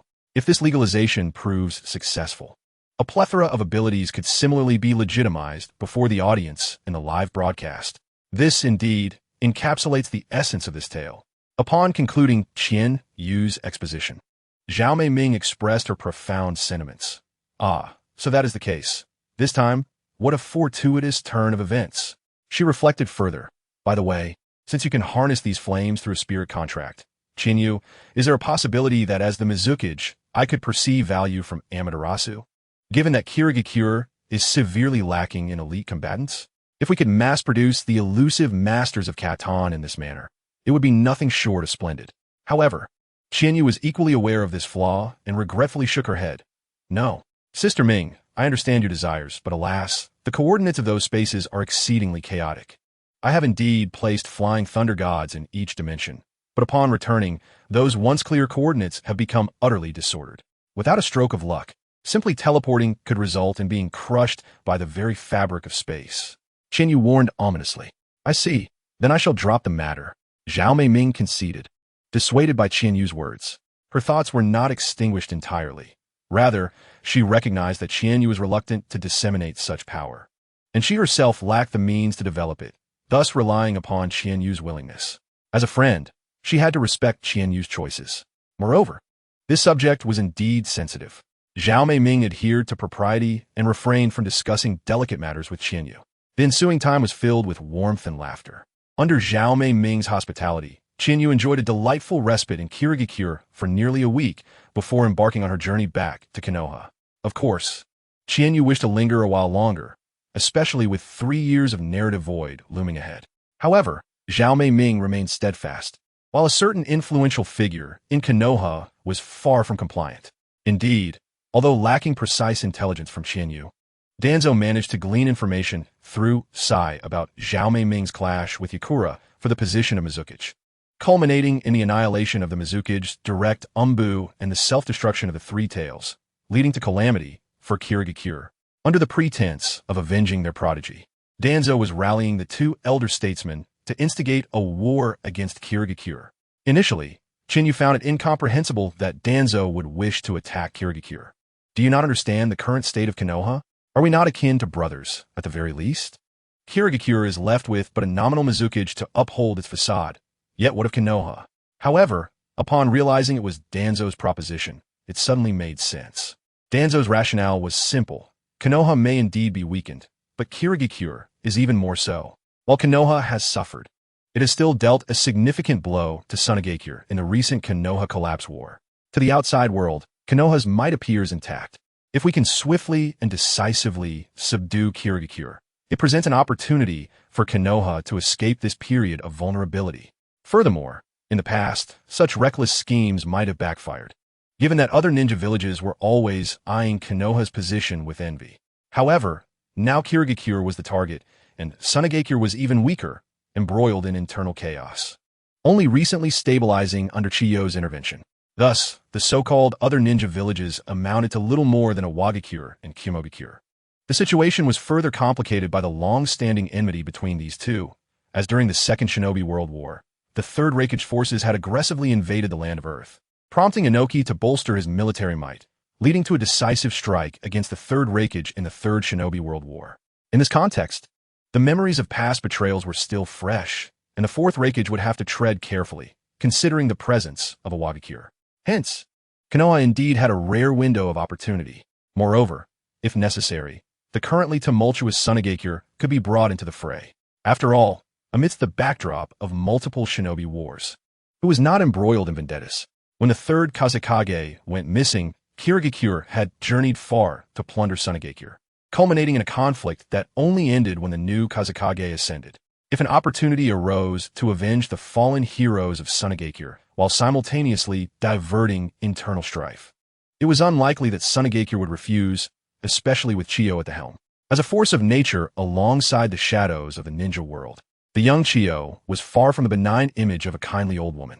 Yet, Konoha's singular strength seemed somewhat insufficient for an assault on Kirigikure. However, if they could indeed enlist Sunaгаkure's support, the dynamics would shift dramatically. Thus, after comprehensively understanding Danzo's stratagem, even Qianyu had to concede that Danzo, despite his previous unreliability, had proposed a remarkably feasible plan this time. Setting aside the historical reputation of Konoha as a beacon of the shinobi world, established since the era of the first Hokage, and its image as a proponent of peace, coupled with the belief that amidst every conflict, a genius would emerge to lead them to victory, Danzo, enshrouded in darkness and solely devoted to power, was oblivious to the significance of these seemingly ethereal concepts. Reflecting on this, Qianyu shook her head. Those who follow the path of righteousness attract allies, while those who stray find themselves isolated. This seemingly mundane adage had only dawned upon her during her recent sojourn to Earth, making it unrealistic to expect Danzo to grasp such nuances. Fortunately, Danzo was but a trifling obstacle for her at present. Accompanied by the individual borrowed from Zhao Mei Ming, Qin Yu awaited a suitable moment and, under the cover of night, approached the gates of Konoha. Upon unexpectedly emerging from the shadows, the vigilant guards, Kamizuki Izumi and Tetsu, were initially on high alert, only to be struck with astonishment. That iconic white hair and red eyes. You are Hazuki Qin? You're not dead? Tetsu exclaimed with delight. As the most renowned gatekeepers of Konoha, they were quite well informed. They had certainly heard about the significant rift caused by the loss of their prodigy in Kirigakure. Just as Tetsu began to fret over the potential outbreak of war, he was taken aback by the unexpected return of their presumed deceased genius. However, before Tetsu could revel in the joy of the moment, his companion Izumi raised a hand to halt his excitement, signaling him to look toward another direction.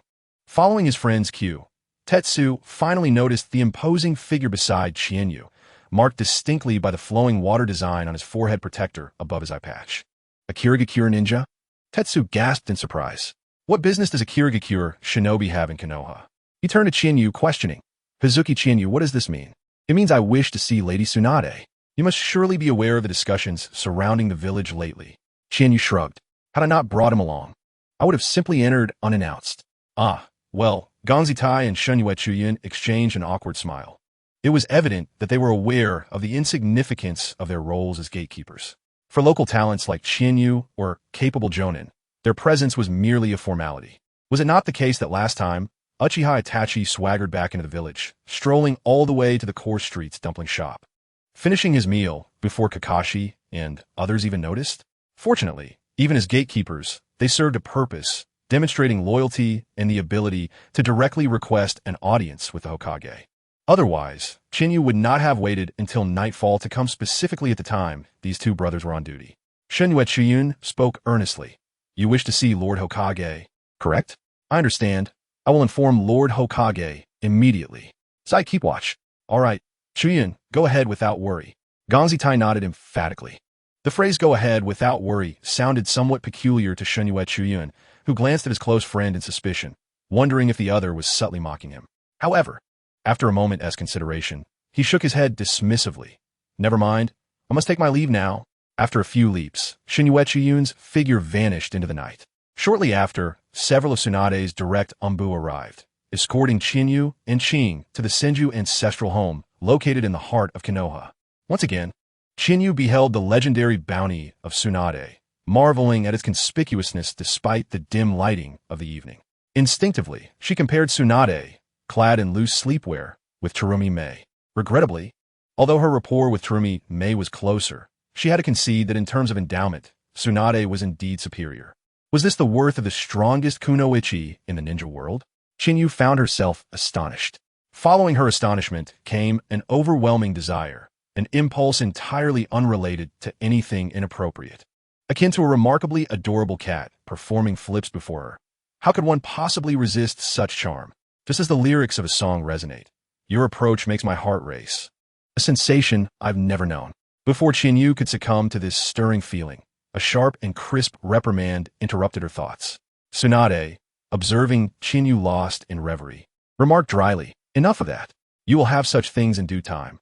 Let us discuss the matter at hand.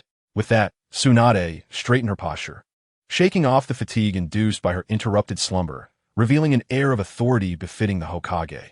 What is the situation over in Kirigakure? Moreover, why did you not first seek Danzo upon your return, but instead come to me? Tsunade's amber eyes glimmered with sharpness. Aren't you one of the root? Root?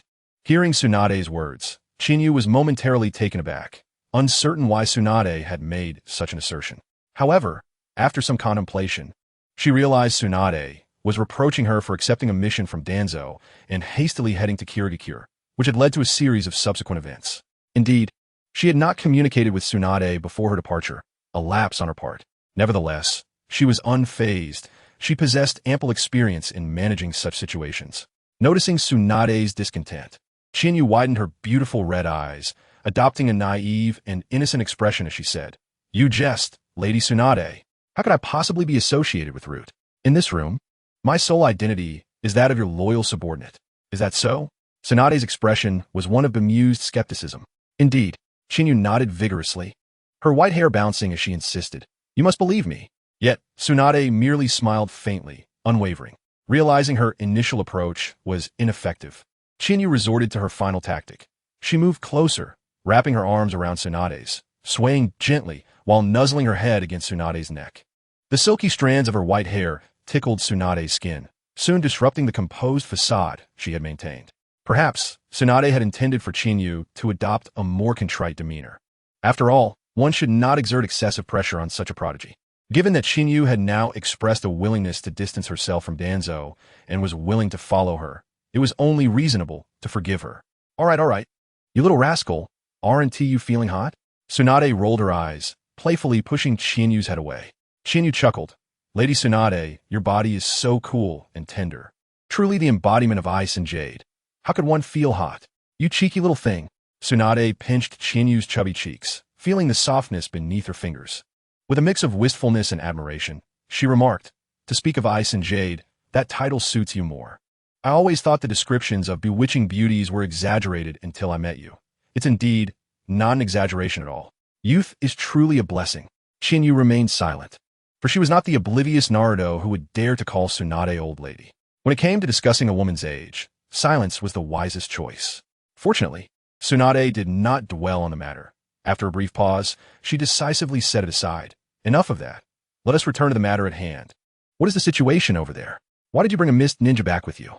With a hint of sarcasm, Tsunade remarked, "It's rather amusing that I, the Hokage, have remained in the dark about so many matters until now. Rest assured, Lady Tsunade, I was involved in everything that transpired there." Chinyu began to recount the circumstances surrounding Kirigakure, including her agreement to take Obito into the Akatsuki. Notably, during her time in Kirigakure, Obito had sought her out once to confirm her survival and to issue a mission for joining the Akatsuki. Consequently, Chinyu had become a quasi-official member of the Akatsuki, and the surveillance by White Zetsu had significantly eased, a fact she had verified later, allowing her to speak freely about some matters. After a lengthy discussion, once Tsunade had absorbed Chinyu's account, her previously relaxed demeanor transformed into one of seriousness. "The leader of a major ninja village has been manipulated by Jinjutsu?" The name Uchiha resurfaces once more, a persistent specter. I had thought they were entirely eradicated. Who would have thought there were still Uchiha stirring up trouble? At this moment, Tsunade seemed to resonate with Danzo's sentiments, but suddenly she fell silent, restraining her words. Nevertheless, even in her silence, Chinyu understood the implications. The Uchiha clan, inherently malevolent. Her own invincible grandfather had perished in a fierce battle against Uchiha Madara, leading to the first great ninja war and subsequently causing the demise of her great-grandfather, adding to the long-standing feud. Thus, it was entirely understandable that Tsunade harbored no fondness for the Uchiha clan. Hence, Chinyu chose to maintain her silence. After a moment of silence, Gangsho continued, "Regarding Akatsuki, the organization that Jiraiya has been investigating, what are your thoughts?" Chinyu replied, "I believe that such a mysterious organization must have someone to unveil its secrets. If that is the case, why can't that person be me? I happen to have the opportunity." Gangsho nodded, indicating her understanding, yet hesitated internally. Naturally, she wished to comprehend an organization that aimed to capture Jinchuriki.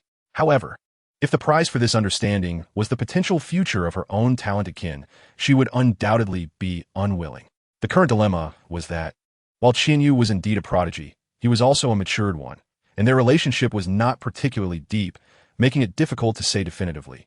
Thus, it had to be temporarily set aside. Let's discuss that mist ninja. Since you brought one back, you must have insights into the situation with Danzo. What are your thoughts? Gangsho spoke again, shifting the focus to the crux of the matter. No matter what Danzo asserted, she was certainly averse to instigating a war against the Hidden Mist. However, for reasons unbeknownst to her, Danzo had swayed the two elder statesmen, and the Mist had indeed acquired substantial intelligence. Under Danzo's coercive influence, she felt an undeniable pressure.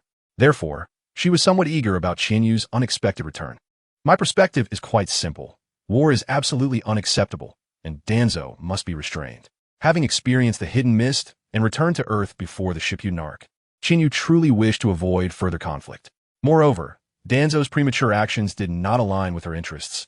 He was originally meant to be a foil for Sasuke, and if he sought war, the question remained, to kill or not to kill. Therefore, it was preferable for Danzo to remain subdued. The pressing question was, How to restrain him? Gangzhou interjected. What pretext or justification would you rely on? I must remind you, Qinyu, that Danzhou is the disciple of my great-grandfather and a close friend of my teacher. If it were that easy to suppress him, I would have resolved it myself long ago. Thus, I brought back Ao. Qinyu declared. Ao's right eye is a Byakugan. Of course. The Byakugan itself was not the crux. What mattered was that he had clashed with Uchiha Shisui and could identify the traces of Shisui's ocular techniques. So, Gangzhou was not entirely convinced. He saw the traces of Uchiha Shisui's ocular techniques within my mind. Qinyu paused before continuing. Are you not curious, Lady Gangzhou? Why join the route? A sudden old man comes to you, speaking of contributions to Konoha. Does that not seem odd? Are you implying? Gangzhou's pupils constricted as she began to grasp the implications. Yes, just as you suspect. Qinyu replied earnestly. I believe I was influenced by Danzou's ocular techniques, which led me to decide to join the route. Otherwise, it is inexplicable how I was affected by Uchiha Shisui's techniques despite Shisui's death many years ago. The accusation of seizing the eyes of the genius from the Sunagakure to control people from my village. Does that suffice? Gangzhou found herself momentarily at a loss for words. While she was aware of Danzou's treachery, she had not anticipated he would stoop to such depths. Outwardly despising the Uchiha, while secretly exploiting their eyes. Yet upon reflection, it was indeed in character for Danzou. However, regarding this matter, it is insufficient. Gangzhou shook her head. What you have stated is merely conjecture, and the only witness to this is a mist ninja who cannot be trusted. I cannot act against the village's elders based solely on the testimony of a mist ninja. Conversely, your claim that Danzou may possess the Sharingan offers some operational leeway that could be verified, but that would be too slow given the current circumstances. And he could easily argue that it was a gift from Uchiha Shisui. With his audacity, he could certainly pull off such a ruse. With a sigh, Gangzhou lamented, if this is all you have prepared, then I regret to inform you that the impact of Danzou's actions is less significant than the fact that you are still alive. My preparations extend beyond this. Qinyu retorted with a confident smile. I have also consulted with Mei, the fifth Mizukichi. If necessary, Ao can return that Byakugan to the Hyuga. However, in my opinion, while the Byakugan is indeed precious, employing it for this matter would be somewhat wasteful. I possess something far more lethal, and considering the timing, she should be arriving shortly. As Qinyu spoke, a crisp knock echoed at the door. Lady Gangzhou, there's a woman from the route who claims to be Yakushi Ryu, coming in from outside. A route ninja? The familiar surname piqued Gangzhou's curiosity. Let her in. Understood. Jingyin opened the door, and, accompanied by somewhat unsteady footsteps, the pale-faced Yakushi Ryu entered. Cough, Yakushi Ryu, I have met with the Hokage and Lord Qinyu, she said, bowing slightly. After observing Yakushi Ryu, Gangzhou beckoned her closer. As Ryu approached, a green light representing medical ninjutsu emanated from Gangzhou's palm, reaching towards her. While treating the evidently unhealed injuries of Yakushi Ryu, Gangzhou assessed her condition. Suffocation, blunt force trauma, residual fluid that could not be expelled. And this chaotic chakra network. Was this caused by the explosion of the Three Tails? Lady Gangzhou, your keen insight is remarkable. Yakushi Ryu recalled that day when she had nearly perished after expending 2 Izanagi. A flicker of terror crossed her eyes. I sustained these injuries during that incident. To survive such injuries is truly miraculous. Gangzhou exclaimed in astonishment as she retracted her hand, having merely stabilized Ryu's condition to prevent her from succumbing immediately. After all, today's focus was not on healing a root ninja. She turned her gaze towards Qinyu, inquiring about Ryu's purpose. Yakushi Ryu was a researcher in a highly classified project within the root. Qinyu did not answer directly. I believe Lady Gangzhou may find her research intriguing. Oh, pray tell, what is it that you have been studying? Gangzhou inquired with keen interest, ready to hear what Ryu would disclose. However, she soon realized, wait, can this be disclosed? I mean, has she not been subjected to the tongue curse suppression? Gangzhou looked at Qinyu in disbelief. Of course, I was subjected to it as well. Qinyu grinned mischievously, resembling a cunning fox that had successfully pilfered a treat. But what does that matter? It's merely the tongue curse suppression. What do you mean? Gangzhou was perplexed. The tongue curse suppression, akin to a caged bird, was a stipulation embedded in the foundational code of the root. Was there truly a remedy? It is quite literal. Qinyu produced a scroll containing a detailed explanation of the tongue curse suppression that she had compiled on her way back. Unlike the original tongue curse suppression, This scroll elaborated on how to seize control over it. As she beheld such a scroll, Gongsho's hands began to tremble. After all, this was far more severe than any previous accusations against Danzo for scheming against fellow villagers. Even if the earlier accusations were substantiated, they would only result in Danzo suffering minor repercussions. However, this document could potentially uproot Danzo's very foundation. Is this your research? Gangsho gazed at Qinyu in astonishment. Indeed, Qinyu nodded proudly, crossing her arms with an air of self-importance. This time, upon witnessing Qinyu's charming antics, Tsunade no longer resembled her former aloof self. On the contrary, the sight of Qinyu made her yearn to embrace him tightly and plant a fervent kiss on his cheek. "You are truly a genius," Tsunade exclaimed in astonishment. "With this device, that old fool Danzo will be at my mercy the moment he makes even the slightest mistake. You are absolutely remarkable, Qinyu." "Ooh." Qinyu emitted a sound of excitement. Unable to contain her exhilaration, Tsunade scooped Qinyu into her arms, pressing his head against her chest and rubbing it vigorously.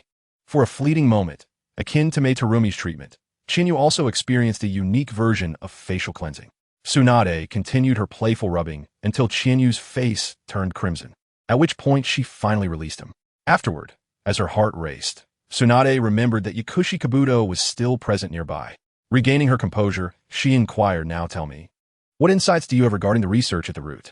"I'm quite curious." "Not much, really. Just the Sharingan and the cells of Hashirama." Yakushi Kabuto began recounting the tale of the Sharingan wall. As he narrated, Tsunade's expression transitioned from initial joy to seriousness, ultimately culminating in fury. After all, while she could jest about the Uchiha's current predicament, the matter of the Hashirama cells was utterly intolerable. Observing Tsunade's demeanor, Qinyu realized that this time, the pressure on Danzo was assured.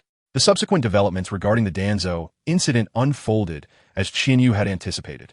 Stripped of its facade, the root appeared as fragile as an unclad maiden before Tsunade, who possessed both righteousness and the people's support. Not to mention, during the confrontation, the Byakugan user Hinata Hizashi unexpectedly discovered Danzo employing the Kodoame Tsukumi on the two elders, unraveling the mystery behind their support for him. Initially, Qinyu's claim of detecting traces had been fabricated, but this time, Hinata Hizashi's on-the-spot capture left Danzo speechless. The only lamentable aspect was the issue of the Hashirama cells. This matter had been sanctioned by the first Hokage himself, and subsequently taken over by Danzo and Orochimaru after the sacrifice of the second Hokage. Tsunade chose to overlook the past transgressions regarding the Hashirama cells, but she insisted that the project itself must be handed over. Thus, Danzo found himself effectively expelled from the village with nothing to show for it. Aside from a few indoctrinated root ninjas and some assets and secret bases known only to Danzo, the root headquarters was entirely under Tsunade's control. As for Danzo himself, from Tsunade's perspective, execution was out of the question. After all, Danzo had once shed blood for Konoha in his youth. Keeping him imprisoned for life was also unpalatable, as it would reflect poorly on the village's leadership. Despite his faults, was there not a single mistake in their past as well? Consequently, after surrendering Shurisue's Mangekyo Sharingan, Danzo was secretly exiled from Konoha. Outside the village, within the land of fire and the vast shinobi world, he was free to go wherever he pleased, so long as he did not bring misfortune to his fellow villagers.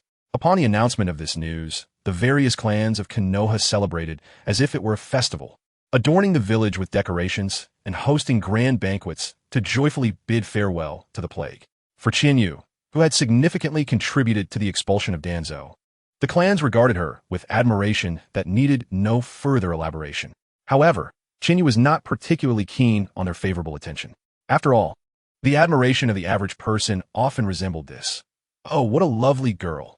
Here, have some food." Whereas the clan's admiration took on a rather different tone. "Shiko, quickly employ your genius brain to devise a plan to marry this woman, and transform into a devoted suitor to win her heart." Thus, for a while, Qinyu found herself somewhat exasperated, even contemplating a change of villages. Fortunately, her friends like Inazuka Kiba and Nara Shikamaru responded quite normally. "Wait, me marrying Qinyu? Is that for real? No way. If a meteor falls, I'm the first to run." With the strong objections of her familiar friends and Tsunade's intervention, Qinyu's doorstep was finally free from visitors bearing gifts every few days, allowing her some time to focus on her own pursuits. Currently, she had three main objectives. The first was to play. Indeed, play. although the shinobi world offered little in the way of entertainment. One must not forget that Chinyu had made a small request of the system. Her request was simple, a cutting-edge computer capable of connecting two realms, along with a compact snack vending machine that also bridged the two worlds.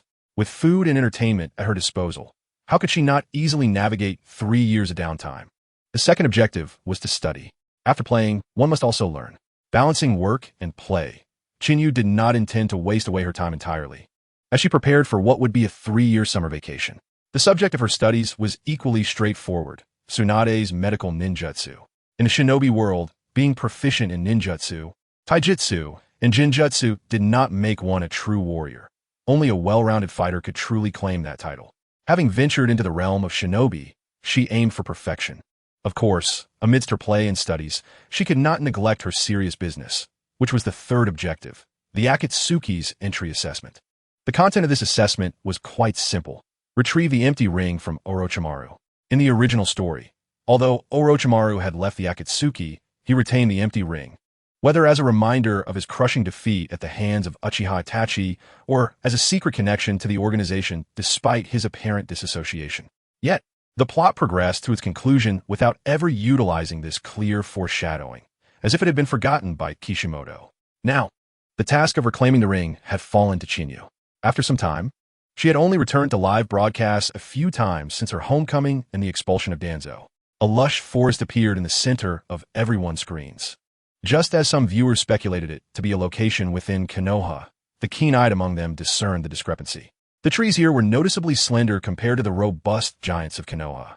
Subsequently, the camera descended from an aerial view into the forest, arriving at a specially clear training ground, further confirming their suspicions. A strikingly handsome young man with black hair was fiercely wielding a longsword, while a tall, pale, ethereal figure with snake-like eyes observed nearby. Such unmistakable traits could only belong to Sasuke and Orochimaru, who had long been absent. Upon recognizing the familiar figures, the comments erupted. Wow. After Ryu, is Ryusuke also participating in the revival match? What does this mean? What does it mean to suddenly release Sasuke? Is there a new storyline for him? Finally, is Sasuke about to make his entrance? It's been over a decade. Do you have any idea how we've endured these past 10 years as the Sasuke Chinyu faction? It's only been a few episodes. Is it necessary to be this dramatic? And you Sasuke Chinyu shippers shouldn't celebrate too early. There's not just Sasuke here. Orochimaru is present as well. Indeed, even back in the era of Shii, I believe that the Shi-1 retained his charm. Now that Shii has transformed into Shishu, my fondness has only deepened, and I eagerly anticipate the unfolding of Shishu's storyline. Upon seeing you all, I feel as though I have witnessed the rich tapestry of human diversity. One can only say that every individual has their own preferences, which is perfectly normal. The barrage of comments suddenly took on a peculiar atmosphere of relief. Simultaneously, Sasuke demonstrated the swordsmanship he had meticulously copied from Chinyu.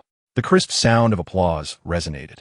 The Shi-1's eyes sparkled with admiration. In the past, I had only witnessed the lethal prowess of Baiya, but never the entirety of Baiya's swordsmanship. This time, you have indeed filled a void in my past experiences. How is it? Sasuke, dismissing the Shi-1's musings, sheathed his long sword and asked coolly.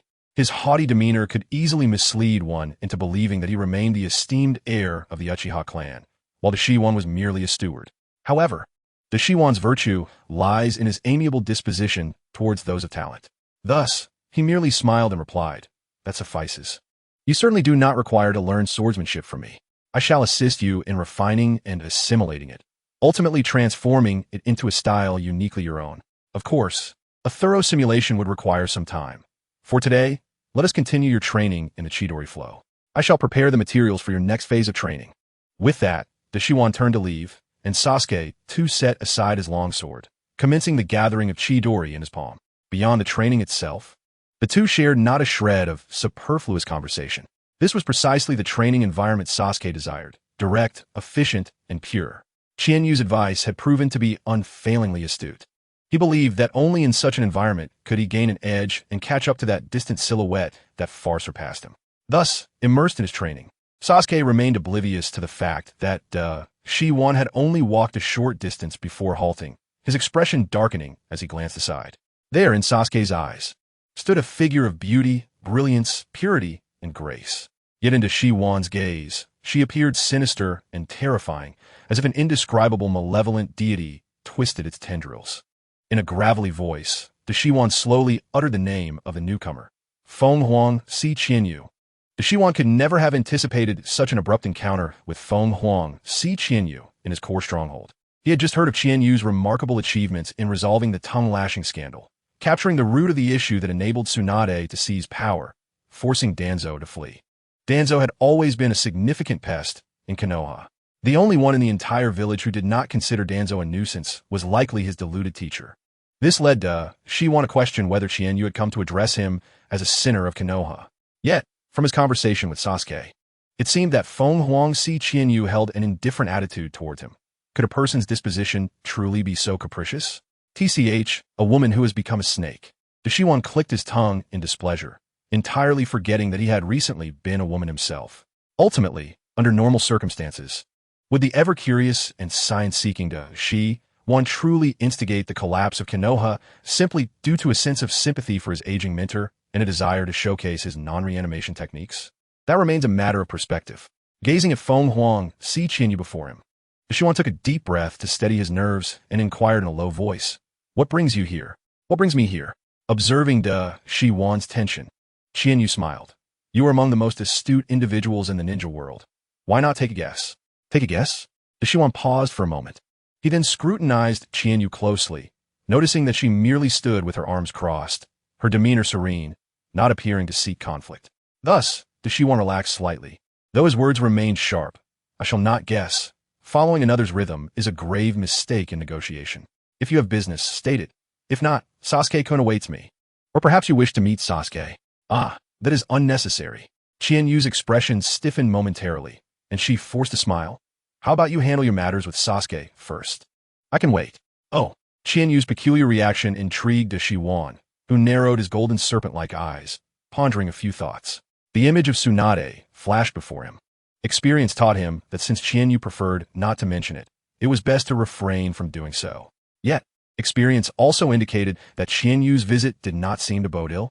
Thus, Shi Wan graciously summoned Yakushi Kabuto. Seeing Yakushi Kabuto after a long absence, Qianyu's gaze flickered. She recalled that during the recovery mission, Kabuto had been classified as a serious offender by Tsunade and placed under strict surveillance. Was he now free? "Long time no see, Lady Qianyu. You appear quite surprised by my presence." Noticing Qianyu's gaze, Yakushi Kabuto smiled. "You need not be astonished. For Lady Tsunade is merciful. Is that so?" Qianyu turned to Shi Wan. "Speak, what is the price?" She did not believe in the notion of Tsunade's mercy. While Tsunade was indeed kind, she was never devoid of decisiveness in her actions. Tsunade would keep Yakushi Kabuto as a mere slave to toil in Konoha's hospital until death. His release undoubtedly indicated a transaction between Shi Wan and Tsunade. "Oh, it's merely all the information I possess regarding human modifications, bloodline limits, and medical ninjutsu," Shi Wan replied casually. Upon hearing this, Qianyu was momentarily taken aback. After all, Shi Wan's expertise in human modification was unparalleled across the ninja world. Regarding medical ninjutsu, Shi Wan could not rival Tsunade, but his lack of ethical boundaries was notable, not to mention his knowledge of bloodline limits. To exchange such a wealth of knowledge for one person, Shi Wan indeed displayed a willingness to invest in talent. Of course, in Shi Wan's eyes, the value of these insights might not be as significant, yet for Yakushi Kabuto, who had been purchased for a hefty price, it was evidently sufficient. Qianyu glanced at Yakushi Kabuto, whose face brimmed with pride, clearly eager to lay down his life for Shi Wan at any moment, and shook her head. Subsequently, under Shi Wan's direction, Yakushi Kabuto temporarily took his place to continue training Sasuke. Meanwhile, Qianyu and Shi Wan retreated to a reception room within the base for a private conversation. Observing the relatively exquisite and elegant reception area, Qianyu remarked, "I didn't expect you to prepare such accommodations." "Haha," Shi Wan chuckled lightly. "Occasionally, when I seek investment, such arrangements are indeed necessary. Furthermore, existence itself holds value. You see, it has proven useful now, has it not?" As he spoke, Shi Wan smoothly poured a cup of hot tea for Qianyu. "I believe it is time for us to discuss business." "Indeed." Qianyu nodded. "Let us be forthright, Shi Wan. I am here to negotiate a deal with you. I require a ride to Long Di Dong." as well as the empty ring you brought from Akatsuki. As for compensation, I offer this. Qianyu unsealed a pile of scrolls from a ring, filling the table to the brim. Of course, the scrolls were merely what the viewers in the livestream could see. In reality, what Qianyu provided was a collection of books. Prominently displayed atop the stack was a tome with the bold titles: Mathematics, Physics, and Biology. Books? The Shiwan appeared somewhat taken aback upon seeing that the reward Qianyu offered consisted of books. Truth be told, he did not believe that Qianyu could provide anything particularly novel. Nevertheless, assisting her would earn him a favor, and that was sufficient for him. Thus, attention was not directed towards the book, but rather diverted to other matters. Are you aware of the Kong Chen ring? Moreover, do you intend to cultivate the Xianren mode in the Longdi Dong? Indeed, I find the organization of Shao quite intriguing. Qianyu candidly admitted, the information regarding the Xianren mode is exclusive to the 3 sacred lands. I am reluctant to engage with Jiraiya, that lecher, or seek Tsunade for a trade. Dealing with you is the most convenient option. A wise choice. Orochimaru expressed his approval with a smile. I relish in trade. The exchange of resources is the foundation of civilization. Wait a moment. Orochimaru rose to depart. Upon his return, he bore a ring inscribed with the character for Kong, along with a scroll. Here is the Kong Chun ring you requested. Additionally, this scroll is the inverse summoning scroll for Longdi Dong. It can be utilized simply by unfurling it. Excellent. You have been a great help. Orochimaru. Qianyu produced a piece of white cloth, somewhat disdainfully stowing away the Kong Chun ring, and subsequently placed the inverse summoning scroll into her ninja tool pouch. In truth, she could have accessed Longdi Dong without the inverse summoning, as she had already mastered the system. The entire ninja realm was effectively under her surveillance. Thus, she was aware of the location of Longdi Dong, but that would have made the journey rather cumbersome. With these 2 items acquired, her purpose for this visit could be considered perfectly fulfilled. However, before departing, Qianyu did not forget to remind Orochimaru, do remember to examine the items I left you. Having said this, Qianyu vanished using the Flying Thunder God technique. Hearing her specific reminder, Orochimaru, curious, picked up the book that Qianyu had left behind. Initially, he found nothing of significance, as the majority of the books were those she had collected from Earth, primarily in Chinese. It was not until Orochimaru flipped to the Japanese book that he comprehended what Qianyu had left for him. This was a brand new seed, a poppy he could not refuse. After a sleepless night spent poring over the few books he could comprehend, Orochimaru gazed at those he could not understand at all, yet clearly belonged to the same genre, and offered a wry smile. If I do not wish to exert effort deciphering these characters, must I seek her out? Who would have thought that I would one day be ensnared by a curse? Reflecting on this, Orochimaru tucked away the books Qianyu had given him, intending to attempt deciphering the characters on his own first, and only seek Qianyu if he truly could not manage it. Just then, the door to the room was forcefully kicked open. Sasuke, having realized Qianyu's visit, angrily questioned, Orochimaru, why didn't you inform me that Qianyu was here? TSK. Observing Sasuke's loss of composure, Orochimaru squinted his eyes, adopting a look reminiscent of a disappointed father witnessing his son's failures. However, this expression quickly vanished, replaced by his customary faint smile. He may be Sasuke's mentor, but he was also a serpent with designs on Sasuke's body. Sasuke's urgency was not necessarily a detriment to him. Orochimaru rasped, do you not understand, Sasuke-kun? It is because you are not yet worthy. She intentionally refrained from disturbing you, which is why she did not meet with you. His words struck deep into Sasuke's heart like an arrow. The livestream froze on Sasuke's astonished expression. The emergence of the Xianren mode and the 3 sacred lands sparked fervent discussion among viewers on Earth. Furthermore, the scroll Qianyu ultimately left behind ignited countless speculations. Of course, these were the outcomes Qianyu desired to witness. If only Orochimaru could further provoke Sasuke. That would be splendid. Casting one last glance at Sasuke's image, Qianyu muttered, this should be stimulating enough. What if one day, Erjuzi's latent power erupts and truly pierces me? Ah, forget it. Considering this serves as a fitting conclusion for the first installment, I shall forgive you for now. Qianyu temporarily closed the live stream. This also signified the commencement of the 3-year hiatus of Shippuden. The 3 years of dormancy were uneventful. It merely involved the temporary loss of Qianyu's tranquil ninja realm, which continued to develop along its original trajectory. Naruto, the originally destined protagonist, finally had time to experience the life befitting a main character. The details of the illusionary underground ruins, Sanryuzuki Island, Naruto's demise, and the bonds were altered.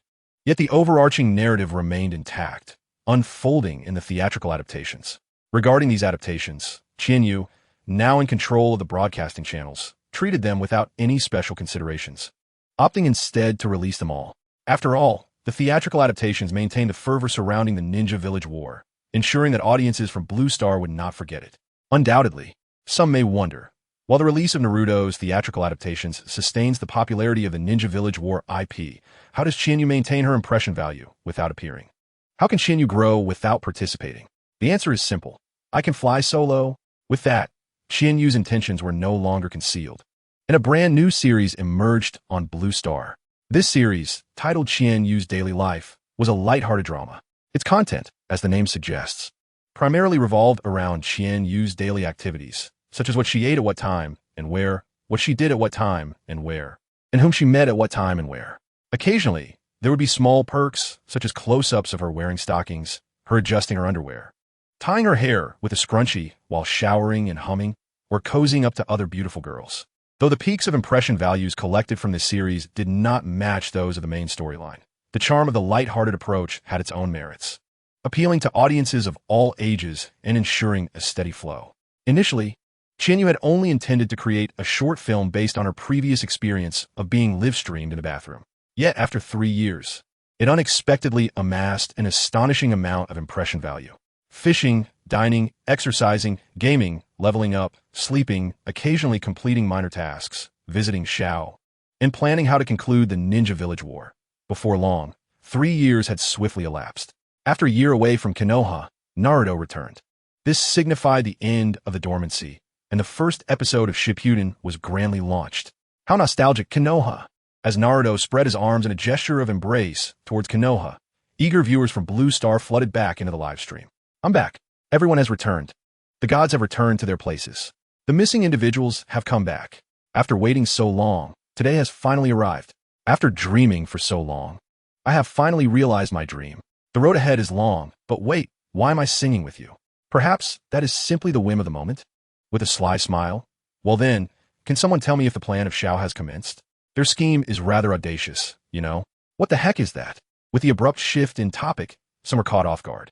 Their reactions further incited more individuals to join the discussion. You don't know? Should I know? No, do they?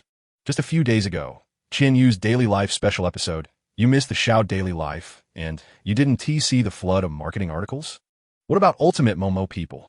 ISNT, it just an insider leaked the information, and I actively blocked related content? ISNT Qian used Daily Life, a side story. I've only seen a few episodes and some snippets. How could such a thing arise? What did it talk about? Same question.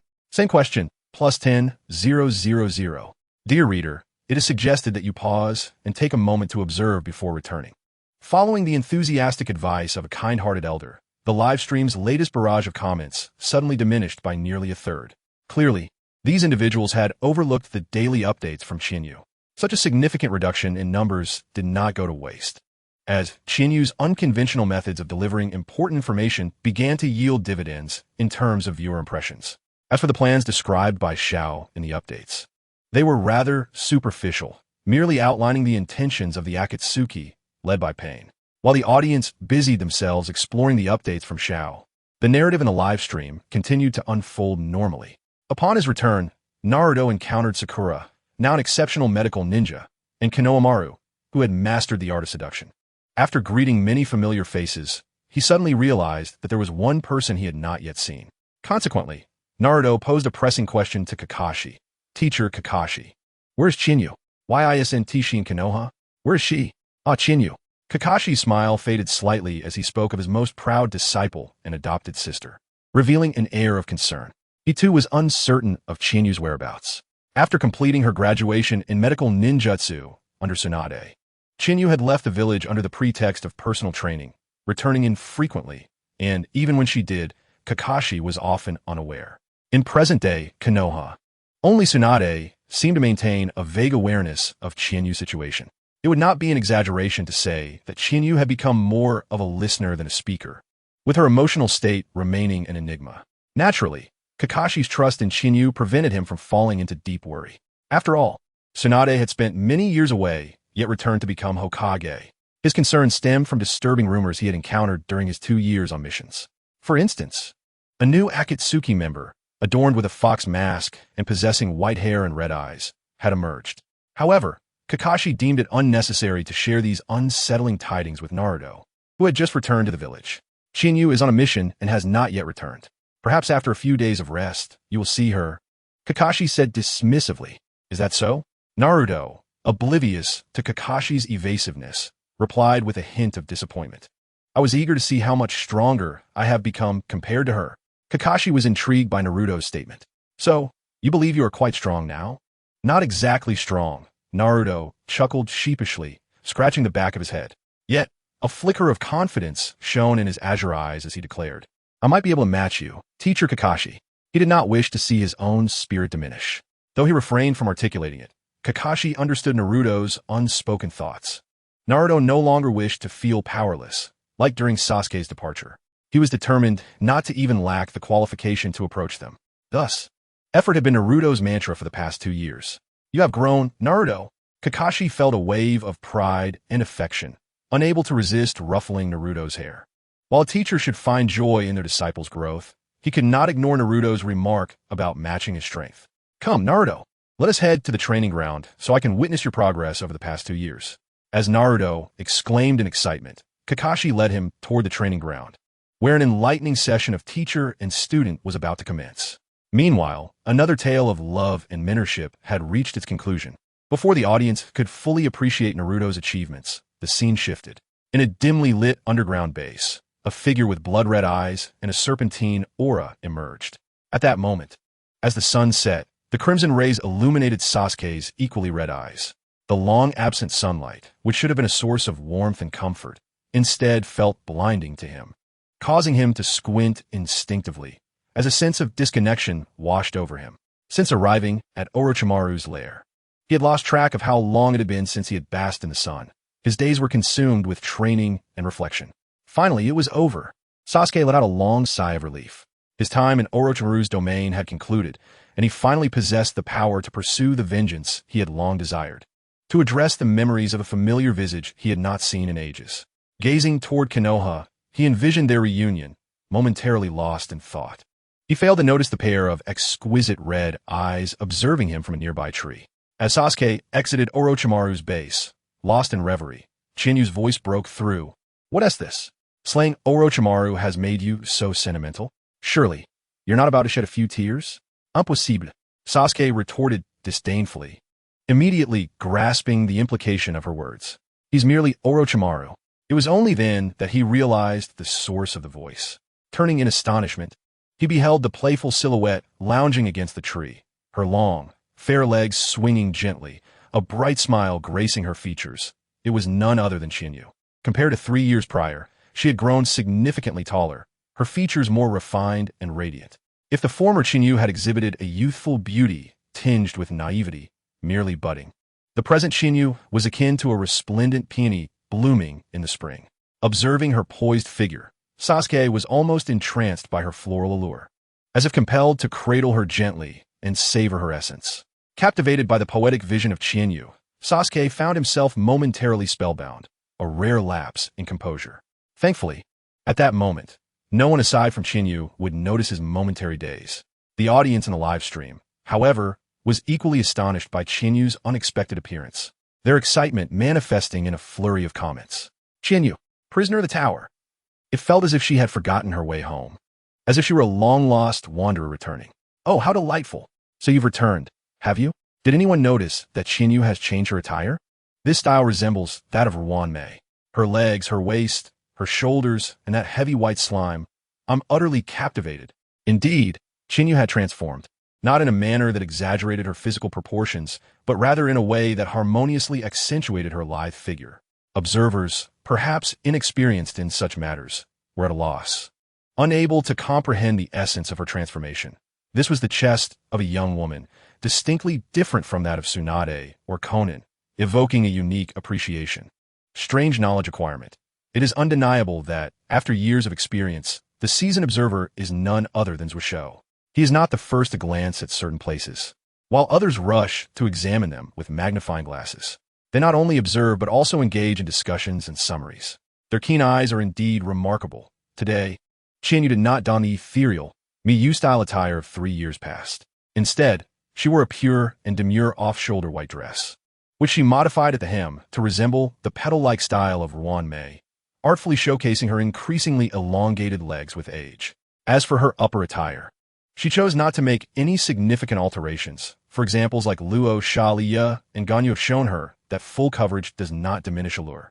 This upper body coverage paired with a lower body reveal epitomizes the style commonly referred to as pure desire, a look that perfectly suits a young lady. As Wisho stood entranced, netizens began to discuss, and with a surge of impression points rolling in, Qianyu felt immense satisfaction. Ignoring some less-than-savory comments, she gracefully leaped down from the tree to stand before Wisho, arching an eyebrow with a mischievous smile as she teased, "What is the matter? Are you mesmerized?" "No, not at all." Wisho, awakening from his stupor, flushed and instinctively averted his gaze. "Is that so?" Qianyu elongated her tone, leaning forward and locking eyes with him, unabashedly exuding her charm.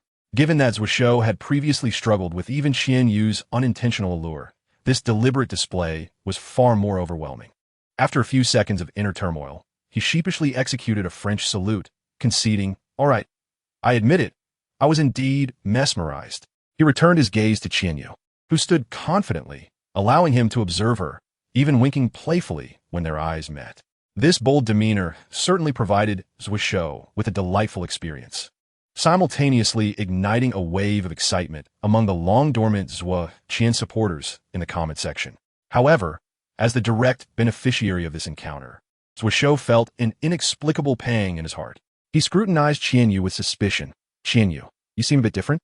"Different? I've become more beautiful. Haven't I?" Qianyu flicked her hair, admiring her reflection in an ice mirror, exclaiming, "Indeed, no matter how many times I look, I can't help but marvel at my own cuteness." "No, that's not it." Wisho's expression turned grave. The change he referred to was not in her appearance, but rather in her attitude towards him. As a perceptive Uchiha, he recalled that during their last encounter, Qianyu had been somewhat shy, visibly uncomfortable under his gaze.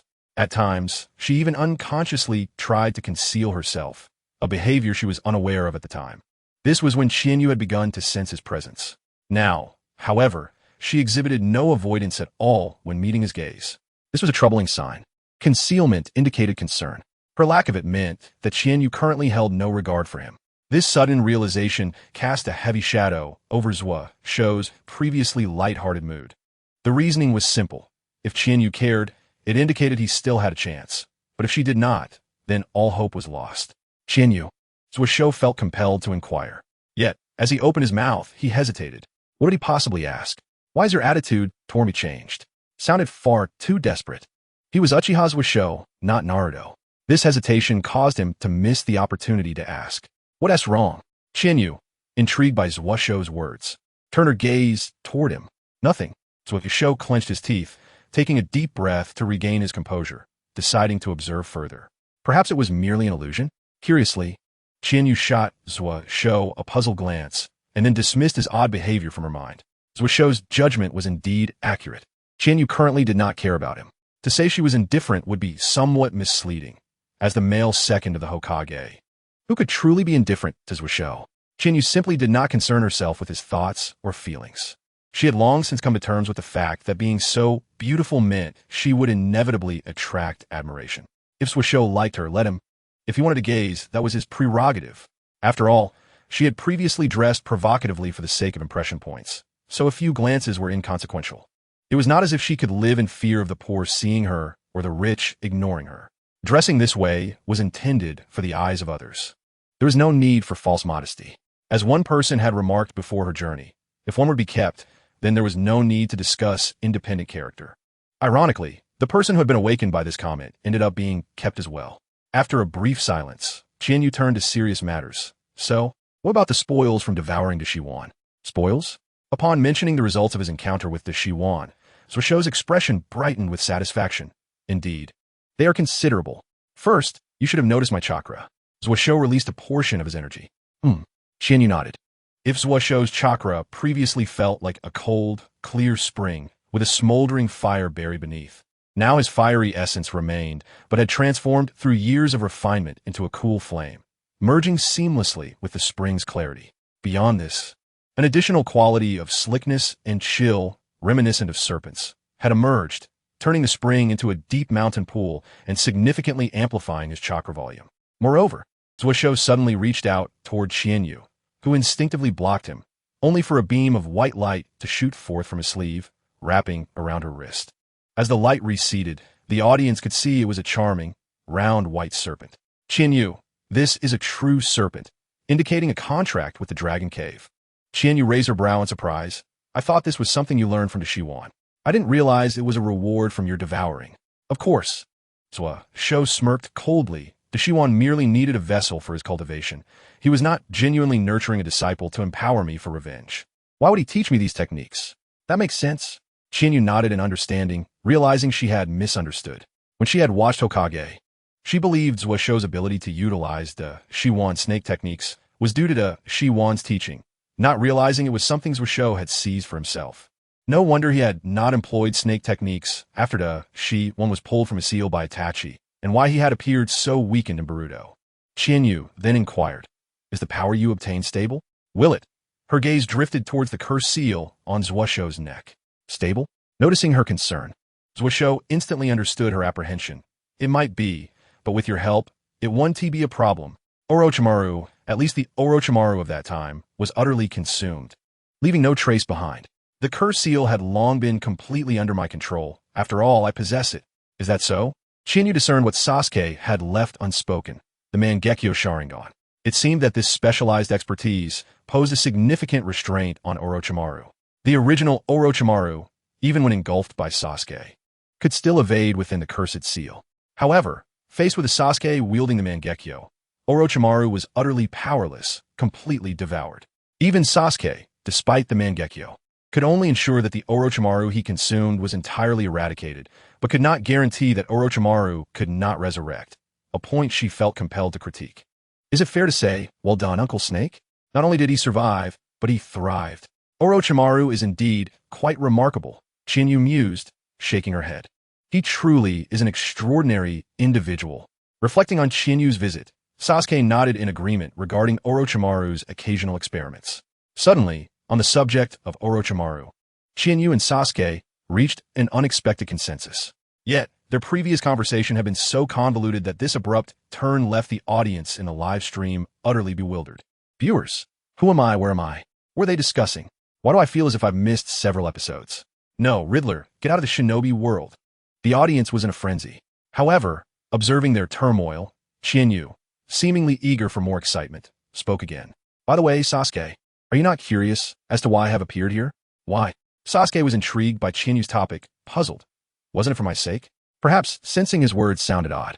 He added, what I meant was, to see who the victor is while serving as a final safeguard, just in case. If Orochimaru succeeded, you would eliminate him. There was no need for such precautions. Qianyu, what you provided Orochimaru had already consumed a considerable portion of his energy. Even without your pressure, Orochimaru would not be my match. Nevertheless, I must thank you, Qianyu. Sasuke expressed his gratitude, appearing genuinely moved. Eagerly watching the touched Sasuke, Qianyu pondered for a moment, deciding not to deny it for the sake of her persona. After all, she couldn't simply state that she happened to see Sasuke finishing up and that her plan was about to commence, prompting her visit to recruit some labor. Could she? And if there was a misunderstanding, so be it. It mattered little to her. Indeed, there is some truth to that, though it is not the primary reason. Qianyu nodded. The main reason is that a grand performance is about to commence, and I require a team. Would you like to join? My squad? Qianyu extended her hand in invitation. Without hesitation, Sasuke placed his hand in hers. Of course. Excellent. A smile graced Qianyu's lips as she seized Sasuke's hand. In the next moment, the Flying Thunder God technique was activated. Amidst a swirling sea of sand, the two, who had just been in the tranquil and comfortable land of rice, were suddenly transported to the vast deserts of the land of wind. Observing the boundless, desolate landscape, Sasuke expressed his surprise. Is this the land of wind? Weren't we supposed to form a team? Why are we here? Because my team is here, Qianyu responded enigmatically. Then, under Sasuke's puzzled gaze, she approached a peculiar patch of flattened sand. Take a look. Qianyu gestured to Sasuke. Sasuke activated his Sharingan. through the chakra-infused vision. A cube the size of a two-story villa materialized before him. Strangely, Sasuke discovered that he could only perceive this cube through the chakra vision of a Sharingan. Without it, the cube was entirely invisible to the naked eye. What is this? Faced with something that could obscure the Sharingan to some extent, Sasuke's tone took on an unusual gravity. Optical invisibility, my young friend. Chinyu chuckled softly, lightly tapping the cube twice. Subsequently, accompanied by a shift in the air, a door suddenly swung open. Through the threshold, Sasuke beheld a living room that was strikingly familiar, reminiscent of Chinyu's home. The only distinction was that everything here was constructed from a peculiar crystalline substance. As he gazed at the eerily familiar crystals, Sasuke's heart raced. Recalling Chinyu's mention of optical invisibility, he began to grasp why this place was hidden from his view. Chinyu beckoned Sasuke to enter. On the walls of the living room, several neatly arranged crystal panels captured Sasuke's attention once more. The surfaces of these panels vividly displayed images of a certain village, with a building prominently emblazoned with the character for wind. Sasuke's voice faltered. Is that Sunagakure? You have been monitoring Sunagakure? The thought of surveilling one of the 5 great shinobi villages was something many wouldn't even dare to imagine. Yet here, in this remote desert of the Land of Wind, Chinyu had accomplished such a feat. How is this possible? Sasuke instinctively inquired. Just a bit of scientific application. Chinyu extended her hand, forming a miniature universe with her fingertip. Ignoring Sasuke's astonishment, she turned to another direction. Ling, is there any activity in Sunagakure? None. In the corner of the living room, a bespectacled girl, appearing delicate yet exuding a peculiar maternal warmth, raised her head. Her gaze flicked from Chinyu to Sasuke, and upon noticing his still active Sharingan, her demeanor shifted, and she became inexplicably excited. Uchiha Sasuke, it seems Orochimaru's affair has concluded. Indeed, Chinyu nodded. After this, you should seek out Kabuto. I marked the way for you. All right, the bespectacled girl calmly acknowledged, seemingly unfazed by the news, but under the scrutiny of the Sharingan. Her seemingly focused attention on the crystal panels revealed a scattered state of mind. Is there some connection with Kabuto? Sasuke pondered inwardly, wanting to inquire with Chinyu. However, as he turned his head, he noticed Chinyu scanning the living room before heading toward the bedroom. Instinctively, Sasuke began to follow, but abruptly halted, recalling that it was Chinyu's bedroom. Consequently, the live stream's camera remained fixed on the living room, aligned with Sasuke's perspective. Initially, the audience felt no concern. Yet soon, a sharp, resonant sound, tinged with an echo, erupted from the bedroom, followed by Chinyu's irate shout. Honglian, you lazy pig, why are you stealing my bed again? And sleeping on my bed? What do you mean, your bed or my bed? Didn't I create it? And isn't it nice and cool here? If you want it cold, go make your own. You're perfectly capable. Hee hee, isn't this even better for you? Get out of here. Oh, why are you not wearing clothes again? I said I would bring a man back. What are you afraid of, a little virgin? Oh no, stop. Not there. Wah. Accompanied by the piercing cries of Honglian, the sound of heavy slaps echoed continuously. Merely listening to these sounds could easily conjure up a rather tantalizing drama. Not to mention the vividly imaginative audience in the live stream. It was a passionate embrace, a fervent encounter. Pull her hair, tug at her locks, grasp her tresses. I am the submissive, and this is the dominant. The audience, eager to witness the spectacle, urged the cameraman. Are you in a divine love affair? Go inside. Yet, it wasn't the cameraman's fault. It was clearly a perspective of Sasuke, urging him to take action. The frustrated viewers, unable to witness the excitement, wished they could don Sasuke's persona and intervene. Unfortunately, Sasuke was not Chinyu and could not perceive their desires. Thus, he awkwardly waited for the commotion to conclude. Fortunately, under Chinyu's threat, the commotion did not linger for long. Soon, a sultry woman with a single ponytail rushed out, her voluptuous figure drenched in sweat. On her bare skin beneath her hot pants, distinct red handprints were evident. At that moment, upon seeing her disheveled appearance, Honglian exhibited no shame. Instead, she greeted Sasuke cheerfully. Long time no see, Uchiha Sasuke. Long time no see, Honglian. Sasuke hesitated, recollecting the name. His impression of Honglian was vague, and he wondered if she had always possessed such a demeanor. Chinyu, seemingly aware of Sasuke's thoughts, interjected, this piglet has been under the wing of Akamichi since joining Konoha. After living here for 2 or 3 years, she has not learned much, but she has certainly intensified Akamichi's bad habits. Had I known she would turn out this way, I would not have brought her along. Ah, I see. Sasuke realized, recalling the proctor. However, Honglian took offense to Qinyu's words, exclaiming, "Hey, don't say that. Pretty girl, I am about to become a ninja in Konoha, and your invitation brought me out here. Doesn't that reflect well on you? I would prefer to lack such a reputation." Qinyue rolled her eyes. She now understood why the foolish beauties in anime always drove their friends to fury. Such foolish beauties truly blossom with a little sunshine. If you take a step back, they rush forward. Yet, there is little one can do about them. It is not merely a jest to say that scolding them is illegal. In reality, one cannot truly unleash their frustrations through punishment. Lacking the means to discipline, one can only resort to striking, albeit Honglian and Akamichi, who had also gained some weight from their shared meals, had a satisfying texture when struck. Qinyue feared that one day she might be labeled as the submissive in a dominant-submissive dynamic. Oh, the comments are already saying it, so it's fine. Qinyue, incensed by the bizarre shift in reputation, kicked Honglian away, allowing Sasuke to settle onto the sofa.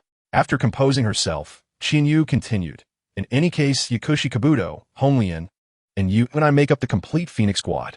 There was supposed to be a Cheyenne, but I decided to spare Lady Tsunade's feelings and left her out. The distribution of roles was clear. You and I would be the main forces. Honglian would serve as a reserve with hidden potential and keen eyesight, while Yakushi Kabuto would provide logistical support and ensure medical care. That's the plan." After stating this, Qinyue gestured for Sasuke to ask any questions he might have. Indeed, Sasuke had inquiries.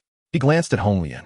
3 years ago, she had demonstrated considerable power, and now, under Konoha's structure, having been nurtured as a seed by the personnel-starved Tsunade for 3 years, her strength could likely be compared to that of a Kage.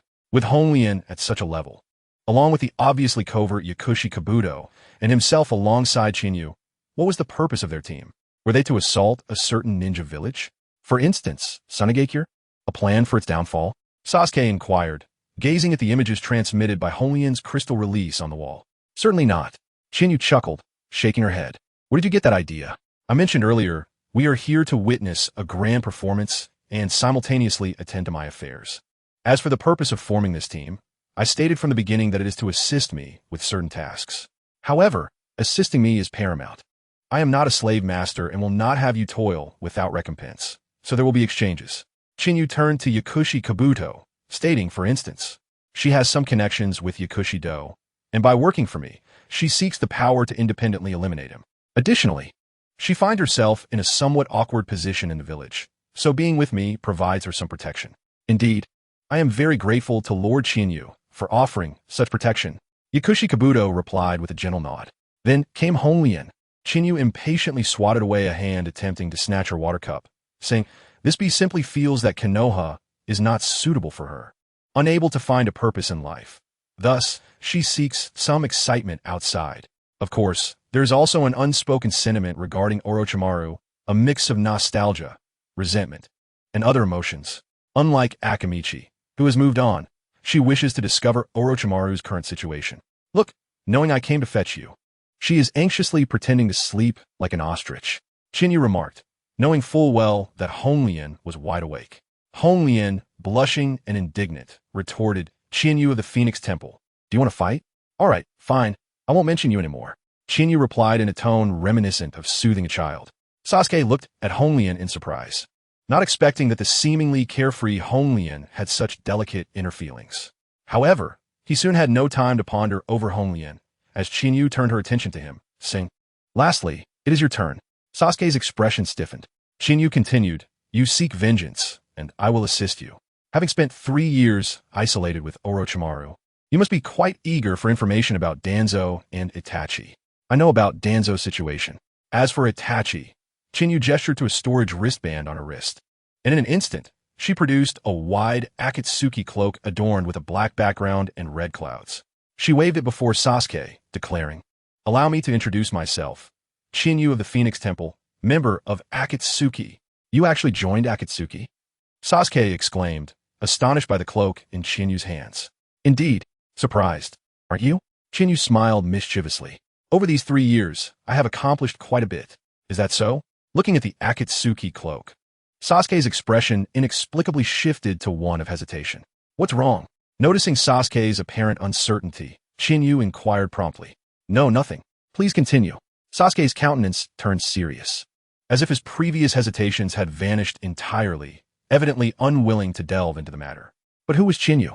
With a glance at Sasuke, she instantly discerned that he was holding something back. Amused, Chinyu asked, "You don't actually think I joined Akatsuki for you, do you?" Sasuke's expression froze, and from his awkward gaze and body language, it was clear that Chinyu had hit the nail on the head. "Hey, I say, there should be limits to your confidence." Chinyu chided him playfully. My apologies." Sasuke blushed deeply, unable to raise his head. Meanwhile, the live stream was flooded with comments like, "What a loser." Had Sasuke been able to see the barrage of comments, he would undoubtedly have engaged in a lively debate with the audience, akin to those customer service representatives granted unlimited authority to respond. Chinyu shook her head helplessly and advised, "You still have Sasuke. After devouring Orochimaru, have you perhaps become a bit too relaxed? The past you would not have lingered on these matters. You are a seeker of vengeance." Chinyu's final remark profoundly struck Sasuke. His expression fluctuated like a traffic light for a while. Ultimately, Sasuke closed his eyes, took a deep breath, and slowly exhaled, forcing himself to regain composure. "I apologize. I lost my composure." After reorganizing his thoughts, Sasuke cast a grateful glance at Chinyu. "Please continue." "There is nothing more to say. It is finished," Chinyu replied, shaking her head. "My intentions are not yet ready to be disclosed. This is all I can share for now. Here." Chinyu produced 3 scrolls and handed them to Sasuke. "What are these?" Sasuke inquired, perplexed, as he accepted the scrolls. The first 2 contained intelligence regarding Itachi and Danzo, while the last one detailed the secrets of the Sharingan, encompassing numerous Uchiha techniques. Reflecting upon it, Chinyu felt immense gratitude towards Liang. Without her, these items would have remained out of reach.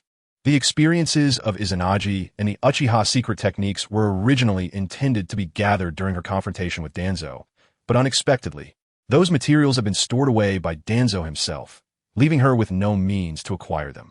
This particular set was clandestinely recorded by pharmacist Liang on the night of the clan's massacre. "Is that so?" Sasuke glanced at pharmacist Liang, silently committing her to memory, and then eagerly began to peruse the scrolls. After a considerable time had passed, having roughly finished reviewing the 3 scrolls, Sasuke exhaled and rubbed his temples in fatigue. "I have retained the general information. You have put great effort into organizing these, Chinyu. I am willing to follow your arrangements and assist you wholeheartedly. I only have one final question." Sasuke fixed his gaze on Chinyu. "At present, are you a Konoha ninja, Chinyu of the Phoenix Temple? Or have you joined the rogue ninja of Akatsuki?" "Neither," Chinyu replied with a bright smile. "My identity is as ephemeral as a cloud. I have always been Chinyu of the Phoenix Temple, and I shall only pursue what I desire as Chinyu of the Phoenix Temple." "I understand now." Sasuke lowered his head, digesting this answer for a moment. After a brief pause, he lifted his head. "I have no further questions." "Excellent." Chinyu smiled in satisfaction. "In that case, why don't you take a moment to rest? Have something to eat, and then we shall depart." "Depart for where?" Sasuke asked, puzzled. "Of course, to witness the grand spectacle I mentioned.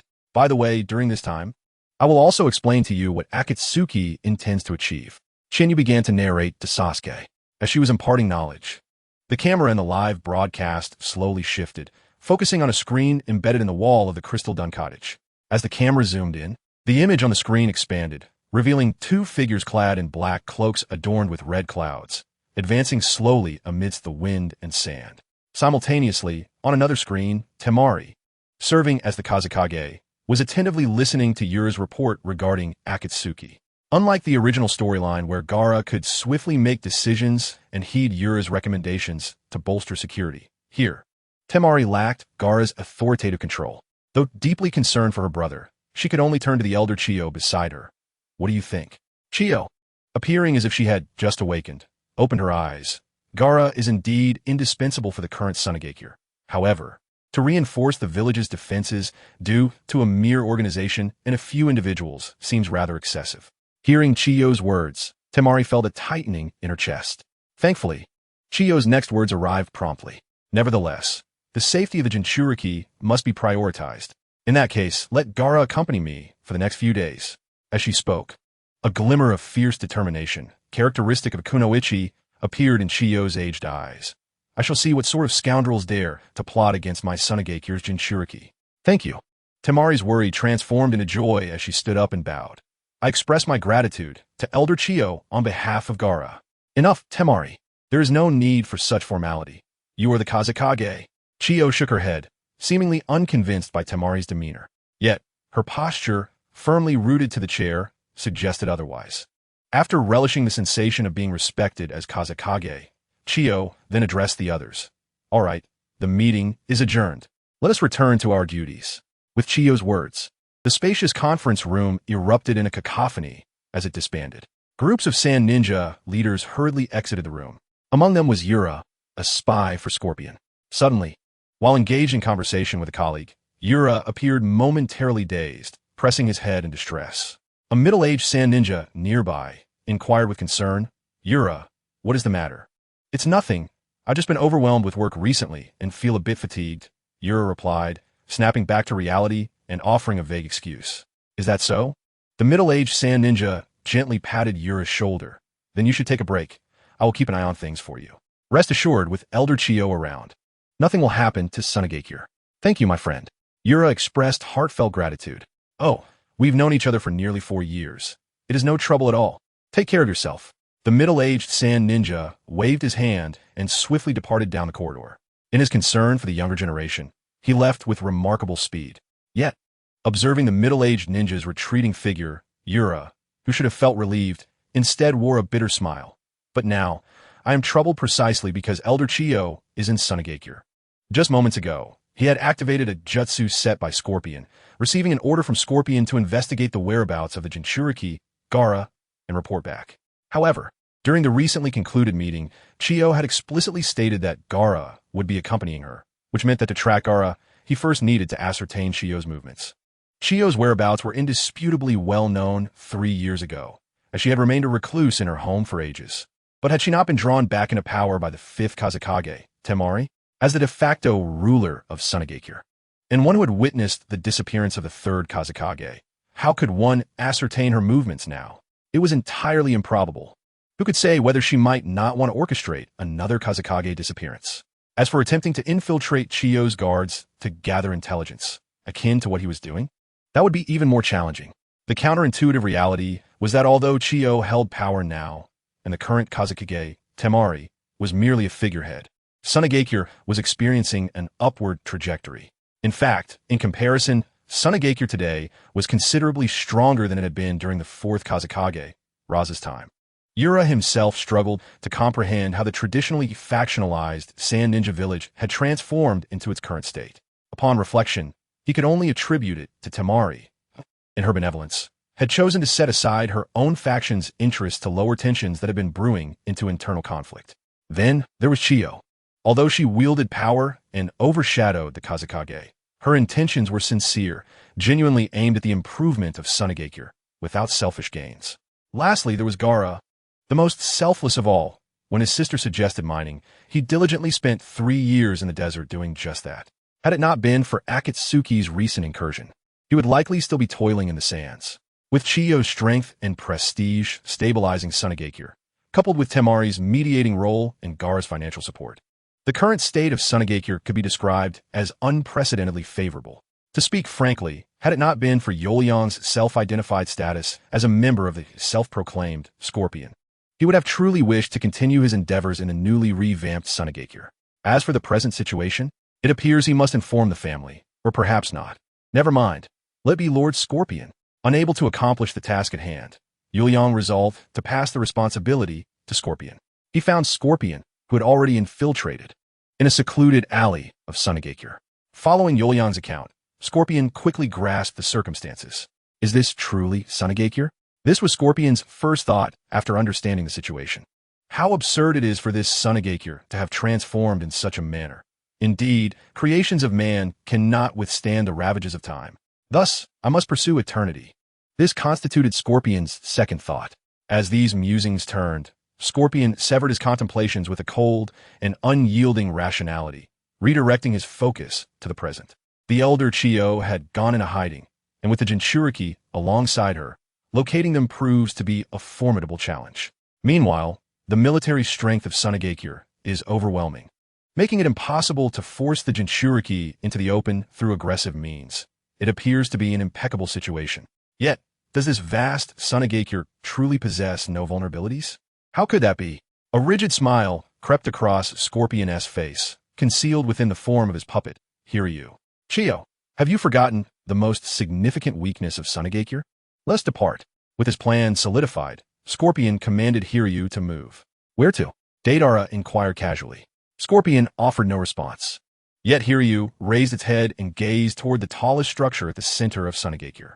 Following Scorpion's line of sight, Deidara's gaze landed upon a massive kanji for wind. I see. An admiring smile graced Deidara's face.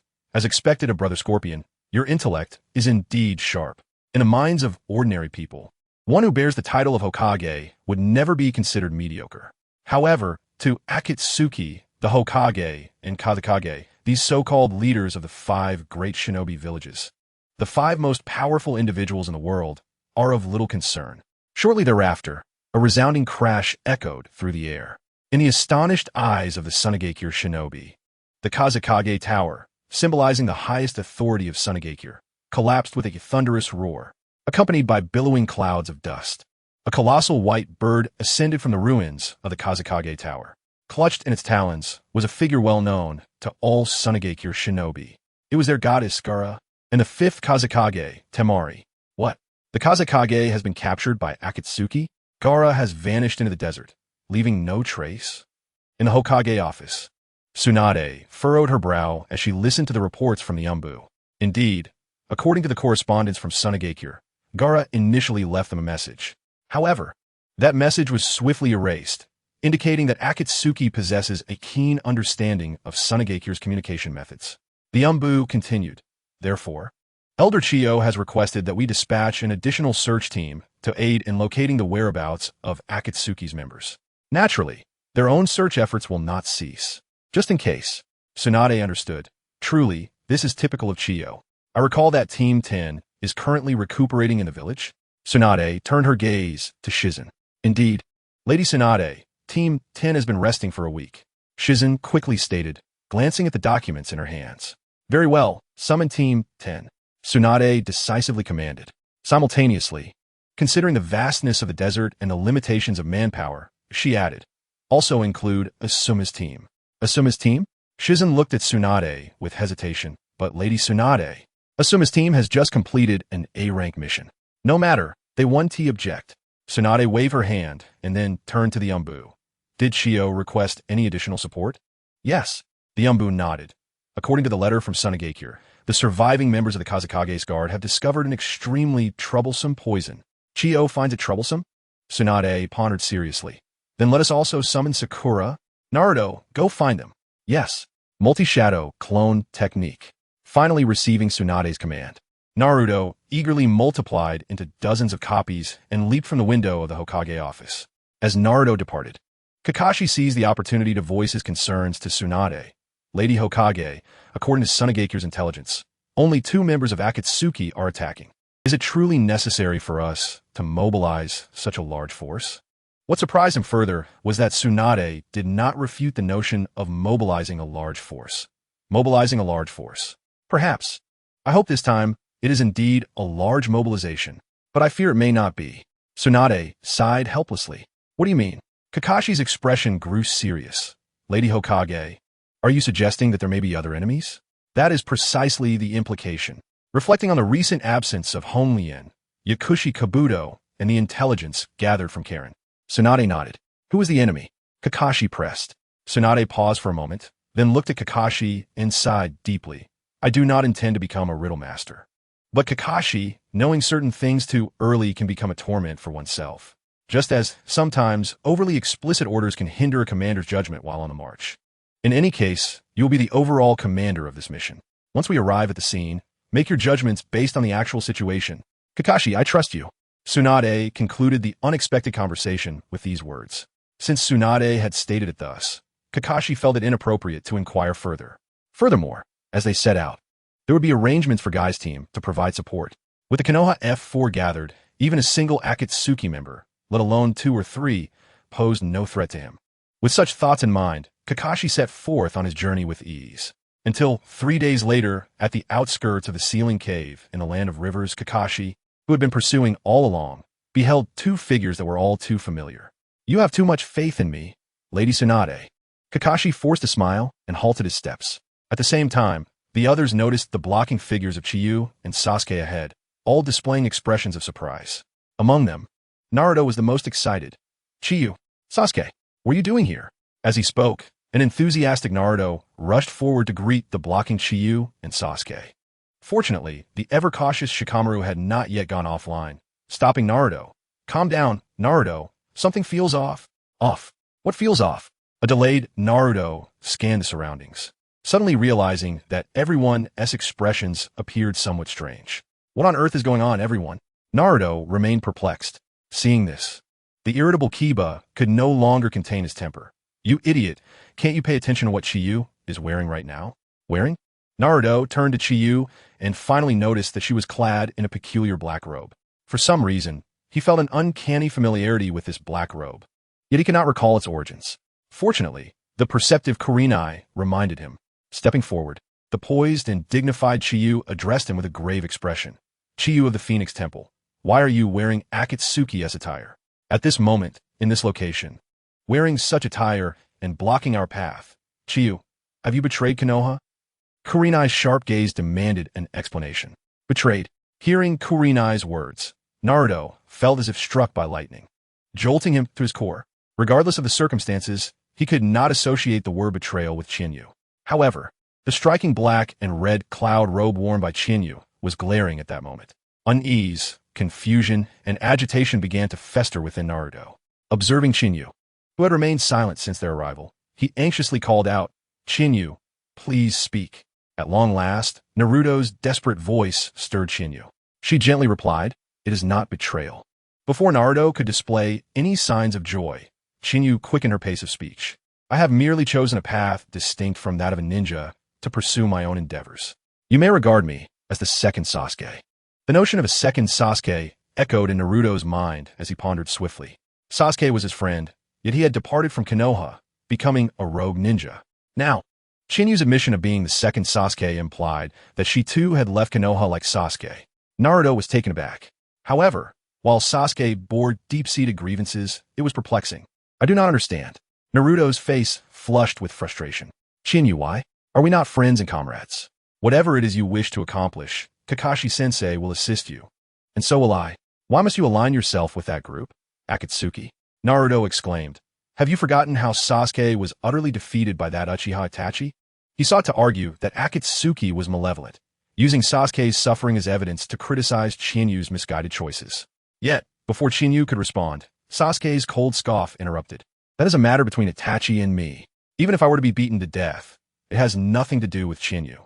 Then, Naruto faltered momentarily, before quickly retorting, "What about Kakashi-sensei? Kakashi is my cousin. He would certainly have no objections, right? Oni-chan?" Chinyu winked mischievously, emitting an endearing sound. It is often said that in certain situations, beauty can be an advantage, and indeed it proved to be so. Even though Kakashi recognized Chinyu's feigned innocence, he could only touch his mask and shrug, saying, "I have no objections." "Kakashi-sensei." Naruto was deeply dissatisfied with Kakashi's response. Kakashi, observing Naruto, intended to offer some words of comfort. However, Sasuke interjected, "Enough, Naruto. This whiny demeanor of yours. How long do you intend for me to tolerate it? We are no longer the children we once were. It's time to mature. How much longer will you expect everyone to accommodate you?" "Accommodate?" Naruto's expression was one of bewilderment, clearly unable to accept Sasuke's assertion. "How is this accommodating? How is it not?" Sasuke retorted disdainfully. "You are the only one who has always believed that friendship and bonds are all-encompassing. I played along with this friendship game for 3 months. I could no longer continue for my own reasons, so I left. Chinyu is stronger and more talented than I am, which is why she could accompany you for 3 years longer. But now, she too has her own needs. Naruto, Chinyu and I are independent individuals with our own pursuits. You cannot always expect us to play along with you." Sasuke's words struck Naruto's heart like a heavy hammer. He stammered, unable to muster a rebuttal. After a moment, with tears welling in his eyes, he implored, "How can this be mere play? How is it not?" Sasuke's impatience grew. "You claim we are friends, and I accept that. If you believe a friend is in the wrong, then propose a solution that you deem correct. If you cannot provide a solution, then take action to prevent it. Tears are not the answer. Naruto, Chinyu, and I are merely your comrades, not your guardians.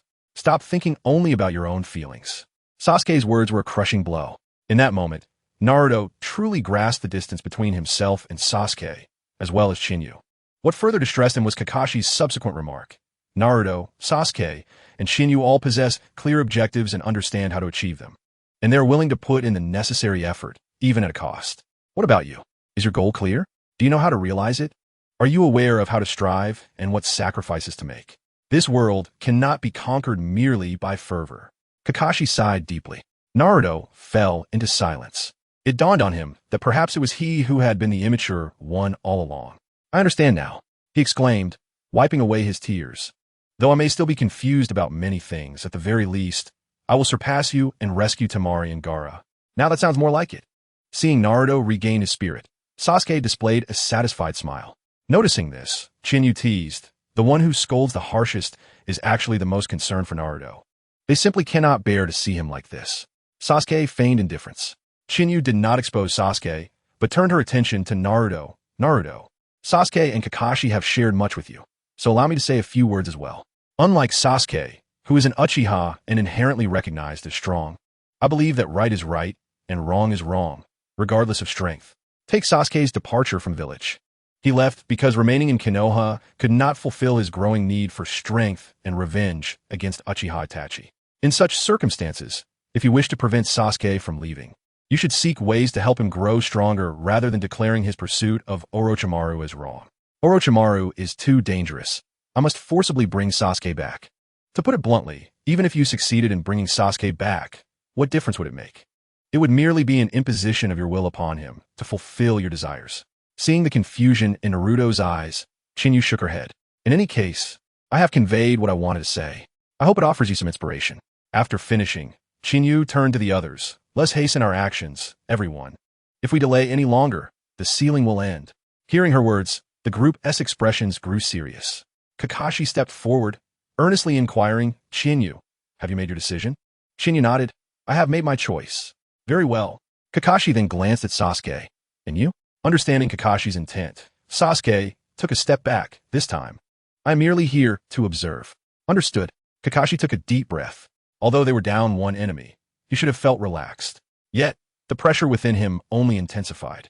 After all, Sasuke cared for Chinyu deeply. If even Sasuke could watch without concern, how formidable had Chinyu's strength become? The very thought of this prevented Kakashi from relaxing. Asuma was the first to sense Kakashi's unusual tension. Kakashi, why are you so anxious? It's just one person. Asuma's thoughts mirrored those of some members from the 8th and 10th teams. However, Kakashi merely shot Asuma a stern glare. And the once arrogant genius Kakashi seemed to regain some of his former intensity. Do not blame me if you regret this, Asuma. If you die, do not hold me responsible. Under Kakashi's warning, Asuma suppressed his inner sense of ease. The three leading Jonin exchanged glances, an unspoken tension filling the air, causing everyone to subconsciously adopt a serious demeanor. In a scenario where one faced off against 10, a tense silence enveloped them for a moment. After a brief pause, Asuma called out, Dinxi, OSI. At this critical juncture, the ever-reliable Dinxi bellowed, multiplication technique, meatball battle car.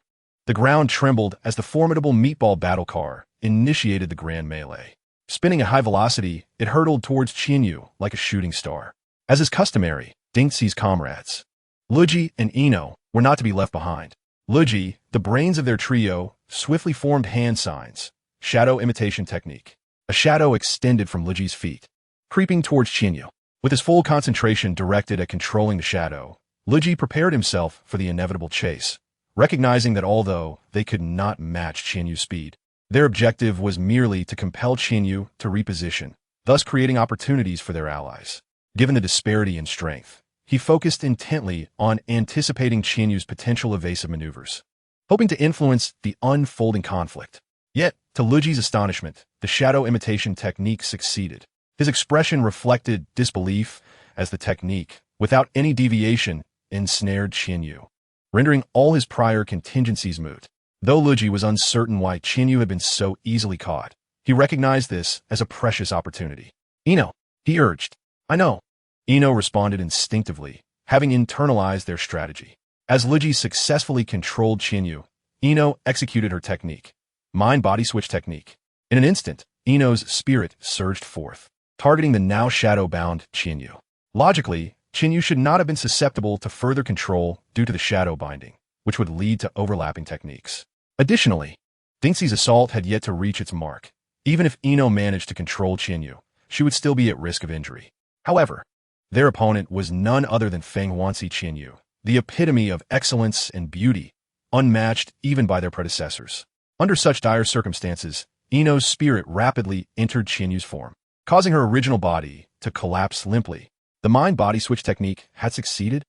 Luji furrowed his brow, pondering the improbability of Qinyu disregarding the shadow imitation technique.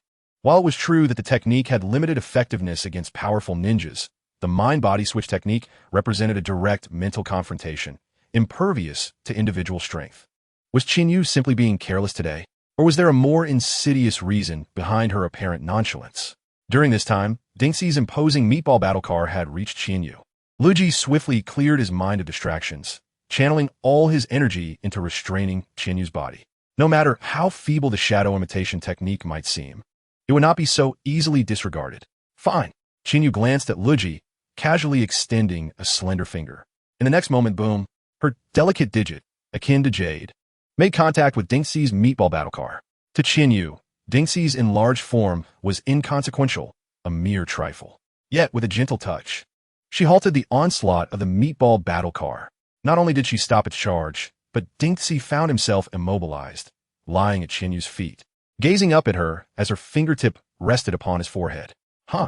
Dingxi, caught off guard, gaped in astonishment. Qinyu, with a flick of her wrist, produced a scroll brimming with modern snacks. She then pressed the scroll into Dingxi's oversized mouth, commanding, "Bite down." Oh. The simple-minded Dingxi complied, momentarily forgetting the battle at hand. Observers in the streaming room, even those familiar with Dingxi's character, were left speechless. Was he truly biting down? How adorable! It was evident that a glutton would be a glutton. Dingxi, lamenting the Chunin exams that forced him to confront Qinyu, mused on the futility of his efforts against such an opponent. He was well aware that he lacked the strength to contend with her. As they witnessed Dingxi's antics, Qinyu pivoted, delivering a swift roundhouse kick that struck Dingxi's forehead with tremendous force. Boom! The explosion of power sent Dingxi soaring into the horizon, vanishing from sight. Though the effect seemed exaggerated, it was clear to all that Qinyu had employed a deft application of force. This was not a battle between armies, but rather a single individual facing a multitude, rendering Dingxi's ninja skills merely an encumbrance to his allies. A brief skirmish ensued without injuries, save for Luji, who suddenly released the shadow imitation technique, clutching his groin. If it were merely a tug, Luji, with his tenacity, would have persisted in the fight. Clearly, he had sustained a more grievous injury. Is this truly possible? Qinyu mused incredulously. How could you have sustained such an injury? Luji, pale and gritting his teeth, retorted, "Thanks for your concern, but perhaps you should consider whose fault this truly is." "Well, it's certainly ISNT mine," Qinyu replied innocently, hands raised in surrender. "Just so we're clear, if you're injured down there, you'll need to seek out Sakura for treatment. That is not my responsibility. Perhaps it would be best for you to withdraw," she suggested, "lest I inadvertently worsen your condition." The stark truth silenced Luji. Nearby, Asuma sighed in resignation. "Fine, Luji. It's best you exit as well. Ino, you should join him." "Wait, where's Ino?" Asuma wondered, realizing with alarm that she was still lying on the ground. If the mind-body switch technique had failed, she should have awakened by now. Clearly, her spirit remained within Qinyu. Suddenly, a shocking realization dawned on Asuma. Had Qinyu managed to halt Dingxi's meatball battle car while simultaneously contending with Ino's spirit and Luji's shadow control? Unfortunately, Asuma's assumptions were correct. Inside Qinyu, an intricate tapestry of youthful spirit, confinement, mental control, sensory disconnection, and multifaceted personas unfolded. Then, unexpectedly, Qinyu raised her hand, calling out, "Ino, say hello to everyone."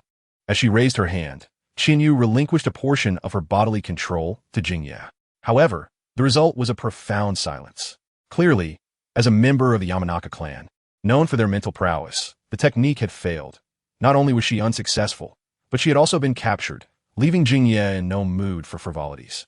Naturally, there is a distinction between external affairs and internal sentiments. Embarrassed, Jingye's spiritual form leapt onto Qinyu's own. "Ah, Qinyu, you mustn't say another word, or I shall never speak to you again." All right, I won't say anything more." With Jingye resorting to the "I shall ignore you forever" tactic, What more could Chinyu possibly say? She turned toward Asuma and the others, a faint smile gracing her lips. Jingye is feeling shy. Then, with a snap of her fingers, she silenced the frantic Jingye, teasingly pinching her delicate face, before delivering a playful tap on Jingye's forehead, effectively ejecting her from her body. Chinyu, Jingye, her small face flushed with indignation, scrambled to her feet. "Give me a break," Chinyu declared, lacking any semblance of remorse. Asuma, having witnessed this peculiar exchange, was utterly bewildered. What exactly was happening? "Jingye, were you just captured by Chinyu?" Asuma inquired, perplexed. The Yamanaka clan had never experienced such an occurrence before. I don't know," Jingye replied, equally confounded. "The moment I entered Chinyu's body, I felt as though I was ensnared by an overwhelming force. I couldn't break free, and under that power, I felt like a blank sheet of paper, ready to be freely painted upon." As she spoke, Jingye cast a grateful glance at Chinyu and whispered, "If Chinyu had harbored any malice toward me, I fear." She left the thought unspoken, but Asuma understood her implication. Yet, this only deepened Asuma's confusion. As the son of the Hokage and a former member of the 12 Guardians, he considered himself well-versed in the ways of the world. Nevertheless, even he had only encountered one technique capable of manipulating souls, the soul transformation technique. Yet, that technique did not possess the capacity Jingye described, an ability to freely alter and modify the very essence of one's soul. Asuma turned his gaze to Chinyu, whose smile remained as radiant as ever. "What is the situation? What could it possibly be?" Of course, it was the manifestation of the Mangekyo Sharingan. In the realm of shinobi, there are countless anomalies, and ocular legends account for a significant portion. This absolute control over one's own body is the power of Chinyu's Mangekyo Sharingan. Her ocular technique, known as Ten no Mikoto, shares a name with those of Shursui and Obito, though their abilities diverge. The essence of her power is straightforward, absolute control over herself, with her left eye governing her physical form and her right eye overseeing her energy. The earlier restraint on Jingye was due to her right eye, as Jingye's entry into her body was recognized as an intrusion of sorts. As for the Ten no Mikoto, Chinyu was exceedingly satisfied with her ocular prowess. Although it may lack the flamboyant lethality of Amaterasu and Tsukuyomi, its enhancement of her personal capabilities was monumental. After all, the multitude of powers and the chaos of bloodlines had not been evident 3 years prior. Yet, 3 years later, having garnered significant impression points through a series of brief encounters, the clarity of her abilities had become apparent. Ten no Mikoto presented itself as an impeccable solution. While Asuma was still contemplating Chinyu's capabilities, Jingye suddenly suggested, "Asuma-sensei, perhaps we should retreat." "What did you say?" Asuma responded incredulously, staring at Jingye. "I said we should retreat." Jingye's voice, initially subdued, grew more assertive with her repetition. Under Asuma's piercing gaze, she continued, "Earlier, Chinyu granted me a measure of control over her body, which I did not utilize, but I sensed many things." As she spoke, Jingye shivered. "Chinyu now? Now what?" Asuma prompted, eager for clarification. Yet, Jingye's expression was one of confusion, her lips moving soundlessly. "That's enough to disclose for now," Chinyu interjected softly, her tone laced with a hint of mischief. Allowing Jingye to perceive her body was a deliberate message for all present.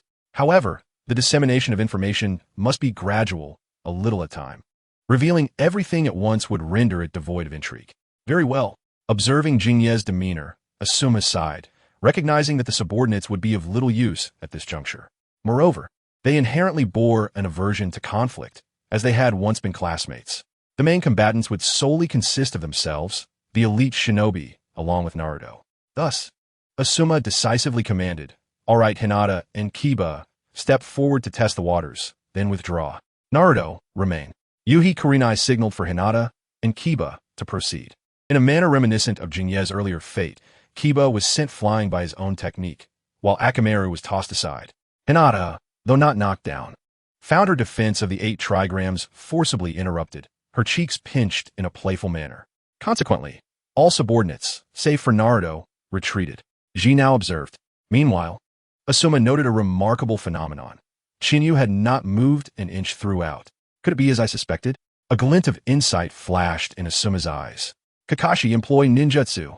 Asuma channeled chakra, forming seals, and unleashed a searing column of flame. Fire release. Great fireball technique. Simultaneously, Kakashi summoned an appropriate wind technique. Wind release, divine wind. The cylindrical gust of wind accelerated to catch up with Asuma's flames, amplifying their intensity and scale exponentially. Together, they formed a colossal inferno, hurtling toward Chinyu. Success! Asuma exclaimed, his heart racing with triumph as he beheld the engulfing flames. His hypothesis had proven correct. Chinyu intended to remain unmoved in the face of their assault. This presented an invaluable opportunity to wield a powerful technique. Yet, just as Asuma believed his fire technique had taken effect, a sound of lament echoed in their ears. Ah? A voice, tinged with both regret and dissatisfaction, resonated around them. A ring of frost expanded outward from Chinyu, encircling the group and halting just shy of their noses. The once formidable inferno vanished without a trace, accompanied by the crisp sounds of ice forming around Chinyu. Soon, large snowflakes began to descend, accumulating into a blanket of snow at her feet. Outside this snowy realm, the winds of the land of wind continued to blow into the land of rivers, while Asuma and his companions felt as warm as spring. Chinyu had masterfully crafted a localized snow domain around herself. The ability to confine cold air in such a manner, defying the laws of nature, was beyond anything Asuma had ever encountered. Perhaps we should reconsider, Chinyu remarked, observing the astonishment of her peers. Once the tailed beast is extracted, I shall take my leave.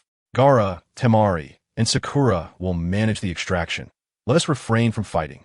What do you mean? Kurenai asked, puzzled. Are we still negotiating terms? It is not a matter of negotiation, Chinyu explained, somewhat lethargically. I had initially anticipated that, as renowned elite shinobi of Konohagakure, you would provide me with a spirited challenge, allowing me to gauge my current abilities. However, it appears I have underestimated my own strength, while overestimating yours. Chinyu shrugged his shoulders and remarked apologies. But you all seem rather ineffectual. The expression of F3 shifted subtly at this pointed mockery. Among them, Kakashi seemed to comprehend that Chinyu was not jesting. Hence his countenance altered momentarily. Yuhi Kurenai, though somewhat perplexed by Chinyu's current state, remained reserved and chose not to speak. Only Asuma, believing that maintaining their momentum was crucial, feigned nonchalance as he puffed on a cigar, declaring, well, I can't simply ignore that remark. Is that so? Chinyu refrained from elaborating. I shall remain here, and if you can break through the Ice Heaven Mirror, what would prevent me from allowing you entry? Ice Heaven Mirror? Kakashi interjected with curiosity. Precisely. Is this very phenomenon before you? The trio quickly scrutinized the icy realm Chinyu had conjured, even extending their hands to test its boundaries. However, regardless of their exploration, they merely perceived it as a somewhat chilly miniature snowstorm. It's a deal. Asuma was the first to leap into the Ice Heaven Mirror, only to be immediately met with a chilling gust that caused him to sneeze. It's freezing. This must be at least minus 30 degrees. I concede, this is indeed no place for humans, but traversing a short distance, a sharp metallic clash interrupted Asuma's words. An ice sword materialized from thin air, which he instinctively blocked with a swift motion. Chinyu smiled charmingly. How could it possibly be merely frigid? With each utterance, 6 ice swords coalesced above Asuma's head, poised to plunge downwards. Asuma leapt back to evade, but after 6 came 12, then 24, and finally 48. Before even the first 2 waves could be withstood, Asuma, adorned with numerous minor cuts, escaped the Ice Heaven Mirror. Seeing the suspended ice swords within the realm, which refrained from striking upon his departure, Asuma's brow dampened with cold sweat. Is this ninjutsu? How can I operate so swiftly? Because this is the Ice Heaven. Ice Heaven? Asuma was bewildered. Everyone here, save for Naruto, was not a weakling. So surely they must understand? Ice forms from water, Chinyu explained. But this raises a question. What if there is insufficient water in the air? Certainly, chakra can generate some water or temporarily mimic its properties through nature transformation, which is how many water techniques are executed in arid regions. Ice techniques can operate similarly. However, it leads to another question. Why should I submit to nature? Why must I create water when it is absent? Why can't I conquer nature? Who says ice techniques must rely on water? Why not freeze the air itself? Thus, the realm of Ice Heaven was born. Every particle of air here serves as my medium for casting. Ah, I see. As the group absorbed Chinyu's explanation, enlightenment dawned upon them. They had not anticipated that Chinyu's ice swords were formed by freezing the air. Simultaneously, Kakashi noted an intriguing point. You refer to this realm as Ice Heaven, yet you call it the Ice Heaven Mirror. We have experienced the Ice Heaven. But what of the mirror? This? It's of no concern, so allow me to keep it a secret for now. Chinyu revealed a mysterious smile. Kakashi could only shake his head in resignation. Although he had not fully grasped the capabilities of Chinyu's Ice Heaven Mirror, understanding that attacks could come from all directions was sufficient. Onward. At Kakashi's command, Asuma, Kurenai, and Naruto charged into the Ice Heaven Mirror together. Multiple shadow clone technique. As soon as they entered, Naruto summoned a multitude of clones, filling the space, while Asuma, Kakashi, and Kurenai transformed into Naruto's likeness, concealing themselves among the sea of Narutos. They clearly intended to leverage their numerical advantage to breach Chinyu's domain. Chinyu's response was immediate and decisive. 1,000 killing water surge. In an instant, a dense cloud of ice needles coalesced, descending like a torrential downpour upon the sea of Narutos. Under the barrage of the ice needles, a significant portion of Naruto's army vanished in an instant. Yet, a few managed to evade, whether by dodging or using their fellow Narutos as shields against the icy onslaught. Suddenly, a massive shadow loomed beneath them. The Narutos looked up to find a colossal whale. This was none other than the one-horned white whale Chinyu had summoned during the Chunin exam. Scatter to the sides, one Naruto commanded, and the remaining Narutos swiftly dispersed to the flanks of the Ice Heaven Mirror. However, the one-horned whale had been summoned specifically to block their path. Following the whale were ice wolves and ice tigers, born from the frost, charging toward the advancing Narutos. At this moment, the elite shinobi hidden among the Narutos could no longer remain concealed. ZZZ. The brilliance of Raikiri ignited as Asuma's chakra blade, Hien, surged with wind chakra, shifting into a powerful assault.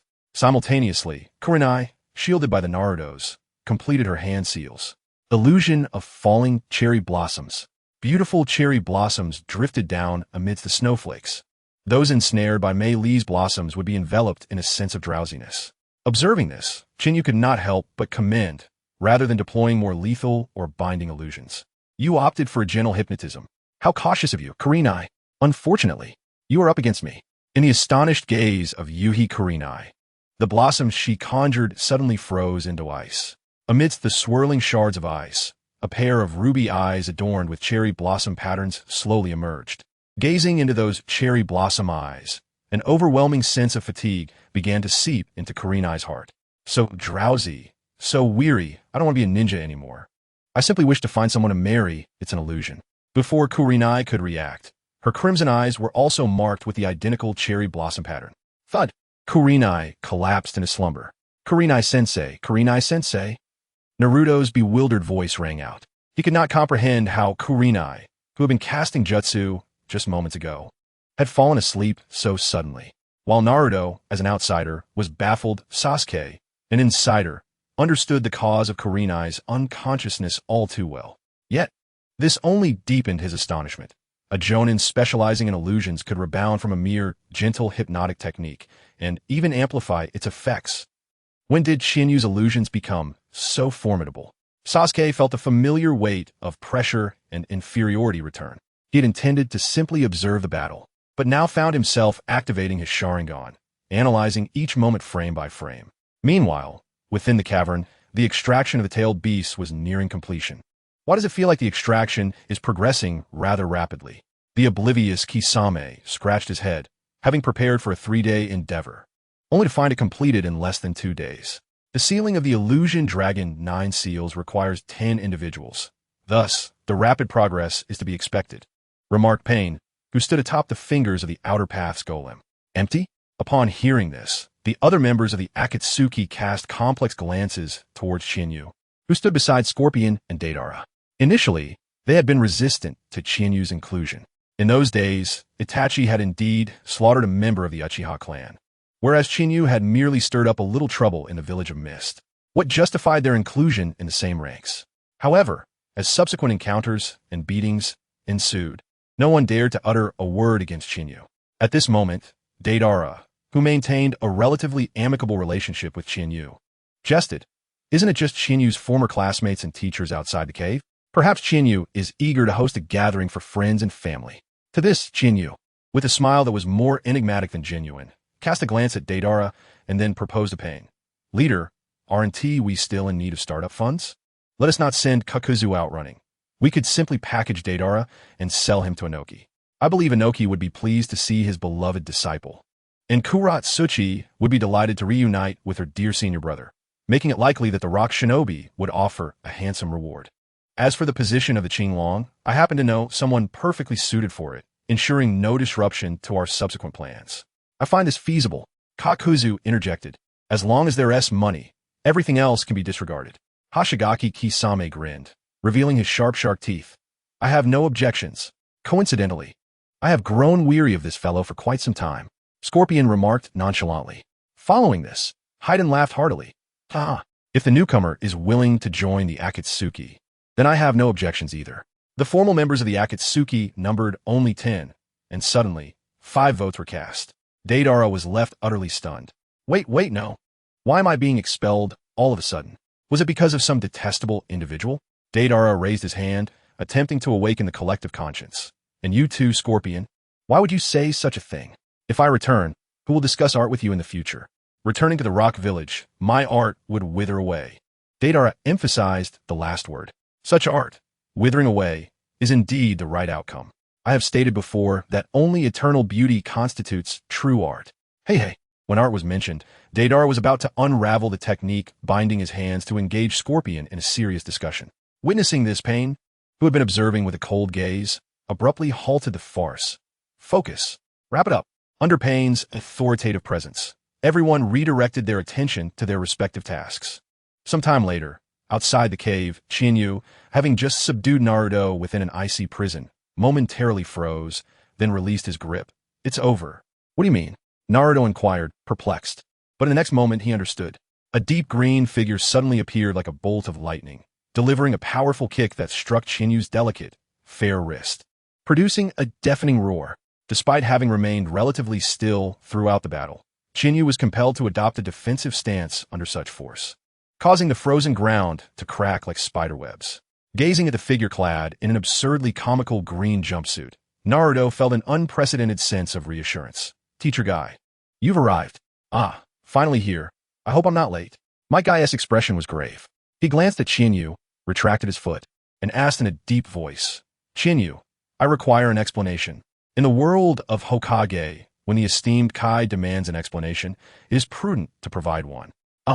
This situation made Chinyu slightly anxious as she reached to tousle her hair, preparing to explain. However, don't move. Niji, Tintin, and Lee suddenly appeared in an instant. Lee seized Chinyu's moving hand, while Tintin brandished a kunai against Chinyu's neck, and Niji applied pressure with a pinpoint technique to her lower back.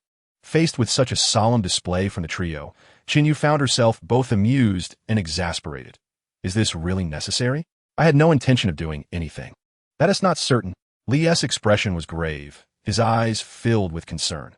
You are Chinyu of the Phoenix Temple, the most talented and powerful among us. Even if you truly wish to do something, how could we discern it? Just like this time with you, Chinyu, I, for some reason, could still joke and criticize Naruto's immaturity even when confronted with his inquiries. Yet, facing Lee's earnest question, looking at his serious brow, Chinyu found herself momentarily speechless. Was it because the emotions of honest individuals were more subdued, making their eruptions harder to handle? Or was it the awareness that Naruto, being good-natured, would not hold a grudge even if they were adversaries for a time, allowing for a sense of freedom that one could not afford with someone like Lee? Chinyu did not know. Perhaps it was a combination of both, or perhaps neither. It might simply be that, at this moment, she truly realized she was about to sever ties with her past in Konoha, finally grasping the tangible sensation of rupture. Chinyu suddenly clutched her soft heart. Yes, we are not mere grass or wood. Who could be devoid of emotion? It turns out that even I, who seems so carefree, would feel sorrow at the thought of separation, even if I know it is temporary. Chinyu. In the distance, Sasuke, who fully understood Chinyu's current emotions, could not help but feel a twinge of worry. Chinyu was no longer the same as she was 3 years ago. Her bonds were solely with Team 7. Naruto was like an unyielding gum that couldn't be shaken off. Kakashi was rational, and Chinyu had always leaned towards him, even if leaving Konoha merely meant changing her training ground. But this time, Chinyu truly intended to sever those relationships. He was a man with a heart of iron. It mattered not. But Chinyu was a woman, innately emotional.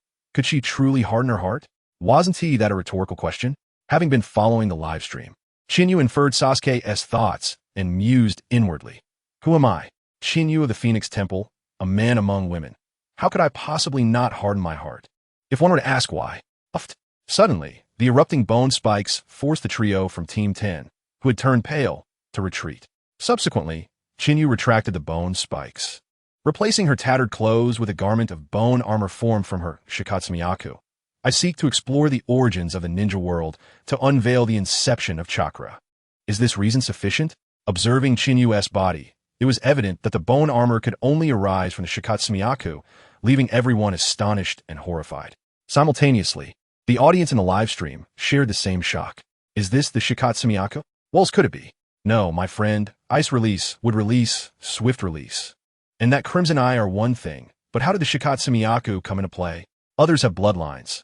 You seem to have formed a person from your bloodline. This has truly disregarded all basic principles. It should have activated. Perhaps it never deactivated. Exactly. Is something that hasn't deactivated considered activated? An audience member inadvertently voiced the truth. This is how the truth often emerges, often expressed in jest. Naturally, not everyone would accept the truth. Within a live stream, some propose a new perspective. Could the origins of the ninja world and the inception of chakra be related to Chinyu's numerous bloodlines? It is possible. Perhaps Chinyu herself is puzzled as to why she possesses so many bloodlines, which is why she joined the Akatsuki. After all, they have the Rinnegan. Hasn't it been said that the Rinnegan is the eye of the sage of six paths, the origin of chakra and ninjas? That makes sense. I believe you. Let us wait and see. I doubt it will collapse this easily. With the emergence of a new viewpoint, those viewers who felt that the legendary tale of the shinobi world was faltering decided to observe further, eager to see how the narrative would unfold. On the other side, the people of my shared similar thoughts. The origins of the shinobi world, the inception of chakra? Surely, there must be more to it than that. Kakashi, whose chakra was nearly depleted, knelt and inquired. Indeed, Chinyu nodded, stating, initially my exploration was not merely about these origins. Rather, I sought to understand myself, why I possess such a plethora of bloodline limits. As she spoke, Chinyu turned her gaze towards Chiyo and Sakura, who had just arrived concurrently with Might Guy's team. Sakura, you are the most esteemed disciple of Tsunade-sensei. You must know why. Among those with bloodline limits in the shinobi world, the majority possess a single bloodline, while those with dual bloodlines are considered prodigious. Yes, Sakura, glancing at the fragments of Akatsuki attire on Chinyu and the stark white bones of Guy, responded with a complex expression. In simpler terms, genes are generally classified as dominant and recessive. If one is dominant, the other will be recessive. More technically, an individual's genes are inherited from their parents. And during this transmission, mutations or deficiencies may occur. Some functions remain intact while others do not, thus distinguishing between dominant and recessive traits. Even if both parents possess complete functions, dominance can override recessiveness. For instance, black may overshadow white. Therefore, even if both parents are bloodline users, their offspring may not inherit both bloodlines, let alone inherit them simultaneously. Bingo! Chinyu snapped her fingers. Sakura's answer is correct. Mai earns 10 points. However, I wish to add something.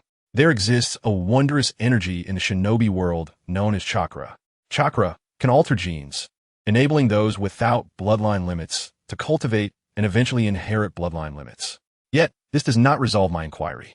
As she formed two hand seals, a small sapling emerged from the earth beneath her feet, bearing a vibrant apple. Extending her delicate hand, Chinyu plucked the apple and took 2 bites. Mokotan. Then, with a swift motion, she discarded the apple, and a bone spike erupted from her palm, impaling the half-eaten apple onto a large tree. Shikatsumiyaku. Subsequently, the cold air emanating from the bone spike enveloped the apple and tree, freezing them into solid ice. Hayatan. In an instant, Chinyu transformed into a flash of white light, reappearing before the frozen tree, wielding a luminous sword to cleave through the ice and retrieve the apple. Sutton. Noticing the apple was still somewhat frosty, Chinyu parted her crimson lips and exhaled a breath of scalding steam, instantly thawing the fruit. Bofatan. This technique I learned from Sister Ming. Finally, Chinyu indicated her eyes. The crowd focused intently, realizing that her gaze had somehow transformed. Her eyes radiated a captivating aura, resembling a brilliant ruby. Yet now they were intricately carved with a lifelike cherry blossom. although they had witnessed this cherry blossom during the reflection of Yuhi's Jinjutsu. The people of Mai had never seen it in person. After all, like a Bito, Shinyu's ocular technique could be utilized even without entering the Mangekyo state. Shinyu continued. The Crimson Eyes? No, that name is merely a whim of mine. Though their appearance diverges, their true function is undoubtedly akin to the Sharingan. The blossom in full bloom represents my Mangekyo form. As Shinyu spoke, the people of Mai remained silent. Sasuke, taken aback, thought, he had never anticipated that. In this moment of intrigue, it would circle back to him. Shinyu's eyes were, in fact, a variant of the Sharingan. This implied that Shinyu might be his kin. Suddenly, Sasuke's breath quickened, and his previously eager gaze ignited with fervor. Clearly, the revelation of their shared bloodline elevated Shinyu's, standing in Sasuke's heart significantly. If previously asked whom he would save in a hypothetical scenario where both Naruto and Shinyu fell into a river, Sasuke would have unhesitatingly chosen Shinyu. However, if such a situation arose, he might now hesitate. After all, the entangled chakras of Indra and Ashura had been adversaries for countless generations. Yet now, even if such a scenario occurred, he would have but one answer: save Shinyu. As for Naruto, that matter was inconsequential. Shinyu elucidated. Do you understand now? With so many bloodlines, including the elite Sharingan, neither inheritance nor learning can adequately explain my situation. I'm not like Naruto, who can remain blissfully ignorant even with the 9 tails sealed within him. I cannot permit mysteries to linger within me, whether orchestrated by unseen hands or a mere accident. I must seek an answer. Tracing the origins of these questions is clearly the simplest approach. The crowd fell into silence once more. Yet, their gazes toward Shinyu were no longer filled with anger or confusion. For Shinyu's circumstances were indeed peculiar, and from her perspective, her decision to pursue this path was somewhat comprehensible. However, understanding did not equate to acceptance. The harshness of betrayal was most profound when clarity prevailed.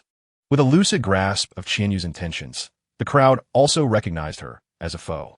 Thus, the previously relaxed atmosphere gradually turned tense. My guy crouched low, awaiting an opportunity to strike at Shinyu. Yet, in the next moment, as if a gust of wind had swept through, the Shinyu before them transformed into a dried mural, suddenly losing all color and ultimately collapsing as a wooden sculpture, rigidly hitting the ground. With a resounding thud, the realization dawned upon them that the figure they had battled earlier was merely Shinyu's wooden clone. Then, with a thunderous rumble, the cave door swung open. Deidara, Scorpion in his Soten Korin form, and Shinyu, who cradled Gaara in one arm while embracing Temari with the other, emerged. Shinyu turned to Deidara and Scorpion, saying, "You may leave now. I shall handle matters here." Deidara, somewhat reluctant, replied, "But I wanted to showcase my art." Are you truly organizing a reunion? Do you genuinely wish to return to IWA? Shinyu shot him a sidelong glance. Forget it, Deidara dismissed, shaking his head vigorously before summoning his clay bird and stepping aboard. However, after a moment, Deidara noticed that Scorpion had not joined him. Scorpion?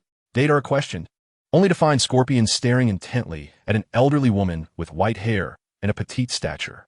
Upon recognizing Chiyo, Deidara initially felt perplexed, then enlightenment struck. Oh, it's soon as Chiyo. So, this is your grandmother, Scorpion. If you do not wish to become my puppet, then silence yourself. Scorpion interjected firmly, interrupting Deidara. He then ascended on a Deidara's clay bird. Let us depart. The clay bird flapped its wings and gradually took flight before the attentive crowd. Chiyo hurried forward, Scorpion. Having returned at last, do you not wish to meet your old grandmother? There's no need. Let be this way. The indifferent words emanated from the image of a middle-aged man, Shirlu, who, for the present day Xie, life and death held no distinction. Aware that this mission was in the land of wind, he had long prepared himself for a confrontation with Qian Dai. However, with Qianyu present, the fertile ground for a heartfelt battle had vanished, rendering departure a more favorable option. Upon uttering this thought, Dita La, who could empathize with Xie's current mood, accelerated the clay bird's wings and soared westward, leaving behind a bewildered Qian Dai and an unwilling Naruto. Watching the departing bird, Naruto exclaimed in frustration, Kakashi-sensei, are we truly going to let them leave like this? I love Luo. They have taken him. I am aware. Kakashi replied with a serious demeanor. But we are utterly depleted. Moreover, Shinyu has yet to depart. Damn it. Kakashi's words restored Naruto's rationality. Just moments ago, Shinyu had utilized a wood-release clone to subdue them all, leaving them gasping for breath. Now, with her true form revealed, their desire to fight had dissipated. However, the silver lining was that Qianyu had not allowed the Akatsuki members to encircle her. She had gone straight for the nine-tails Jinchuriki, indicating that she harbored other intentions. Speak, Qianyu, what else do you desire? Kakashi inquired. As expected of Kakashi, he understood me well. Qianyu smiled faintly, turning her gaze towards the still-dazed Qiandai. Elder Qiandai, let's make a trade. What? Qiandai snapped back to reality, recalling Qianyu's previous words, her expression shifting drastically. The Sand Village never engages in transactions with terrorists. Qianyu of the Phoenix Temple, if you have any sense, return I love Luo and Temari, or else my sand shinobi will pursue you to the ends of the earth. Indeed, to the ends of the earth. Qianyu nonchalantly dismissed her threats. Now, Elder Qiandai, let us refrain from political correctness. Excessive intimidation without follow-through only serves to highlight your village's frailty. Moreover, I am not seeking a transaction with the Sand Village. My trading partner is you. Qianyu directed her gaze toward Qiandai's somewhat murky eyes. Me? Qiandai was perplexed. What could she possibly offer in exchange? How could there be nothing? As if reading Qiandai's thoughts, Qianyu shook her head and placed I love Luo before her. Sakura, Elder Qiandai, please examine him. Yes. Sakura hurried over, her hands glowing with green light as she reached for I love Luo. Yet, after merely a few touches, she recoiled in horror. I love Luo has no vital signs. How can this be? Naruto exclaimed in shock. Sakura, are you sure you checked correctly? I love Luo. How could he be? Do not doubt. Qiandai, who had not physically examined him, spoke calmly. When a Jinchuriki has their tailed beast chakra extracted, it leads to this outcome. He is undoubtedly dead. However, I believe I understand what you desire. What?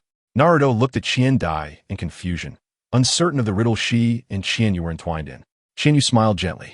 It is a pleasure to converse with an astute individual. Of course, I understand that one I love Luo does not represent a substantial bargaining chip for you, as he is not the Kazekage. But what if I were to offer a designated casting in exchange? Given my talent, achieving your desired effect with that technique is certainly within my capabilities. What? This time, Qiandai's composed demeanor cracked. She stared at Qianyu, her breath quickening. Is this true? Indeed, but I'm only responsible for the casting, not for capturing him. That task remains yours. This posed no issue. Qiandai promptly agreed, her earlier resolute refusal seemingly forgotten. Yet, as their conversation unfolded, others remained utterly bewildered, unaware of the nature of their exchange. Asuma gestured toward Sakura, who instinctively stepped forward to inquire, Elder Qiandai, what are you two discussing? Qiandai fell silent for a moment before sighing. Jixing Zhuanqing. Sakura responded, what? Jixing Zhuanqing. A forbidden technique I developed, capable of infusing life into puppets, allowing them to come to life. However, during its development, while puppets could not be revived, it unexpectedly achieved the effect of resurrecting the dead. Thus, you may regard it as a resurrection ninjutsu. Resurrection ninjutsu. Naruto was the first to react. Then, does this mean I love Luo can? Precisely. Qiandai nodded. And I love Luo's condition. He can undoubtedly be resurrected through Jixing Zhuanqing. Qianyu's intention was clear. She would provide this technique in exchange for the opportunity to use it once more. Yet, Qiandai scrutinized Qianyu with a piercing gaze. Jixing Zhuanqing allows for resurrection by sharing one's own life force. Are you willing to part with yours? That is not your concern. Simply state whether you will proceed. Qianyu replied decisively. Of course, if your designated casting can be realized, I have no objections. Qiandai had long desired to extract Xie from his puppet state. Excellent. Qianyu extended her delicate hand. Then, a hand for payment, a hand for goods. Provide me with the scrolls for Magnet Release, Scorch Release, and Jixing Zhuanqing. You also require Scorch and Magnet Release? Naturally, that is Temari's price. Very well. Qiandai, without hesitation, acknowledged it is settled. You shall not regret this. Thus, Qianyu obtained 2 additional bloodline limits from Qiandai. Consequently, she had acquired 7 of the 10 special ninjutsu that could be formed through the combination of the 5 chakra elements: wind, thunder, fire, earth, and water. Initially, collecting special bloodlines was merely a shortcut for Qianyu to enhance her 6 attributes. However, since acquiring Tianjiu Zhong, her aspirations had evolved. The Seeker's Orb, a technique achievable only by one possessing the 6 paths Sage Mode, an ultimate fusion of Yin and Yang chakra, requires the infusion of the 5 elements.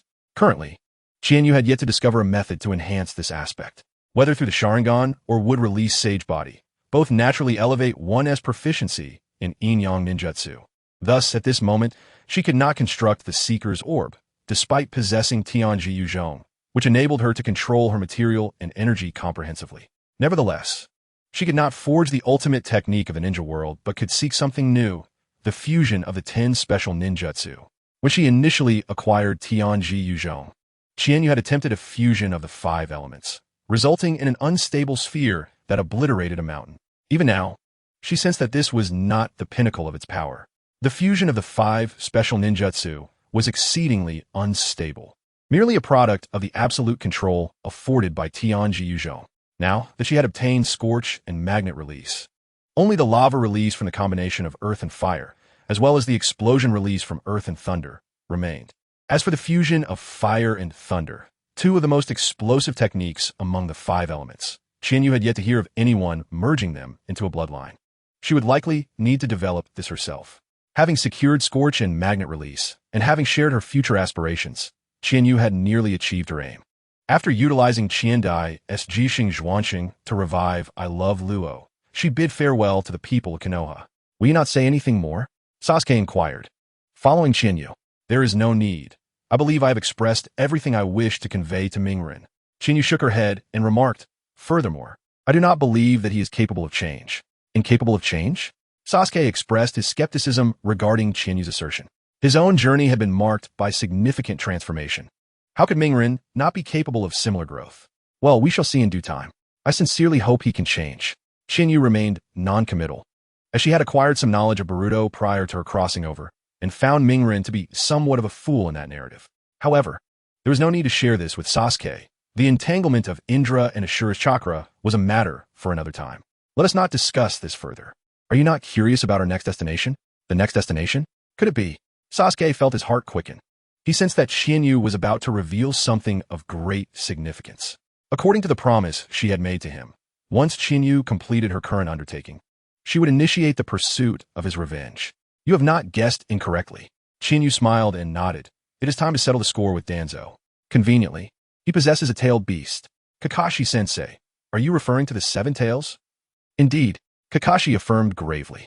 At this point, it had been 6 months since the battle for the One Tail. Mingren had mastered the futon, Raisin Shuriken, and had dispatched the immortal duo. However, following the capture of the One Tail, the 2 tails from the Cloud Village, the 3 tails and 6 tails from the Mist Village, and the 4 tails and 5 tails from the Rock Village had all been seized by Akatsuki. Among the 9-tailed beasts, only the 7 tails from Takigakure, the 8 tails from the Cloud Village, and the 9 tails from Konoha remained, according to Akatsuki's sequence of acquisition. Their next target was undoubtedly the 7 tails from Takigakure.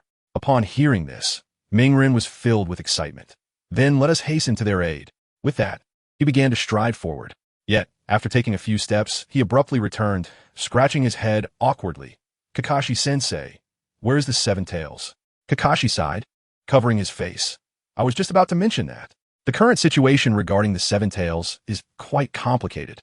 Complicated? Mingren was perplexed. No matter how complicated it was, could it be more intricate than Akatsuki's circumstances? For us, it is indeed more complicated than Akatsuki's situation. Kakashi nodded solemnly. "Mingren, 3 years ago, you were not present, and thus you are unaware that Qianyu was involved in a power shift within the village. During that time, as the shadow of the 3rd Hokage, Elder Danzo was expelled from Konoha for conducting human experiments on villagers, desecrating the remains of fellow ninjas and plotting to instigate war. Subsequently, Elder Danzo vanished into the vast ninja world. It was only recently that we regained information about him." Mingren curiously inquired. "Where is he?" "In Takigakure," Kakashi replied gravely. "Takigakure?" "Yes, the secluded village that harbors the 7 tails." After this revelation, the scene transitioned to Kakashi leading a team consisting of Yamato, Mingren, Sakura, and Hinata, as they arrived deep within the land of water, at a highland surrounded by waterfalls. The vibrant chirping of insects resonated from the dense forest around them. Taking a deep breath of the fragrant, humid air filled with the scent of foliage, Mingren gazed ahead at a village, encircled by walls reminiscent of Konoha, and clenched his fist in exhilaration, suppressing a roar of excitement. "We have finally arrived." It was no wonder Mingren was so thrilled. As the 1st Hokage had designated a tailed beast for Takigakure, hoping it would serve as a bulwark against the Cloud Village. The geographical advantages of Takigakure were unparalleled among ninja villages. Not only was the entire village concealed within a dense forest, but it was also fortified by formidable waterfalls, essentially making it a village encircled by waterfalls. To gain entry, one required not only knowledge of the route, but also the ability to ascend waterfall after waterfall. It was not that the cliffs beside the waterfalls were insurmountable. Rather, one had to scale the waterfalls and navigate along the waterways to traverse the forest. Otherwise, the abundance of water systems and sunlight surrounding Takigakure rendered passage within the forest nearly impossible, as one would encounter trees and shrubs obstructing the way, or poisonous insects and snakes complicating the journey further. Given the adverse natural conditions, Mingren and his companions also had to contend with the defenses set up by root ninjas, making infiltration even more arduous. Indeed, with the remnants of root led by Danzo occupying Takigakure, the village had transformed into the very fortress that Senju Hashirama had envisioned, albeit with a touch of irony, as it was no longer the Cloud Ninjas seeking to invade Konoha, but rather Konoha ninjas themselves. Were it not for the presence of Sharingan and Byakugan within Mingren's team, along with the advantageous use of wood release in the forest environment, they would have struggled to penetrate the village's defenses. Thus, following their successful entry, as the excitement began to wane, Mingren felt a twinge of hesitation. Kakashi-sensei, will Chinyu truly come here? She despises such filthy and chaotic places teeming with insects. She will come, Kakashi affirmed confidently, because Sasuke will undoubtedly arrive. Shadows from the forest cast over Kakashi's face, his single eye flickering uncertainly. That kind of hatred will compel him to come. Upon hearing the name Sasuke, Mingren and Sakura exchanged complex expressions. They both understood the nature of the hatred Kakashi referred to. Sakura, being Tsunade's disciple, had long been aware and had participated in Shinyu's political reckoning against Danzo. As someone trusted by Tsunade, she even helped dismantle Danzo's wall of Sharingan.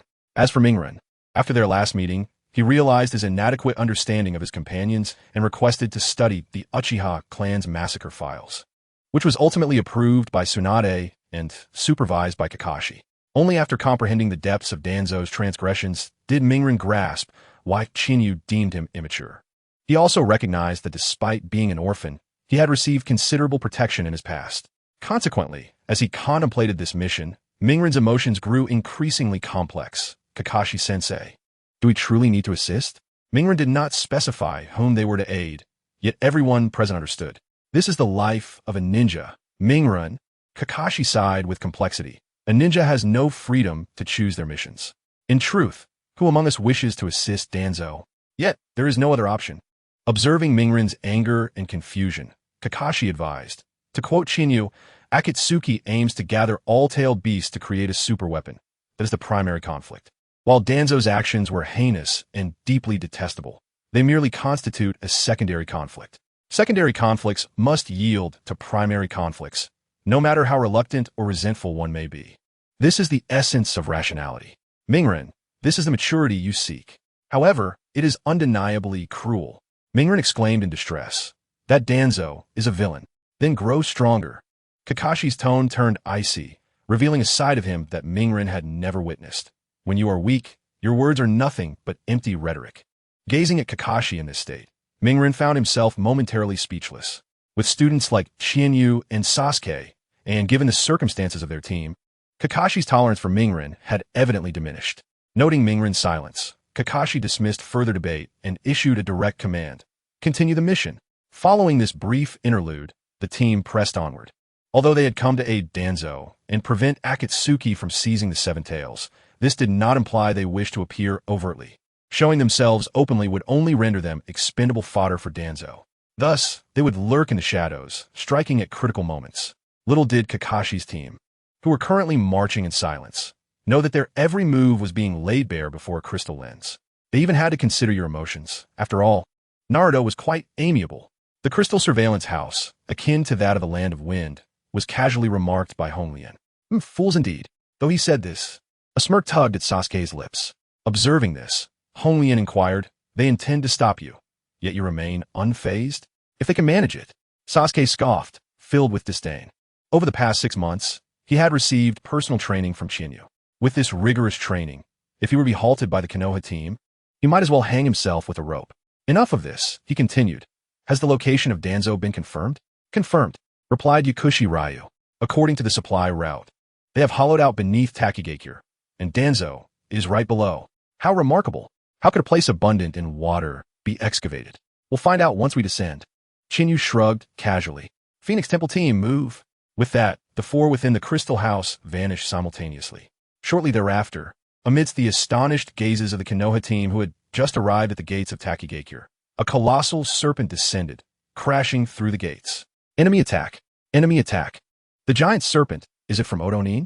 The cries of alarm echoed within the village. In an instant, this seemingly idyllic village shed its peaceful facade, as black-cloaked ninjas donned with faceless masks emerged from the surrounding houses, rushing toward the gates like rivers converging into the sea. From above, it appeared as if a dark river surged through Takigakure. Under the relentless onslaught of the root ninjas, the giant serpent summoned by Yakushi Ryu became akin to a giant ensnared in a quagmire. No matter how it thrashed and roared, it could not escape the mire, only sinking deeper. However, the serpent was merely a signal, losing its significance the moment the signal was sounded. What use was it to stop it? Jing Dun, breaking cristal descending dragon technique. Roar, roar, roar. Accompanied by three resounding dragon roars, three colossal dragons composed entirely of translucent diamonds surged forth, refracting myriad colors under the sunlight, crashing into the throng of root ninjas. As if struck by fortune, dozens of root ninjas, unable to evade, were instantly ground into a pulp beneath the hard bodies of the dragons, limbs and fragments scattered across the ground. Yet under Danzo's ruthless training, the remaining root ninjas, despite witnessing the deaths of their comrades, remained indifferent, even disregarding their injured companions beside the dragons as they began forming hand seals. Doton, Yellow Spring Swamp. Raidun, 16-pillar binding technique. Doton, falling clay. Doton, falling cover. Keton, simple roast technique. One after another, ninjutsu was rapidly formed by the root members. A vast swamp materialized, causing the heavy crystal dragons to sink into it, followed closely by 16 pillars crackling with lightning, forming a net that ensnared the crystal dragons. Then came the thick, viscous mud from above, followed by massive lids and flames filling the gaps. In the blink of an eye, the once mighty crystal dragons were reduced to mere clay in a furnace. After a time, the viscous mud that had been poured in solidified, leaving the crystal dragons immobilized like insects trapped in amber. Feeling the rigid feedback coursing through her hands, Honglien relinquished her control over the technique, her brows arching in surprise. What an intriguing combination of ninjutsu. If I were still the me of 3 years ago, I might have been stopped by you all. What a pity. With no regard for martial virtues, Honglien leapt skyward, constructing 4 array points around her to form a diamond shape. A surge of chakra exploding from her chakra points, sending her hair swirling in the wind. Under the chakra output that brought Kakashi to tears, the diamond array points linked together, ultimately forming a deep blue light shield resembling an ultra timer, a terrifying aura of destruction accumulating rapidly. Stop her! Attack, attack! Realizing Honglien was about to unleash her devastating technique, the root ninjas hurled a flurry of attacks toward the deep blue shield. In an instant, winds howled, stones fell, lightning struck, flames blazed, and torrents of water surged, an endless array of 5 elemental ninjutsu cascading forth. Just from a variety of ninjutsu unleashed by these root ninjas, one could ascertain how much Danzo had exploited Konoha over the years. Yet, even in the face of such overwhelming attacks, the shield before Honglien remained steadfast, akin to the wall of sighs from Saint Seiya. No matter how strong the assaults, it stood unwavering. In fact, under the barrage of attacks, the brightness of the shield intensified.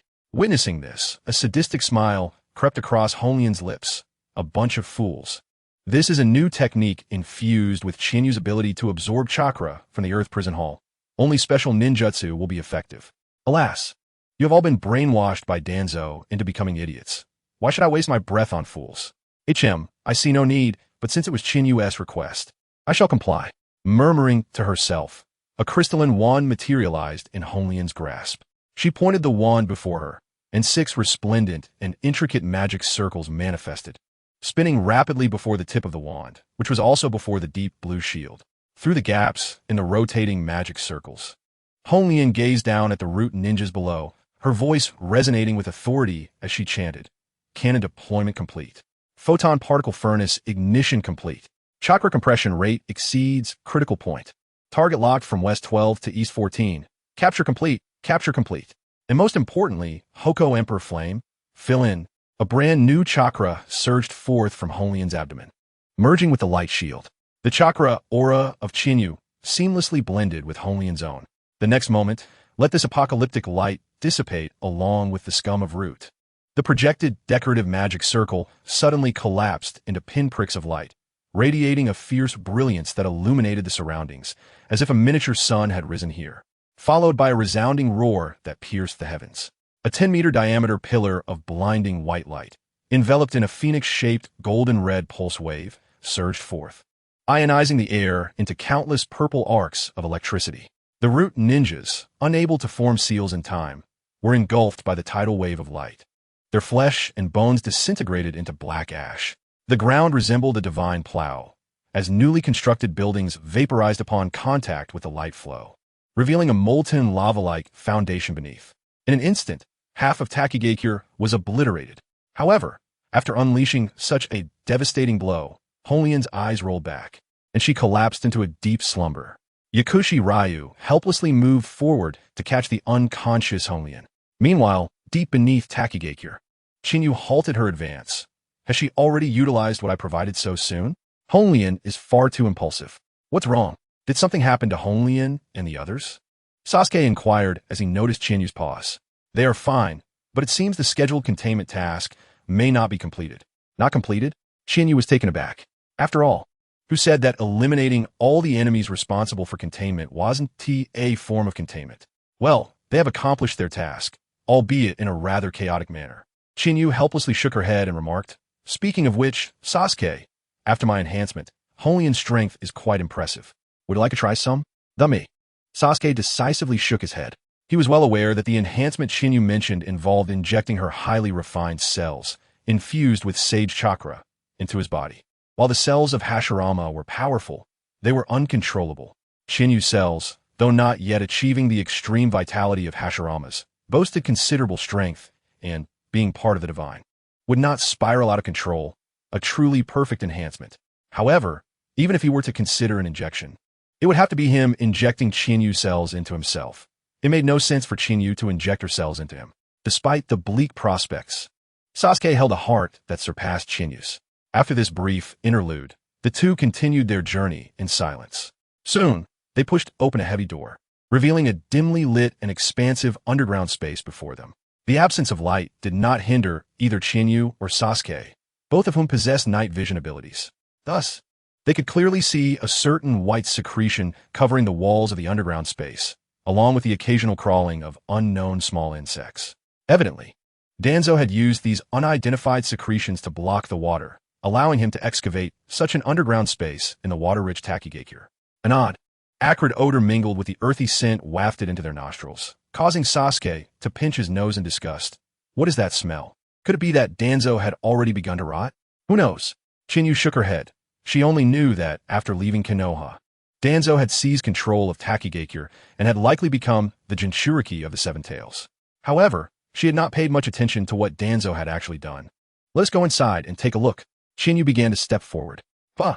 Her light footsteps made a sticky echo as a slippery sensation transmitted through the soles of her shoes. Chinyu lowered her gaze in confusion, only to find that not only the walls but the ground was also covered in a slurry-like substance mixed with soil. At that moment, as she stepped down and lifted her foot, it felt as if her foot were glued to a rat trap, pulling dark strands of goo along with it. TSK. A jet of black flame appeared, severing the connection beneath Chinyu's feet and swiftly spreading like wildfire, drying the land. In no time, under the purification of Amaterasu's black flames, the ground transformed from its viscous state into fine, soft black sand, and the acrid stench in the air turned into a faint, fragrant aroma. Of course, this transformation came at a price. Shasha, a pair of exquisitely small bare feet, stepped onto the finely textured black sand. The ever-observant camera operator shifted the lens to capture Chinyu, who appeared crystal clear and fair-skinned, resembling exquisite jade carved from the finest mutton fat. In the close-up shot, Viewers could even discern the pale blue veins on the ivory-like tops of her feet, and her well-groomed toes, reminiscent of pink pearls, evoked a desire to suck them delicately. Witnessing this scene, the barrage of comments that had previously criticized Danzo suddenly shifted. Danzo, you did well. Today's feast is secured. How could such perfect jade feet be allowed to touch the ground? What a shame. Truly a divine treasure. I suggest they belong in my mouth. Enough already. You've exhausted all reason over the years. Send those jade feet my way, and don't forget to bring me $2,000. Otherwise, I'll uninstall all CN versions. Medicinal supplements, I'll uninstall them. Ah, we're just gluttonous beings. Let us retreat. The barrage exploded with fervor, turning the mood around, alleviating Qinyu's earlier frustration over burning her shoes. Since the audience was enjoying it, her impression points were rising, and the ground had been thoroughly cleansed by her flames. Qinyu decided not to retrieve a new pair of shoes from her storage bracelet. After all, with her wind blade technique fully activated, wrapped in a cloak of wind, her feet barely touched the ground, making her movement reminiscent of a ground effect vehicle, gliding on a cushion of air. Thus, Qinyu continued forward.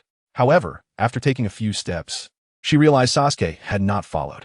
Turning back, she found Sasuke seemingly lost in thought, as if sharing a mental connection with the barrage fixated on her.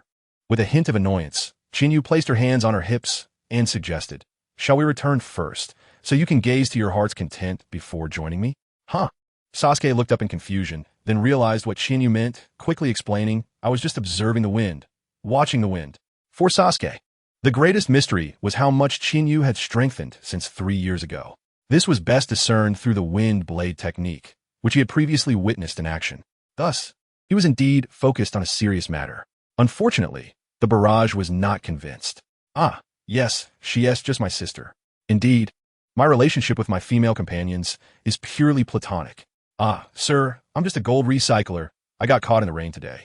So, I took off my clothes for a wash, recycled some gold, and sent her the money. You must believe me." "Ah, sir, me too. Officer, are you done?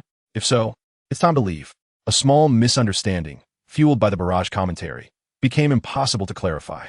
Fortunately, the barrage did not interfere with their side of things, allowing Qinyu to dismiss it all with a wave of her hand.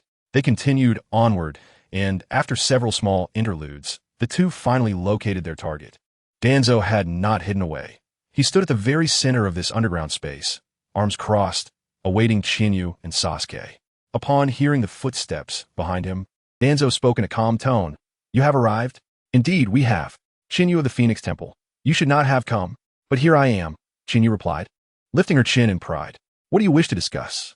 "Discussion is not the aim. I merely believe that a genius from Konoha should not perish at my hands." Danzo's tone remained indifferent. "However, I have heard you joined Akatsuki.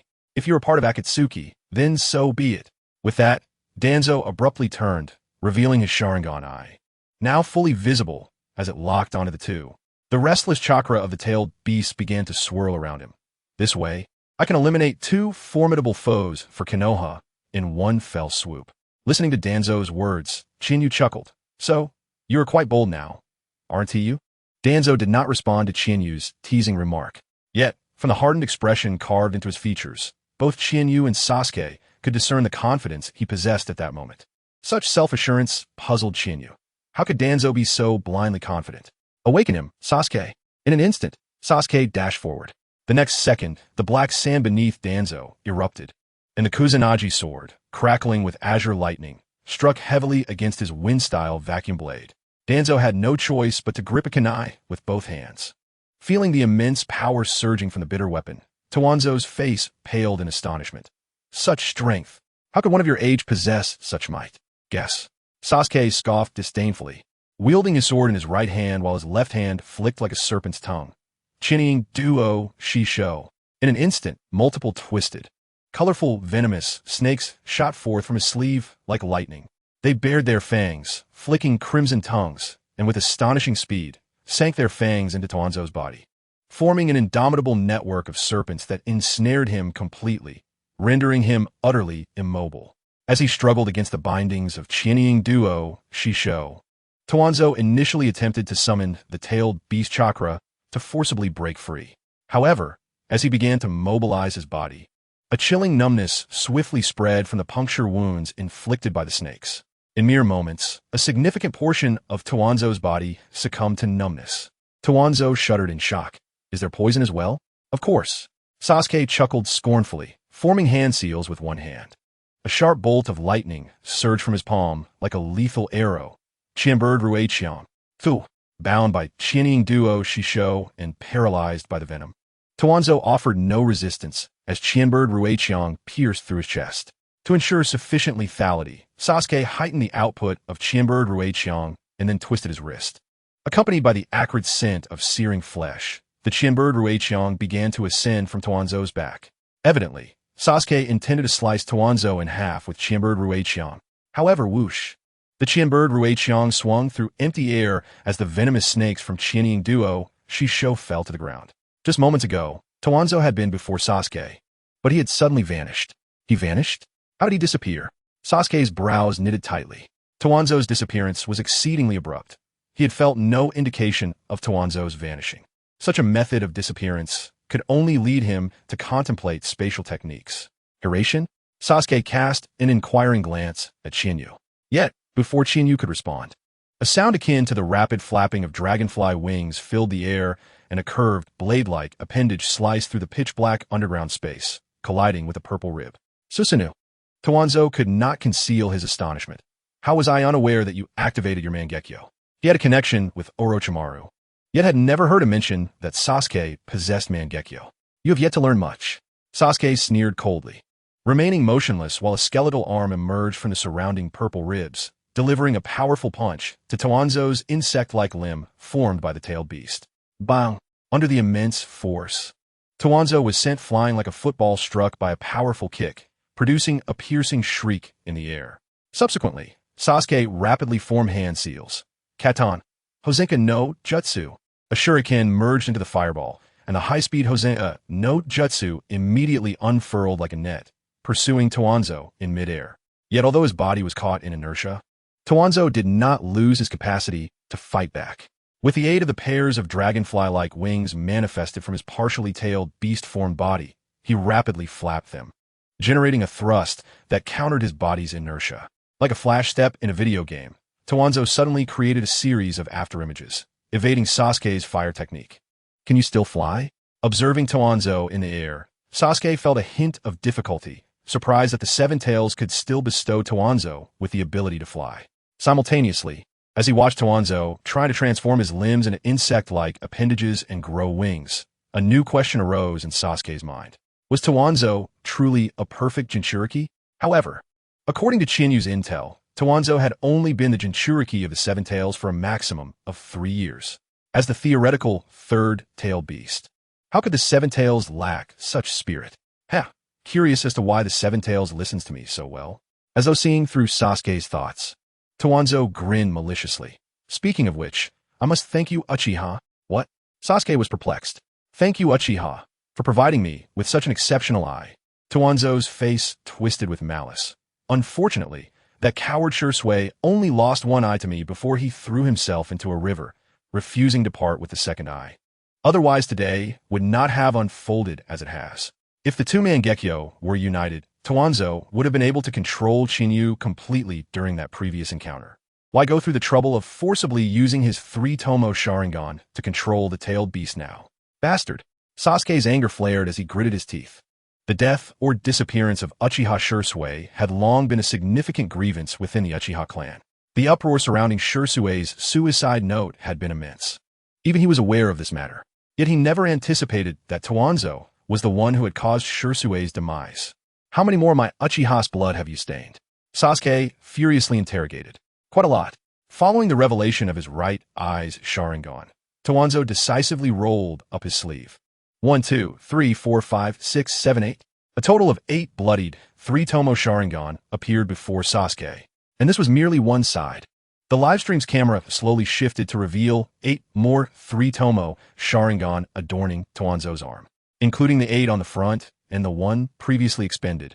Tuanzo's frail and pale arm was embedded with a staggering 17 Sharingan, arranged in a chaotic and unsettling manner, evoking a visceral reaction from onlookers. What a grotesque sight! What is this? Seriously, with so many eyes, do you think you are some kind of Lord of Eyes? The direct manifestation of deep-seated enmity was clear. If I were Sasuke, I would also go mad. We must eliminate this abomination at once. It's too revolting. The comments flooded in from the audience. Meanwhile, viewers in another realm witnessing such an arm felt enraged towards Tuanzo, let alone Sasuke, the direct victim. Sasuke planted his feet heavily on the ground, and with a powerful recoil, he launched himself like an arrow towards Tuanzo in the air. However, Tuanzo awaited just such a moment when Sasuke would lose his composure, leaping into a position where he could not exert force. Futon, Saikatsu Teo, the most potent technique of the Vacuum Wind series, the Vacuum Great Sphere, erupted from Tuanzo's mouth, rapidly transforming into a high-speed grinding disc directed at Sasuke, colliding with Susanu's rib defense. Crack! Before the dual threat of sharpness and power, Susanu's initial ribs shattered rapidly. Yet, as Sasuke augmented his ocular power and chakra output, the flesh of Susanu's first stage surged forth, completely shielding him from Tuanzo's Vacuum Great Sphere. But in the next instant, Summoning Technique, Tuanzo suddenly appeared where Sasuke was leaping, slamming his palm heavily onto the ground. Boom! A summoning beast, resembling a bull with an elephant-like trunk, emerged. This was Tuanzo's summoning beast, the Dream Taper. Facing Sasuke in midair, the Dream Taper opened its massive jaws. An unparalleled suction force emanated from behind Sasuke.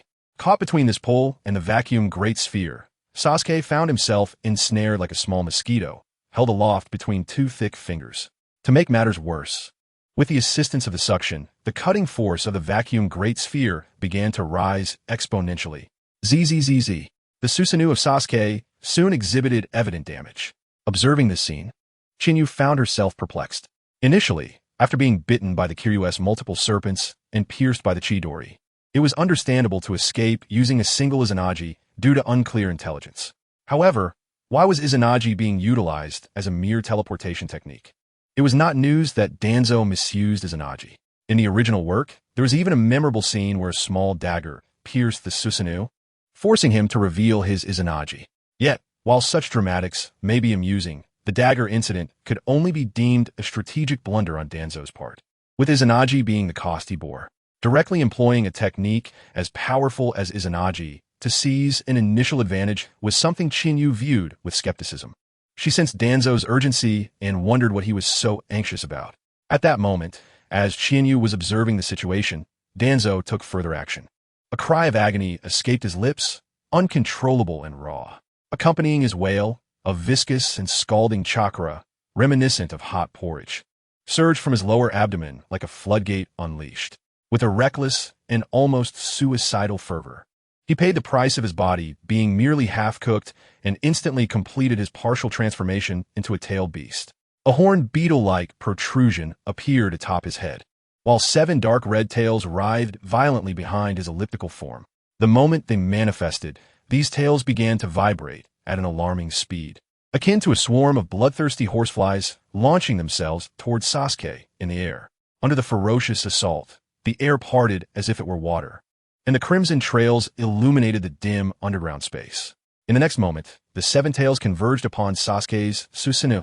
A crisp shattering sound echoed, and Sasuke's first stage of Susanoo was shattered by the overwhelming force of the 7 tails. Simultaneously, propelled by the shards of the light purple Susanoo, Danzo's tails pressed forward with unrelenting force, as if to crush Sasuke into oblivion. A sharp explosion resonated through the dark, subterranean realm, as bloody fragments splattered in all directions from the gaps between the tails, raining down like droplets of rain. Among those remnants, pale bones could be faintly discerned. Danzo let out a brief, triumphant laugh. The pent-up energy released, and his injuries could no longer be suppressed. As the fourth of his Sharingan gradually closed, turning a dull gray, Danzo returned to his original state. Having dispatched Uchiha Sasuke with merely 4 Sharingan, he felt an overwhelming sense of pride. Uchiha Sasuke, is that all you are? Now is your turn. Arrogant Huofeng TempleChiu. Danzo glared fiercely at Chinyu, accusing her of allowing that little brat to confront him alone. Is that so? Chinyu replied, a half-smile playing on her lips. Observing Danzo's confidence, she sighed and shook her head.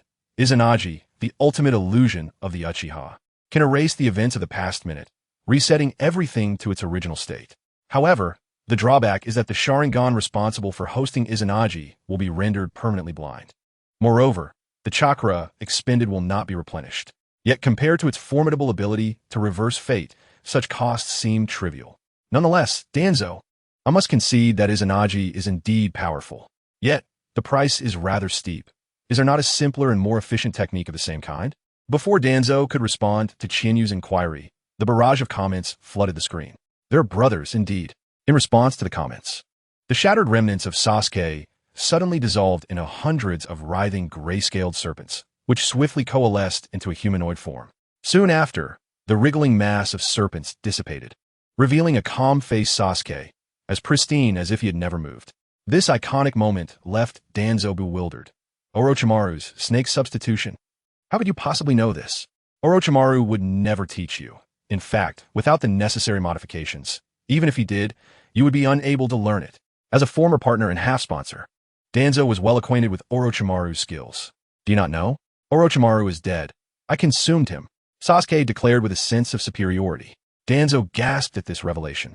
He was aware that Orochimaru had died trying to cultivate a vessel, only to be devoured by that very vessel. Yet, he had not anticipated that Orochimaru not only met his demise, but was also consumed by Uchiha Sasuke. Had he not witnessed the signature techniques of Orochimaru with his own eyes, Danzo would scarcely believe that even Orochimaru could be devoured one day. However, now that the situation had unfolded, there was little left to say. Regaining his composure, Danzo resumed his haughty demeanor. Humph, that waste Orochimaru. What of it if you consumed him?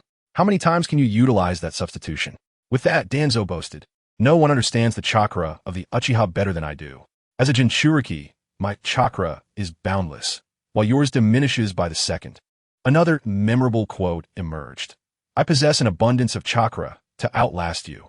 Observing Danzo's bravado, the comments in the live stream momentarily halted, only to erupt once more. All right, so you wish to be the legendary Stamina King, do you? A salute to the legendary Stamina King. Oh wait, even the legendary Stamina King can no longer endure. Let's instead pay homage to the legendary Stamina King Danzo. Do not aspire to be the Stamina King. It will lead to misfortune. Thus, yet another contender joined the ranks of the legendary Stamina Kings. Yet, regrettably, the endurance of the Stamina King was as fictitious as Benji's Camille invincibility. Danzo's claim to be the Stamina King was equally unsubstantiated. And what of your Sharingan? How many more can you expend? 4? 5? Surely not just 3? The intelligent light flickered in Qianyu's Sakura-like pupils. She had seen through Danzo's facade of bravado. 3 years prior, as the cost of his escape, Danzo had been compelled to relinquish Shirsue's Mangekyo Sharingan. As for Fugaku's Mangekyo, Qianyu had failed to locate it earlier. It must have been taken by Kurizetsu. As a Jinchuriki, Kurizetsu would naturally not provide Danzo with a Mangekyo to enhance his abilities. Thus, Danzo was devoid of a Mangekyo at present. And even if the Sharingan had some special effectiveness against tailed beasts, it would need to be a Mangekyo to qualify as such. Mere 3 Tomo could hardly justify the pretense of being an ideal Jinchuriki. With these doubts in mind, Qianyu had just scanned the tailed bee seal using the Mangekyo and ultimately discovered the truth. The Sharingan on Danzo's right arm not only served to balance the Senju cells within him, but also connected them, using ocular power to suppress the 7 tails. Therefore, Danzo did not possess the confidence he portrayed. Gently caressing the hilt of her sword, Qianyu marveled, to suppress a tailed beast with Uchiha's ocular power, then to utilize the tailed beast chakra to nourish the Senju cells and ultimately rely on the Senju cells to support the Sharingan, achieving a triangular equilibrium. What a masterful art of self-destruction. Danzo stood frozen in place, his breath caught in his throat. To an observer, he resembled a mummified corpse freshly unearthed from an ancient tomb, because he could never have anticipated that after merely a few exchanges, his very undergarments would have already been seen through by Qianyu. Is this truly the genius of Fenghuang Temple, the first prodigy since the establishment of Mai? Danzo's heart quaked with horror. So it is. It appears you are not as invincible as you claim. Sasuke revealed a cruel smile, saying with just 3 Tomo, you might as well self-destruct.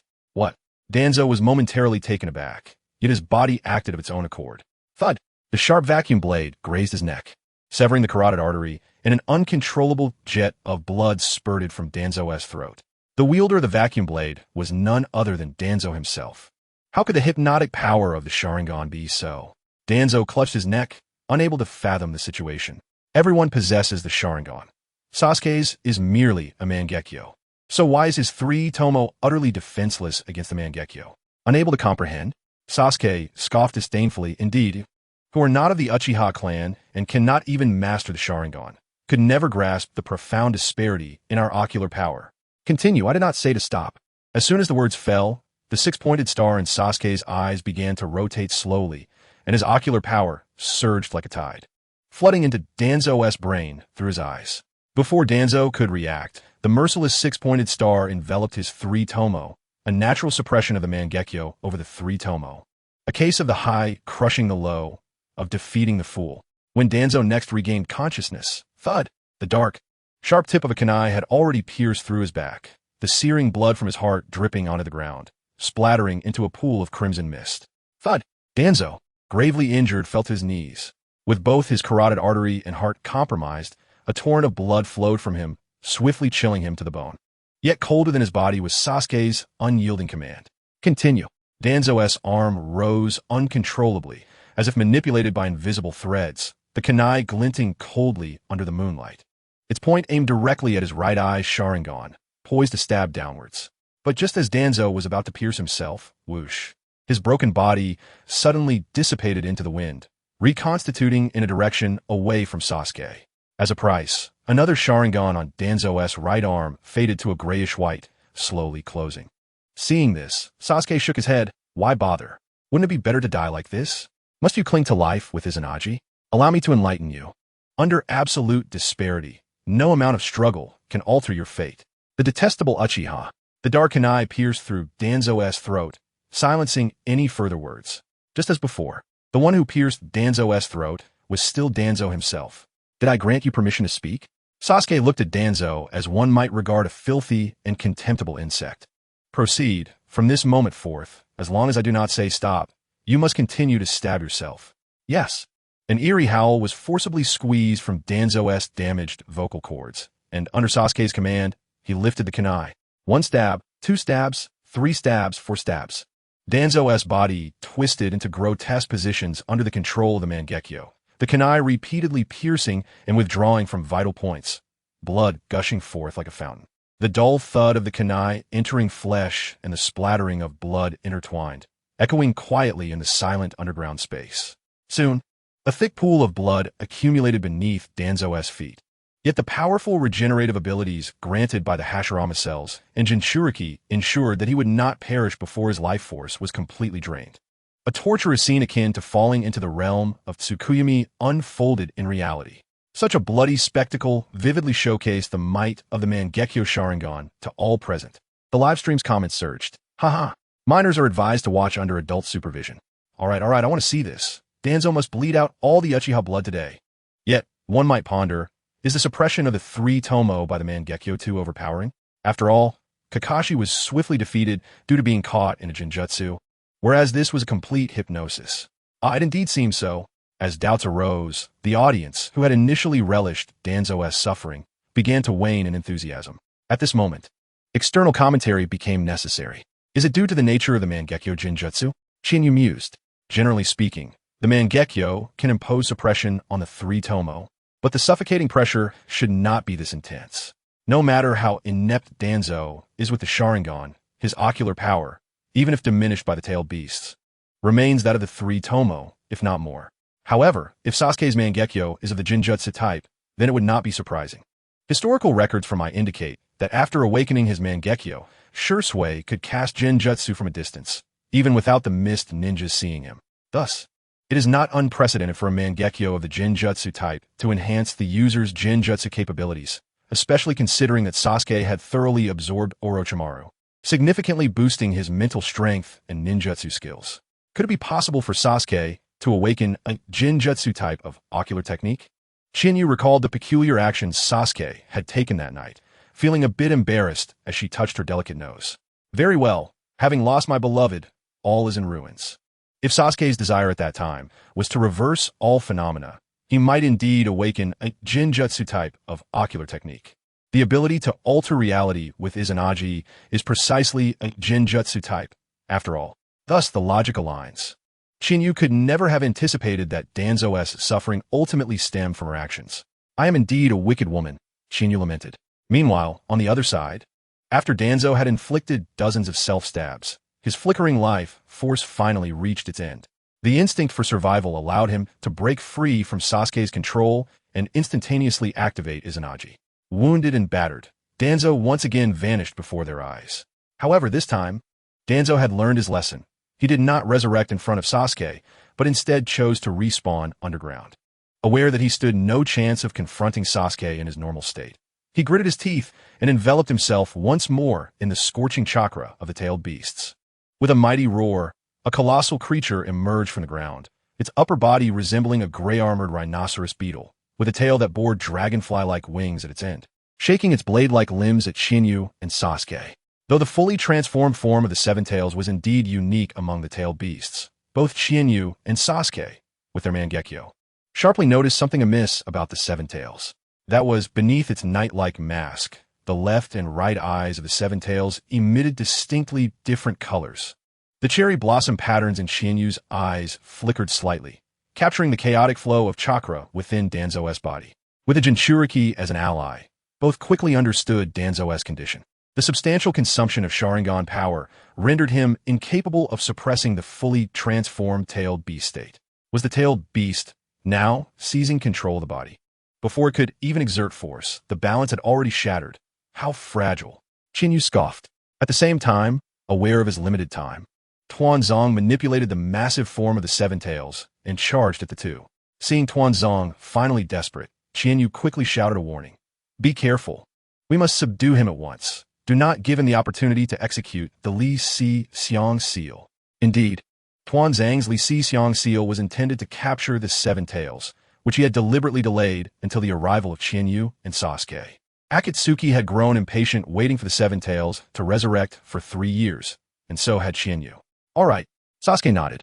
The kaleidoscope of his Sharingan vibrating as a chilling ocular power, infused with a hint of serpentine malice, surged forth, forming bones, meridians, flesh, and skin, ultimately manifesting into legs. The imposing lavender Susanoo illuminated the dim underground space, confronted by the equally towering figure of Uchiha Sasuke. The Seven Tails face bore the mark of Tuanzang's will as its eye narrowed, swiftly adjusting the horns atop its head, vowing to seize the fleeting moment when Yu remained unengaged and strike Sasuke down. Only in this way could it hope to survive. However, the orange-yellow wings of the Seven Tails fluttered for a brief moment before becoming immobile, as if the air had transformed into a cage, ensnaring him in mid-air. Tuanzong looked down, perplexed. It was not the air that had become a prison, but rather branches that had mysteriously emerged, weaving a net in the shadows of the underground space, ensnaring him. In this underground realm, aside from him, who else could wield Mokutan but Feng TempleChiu? These despicable couple had resorted to underhanded tactics to counter him. You promised not to engage. Tuanzong cursed, feeling the uncomfortable sensation of his chakra being drained. I never said that, Yu replied innocently. What if you let the tailed beast slip away while you were withholding your hand? Although Yu could eventually analyze and find a way to break the Li Si Xiang seal, it would undoubtedly be troublesome. Thus, capturing Tuanzong directly was preferable. In the midst of their conversation, Yu altered his hand signs, and after the branches descended from the air, a colossal Congo Raken rose from the ground. Within the broad palm of the Raken lay a massive character for Si. Quanru Quan, rest now, Tuanzong. The wooden hand descended toward Tuanzang's forehead. As Tuanzong beheld the ever-enlarging wooden hand, he gritted his teeth, one of his Sharingan slowly closing. Having sacrificed one, he successfully extricated himself from Yu's Mokutan binding. Thus, with the one on his face, Tuanzang's total count of Sharingan had diminished from 18 to 11. Feeling the reduction of his ocular power, Tuanzang's heart sank into the depths of despair. Yu had accurately assessed his condition. Although he possessed many Sharingan, the number of times he could use Izanagi was limited. He was well-equipped, yet unable to perform to his full potential due to the inadequacy of his skills. If he had previously felt confident in fighting at full power for 3 minutes after transforming into the tailed beast, now his conscious combat time had dwindled to merely 1 minute. Yet in a battle of shadows, 1 minute was hardly sufficient. Resolutely, Tuanzong decided to take drastic measures. Swiftly gathering yin and yang chakra in a 2-to-8 ratio in his mouth, directly condensing a tailed beast ball. Observing this, Qianyu shook his head. It's futile. The tailed beast ball cannot breach Mokutan. Tuanzong was well aware of this fact. Thus, he did not expect the tailed beast ball to break through Mokutan. The massive dragonfly wings at the tail of the seven tails began to flap vigorously, and its hefty form gradually lifted off the ground. Subsequently, utilizing the maneuverability of flight, Tuanzong executed a nimble sideways roll, evading the cumbersome Mokutan while continuing his charge at Qianyu and Sasuke. The intricacies of the tailed beast ball could hardly withstand such rapid movement.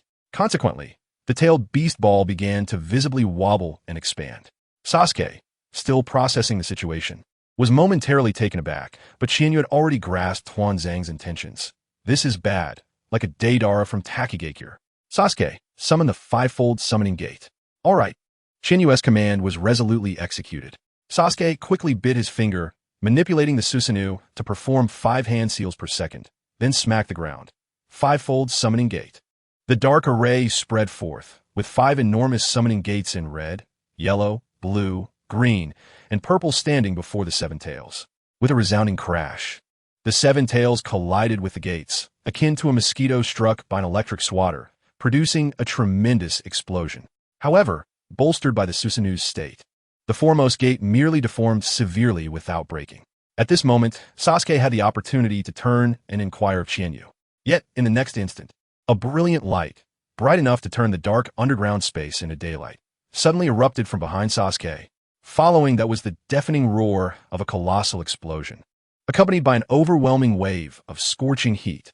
The ground, scorched to ash by Qianyu, was instantly gouged 3 meters deep, revealing the damp soil beneath, which was then evaporated by the intense heat, transforming into a chaotic scatter of glass. Meanwhile, the sturdy fivefold summoning gate, in the wake of the rising sun, was left with but a half-destroyed panel, barely resisting the oncoming tempest.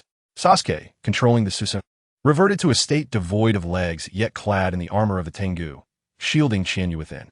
This was merely a single self-detonation from Tuanzong. In Sasuke's horrified gaze, Tuanzong, who had just self-destructed with the tailed beast ball, reappeared unscathed through Izanagi. And then, one after another, he prepared to unleash yet another. Outside Takigakure, beneath a large tree, is there an earthquake?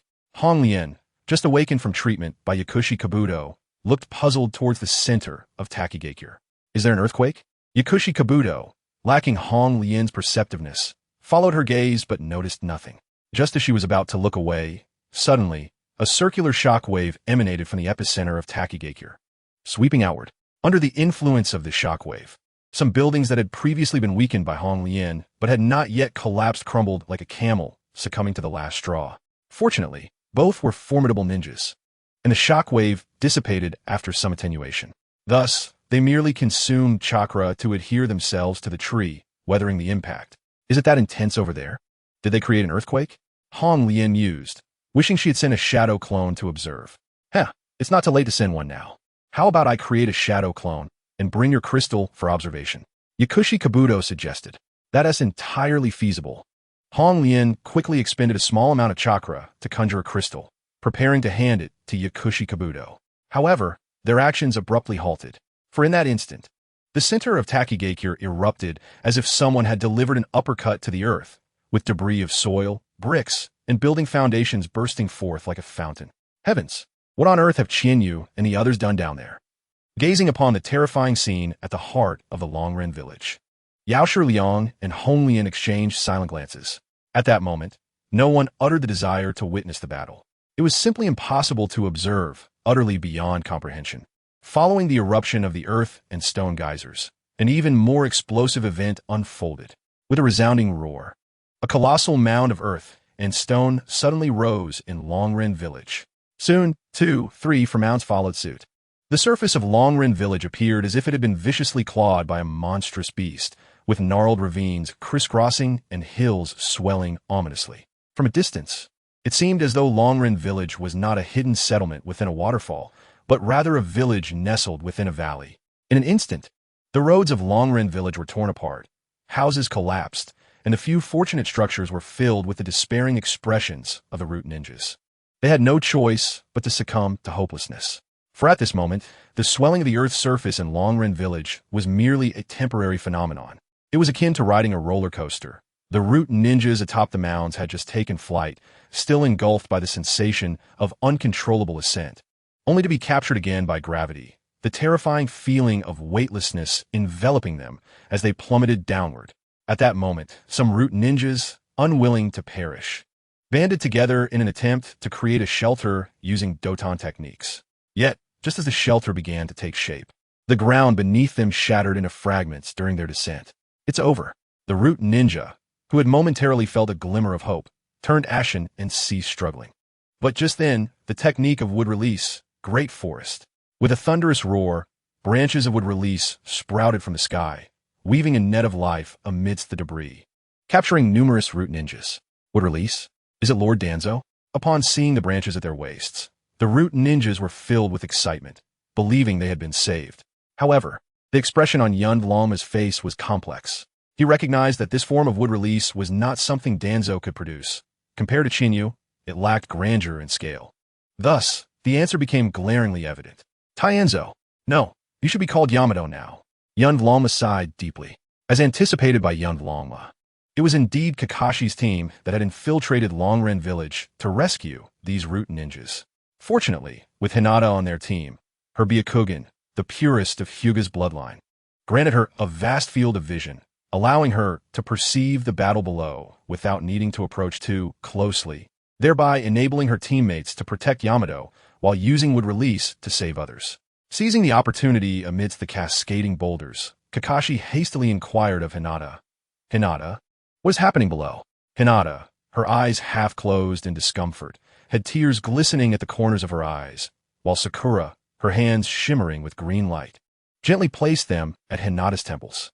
She was alleviating the stimulation of Hinata's Byakugan. Generally speaking, techniques like Byakugan and Sharingan were not sensitive to stimuli. But Danzo was detonating a tailed beast bomb. The massive surge of chakra spread like a flashbang, overwhelming Hinata's Byakugan.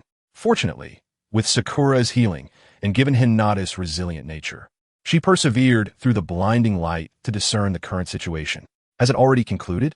Hinata remarked, a blend of surprise and confusion evident in her voice. Just moments ago, she had witnessed the chaos below, but reality could not deceive her eyes. Shaking her head, she affirmed, no, it has indeed ended. The Jinchuriki of the Seven Tails has been captured by Chinyu. However, Kakashi-sensei, the airborne earthen structures are falling back down. An opportunity, relying on Hinata's information. Kakashi made a swift judgment. Sakura, stay here with Yamato. Hinata, Naruto, follow me. Amidst their conversation, the ground of Longren Village, propelled by the explosion of the Seven Tails, returned to its original position.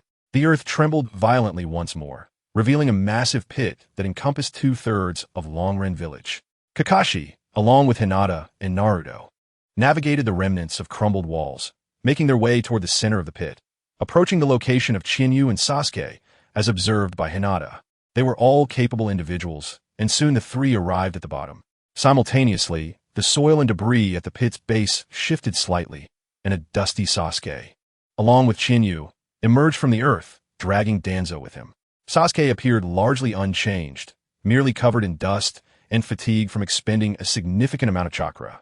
However, the most noteworthy transformation was in Chinyu. In comparison to before, Chinyu now sported two delicate, translucent white dragon horns on her forehead. Her ears transformed into sharp, elfin points. And even her signature ruby-red eyes had morphed into a regal golden hue.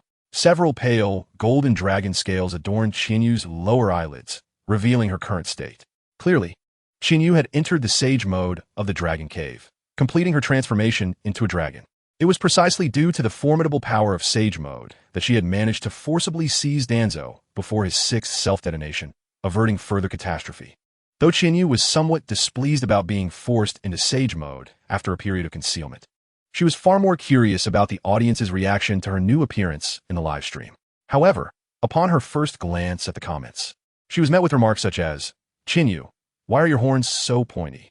Chinyu, TCH, with a disgruntled click of her tongue. She suddenly grasped the sentiment behind the joke.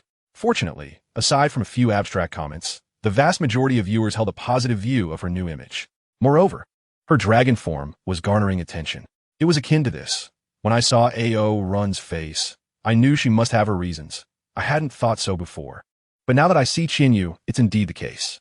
You people and your perspectives are so easily swayed by appearances. I'm the same. So it's all good. You're a dragon. That's fine. Snake, this is the year of the snake. Thank you. Stop going on about dragons all the time. Mun, what can I say? Isn't this the year of the Black Mamba? Year of the Black Mamba? Glancing at the comments, Chinyu displayed a hint of confusion. She did not understand. A year of the snake is simply that. What on earth is a year of the Black Mamba? Is there an increase in plane crashes? Forget it. Although she had access to communication channels from that side, Chinyu ultimately lived here and lacked specific experiences regarding certain things. Thus, she chose not to dwell on it. Just then, Kakashi had also brought Naruto and Hinata to her vicinity. Chinyu. Upon seeing her, Naruto emitted a volume comparable to when he called Sasuke. I can hear you. There is no need to shout so loudly. Chinyu teased, adjusting her more sensitive pointed ears, feigning ignorance. So what is this about this time? Chinyu. Sasuke, come back with us. Naruto stated earnestly. Come back with you? Chinyu shrugged nonchalantly. You should know that this is impossible, yet you still said it. I remember you mentioned before that if you cannot persuade me, you must rely on strength. So are you feeling confident now? Let me guess what gives you that confidence. Wind release. Raisin shuriken? Chinyu remarked casually, earning a stiff expression from Naruto. Chinyu. How did you know? Sigh. Chinyu sighed.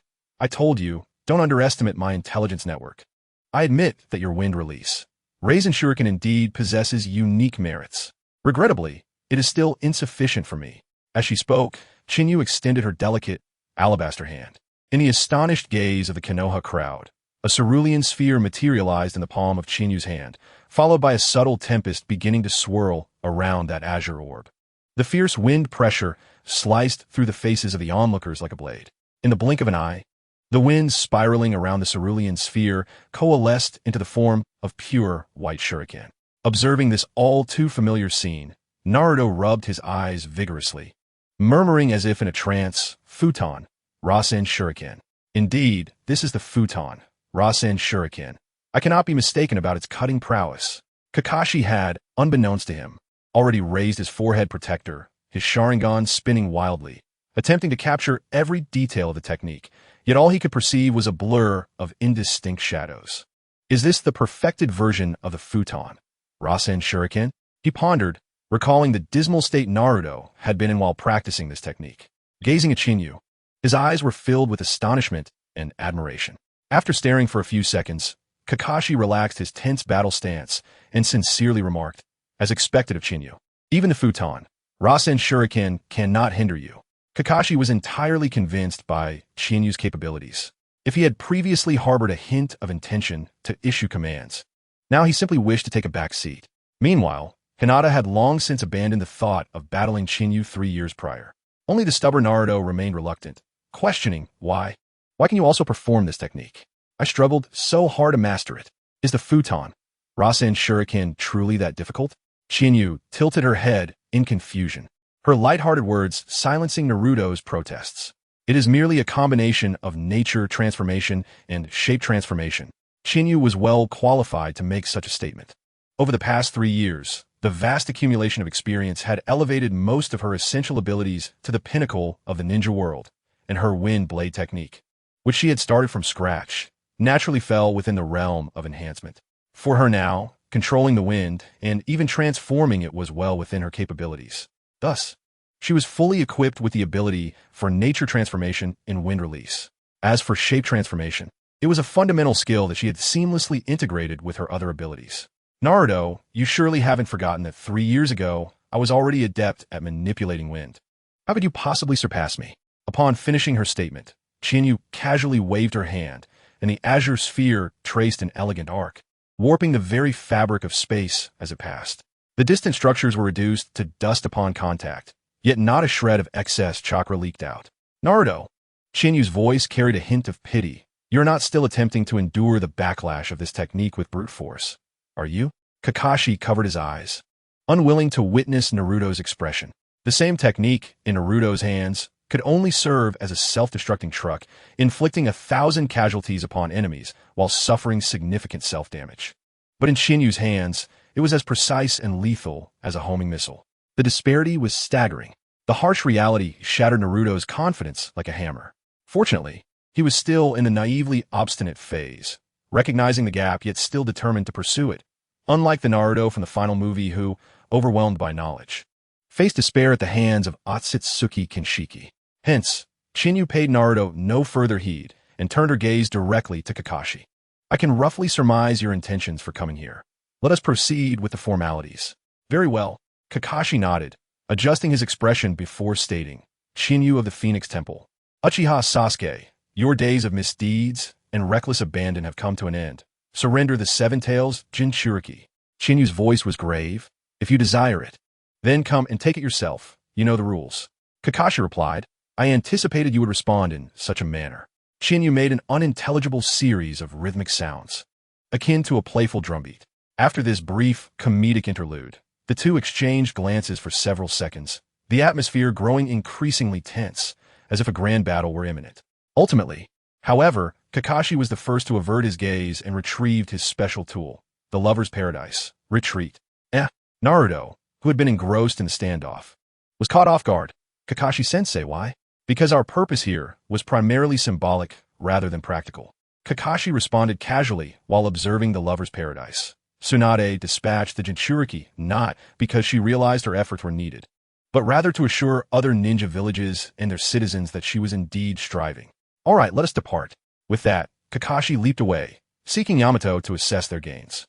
If all went according to plan, with the training of Danzo over the past 3 years and the return of root ninjas from various regions, Konoha's power would receive a substantial boost. Overall, with Danzo captured, Konoha emerged victorious. However, Naruto could not comprehend the intricate undercurrents at play, and thus, on the way back, he inquired of Kakashi why they had chosen to leave, with the Seven Tails captured and Akatsuki's schemes advancing further. Surely they should make some effort. Kakashi merely sighed in response. Observing Naruto, who still called him teacher, Kakashi set down the lover's paradise and, with rare seriousness, organized his thoughts to ask, Naruto, do you know how Konoha was established? Konoha? I know this. It was founded by the Senju and Uchiha clans together. Incorrect. Kakashi shook his head. Konoha was established 60 years ago, in partnership between the first Hokage and Uchiha Madara. The two of them, wielding would release and Susanoo, swept through the ninja world, imposing their might until the chaotic warring states period came to an end and the era of ninja villages was born, defining what was deemed correct. The first Hokage was revered as the god of shinobi, while Uchiha Madara was dubbed the Shura of the ninja world. It is no exaggeration to assert that had Uchiha Madara not quarreled with the first Hokage, the ninja world might have enjoyed peace for 50 or 60 years. And that is the deterrent power of the strong. Now, another wielder of would release stands alongside a Mangekyo, reminiscent of the past. Who is truly correct? They or you? After delivering this, Kakashi, observing Naruto's bewildered expression, earnestly patted his shoulder. As the saying goes, two tigers cannot coexist on the same mountain. Reflect deeply on this. Naruto departed, filled with confusion. In truth, Kakashi had articulated his message clearly. Two tigers cannot coexist on the same mountain unless one is male and the other female. 60 years ago, even if Uchiha Madara was a classic example of the duality of its tsundere, destined to be defeated by the protagonist, that was a conflict contained within the confines of their quarters, not spilling over into the entire ninja world. The situation persisted, and with Senju Tobirama's intellect, combined with the martial prowess of the dual pillars of the ninja world, how could lasting peace not be established? Today, such a scenario has begun to resurface, yet it involves a cooperative male and female. Any individual with a modicum of intelligence would be compelled to contemplate the possibility of history repeating itself. The people of the ninja world had already been conquered once and showed no aversion to being conquered a second time. However, this stark truth, even if Naruto subconsciously sensed it, he would choose to resist. Naruto indeed possessed his own convictions and pride, a point well understood by Jiraiya. Thus, when the perplexed Naruto sought guidance from Jiraiya, the latter merely chuckled and ruffled Naruto's hair. Let us ponder these matters later. By the way, are you not curious about Chinyu's transformation when she sprouted dragon horns? It is time to commence your training in Sage Mode. Naruto. Sage Mode? Precisely. Chinyu nodded towards Sasuke and inquired, are you interested in attempting the Sage Mode of the Lonely Cave? It is somewhat perilous, but the rewards are immensely gratifying if successful. Sasuke hesitated. Let me think. Take your time, but do not delay. Chinyu ceased to persuade him further. In the original narrative, Sasuke did not pursue the training of Sage Mode, partly due to the inherent dangers of the Lonely Cave, and partly because he felt sufficient strength following his Mangekyo Sharingan awakening, remaining in a constant state of complacency. After the Fourth Great Ninja War, Sasuke became a covert operative for Konoha, engrossed in missions without the luxury of time for such training. However, the current Sasuke harbored an urgent need for strength, compelling him to consider the endeavor. After discussing the Sage Mode, Chinyu and Sasuke continued onward. A resounding rumble echoed as a colossal stone door gradually swung open, revealing the outer path's golem before them. Upon the 10 fingers of the golem stood 8 figures cloaked in Akatsuki robes, observing the two with a chilling gaze. Yet, it was not that the Akatsuki members bore any significant animosity towards Chinyu and Sasuke. Their cold stares were merely a reflexive habit of these nefarious individuals. What pressure? Kisame forced a grim smile and exclaimed, "Our beautiful operative has returned from her mission. And look, there's Itachi's little darling." Chinyu cast a sidelong glance at Kisame. A smirk gracing his lips, "Kisame, no matter how sweet your words, I shall not hesitate to act if the need arises." "Oh dear, then I shall have to strike first if that's the case," he retorted, "if you can manage to do so."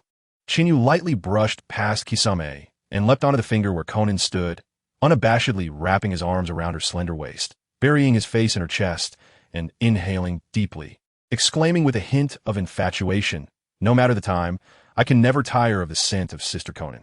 "Enough of that. You've said the same to the other sisters." Konan pushed Chinyu away with annoyance. "That's different. The other sisters are the other sisters, but Sister Konan is uniquely herself. Besides, your scent is genuinely delightful and unparalleled." Chinyu spoke truthfully. Konan always carried a subtle fragrance of paper, akin to stepping into a library, evoking a tranquil serenity. "You do have a sweet tongue." Konan playfully tapped Chinyu's forehead with her elegantly manicured finger. "Now, stand back and let us discuss serious matters." "Understood," Chinyu complied. Observing the interaction between Chinyu and Konan, Sasuke exchanged glances with pain, their crimson Sharingan and violet Rinnegan reflecting each other's peculiar expressions. However, neither Pain nor Sasuke were individuals fond of socializing. Thus their brief exchange of glances held little significance. Suddenly, a voice broke the tension. "Wow. The relationship between Senior Baihu and Senior Kongshin seems quite close." Akatsuki member Tobi made an odd sound. "Are you implying that kind of relationship?" he teased, making a gesture that suggested a shared understanding. Yet, both Senior Baihu and Senior Kongshin were women. Could it be that women can share such a bond? But if that were the case, what about the leader and Beidou? A swift strike from Chinyu's Chidori pierced through Tobi's swirling mask, embedding itself into the rock wall behind him and sending debris flying. That was close. Tobi tilted his head, as if the Chidori were merely a phantom, narrowly avoiding impact. "Why are you so impatient, Beidou? I was merely helping you out. Did you miss?" Sasuke paid no heed to Tobi's absurdities, lost in thought about the recent encounter. It was not a matter of missing. Rather, Tobi had phased out of reality at the moment of attack. Chinyu calmly interjected. "He possesses a certain spatial ability that allows him to shift the attack part of his body to another dimension at the instant of an assault." Another dimension. The revelation stunned everyone. Spatial abilities were considered advanced, and they had not anticipated that this comedic masked man, who joined after the defeat of the immortal duo, was concealing such formidable power. "Oh, Senior Kongshin truly understands me." Tobi feigned innocence. "I have never revealed my abilities to outsiders." At this moment, he continued to act strangely. "Could it be that you have a secret crush on me? I never imagined I would experience such a day. I am quite flattered." He posed dramatically. However, while the gesture of a beautiful woman can evoke sympathy, Tobi's antics, clad in a dark robe and mask, were nothing short of cringeworthy. Yet, Chinyu was not one to be trifled with. He directly began to unveil Tobi's secrets. "Phasing is indeed powerful, but it is not invincible. Sasuke, remember, there are at least 2 methods to defeat him. First, use cunning. Discover his alternate dimension. His body merely relocates, it does not vanish. If you attack him during that transition from within the alternate space, he will undoubtedly sustain injury. Second, overpower cunning. His phasing is nearly flawless, yet it has its limits. The maximum duration of phasing is 5 minutes. If we can maintain a high-density assault for 5 minutes, we can break through his phasing." "Oh, so it is merely 5 minutes." Sasuke regarded Tobi with newfound interest. The other members of Akatsuki shared the same sentiment. 5 minutes of intense output would be a daunting challenge for average shinobi, yet for them, it was merely a fundamental skill. Toby's expression shifted dramatically beneath his mask. He had never expected that his mere banter would lead to Chinyu so effortlessly revealing the secret of his phasing. Isn't this a bit unfair? Toby thought. Where did Chinyu acquire such intelligence about my abilities? Our last confrontation surely did not expose my phasing limits. Confused, Toby grappled with his thoughts. Yet, with the situation at hand, his only recourse was to salvage it. I never imagined Senior Kongshin had such a keen understanding of me. You wouldn't truly have a crush on me, would you? Rest assured, Beidou, since we joined Akatsuki in the same batch, I shan't compete with you for Senior Kongshin. Toby waved his hand dismissively, feigning generosity amidst Sasuke's disgusted expression. Indeed, since everyone is aware now, I shall admit that my phasing time is indeed only 5 minutes. Any longer is simply impossible. He exaggerated with a peculiar speech quirk. Toby's strategy was straightforward. Throughout history, countless truths have been dismissed as jest. His aim was to maintain an air of confidence, thereby inciting suspicion among others. In simpler terms, he wished to convey, it doesn't hurt. If even one person were to be deceived by Toby's performance, his efforts would not have been in vain. However, Toby failed to realize that all members of Akatsuki were pragmatic individuals, unlikely to be swayed by mere words. 5 minutes, a truth to be tested. Sasuke stepped forward with malicious intent, slowly drawing his Kusanagi sword, the clear resonance of the blade echoing in the ears of every Akatsuki member. Leader, I wish to engage in a friendly exchange with my new partner. Surely, this does not contravene the organization's regulations? Of course not. Before Pain could respond, the ever-impulsive Deidara excitedly interjected, my brother Scorpion and I often engage in friendly sparring. Isn't that right, Scorpion? Playfully, Deidara tossed a piece of clay, which adhered to the hard exterior of Fei Lu Hu, only to be met with an unyielding strike from Fei Lu Hu's tail, laced with a faintly purple toxin that grazed Deidara's cheek. A small tuft of golden hair fluttered down through the air. That was a close call. Despite the minor loss of his ponytail, Deidara maintained his radiant smile, remarking, I almost got hit by my brother Scorpion. If I were paralyzed by his poison, I would likely end up as one of his puppets in his collection. But I won't let that happen. It simply does not align with my aesthetic. Deidara nodded resolutely. Oomph. Scorpion emitted a low grunt in response to Deidara's stream of words, leaving it unclear whether he was in agreement or dismissive. Nevertheless, the artistic duo's stance was unmistakably clear. They supported the brawl, hoping for a spectacular display from Sasuke and Obito, a vibrant clash of colors. Observing this, Kisame felt a bead of cold sweat trickle down his shark-like forehead, drawing a subtle, fleeting glance from Itachi. Kisame felt an undeniable tension in the original plan. As the executor of the Moon Eye, Obito could not reveal his strength prematurely while Pain remained alive. However, with Obito suddenly being cornered by Chihaya and Sasuke, Pain's silence indicated his inclination to probe Obito's hidden cards. To ensure the plan's success, Kisame had to prepare for the worst, sacrificing himself to protect Obito. Before Pain could finalize his decision, Kisame feigned innocence, scratching his head and saying, let go. Itachi's cold, detached voice interrupted. I have no interest in watching two fools entertain themselves. He then turned his gaze to Sasuke, my foolish little brother. You still have the leisure to play with such clowns. It seems you are prepared to part with my eyes. As a reward for your ability to amuse me, if you willingly offer your eyes, I shall spare your life to continue the Uchiha legacy. Itachi's words dripped with sarcasm. Sasuke began to assess the situation. Rolling a die for a critical judgment, the result was a catastrophic failure. He was compelled to prioritize attacking the taunting subordinate. I could say the same to you, Itachi. The instant his elder brother's mockery struck home, Sasuke flushed crimson, an uncontrollable surge of chakra crackling through his hair. In response, tendrils of red chakra began to manifest on Itachi's form. Enough! As the situation threatened to spiral out of control, Pain's voice thundered, unleashing a heavy repulsion that compelled everyone to reinforce their grip on the ground beneath their feet. Sensing Pain's genuine anger and fearing the Rinnegan's power, the previously tense crowd instinctively lowered their heads in submission.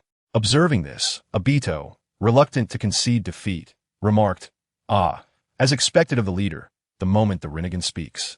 Both Uchiha and Konoha's prodigies bow their heads in obedience. Enough. Another wave of repulsion erupted, striking down on Obito's fingers like a mighty slap. The petrified fingers of the Outer Path's golem twisted awkwardly, leaving Obito in a precarious position. He abruptly looked up to meet Pain's merciless, violet eyes. Pain coldly stated, "7 of the 9-tailed beasts have gathered. I will personally handle the 9 tails." As for the 8 tails, a sense of foreboding washed over Obito. Just as he suspected, Pain's tone was resolute, devoid of any hint of negotiation. "You and Schwanwu will take care of it." With Pain's words, Deidara, Scorpion, Chihaya, Sasuke, Itachi, Kisame, and Konan all turned their attention toward Obito. The weight of authority bore down upon him like a mountain. Obito realized a crucial truth. Akatsuki remained Pain's domain, not his. In truth, his earlier provocation of Chihaya stemmed from this awareness. He sensed Akatsuki's unraveling, or rather, he recognized that it was no longer under his control. However, it was not too late to comprehend this revelation. Bowing his head submissively, Obito declared, "I understand, leader. I will bring back the 8 tails." "Excellent. Once the 8 tails is secured, I shall set out to capture the 9 tails." Pain nodded in satisfaction. Before the 8 tails returns, any grievances can be resolved independently. As he spoke, Pain's gaze swept across the crowd, lingering particularly on Sasuke and Itachi, his meaning unmistakable. Dismissed, Pain vanished in an instant. Vacation time, vacation time. Deidara rejoiced, bouncing out of the cave, closely followed by Scorpion. Next was Konan, who nodded to Chihaya before following Pain deeper into the cave. Ju and Obito had long since disappeared. Under the shadow of the Outer Path's golem, only Chihaya, Sasuke, Kisame, and Itachi remained. "Itachi-san," Kisame began, eager to express his gratitude to Itachi for earlier intervening on his behalf, but he was met with a casual wave of Itachi's hand. "No need for words, Kisame. Just hold the last post for me." "Understood, Itachi." Kisame's expression shifted gradually.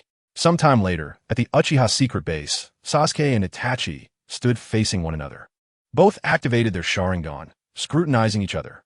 To Sasuke, Itachi appeared unchanged, his face still as cold and expressionless as stone, his entire form concealed beneath the expansive Akatsuki cloak, with only his left hand resting casually in front of him, exuding an air of aloofness. However, for Itachi, Sasuke had undergone a significant transformation. The handsome features inherited from their mother had matured fully. Not only did he retain his original charm, but he also possessed a newfound sculptural depth. Simultaneously, his once slender frame had grown taller, with the muscles beneath his traditional Uchiha robes clearly defined. "You've grown," Itachi mused inwardly. Yet, contrary to the mixed feelings of nostalgia and pride, his words came out as harsh as a stone in a latrine. "Why aren't you charging at me like before? Shouting recklessly? Is it because your beloved is outside? Rest assured, you need not be so restrained in my presence. Feel free to rush at me with your shouts. I only require those eyes to spare your life. Enough. Spare me the trivialities. Do you think I'm still that same child?" Sasuke impatiently waved his hand. "I have questions for you, Itachi." "What is it?" Itachi's expression remained unchanged. "You know full well that I wish to discuss the night of the massacre." Sasuke's demeanor turned serious. "Itachi, I have obtained a narrative from Danzo regarding the massacre, and now I require yours." "Danzo?" Itachi's usually impassive face registered its first flicker of emotion upon hearing that name. He had assumed that someone like Danzo would carry his secrets to the grave. Yet according to Sasuke, Danzo had spoken of the events of the massacre. Surprised? That man certainly has a tough exterior. But even the hardest of shells can soften before these eyes. As Sasuke closed his eyes and then opened them, a brilliant 6-pointed star materialized before Itachi. In response, Itachi's eyes silently transformed into a blood-red pinwheel. The two pairs of Mangekyo Sharingan locked gazes, and as their cold ocular powers brushed against each other in the air, the surrounding space warped and blurred, resembling an impressionist painting splashed with water by an exuberant child. Realizing this, both Sasuke and Itachi instinctively shut their Mangekyos. Perhaps it was time to drop the pretense, Itachi thought. "No, Oni-chan." Sasuke's expression turned serious. "If you have nothing to say, why did you pull me into this illusionary space?" Itachi remained silent. In truth, he simply wished to assess Sasuke's proficiency in Genjutsu and had no intention of speaking. However, he had not anticipated that Sasuke's Mangekyo also possessed Genjutsu tendencies, demonstrating a control over it that matched his own. This confrontation, which Itachi had meticulously orchestrated for nearly a decade, had already spiraled out of control from the very beginning. No, it could be said that everything had started to unravel ever since Sasuke teamed up with the girl known as Chinyu. Otherwise, he would not have acquired the Mangekyo without Itachi's knowledge. Itachi understood this in his heart. In this moment, it seemed he could not remain silent any longer. Yet, when it came to discussing past events, Itachi found himself unable to voice anything. After a significant pause, Itachi finally managed to utter a dry response. What do you want me to say? Do not feign ignorance. It is, of course, about the Uchiha clan massacre. Sasuke frowned in impatience, pressing on. I've already pried open Danzo's mouth. After extracting the tailed beast from Danzo, taking advantage of his death, Chinyu released the various seals within Danzo's body, nullifying his chakra, and temporarily resurrecting him with the reanimation jutsu, bringing him along with Sasuke to a secret space unknown to Ju for interrogation. Thus, Sasuke was now truly aware of everything. However, the more Sasuke pressed, the less Itachi felt able to respond. Since you have already pried open Danzo's mouth, what more is there for me to say? Upon Itachi's remark, the atmosphere in the illusionary space plummeted to a freezing point. The two obstinate brothers stood their ground, neither willing to yield an inch. Outside the illusionary space, Ju's face peeked through the wall, observing the two motionless figures with closed eyes, puzzled. What are they doing? Why haven't they moved since entering? The Uchiha battle is a contest of eyes. A battle of ocular prowess is, in essence, a mental confrontation. They must currently be engaged in a Jinjutsu duel within the mental realm, explained Heiju. It must surely be an intensely fierce battle. Baiju expressed regret. What a pity we cannot witness it. As Baiju lamented, the comments erupted uncontrollably. Now I understand why only virgins can write sweet romances. Intense? That is an understatement. I bear witness it was 1-7, and they pinned Sasuke down. No, it was Sasuke who pinned 1-7. You are all mistaken. It was 1-7, and with a soft gasp, they collapsed into Sasuke's embrace. At that moment, 1-7 cast a sultry glance, their tender lips slightly parted, exhaling a fragrance akin to orchids. Brother, I beg you, just 5 more coins. If not today, then let it be this. Ah well, go watch Jean Ping, Mei, for yourself. The onlookers were left in a state of amused bewilderment, observing that Sasuke and Itachi were temporarily unable to engage. The live broadcast shifted, suddenly revealing the exterior of the building where they resided. At the enormous doorway, Kisame and Chinyu stood like guardians at either side. Are you not going to take a look inside? Kisame inquired. A brotherly battle must certainly be quite spectacular, right? No, there is no need. The outcome is predetermined. Chinyu glanced at Kisame without mentioning that she could also watch from her position. If you wish to see, you may enter to broaden your horizons. I can guard here. Perhaps after watching, you will exclaim that Itachi's water release surpasses your own. Itachi's water release surpasses mine? Kisame's shark-like face displayed a puzzled expression. I do not quite understand. Nevertheless, I agree that the outcome is inevitable. It will certainly be Itachi who emerges victorious. Just as those words were spoken, Kisame suddenly drew the Samahata from his back and delivered a powerful horizontal slash at Chinyu. She effortlessly blocked it, a gust of wind forming a protective barrier that repelled the assault. However, Chinyu did not fully comprehend Kisame's actions. Kisame, what are you doing? Before she could finish her thought, the unwrapped Samahata pierced through Chinyu from behind, slicing through her body with a cruel ferocity. The vicious barbs left painful scars, reminiscent of food that had been chewed and spat out. At that moment, the expression of the just struck Kisame froze, as he transformed into a liquid form and dissipated. The true Kisame, holding Samahata, materialized behind Chinyu. Observing her astonished visage, he smirked with malice. I told you, I would strike first. But why? Chinyu questioned, bewildered as to why Kisame had turned against her. Because Itachi entrusted me to stand guard for him, Kisame stated earnestly. But your words imply that should that boy encounter trouble, you would undoubtedly rush to his aid. So, is it permissible for you to turn against a comrade simply to thwart my potential, albeit unexecuted, rescue? Chinyu struggled to comprehend. Regrettably, eliminating comrades is my designated mission, Kisame replied, seemingly heavy-hearted yet resolute. I see. Chinyu's expression transformed, as if she had pierced through Kisame's facade, and she sighed with a hint of sorrow. What a painful existence you lead. Did you think I would say that? Chinyu's expression shifted from one of pity to fierce determination, having been grievously wounded with her heart pierced. All signs of weakness and pain vanished. I recall stating that if you were to strike, I would not hold back. Upon hearing this, Kisame's countenance changed dramatically. He gripped the handle of Samahata tightly, and in perfect harmony with the weapon, Samahata erupted, its thick, sharp spikes violently tearing through Qianyu's delicate form. The young girl's soft pink flesh, alabaster bones, and vividly colored entrails scattered across the ground, while her once bright crimson eyes dulled into a lifeless gray, exuding a strangely haunting beauty. Yet, such a scene lasted only a few seconds before it vanished. For, in an unexpected turn, Qianyu's shattered flesh and bones transformed into swirling gusts of pale green wind.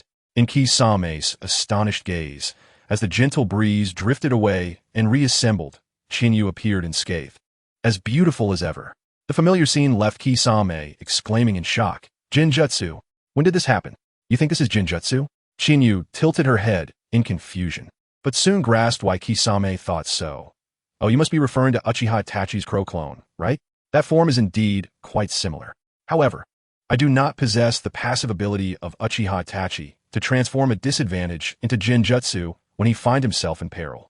My method of reassembly, as a wielder of the ninja blade, should be quite familiar to you." Qianyu's tone was ethereal. "A ninja blade? Quite familiar?"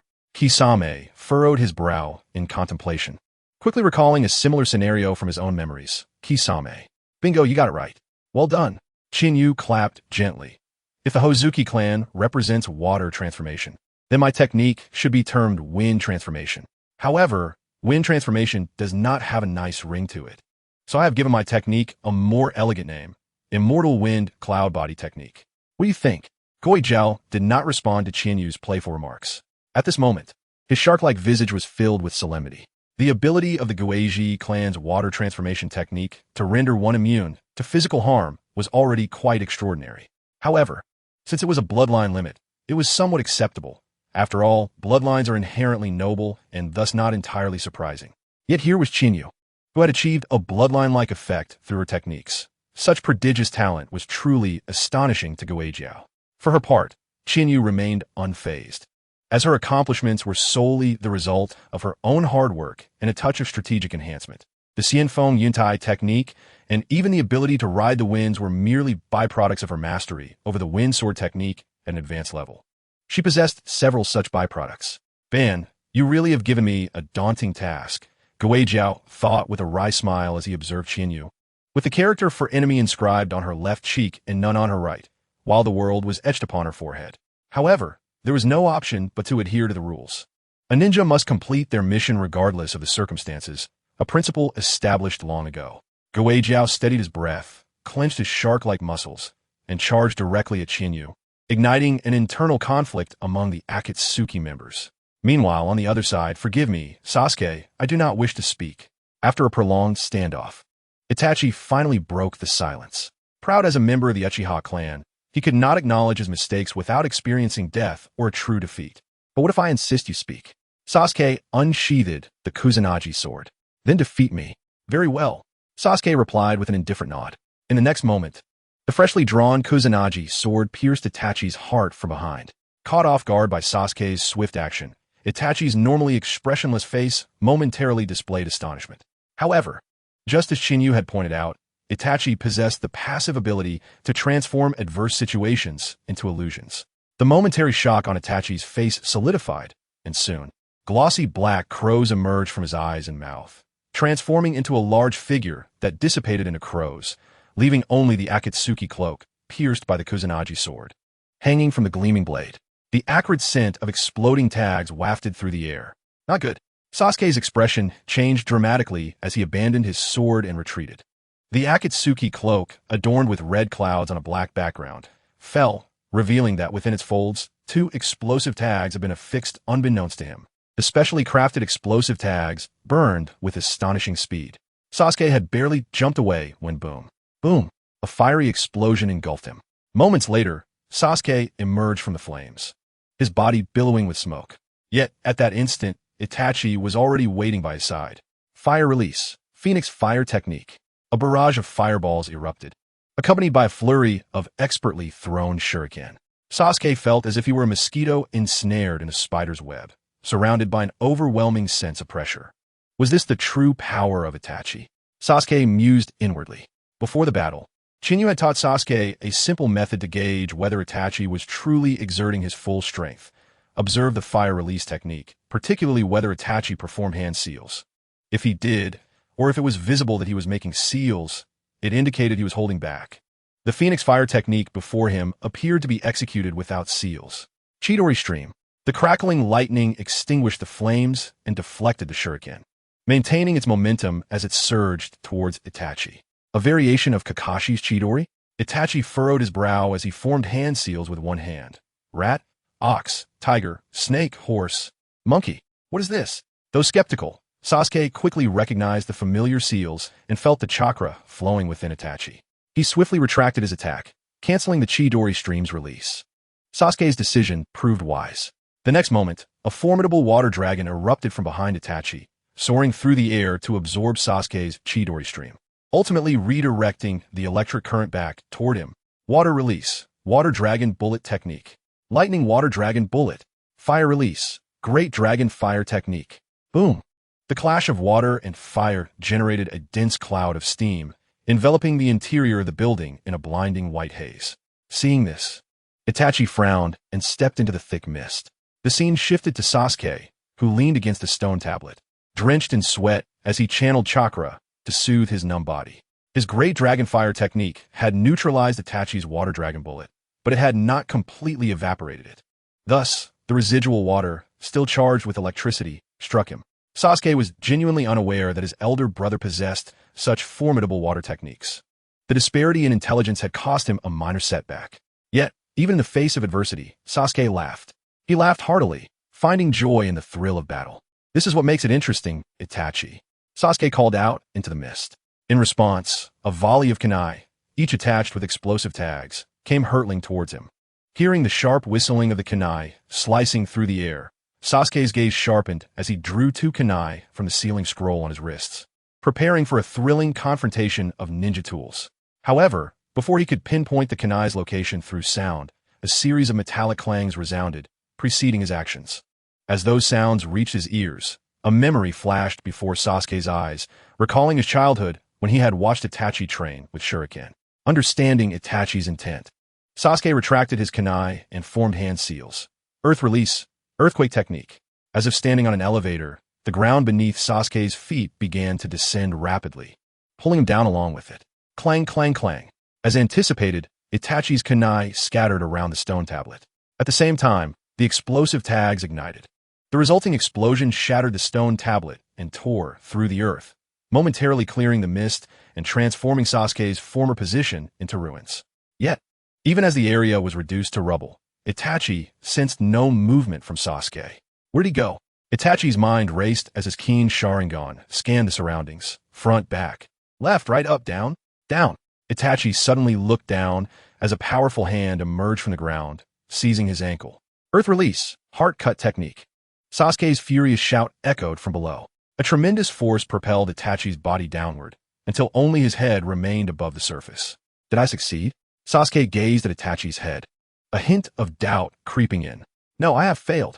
Itachi replied coolly. Then, as Sasuke's expression darkened with dissatisfaction, the buried Itachi transformed into crows and vanished. Just as Chinyu had mentioned, Itachi possessed the ability to turn unfavorable situations into illusions. A gust of wind, seemingly from nowhere, swept through, dispersing the mist inside. Turning his head, Sasuke saw his cold elder brother seated leisurely in the clan leader's stone chair, his Akatsuki cloak, which should have been shredded by explosive tags, impeccably arranged, with his left hand resting casually on his collar. In that moment, Sasuke understood everything. It was all a mere crow clone, and surely this too was a crow clone, right? Of course not. Itachi shook his head lightly. I am not a Jinchuriki. I do not possess such vast reserves of chakra. So it is time for this to come to an end. Sasuke. As Itachi closed and then opened his eyes, the indifferent three-tomo transformed into a crimson windmill. A stream of blood tears cascaded from his left eye. Tsuki no Mi. Sasuke was momentarily taken aback. In the next instant, everything before him shattered like a mirror. The blood-red sky stretching infinitely, a sense of suspension gripping his limbs. It was then that Sasuke realized he had been ensnared by Itachi into a realm of pure illusion. Bound to a crucifix. Was this the Tsuki no Mi that Kakashi had mentioned before? The monochromatic Itachi approached Sasuke.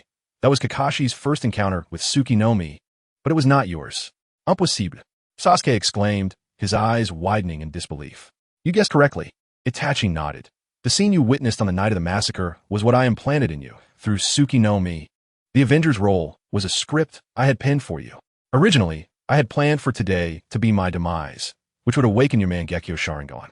With my Mangekyo added, you would unlock the Uchiha Supreme, the eternal Mangekyo Sharingan. Indeed, Sasuke gritted his teeth in frustration. Therefore, leave Akatsuki, Sasuke. The depths behind Akatsuki are perilous. Itachi continued. And then there is Senju Chihane, that woman I cannot fathom. But I know she is not one to be deterred by familial ties. You cannot grasp her. I understand. You do. Itachi's expression revealed a hint of obvious doubt for the first time. Sasuke chuckled in irritation. How could I not know such things? You, a wooden block pursued by Sister Izumi, cannot possibly think you understand women better than I do.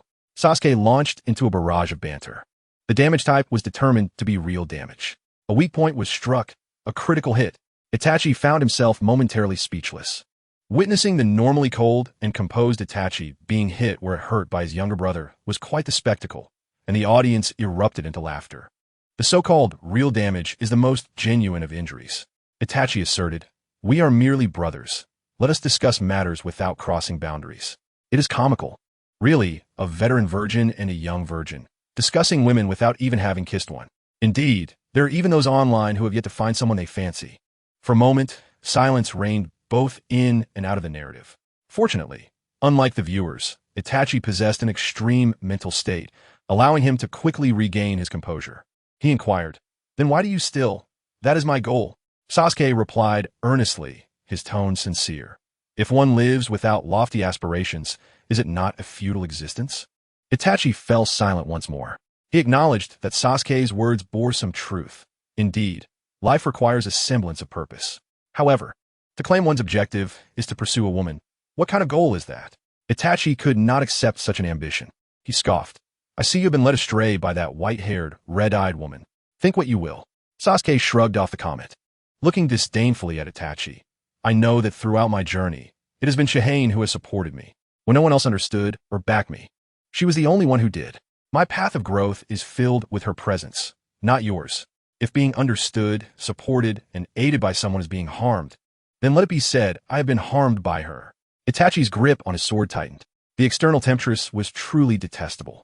He did not comprehend how his once soft and adorable younger brother had transformed into a figure so reckless for a woman. Itachi suddenly understood the sentiments of those who had seen the blonde-haired old man. His expression hardened. So, if I were to ask you to leave Akatsuki, you would refuse. Indeed. Very well. Itachi closed his eyes. When he opened them again, all hesitation and doubt had vanished. The Itachi who once unilaterally imposed what he deemed best upon Sasuke reemerged. With a swift motion, he plunged his long blade into Sasuke's body. Ugh! Sasuke groaned in pain as Itachi slowly withdrew the blade. I hope your resolve is sufficiently steadfast, for within the realm of Tsuki no Mi, space, time, and even mass are all under my dominion. Thus, Itachi's form flickered, suddenly splitting into 2, then 4, 8, 16. Simultaneously, Sasuke on the crucifix also multiplied. Itachi's voice, now a harmonious blend, resonated within the Tsuki no Mi realm. In the next 72 hours, I shall continuously pierce your body with this blade until you relent. With that, one by one, Itachi drove the long blade into Sasuke's flesh. The sound of blades piercing flesh intertwined with Sasuke's anguish cries, composing a cruel symphony. Soon, the interminable 72 hours passed in the blink of an eye. Observing the barely conscious Sasuke, unable to lift his head, Itachi nodded in satisfaction. This way, I can ensure that Sasuke will not be able to participate in Akatsuki's affairs. Though it may seem somewhat unreasonable, forgive me, Sasuke, this will be the last time. Itachi murmured, indifferent to whether Sasuke could hear him. He then sheathed his blade, listening to Sasuke's barely perceptible breaths, savoring the tranquility that followed, patiently awaiting the conclusion of Tsuki no Mi's duration. However, 1 second, 2 seconds, 3 seconds, 4 seconds, the Tsuki no Mi realm, which should have closed, felt as though it had fallen into an infinite dream of Tsuki no Mi, remaining immobile despite the passage of time. What is happening? Itachi looked around in bewilderment, sensing an unfamiliarity within the Tsuki no Mi space. For your 72 hours have only just passed the halfway mark, Nisan. Sasuke suddenly lifted his head, revealing a bloodthirsty grin. It hasn't even reached 72 hours. How could Tsuki no Mi possibly end? What? Itachi's face paled in shock. In the next moment, Itachi felt a blur before his eyes, a tightness enveloping him, as Sasuke, once bound to the crucifix, now stood on the ground, while Itachi found himself restrained upon the cross. Staring at his bound limbs, Itachi was momentarily stunned, unable to comprehend how Sasuke could manipulate his Tsuki no Mi. But ultimately, he deduced the answer. After all, they were both wielders of the Mangekyo Sharingan, and any inconsistencies could be attributed to their ocular techniques. Is this your ocular technique? Itachi realized with sudden clarity. Indeed, this is my ocular technique. Chihane bestowed upon me the ability known as Shaimai Tenkai. Revitalized, Sasuke raised his head with pride. Shaimai Tenkai. Itachi pondered the name.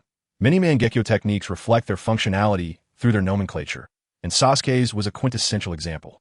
Just as the four characters of Shaimai Tenkai convey, life serves as a reverent title for deities and royalty. Thus, the initial part indicates a deity, while the latter Tenkai refers to function. In this context, Shaimaiten likely refers to the wisdom deity, known in the Kojiki for orchestrating the emergence of Amaterasu from her cave during the Amano Iwado incident. Subsequently, Tenkai, meaning to transform or change, implies a realm or boundary. When combined with the earlier anecdote of the wisdom deity guiding Amaterasu, it hints that Shaimai Tenkai's ability is somewhat akin to Izanagi's. Is it the alteration of external phenomena? Itachi inquired, gazing expectantly at Sasuke. Unexpectedly, you could guess. Sasuke displayed a hint of surprise and straightforwardly admitted, when the gears of fate turn, the boundary between reality and illusion is rewritten. Seeming Zhuangjie is a type of ocular technique. What, then, is the cost of such a powerful ocular technique, Sasuke? Itachi inquired softly. Sasuke's proud demeanor faltered. As a direct intervention in reality, the price to pay is naturally significant. One misstep, and the Mangekyo might become a disposable tool. It was precisely for this reason that after enduring Itachi's blade for 36 hours, Sasuke gradually transformed the master of the Tsukuyomi space into himself. Fortunately, the Tsukuyomi space is an illusionary realm, and dealing with such a person does not require excessive effort. However, there was no need to explain this to Itachi. It has nothing to do with you. Just as Itachi had previously pierced him, Sasuke coldly thrust the blade into Itachi's body. For the next 36 hours. Enjoy yourself well, dear Oni-chan. With that, Itachi and Sasuke began an intricate dance of offense and defense in the Tsukuyomi space, ultimately lasting 36 hours for both brothers. For Itachi, the lengthy 36 hours swiftly passed.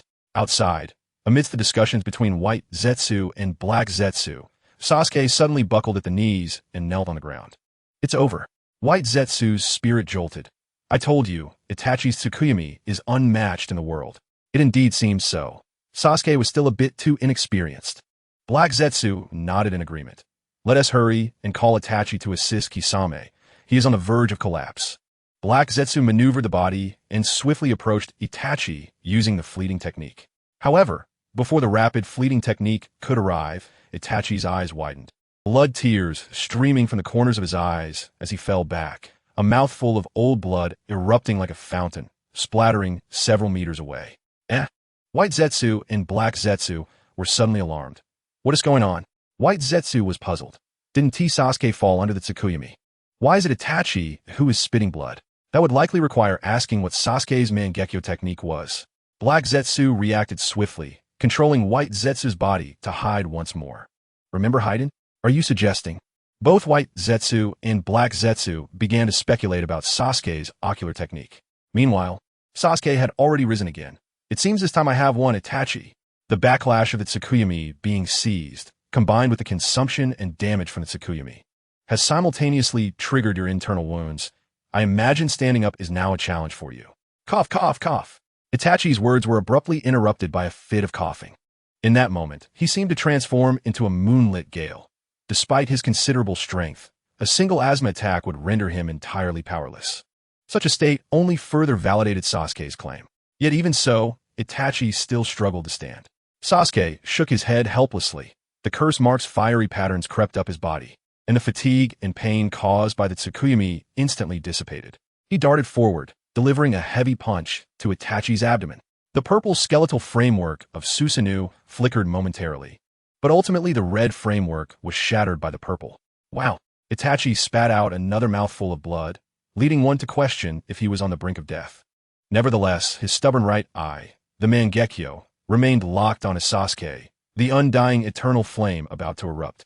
To this, Sasuke did not flinch or evade, standing resolutely in place. His handsome face filled with disdain. It's merely Amaterasu.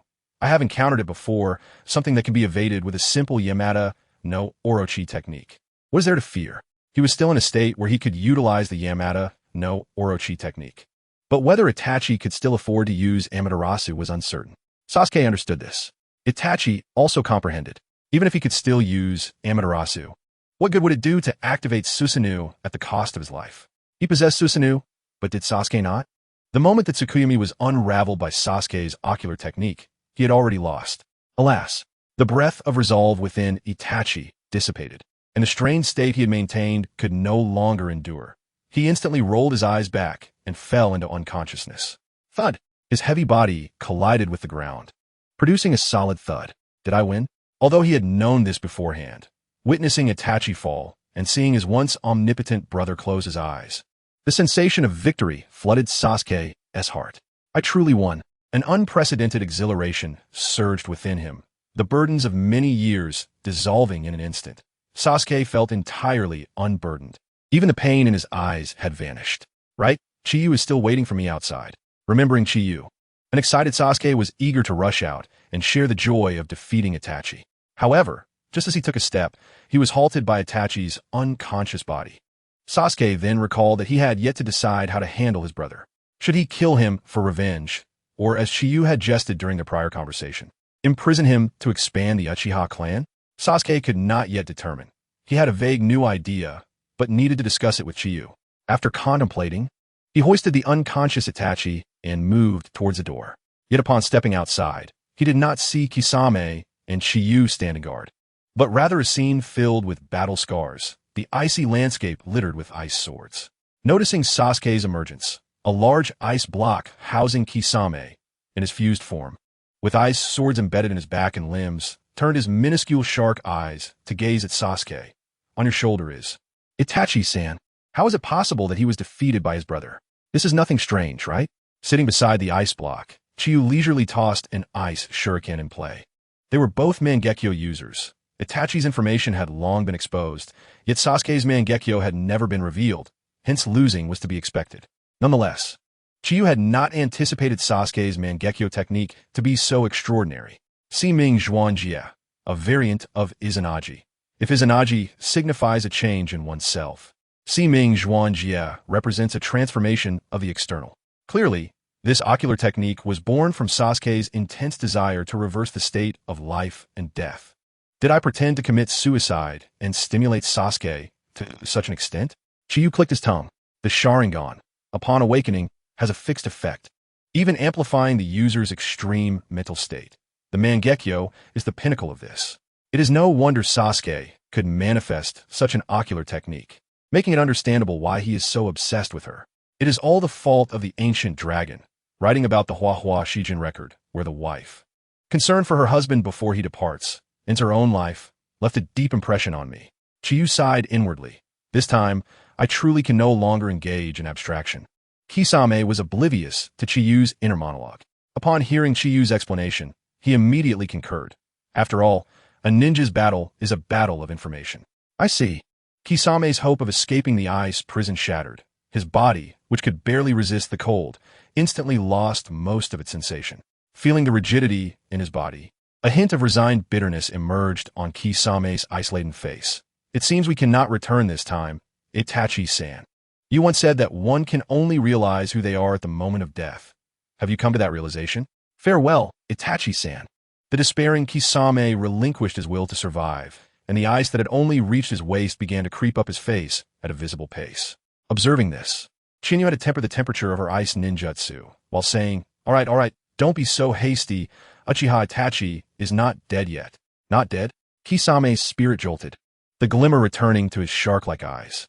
Indeed, he was not dead. I did not kill him. Sasuke nodded, stating, I will decide how to deal with Itachi later. However, what's happening here? Why are you two fighting? Sasuke gestured around. It's all because of this shark head, Chinyu replied with irritation, tapping the ice encasing Kisame. He thought Itachi would win, believing I would certainly intervene to assist you, and since my power is overwhelming, he chose to strike first and ambush me. Yet he failed to consider that my ice ninjutsu, Ice Heaven's Mirror, has elevated my swordsmanship to a level where every strike is a flash, earning me the title of Sword Saint. How could I be bested by his mere Suiton ninjutsu? She animatedly illustrated with her small hands. I simply unleashed my ice ninjutsu and leisurely sat here, wielding the ice sword formed by Ice Heaven's Mirror, piercing him like a hedgehog with just a few strokes. Hence, the shark head cannot compare to a human brain. It is simply foolish. I had already asserted that Itachi could not win. At this moment, Chinyu still felt a bit of anger, her ruby-like eyes filled with indignation, her delicate lips instinctively pouting, and her ample chest undulating with an enticing rhythm.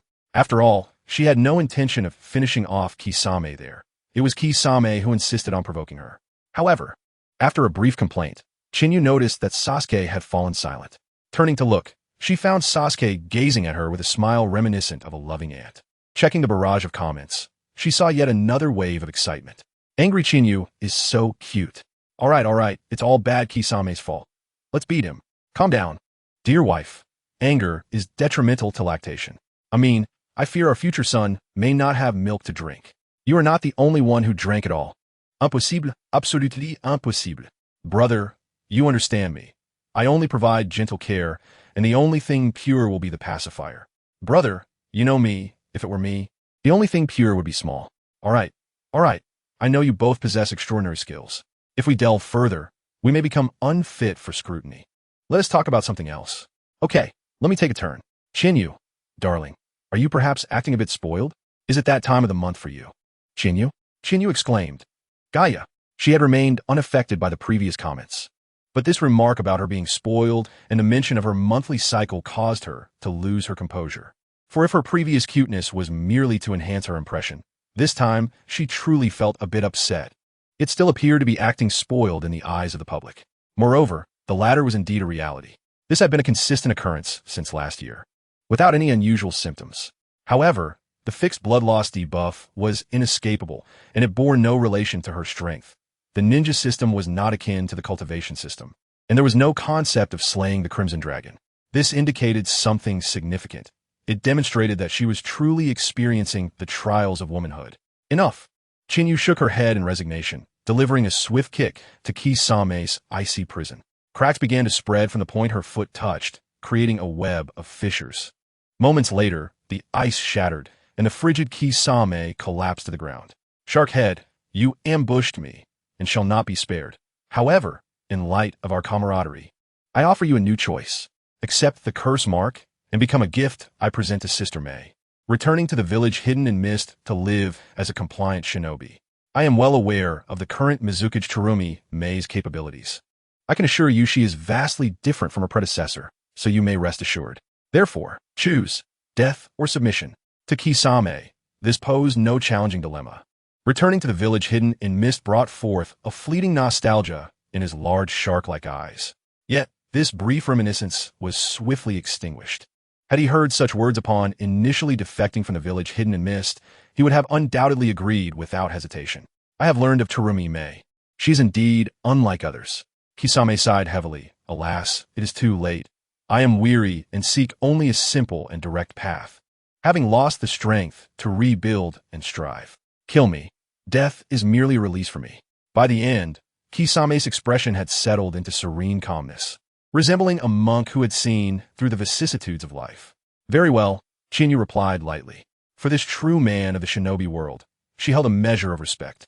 Thus, she was willing to offer him a new path. Yet, if Kisame sought only swift release, she was not averse to granting him that release. Ding! Her alabaster fingers caressed the ice-blue longsword, producing a clear and resonant chime from the blade. Chinyu raised her sword high. Rest assured, my sword will be swift. Thank you. Kisame knelt, bowing his head and exposing his thick neck. A beam of white light descended, as if space itself were being cleaved by this radiant ray. However, simultaneously, A voice cried out, "Spare him." The blended voices of Kuro and Shiro surged forth, and their black and white forms shielded Kisame. Chinyu clearly saw the arrival of Zetsu.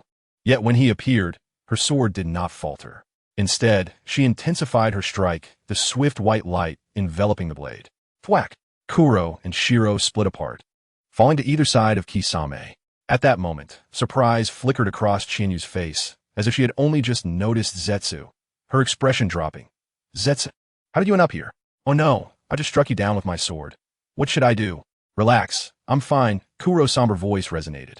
Then, amidst the astonished gazes of the onlookers, Kuro discarded the lifeless half of Shiro, as if expelling refuse, transforming into a shadow with discernible features. Shortly thereafter, a new Shiro emerged from the ground, and Kuro merged with him, reverting to the familiar Zetsu they often encountered. "Ah, so the black one is your true form, while the white portion is merely a replaceable vessel," Chinyu remarked in surprise. Sharkman, Rinnegan wielder, paper doll, living puppet, explosive lad, crimson-eyed illness, cult leader, blood vessel spirit. And now you, shadowy wooden man. Truly, our Akatsuki organization is a haven of hidden talents. Zetsu, I am relieved you are unharmed. Had I inadvertently slain you, I would have had no way to explain it to the leader. Enough. Kuro interrupted Chinyu's feigned concern, his gaze seething with anger as he fixed his eyes on her flawless face. "Chinyu of the Phoenix Temple, I do not believe that with your prowess. You could not stop that sword just now. You clearly did it on purpose." "On purpose?" Chinyu feigned innocence, her expression filled with surprise. "How could that be? I am the most united and amicable one in our Akatsuki. Why would I deliberately not hold back and add force just to test whether I could strike you down?" "You scoundrel." Kuro's inner fury flared even more at her words. "You clearly are not even pretending. Why act innocent?" "Ugh." Chinyu suddenly clicked her tongue, her feigned innocence dissipating, replaced by a look of exasperation. "Some things become tedious when overly clarified. Zetsu, sometimes it is wise to be a little muddled. Do you not understand? Ultimately, if I cannot even fend off a single strike, is it not indicative of your own inadequacy? A mere fish should recognize its own place and identity. If you still fail to comprehend this, allow me to phrase it in a manner more befitting your intellect. Are you not capable of supporting the steam buns? If you possess any courage, confront me directly." In this moment, Chinyu's overwhelming presence could no longer be concealed, exuding a formidable pressure akin to that of the legendary Sannin.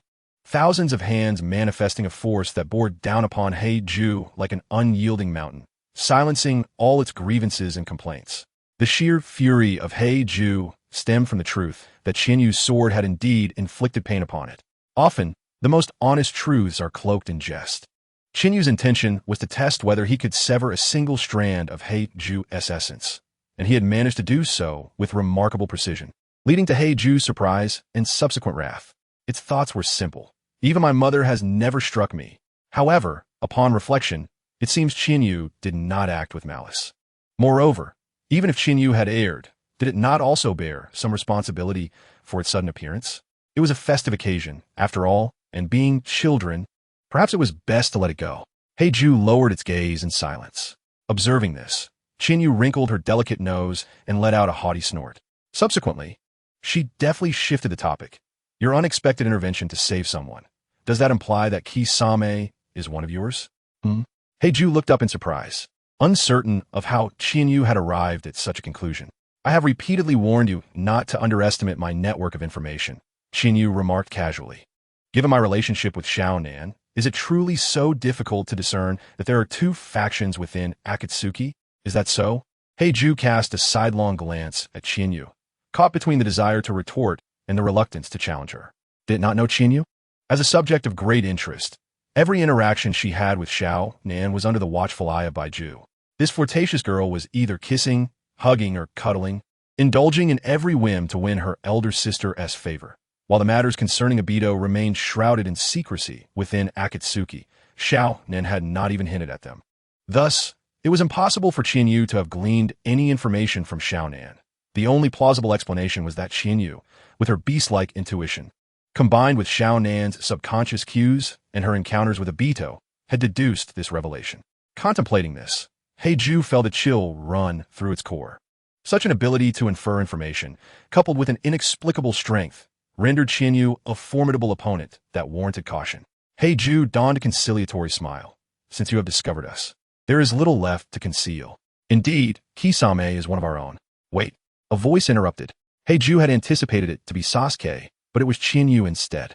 With a playful smirk, she remarked, I preferred your earlier defiant demeanor. Why not revert to that?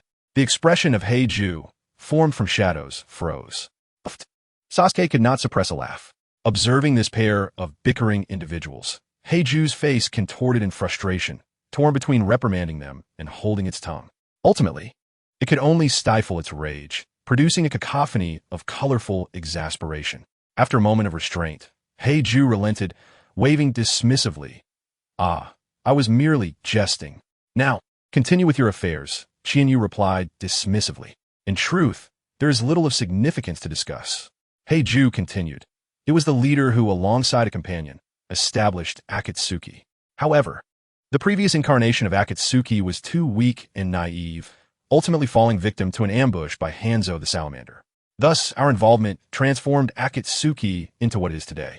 Although distinctions exist between the old and new Akatsuki, our current objectives remain aligned. Lies, Chinyu interjected coldly. Heiju was taken aback by Chinyu's unwavering certainty. Custody explaining, No, everything I say is the truth. While Heiju's assertions were indeed factual, they were incomplete. The current goal of Akatsuki is to gather tailed beasts, which remains consistent. That's enough. Chinyu interrupted impatiently, waving her hand dismissively. A lie is still a lie. You undoubtedly harbor ulterior motives, but that is inconsequential, for you will reveal them in due time. With that, Chinyu dispelled the ice sword embedded in Kisame and administered preliminary medical ninjutsu to prevent his demise. Once everything was settled, Chinyu waved her hand at Heiju disdainfully, as though shooing away a stray dog. Off you go. Faced with Chinyu's utter disdain, Heiju seethed with anger. Yet, lacking combat prowess, it could only fume silently. After encasing the staggering Kisame within a carnivorous plant, Heiju vanished into the earth, leaving behind a lingering gaze of resentment and a voice filled with indignation. Chinyu from the Phoenix Temple, I shall remember you and await my mother's resurrection. A tremendous suspense hung over the audience in the live stream. Meanwhile, after Heiju had retreated, Sasuke approached Chinyu. Should we not inquire further about the two factions of Akatsuki? No need, Chinyu shook her head. It will not speak, and in any case, we shall learn the truth in due time. Speaking of you, Chinyu glanced at Sasuke, who was carrying Itachi Uchiha on his shoulder. What are your plans for him? Sasuke hesitated, pondering. I have an idea. Sometime later, in Konoha, at the Sanseishi Dango shop, Akane, just returned from a mission, was relishing her dumplings with an unrefined gusto while engaging in conversation with her companion, Ugetsu Saigen. Who, pray tell, invented these delightful dumplings? They are simply exquisite. Ugetsu shifted slightly away, attempting to avoid Akane's exuberant saliva. Just eat your dumplings in peace, will you? You're nearly devouring them like a pig. Look at your belly. It is not larger than mine. As she spoke, Ugetsu playfully poked Akane's protruding stomach. Honestly, what does it matter? Akane swatted away Ugetsu's teasing finger. This little bit of fat will vanish after a mission. That is not fat, Saigen. It is my reserve energy, Akane insisted, puffing her cheeks defiantly. Every dumpling I consume transforms into ninjutsu to strike at my enemies. If you prevent me from eating, you are aiding them. Indeed. Ugetsu shook her head resignedly. You have yet to improve your skills, but you certainly excel at adopting new phrases from my apprentice. Regarding Chinyu, Akane's tone shifted as she reflected on the heartache felt by many in Konoha. What do you think she is truly contemplating? I do not know, Ugetsu mused, revealing a touch of melancholy. My little apprentice is exceptionally talented, unmatched in her gifts. Yet perhaps this very brilliance distances her, leading to divergent interpretations of the same reality. You see, how can an ordinary person fathom the mind of genius? Yet that does not justify her joining Akatsuki.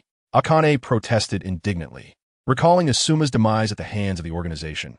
Look at how heartbroken I am, and what of Master Maru. If you had not intervened meanwhile, Sasuke, overhearing Akane and Ugetsu's conversation, cast a curious glance at Chinyu. He had long been eager to understand her innermost thoughts. For example, after leaving Konoha, her demeanor remained unchanged, devoid of guilt toward her past friends or doubt about her chosen path, as though she believed her actions were wholly just. What thoughts and confidence propel Chinyu forward. Faced with Sasuke's gaze, Chinyu awkwardly covered her face with her delicate hand. Had she not merely been momentarily distracted by the interaction between Hondo and Shiin? How could it be that just a moment ago they were engaged in conversation, and now they were turning their attention to her? In truth, her reasoning was quite simple. It was the belief that if she were to become the Azure Emperor in the coming year, she would ensure that the peach blossoms bloom in unison. What the dead? In a ninja world, a place where life and death intertwine, one could always bring back the departed. Youth and life are not without value in the ninja realm. They are things that can be bestowed. Of course, there was no immediate need to explain this to Sasuke. Once the trio of colorful dumplings was prepared, Chinyu, enjoying a skewer of dumplings, approached the table where Hondo sat. She and Hondo, it has been quite a while. Chinyu, what are you doing here? Hondo exclaimed in surprise, her expression a mixture of shock and fear as she turned to face Chinyu, her smooth back glistening with cold sweat beneath her ninja attire. Meanwhile, Hondo continued to eat, seemingly overwhelmed, as she casually snatched a dumpling from Chinyu's plate and stuffed it into her mouth. Chinyu could only facepalm in resignation, realizing why Hondo's figure had transformed into something quite substantial. Amused, Chinyu extended her slender, porcelain-like fingers and poked Hondo's overstuffed cheeks. Still eating? You're going to burst. Chinyu. Hondo finally reacted, producing a muffled sound. Realizing her current predicament, she set down her skewer and pressed her hands against her cheeks with force, her throat bobbing as her slender neck visibly swelled. Much like a snake expanding its jaw, she managed to swallow several unchewed dumplings whole. Hiss! This remarkable feat truly astonished Chinyu. Is this the legendary Shuntian Hotian? Yet, it was curious that while snakes typically regurgitate when threatened, Hondo was consuming. This left Chinyu speechless. Go on, little Hondo, you can have the dumplings. They are all yours.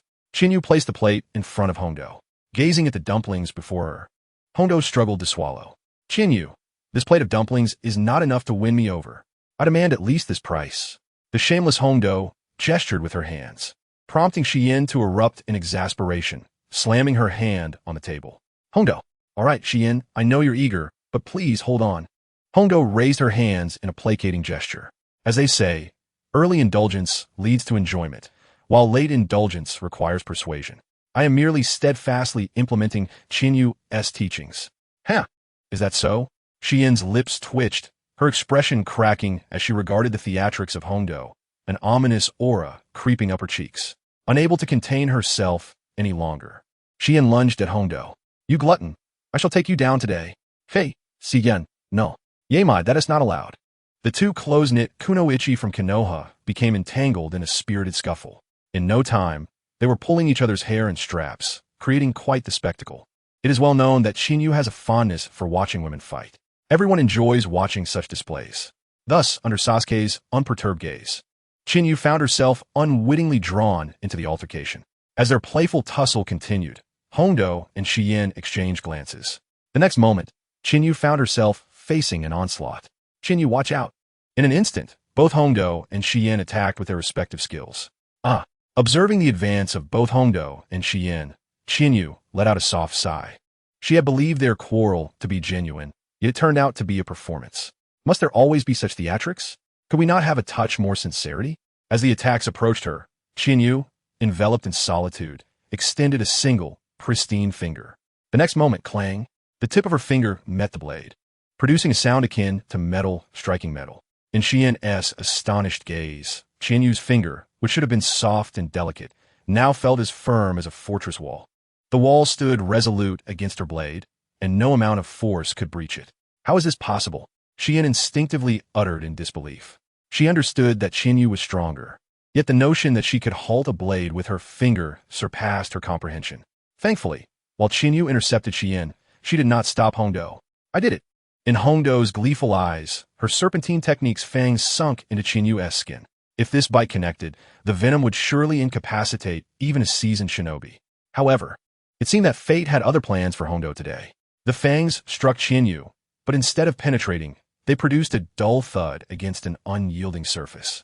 Simultaneously, as the venom made contact, visible ice began to spread rapidly from the point of impact on Chinyu's body. In the blink of an eye, the ice crept up to Hondo's wrist. Realizing the danger, Hondo quickly severed her connection with the technique, retreating alongside Xian, toppling several tables and chairs in their wake. The dumpling shop owner, seasoned and wise, did not seek compensation, as he and the other villagers of Konoha had already shielded the dumpling shop and made their escape through the back door at the onset of the brawl. Xinyu sighed in exasperation. Calm down, Hongdo and Xian. We must be careful not to destroy the dumpling shop. I merely came to take care of a matter concerning Hongdo and then return her. Xinyu, you have become a rogue ninja. You know that Konoha shinobi will not trust the words of a traitor, Xian stated, poised and vigilant with her blade. Me too. Hongdo nodded in agreement. Very well. Xinyu shook her head. And it seems I must handle this myself. With measured steps, Xinyu advanced, the sound of her light footsteps echoing within the dumpling shop. Her demeanor resembled that of a leisurely stroll, yet it instilled considerable pressure upon both Hongdo and Xian, despite her not having acted yet. Beads of cold sweat formed on their foreheads, and perspiration soaked their spines. Before Xinyu could close the distance, the two could no longer suppress their anxiety, each letting out a soft exclamation as they charged at her. Leading the charge, Xian unleashed her most flawless slash. Yet, Xinyu merely extended her left hand, pinching the blade between her two fingers, and with a gentle flick, she rendered the high-quality ninja sword as fragile as a sunflower seed shell, cleaving it in two. Grasping the severed blade, Xinyu flipped it, and with a graceful motion akin to an antelope's horn, she struck Xian's delicate neck. A faint blue mark emerged slowly. Xian, as though struck down, rolled her eyes back and collapsed into Qinyu's embrace. Soon after, Hongdo arrived, and for her, Xinyu was less formal. With a glare from her luminous ruby eyes, Hongdo too fell into Qinyu's arms alongside her dear friend Xian. Casting a glance at the two lovely women in her arms, Xinyu chuckled softly. Though I may claim disinterest, it seems you have both found your way into my embrace. Yet, she mused, occasional interactions like this could indeed bring joy. With that, Xinyu wrapped her arms around Hongdo and, with a delicate tap of her toes, summoned sturdy, verdant vines that burst forth from the earth, eventually forming a comfortable hammock. Placing Xian on the swing chair, Xinyu exchanged a glance with Sasuke before embracing Hongdo and exiting the dumpling shop. At that moment, news of Qinyu's return had spread, and a large crowd had gathered outside the shop. Upon seeing Xinyu emerge, Tsunade stepped forward with a grave expression, asking, Xinyu, your sudden departure and now your unexpected return, what is your true intention? Rest assured, Teacher Tsunade, I have merely returned to discuss a matter concerning Hongdo. She is in no danger, Xinyu reassured, gesturing towards Hongdo nestled in his arms. However, we do not plan to take any action against Konoha, though others may not share the same restraint. What do you mean? Tsunade inquired. Oh, it's merely a matter concerning the tailed beasts. Xinyu shrugged nonchalantly. If my calculations are correct, the 8 tails has likely been captured. Even if it hasn't been, it is certainly on that path. Thus, it will soon be time to prepare for the 9 tails in Konoha. Our Akatsuki leader, Pain, who possesses the Rinnegan, will personally come to capture the 9 tails. The Rinnegan. Upon hearing this legendary name, Tsunade's expression shifted dramatically. Meanwhile, the impatient Shizen could not contain her curiosity and asked, What does Rinnegan mean, Xinyu? Please clarify. Without answering, Xinyu smiled mysteriously at the group and said, You will understand soon enough. It will undoubtedly be a memorable battle. With that, Xinyu grasped Sasuke's arm, activating the Flying Thunder God technique, and the trio vanished before the astonished crowd of Konoha, arriving at the pre-identified Whirlpool Shrine on the outskirts. There lay the severely injured Uchiha Itachi, being cared for by Hong Lien and Yakushi Kabuto. All conditions are now met. Let us begin. Following the earlier method of placing Xian, Xinyu positioned Hongdo on a wooden chair and signaled Sasuke to commence the operation. All right, Sasuke nodded, retrieving a scroll to initiate the resurrection ritual for Orochimaru. However, just as he was about to act, he paused and asked, Are you sure this is all right? What do you mean? Xinyu was puzzled by Sasuke's concern. I mean, is there no issue with Konoha? After all, it involves the Rinnegan, although the Byakugan, another of the 3 great ocular techniques, was considered inferior. The reputation of the Rinnegan still instilled a sense of reverence in Sasuke. Oh, is that what you meant? No worries, trust in Naruto, Xinyu confidently asserted. Despite being severely beaten, Naruto was undoubtedly stronger than the original narrative, a fact Xinyu had never doubted. Very well, Sasuke relaxed, a knowing smile gracing his lips. Indeed, if Xinyu held such faith in him, how could not trust Naruto? Then I shall proceed. Sasuke unfurled the scroll, producing the preserved flesh of Orochimaru. Perhaps he had subconsciously planned for Orochimaru's resurrection all along? Sasuke was unaware, but he knew that resurrecting Orochimaru was essential for Itachi to receive full judgment. Holding Orochimaru's flesh, Sasuke approached Hongdo. It is about to begin. Unbeknownst to them, Yakushi Kabuto had quietly entered the Whirlpool Shrine, whispering softly. At his words, Hong Lian cast an eager glance. Itachi, though not particularly hopeful, was nonetheless curious. After all, resurrection was a rare phenomenon in the ninja world. Thus, under the expectant gazes of the assembly, Sasuke pressed the collected flesh of Orochimaru against the cursed seal on Hongdo's neck. As if responding to some unseen force, Orochimaru's flesh rapidly coalesced, adhering to the cursed seal, and 3 crimson tomo emerged on the mass. Yet, at this point, Orochimaru had not yet returned to life. Although the cursed seal had been absorbed, its essence still resided within Hongdo. In the next moment, Sasuke formed hand seals. Evil sealing method.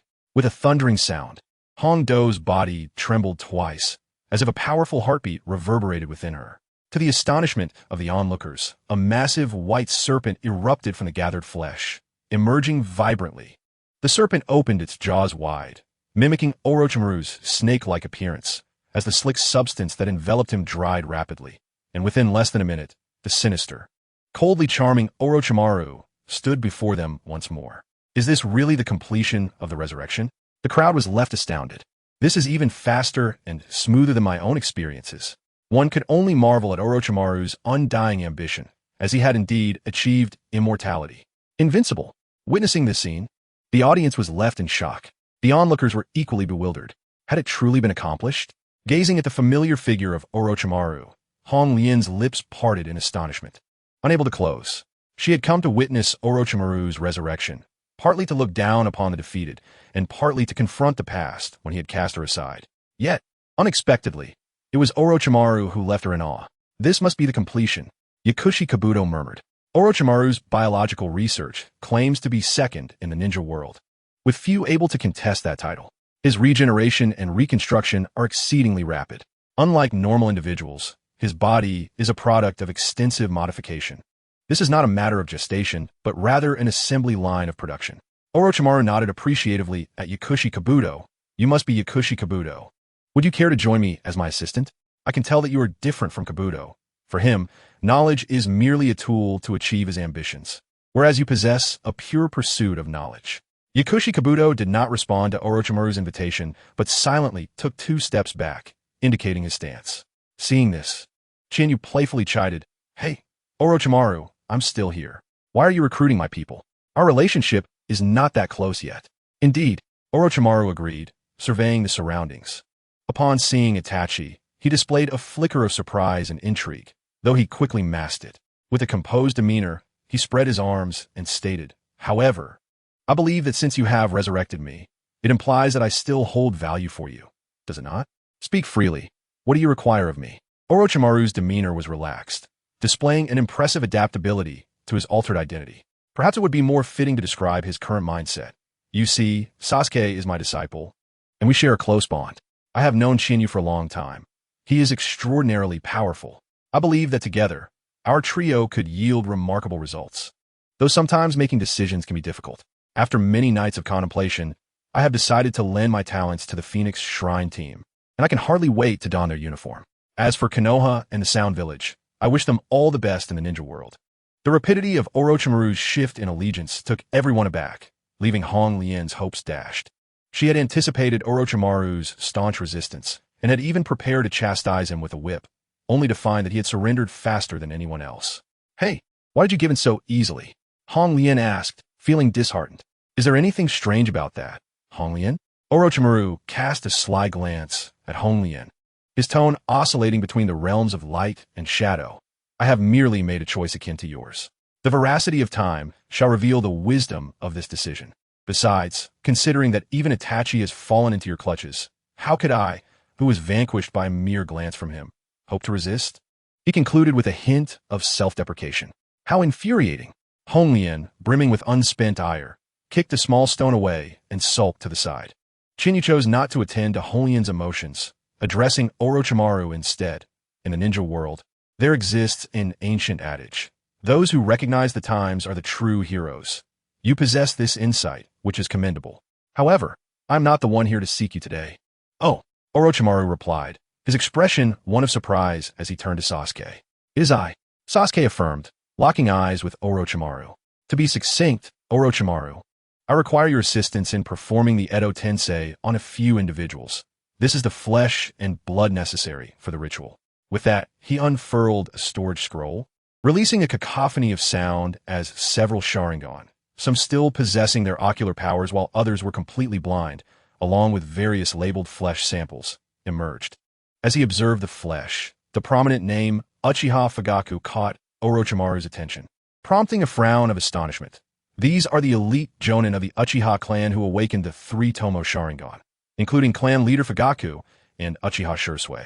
What are you planning, Sasuke? After capturing Itachi, I pondered extensively on his fate. Ultimately, he is my brother, and I must admit that I harbor emotions for him. Thus, when Shinyu proposed that we allow him to bear children to strengthen the clan in exchange for his transgressions, I found myself wavering. Were it solely my decision, I would likely refrain from executing him. Yet this would be profoundly unjust to those of our clan he has slain. Therefore, I resolved to return the power of judgment to our kin, Sasuke articulated somewhat awkwardly. I see. Orochimaru nodded, acknowledging the insight. Allowing the Uchiha to decide is indeed a prudent notion. I am capable of performing Edo Tensei. However, Sasuke, I am currently unable to do so. He extended his hands, revealing that his soul had been taken by the third Hokage, rendering him incapable of employing ninjutsu at that moment. This was anticipated. Shinyu interjected, "Look ahead." Orochimaru turned to find a wall adorned with swirling masks behind him. "It seems you have made your preparations," he exclaimed. "Now, I shall require a new body. I wonder who will provide it." His gaze greedily swept over Honglin and Sasuke. "I have already prepared it for you. Just follow me." Grasping the Death God mask placed within the Vortex Temple, the group proceeded to the Uchiha secret base. As they beheld the Uchiha emblem upon the walls of the hidden chamber, Shinyu nodded in satisfaction. If we are to pass judgment, this place is indeed fitting. Let's commence here, starting with the unsealing of your hands. Shinyu directed her gaze at Orochimaru. Understanding her intent, Orochimaru donned the Death God mask, forming hand seals, as an ominous wind swept through the room. Within the exclusive vision available only to Orochimaru and the viewers of the live stream, a fearsome figure with a green visage, sharp fangs, and flowing white hair appeared at the center of the chamber. This is the entity we witnessed during the Chunin exams. The viewers erupted in astonishment. Indeed, it has been summoned, suggesting that the one who unties the knot must also be the one who tied it. Yet, the method Orochimaru will employ remains uncertain. They speculated fervently. In the center of the chamber, Orochimaru, enveloped by the chakra of the Death God, commenced a series of animated movements before finally stabilizing. Without any apparent action from Orochimaru, the Death God behind him removed the small knife it had been holding in its mouth and mercilessly slashed open its own abdomen. At that moment, a corresponding wound manifested upon Orochimaru's own belly. Several visible azure orbs of light drifted from the Death God's open belly, merging with Orochimaru's hands. However, despite reclaiming his hands, the price for summoning the Death God would be the forfeiture of Orochimaru's own soul. With a pallid complexion, Orochimaru urgently implored, "Quickly, the body, coming." Unbeknownst to them, Shinyu had transformed into her dragon maiden form and approached Sasuke. As a sage adept in the art of senjutsu, particularly in the realm of the Okin Shoten, the Dragon Cave Sage Mode, unlike the more versatile Myobokuzen Sage Mode, possessed a unique advantage: the ability to sense white Zetsu. The Dragon Cave's Sage Mode, developed by serpents, supplemented spiritual perception with vibrations, thermal detection, pheromone tracking, and other sensory modalities. Although white Zetsu and black Zetsu could disguise their presence as natural elements, they still retained physical forms. As such, they could not evade detection before the Dragon Cave's Sage Mode. With a gentle clap, Shinyu placed her hand upon Sasuke, gradually infusing him with Senjutsu chakra. Under this infusion, the white Zetsu spores hidden within Sasuke could no longer remain concealed, erupting forth as they began to proliferate. In an astonishing turn of events, 6 white Zetsu spores, each resembling men with greenish-gray hair, emerged from Sasuke's form, collapsing and attempting to burrow into the earth. Yet in that instant, they realized with horror that the ground had been coated with a layer of transparent crystal, rendering their escape impossible. Honglin, seize those white Zetsu. Qin Yu commanded. Honglian's hand seals shifted, Jing Dun, Jing Lao. With a resounding crackle, crimson crystals sprouted from beneath the feet of the 6 white Zetsu, encasing them in a manner reminiscent of resin-enveloping insects, gradually climbing up their feet and hands before finally sealing their mouths and noses, transforming 5 of the white Zetsu into amber-like specimens. The 6th was spared from this fate, not due to inadequacy, but rather to reserve it for Orochimaru's new body. Prise open its mouth. Orochimaru commanded with authority. As he opened his own mouth, a serpent resembling Orochimaru's hairstyle and gaze slithered forth from his throat, plunging into the white Zetsu that Honglian had forced open. Whether it was due to the versatility of the white Zetsu's body, constructed with Hashirama's cells, or the sheer power of Orochimaru's technique, the serpent merely penetrated the white Zetsu's form, and in mere blinks, the familiar visage of Orochimaru re-emerged before them, remarkably swift. Yakushi Kabuto marveled, echoing the sentiments of the live stream audience. Indeed, this is Orochimaru, Honglian murmured in awe. If he were not genuinely formidable and captivating, how could she have ever been lured by him in the past? Ha! Paying no heed to the opinions of others, Orochimaru turned to Qin Yu. Shall we utilize these white Zetsu as the vessel for Edo Tensei? Not quite. Qin Yu waved her hand, retrieving the 5 encapsulated white Zetsu into her storage ring. Such exceptional raw materials will serve a greater purpose later. As she spoke, Qin Yu's form momentarily blurred. When she regained clarity, she brought forth a group of ordinary, disheveled individuals bound by chains. These are the death row inmates from various countries' prisons. Both I and Zhuoshu have verified each one, with irrefutable evidence of their heinous crimes deserving of the gravest punishment. Let us utilize them as materials for the impure reincarnation. No problem, Orochimaru replied with a sinister smile, biting his finger once more to perform the hand seals, summoning jutsu. With a series of thuds, ancient and rudimentary coffins emerged from the ground, engulfing the terrified onlookers brought by Qin Yu. When the coffins reopened, ordinary individuals transformed into red-eyed patients. In total, 29 members of the Uchiha clan, each possessing the 3 Tomo Sharingan, were summoned back from the underworld by Orochimaru. Undoubtedly, there are more than just these 29 Uchiha who have awakened the 3 Tomo. However, as representatives of the Uchiha clan's power and might, these 29 are more than sufficient. Clan leader? Sure sway. The 8th. Wait, wasn't I killed by that masked man? The resurrected Uchiha opened their eyes, exchanging bewildered glances with familiar faces. Yet, with Orochimaru present, their surprise was fleeting as they quickly grasped the situation. With a pair of kaleidoscopic eyes resembling 3 interconnected Tomo, Uchiha Fugaku stepped forward. I see. It is that technique of the 2nd Hokage. Orochimaru, what is your intention in bringing us back from the underworld? Moreover, Fugaku's trembling kaleidoscope turned to Zhuoshu at the side. You are Zhuoshu? You've grown so much. Father. Zhuoshu's expression was complex, revealing a rare moment of sorrow. However, before this long-separated father and son could embrace, the assault against Uchiha Itachi had already commenced. Uchiha Itachi, how dare you appear before me? Nishin, led by the 8th Uchiha, several Uchiha Jonin, their eyes blazing red, drew their kunai and charged at Uchiha Itachi. Yet, in the next instant, Itachi raised his lowered gaze, his crimson kaleidoscope sweeping across the battlefield. Puffed.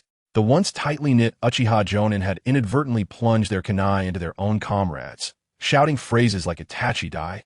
It was evident that they had succumbed to the Jinjutsu of the Sharingan. Watching these incompetent fools dispatched by Itachi in an instant, Qin Yu could only cover his face in exasperation. This is the elite of the Uchiha. The Uchiha, a lineage of chosen ninja. As long as one encounters adversity and awakens the Sharingan, they can be guaranteed promotion to Special Jonin. Moreover, awakening the 3 Tomo Sharingan elevates one to the pinnacle of elite Jonin. Even during their growth, the Uchiha who awaken their eyes need not exert themselves. Unsure of taijutsu? Just copy it. Unsure of ninjutsu? Just copy it. Unable to replicate Jinjutsu? The 3 Tomo come with hypnosis. Throughout the tumultuous millennia of the Warring States period, the Uchiha and Senju stood like towering mountains over all ninjas. The Uchiha have every reason to be proud, possessing the means to justify their pride. However, the price of such pride is evident. In the face of higher-level Sharingan, they appear even inferior to ordinary genin. It is proven that the downfall of the Uchiha cannot be solely attributed to external factors. Thus, it is regrettable that ugly became Zuoshu's first impression of the Uchiha after losing the filter of his past memories. Simultaneously, upon hearing Zuoshu's declaration, Itachi, having anticipated this scene, turned to him and spoke the words he had long kept bottled up since his capture. Now you understand, Zuoshu, why I was able to annihilate the entire Uchiha clan single-handedly. You, too, have awakened the Kaleidoscope Sharingan. So you should comprehend the sensation of awakening and the circumstances that lead to it. But why, despite killing so many Uchiha, did I never awaken a single kaleidoscope? Thud! Itachi's words struck Zuoshu's mind like a hammer, leaving him shaken, his pupils constricting. The livestream chat reacted. Indeed, it was said that Itachi exterminated his clan at a young age, and from hindsight, it appeared he relied solely on the kaleidoscope to suppress them. Yet, how could he commit such a massacre without awakening a single kaleidoscope? The method to awaken the kaleidoscope is quite simple. It requires intense emotional upheaval. Logically, the trauma from the clan's extermination should have triggered it. So why is that? The chat posed this question, which resonated within Zuoshu's own heart. Meanwhile, Uchiha Fugaku, newly resurrected, remained somewhat oblivious to the situation. However, upon overhearing the conversation between Itachi and Zuoshu, he began to form a vague hypothesis. Enough. Uchiha Fugaku sighed. Itachi, dispel the Jinjutsu on the 8th and the others. Shursui, keep an eye on them. Understood. Though uncertain of the circumstances, Shursui nodded obediently. Itachi's eyes flashed with bloodlust, and the Uchiha Jonin, previously under control, halted their movements. As they gazed at their comrades, now reduced to mere paper scraps, slowly regaining their senses. They realized the gravity of their situation, their fury igniting. Damn it, Kisama, how dare you use Jinjutsu on us? Immediately, they sought to attack Itachi again, relying on their undead forms from the impure reincarnation. However, Shursui stood in their way. Shursui, why are you stopping us? Yangzi, Karai were both killed by Itachi. You were also assassinated by that guy, weren't you? A cacophony of voices erupted, leaving Shursui unsure of whom to address first. Thus, Uchiha Fugaku stepped forward, his cold kaleidoscope eye casting a heavy weight upon all. Enough. Everyone be silent. You are all dead. Do you not feel enough shame? But clan leader, Captain, the reprimanded Uchiha turned to Fugaku, eager to argue. However, upon witnessing his fierce kaleidoscope gaze, they ultimately fell silent. Seeing this, Fugaku retracted his authoritative demeanor and turned to Orochimaru, stating in a declarative tone, if I'm not mistaken, you are merely an accomplice in this matter. Indeed, clan leader. Orochimaru grinned wickedly, shifting his gaze to Zuoshu. This time, I am here at the behest of Zuoshu-kun. As expected, Fugaku's eyes turned to his youngest son. Zuoshu, you summoned us for a reason, did you not? Indeed, father. Zuoshu's tone was devoid of emotion. It has been nearly 10 years since the Uchiha massacre occurred when I was 6. Recently, I defeated Itachi. However, I am somewhat hesitant regarding how to handle him, so I sought your counsel. How to deal with Itachi. Uchiha Fugaku instantly fell into contemplation. Meanwhile, the Uchiha, lacking pertinent information, began to stir once more. What? The Uchiha clan was exterminated? How could this happen? Isn't there a captain in the clan? How could Itachi single-handedly accomplish such a feat? Our security team was also attacked. Even the usually composed Shursui could no longer contain himself upon hearing the news of the Uchiha massacre, casting an inquiring glance at Uchiha Itachi. Itachi, what is going on? Uchiha Itachi remained silent, seemingly in deep thought. Zuoshu shut his eyes in anguish. Due to a rather unfortunate discovery, he realized that before the trial, he needed to rally this group of disorganized individuals and settle the score of the Uchiha clan's massacre. The last clan leader convened a clan meeting. In that moment, past memories surged vividly. As a child, he had once mischievously slipped into a clan meeting and witnessed the disputes and clamors that resurfaced before him.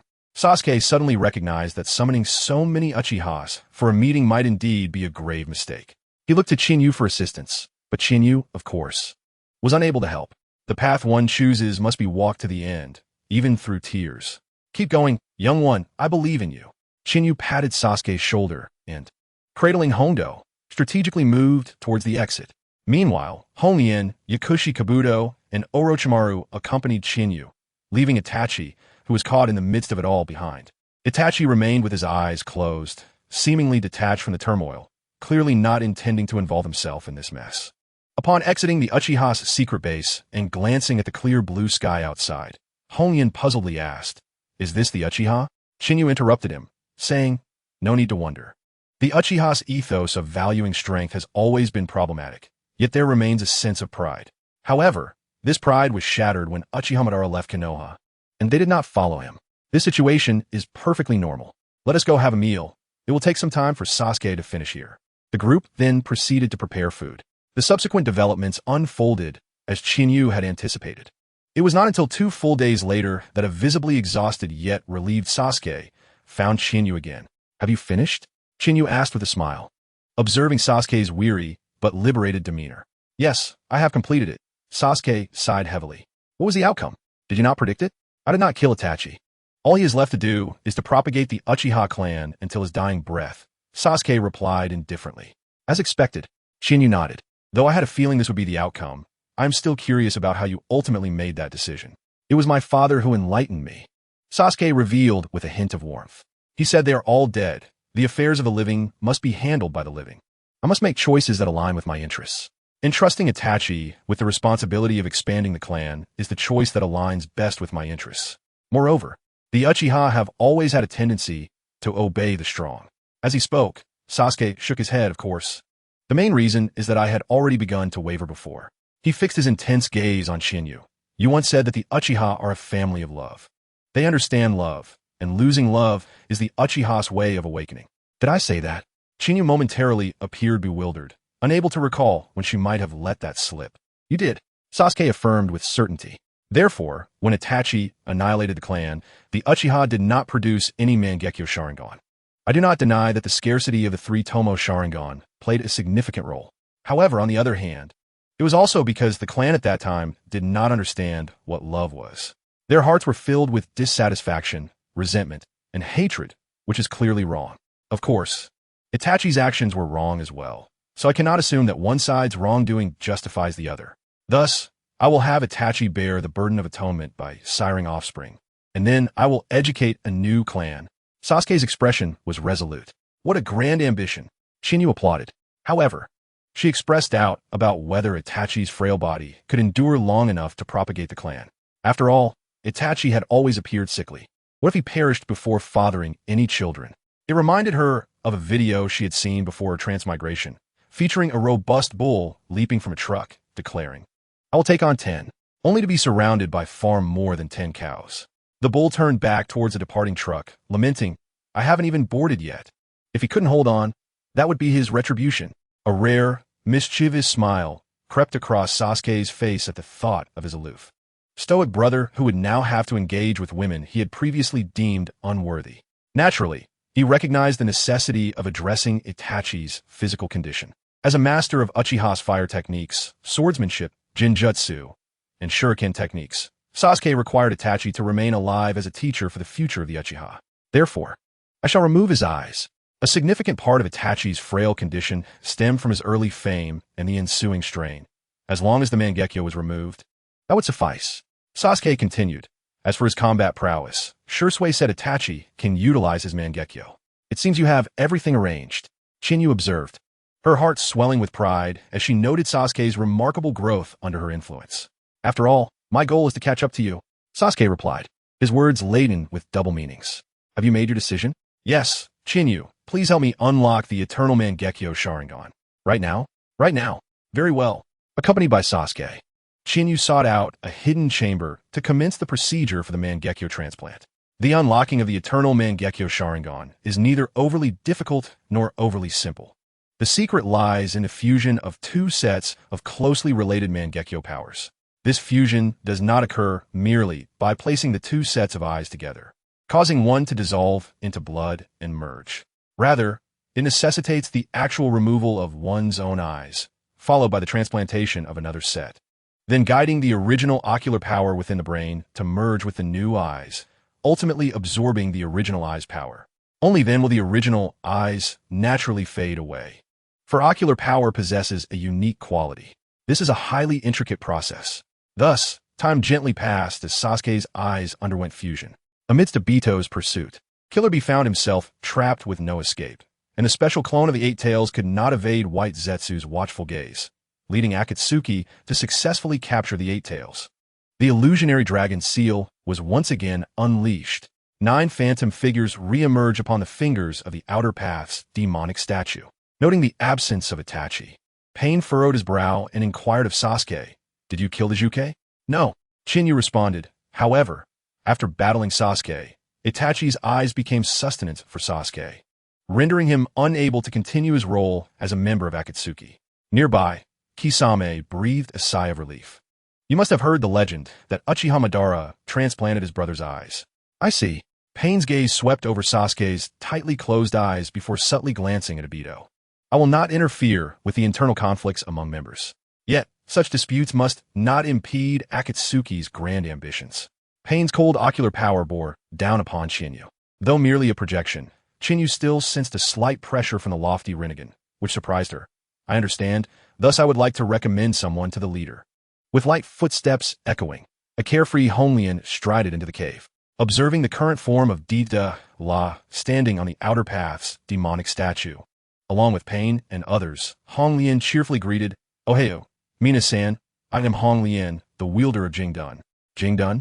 Dita La's eyes sparkled with interest. "It sounds like a rather artistic technique. I wonder about its potency." With enthusiasm, Dita La suggested, "Leader, let me test the new member." "No need for such trouble." Pain coldly shook his head. In critical times, simplicity is key. Speaking thus, Pain extended his 5 fingers towards Honglian, recalling the intelligence that Xianyu had shared. Honglian's expression changed dramatically as she swiftly mobilized her chakra. "Shinra Tensei." The Jing Dun's blazing, celestial, 7-ringed barrier manifested. In a flurry, 7 pink crystal shields blossomed before Honglian like flowers. In the next moment, a tremendous repulsive force from Tian Dao Pain struck. The 7 shields shattered. 5 of them instantly destroyed, while the earth around Honglian was gouged downward nearly 10 meters by the force, creating a massive pit. Witnessing such power, Dita La and the others were momentarily stunned. Yet, even amidst this chaos, Honglian stood unwavering atop a crystal pillar at the center of the pit. Observing this, Pain nodded in satisfaction. "Very well, you are qualified. Begin extracting the 8 tails." In the ensuing 3 days of extracting the 8 tails, time flew by. As the last vestige of chakra was drawn into the Outer Path's demonic statue, Pain lowered his hands after sealing the jutsu. A rare look of satisfaction gracing his icy visage. "Excellent. Thank you all for your efforts." After the 8 tails, we are but 1 step away from our grand endeavor, the 9 tails. Please rest for a moment. I shall proceed to Konoha to retrieve the 9 tails and fulfill Akatsuki's long-cherished ambition. "Leader, is it truly necessary to be in such haste?" Dida la cautioned. "After all, it is Konoha. Shouldn't the leader recover before proceeding?" "No need," Pain declared proudly. "Konoha is nothing before the power of a god." Indeed, the leader was invincible. Obito voiced his agreement. "However, leader, we face a dilemma. We do not know the location of the 9 tails." Pain turned to Ju. "Have you not located the host of the 9 tails?" "No." Ju nodded. "The host is currently not in Konoha." Pain fell silent, evidently displeased. After all, they were at the critical juncture, only to be told they could not proceed. Sensing the tension, Obito spoke up again. "But we have someone here who surely knows the whereabouts of the 9 tails." Pain inquired, "Who?" Obito's gaze shifted to Chinyu and Sasuke. A slight smile creeping beneath his mask. "Of course, it is Kong Chun and Beidou. During the Konoha era, these 2 were teammates of the 9 tails host, Uzumaki Naruto." "Huh." Chinyu suddenly laughed. She realized that Obito was eagerly waiting for her, clearly displeased from their previous encounter where she had used her influence to subdue him. Hearing Obito's words, Pain looked at Chinyu. "Kong Chun, do you know the location of the 9 tails host?" "I do not." Chinyu shook her head.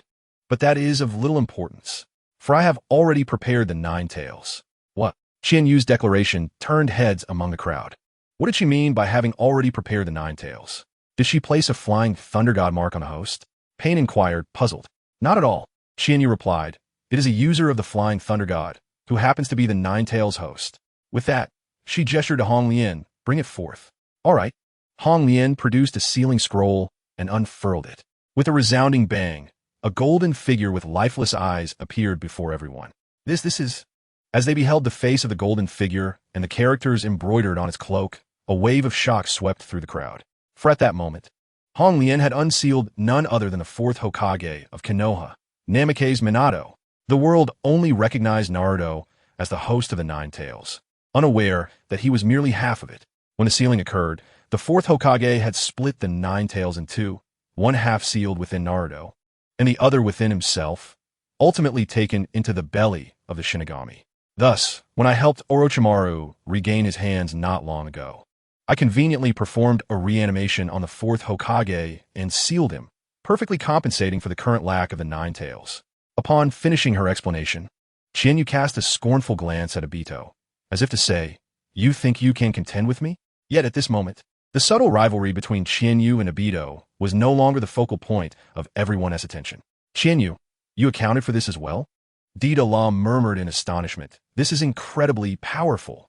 This sentiment resonated with the thoughts of those in the live stream. "I can't believe it, Qianyu. This is beyond impressive. Is this not a bit underhanded?" One could only say there was no alternative. The values and mechanisms were set this way, not something that had changed today. The formula for solving problems was indeed swift, and there was no remedy for that. The barrage of comments was overwhelmed by the formula. Back in the cave where the Outer Path's demonic statue resided, the members of Akatsuki snapped back to reality from their astonishment at seeing Namikaze Minato. Well. Pain exclaimed in repeated approval. "As the strongest of the tailed beasts, though only half, it is more than sufficient. Without further ado, everyone, let's exert ourselves a little longer." With that, without waiting for a response, Pain initiated the sealing technique of the illusionary Dragon 9 seals. Following Pain's lead, the others had no choice but to begin sealing as well, reluctantly working overtime. Of course, while the rest could only feel a bit fatigued from the overtime, Obito was particularly intolerant of it. For in his previous plans, he intended to seize the fruits of victory after Pain's assault on Konoha, denying Qianyu the option to continue influencing Pain. But now, Pain no longer needed to capture the Nine Tails. What would happen to his Rinnegan? Would they wait until Akatsuki declared war on the 5 great ninja villages? Such a grand scale of conflict brought about so many variables, especially with Qianyu lurking nearby. How could he possibly obtain the Rinnegan for Nagato? With these worries, Obito frequently glanced at Kuroju, hoping for some guidance from him. Yet, in the current situation, Kuroju found himself at a loss as well. He could not have anticipated that Akatsuki, merely a raft for them, could endure for so long and remain relatively unscathed. At that moment, Kuroju suddenly realized that if it wished to continue with their plans, it might have to align itself with the one individual it despised the most. That is Kongqin Qianyu.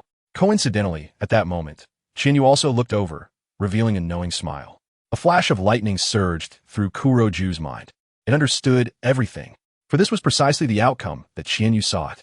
Just as Qianyu had stated in Chapter 182, "It matters not, for you shall reveal it to me." The detestable woman. Having comprehended everything, Kuroju gritted its teeth in frustration, even though it had no teeth. What irked Kuroju further was that Obito, that fool, was still seeking its counsel. How exasperating. Wasn't Qianyu the one you had invited in? Yet, Obito's inquiries could not be disregarded. From the narrative it was designed to follow, Kuroju was the will of Uchiha Obito, his collaborator. Thus, Kuroju could only offer Obito a reassuring glance, indicating that it still had a backup plan. Daitu felt a sense of relief. 3 days passed, followed by another 3, and the Akatsuki, which had stirred unrest in the ninja world, fell into silence. However, outside, the fourth Raikage, upon receiving news of Kurabi's abduction, erupted in fury.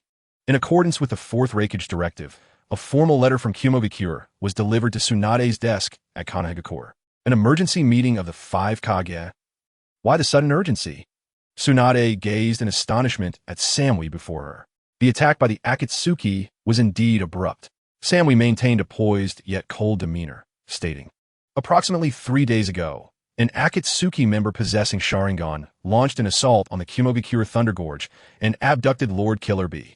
Killer B, of course, refers to Kurabi." Tsunade instinctively straightened her back. Does this mean even the 8 Tails has been captured by the Akatsuki? Indeed, Samui nodded. As she moved, her ample bosom, rivaling Tsunade's, subtly swayed, and the sound of her netted attire created an evocative rustle. Samui continued, "Thus, Lord Raikage wishes to convene the 5 Kage to collectively devise a strategy against the Akatsuki. However, beyond this," Samui paused. "What is it?" Tsunade cast a puzzled glance at her. "I apologize, Hokage-sama, But here are the exact words of Lord Rakich. Samui humbly bowed her head and knelt on one knee. It was as if she were reporting to a superior. Tsunade, you must provide me with an explanation. An explanation. In disbelief, Shizen shot a glare at Samui, asserting, we in Konoha have never owed anything to Kumogakure. My apologies. Samui lowered her head further. I am merely conveying Lord Rakich's original words. You. Seeing Samui's demeanor only fueled Shizen's anger. Having assisted Tsunade in managing Konoha's affairs for such an extended period, she understood that sometimes retreating was a form of progress. The more respectful Samui appeared, the more resolute she actually was. Enough, Shizen. Tsunade dismissed her concerns nonchalantly. Did we not encounter that old fool, Rakich, years ago? You know well what sort of person he is. He wouldn't recklessly deliver a message without reason. Tsunade turned her attention back to Samui. Let me think. Could it be the Sharingan? Yes, Hokage-sama. Samui, still kneeling, raised her gaze to meet Tsunade's eyes. According to survivor accounts, it was none other than your Uchiha Sasuke who abducted Lord Killer Bee. Oh, Tsunade offered a wry smile. It appears I have no choice but to accompany Lord Rakich in this performance. Let me see. The gathering location is, in Konoha? Tsunade questioned Samui in confusion. Why would Lord Rakich choose to convene the 5 Kage meeting in Konoha? Does it require contemplation? At the entrance of Konoha, the 4th Rakich glared at Darui. It is because she is Tsunade, granddaughter of the first Hokage, Senju Tsunade. The answer is that simple. Darui scratched the back of his head in confusion. My apologies, Lord Rakich, I do not understand. Very well, allow me to provide you with another lesson. The 4th Rakich shook his head, his seemingly brutish demeanor revealing a glimmer of reason. In this world, individuals differ from one another. While the cold logic of self-interest is indeed significant, one must not forsake heartfelt sincerity. Thus, to confront a fox, one must speak of benefit, while with friends, one discusses sincerity. Moreover, some individuals are inherently more trustworthy than others. Understood. Darui nodded. In truth, he did not grasp the entirety of the lesson. For while he found the Rakich's words to be profoundly sensible, the crux lay in the final statement. Naturally, Darui dared not voice his thoughts, fearing the Rakich's wrath. After this brief interlude, the group continued their wait. Tsunade did not keep the 4th Rakich waiting for long. Soon, a team led by Kakashi and Might Guy approached. Lord Rakich, please follow me. Under Kakashi's guidance, the 4th Rakich arrived at a newly constructed wooden building, easily identifiable by its entirely wooden structure, which had grown as a single entity. Such wooden relics were not uncommon in the Land of Lightning. Would release. After producing an ambiguous snort, the 4th Rakich entered the building. At that moment, within a circular conference room, 4 of the 5 Kage of the new era had already taken their seats, with their respective bodyguards standing vigil behind them, reminiscent of the days when Senju Hashirama distributed tailed beasts. More astonishingly, among the 5 Kage present, there were 3 female Kage. The balance of power had shifted so drastically that it was no wonder they were being bullied by a mere Akatsuki. No sooner had the 4th Rakich settled in than he launched a verbal barrage. Hey, I cannot simply ignore that remark. Tsunade, displeased, rapped her knuckles against the table. Are you seeking to provoke me? I would very much like to experience the strength of Lord Rakich firsthand. Tobirama, with a delicate flick of her tongue, licked her soft, pale pink lips. Meanwhile, witnessing the other 2 female Kage confront the Rakich, Temari found herself momentarily at a loss, not anticipating that the 5 Kage meeting would commence with such tension. Yet with the arrangement already established, it would be too embarrassing not to participate. Drawing a deep breath, Temari, amidst a barrage of adorable remarks, defiantly puffed out her chest, which admittedly was not as ample as those of her predecessors. I too am not without merit. Puffed. Anoki chuckled. What are you laughing at? Temari glared angrily. Nothing. Anoki waved dismissively. I merely wish to point out that among the 5 Kage here, only the Wind Kage is truly worthy of Lord Rakich's mockery.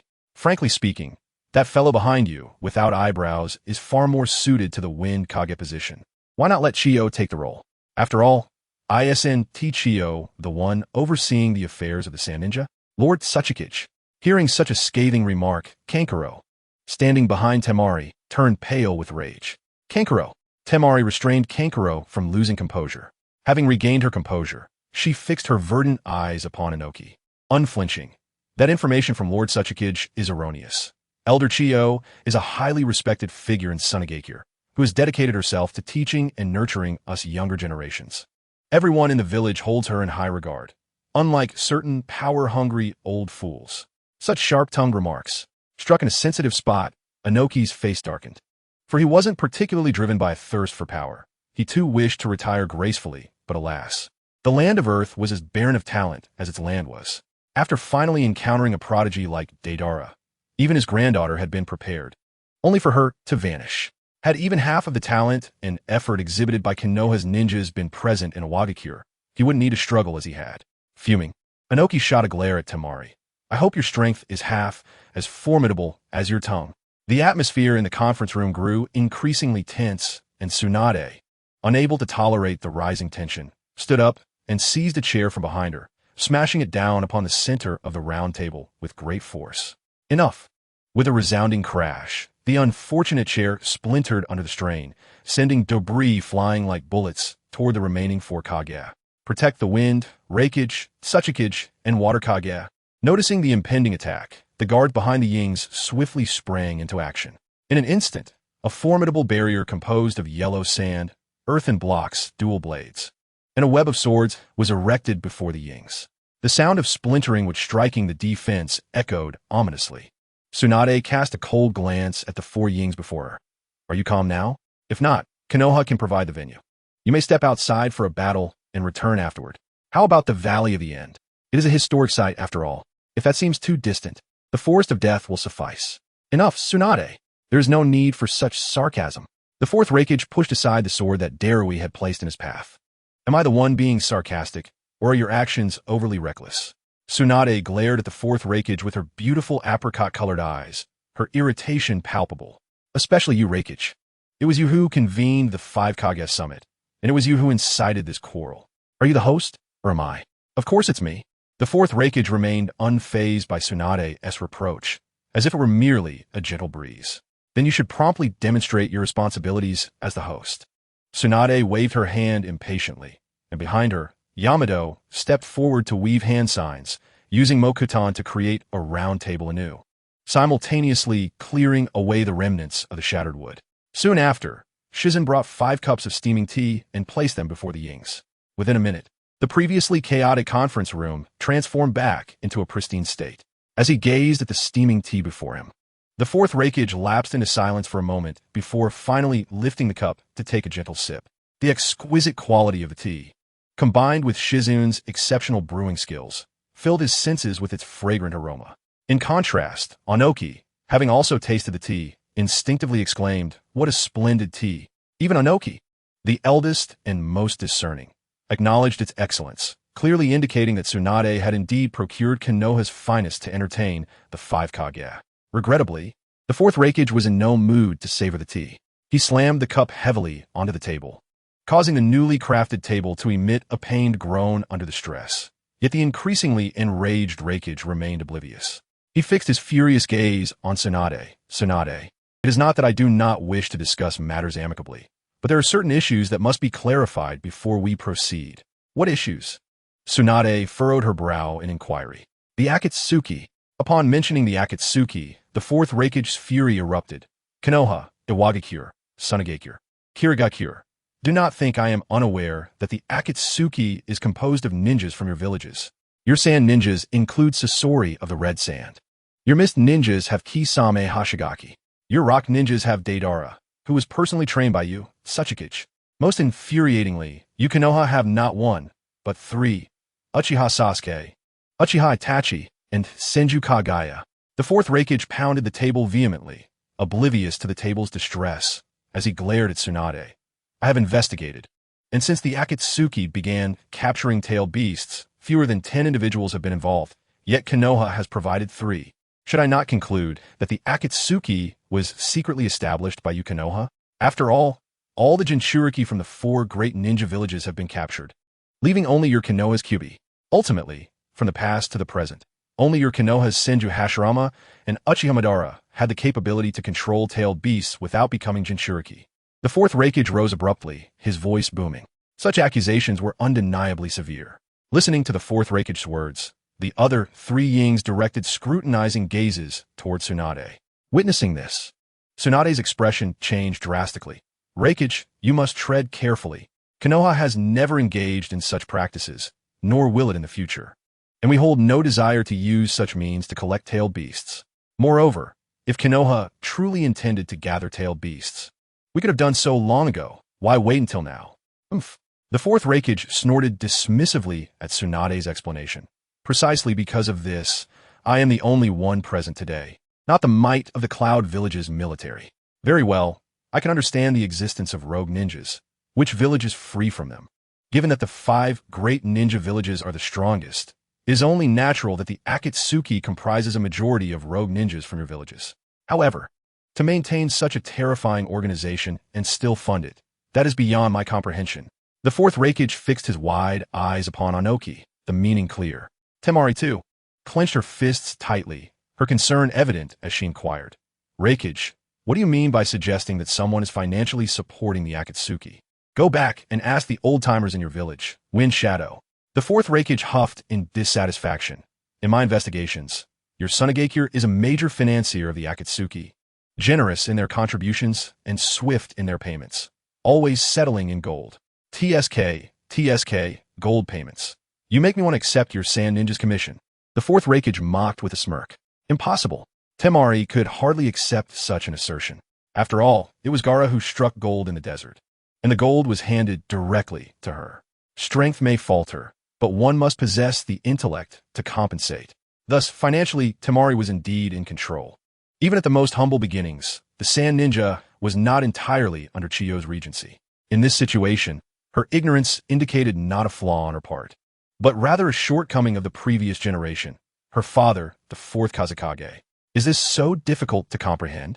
Anoki, having discerned Temari's thoughts, interjected, there is nothing to misunderstand. We are currently in an era of military austerity. Due to the peace, the finances of the great ninja villages have tightened. Yet the demands of warfare have not necessarily diminished. So what is to be done? Naturally, one must resort to employing the Akatsuki. By leveraging such a mature and powerful mercenary organization, we can acquire excellent returns at a low cost, and then utilize the savings from hiring the Akatsuki to train our own village's ninjas. This is a rational consideration. Listening to Anoki, Temari's expression shifted, as if she had been convinced. However, in the next moment, Anoki fell victim to the fourth Reikage reprimand. Do not only pick out the agreeable points, Tsuchikage. That Orochimaru was once a member of the Akatsuki, was he not? The Sand aimed to employ Orochimaru in their plot to annihilate Konoha, which ultimately resulted in the deaths of the third Hokage and the fourth Kazekage. Many from both the Sand and Konoha perished. Were these not harms? The ironclad truth left Anoki speechless, and he could only remain silent. Yet at that moment, Tsunade seized upon a crucial point. Wait, Reikage, how did you come to know that Orochimaru was previously a member of the Akatsuki? Is it not obvious? I know how you know. The fourth Reikage sneered. What you know, I know. How could I not know? Tsunade's expression shifted multiple times. How could she have known? Of course, it was from Senju Kagaya while she was still active. According to the Reikage's reasoning, if his intelligence came from Kagaya, then it meant, indeed. The furious Reikage slammed his fist onto the table, reducing the poor, pristine table to a heap of splintered fragments before Yamato's twitching eyes. The guards once again stepped forward to shield the Yings from the flying debris. This time, they were no longer as tense as before. In fact, during their moment of action, they even exchanged glances, sharing a wry smile of camaraderie amidst the chaos. However, the lingering echoes soon dissipated. The fourth Reikage coldly stated, I am aware of the leader of Akatsuki. It was you from Konoha who nurtured him. After the conclusion of the Second Shinobi World War, following his encounter with Hanzo of the Salamander, you, Orochimaru, and Jiraiya came across 3 children from the Land of Rain. Am I mistaken, Tsunade? Tsunade was rendered speechless, for this was a closely guarded secret among the legendary Sannin. She could not fathom how the Reikage had acquired such knowledge. Furthermore, the implication of his words suggested that the leader of Akatsuki was a disciple of Jiraiya, a notion Tsunade found hard to believe. You are unaware indeed. The informant also mentioned that you did not pay close attention at the time. The Reikage revealed a menacing grin. Thus, you had no idea that among the 3 individuals Jiraiya adopted that year, one possessed the Rinnegan, which ultimately led to the formation of Akatsuki. The Rinnegan? Upon hearing the legendary name, everyone was taken aback. Temari hurriedly inquired, is it truly the Rinnegan? Does it not only exist in legends? The fourth Reikage shook his head. Regrettably, Lord Kazakage, the Rinnegan is not a myth. It is a tangible reality. Truly astonishing. Inoki murmured. Indeed, that is the eye of the legendary sage of 6 paths. Tirumi Mai concurred. However, she furrowed her brow, contemplating the implications. All major ninja villages had collected tales of the ancient shinobi legends, but in terms of specific understanding, Konoha, the land of lightning, and the land of water were the most knowledgeable. After all, Konoha boasted the Uchiha and Senju clans, while the land of lightning had numerous ancient ruins, and the land of water, despite lacking the depth of Konoha, had many widely inherited bloodline clans. Yet, when it came to individual understanding, Tsunade, despite being from the Senju clan and having a penchant for gambling, paled in comparison to the fourth Reikage, who was less adept with documents. Terumi may realize this and felt a chill run down her spine. The legendary tailed beasts were indeed created by the Sage of 6 Paths, and if the Reikage claimed that the leader of Akatsuki possessed the Rinnegan, then it implied. Yes, the fourth Reikage affirmed. Akatsuki possesses the means to fully control the tailed beasts and convert them into war machines. Is the information reliable? Inoki asked gravely. Reliable. The fourth Reikage cast a significant glance at Tsunade. After all, the informant who provided me with this intelligence is none other than the Konoha's own Hinata Shrine's Chikyu. What? Chikyu? Chikyu. Tsunade, Terumi Mei, and Temari exclaimed in unison. Meanwhile, the livestream chat erupted in a frenzy. It was indeed Chikyu who provided the information? How could it be so precise? What was Chikyu's intention in sharing such intelligence? I cannot comprehend. The bewildered crowd continued to gaze at the 5 Kage conference. Oomph. The fourth Reikage cast a scornful glance at them. Look at you. Aren't you all quite close? Tsunade, Terumi Mei, and Temari exchanged glances, unable to respond. The fourth Reikage continued to press. Tsunade, I shall not delve into Konoha's training of Chikyu, but after you became Hokage, did you not take her under your wing, teaching her medical ninjutsu? Water Shadow, do not think I am unaware. During your succession, Chikyu played a pivotal role, as revealed by Danzo's intelligence. Finally, to the Wind Shadow, who was involved in a prior Akatsuki attack. You and your associate with a lack of eyebrows were saved by Chikyu through a deal made with Chiyo.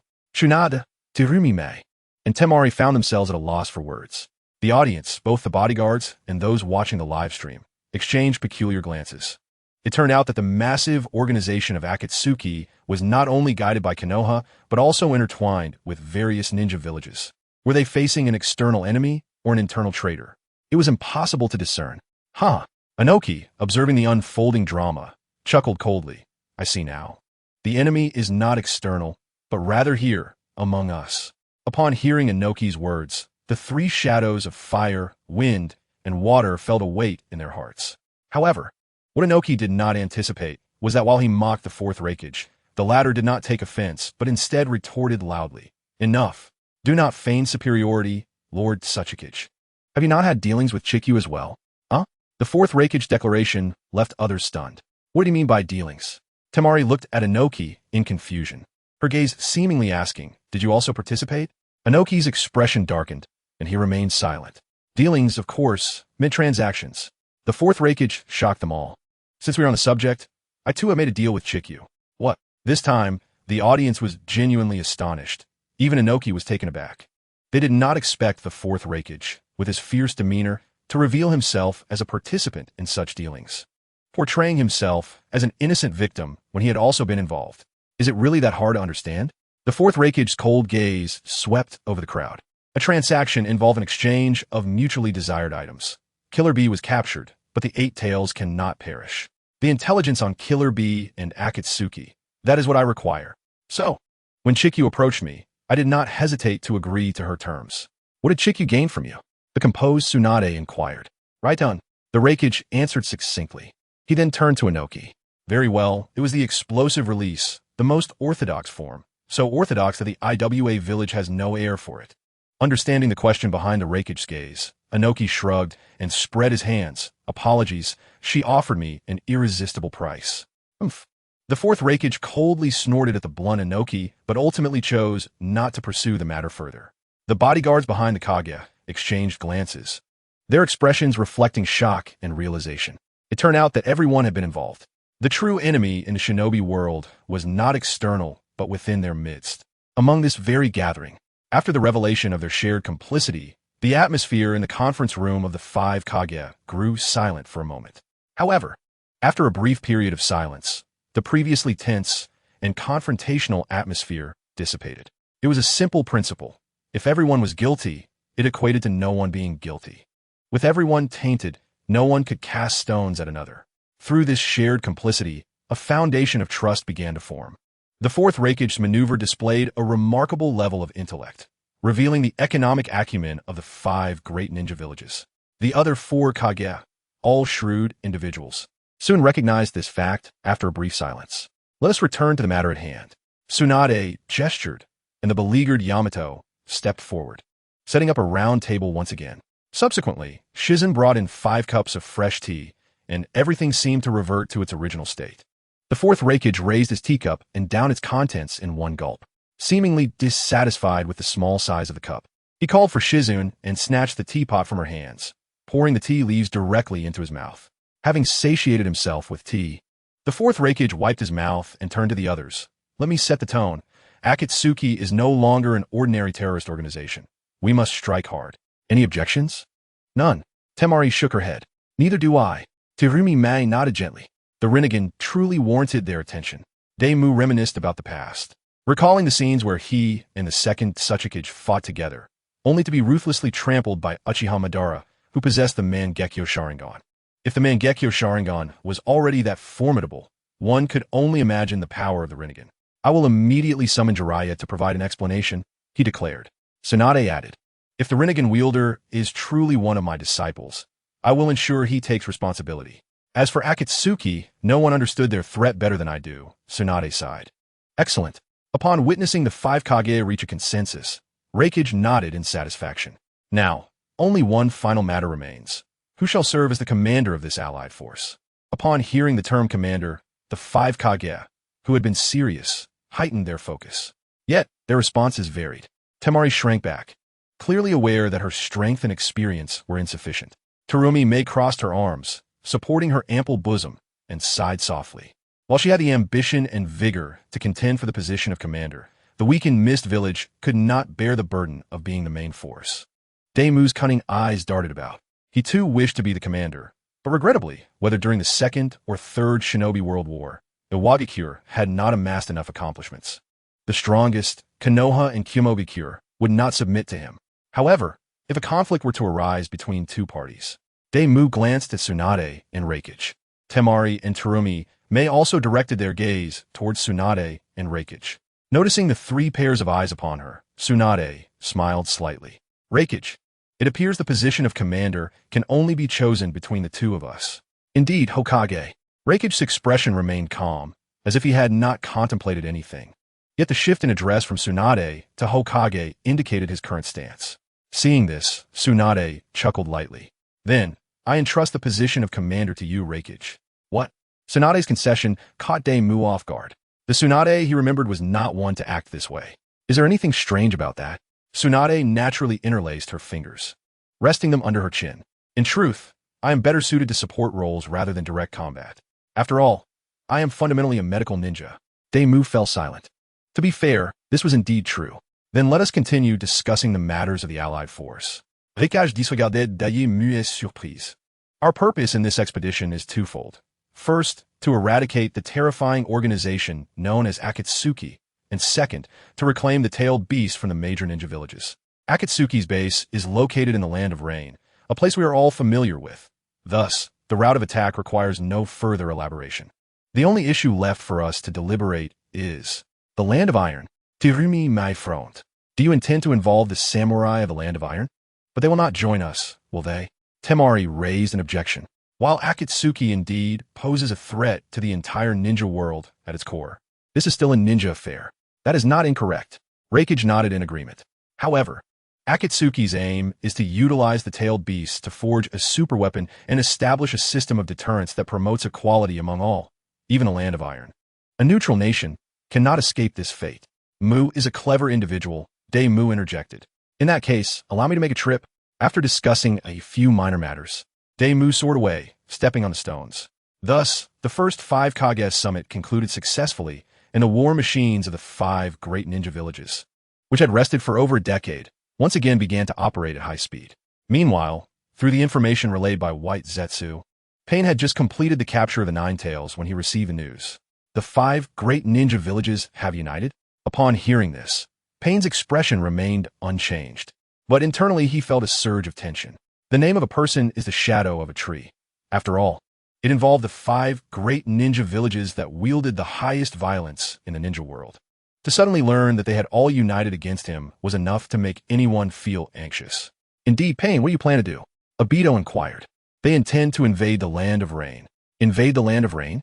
A vision flashed before Pain's eyes, recalling the moment when his parents were slain by Konoha ninjas during his childhood. The tension that had just gripped him dissipated instantly, replaced by a chilling intent to kill. If they can manage it. Pain's voice turned cold, as frigid as ancient ice. Then let them come. I shall await them in the land of rain. Conan. Pain suddenly called out. Conan stepped forward from behind him, standing atop the iron tower of Gatesfrom. Pain gazed at the village that had consumed all the resources he had gathered since establishing Akatsuki. After a moment of silence, Pain spoke coldly. Conan, as the messenger of God, deliver the divine edict to everyone. War is about to commence. Understood. Conan nodded and vanished in an instant. With the angel's decree transmitted, the long-dormant Gatesfrom began to stir. Meanwhile, on the other side, Black Zetsu arrived at the front of Chihiya's stronghold in the Land of Fire. Knock, knock, knock. The door was rapped upon. Black Zetsu was surprised to find that Chihiya's door was wide open. A gentle knock was sufficient for the door to creak ajar. Come in. Chihiya's voice beckoned. Black Zetsu, accompanied by White Zetsu, pushed the door open. Chihiya, who should have been resting, was brewing tea in anticipation of its arrival. Beside Chihiya sat Sasuke, whose eyes were still bound in bandages. Seeing this, Black Zetsu understood. As expected, you already knew I would come. Is there anything surprising about that? Chihiya replied lazily, half closing her eyes and resting her delicate hand on her chin. So, are you here to confess your plans? To say confess would not be entirely accurate. Black Zetsu shook its head. It is more about collaboration. Chihiya of the Phoenix Temple. I recall you mentioned your desire to explore the origins of a ninja world and unveil the secrets of Chakra's inception in order to validate your own existence. Black Zetsu's yellow eyes fixed intently on Chihiya. I can assist you. Oh. Chihiya set her hands down, shifting her posture, her expression becoming more serious. You can help me? Indeed, I can assist you. Black Zetsu nodded, striving to infuse sincerity into its voice. In fact, my objectives align perfectly with your needs. As long as you are willing to help me, I assure you will witness what you seek. You? Chihiya's gaze turned curious. It seems you are not in league with that masked man after all. A small organization like Akatsuki, with less than 10 official members, could still be divided into 4 or 5 factions, which was indeed rare. Chihiya made a small remark, then continued. However, you speak of collaboration, yet refuse to disclose your intentions. How can I trust you? This. Black Zetsu's face exhibited visible hesitation. This was the most challenging aspect of its visit today. It needed to persuade Chihiya of the Phoenix Temple to collaborate without revealing its true intentions. After all, if it kept its true purpose concealed, even if the plan failed, it could wait another few millennia. However, if its true intentions were discovered by the Sage of Six Paths, success would be forever out of reach. Chihiya understood this as well, but she remained silent, maintaining her posture and expressionless demeanor as she scrutinized Black Zetsu, applying pressure. After a prolonged silence, Black Zetsu finally spoke with difficulty. I can provide a down payment. Down payment? Chihiya's ruby-red eyes sparkled with surprise for the first time. The visage of Heiju seemed to inquire, with its dark and slippery demeanor, whether it possessed wealth. Not mundane riches, mind you. Understanding Qianyu's thoughts, Heiju produced a map. The deposit I provide is precisely the information you seek, and you shall find it most satisfactory. What information? Behold. Heiju unfurled the map upon the table. Qianyu lowered her gaze and discovered it to be a pristine map of the shinobi world, adorned with a plethora of ancient symbols. Observing the prominent Uchiha fan from the Land of Lightning, and the image resembling 2 tridents merging from the Land of Fire, Qianyu exclaimed, "Is this a family crest?" Senju, Uchiha, Kirigakure, Yuki Kagaya. Qianyu regarded Heiju with intrigue. These locations and family crests indicate the bases of these shinobi clans from times long past. Do they not? Many places are likely forgotten by their own kin. Have you unearthed the ancestral graves of every shinobi clan in the world? Impossible. Heiju shook its head. I merely happened to document these records at that time. Nothing more. Is that so? Qianyu remained non-committal, merely stating of the map. This indeed serves as an excellent deposit. The map, chronicling the trajectories of shinobi clans across millennia, holds little value for the average person, merely an artifact at best. If for someone like Qianyu, who seeks archaeological insight, it is a treasure beyond compare. Through these maps and the relics recorded within, she could piece together the history of the shinobi world. The ability to present such a find only affirms that Heiju is indeed a cunning entity that has existed for millennia. I'm pleased to hear that. Upon witnessing Qianyu's satisfaction, Heiju smiled, feeling a sense of relief. However, Qianyu was about to voice her caveat. But I have a question. Hey, while this map is indeed priceless, it seems rather complicated to utilize. Is there a simpler method to acquire the secrets of the shinobi world? This Heiju was rendered speechless. Did you not desire to explore the origins of the shinobi world and uncover the inception of chakra? How can you find the means of obtaining information laid before you and still find it troublesome? Do you not possess even a modicum of the perseverance befitting a shinobi? Heiju longed to pose such inquiries to Qianyu, yet it dare not, for at present, Qianyu held the upper hand. Fortunately, it had a contingency. There exists another option. Qianyu, there does. Heiju retrieved a new map, less ornate than the previous one, marking only a single location. What is this? Qianyu inquired. Her curiosity piqued as she observed the location, presumably situated to the north of the Land of Fire. I do not know. Heiju replied candidly. You do not know? Qianyu regarded Heiju with skepticism. Indeed, I do not know, for I have never been there. However, if it were you, perhaps it could be worth exploring. In simple terms, it is a spatial tunnel that leads to the moon. The moon? Sasuke, who had remained silent, exclaimed in surprise. Is it truly possible to reach the moon? I cannot say. Heiju continued to shake its head. For it is said by those who emerged from there. They refer to themselves as the Otsutsuki clan, who have dwelled on the moon, observing the world of men. Otsutsuki, the surname of the sage of six paths. Sasuke raised his gaze, peering through the bandages toward the moonlit sky. He felt a sense of bewilderment. If beings from a moon have been observing the world as mere spectators, akin to deities in myth gazing down upon humanity, what then is the significance of the strife occurring below? Might they perceive the conflicts of the earth as nothing but childish folly, akin to children throwing mud? Or perhaps a silent pantomime? During the Uchiha massacre, and even on the night of his resolute departure from Konoha, did someone in the heavens casually judge his actions? Contemplating such thoughts, an uncontrollable fury threatened to erupt within Sasuke, his icy gaze seeping through the crevices of his bandages, causing the air around him to visibly distort. Noticing this, Qianyu spoke. Calm down, Sasuke. Hei merely mentioned that there are beings on the moon. They may not necessarily be sages. Even if they are sages, they may not be as you envision. I apologize for my outburst. Qianyu, upon hearing her soothing words, Sasuke took a deep breath and regained his composure. It's quite all right. Qianyu shook her head and turned to Heiju. I understand your implication. There are those on the moon who have been observing the shinobi world. If I dare to venture there and inquire, perhaps all my current uncertainties could be resolved. However, are you not concerned about directly handing such a thing to me? What if I recklessly charged in and never returned? She idly toyed with the teacup in her hand. I imagine you would find my combat prowess quite necessary, yes? Heiju broke into a cold sweat. It suddenly realized that this was indeed something, Qian, you might be capable of, and that thought filled it with dread. After all, the situation involving the Otsutsuki on the moon was as much a black box to it. After all, the spirits of Yutsuin have been drifting on the moon. Feeling that it had inadvertently shot itself in the foot, Heiju anxiously inquired, You wouldn't actually do that, would you? Qianyu responded with a smile. Who can say? Let us set that aside. If you are unwilling to divulge your intentions, then let us discuss that masked man. Qianyu deftly redirected the conversation.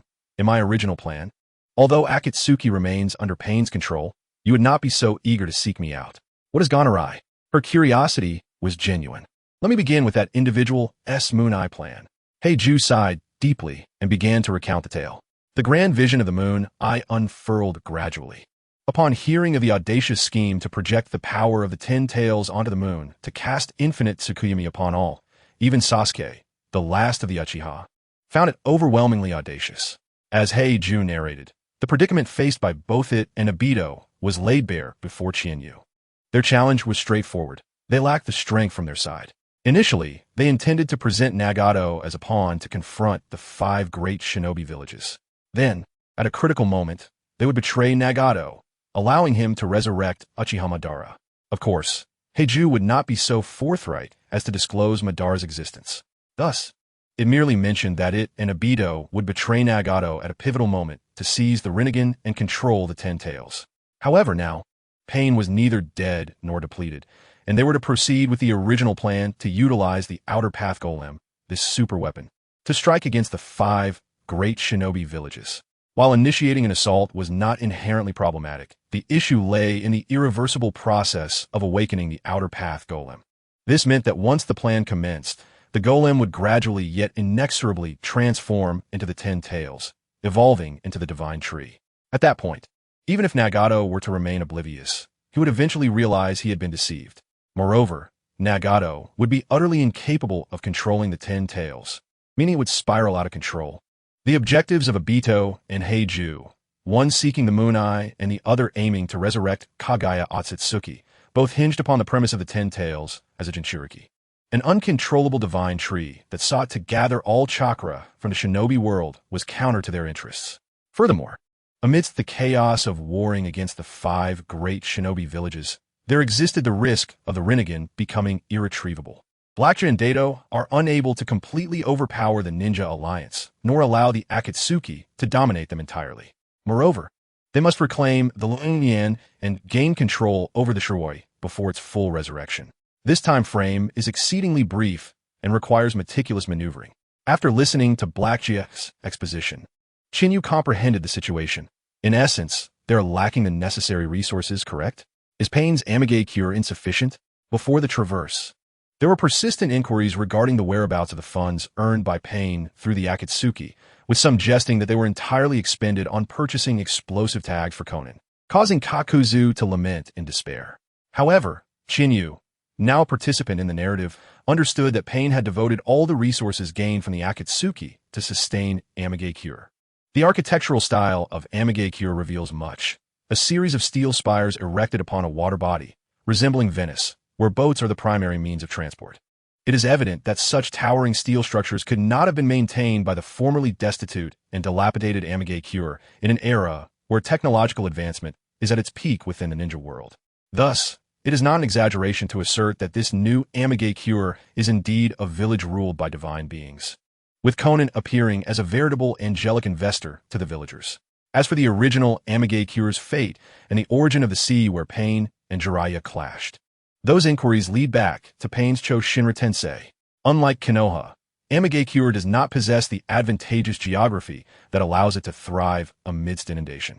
Insufficient, Blackjaw scoffed, shaking his head. Chinyu of the Phoenix Temple, you were once a member of one of the 5 great ninja villages. In a fully mobilized scenario, each village can muster at least 20,000 shinobi. Given this situation, how can the toys that Pain has been nurturing suffice? It was evident that Blackjaw was profoundly dissatisfied. The Akatsuki's plan should have been initiated a decade prior, when the ninja world was weakened post-war, and the brightest star of the 3rd Great Ninja War, Namikaze Minato, had been eliminated by Dato. The Akatsuki members had gathered by then, marking the optimal opportunity. Yet, Pain insisted on amassing wealth, treating the numerous Shinjin members of the Akatsuki as mere mercenaries, inadvertently granting the ninja world over a decade of respite, much to Blackjaw's exasperation. I understand. Chinyu grasped Blackjaw's frustration. So, how do you intend to compensate for this deficiency? Just to clarify, I am not Naruto. I cannot single-handedly raise an army. Chinyu cautioned. Fear not. I have my methods. Blackjaw replied with a mysterious smile. Knock, knock, knock, came a new series of knocks at the door. Waiche Akatsuki entered, enveloping someone in his grasp. Chinyu looked up to see Waiche remove his mask, revealing a somewhat youthful face. Gazing at the visage he had only glimpsed prior to the traverse, Chinyu could scarcely conceal his astonishment. Savoring Chinyu's surprise, Blackjaw smiled contentedly. Chinyu of the Phoenix Temple, this is the ally I have prepared for you. Trust me, this is your ideal partner. Shortly after finalizing their subsequent plans, Blackjaw departed cheerfully. In the silence that followed Blackjaw's exit, Chinyu and Sasuke remained contemplative for a considerable time. Eventually, Chinyu spoke. Sasuke, what are your thoughts? He did not lie. Sasuke mused, but at times, Deception merely requires the revelation of partial truths. Indeed, I share that sentiment. Chinyu nodded in agreement. Thus, for this impending conflict, you shall align with the factions of the 5 great ninja villages, but only make your appearance at a critical moment. What? Sasuke abruptly raised his head, confusion etched upon his face. Why? Because I require an unexpected variable, Chinyu stated calmly. I need you as a pivotal force to counter that which Xia has concealed. Additionally, with you as a key player, I can afford to conceal certain elements. Chinyu elucidated. After all, I have promised that absolute, yet I never intended to exert my utmost for it. I see. Sasuke frowned, pondering. Very well, if that is your need, I shall comply. Excellent. Chinyu reached out to smooth Sasuke's furrowed brow, reminding him that their prior hostility was but fleeting. Moreover, have you not always been curious about the extent of my current strength? This time, you shall have a taste. The scene concluded with Sasuke's slightly flushed cheeks, marking a moment that would later be recounted as a memory, as the 5 great ninja villages and the Akatsuki hastened their preparations. The winds of the 4th great ninja war began to stir, yet akin to the necessity of a catalyst in numerous chemical reactions. The impending storm over the ninja world required a brief period to escalate.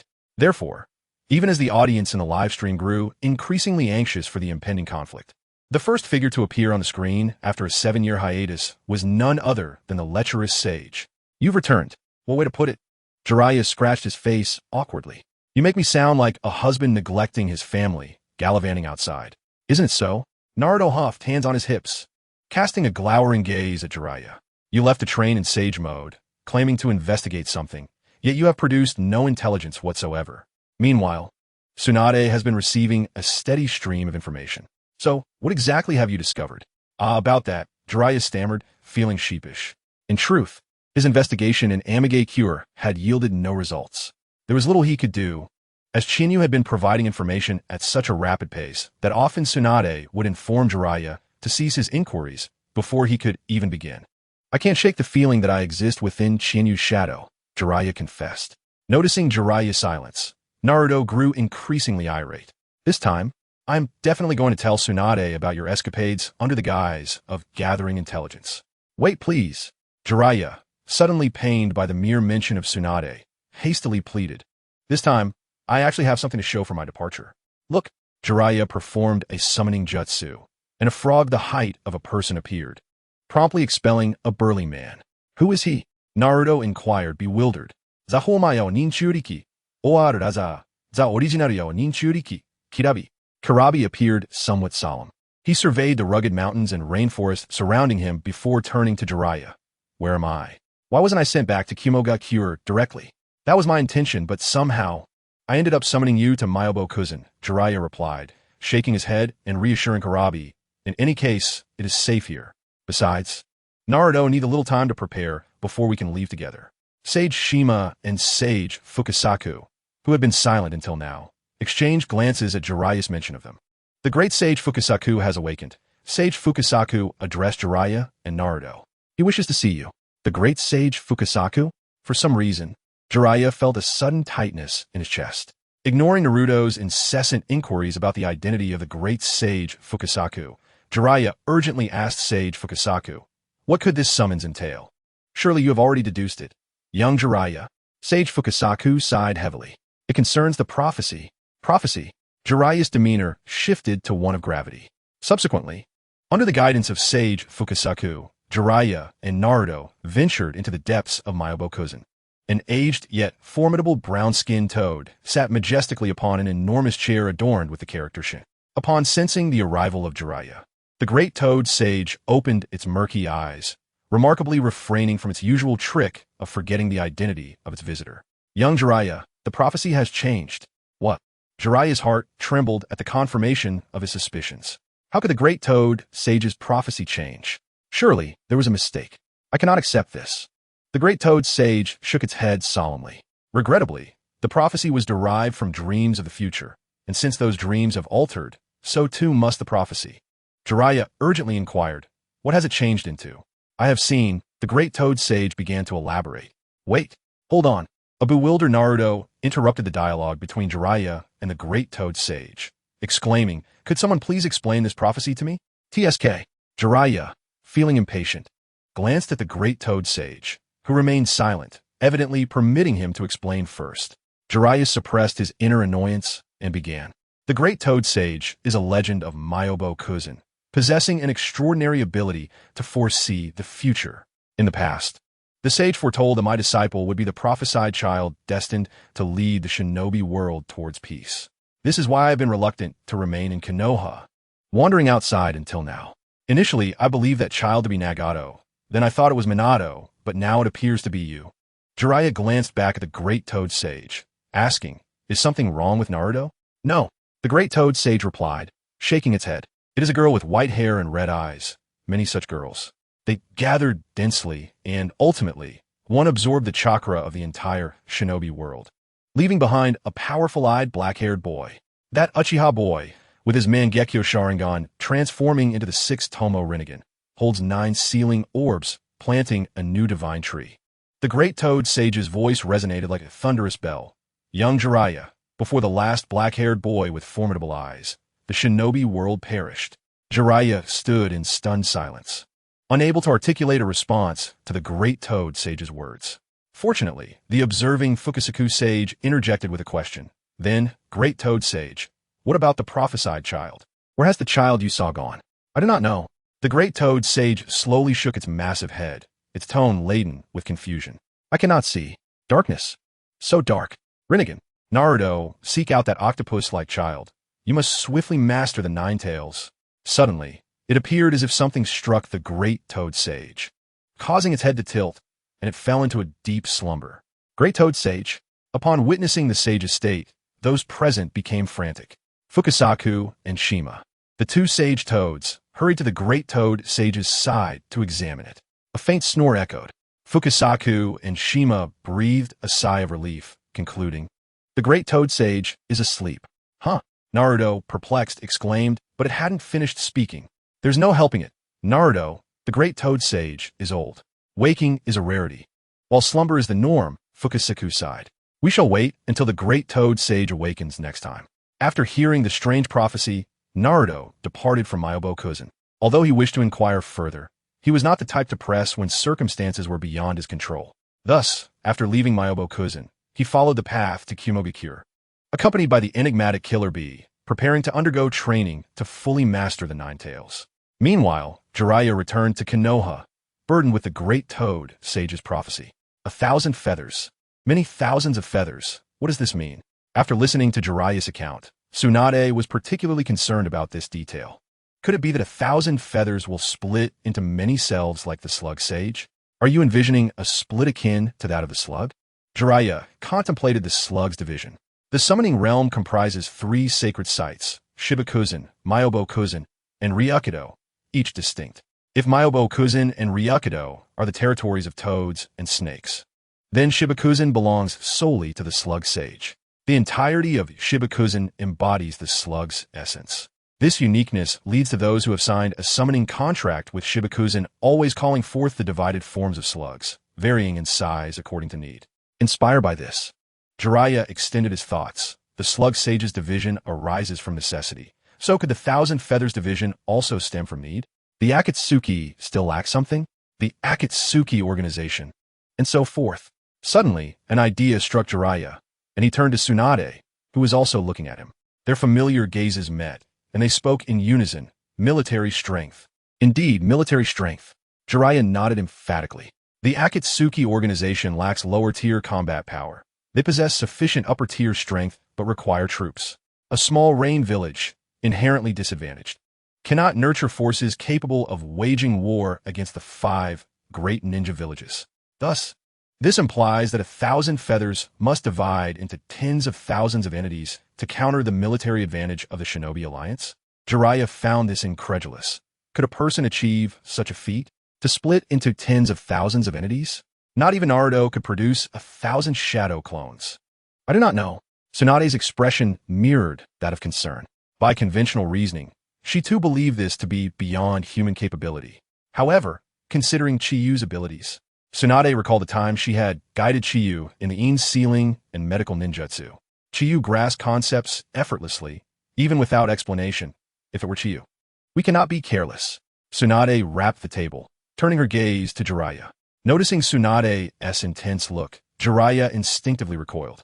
Yet, he soon realized there was no escape and offered a wry smile. It seemed I cannot avoid this. Of course. Tsunade shot Jiraiya a sharp look. Currently, you're the most available in Konoha, and given your knack for stealth, no one is better suited than you.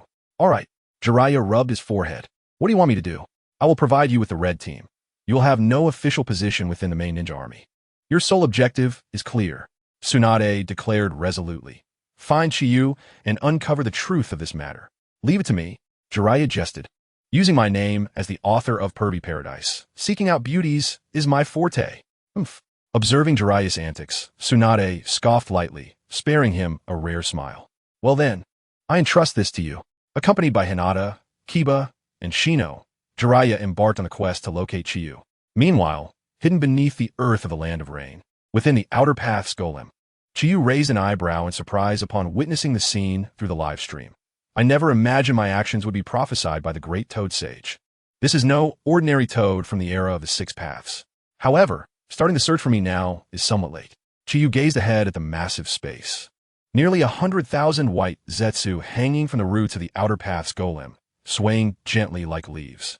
As the inexplicable wind swept through, a multitude of pure white Baiju, with lifeless eyes, gently floated in the air, enveloping the atmosphere with an eerie chill. Qianyu rubbed her smooth, goosebump-covered arm, reflecting on the saying that beauty equates to combat prowess. Previously unconvinced, she now realized the truth in it, particularly upon seeing Baiju. What do you think, Miss Guan? Qianyu inquired, turning to her side. The camera in the live stream followed her gaze, revealing a figure with waist-length hair, clad in a long, high-collared robe reminiscent of the Uchiha clan, adorned with a brown headband, sporting a hairstyle reminiscent of Uchiha Bito, and bearing the face of Sasuke, yet exhibiting a demeanor of innocence, mixed with a somber expression. It was as if a sorrowful girl, echoing Sasuke from 3 years prior, had materialized before them all. In terms of sheer appearance, Uchiha Guang could be considered merely delicate, yet for some reason, her presence was remarkably memorable.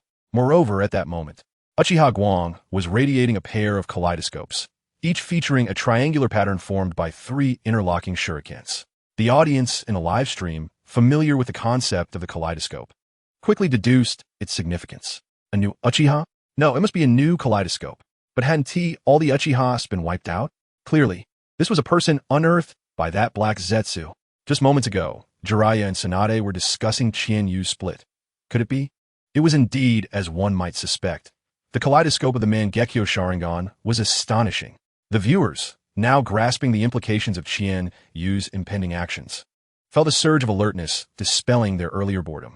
Countless eyes were fixed upon the livestream screen. Yet at that moment, Uchiha Guang, whom Qianyu had referred to as Miss Guang, appeared to be trapped in her past, still half-heartedly protesting. I've told you, do not call me Miss Guang. Are we that familiar, woman? I'm a weapon. Yes, you're a weapon, Miss No Name. And do not call me Miss. All right.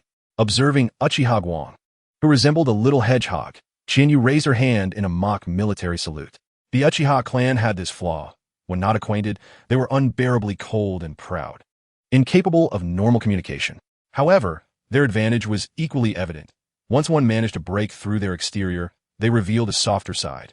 Qianyu felt she had sufficient experience in this regard. Uchiha Guang, unaware of Qianyu's presumptuous thoughts, found Qianyu's demeanor somewhat peculiar, but chose not to comment. After casting a displeased glance at Qianyu, Uchiha Guang wrinkled her petite nose, gazing ahead at the throngs of Baiju. As a kaleidoscope of shurikens emitted a crimson glow, in unison, the foreheads of countless Baiju also illuminated with the shape of Uchiha Guang's kaleidoscope. This was Uchiha Guang's unique ocular technique, the 8,000 spears, confirming the authenticity of the 8,000 spears imprint pathway. With signals clear, Uchiha Guang nodded with satisfaction. Let us begin, woman. All right, Miss Guang, get ready, I'm coming in. Quand you formed en style de claring, forbidden technique, elephant transition technique. The elephant transition technique, an exclusive forbidden technique developed by Nagato for the Akatsuki, enables the allocation of one S chakra to another living sacrifice, allowing complete control over the sacrifice's chakra and body, thus creating a sophisticated entity to fight. The 8,000 spears, Uchiha Guang's unique ocular technique, permitted total domination over a designated individual once the 8,000 spears imprint was applied, allowing control over their chakra and actions, while also enabling the transfer of controlled chakra to oneself or others. Baiju, a peculiar asexual being formed by the god tree's absorption of living chakra, had its own chakra completely absorbed, rendering it akin to a bleached entity. Thus, it could also achieve complete disguise regarding the source of chakra by absorbing the chakra of the corresponding individual. Now, when the elephant transition technique, 8,000 spears, and Baiju synergistically intertwined, what kind of effect would emerge? The answer became evident at the initial step. Qianyu's chakra, pure and luminous, akin to an exquisite amber hue, merely brushed against Uchiha Guang, prompting her to tighten her small face, releasing a groan of overwhelming strain. Ugh, it's so heavy. What on earth is the nature of your chakra? Uchiha Guang bit her silver teeth, incredulously asking. This heavy texture, this intricate internal attribute, and this vast magnitude. Are you truly human and not some tail beast? Of course, I am human, just a tad stronger than others. Qianyu gestured to illustrate a minuscule difference. Yet you, Miss Guang, did you not claim to be a weapon? It seems your weaponry is rather subpar. How do you expect to turn the world to ashes with such capabilities? Qianyu teased Uchiha Guang. As anticipated, Uchiha Guang flared up. Do not call me Miss Guang. Although she was not particularly fond of the entity she had unearthed, it had indeed done her one favor. It had fortified her body. That is all. I am fine. Continue, woman. Uchiha Guang commanded. All right. Qianyu retracted her playful demeanor, becoming earnest. This time, I will truly go all in. My chakra is immense, so brace yourself. Do not fear. While the initial entry may be challenging, I possess a unique kaleidoscope ocular technique that will ease the process. You will not perish. Qianyu offered her reassurance. After all, strictly speaking, as the sacrifice for the elephant transition technique, Uchiha Guang's acceptance of Qianyu's chakra was akin to self-destruction. Ha, who fears such things? As long as I can reduce this ninja world to ash, I care not. Uchiha Guang scoffed. Yet, despite her words, upon hearing Qianyu's comfort, her trembling form began to stabilize. Subsequently, as Qianyu intensified her efforts, cold sweat trickled down Uchiha Guang's youthful visage. However, just as Qianyu had stated, once her chakra reached a critical threshold within Uchiha Guang, the divine intervention commenced, identifying Uchiha Guang's body as an extension of Qianyu herself. The corresponding external manifestation was that Uchiha Guang's waist-length hair transformed to a brilliant white, and the scarlet kaleidoscope Sharingan revealed a vividly tangible cherry blossom, while her delicate features became exquisitely refined, even echoing Qianyu's own facial contours, and her height increased notably. To an observer, it might appear as though Qianyu and Uchiha Guang had together birthed a daughter. Witnessing this scene, the livestream audience was left utterly dumbfounded. The newly introduced partner appeared to merge seamlessly with Qianyu's partner, seemingly more than just a simple fusion. It felt as though something far more extravagant was unfolding. Swallowing whole, it didn't seem quite right. Total domination, mental control, seizing possession. None of these descriptions felt accurate enough to capture the spectacle, leaving viewers in a state of astonishment. I do have a description that would be deleted upon posting. What? Soyo exclaimed in surprise. Please send me a thank you. Soyo peered into the screen. Send it to me too, thank you. Mu2 raised a fist. Are there no other emojis available to modern netizens? Xiangzi raised a hand, expressing dissent. The discussion rapidly shifted from exploring the transformation of Qianyu and Uchiha Guang to a barrage of emoji warfare. Meanwhile, Uchiha Guang continued to acclimate to her transformation. It truly doesn't hurt anymore. Wait, my voice. It was at this moment Uchiha Guang realized that her recent utterances had not escaped her lips, but instead resonated directly in her mind. In the external world, the silver-haired Uchiha Hikari wore a subtly elegant smile, reminiscent of Qianyu's unique charm. I told you, Miss Hikari, just endure a little at the front, and it will become easier later. I've already said, do not call me Miss Hikari. Very well, Miss Hikari, no problem at all. You woman. Uchiha Hikari huffed furiously within Qianyu's embrace. Yet, how could Qianyu blame the little one nestled within her? She closed her eyes, immersing herself in Uchiha Hikari's ocular technique. The 8,000 spears, and then opened her eyes. What a marvelous sensation, somewhat akin to the Flying Thunder God technique, yet distinctly different. Well, they're all splendid techniques. Qianyu directed her gaze toward the legion of white Zetsu before her. Thus, I hereby announce the commencement of the inaugural Phoenix TempleChiu parade competition. First to take the stage is Gatesfrom. As she traversed the passage of the 8,000 spears, the chakra, recently acquired from Uchiha Hikari, surged forth. As the vanguard of the Chinyu core, pure power is formidable.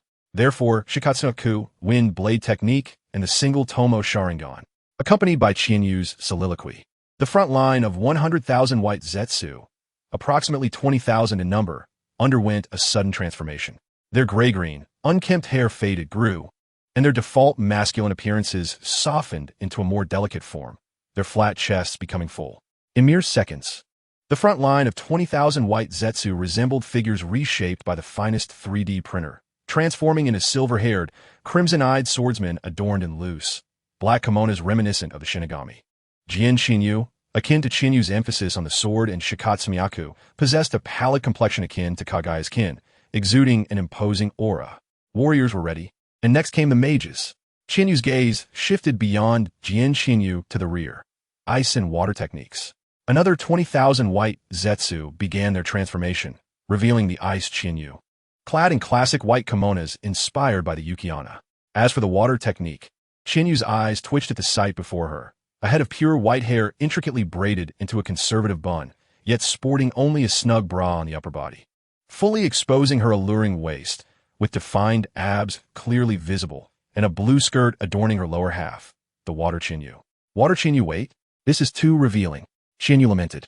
When I envisioned the image, I did not consider your attire. I only thought of a blue skirt, but I never specified it had to be just a blue skirt. This is too scant. Chinyu truly did not anticipate that her simple idea of a blue skirt would result in water Chinyu appearing almost undressed. Nonetheless, the image had been set, and despite her discomfort, she had little choice but to acquiesce. Furthermore, upon glancing at the livestream comments, she noted, "Wow, Chinyu's abs. A PR.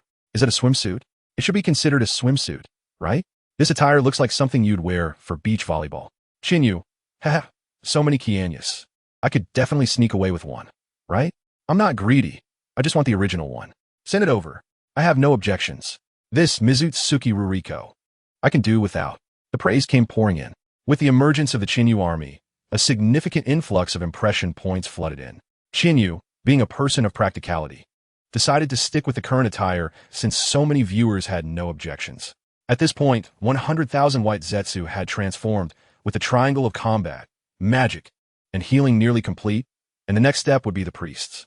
However, Chinyu had different aspirations for the priest role. She did not want them to merely serve as healers, but rather as aerial refuelers. After all, while the 8,000 spears merely facilitated transformation, the fundamental energy supply still relied on the white Zetsu's inherent qualities. Chinyu was not like the Nine Tails, capable of supplying energy to the entire allied shinobi forces on her own. Thus, the positioning of the priest unit became exceedingly clear. Would release medical ninjutsu, in sealing, portions of shikatsunaku, portions of hypnotic eyes, and the 8 gates. According to Chinyu's design, a total of 25,000 white Zetsu began their transformation. Moments latte. 25,000 donned pink nurse uniforms with short skirts barely covering the upper thighs and lace-trimmed black stockings, forming a realm of absolute defense. With immense healing capabilities, they appeared as alluring nurse sisters with bat-like black horns atop their heads, resembling succubi. Some may wonder why the healers required the 8 gates while the combat troops did not. This is because, given the white Zetsu's hardware, opening 1 or 2 gates would prove ineffective. It was better to concentrate the 8 gates as a one-time energy reservoir, siphoning energy from others while simultaneously exhausting their own. This is the seductive nurse Chinyu, the core heart of the Chinyu army. At this stage, would release Sage Eye, Wind Blade Technique, Shikatsumiyaku, Ice Release, Water Release, Medical Ninjutsu, and In Sealing had been distributed, leaving little more to ponder. The remaining 35,000 white Zetsu were divided, with 20,000 allocated to White Fang's sword technique and Flying Thunder God as assassins. 10,000 were designated for various specialized bloodlines to serve as special forces. Finally, 5,000 were assigned to Sage Mode and the Dragon Cave Summoning Contract as a special reconnaissance unit, thus completing the transformation of 100,000 white Zetsu into Chinyu's formidable army. Chinyu surveyed the 10,000 diverse and uniquely flavored Chinyu troops before her, nodding with satisfaction.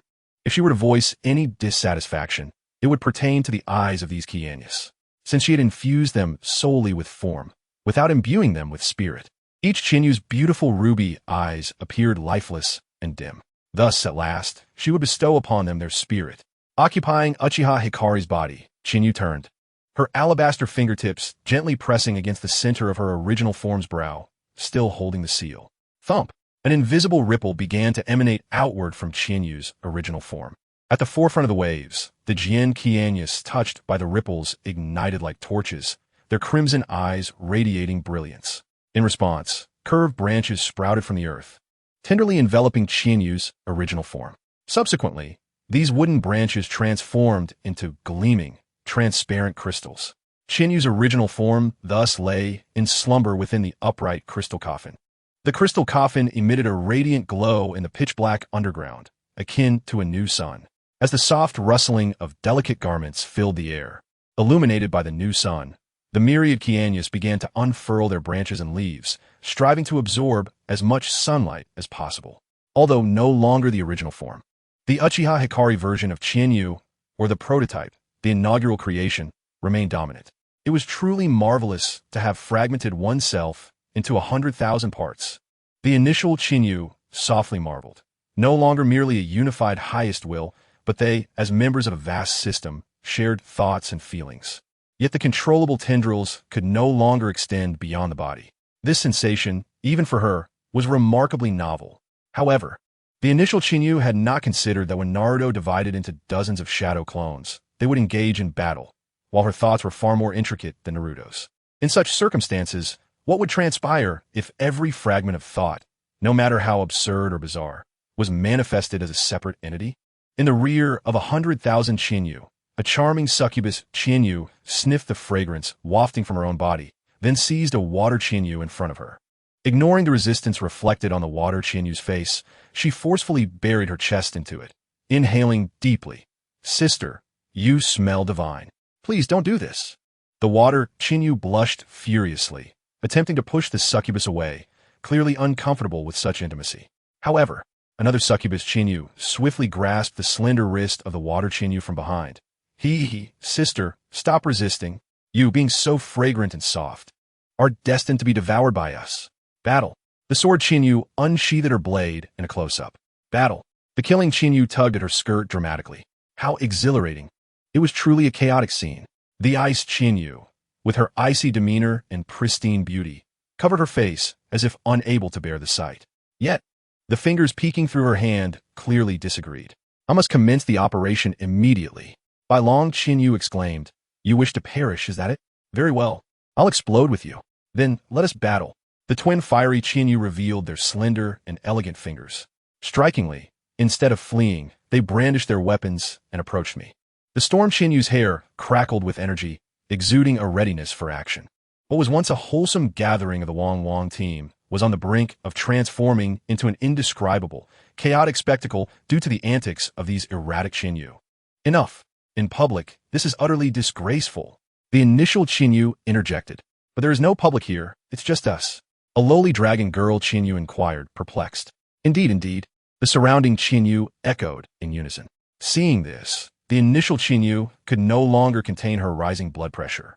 With a swift move, she plunged into the crowd, unleashing a flurry of punches and kicks while demanding, "Is Miss Guang a human? I ask you, is Miss Guang a human? She is. Please stop." The woman was struck to her knees, fearing she would be taken back as a source of starry fury. "Ah, the esteemed leader of the initial creation, we revere you." Under the formidable suppression of the initial Chinyu, the mischievous Chinyu dared not act out any longer. At that moment, Uchiha Guang, who had been observing the commotion for some time, queried in the heart of the initial Chinyu. What were they just discussing? Why did you suddenly decide to strike them? The initial Chinyu sighed. "It's none of your concern. Go play elsewhere." Oh, Uchiha Guang fell silent, although somewhat dissatisfied. She sensed that the area ahead was not suitable for her exploration at present. However, she was not one to keep her questions to herself. After a brief pause, she finally asked, "Now that the army is assembled, when do you intend to mobilize? When shall we deploy?" The initial Chinyu replied with a mysterious smile. "There's no rush. Let the Rain Ninja Village entertain the Ninja Alliance for now." With that, the scene shifted dramatically. In a battlefield strewn with corpses, the ground littered with shurikens and kunai, the leaders of the Ninja Alliance's 1st, 2nd, and 3rd divisions, Darui, Huangtu, and Kakashi, reported to the headquarters through a mental link. The enemies facing the 1st, 2nd, and 3rd divisions have been entirely eradicated. The enemy commanders Deidara, Sasori, and Kisame have fled. Mission accomplished. Well done, Darui, Huangtu, Kakashi. At the headquarters, Yamashiro Aoi, serving as the communication hub, relayed the command. Continue advancing. Do not allow the Akatsuki organization a moment's respite. The 3 divisions will rendezvous at the headquarters of the Rain Ninja Village. Yes. Communications concluded, the Ninja Alliance pressed onward. From glimpses of the unfolding scenes, it was evident that the resistance of the Rain Ninja Village was effortlessly subdued by the Alliance. Upon witnessing this, the audience fell silent. A swift demise. Is that it? What else were you expecting? Laughs through tears. Do not underestimate the 5 great ninja villages. They are indeed formidable. Absolutely. A small ninja village lacking in population, resources, and technology can only hold its ground against the colossal great ninja villages for so long. Even if it is the fabled Rain Ninja Village. Indeed, the high casualty rate indicated that the financial support from Pain was substantial. However, objective factors cannot be swayed by individual will. It's still a tough situation. What's so tough about it? Adjust your perspective. A small nation facing a large nation's modern combined forces, even with apparent strength on paper, cannot withstand a dimensional strike. Exactly. The Ninja Alliance is indeed a combined force. Unlike the original narrative, where the Akatsuki failed to capture the 8 tails and 9 tails, thus instigating a war to extract them, here. Due to Qianyu's intervention, the Akatsuki became the defenders while the 5 great ninja villages took the offensive. Consequently, the 5 great ninja villages did not organize themselves into distinctly defined divisions, as in the original narrative. Instead, they first extracted long-range attack ninjas from their ranks, then divided the remaining forces into 3 groups, allowing the commanders to allocate them as they saw fit. The long-range attack unit remained directly under the command of the Alliance headquarters, akin to artillery in modern warfare, deployed as needed. Facing a third of the Rain Ninja Village with an overwhelming 1.5 to 6 times the forces of the 5 great ninja villages, it was entirely natural for them to falter. After revealing the fate of the Rain Ninja Village to the audience, the scene transitioned swiftly to a high tower within the village. Have the dispatched Rain Ninjas been annihilated? Pain's countenance remained as cold as ever. Good, I understand. No matter. Their resistance was valiant, and their sacrifices were worthwhile, all for the future envisioned by the Akatsuki organization. Darkness will end. Dawn shall inevitably arrive. Pain concluded his conversation with the front lines. Turning to Toby, he directed a piercing gaze, questioning with a tone that belied his apparent indifference. How long until the outer path golem is activated? 3 days. Toby, hidden behind his mask, lied effortlessly. Due to the absence of half the 9 tails, the full activation of the outer path golem requires 3 more days. Of course, if the missing half of the 9 tails were to be secured, the golem could activate immediately. Are you certain? Pain furrowed his brow. Since the onset of the ninja war, his trust in Toby had begun to plummet. Toby shrugged. I've given you the technique. You possess the Rinnegan, so you know the truth. You surely wouldn't wait less than 3 days after waiting over a decade, would you? Pain turned away from Toby. Indeed, after waiting for 10 long years, he would not hesitate for 3 more days. As for the Rain Ninja Village, sacrifices are inevitable for peace. Once the Ninja Alliance arrives, he would personally engage in battle. With the might of God, he could slay enemies without needing the outer path golem. Pain reassured himself. Thus, he failed to notice the cold smirk lurking within Toby Sharingan. As the possessor of the Rinnegan, Pain could not be deceived by Toby. The technique for activating the outer path golem was accurate. However, as the saying goes, a true master imparts wisdom succinctly, while a pretender may mislead through volumes. Toby could not deceive Pain, but he could conceal portions of the truth. For instance, the activation of the outer path golem, while utilizing the same technique, would yield entirely different results when executed through Pain's 6 paths compared to direct activation through Toby's own body. The application of the ontology resembles the act of unlocking a door with a key. It merely requires inserting the key, applying force, and turning. In contrast, the 6 paths of Pain is akin to remotely awakening one's beloved feline or canine companion. While awakening is assured, it necessitates a reaction time. Nagato remains overly fixated on his 6 paths of pain. However, Obito would refrain from explicitly pointing this out to Nagato. Not only would he avoid direct mention, but he would also actively obscure it. Fear not, pain. It is merely 3 days. We shall endure. Obito spoke with a light-hearted tone, suggesting that it was merely a matter of military strength, implying that he had made preparations. Pain turned abruptly, realizing the implication. It concerned the nullification and the vanishing entity known as Kong Chun. Indeed, Obito declared proudly, calculating that the timing was just right. He produced a specially crafted trident kunai. Unlike the ingenious Flying Thunder God technique of Minato Namikaze's sword, the Flying Thunder God mark of Qianyu was rather straightforward. Boldly inscribed with the characters for Phoenix TempleChiu. With a casual flick of his wrist, the trident kunai was launched like a cannonball, emitting a piercing scream as it struck a small boat upon the water beneath the tower. In the next moment, a vast Flying Thunder God formation radiated outward from a boat, accompanied by a blinding flash. A staggering 100,000 Qianyu arrived at Yuin village through the teleportation of the Flying Thunder God. The immense military presence nearly overwhelmed Pain's vision. Observing the familiar white hair and red eyes, yet distinct in their individual styles and temperaments, Pain momentarily faltered. This is Kong Chun? It is I. The initial Qianyu instantaneously appeared before Pain and Obito. Have I arrived too late for the battle? Not at all. Obito shook his head, asserting that it was, in fact, the perfect timing. Kong Chun, what is the situation? Pain scrutinized the unfamiliar yet familiar visage of the initial Qianyu with his Rinnegan. The unfamiliarity stemmed from the fact that the current initial Qianyu still bore the essence of Uchiha, while the familiarity was rooted in the white hair, red eyes, and some indistinct facial features and expressions. This appearance resembled the soul of Qianyu inhabiting a new vessel. Wait, a new vessel? The astute Nagato quickly grasped the implication. Could it be? Indeed, I utilized the art of transference to transfer my chakra into this child's body, and then, employing this child's Mangekyo Sharingan, I created this legion. The initial Qianyu nodded in explanation. The combination of the art of transference and the Mangekyo Sharingan achieved such a remarkable outcome. Pain expressed astonishment. As the art of transference was his own invention, he had never envisioned it being utilized in this manner. At this moment, Pain felt a peculiar sense of satisfaction akin to that of Hashirama Senju, who had been modified by Orochimaru's impure world reincarnation.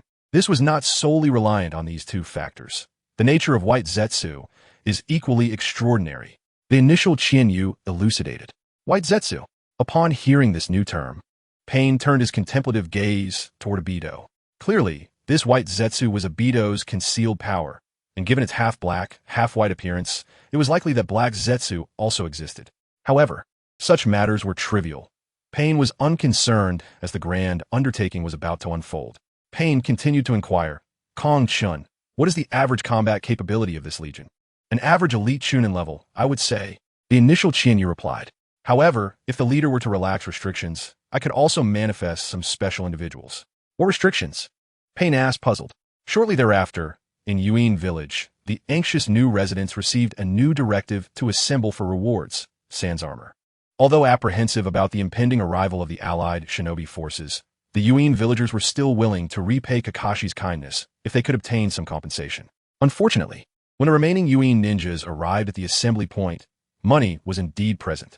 Yet, it was not the gentle visage of Lady Konan that dispensed it, but rather a pair of cold, indifferent Sharingan. Sleep. An invisible ripple emanated from Obito's Sharingan. The Genjutsu of Nirvana. The newly arrived Yuin ninjas had scarcely exchanged a few words before they were enveloped by pure white feathers that fell like angelic plumes. In a sensation akin to being cradled in a mother's embrace, the remaining Yuin ninjas succumbed to slumber. Subsequently, a cadre of enchanting, peach blossom-faced succubus nurses arrived, transporting the unconscious Yuin ninjas to the now empty Yuin hospital, laying them upon wooden beds. Nutritional conduits were inserted into each Yuin ninja's arm. Is this sufficient? Pain observed the scene with an air of indifference, his detached demeanor akin to that of someone watching a herd of livestock being led to slaughter. Conversely, Konan displayed a hint of reluctance. This is sufficient. The initial Qianyu responded to Pain, then turned to Konan to offer reassurance. Do not worry, Sister Konan. I merely extracted chakra equivalent to their daily consumption, with the wood release providing sustenance. They may even emerge healthier than before. One can only hope so, Conan thought, harboring doubts about Qian Yu's words. Given the current situation, even if she believed Pain's decisions to be misguided, there was no turning back. If she could not prioritize her own safety, how could she care for the Yuan ninjas? Let's proceed. Noting Conan's skepticism, the initial Qian Yu refrained from elaborating further, knowing she would soon understand. With some Yuan ninjas providing energy, the engine of the Qian Yu army was set to ignite, and action would naturally follow. Half a day later, in the northern region of the Land of Rain, the Lus Plateau. Unlike the central depression of the Land of Rain, where Yuan Village is situated, this elevated Lus Plateau, adjacent to the Land of Earth, maintained high altitude, allowing rain to flow into rivers rather than accumulate. The Tyr River, extending from the Lus Plateau, traversed the entirety of the Land of Rain, flowing downstream to Yuan Village. Thus, IWA shinobi had repeatedly invaded the Land of Rain, primarily seizing this territory, which the Allied shinobi forces now anticipated. It was deep into the night, and the second unit of the Allied shinobi forces, having journeyed all day, was setting up camp to rest. Despite having fought a victorious battle earlier in the day and encountering no significant resistance thus far, the second unit remained vigilant. Not only was the camp orderly under the arrangement of Lus, but it was also fortified by temporary earthen walls, with watch positions evenly distributed inside and out, perfectly exemplifying the resilience and stability of the IWA shinobi. If the original IWA shinobi's singular ninja type could have left them vulnerable to ambush, the current Allied forces benefited from the sensory ninjas and Byakugan provided by Konoha, rendering the camp nearly impregnable. After communicating with headquarters and finalizing the marching route for the following day, Lus stepped out of the main tent, thoroughly satisfied as he gazed at the camp under the night sky. His steadfastness and meticulousness had always been points of pride for him. Since natural talent may not suffice, he endeavored to push everything to the limits of his capability, fully realizing his above-average potential. Thus, while he may not meet Inoki's expectations, he remained a source of pride for Inoki. Regrettably, Lus was not facing a conventional enemy today, but rather the Qian Yu army, which possessed certain characteristics of white Zetsu.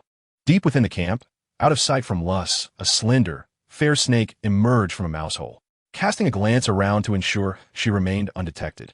The little white serpent flicked its tongue, transforming abruptly into a dragon maiden adorned with majestic dragon horns, reminiscent of a mythical creature from Shiyuji. Subsequently, this dragon maiden, Qian Yu, closed her eyes and connected to the Qian Yu network. Qian Yu 2887 reporting the results of the infiltration mission. The vulnerabilities in the target area's defense system have been successfully exploited, allowing for a breach of the alert line at 0101 without triggering any abnormal security mechanisms. It is advised to proceed as per the original plan, so stated Qian Yu 2887. Okay, Qian Yu 23333 acknowledges receipt of Qian Yu 2887's report. Please await updates from Qian Yu 10007 and Qian Yu 486. Also, refrain from mimicking Misaka-san's speech. Over. Acknowledged Qian Yu 2887, expressing refusal to the final request of Qian Yu 23333. Alas, if I cannot mimic Misaka-san, I am left in sorrow, lamented Qian Yu 2887. Silence. The audience does not desire yet another episode. Do you wish to incite war? The overall commander of the operation, an elite known as Jian Xinyu, remarked in silence within the channel. Regrettably, Xinyu had never comprehended the essence of war, only the spectacle it produced. Her avatars were filled with mischievous antics. At that moment, the other two successfully infiltrated Dragon. Xinyu interjected. Gentlemen, I relish war, exclaimed Xinyu 486. No, I wish to be 486, not 10,007. Let's not forget, we did not even establish a proper numbering system, retorted Xinyu 10007 in frustration. Very well. Is this how we shall play? Jian Xinyu 2333 laughed in rage. As the commander, my authority is boundless. Therefore, Xinyu 2887, 486, and 10,007 in my name, unleash the transformation into Dragon's secret technique upon the opposing Shinobi Alliance. A heavy weight of concern, Xinyu 2887 expressed dissent regarding Jian Xinyu 2333's decision, warning that after utilizing the transformation into Dragon technique, she would be left in a state of disarray. With tears glistening, Xinyu 2887 spoke pitifully. 2887. Is this the number you have chosen, idol? Jian Xinyu 2333 smirked coldly. GKD. If you are weary, sister, simply say so. Why this relentless aggression? Dragon Xinyu 2887 huffed, seemingly reluctant to form the necessary seals.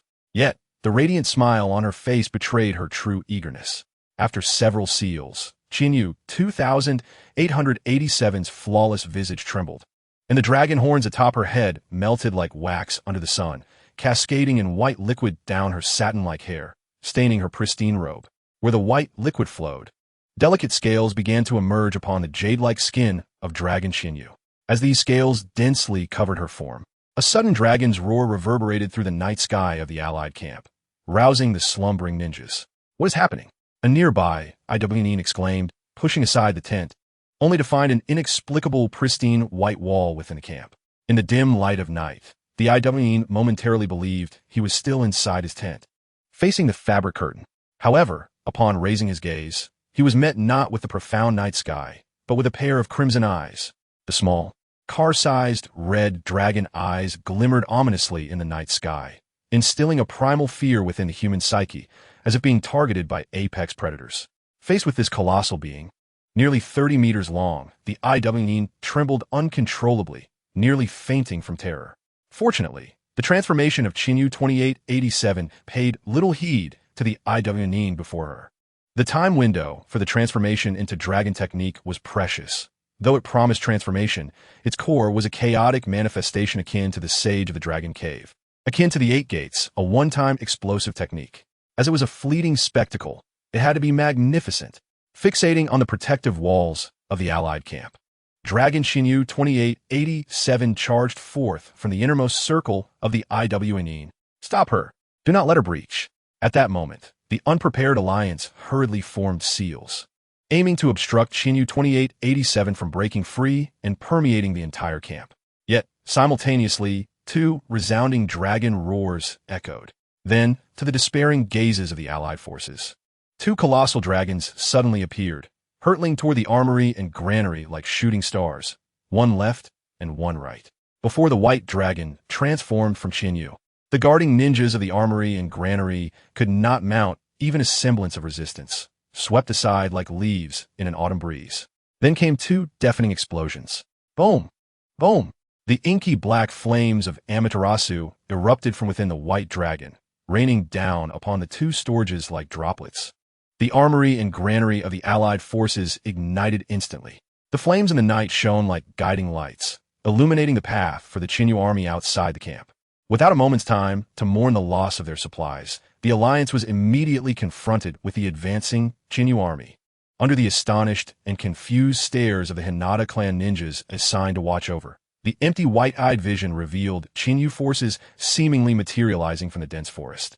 Following this, the explosion caused by Xinyu 2887 confirmed its success as the outer wall of the camp came crashing down. Witnessing this, Jian Xinyu 2333 unsheathed the ninja blade provided in the Rain Ninja Village, pointing it at the allied camp. The formula for victory has been established. All forces charge. Charge forth. Annihilate the tyranny of the alliance. Everything belongs to the emperor. For the tribe.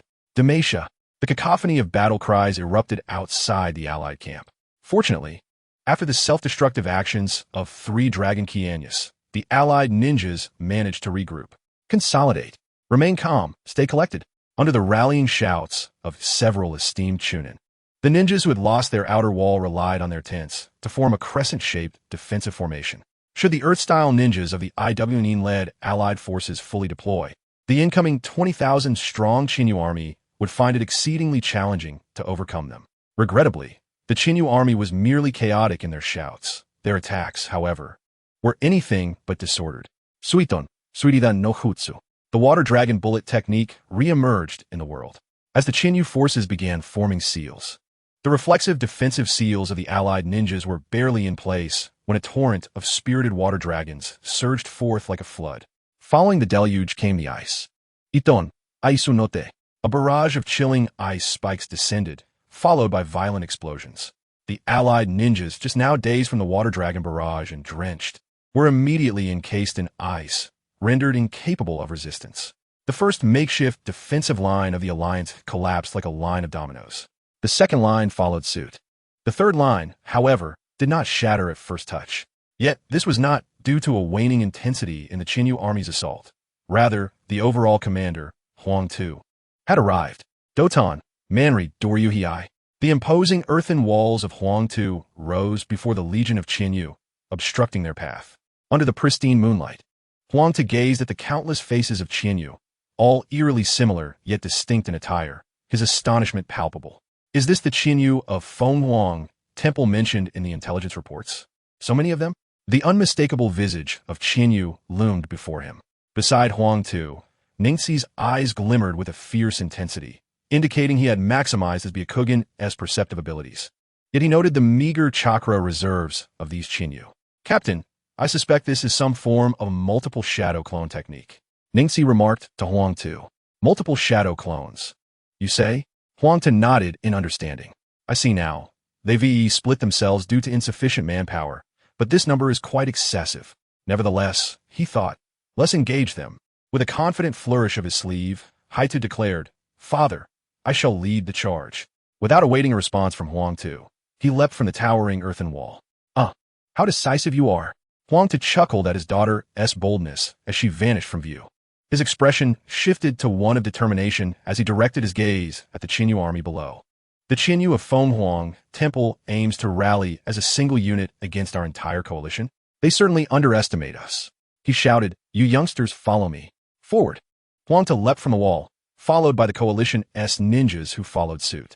However, amidst the throng of ninjas leaping down, Ningxi maintained his composure, refraining from joining the assault. A sense of confusion gnawed at him. The contingent led by Huang Tu consisted of approximately 25,000. Yet the encircling Qinyu had seemingly invaded only a small perimeter, which should have yielded at least 2,000. Yet, as he activated his Byakugan, he discerned a sea of Qinyu, with scarcely any sign of the previous coalition ninjas. Not even a single corpse was in sight. Where had the stationed forces gone? Ningxi pondered deeply. This enigma could be elucidated by Maoyue Xian. Indeed, the unfortunate senior of Qinyu happened to be among Huang Tu's forces. When the Qinyu army commenced their assault, Maoyue Xian had been leading a patrol team to the outer circle. Despite her familiarity with Qinyu's water release and swordsmanship, she managed to survive in the outer circle. Unfortunately, her comrades were not so fortunate. In a 10-man patrol team composed of Mist, Rock, and Konoha ninjas, all but Maoyue Xian had been ensnared by ice, leaving her to fend for herself. In truth, rather than merely surviving, it seemed more accurate to say that the Qinyu before her was merely indulging her in a mock duel. Clang! With a powerful swing, she deflected the bone sword of the Qinyu before her and, somewhat exasperated, inquired, Qinyu, you've captured Hongdo and my teammates, leaving me all alone. Yet, you neither capture me nor fight earnestly. Is it amusing to toy with me?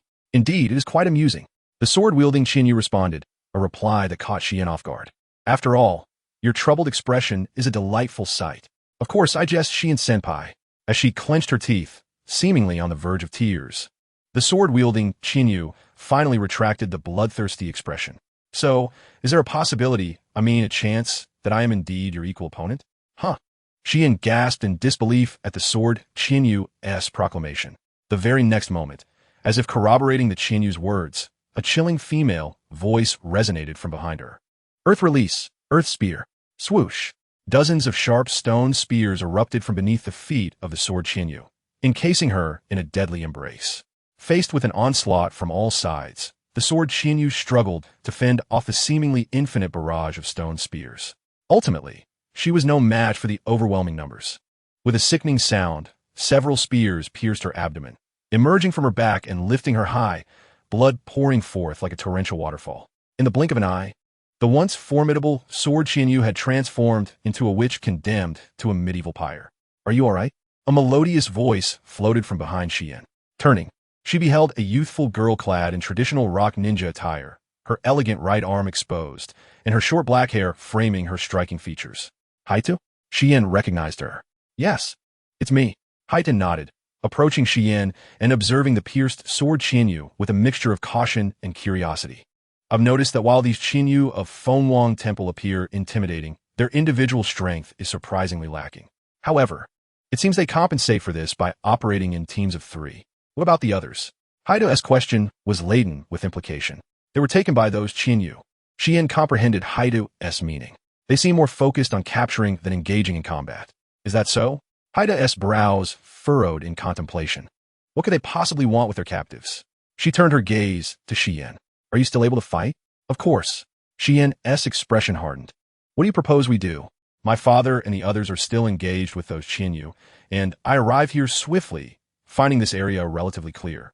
For a considerable time, it should only be the two of us on the front lines.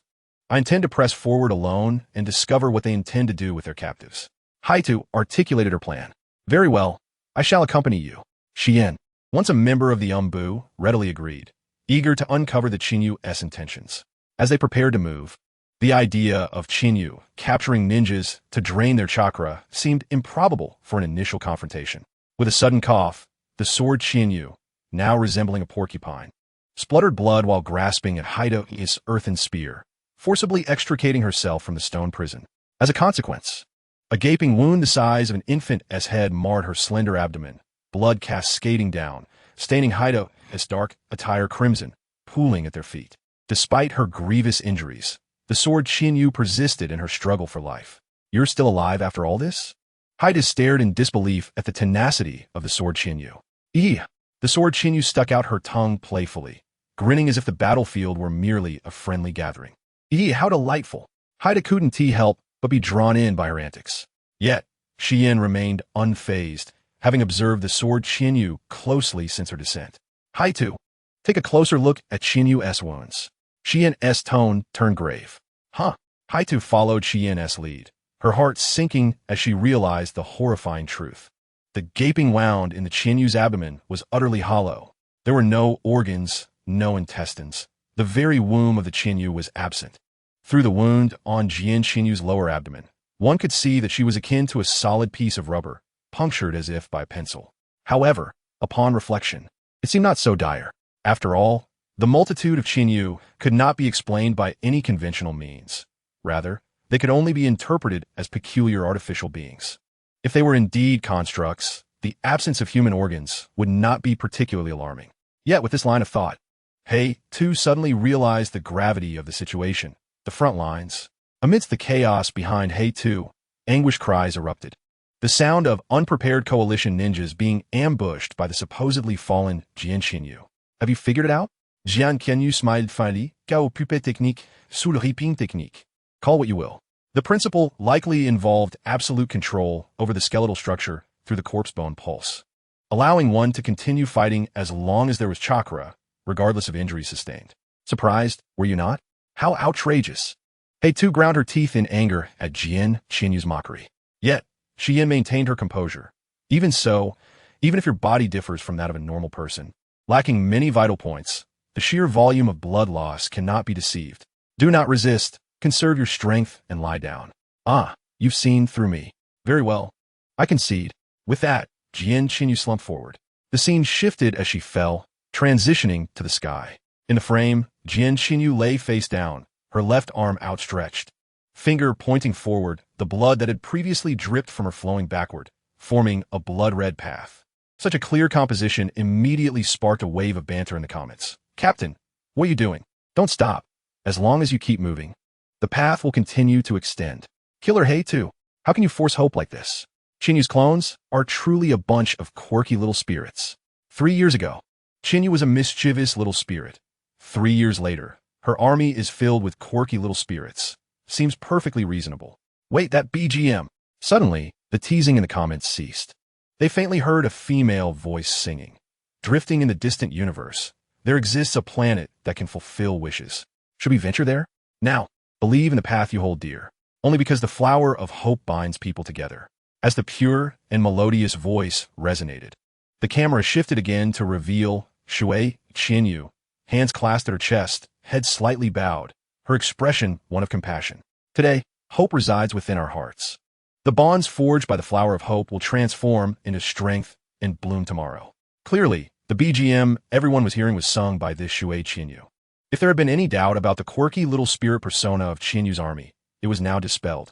This can also be the flower of hope? So, does this count as a form of non-magical water singing? Shut up, shut up. The comments surged once more. While the banter continued, two members of a new Jian Xinyu support squad arrived at the scene. Subsequently, the milk-like Jian Xinyu, resembling a succubus, approached the fallen Jian Xinyu and executed a shocking maneuver. She extracted Jian Xinyu's spinal cord to forge a sword, even in her own state. Could she truly repurpose such a waste after losing its value? Phoenix TempleChiu, you scoundrel. Watching the milk-like Jian Xinyu's actions, Heitu's eyes widened in disbelief, momentarily at a loss for words. The audience in the live stream was equally astonished, but unlike Heitu, they felt it insufficiently intense. A spinal sword? It's lacking without the head attached. Poor rating. Indeed, a sword connected to the head would be exceedingly cool. A user named Belial liked the comment. Ultraman O's joined the stream. Time King gave it a downvote. I think it's fine, but attaching the head as a handle is a bit too grotesque. Returning to the scene, Jian Xinyu certainly wouldn't resort to detaching her own head along with a segment of her spinal cord for combat. That would be excessively grotesque. Instead, directly removing the spine could exemplify a unique combat style. At that moment, Shi Yin realized Jian Xinyu's intention. Using the spine as a longsword was indeed supported by intelligence, suggesting that those with the corpse bone pulse might act in such a manner. For those capable of wielding bones as weapons, the spine's length and hardness made it an excellent choice. Impressive. Milk Jian Xinyu nodded in agreement with Shi Yan's assessment. But the spinal sword's purpose extends beyond that. Beyond that?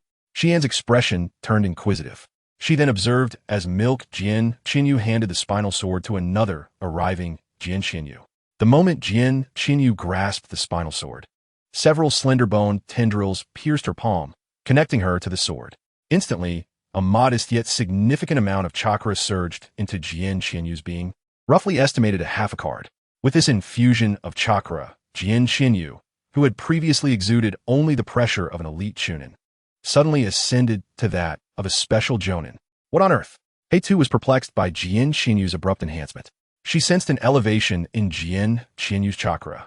And according to Milk Jian Xinyu, it was likely that she had extracted the residual chakra from the previous Jian Xinyu. Yet, chakra, while a component of strength, did not equate to power itself. Why could these Qianyas elevate their strength through chakra enhancement? It's chakra. Onzian élucidaté d'assuritueuse confusion. They have gained the chakra of Jian Xinyu herself.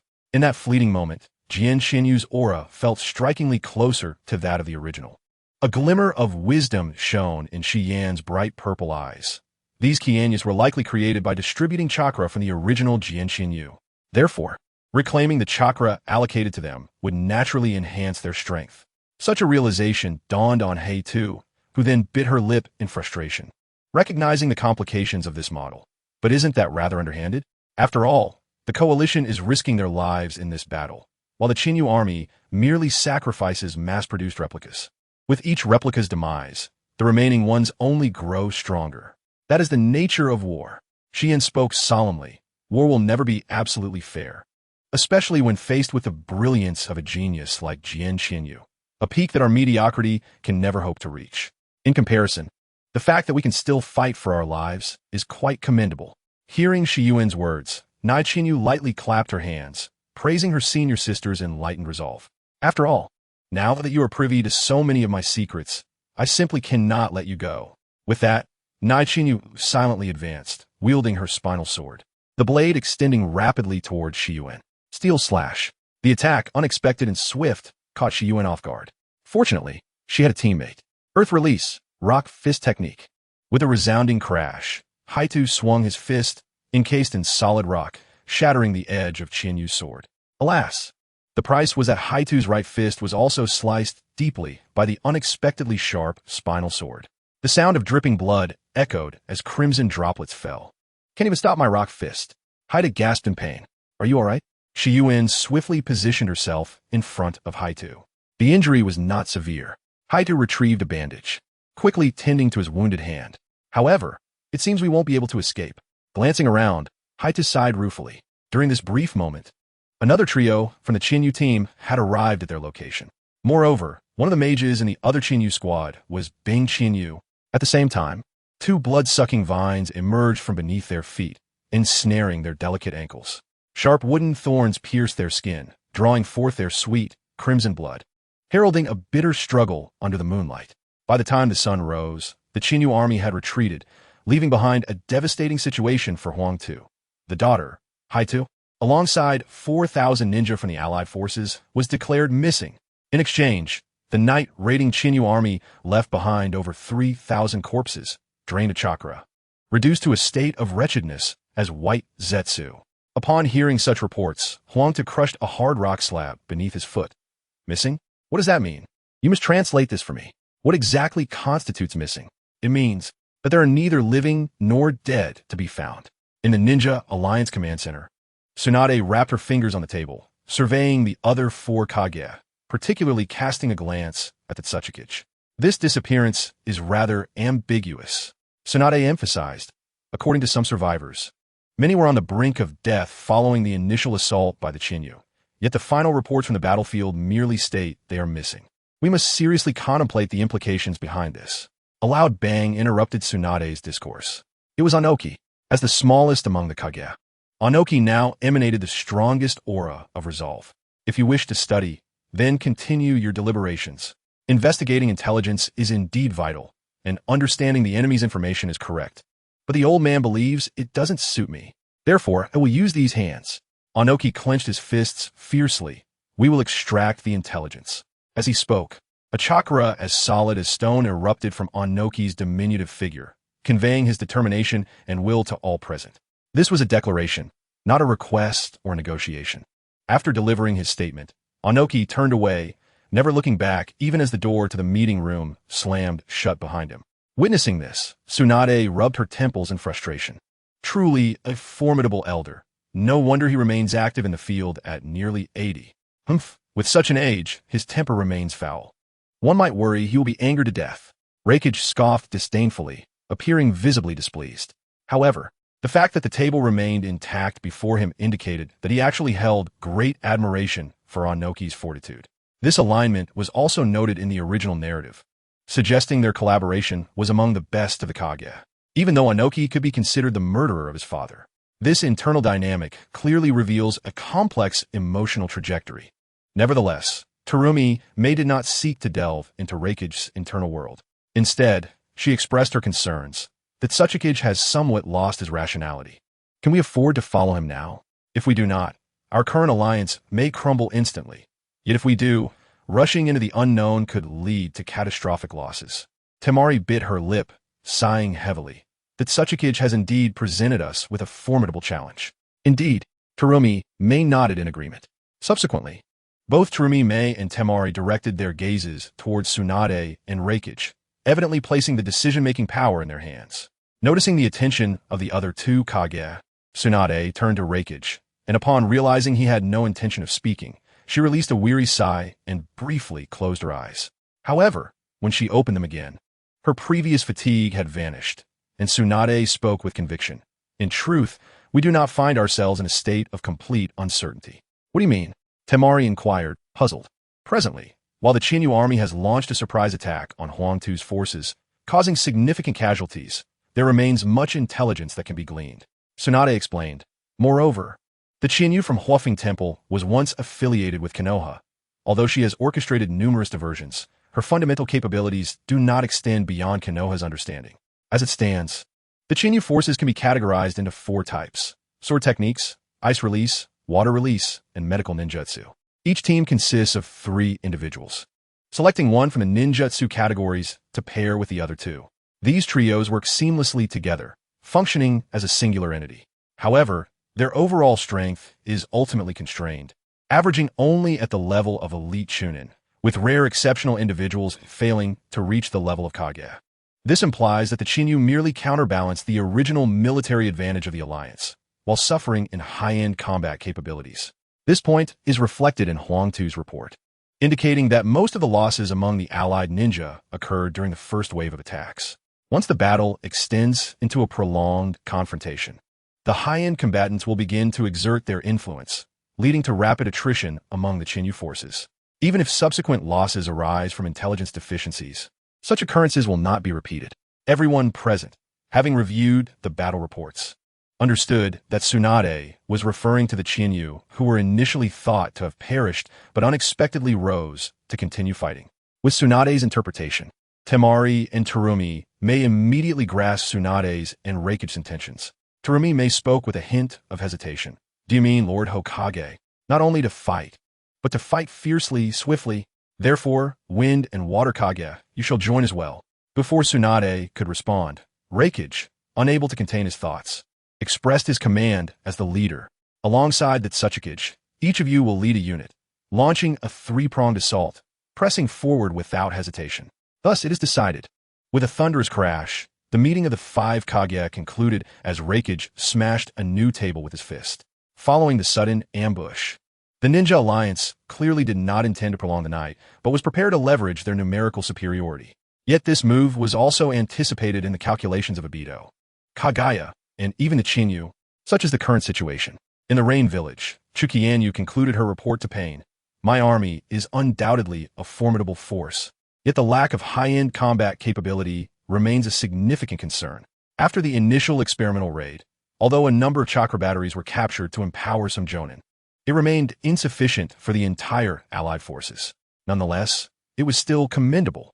Pain was evidently pleased with the first achievements of the Chinyu troops. Despite the ambush being a surprise attack, the ability to engage the allied forces with a near 1-to-1 casualty ratio, especially in the absence of high-end combat strength, was a testament to the excellence of the Chinyu army. Such power could certainly be augmented further. Thus, during the next operation, Akatsuki and I shall join you. Pain made this promise. A day after the Chinyu army's surprise attack on the second unit of the Ninja Alliance, outside a forest in the southern part of Yuin Village, the third unit, led by Terumi Mei, primarily composed of Konoha shinobi, came to a halt, observing the multitude of Chinyu emerging from the dense forest. A captivating smile graced Terumi Mei's fiery red lips as she mused. Is this time meant for me, dear Chinyu sister? Ah, though I had known from intelligence reports. Seeing so many charming Chinyu sisters all at once truly makes me want to embrace them and draw them close. Shall we share a long-awaited reunion hug? By the way, a friendly tip, a kiss is also quite welcome. With that, Terumi Mei opened her arms wide, her alluring silhouette on full display. Naturally, the Chinyu could not refuse such an overt invitation. Hee, Mei's sister's embrace sounds delightful. I want it. Hey, why are you stepping forward? Mei's sister's embrace belongs to me. Get lost. Son of the beach. Enough talk. Draw your sword. Beauty is meant for the strong. Am I to fear you? There is but one embrace. Yet thousands of people, in the astonished gaze of the third unit of the allied forces, Terumi Mei uttered merely a few words, and the Chinyu in the front lines of the forest immediately began to clash. Long swords pierced through chests, only to be engulfed by water dragons, while the Chinyu who unleashed the water dragon was subsequently pierced by ice needles and then ensnared by vines. After nearly 100 various Chinyu had been sacrificed, one wobbly little Chinyu finally approached the Ninja Alliance. Seeing this, even though Kakashi had anticipated the chaotic and comedic nature of these Chinyu clones, he was still left speechless, turning to seek Terumi Mei's gaze for understanding. Terumi Mei, too, felt helpless. She had merely intended to exchange pleasantries. The beautiful, perilous, and alluring man-eating flower had always been her persona, a warm embrace for the wielder of melting and boiling bloodlines. Even a drunken fool would hesitate to try. Yet, who would have thought that the Chinyu clones would take their antics to new heights, embodying the past absurdities of Chinyu? Now the dilemma arose. She had made a flippant remark, but with the Chinyu approaching, should she kiss or refrain? Terumi Mei recalled a minor incident from her past. It was when she was merely 16 or 17, in the bloom of her youth. Even though the village of Kirigakure was enveloped in blood mist, the more oppressive the atmosphere, the more people sought relaxation. In such a village, relaxation often entailed gambling, drugs, and indulgence. As a renowned prodigy and a rare dual bloodline wielder, Terumi Mei was no stranger to the suitors drawn by her allure. Thus, she was usually cautious. However, as the most fortified fortress can often fall from within, she was caught off guard one fateful day. The unsuspecting girl ingested a soldier-esque food pill laced with hallucinogenic properties provided by her guiding Jonin. Faced with her inability to resist, the Jonin leaned down, attempting to savor her enticing red lips. Alas, the boiling sour mist of Terumi Mei's uncontrolled reaction arrived even quicker than the sweetness of her cherry lips. When Terumi Mei regained consciousness, she found no trace of her treacherous mentor, only the unfortunate remains of a headless corpse. Consequently, Although Terumi may often lamented her missed chances for marriage, she was not entirely oblivious to the reasons behind her single status. After all, unless one were a legendary wielder of steel bloodlines, which man would not fear that during playful intimacy, his wife might inadvertently meld away some of his own parts? Thus, Terumi May was reluctant to act on her idle words. If her infamous reputation had previously echoed only within Kirigakure, then to meld a Chinyu before all would undoubtedly seal her fate in the entire ninja world. However, what infuriated Terumi May further was Kakashi's apparent lack of awareness.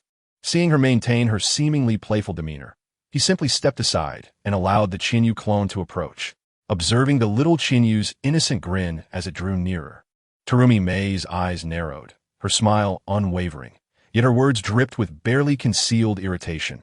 Even if you treat your other clones' lives as mere fireworks for a show, must you persist in the charade? Chinyu's sister, you truly are well. Since you desire my kiss so earnestly, I shall grant it. She had come to a resolution. Compared to the elusive dream of marriage, her dignity as a female Kage held greater significance. Thus, Terumi May elegantly approached, her figure swaying with grace. In front of countless viewers in the live stream, as well as the curious gazes of the allied ninjas, Terumi May boldly extended 3 fingers, grasping the smooth and delicate chin of the little Chinyu, forcefully lifting it upwards. Then, with a sudden forward motion, their robust forms collided, akin to sparks igniting upon impact, producing a sharp and unmistakable smack. Sweet lips met in a passionate embrace, as the two exquisite beauties shared a kiss. Witnessing this scene, a small group within the allied forces erupted in indecipherable oaths. In a relatively traditional alliance, such a spectacle stirred waves of surprise. The chaotic live chat was no less animated. Wow, this is exactly what I wanted to see. Such intensity. Firstly, I am not merely kissing. This is a pure and profound connection. In 3 minutes, I demand to see the fan art of Chinyu x Terumi May. This is my money, waves. And I need someone to take it. You know the rules. Terumi May. Sasuke, the first kiss of Chinyu is not yours. It belongs to me, Dio. Wow, incredible. Wow. How impressive. Impressive indeed. There was no time to waste. This was it. The excited barrage of comments flooded the screen, with some users even preparing to launch missiles from their platforms. However, the scene between the little Chinyu and Terumi May was not destined for a happy ending. For just a moment later, the once entranced little Chinyu suddenly widened its eyes in fright, emitting whimpers akin to a cry for help. Its body trembling uncontrollably as it sought to escape Terumi May's grasp. Yet, her fingers had transformed into iron pincers, no matter how the little Chinyu struggled. There was no escape. Ultimately, as if reaching an unseen threshold, the little Chinyu's body softened and dissolved into a white liquid that spilled onto the ground. A few tendrils of sour mist drifted from Terumi May's lips, dissolving a fallen leaf that had been carried by the wind, as if to convey to all the reason behind the little Chinyu's fate. Upon witnessing her leader swiftly eliminate the adversary, an overwhelming cheer erupted from behind Zhao Meiying, reminiscent of a tumultuous ocean wave. The audience in the live broadcast was equally astonished. Is Zhao Meiying truly so lethal? They mused. The beauty's lips are utterly entrancing. Yet, as the excitement surged, they were left startled when the graceful figure vanished. This was rather mundane, most realistic, strange. Feeling the shifting gazes of the allied forces behind her, Zhao Meiying furrowed her brow. While her acidic mist was undeniably potent, to suggest it could instantaneously reduce a person to mere water was an exaggeration. Her eyes scanned the area and soon located a swiftly burrowing vine amidst the pool of white water created by Chinyu's transformation. Indeed, Chinyu had taken matters into her own hands, but her self-destructive actions left Zhao Meiying perplexed. A test? In truth, the situation was not difficult to comprehend. The audience simply needed to enjoy the display of the enchanting girl, while the director behind the scenes had far more to consider. Chinyu could not truly present a grotesque, multicolored puddle of a corpse to everyone, for fear of repulsing the viewers. It was better for her to take action herself to maintain a semblance of cleanliness. After pondering for a moment without grasping Chinyu's intentions, Zhao Meiying decided to set her thoughts aside. After all, Chinyu had always operated on a level beyond understanding. Just as this brief interlude concluded, the coalition led by Zhao Meiying was prepared for battle, bolstering their morale. Following the decisive elimination of Chinyu, Zhao Meiying's expression turned serious as she raised her right hand and commanded, "Charge." Onward, the coalition launched into their offensive. Observing this, the members of Qinyu's army gripped their weapons tightly, their gazes shifting toward the rear of their forces. There, 6 pairs of indifferent eyes were fixed ahead. Beside Pain of the 6 Paths stood Akatsuki members Deidara and Sasori. Noticing Qinyu's questioning glance, Pain nodded. Go forth, this time Akatsuki will assist you. In the name of the divine, crush the enemy before you. The first wave of confrontation commenced 3 minutes after Pain's declaration. The formation of ninjas differed from ancient military formations and was unlike modern armies as well. If one were to describe it, ninjas resembled individual Cybertronians, capable of close combat, yet possessing formidable ranged attacks. Once the ninja coalition reached striking distance, thousands of water dragons, supported by the abundant humidity of a land of rain, roared toward the coalition's ranks. Anticipating Qinyu's 3-pronged attack, the coalition had already devised a countermeasure. Under Zhao Mei Ying's leadership, a line of mist ninjas emerged, hands forming seals, water style, water barrier. With a melodious sound reminiscent of crashing waves, a wall of water materialized before them. Countless water molecules were artificially gathered, allowing some of the ninjas at the forefront to experience a rare moment of dryness amidst the land of rain. However, the tranquility was short-lived as a thunderous roar echoed. The rampaging water dragon collided with the water barrier. Despite their efforts, the dragon, sovereign of water, could not return to the sea, instead shattering against the resilient water wall with a cacophony akin to a cascading waterfall. Countless droplets, sharp as needles, sprayed outward, stinging the faces of the ninjas. The brief sensation of dryness faded like an illusion. Moreover, the weighty ninja armor, now drenched, became an unwelcome burden. Yet at that moment, none had the leisure to dwell on such discomfort. Thanks to the communication from the command center's sensing barrier, everyone was aware that the second phase of Qinyu's 3-pronged attack was imminent. Thus, following the mist ninjas, a contingent of Sarutobi clan ninjas from Konohega Corps stepped forward to prepare for action. Ice style, Frozen Dragon Tiger. Fire style, Great Fireball Jutsu. The surging crimson flames engulfed the charging tiger army. Under the intense heat, the ice crystal tigers visibly melted into water. As the coalition prepared to counter Qinyu's sequential strategy of water followed by ice, a rumbling sound filled the air. Something white appeared to fall from the sky, and a series of fiery projectiles engulfed the advancing Sarutobi ninjas. Someone's in the sky. A coalition ninja exclaimed, pointing at the colossal clay bird. Is that Deidara? Zhao Meiying looked up, recalling intelligence on the Akatsuki member, a troublesome explosive ninja capable of soaring through the skies. Moreover, given Deidara's appearance, and knowing that Akatsuki operated in pairs, Zhao Meiying's gaze drifted to the front lines. Sure enough, the ninjas at the forefront, recently bombarded from above, collapsed like harvested straw. Upon closer inspection, their unprotected faces and hands were riddled with dark, venomous needles.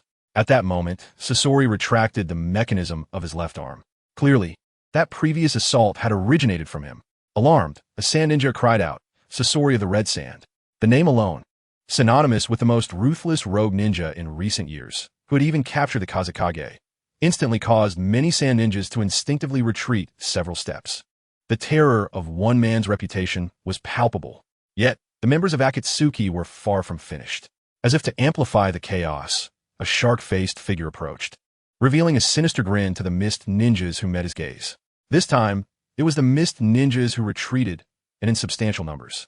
After all, no matter how adept Sasori was at puppetry, his actions as a sand ninja had been covert. However, the ninja blades were genuinely intended to cleanse their own ranks under the Water Shadows directive. The emergence of Kisame Hashigaki signified a shift in the primary offensive direction.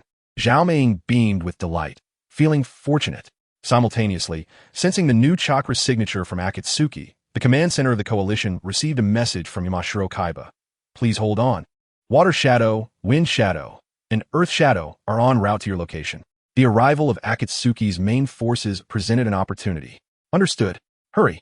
Zhao Meiying thought hastily, feeling a flicker of doubt about her ability to endure.